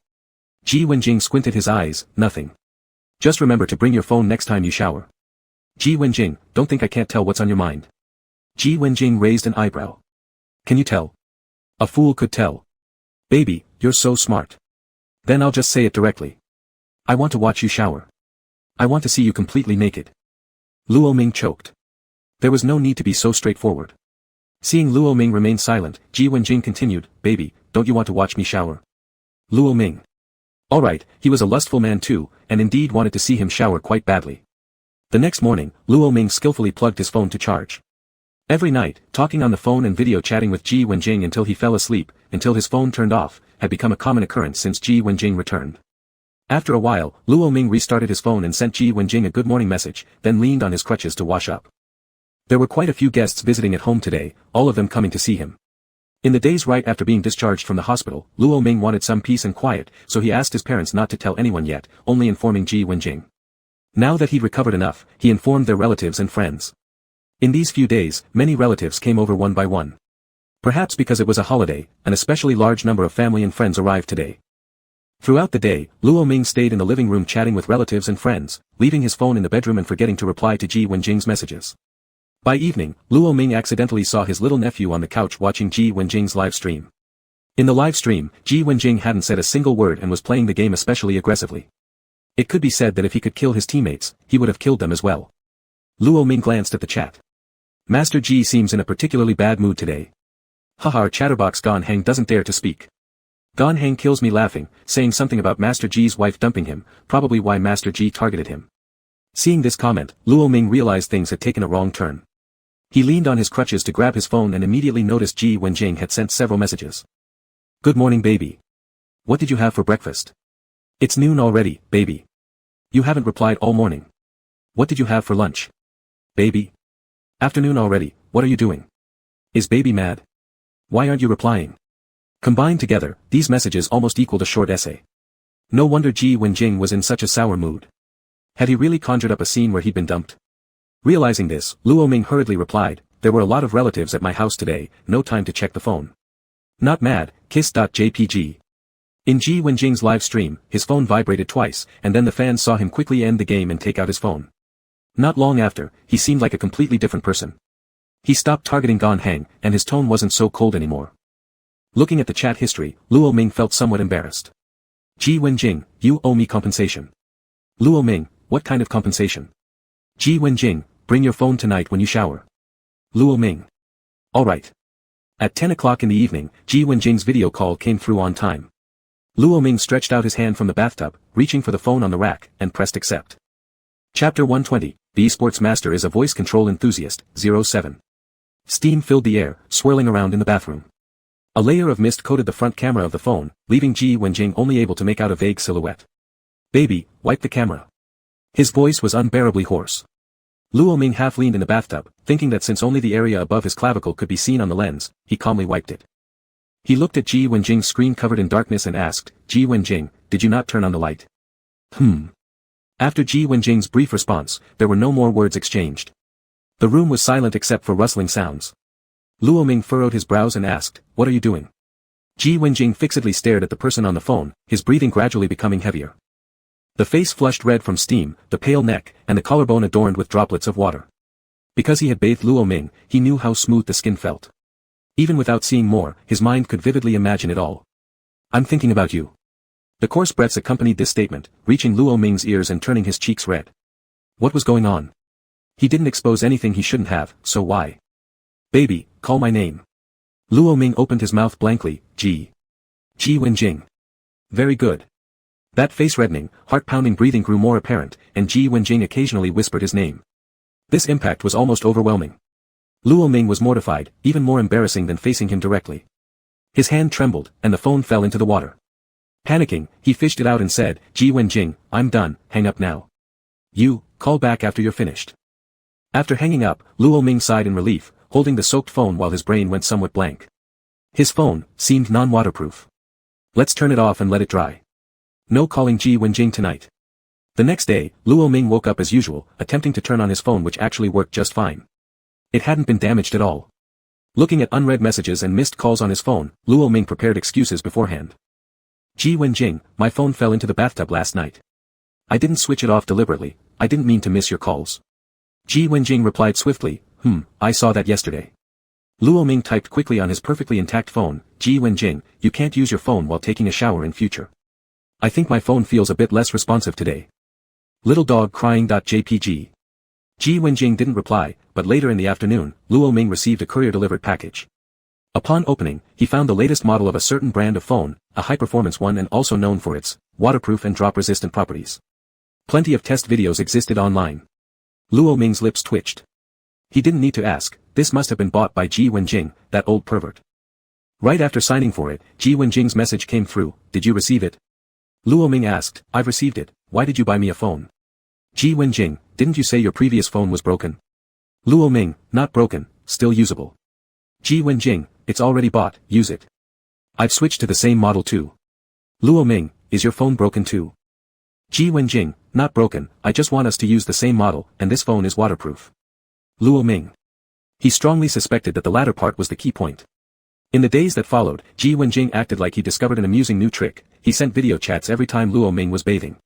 When Luo Ming intentionally adjusted his bathing schedule to avoid this, Ji Wenjing would take his phone into the shower instead and refuse to let Luo Ming hang up, repeatedly calling until he answered. It was utterly unreasonable. They say truth comes from practice, and Luo Ming couldn't agree more. He and Ji Wenjing practically tested the new phone's claim, they confirmed it was genuinely waterproof as hell. After some time, Ji Wenjing started to get jealous. It was because Luo Ming casually mentioned that his cousin was visiting him today. Luo Ming's mother talked about their childhood when his cousin came over. She said how he used to chase after his cousin, begging him to be his real big brother rather than a cousin and wanted them to sleep together every day. When he failed to achieve his goal, he'd carry candy over to his cousin's house every day to bribe him, crying and throwing tantrums if refused, and ultimately forced several cavities upon his cousin. Luo Ming had no recollection of these events and simply recounted them to Ji Wenjing as a joke. Who would have thought that this guy would get so jealous over his cousin? Specifically, there were many more lollipop emoji packs in their chats, with a few being sent every now and then.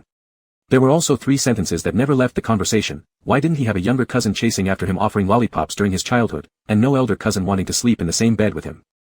Seeing these snide messages, Luo Ming couldn't help but laugh and cry at the same time. What about his supposed indifference? What about his emotional detachment? If his fans knew Ji Wenjing acted like this in private, wouldn't they be shocked?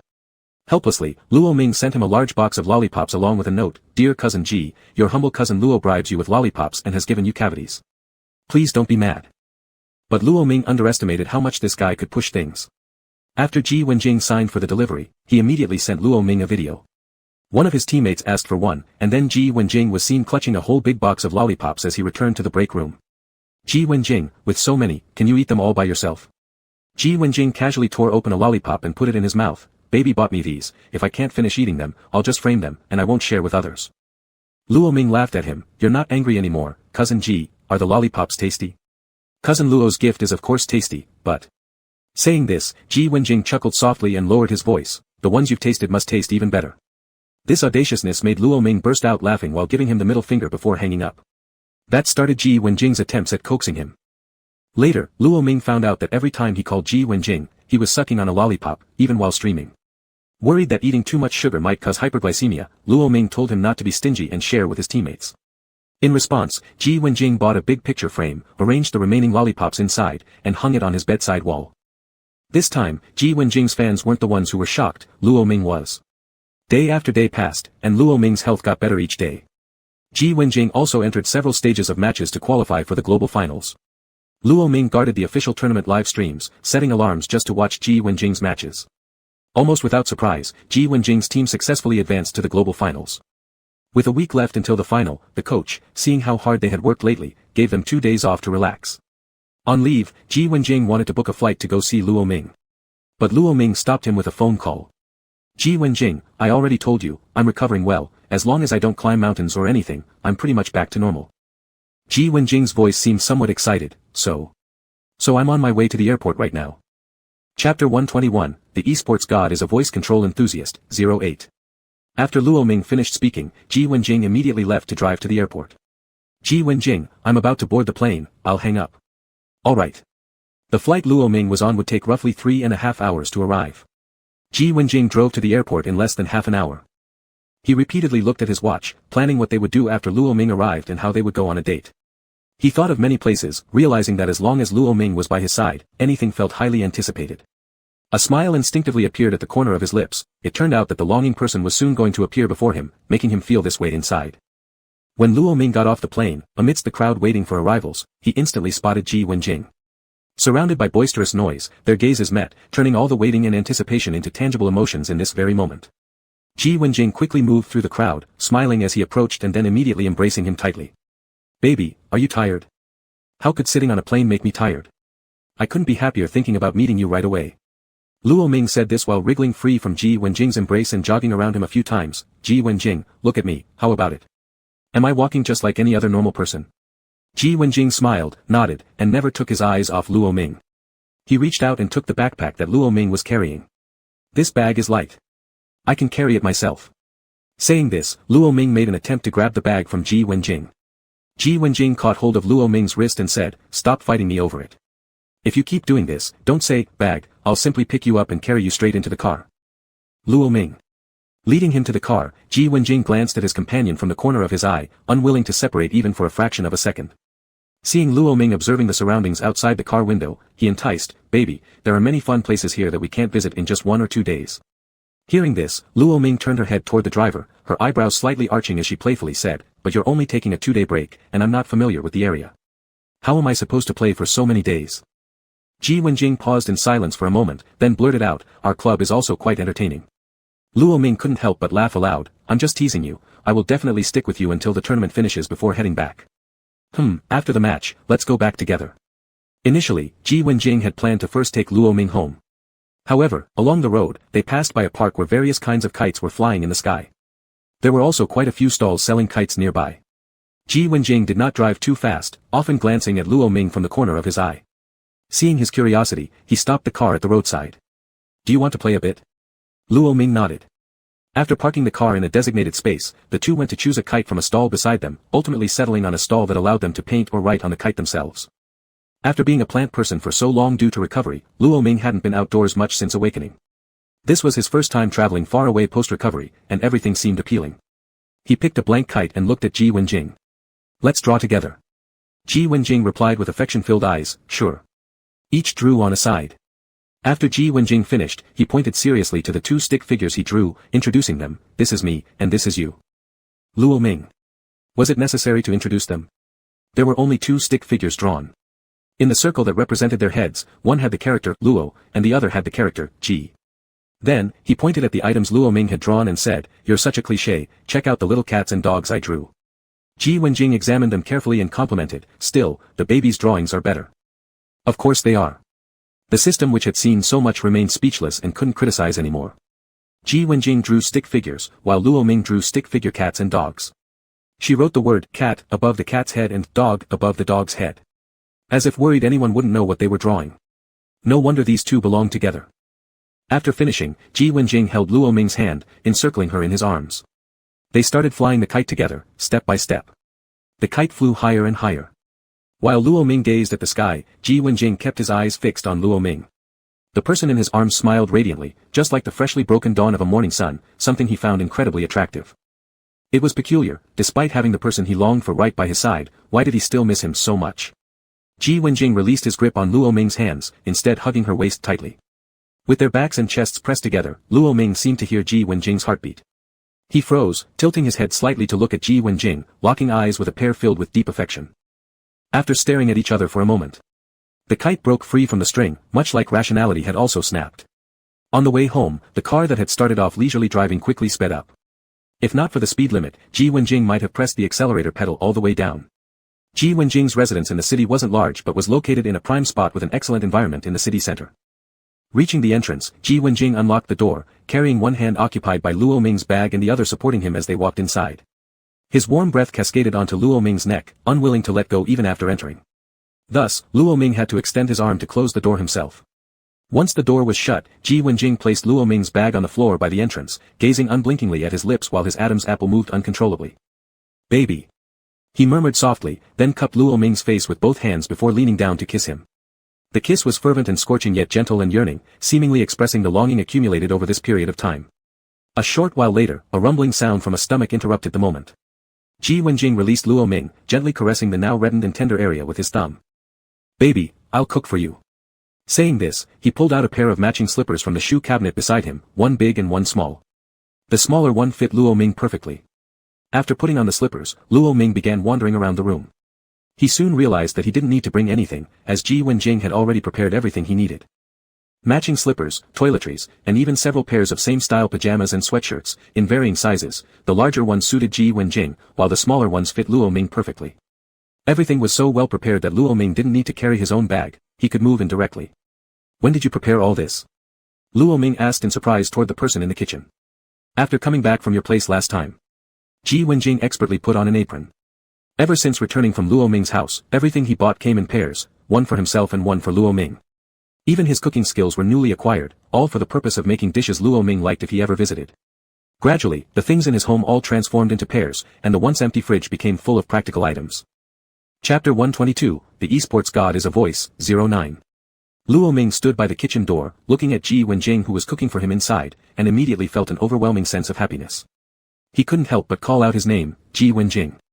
Ji Wenjing stopped what he was doing and turned his head to look at him. "What's wrong?"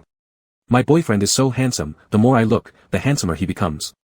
Ji Wenjing smiled and continued cutting vegetables. "Then you should look more. I like being stared at by my baby."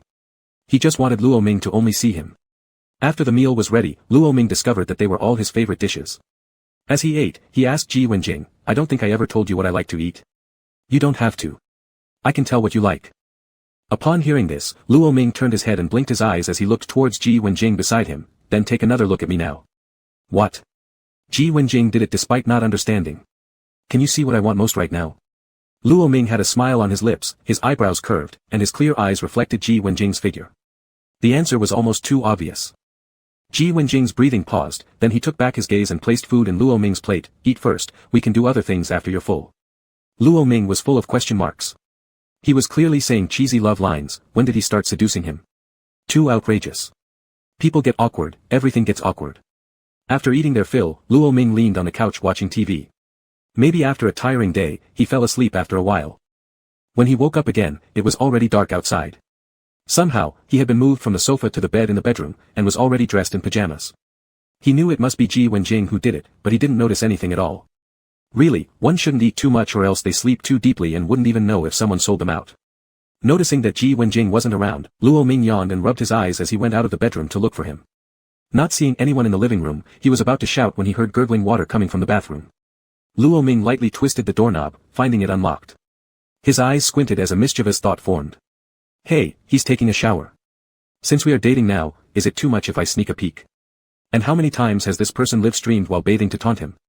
If he spies on him now, so what?" The more he thought, the more justified he felt. So he gently pushed open the bathroom door slightly, sticking his head out, peeping through the crack. Ji Wenjing was washing under the showerhead, all exposed. Luo Ming marveled continuously. TSK, those broad shoulders, narrow waist, abs, this figure. Looking further down, he saw something extraordinary. Ho, indeed, there's some serious capital here. Without realizing it, Luo Ming whistled a dirty whistle, rather loudly. Hearing the sound, he realized it wasn't good and tried to sneak away quietly. But before the door could close, Ji Wenjing extended an arm, grabbing him by the collar and pulling him into the bathroom. Luo Ming had a somewhat pitiful expression, caught spying. What should he do now? The system promptly chimed in, it'll be better if you're but blooms flowers. Luo Ming. Ji Wenjing had one hand supporting the door, the other stroking Luo Ming's face. His hair ends still dripped with water, a droplet falling precisely onto Luo Ming's neck side and slowly rolling down his neck. Ji Wenjing fixedly watched the water droplet until it disappeared before speaking. If you want to see, baby, just look directly. No need to spy from outside the door. Luo Ming's eyes darted around, refusing to admit due to embarrassment, I wasn't spying. I just woke up, didn't see you, and came out to find you. Is that so? Of course. In Ji Wenjing's eyes, passion churned wildly. His fingers slid down Luo Ming's cheek to his neck, then followed the same path the water droplet had rolled down. Breathing became disordered again, then baby found me a bit too late. Saying that, he leaned in close to Luo Ming's ear, his heated words making the person before him blush red, if you'd come earlier, you could have seen what I was doing with your clothes. Luo Ming. He sighed heavily. Why does Ji Wenjing tell him everything? Can't he keep some secrets? Isn't it better to keep these things secret? How could anyone say this aloud with ease? Baby, I want you. The pajamas were cast aside as Luo Ming was forcibly given a bath together with Ji Wenjing. The walls of the bathroom were cool, Ji Wenjing's chest burning hot. Being in between, he experienced both ice and fire simultaneously. Luo Ming had guessed that Ji Wenjing might get a bit wild after they started dating, but he didn't expect it to be this crazy. Ji Wenjing went so far as to take 2 days off, and the original plan of going out for 2 days was completely changed into a two-person roll-around at home everywhere. Luo Ming lay on the bed, tears in his eyes, from his ankles to his neck, being kissed all over, and left marks everywhere. He came such a long way to find Ji Wenjing, not for the sake of letting him chew him like a bone. However, fortunately, Ji Wenjing would have to return to the club for training today. The club environment where Ji Wenjing's team resided was pretty nice, an entire villa was exclusively rented for the players to live and train in. The boss even allocated Ji Wenjing a separate restroom. Because the training usually lasted until the wee hours of the morning, Ji Wenjing generally stayed at the club before now. With great reluctance, Ji Wenjing finished making lunch, staring at Luo Ming and saying, baby, don't you want to come with me to see our club? Luo Ming shook his head, I'll hinder your training if I go. If he went, wouldn't Ji Wenjing just keep chewing on him as a bone again? Besides, there were many other players there. It wouldn't be good if someone saw them together. Seeing that he was unwilling, Ji Wenjing tempted him by saying, we have 2 cats at the club. Luo Ming, who loved kittens, tried to resist but remained silent for a moment. Ji Wenjing added, and we also have a puppy. Luo Ming, who also liked puppies, gritted his teeth, this doesn't follow the rules. I've submitted a report in advance. In the end, Luo Ming resisted the temptation and fell asleep immediately after Ji Wenjing left. After waking up, he went out to wander around on his own. He and Ji Wenjing were alike in one respect, when they fancied something, they always bought 2, everything doubled. Luo Ming thought Ji Wenjing would probably stay overnight at the club since training goes until midnight. However, he never expected that around 3 a.m., Ji Wenjing actually came back. Ji Wenjing quietly tiptoed through the dark room and slipped into bed, careful not to wake Luo Ming. As soon as he held the warm body in his arms, both his mind and body felt at ease. Luo Ming had slept too much during the day and thus wasn't sleeping as soundly at night. The moment the cool hand slid under his sleepwear, he woke up instantly. Surrounded by the familiar scent, he turned over and snuggled into Ji Wenjing's embrace, asking drowsily, it's so late, why did you come back? I couldn't sleep without you. Burying his face in Ji Wenjing's chest, Luo Ming laughed a few times, talking nonsense, how did you sleep before? Ji Wenjing kissed Luo Ming's forehead, things were different before, but now that I know I have a wife waiting at home, if I don't come back, I will always be missing her. Chapter 123, The Esports Genius is a Sound Control Freak, complete. You don't think it's troublesome either. It's not far, so no need to trouble. What did baby do today? Walked around everywhere and bought quite a few things. As Luo Ming spoke, he sat up on the bed, turned on the bedside lamp, and rummaged through his cabinet for various small items he had purchased during the day. I almost forgot until you mentioned it, I went to the temple today and brought back 2 bracelets. He took out 2 small boxes and handed one of them to Ji Wenjing, they say these are consecrated and can bless for good health. Ji Wenjing opened the box and saw that Luo Ming was wearing his on the left wrist, so he put his on the right. This way, when they held hands, the bracelets would touch each other.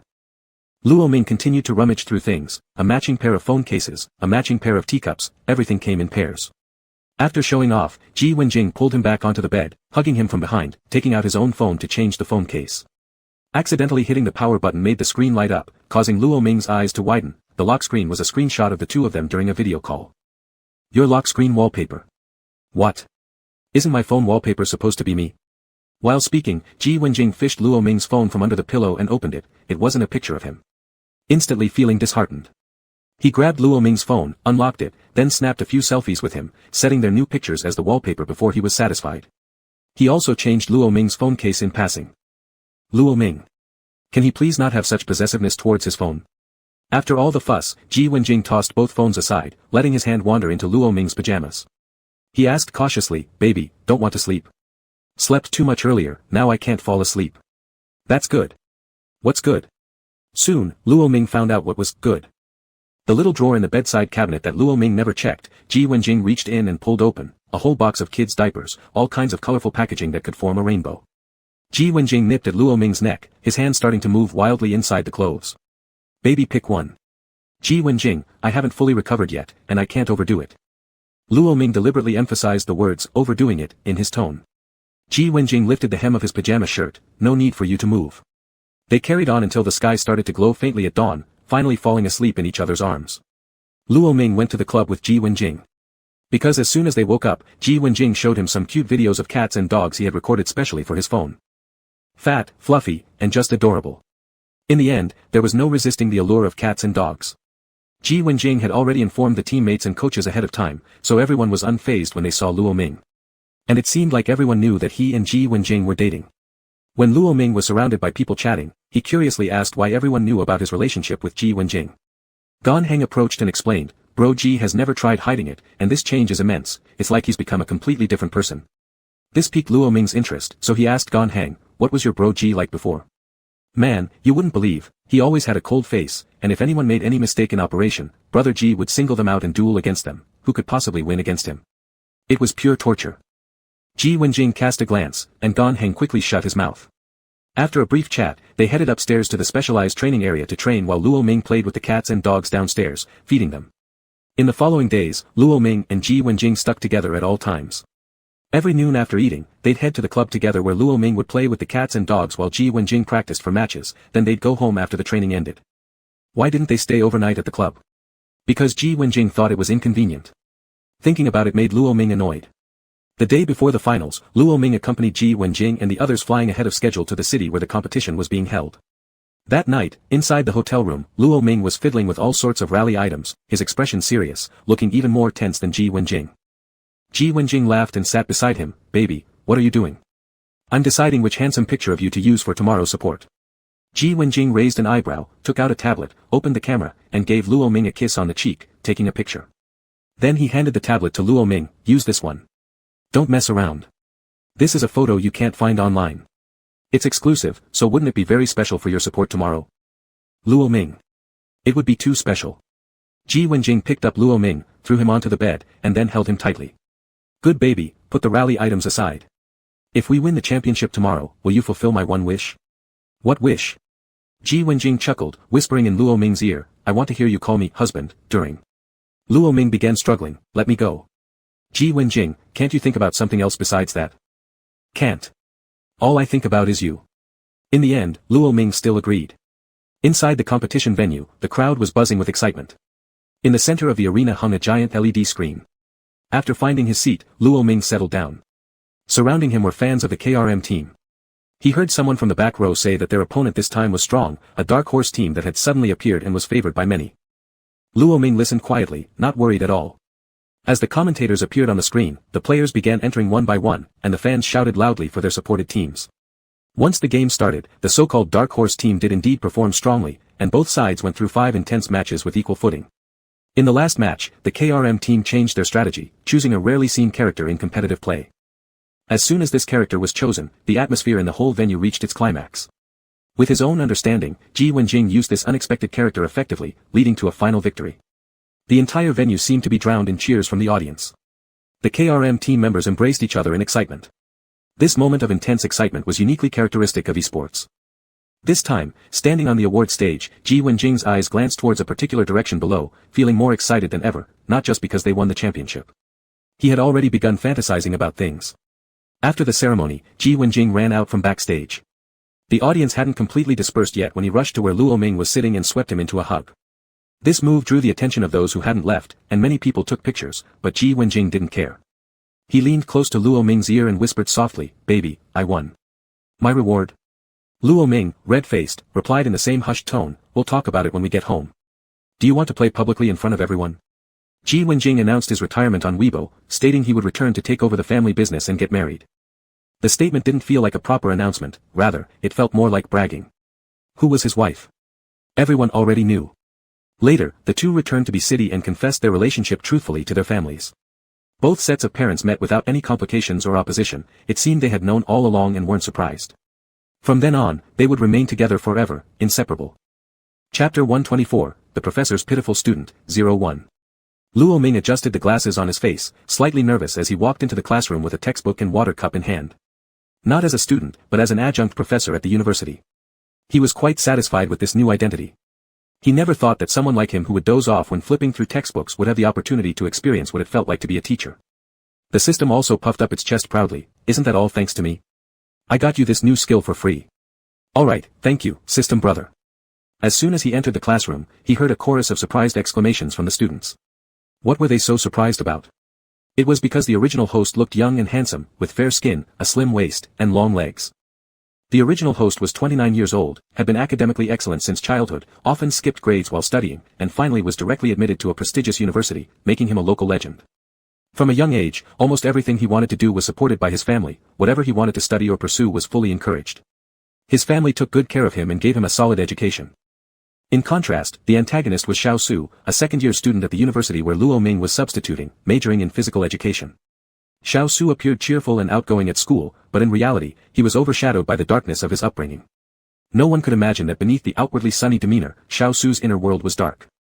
Although his family conditions were not bad, his family ran a factory. Unfortunately, Xiao Su's father was an alcoholic who would beat people when drunk, resorting to domestic violence. Xiao Su's mother had run away early because she couldn't bear it anymore. Consequently, all of Xiao Su's father's anger was directed at him, leading to years of abuse throughout his life. The relatives all turned a blind eye, thinking that Xiao Su's mother running away was unfair to his father. They even tried to persuade Xiao Su to understand the difficulties of raising him. This outward cheerfulness was just a mask for deep-seated pain. Later, Xiao Su dropped out of school and during a large family gathering attended by many relatives, he poisoned everyone present. It seemed like everything was meticulously planned beforehand. After the incident, Xiao Su vanished without a trace, as if evaporated from the face of the earth, and the police could not find him. Some children are soaked in honey jars, while others are trapped in mud. When Luo Ming finished processing the content of this world, he felt mixed emotions inside. He himself was like a child soaked in a honey jar, whereas Xiao Su was stuck in the mud. He felt heartache for Xiao Su. Since his course was an elective, students from various majors attended it. Coincidentally, Xiao Su had chosen Luo Ming's class. Luo Ming scanned the classroom and caught sight of Xiao Su sitting in the corner. It was the first day back after the holidays, and there was a clearly visible wound on Xiao Su's face, probably inflicted by his father during the break. Their eyes met, and Luo Ming gave him a slight smile before looking away. He briefly introduced himself and then began the lecture. With a rather humorous style, he conveyed the knowledge in his mind to the students, and the reaction after half a class was decent. During the break, Luo Ming approached Xiao Su, who was looking down at his phone, and took out a prepared band-aid from his pocket, handing it to him. Pointing at his cheek, he gently asked, "Student, how did you injure your face?" Startled, Xiao Su accepted the band-aid and forced a smile. "I fell down accidentally on the way here." "Thank you, Professor." Luo Ming studied him for a moment and could see that although Xiao Su was smiling, the joy did not reach his eyes. "Do you have anything planned after class?" "No, what is it, Professor?" "If you don't have any plans, stay behind after class and come talk to me." Xiao Su was taken aback. "Ah, okay." After Luo Ming left, his roommate nudged him with his elbow. "You didn't get caught using your phone during class, did you?" Xiao Su shook his head, watching as Luo Ming returned to the podium. "I wasn't using my phone in class. You guys can go ahead and leave without waiting for me."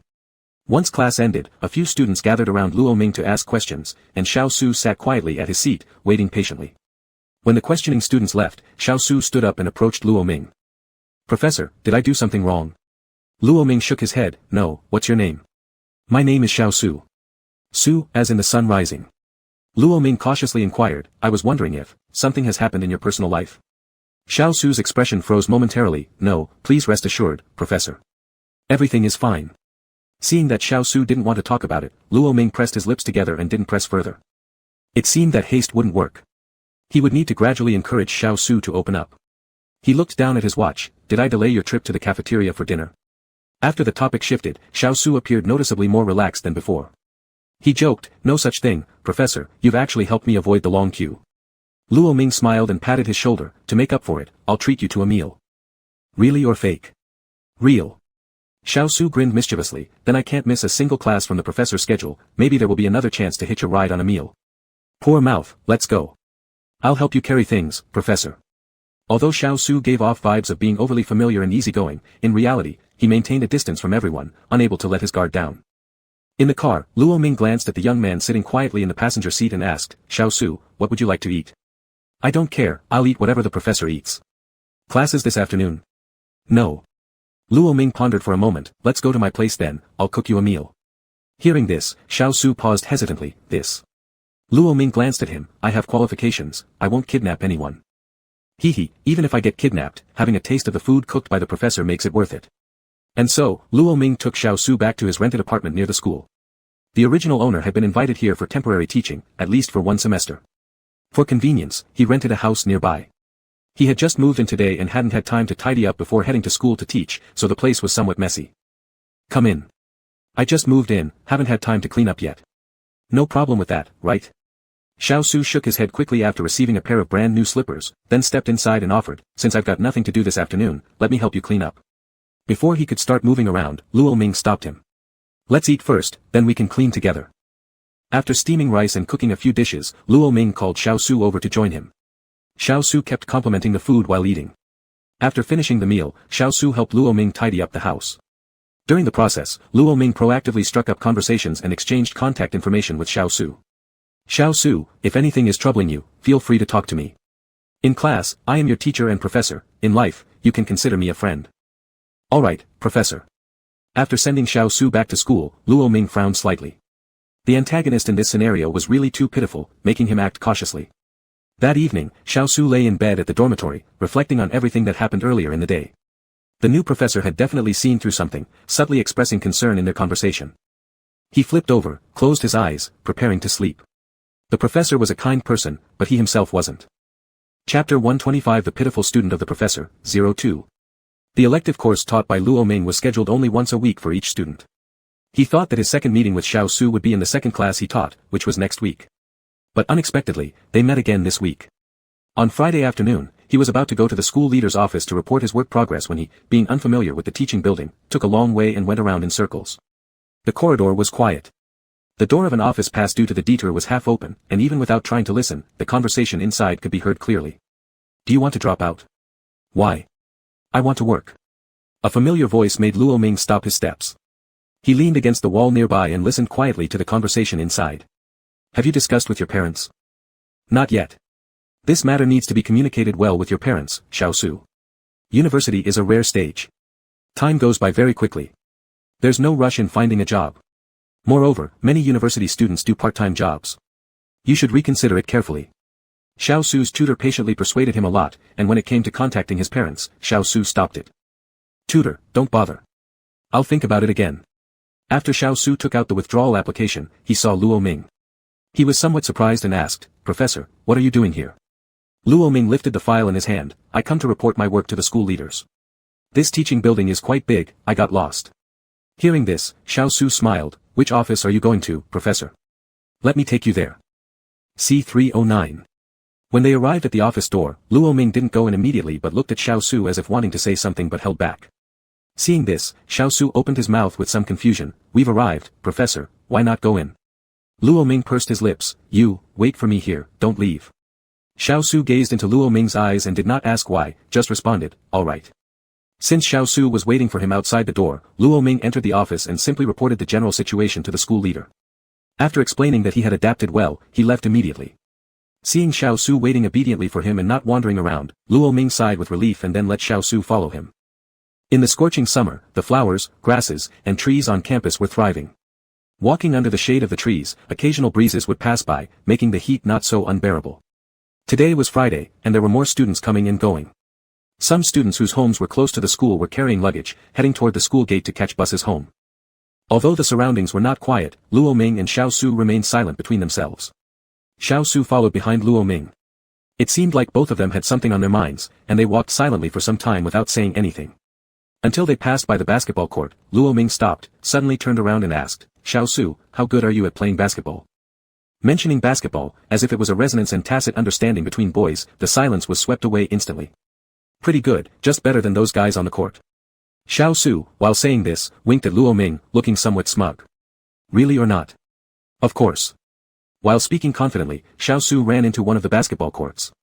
He said something unknown to a student, and then that student handed over the basketball to him. Watching the teenager hugging the basketball waving at him, Luo Ming's lips curled slightly, and he walked toward him. This kid does indeed have a great social edge. Can the professor play? Of course, I wasn't a bookworm when I was in school. As he spoke, Luo Ming took the basketball from Xiao Su and threw a three-point shot. His clothes fluttered as he moved, revealing a glimpse of his waist, thin but full of strength. Xiao Su stared at him dazedly, and then glanced at the professor who arched an eyebrow at him. A game? Let me see your skill.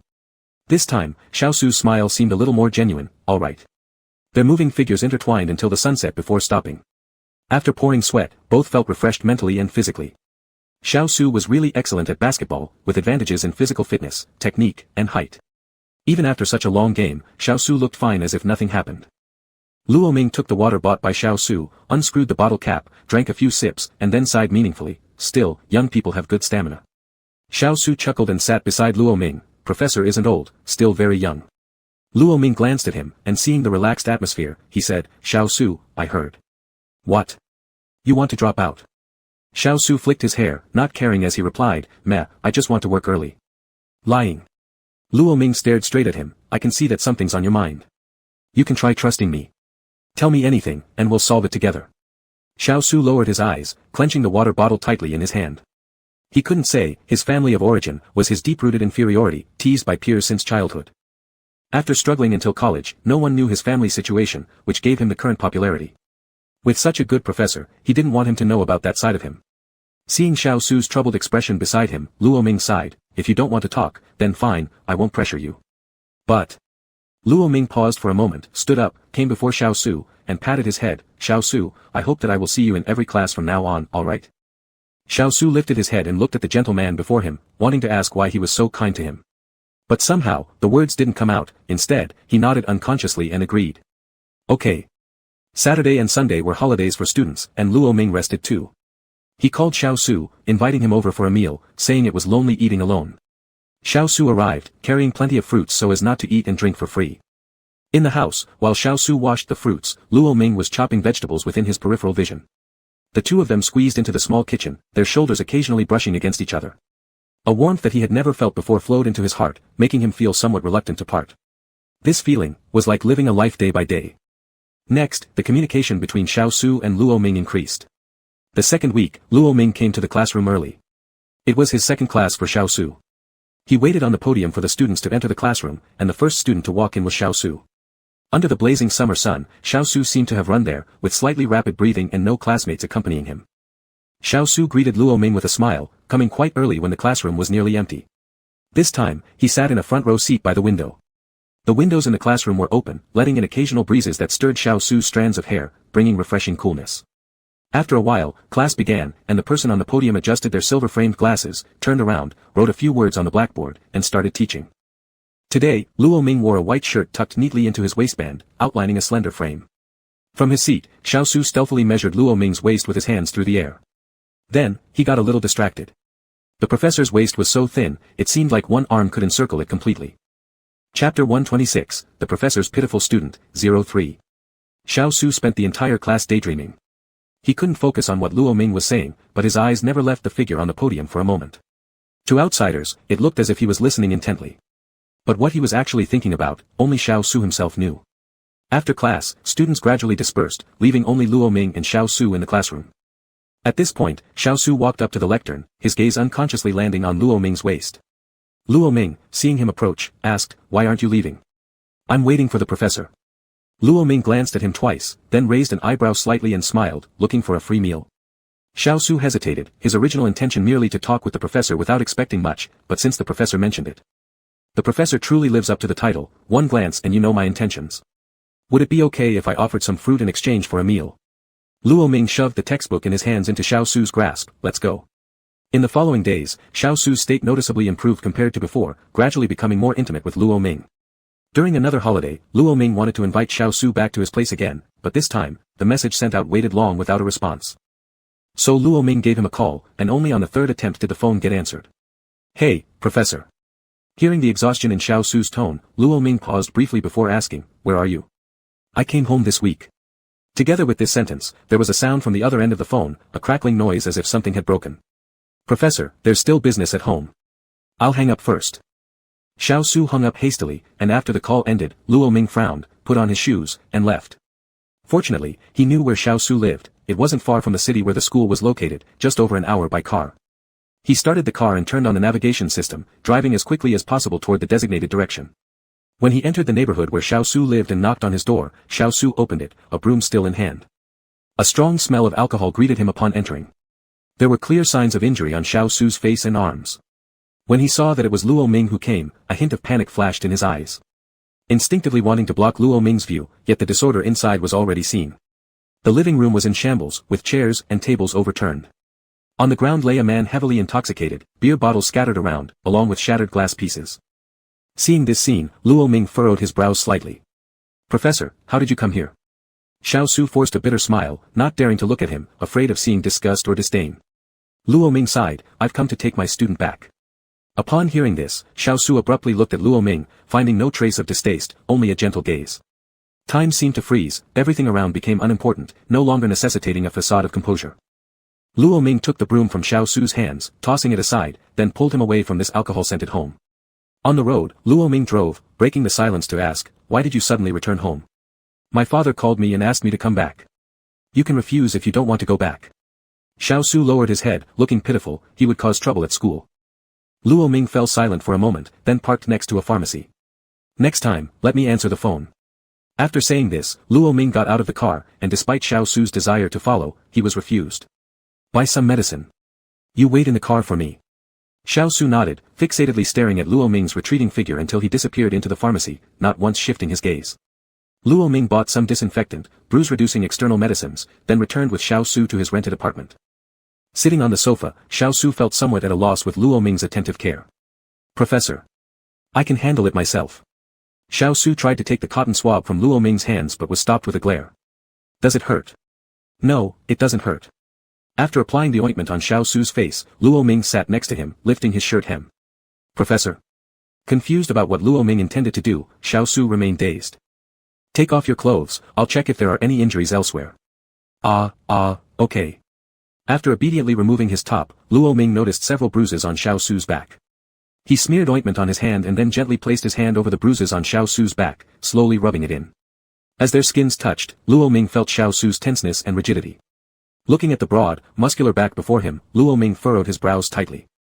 "You're so strong, couldn't you have dodged?" "I didn't." He stops when he's had enough. "Are you stupid?" Xiao Su pursed his lips and looked up at the man full of sympathy. "Not stupid, just accustomed to it. Don't worry, Professor, it won't happen again." Now, there was someone who cared for him. After finishing his back, Luo Ming noticed more bruises on his abdomen and knelt down in front of Xiao Su for convenience. With Xiao Su's legs slightly apart, Luo Ming had just knelt down and began to rub when Xiao Su, blushing with red ears, stood up. "Professor, I can reach the front myself." Luo Ming glanced at him suspiciously before rubbing the leftover ointment from his palm onto Xiao Su's palm. "I'll prepare dinner then." Xiao Su stared at the ointment in his palm, his Adam's apple bobbing. "All right." Later that evening, as Xiao Su washed dishes in the kitchen, the phone on the sofa rang. The caller ID showed Xiao Zheng's name clearly marked. Luo Ming guessed it was Xiao Su's father. He picked up the phone and signaled Xiao Su, who came over, to stay quiet. After answering, a barrage of insults greeted him. "Brat, where have you run off to? The house is a mess." "Hello. Who are you?" "I'm Xiao Su's university professor." "University professor? Where's Xiao Su?" Luo Ming moved the phone away and glanced at the obedient figure standing nearby. Whispering close to his ear, he asked softly, "Do you want to live with me in the future?" Seeing Xiao Su nod, Luo Ming sighed in relief before starting negotiations with Xiao Zheng about the factory's future. These past 2 days, Luo Ming had found some information through the system. Although it wouldn't lead to the factory's shutdown, it could certainly affect future business deals. This gave Xiao Zheng a choice, his son or money. Xiao Zheng chose money, and Luo Ming secretly glanced at Xiao Su to see if he felt disappointed or sad, putting his mind at ease when he didn't. After the call ended, Luo Ming tentatively asked, "It's settled. Can we live happily now?" Xiao Su said nothing, but instead walked over and hugged Luo Ming's waist, burying his head into his chest, an affectionate gesture. Let's live happily together with the professor. Tied by blood relations, Xiao Su originally intended to escape everything through drastic measures. He never thought that all this difficult-to-escape reality actually paled in comparison to interests. It was so fragile. Chapter 127, The Professor's Pitiful Student, 04. Xiao Su held Luo Ming tightly, indulging in the warmth of his body. He couldn't help but tighten his arms, leaning his body against Luo Ming. The real touch made him realize that all this was not just a fleeting dream. Before meeting Luo Ming, he had never harbored any extravagant expectations, but now he did. Professor, how can you be so wonderful? Luo Ming stroked the head moving around in his embrace and said, You are wonderful too. There is no need to feel inferior. Xiao Su stiffened for a moment and then revealed a look of relief. He had indeed been seen through. Okay. After a while of clinging, Xiao Su reluctantly let go of Luo Ming and continued to wash the dishes in the kitchen. Luo Ming took a shower. When he came out, he saw Xiao Su lying on the sofa, seemingly ready to sleep there for the night. The tall figure crunched up on the sofa looked rather pitiable. Go to the bedroom. If you don't mind me sleeping on the sofa, or if you don't mind, two people can sleep together too. Not at all. Upon hearing this, Xiao Su suddenly sat up from the sofa, looking quite happy. Luo Ming yawned. He was tired, yet still insisted on reminding him, wash yourself quickly. Don't take a bath since you just applied your medicine. All right. As the door softly closed, Xiao Su walked into the bathroom. The air was filled with the lingering scent of shower gel. He deeply sniffed it once, his eyes becoming more profound. It was the professor's smell. Cozy. He glanced around and somehow started imagining Professor Luo Ming taking a shower here earlier. His face immediately flushed red as he didn't dare to continue thinking about it. In the bedroom, the warm yellow bedside lamp was lit, and the person on the bed had already fallen asleep, as if the light was specifically left for him. Xiao Su walked over, lay next to Luo Ming, and turned off the bedside lamp. After covering himself with the blanket, he smelled something, unable to fall asleep. Why was even the blanket scented? On Sunday afternoon, Xiao Su returned to school again. Since he was a boarding student, except during holidays, he still had to stay in the dormitory. This time when returning to school, he exuded joy and ease from head to toe. Even his roommates could notice the change in him. One of them asked, Brother Su, have you won the lottery? Humbly humming a tune while organizing his bedding, upon hearing this, Xiao Su glanced at the speaking roommate. What do you mean? You seem very happy. Am I usually unhappy? No, it's just that today feels particularly joyful. Xiao Su placed the ointment given by Luo Ming at his bedside, his lips curling upward slightly in amusement. Yes, I've won, the jackpot. A priceless treasure. On Monday noon, after finishing his classes, Xiao Su didn't plan to eat but instead ran towards another teaching building. A roommate shouted at him, Brother Su, where are you going? Not eating. To find someone. Today, his professor was teaching others. He also bought some honey to make water for the professor to soothe his throat. Arriving at the classroom door, Xiao Su saw Luo Ming surrounded by students asking questions, unmindful of the lunchtime rush to the canteen. His professor was indeed very popular. Just as he was about to retreat and wait outside, he heard a student asking for their professor's contact information. Seeing that Luo Ming wasn't refusing, Xiao Su suddenly felt somewhat annoyed. Impulsively, he walked straight in and interrupted the student seeking contact information. Professor, our counselor urgently needs you. He stressed the urgency of the situation. Upon hearing this, the student retracted their phone, saying, Then, Professor Luo, please go ahead. Okay, come to me next class if you have questions. After saying that, Luo Ming adjusted his glasses, hurriedly followed Xiao Su out of the door. But watching the teaching building getting further away, it seemed unlike they were heading to see the counselor. Xiao Su, wasn't it your counselor calling me? Pausing his steps, Xiao Su replied, No, I lied. Luo Ming's mouth twitched. Guys, what is happening? After calming down, Xiao Su suddenly felt a bit fearful, fearing to cause the professor's aversion. Thus, he tentatively asked, Professor, are you mad? No, I just don't know why you told that lie. I wanted you to rest and drink some honey water. Saying so, he handed over the honey he had brought to Luo Ming. Looking at the honey, Luo Ming sighed, I don't have many class hours, and I am not tired. Please don't do such things next time. Xiao Su obediently nodded, his heart in turmoil. He didn't know why he did it, but he just didn't want Luo Ming to exchange contact information with other students. In the classroom, sunlight streamed through the windows, modeling a familiar spot. Xiao Su pulled out his chair and sat down, his eyes fixated on the person standing at the podium as various thoughts swirled in his mind. Professor Luo's skin was so fair, no matter how much sun exposure it got, it never tanned. The professor wearing glasses looked incredibly sexy, and adjusting them was an even more enticing gesture. Xiao Su's gaze grew hotter. It was difficult for Luo Ming not to notice. He briefly met Xiao Su's eyes before looking away again, inwardly pleased. It seemed his teaching ability had greatly improved if Xiao Su, a physical education major student, now showed such a strong desire for knowledge. Indeed, worthy of being taught by him. The system was speechless. From some aspects, its host was truly a rare talent. After class, Luo Ming was once again surrounded by students asking questions. Xiao Su, as usual, waited for the crowd to disperse before going to eat with the professor. But this time, things were a little less than satisfying. A student gave Luo Ming a candy, mumbling something unintelligible before their professor smiled and ate it. Xiao Su's mouth drooped, and he felt very unhappy. Having learned from his previous experience, he restrained his impulse to intervene. He waited quietly until the students left. Then Xiao Su approached and stared silently at Luo Ming's mouth, still holding the piece of candy. Luo Ming was busy tidying up things on the lectern and hadn't noticed Xiao Su's abnormal behavior. "Xiao Su, what do you feel like eating today?" "Candy." Luo Ming paused in his movements. "There's none left." "Professor, what flavor is the candy in your mouth?" "Seems like lychee." "I've never tasted it." "Is it good?" "I'll buy some at the supermarket later." Xiao Su's Adam's apple moved. "Professor.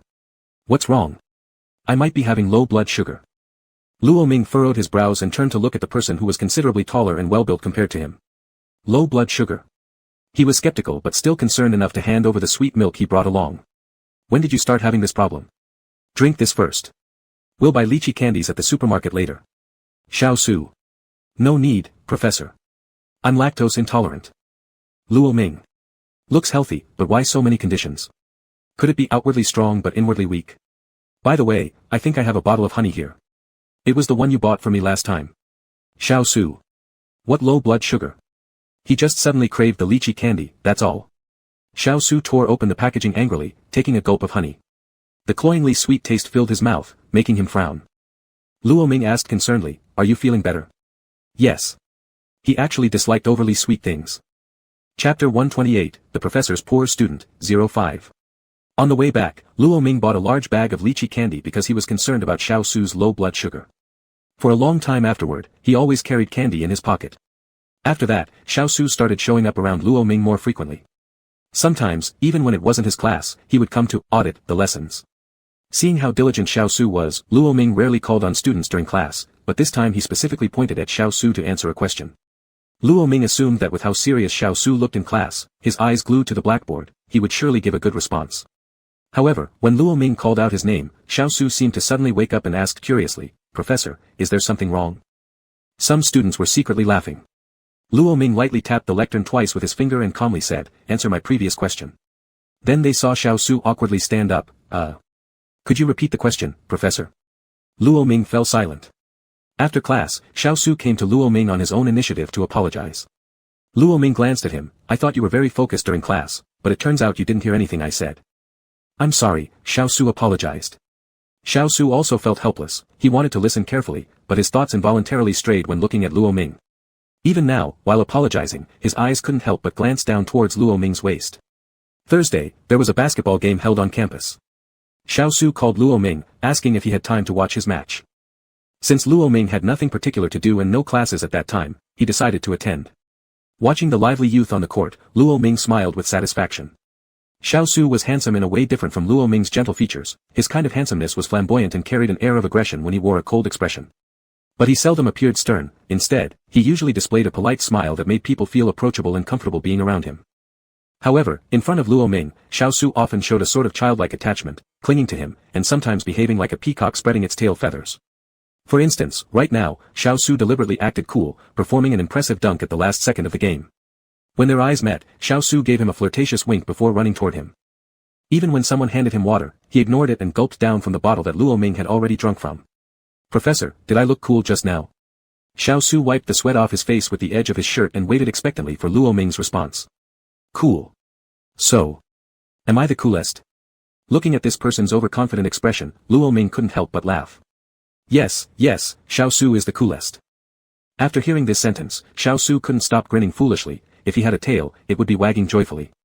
Just as he was celebrating, Luo Ming took out a piece of candy. "Luo Ming, after exercising, you have low blood sugar. Would you like a piece of candy?" Xiao Su. The lychee candy was not particularly tasty. He wanted to refuse, but seeing Luo Ming open the packaging and bring the candy close to his mouth, his earlier protest disappeared, and he honestly opened his mouth to accept the candy, even accidentally licking the fingers of the person in front of him. This warm and moist sensation made Luo Ming pause for a moment as he retracted his hand. Seeing that Xiao Su didn't seem to notice, he said nothing. Little did he know, Xiao Su's heart was racing even though it didn't show on his face. After the candy melted in his mouth, he was still savoring the taste. Lychee candy was truly delicious. Unknowingly, the end of the semester was approaching. During this period, Xiao Su's father didn't appear again, giving Xiao Su an unusually peaceful college life. He even managed to spare some time to obtain a coaching certificate and arranged to work as a fitness coach at a gym during the summer break. The pay was quite generous. Seeing Xiao Su gradually improve, Luo Ming felt reassured. Remembering that he hadn't heard much from the system recently, he asked, Tongzi, why are you so quiet lately? System, true love needs no many words. Are you malfunctioning? The system huffed, having gone through all these experiences, I've seen through the essence. Now I'm refining myself in the direction suitable for me. Luo Ming was somewhat confused, what have you seen through? And what are you refining? System, I'm just a matchmaker. Lately, I've been upgrading to version 102 of the matchmaking system. Don't disturb unless necessary. Thanks. Luo Ming. Is this a career change? Everything was heading in a good direction, yet Xiao Su felt increasingly off-kilter. There were many students who liked the professor. Luo Ming's popularity should have made him glad for the professor, but he couldn't feel an ounce of happiness. Every time someone got close to the professor, the sour feeling in his heart nearly drove him crazy. He really wanted to draw a circle around the professor, marking it as his own territory where no one could cross the boundary. On Saturday, when he went to the professor's house, while drinking water, he deliberately used the cup that Luo Ming had just used, even positioning his lips exactly where Luo Ming's had been. He greedily savored Luo Ming's essence, yet barely understood this growing affection. Until this night, when Xiao Su slept soundly next to Luo Ming, he had a dream he shouldn't have, doing things he shouldn't do in it. In the dream, it was in this very rented apartment, in that small bathroom. Steam rose under the water flow, and the indoor lights were blurred by the mist. The professor was taking a shower. Droplets traced along the professor's waistline, his white and tender skin was pinkish from the steam. The air was filled with the scent of shower gel. The aroma intoxicated his senses and the scene before him caused a powerful rush. In the dream, he grew audacious, shedding his clothes and stepping underneath the shower head. Squeezing against the professor, they both lathered up with the same bottle of shower gel, and then he grabbed the professor's hands from behind, pinning them to the wall. Unable to break free, the professor's eyes reddened in anger, and he took off his glasses only to put them back on personally for the incensed professor. Then all control was lost. With the damp sensation spreading, Xiao Su abruptly woke up, startled, heart racing, a flood of emotions rushing over him. Afraid of waking Luo Ming, he quietly moved into the bathroom in the dark. As he washed his underwear, he came to realize, he liked the professor. People are always greedy. The professor had pulled him out of the abyss and bestowed him with grace. He had originally planned to repay the professor when he became successful later. But now, he was getting more ambitious, dreaming of making the professor his wife. This thought, once it arose, was like a little spark thrown into a haystack, burning brighter and stronger. Even though water could douse it, bringing an end to potential damages. He didn't want to. He simply wanted to indulge himself once. Back in the bedroom again, Xiao Su couldn't sleep, his gaze fixated intensely on the sleeping person beside him. He stole a kiss. Then, he lay back down, adjusting his position to snuggle into Luo Ming's embrace. Thinking about the professor becoming his wife brought joy to his heart. Wife, wife, wife. Chapter 129, The Professor's Pitiful Student, 06. The next day, Luo Ming woke up feeling hot. At first, he was a bit confused, the air conditioning had been on all night, so why was it still so hot? After his brain rebooted for a moment, he found the culprit. Xiao Su was completely entwined around him, his head resting on Luo Ming's chest, his arms wrapped around Luo Ming's waist, and even his legs draped over him. It was no wonder that it felt so suffocatingly hot like this. Luo Ming shifted slightly, but in response, the sleeping person only clung tighter to him. Awkwardly, since it was summer, they were both wearing very little clothing. Not only could Luo Ming feel Xiao Su's scorching skin, but also something hot pressing against his leg that seemed to be stirring. Because Xiao Su was still asleep, it was moving unconsciously. Luo Ming's face turned entirely red from embarrassment. He couldn't help himself and tapped Xiao Su's chest lightly to wake him up. I'm too hot, let go of me, little Su. Upon hearing this, Xiao Su slowly opened his eyes, looked at the person in his arms, his mind still hazy with sleep. Instinctively, he mumbled, honey. There was silence between the two of them. Xiao Su quickly released Luo Ming and stood up, apologizing hastily. Professor, I'm sorry, I was half asleep. Luo Ming blinked a few times, then cleared his throat softly. It's fine, I don't mind. He didn't mind being called that way. But apparently, Xiao Su didn't understand Luo Ming's meaning and started to panic inwardly, fearing that if his own feelings were discovered, his wife would leave him. What if she left him? That would make him a deserted husband, unloved by anyone. Who knows, perhaps he'd even have to watch her fall into someone else's arms. The more he thought about it, the sadder he became, feeling deeply sorrowful and close to tears. Seeing the silent man sitting on the bed with his head down, Luo Ming felt strange and poked his arm with his finger. Xiao Su, what are you thinking about? Did he cry?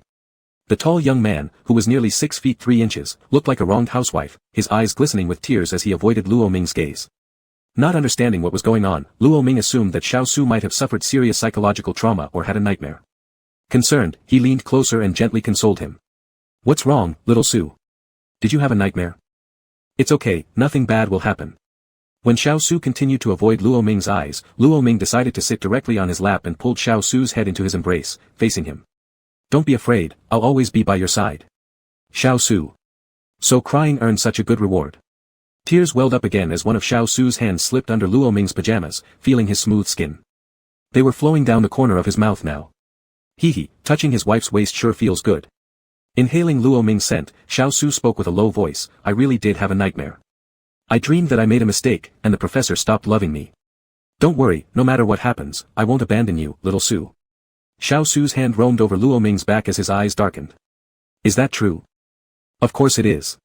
In that case, it's good. How fragrant his wife is. He loved her so much. Finally calming him down, Luo Ming got up and opened the closet door to change clothes. As Xiao Su watched Luo Ming's movements, various thoughts began forming in his mind again. At this moment, it should be easy to catch his wife's hands and press her against the wardrobe from behind. The closet door would slam shut with their movement just like in his dream. Then, his Adam's apple moved up and down twice before he retracted his dangerous thoughts. If he kept imagining further, something truly inappropriate might happen. He'd wait until his wife admitted her feelings toward him before acting. Managing to control his imagination, Xiao Su noticed Luo Ming changing clothes right in front of him. Xiao Su's eyes locked onto his every move. What a slender waist his wife has, and such a well-defined backside. A sudden itch in his nose caused a streak of fresh red blood to flow out. Just as Luo Ming turned around, he saw Xiao Su staring dumbfoundedly at him with a nosebleed. He was surprised. As he was about to find a tissue for Xiao Su, the latter ran out covering his nose. Looking at Xiao Su's hurried retreat, Luo Ming couldn't help but chuckle quietly. TSK, look at that Tongzi. Young people sure are full of vigor. The system seriously asked, then host, is it because your vitality is lacking that you didn't get a nosebleed? It's not me who lacks anything. Luo Ming noticed recently that Xiao Su had become increasingly fragile, often appearing with reddened eyes as if seeking comfort. For instance, if a student chatted with him a bit more after class, this big guy would look pitifully at him and ask, Professor, am I less likable than the previous student? He would then comfort the person in his arms. Another example was when Xiao Su got a sudden urge to cook for him. In the process, he accidentally cut his finger slightly and started sniffling, asking Luo Ming to blow on it. Once again, he consoled the person in his arms. Despite having endured far worse injuries previously without uttering a single word of complaint, this grown man would break down in tears in front of him time and again. This left Luo Ming with quite a headache. But there was nothing he could do about it, since Xiao Su belonged to him, he had no choice but to spoil him. After some thought, Luo Ming came to a realization. He believed that there must be a little princess residing within Xiao Su's heart, someone who lacked security and thus cried easily. Luo Ming struggled to suppress the corners of his mouth from curling into a smile as he deliberately made things difficult for the system, saying, it seems I have to do one for love. The system's reaction was cold, oh, as long as you're happy. Gradually, summer vacation arrived. Xiao Su did not go to the prearranged fitness center to work as a coach as planned. Even though Luo Ming did not intervene, Xiao Zheng's factory still took a downturn. Sensing the situation worsening, Xiao Zheng fled with the funds. The workers owed wages could not find Xiao Zheng, so they turned to Xiao Su for debt collection. Luo Ming wanted to help, but this time, the person who normally burst into tears didn't seem panicked at all. Xiao Su refused his offer of assistance and looked at him with blazing determination, leaving Luo Ming with one sentence, Professor, trust me. He then went alone to deal with the factory affairs and applied for a semester-long leave from school. Though the two were apart for a while, Luo Ming received a phone call from Xiao Su every day. During these 6 months, it was unclear what methods Xiao Su employed to calm the workers seeking their debts, but operations gradually returned to normal. Eventually, Xiao Su became the boss instead of Xiao Zheng. Upon hearing this, Luo Ming couldn't help but marvel, this guy is really something. Unlike me, academic research would be the death of me. Is there any way to enjoy an early retirement? If studying and working were like eating delicious food, then I'm sure I'd fall in love with learning and become diligent in my work. After collecting the research content and papers in front of him, Luo Ming glanced at the time, waiting for Xiao Su's call. Since Xiao Su had left, he received a phone call at exactly the same time every day. However, today's call didn't come. As Luo Ming was about to return the call, he heard the doorbell ringing. He got up to open the door and was immediately embraced by the visitor. Professor, I missed you so much. Chapter 130, The Professor's Pitiful Student, 07. Xiao Su left in a hurry during the height of summer, and now upon his return, autumn had already begun. Their time apart had indeed been quite long. Xiao Su's embrace still carried the chill from outside. He held on tightly, bending his body, his head slightly lowered, burying it in Luo Ming's neck hollow. Most of his weight pressed down. Like a wolfhound that had finally found its master, he continuously sniffed at Luo Ming's scent. Luo Ming's hands climbed onto Xiao Su's broad back, struggling to support the weight of his body pressing down. Shit, so heavy. How did you come back without giving a heads up? Missed the professor too much, I hurried all the way back and didn't have time to tell you. Come in first. Luo Ming moved toward the room, but Xiao Su didn't want to let go, so he clung like a large accessory, hanging on as they both shifted. His grip was like a lock, there was no prying it off. With great effort, Luo Ming brought Xiao Su into the house, inching step by step toward the sofa. Once seated on the couch, the person hanging onto him suddenly pounced, making his body heavier as Xiao Su pressed him beneath. Xiao Su's breath fell on his neck side, his nose tip grazing past, bringing about waves of tingling sensation. He asked in a low, muffled voice, Professor, it seems like you don't miss me much. Luo Ming pacified him with a stroke, saying, I do.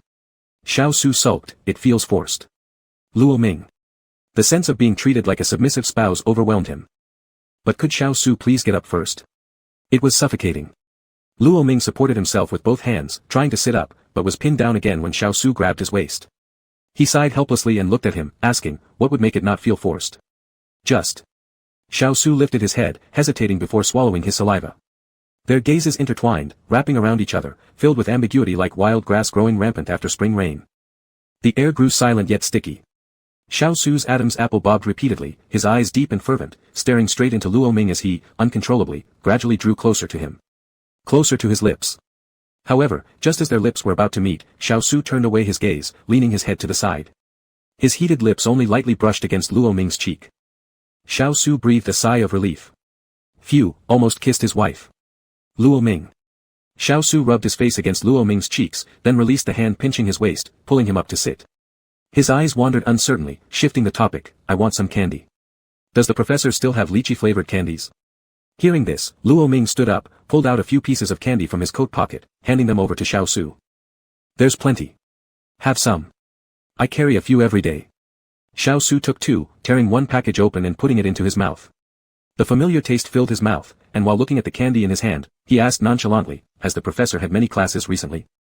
Luo Ming answered truthfully, about the same as last semester. Then the lychee candies, haven't been shared with other students? No, they've all been saved for you. Hearing this, Xiao Su looked up, his eyes seemingly flowing with bright light. A smile curved at his lips as he grinned at Luo Ming, clear and refreshing, just like the taste of lychee candy. He unwrapped another piece of candy, holding it toward Luo Ming's lips. Professor, open your mouth. After things at the factory settled down, Xiao Su didn't need to keep a constant watch anymore, checking in every once in a while would suffice. So after a few days, Xiao Su returned to school. In class, Luo Ming saw Xiao Su smiling at him from his usual spot. It wasn't clear what he was smiling about, like a silly dog. Feeling speechless yet somewhat reflective, Luo Ming thought that this was the truly happy Xiao Su. Luo Ming felt gratified, but perhaps a little prematurely. This young man began causing trouble for him. That evening, Xiao Su, who was supposed to stay at the school dorms, appeared again at his door. And with an obvious whiff of alcohol. What happened? Luo Ming quickly pulled him inside. Xiao Su sat obediently, my roommate said it was for my welcome back celebration. So much drink? Not a lot. Luo Ming brewed him a cup of honey water, sighing, not a lot. Your face is red. Xiao Su stared at him, took a sip of the honey water, then caught Luo Ming's hand, placing it on his own face, rubbing affectionately, they said liquor gives courage to cowards. Luo Ming couldn't help but chuckle, who said that? My roommate Xiao Zhang, he confessed his love while drunk and got a girlfriend. Luo Ming looked at the person in front of him with a hint of anticipation and asked, are you going to confess your feelings? The air was silent for a moment. Looking at Luo Ming's reaction, Xiao Su lowered his gaze and drained the water from the cup. He felt a bit choked up inside. How come his wife didn't react to his confession, showing not even a tiny bit of sorrow? Could it be that she doesn't care about him at all? It made sense.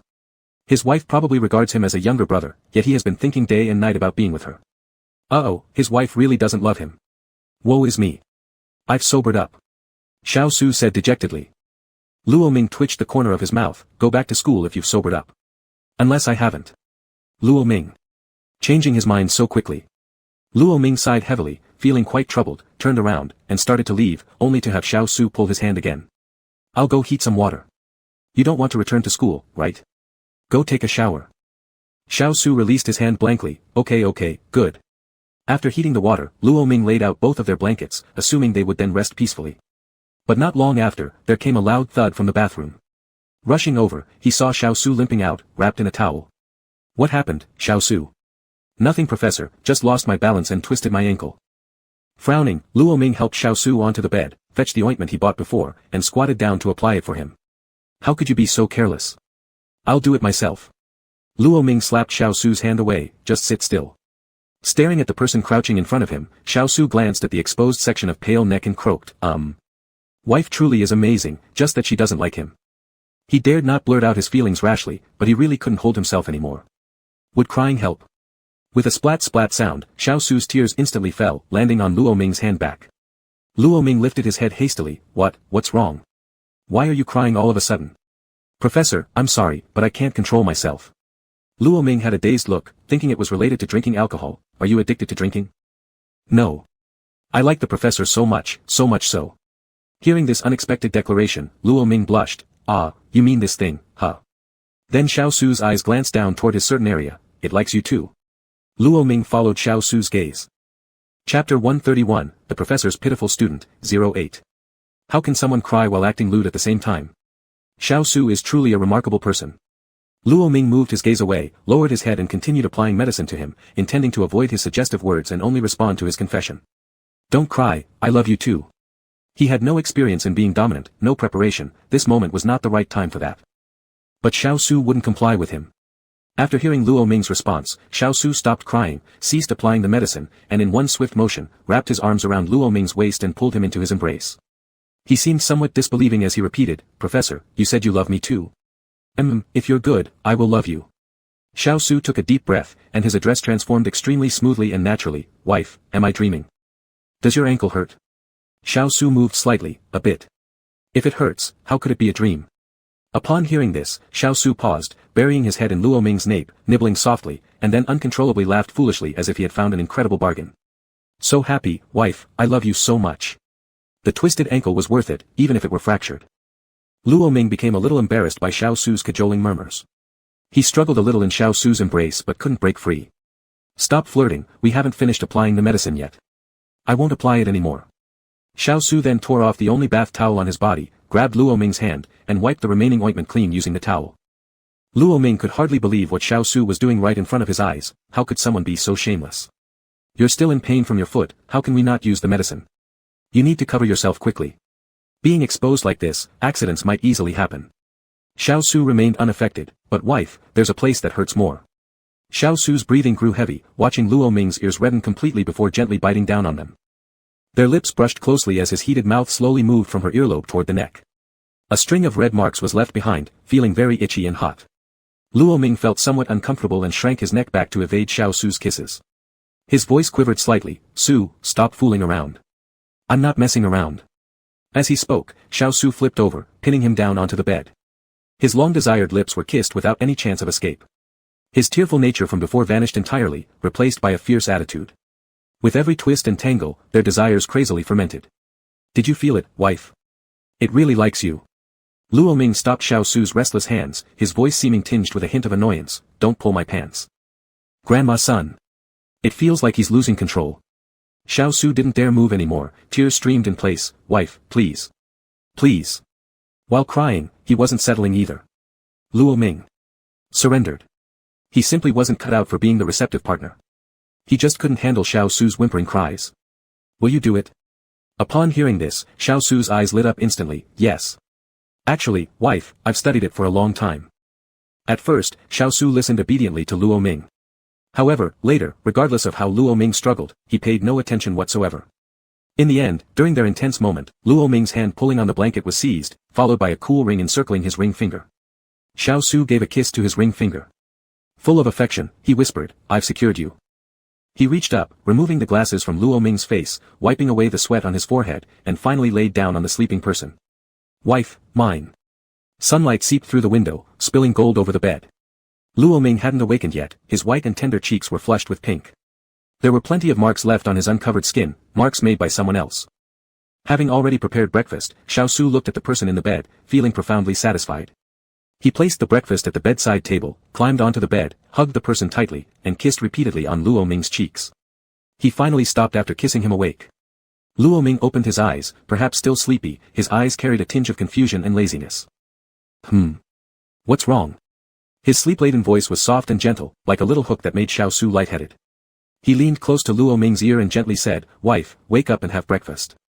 Upon hearing this, Luo Ming propped himself up but instantly buried his head back into the pillow, cuddling and reluctant to get up, throwing a little tantrum. "I won't eat, I'm tired." Xiao Su's heart pounded as he looked at Luo Ming, and he had never seen the professor like this before. His hand crept under the blanket, feeling around the waistline. "Wife, if you don't eat, I'll..." Eventually, Luo Ming was bothered into reluctantly sitting up, smoothing out his slightly disheveled hair and letting Xiao Su take care of him while he washed up and ate breakfast. After a few bites, his mind gradually became clearer, replaying snippets from last night in his head. Just as he was about to become angry and scold Xiao Su, he saw Xiao Su's dejected face. "Wife, is it because my cooking doesn't suit your taste?" Luo Ming. He truly hit Luo Ming's soft spot.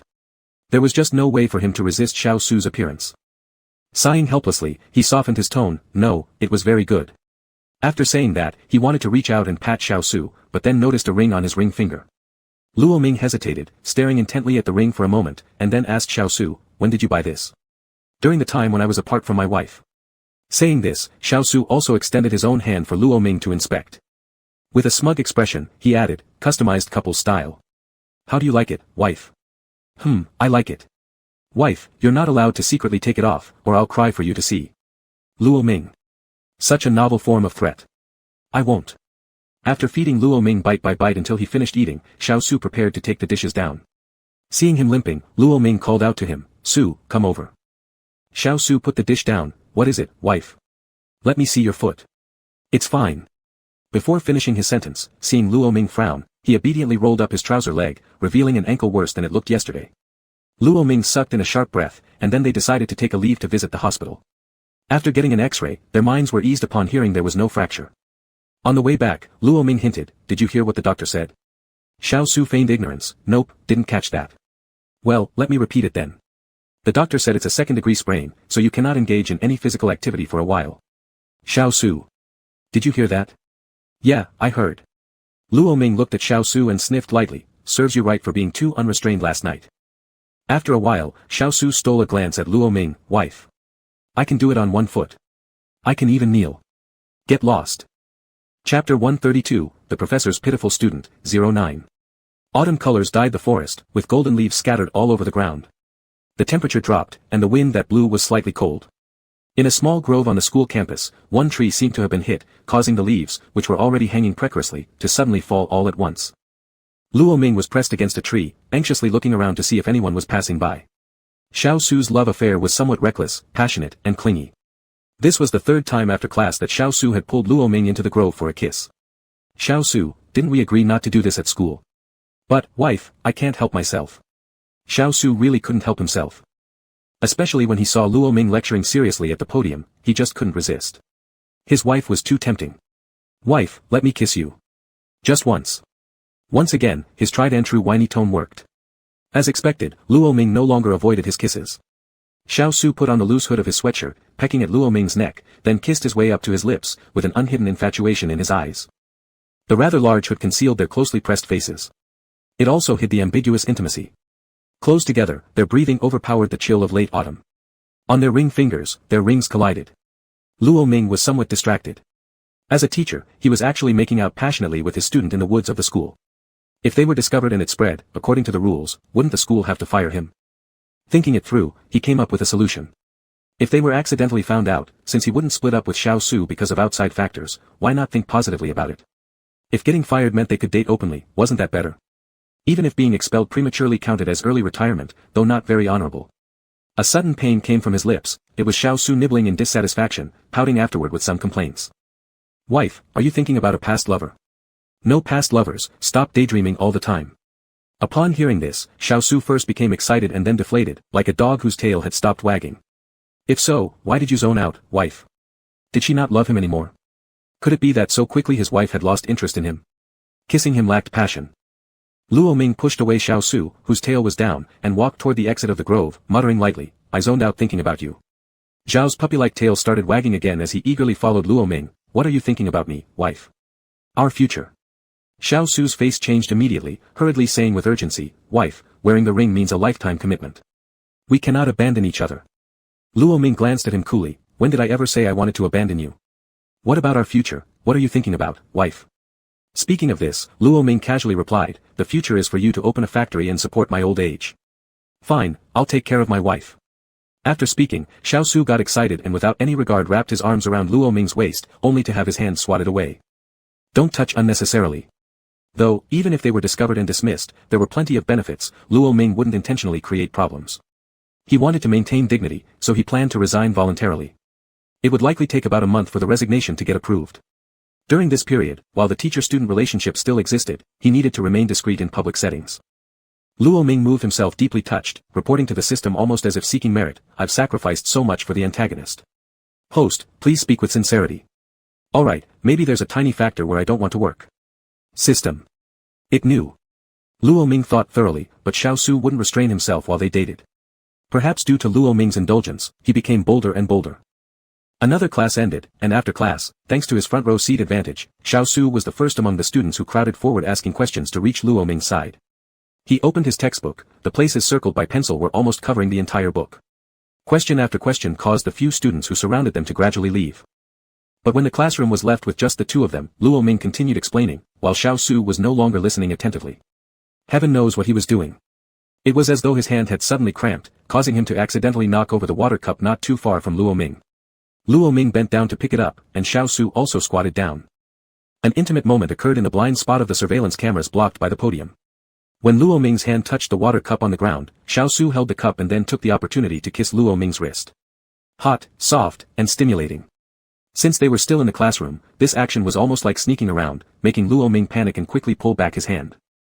Xiao Su then stood up at the right time, picking up the cup and placing it back on the lectern. His tone was innocent and his attitude sincere. Professor, I'm sorry for accidentally knocking over your water cup. Luo Ming adjusted his glasses and gritted his teeth. It's fine, Xiao classmate. Did you understand the problems I explained to you? Xiao Su immediately realized it was serious and hurriedly nodded. I understood. Good. To consolidate your understanding, I'll assign some similar questions to Xiao classmate. Without even waiting for Xiao Su's reaction, he selected a few example problems and marked them with checks, these ones. Hand them to me before the next class starts. Xiao Su. A quick kiss resulted in being penalized with so many problems. But he got something sweet and learned something in return. Worth it. He would do it again next time. Xiao Su finally waited for the Friday he longed for. He arrived early at the door where Luo Ming gave his lecture, planning to go home together after class. Xiao Su was happy. They could only sneak around at school, but things were different at home. Finally, after the class ended, students began gradually leaving the classroom. Xiao Su couldn't squeeze through, but because of his height, he noticed the boy who had previously given sweets to his wife approaching the podium. Furious, Xiao Su thought the boy had ill intentions, definitely ill intentions. Was he trying to give another candy to his wife? As if validating Xiao Su's suspicion, the student really pulled out a lollipop and then left. Xiao Su. Luo Ming looked at the lollipop placed on the lectern and helplessly smiled. This student left a deep impression on him. He was studious, had many questions, and said teachers were friends, and sharing sweets was just among friends. Also knowing that the student shared with other teachers, Luo Ming no longer rejected. Just as he picked up the lollipop, he saw Xiao Su looking resentfully at the candy in his hand. Do you want to eat it? Xiao Su seemed to be thinking about something, his eyes moved and eventually landed on Luo Ming's lips. His Adam's apple moved slightly, and he shook his head. Not now. He'd eat it later. Chapter 133, The Professor's Pitiful Student, complete. Xiao Su anxiously stared at Luo Ming, only to see him put the lollipop away without any intention of unwrapping and eating it. It was a little bit regretful. After tidying up his things, Luo Ming left the classroom with Xiao Su walking side by side. Maybe because they couldn't hold hands in broad daylight, Luo Ming felt Xiao Su was getting very close to him. With every step, his shoulder would touch Xiao Su. It's said that occasional touches are the most alluring. Thus, after getting into the car and closing the door, Xiao Su leaned towards Luo Ming, kissing him several times in succession. Kissing while calling out, wife, at the same time. Luo Ming, who was fastening the seatbelt, loosened his grip and pushed Xiao Su away. Sit properly. Xiao Su looked pitiful, as his wife wouldn't let him kiss. He sat back properly, looking like a complete wimp. When Luo Ming caught sight of Xiao Su's appearance, he instantly had no countermeasure and softened his tone, you can kiss me later when we get home. Why rush? The wimp wasn't upset anymore and even took out the lollipop, tore off the packaging, and extended it toward Luo Ming who was driving. With earnestness, he said, "Wife, have some candy." Luo Ming didn't know what Xiao Su was thinking but opened his mouth to take the lollipop in, approvingly impressed by Xiao Su's current obedience. The scent of orange spread across the mouth, sour and sweet. Xiao Su turned his head and stared straight at Luo Ming, fixating on him for the entire ride, as if locking onto prey, focused and filled with desire. After getting home, Luo Ming just changed into slippers when Xiao Su came up all clingy and pressed against him. He lowered his head, his breathing seemingly heavier, exuding indescribable warmth, splashing over the nape of Luo Ming's neck, causing wave after wave of agitation. "Wife, what flavor was the lollipop that student gave you?" Luo Ming unconsciously shrank his neck and stepped 2 paces aside. "Orange flavor." "It doesn't seem like it." "Let me try." "There's none left." Xiao Su's eyes dimmed slightly as he pinched Luo Ming's jaw and kissed him. Warm lips descended, carrying some reproach and jealousy, forcefully stealing the last trace of orange flavor. After a while, Xiao Su released Luo Ming and made a conclusion: "It really is orange flavor. My wife's sense of taste is so sharp." Luo Ming. "He's sick, pure nonsense." Panting, he pushed the person in front of him and sat on the sofa. Afterward, Xiao Su clung to him again, lifting Luo Ming's clothes while muttering discontentedly, "Wife, I know that student who gave you the candy, he's not a good person. What's wrong with him?" Xiao Su frowned, gritting his teeth. "He definitely wants to steal my wife." Luo Ming slapped Xiao Su's wandering hand and got up to pinch his cheeks, kneading them roughly. "What are you daydreaming about every day, Thinking about my wife." After finishing speaking, Xiao Su reached out to encircle Luo Ming's waist, tightening his grip and burying his head in his lap, rubbing through his clothes. "My wife is too radiant, he has to keep an eye on her and not give anyone else a chance." Xiao Su looked up. "Wife, give me kisses." "Haven't we already kissed?" "That was while eating candy." Saying this, Xiao Su used his fingertip to tap his own lips. "I want a kiss from my wife voluntarily." Luo Ming. He'll have a complex regarding eating candy now.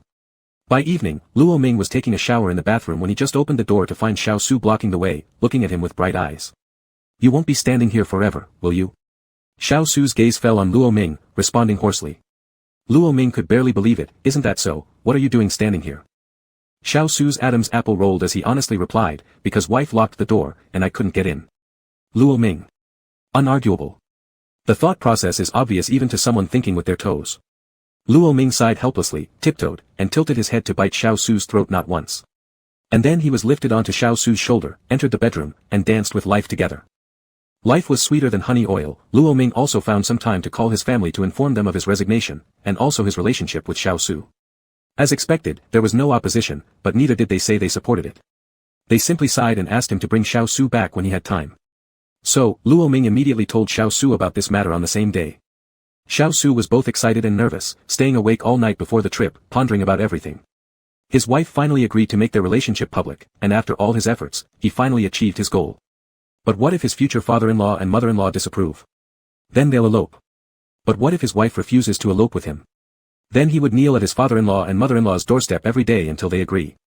When Luo Ming arrived with Xiao Su at the doorstep, looking at the tense man holding various gifts, he couldn't help but chuckle. "Don't be nervous. My parents are very reasonable." Luo Ming patted Xiao Su on the shoulder and then pressed the doorbell. Seeing the person opening the door, Luo Ming smiled and called out, "Dad, we're back." The middle-aged man standing in front of them looked kind. "You're back. Come in quickly. Your mom knows you're coming and is cooking in the kitchen." Saying this, he noticed Xiao Su behind Luo Ming and smiled. "So this is Xiao Su." Xiao Su was so nervous that his voice cracked. "Dad. Uncle, hello." Luo Ming's father laughed lightly. "Come inside." By the time dinner was over, Luo Ming realized his parents had gotten a general understanding of Xiao Su, and everyone got along harmoniously. After Xiao Su calmed down, he proved himself articulate, making Luo Ming's parents laugh happily throughout the evening. By the end of it, they had essentially given their tacit approval of the relationship. All through the day, Xiao Su became somewhat dazed, lost in thought by the window. After noticing this, Luo Ming sat next to him. "What are you thinking about?" Coming back to reality, Xiao Su snuggled closer. "Wife, I'm thinking whether you're sent by heaven to save me." Luo Ming glanced at Xiao Su and smiled. "No, I'm here to love you. Being rescued wouldn't bring things to such an extent." And more importantly, while loving him, Luo Ming felt loved as well. Xiao Su's breath caught for a moment, filled with overwhelming affection that seemed ready to spill over. He kissed Luo Ming's forehead gently. "You're everything to me." A month later, Luo Ming's resignation application was finally approved. Luo Ming actually dared to quit because of his assets. He could probably live off them for life, which gave him some confidence. Recently, Xiao Su's factory had been doing better, making him a newly rich man, thus Luo Ming now owned 2 more properties, one near the school and one close to his parents. Who would still bother working with all these benefits? After finishing the last handover work, just as he stepped out of the teaching building, someone ran straight towards him. It happened that snowflakes began to fall. It was the first snow of this winter. Xiao Su wrapped a scarf tightly around Luo Ming, then slipped his hands into his own coat pocket. Wife, are you cold? Let's go home. All right. As they walked, Xiao Su raised his hand to brush off the frost hanging on Luo Ming's eyelashes, then bent down to whisper softly in his ear, I love you. It said that confessions made on the day of the first snow represent eternal love. Therefore, his love for Luo Ming lasts forever. Chapter 134 Little White Rabbit and Big Grey Wolf, 01. Majestic mountains loomed in the distance, with lush grass swaying gently, the scenery brimming with greenery. The rustling of grass could be heard, revealing a glimpse of a little white rabbit darting through the underbrush, leaping quickly as though startled. And this little white rabbit, fleeing in panic, was none other than Luo Ming. The system curiously asked, Host, why are you running? Realizing this, Luo Ming abruptly stopped. He was just as confused, I don't know. It's my rabbit legs that decided to run on their own. System. The original body was just an ordinary rabbit. After Luo Ming arrived, the little rabbit developed consciousness and became a rabbit spirit. Perhaps due to having just awakened its consciousness, when encountering a natural predator, it still retained some animal instincts, subconsciously choosing to flee. After stopping, Luo Ming poked his head out of the grass with his front paws raised, looking around left and right. Then he hopped back the way he came. The direction in which he returned led to a tree, under which lay a man. His posture was casual and unrestrained, his breathing steady, seemingly fast asleep. This was precisely the antagonist for this chapter, the king of the wolf spirits, Yanjiu. Yanjiu was different from other wolf spirits, his eyes had pale irises, nearly transparent since birth. Along with his unusual appearance came an aversion to sunlight, causing him to see everything as blurred during the day. Especially under direct sunlight, not only would his vision become unclear, but his eyes would also experience excruciating pain. In the eyes of the wolf clan, his condition was seen as a congenital defect, never improving even after Yanjiu assumed his human form. During the day, to alleviate the stabbing pain in his eyes, Yanjiu always wore a black silk bandage around them, removing it only at night. In his perspective, being blind was better than enduring pain. Due to Yanjiu's defect, he faced isolation and exclusion. Many peers deliberately pulled off the silk covering his eyes, then mocked his ugliness. Later on, a wolf spirit broke the clan rules and dumped dirty water onto him. Yanjiu remained a solitary wanderer, without anyone within the clan believing in him. As a result, they planned to subject him to the clan's punishment. But what they didn't realize was that, despite the imperfection of Yanjiu's eyesight, he possessed a godlike physical constitution. By that time, Yanjiu had already grown incredibly powerful. Instead of successfully punishing him, the conspirators were subdued by Yanjiu's terrifying strength, unable to move. The fate of the wolf spirit who accused him was exceptionally grim. To Yanjiu, the position of leader among the wolf spirits held no real value. But after he stopped concealing his cultivation, all the wolves acknowledged him as their king. He didn't care one way or another and let things be. However, one day, Yanjiu suddenly left the wolf clan without a word, wandering aimlessly and invading various demonic races, thus disrupting the entire demon world. It so happened that this was shortly after Yanjiu had left the wolf clan. Luo Ming hopped up next to Yanjiu, and after adapting, that fear towards his natural predator had disappeared entirely. He chewed on some fresh green grass while contemplating whether Yanjiu would eat him once he woke up, surely not. He stood upright using his front paws, then tried inching closer to Yanjiu cautiously with his hind paws, wishing to get nearer. A rabbit is naturally sneaky. The system quipped, Host, can you make your movements any more furtive? You wouldn't understand, this is called probing. Unfazed, Luo Ming continued inching forward until he was picked up. Yanjiu's voice was calm, not afraid anymore. Though blind, his perception of his surroundings was incredibly strong, his ability to discern sense even more alarming. When he first lay down to rest, a rabbit nearby had been scared away by his mere presence, but he hadn't expected it to return. Luo Ming shook his little head, not afraid. Eventually we'll all belong to the same clan anyway, so why should I be afraid? And do you want to die? I want to live. Yanjiu raised an eyebrow, if you want to live, why are you trying to approach me? Honest as ever, Luo Ming replied, precisely because I want to live that I'm approaching you. Really? Luo Ming chattered, I can tell you're a good and powerful demon, brother wolf, will you take a little brother? Not interested. After saying this, Yanjiu set him down, got up, and prepared to leave. Luo Ming's soft pink ears trembled, and he immediately bounded after Yanjiu. Upon noticing someone following him, Yanjiu frowned slightly but made no further move. On the way, Yanjiu kept silent, and Luo Ming feared being driven away, so he quietly followed behind, occasionally chatting with the system. Tongzi, do you know why Yanjiu wanders around like this? Unclear. Don't know. Luo Ming's ears twitched, and then he guessed a possibility, I think it must be because he was pent up in the wolf clan for too long. No demons would chat with him, so he's just messing around by invading other demon lairs. So I should chat more with this lone wolf. System. It didn't seem reliable. Thinking he had guessed correctly, Luo Ming broke the silence. Wolf brother. Are you hungry? Yan Jiao ignored him, but Luo Ming wasn't discouraged at all. Wolf brother, where are we going? This time Yan Jiao acknowledged him and replied emotionlessly, the nesting ground of the hawk clan. Then his tone paused deliberately, adding, the hawk that likes to eat rabbits. Luo Ming made an oh sound and continued to follow him. Seeing Luo Ming's lack of reaction, instead, it sparked a little interest in Yan Jiao. Knowing where we're going, you're still following? He had never encountered such a clingy demon before. I'll follow, no matter how dangerous, wolf brother, I won't leave you. Don't look down on me, though my cultivation is shallow, and I can't transform yet, I'm not a burden. Yan Jiao paused in his steps for a moment and said nothing else. Luo Ming kept striking up conversation, but why is wolf brother going there? To find something. What kind of thing? Wolf brother, tell me in detail, and I'll help you find it. Yan Jiao fell silent for a moment and then coldly said, you won't find it. Because he himself was searching blindly as if trying to fish a needle out of the sea. Gradually, Yan Jiao stopped his steps and tilted his head slightly towards the direction of the setting sun. Even though his eyes were covered, it seemed like he could see, the sun is about to set. Luo Ming lifted his front paws again and looked toward the sunset. The sun sank westward, precipitating a sea of gold, and the white clouds on the horizon turned red. Someone had told him that it was called the fire clouds. Is that right, wolf brother, can you see even with your eyes covered? Can't see. Luo Ming jumped a bit, wanting to describe the scene in front of him to Yan Jiao, but his vocabulary was limited and he struggled to put it into words. It's beautiful. The sun is orange, the clouds are red, and our surroundings are golden. System. Yan Jiao chuckled lightly, I can imagine it. Perhaps moved by Luo Ming's thoughtful depiction, he now felt somewhat reluctant to let this rabbit get into danger. So he rarely reminded him, little rabbit, we're not far from the hawk clan. It's extremely dangerous for you. We part here. Hearing this, Luo Ming jumped up and bit onto Yan Jiao's clothes with his teeth. No parting, no parting. Yan Jiao showed no reaction, the reminder earlier was already the height of his goodwill. If anything happens, I won't protect you. Chapter 135 Little White Rabbit and Big Grey Wolf, 02. Alright, alright. Luo Ming continued to follow Yan Ji behind, humming lightly. Stinking wolf, remember this now, sooner or later you'll have to rush to protect him. And, not protecting, so what, he's not weak either. Although he hasn't transformed yet, he was once a demon too, with golden fingers.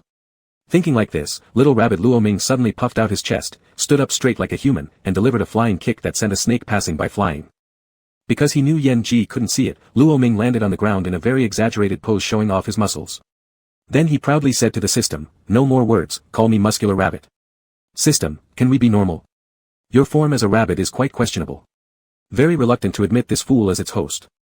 Yan Ji heard the commotion and stopped, slightly turning his head towards Luo Ming's direction. Even though he didn't speak, Luo Ming knew his question. So Luo Ming put down his front paw and returned to looking like a regular little white rabbit. There was a snake just now, so scary. Whether Yan Ji believed it or not, he lightly arched an eyebrow then continued walking forward. Seeing this, Luo Ming no longer fooled around, hopping obediently behind him. The afterglow of the setting sun always fades quickly. Gradually, the light in the jungle grew dimmer, and night quietly descended. In the fading light, the outline of the trees gradually blurred, as if danger lurked everywhere. Luo Ming saw that even though it was dark, Yan Ji hadn't untied the black silk blindfold over his eyes, so he asked curiously without thinking, Wolf brother, it's already dark, why haven't you taken that bandage off yet? No sooner had the words left his mouth than Luo Ming realized something was wrong. Sure enough, Yan Ji stopped in his tracks, and the aura around him became very dangerous, do you know? Luo Ming remained calm, I heard other demons talk about it. Yan Ji let out a cold laugh, interrupting Luo Ming, you're still lying. Not easy to fool. Luo Ming sighed, deciding to go all in, alright, I know you're the king of the wolves, and I also know your eyes. He paused for a moment here, then suddenly raised his voice. That's right, I deliberately got close. You have such special eyes and are so strong, so I wanted to get close to you and be brothers, so what? Not only do I want to be your brother, but I want to be that kind of brother forever. Luo Ming silently added in his heart, forever under one quilt. Yan Ji. After living so long, this was indeed the first time he'd encountered such a demon. Seemingly accepting Luo Ming's explanation, Yan Ji's surrounding aura became less dangerous. You rabbits have a rather peculiar way of recognizing brothers. Hee, peculiar me and peculiar you, we're a great match. My name is Luo Ming, wolf brother, what's yours? Yan Ji. After saying this, Yan Ji frowned, according to reason he shouldn't have told his name, but he subconsciously replied when the little rabbit asked. Seeing Yan Ji's attitude improve, Luo Ming started rambling again, exchanged names, from now on we're good brothers. It's our rabbit demon custom. Yan Ji didn't respond, and Luo Ming took it as agreement. He continued chattering non-stop while following behind Yan Ji, remove that black cloth. The sun is gone. My good brother wants to take a look at your eyes. Yan Ji remained unmoved. Luo Ming wanted to say something more, but was suddenly scooped up into the arms of the person in front of him. His voice was faint and emotionless. Be quieter. What did that mean? Was he annoyed by his chatter? Luo Ming's ears drooped. Unhappy. Yan Ji added, we've reached the Eagle Demon tribe. Upon hearing this, Luo Ming's drooping ears perked up again. Delighted. Was he worried about him? Luo Ming gloated. Didn't he say that Yan Ji would eventually come to protect him? The trees around were very thick, like giants guarding this land. Not far away, there was a sacrificial altar made of huge stones. Luo Ming stole a glance and roughly figured out that this was the entrance to the Eagle Demon tribe. Just as Yan Ji used a bit of demon magic, lightly flicking his finger, the forest instantly changed its appearance. Magnificent and strange buildings came into view. Demons all have sensitive senses of smell. Perhaps they had caught a scent that didn't belong to an eagle. The two demons guarding the gate immediately stared in their direction and demanded sharply, who are you? Yan Ji's voice was indifferent, wolf. Why has a wolf demon come to our Eagle Demon tribe? To take a look.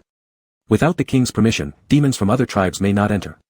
Seeing Yan Ji furrow his brows, Luo Ming guessed that he was planning to force his way in. Hurriedly, he jumped forward, then please inform your king. We'd like to see him. The guard looked down at Luo Ming. Our king is very busy and has no time to see you, a shapeless young demon, or a blind. Before the demon could finish its sentence, Luo Ming leaped up and delivered a powerful kick to its face with all his strength. The demon, caught off guard, tumbled to the ground after being kicked by a rabbit. After finishing his move, Luo Ming quickly retreated into Yan Ji's arms and said deliberately, Brother Wolf King, this demon scares rabbits. The demon, who had just picked itself up from the ground, hearing that Yan Ji was the Wolf King, instantly changed its attitude. I deeply apologize. I'll go find our king right away. Yan Ji stroked Luo Ming's rabbit fur lightly, deep in thought. Although he couldn't see, he knew the little rabbit had given the demon a kick. Why? Was it because he didn't want the demon to call him blind? He had originally planned to force his way in to look for what he wanted, and then leave directly if he didn't find it, since he was fully aware that no demon would be able to stop him. Having the little rabbit act this way was troublesome, but since it was already done, a bit of trouble wouldn't hurt. Not long after, the king of the Eagle Demon tribe hurried over, recognizing Yan Ji immediately became very.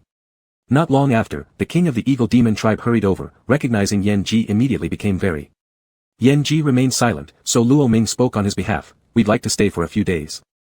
The Eagle King only then turned his attention to Luo Ming. You are. I'm his brother. The Eagle King was somewhat confused. How did the king of the wolf clan make friends with a rabbit demon of low cultivation? Even though he didn't understand, he didn't say much because he had heard that although the new king of the wolves had an eye condition, he was far more powerful than the previous demon king. It was better not to provoke him if unnecessary. Good, no problem. But this. Brother demon should be careful while borrowing our place. There are some newly sentient young demons within the clan who might harm you. It's fine, don't worry. And thus, Luo Ming and Yan Ji smoothly entered the Eagle Demon territory and were assigned accommodation. The Eagle King had even planned a feast and reception, but Yan Ji declined. The king was indeed considerate, and the arrangements for their lodging were top-notch. Luo Ming couldn't help but marvel at the sight of the spirit spring in the yard. This was the benefit of building connections and finding support, wasn't it? After the demon leading them left, Luo Ming zoomed straight into the water, his front paws gripping the edge of the shore as he called out to Yan Ji nearby, come over here. Good brothers naturally bathe together to enhance their bond, right? Chapter 136, Little White Rabbit and Big Grey Wolf, 03. Yan Ji followed the sound. It was unclear how he managed it, but even with the black silk over his eyes, unable to see, he walked precisely to the edge of the spirit spring. Not a step too many, not a step too few. The area around the spirit spring was misty. Luo Ming watched as Yan Ji approached him and crouched down. In front of him, several strands of hair casually hung in front of the forehead, fluttering lightly in unison with the ends of the black silk. His demeanor was indifferent, his posture unrestrained. Up close, he was captivating. A soft, unique voice belonging to Yan Ji reached his ears. What's wrong? Luo Ming swallowed hard, his heart racing uncontrollably, captivated by beauty. Jiu, would you like to bathe? Seeing Yan Ji furrow his brows, Luo Ming quickly added, you should be a clean wolf. Under the moonlight, silver hues gently fell. Yan Ji's slender hand loosened his belt carelessly, clothes billowing as his black long robe slid off, revealing his tall, strong body. Black hair cascaded to his waist as Yan Ji stepped into the spirit spring without removing the silk from his eyes. Luo Ming felt an itch in his nose. He flipped over in the water, belly up, weakly seeking help from Yan Ji nearby. Jiu. I think I'm drowning, I need your help. Yan Ji pulled him out expressionlessly and placed him on the edge of the spirit spring. Luo Ming still lay on his back, showing his belly, speaking listlessly, maybe I also need mouth-to-mouth resuscitation. Yan Ji raised an eyebrow. Spirit spring doesn't drown demons. And it helps with your transformation. Upon hearing this, Luo Ming flipped over and jumped in again. Yan Ji chuckled slightly, not drowning anymore. It might be an illusion caused by enhanced demonic powers, actually my swimming is great. As he played joyfully in the water, he said to Yan Ji, I want to transform into human form sooner, and let Ajio be the first to see it. Hearing this, Yan Ji paused for a moment. He leaned against the edge of the spring, tilting his head slightly towards Luo Ming, then asked slowly, why? Of course it's because Ajio is my good brother. After saying that, Luo Ming started floating in the spirit spring, thoroughly enjoying himself. Yan Ji remained silent. Good brothers? A wolf and a rabbit? A little absurd, but isn't this world also absurd? After a long time, he called out, Luo Ming. Upon hearing it, Luo Ming paddled towards him using his little rabbit legs. What's wrong, Ajio? Nothing, just wanted to call out, good brother. Swimming to Yan Ji's side, Luo Ming's ears trembled slightly, tinged with a pink blush of shyness. Hee, it's good that you acknowledged it. If now he admits that he's his brother, next time he'll admit that he's his husband. Yan Ji soaked for a short while before returning to the room, and Luo Ming stayed longer for early transformation. Yan Ji didn't lie to him, Luo Ming indeed felt his cultivation had improved somewhat. When he bounced and pushed open Yan Ji's door, he found him already resting in bed. Luo Ming very naturally prepared to jump onto the bed. But just before he landed, he was caught by Yan Ji in midair. That voice which fascinated Luo Ming sounded a bit annoying at the moment. Your room is next door. With that, he was thrown out. Luo Ming tried to push open the door again, only to find it locked. Luo Ming. Annoyed, he stomped his paws. They were brothers, why avoid each other like this? Pouting angrily, he hopped back to the room prepared for him, finding it considerately stocked with small mattresses and small pillows suitable for his size. He lay on the little mattress, feeling increasingly unwilling. Then he picked up the small pillow and jumped into Yan Ji's room through the window. Good thing the door wasn't locked, just the window. Luo Ming threw the small pillow onto the bed, asserting boldly, we're brothers, what's wrong with sleeping on the same bed? Yan Ji. Seeing Yan Ji ignore him, his tone softened. Even though Yan Ji couldn't see, he pitifully gestured with his forepaws, I'm tiny, only need so much space, won't crowd you. Yan Ji massaged his temples, a headache forming, ultimately sighing helplessly, come up. All right. Instantly no longer pitiful, the little rabbit jumped onto the bed, carrying his small pillow to near Yan Ji's shoulder, then happily flopped onto the bed. And promptly fell asleep. The next day, when Luo Ming woke up, Yan Ji was already gone. He stretched lazily and then went out to look for the wolf. Finding a wolf in an eagle's nest should be easy, right? Luo Ming thought it would be, but he spent the whole morning without finding him. Finally, he slouched under a tree, ready to take a nap. Unfortunately, just at that moment, he encountered a dangerous young eagle who had just awakened its intelligence. Luo Ming nimbly dodged the incoming eagle talons and looked up at the dark eagle. The system chimed in opportunistically, host, it can't catch up with your speed. Luo Ming snorted confidently, why run? Do you believe that if it dives again to grab me, I'll jump and stomp its head to pieces? System, believe. Its host truly possessed such capability, as a certain snake could attest. Sure enough, when the eagle demon attacked again, Luo Ming's claw quickly and precisely landed on its neck. Restraining his force, Luo Ming didn't kill it, instead pinning it down firmly, making it struggle futilely under his control. With something from an old tale coming into mind, he puffed out his little chest and said loftily, what unobservant young eagle is daring to offend Rabbit Grandpa? System. It really boosted his pride. After flapping around for a while, the eagle beneath Luo Ming ran out of strength and mourned grievously, this is outrageous. Truly outrageous. Having failed to catch the rabbit, it got caught by the rabbit instead. You know how to talk. We're both demons, why waste time trying to capture me? Sorry, I've just awakened my intelligence, seeing food, I instinctively wanted to hunt, not realizing you're a high-ranking demon. Luo Ming was still pretending when his sharp eyes caught sight of Yan Ji approaching. Quickly releasing the little eagle under his claws, he lost all his previous arrogance, crying out and running away, Brother Ji save me, there's an eagle that wants to eat the rabbit. The little eagle, utterly baffled, raised its head, watching Luo Ming flee. His head seemed surrounded by question marks. Isn't it the case that the eagle was almost eaten by the rabbit? Yan Ji caught the small rabbit demon jumping into his arms, the small rabbit demon seemed quite scared, trembling and burrowing into his clothes. He sighed, soothing, don't be afraid, nothing bad will happen. The little rabbit demon was special to him after all.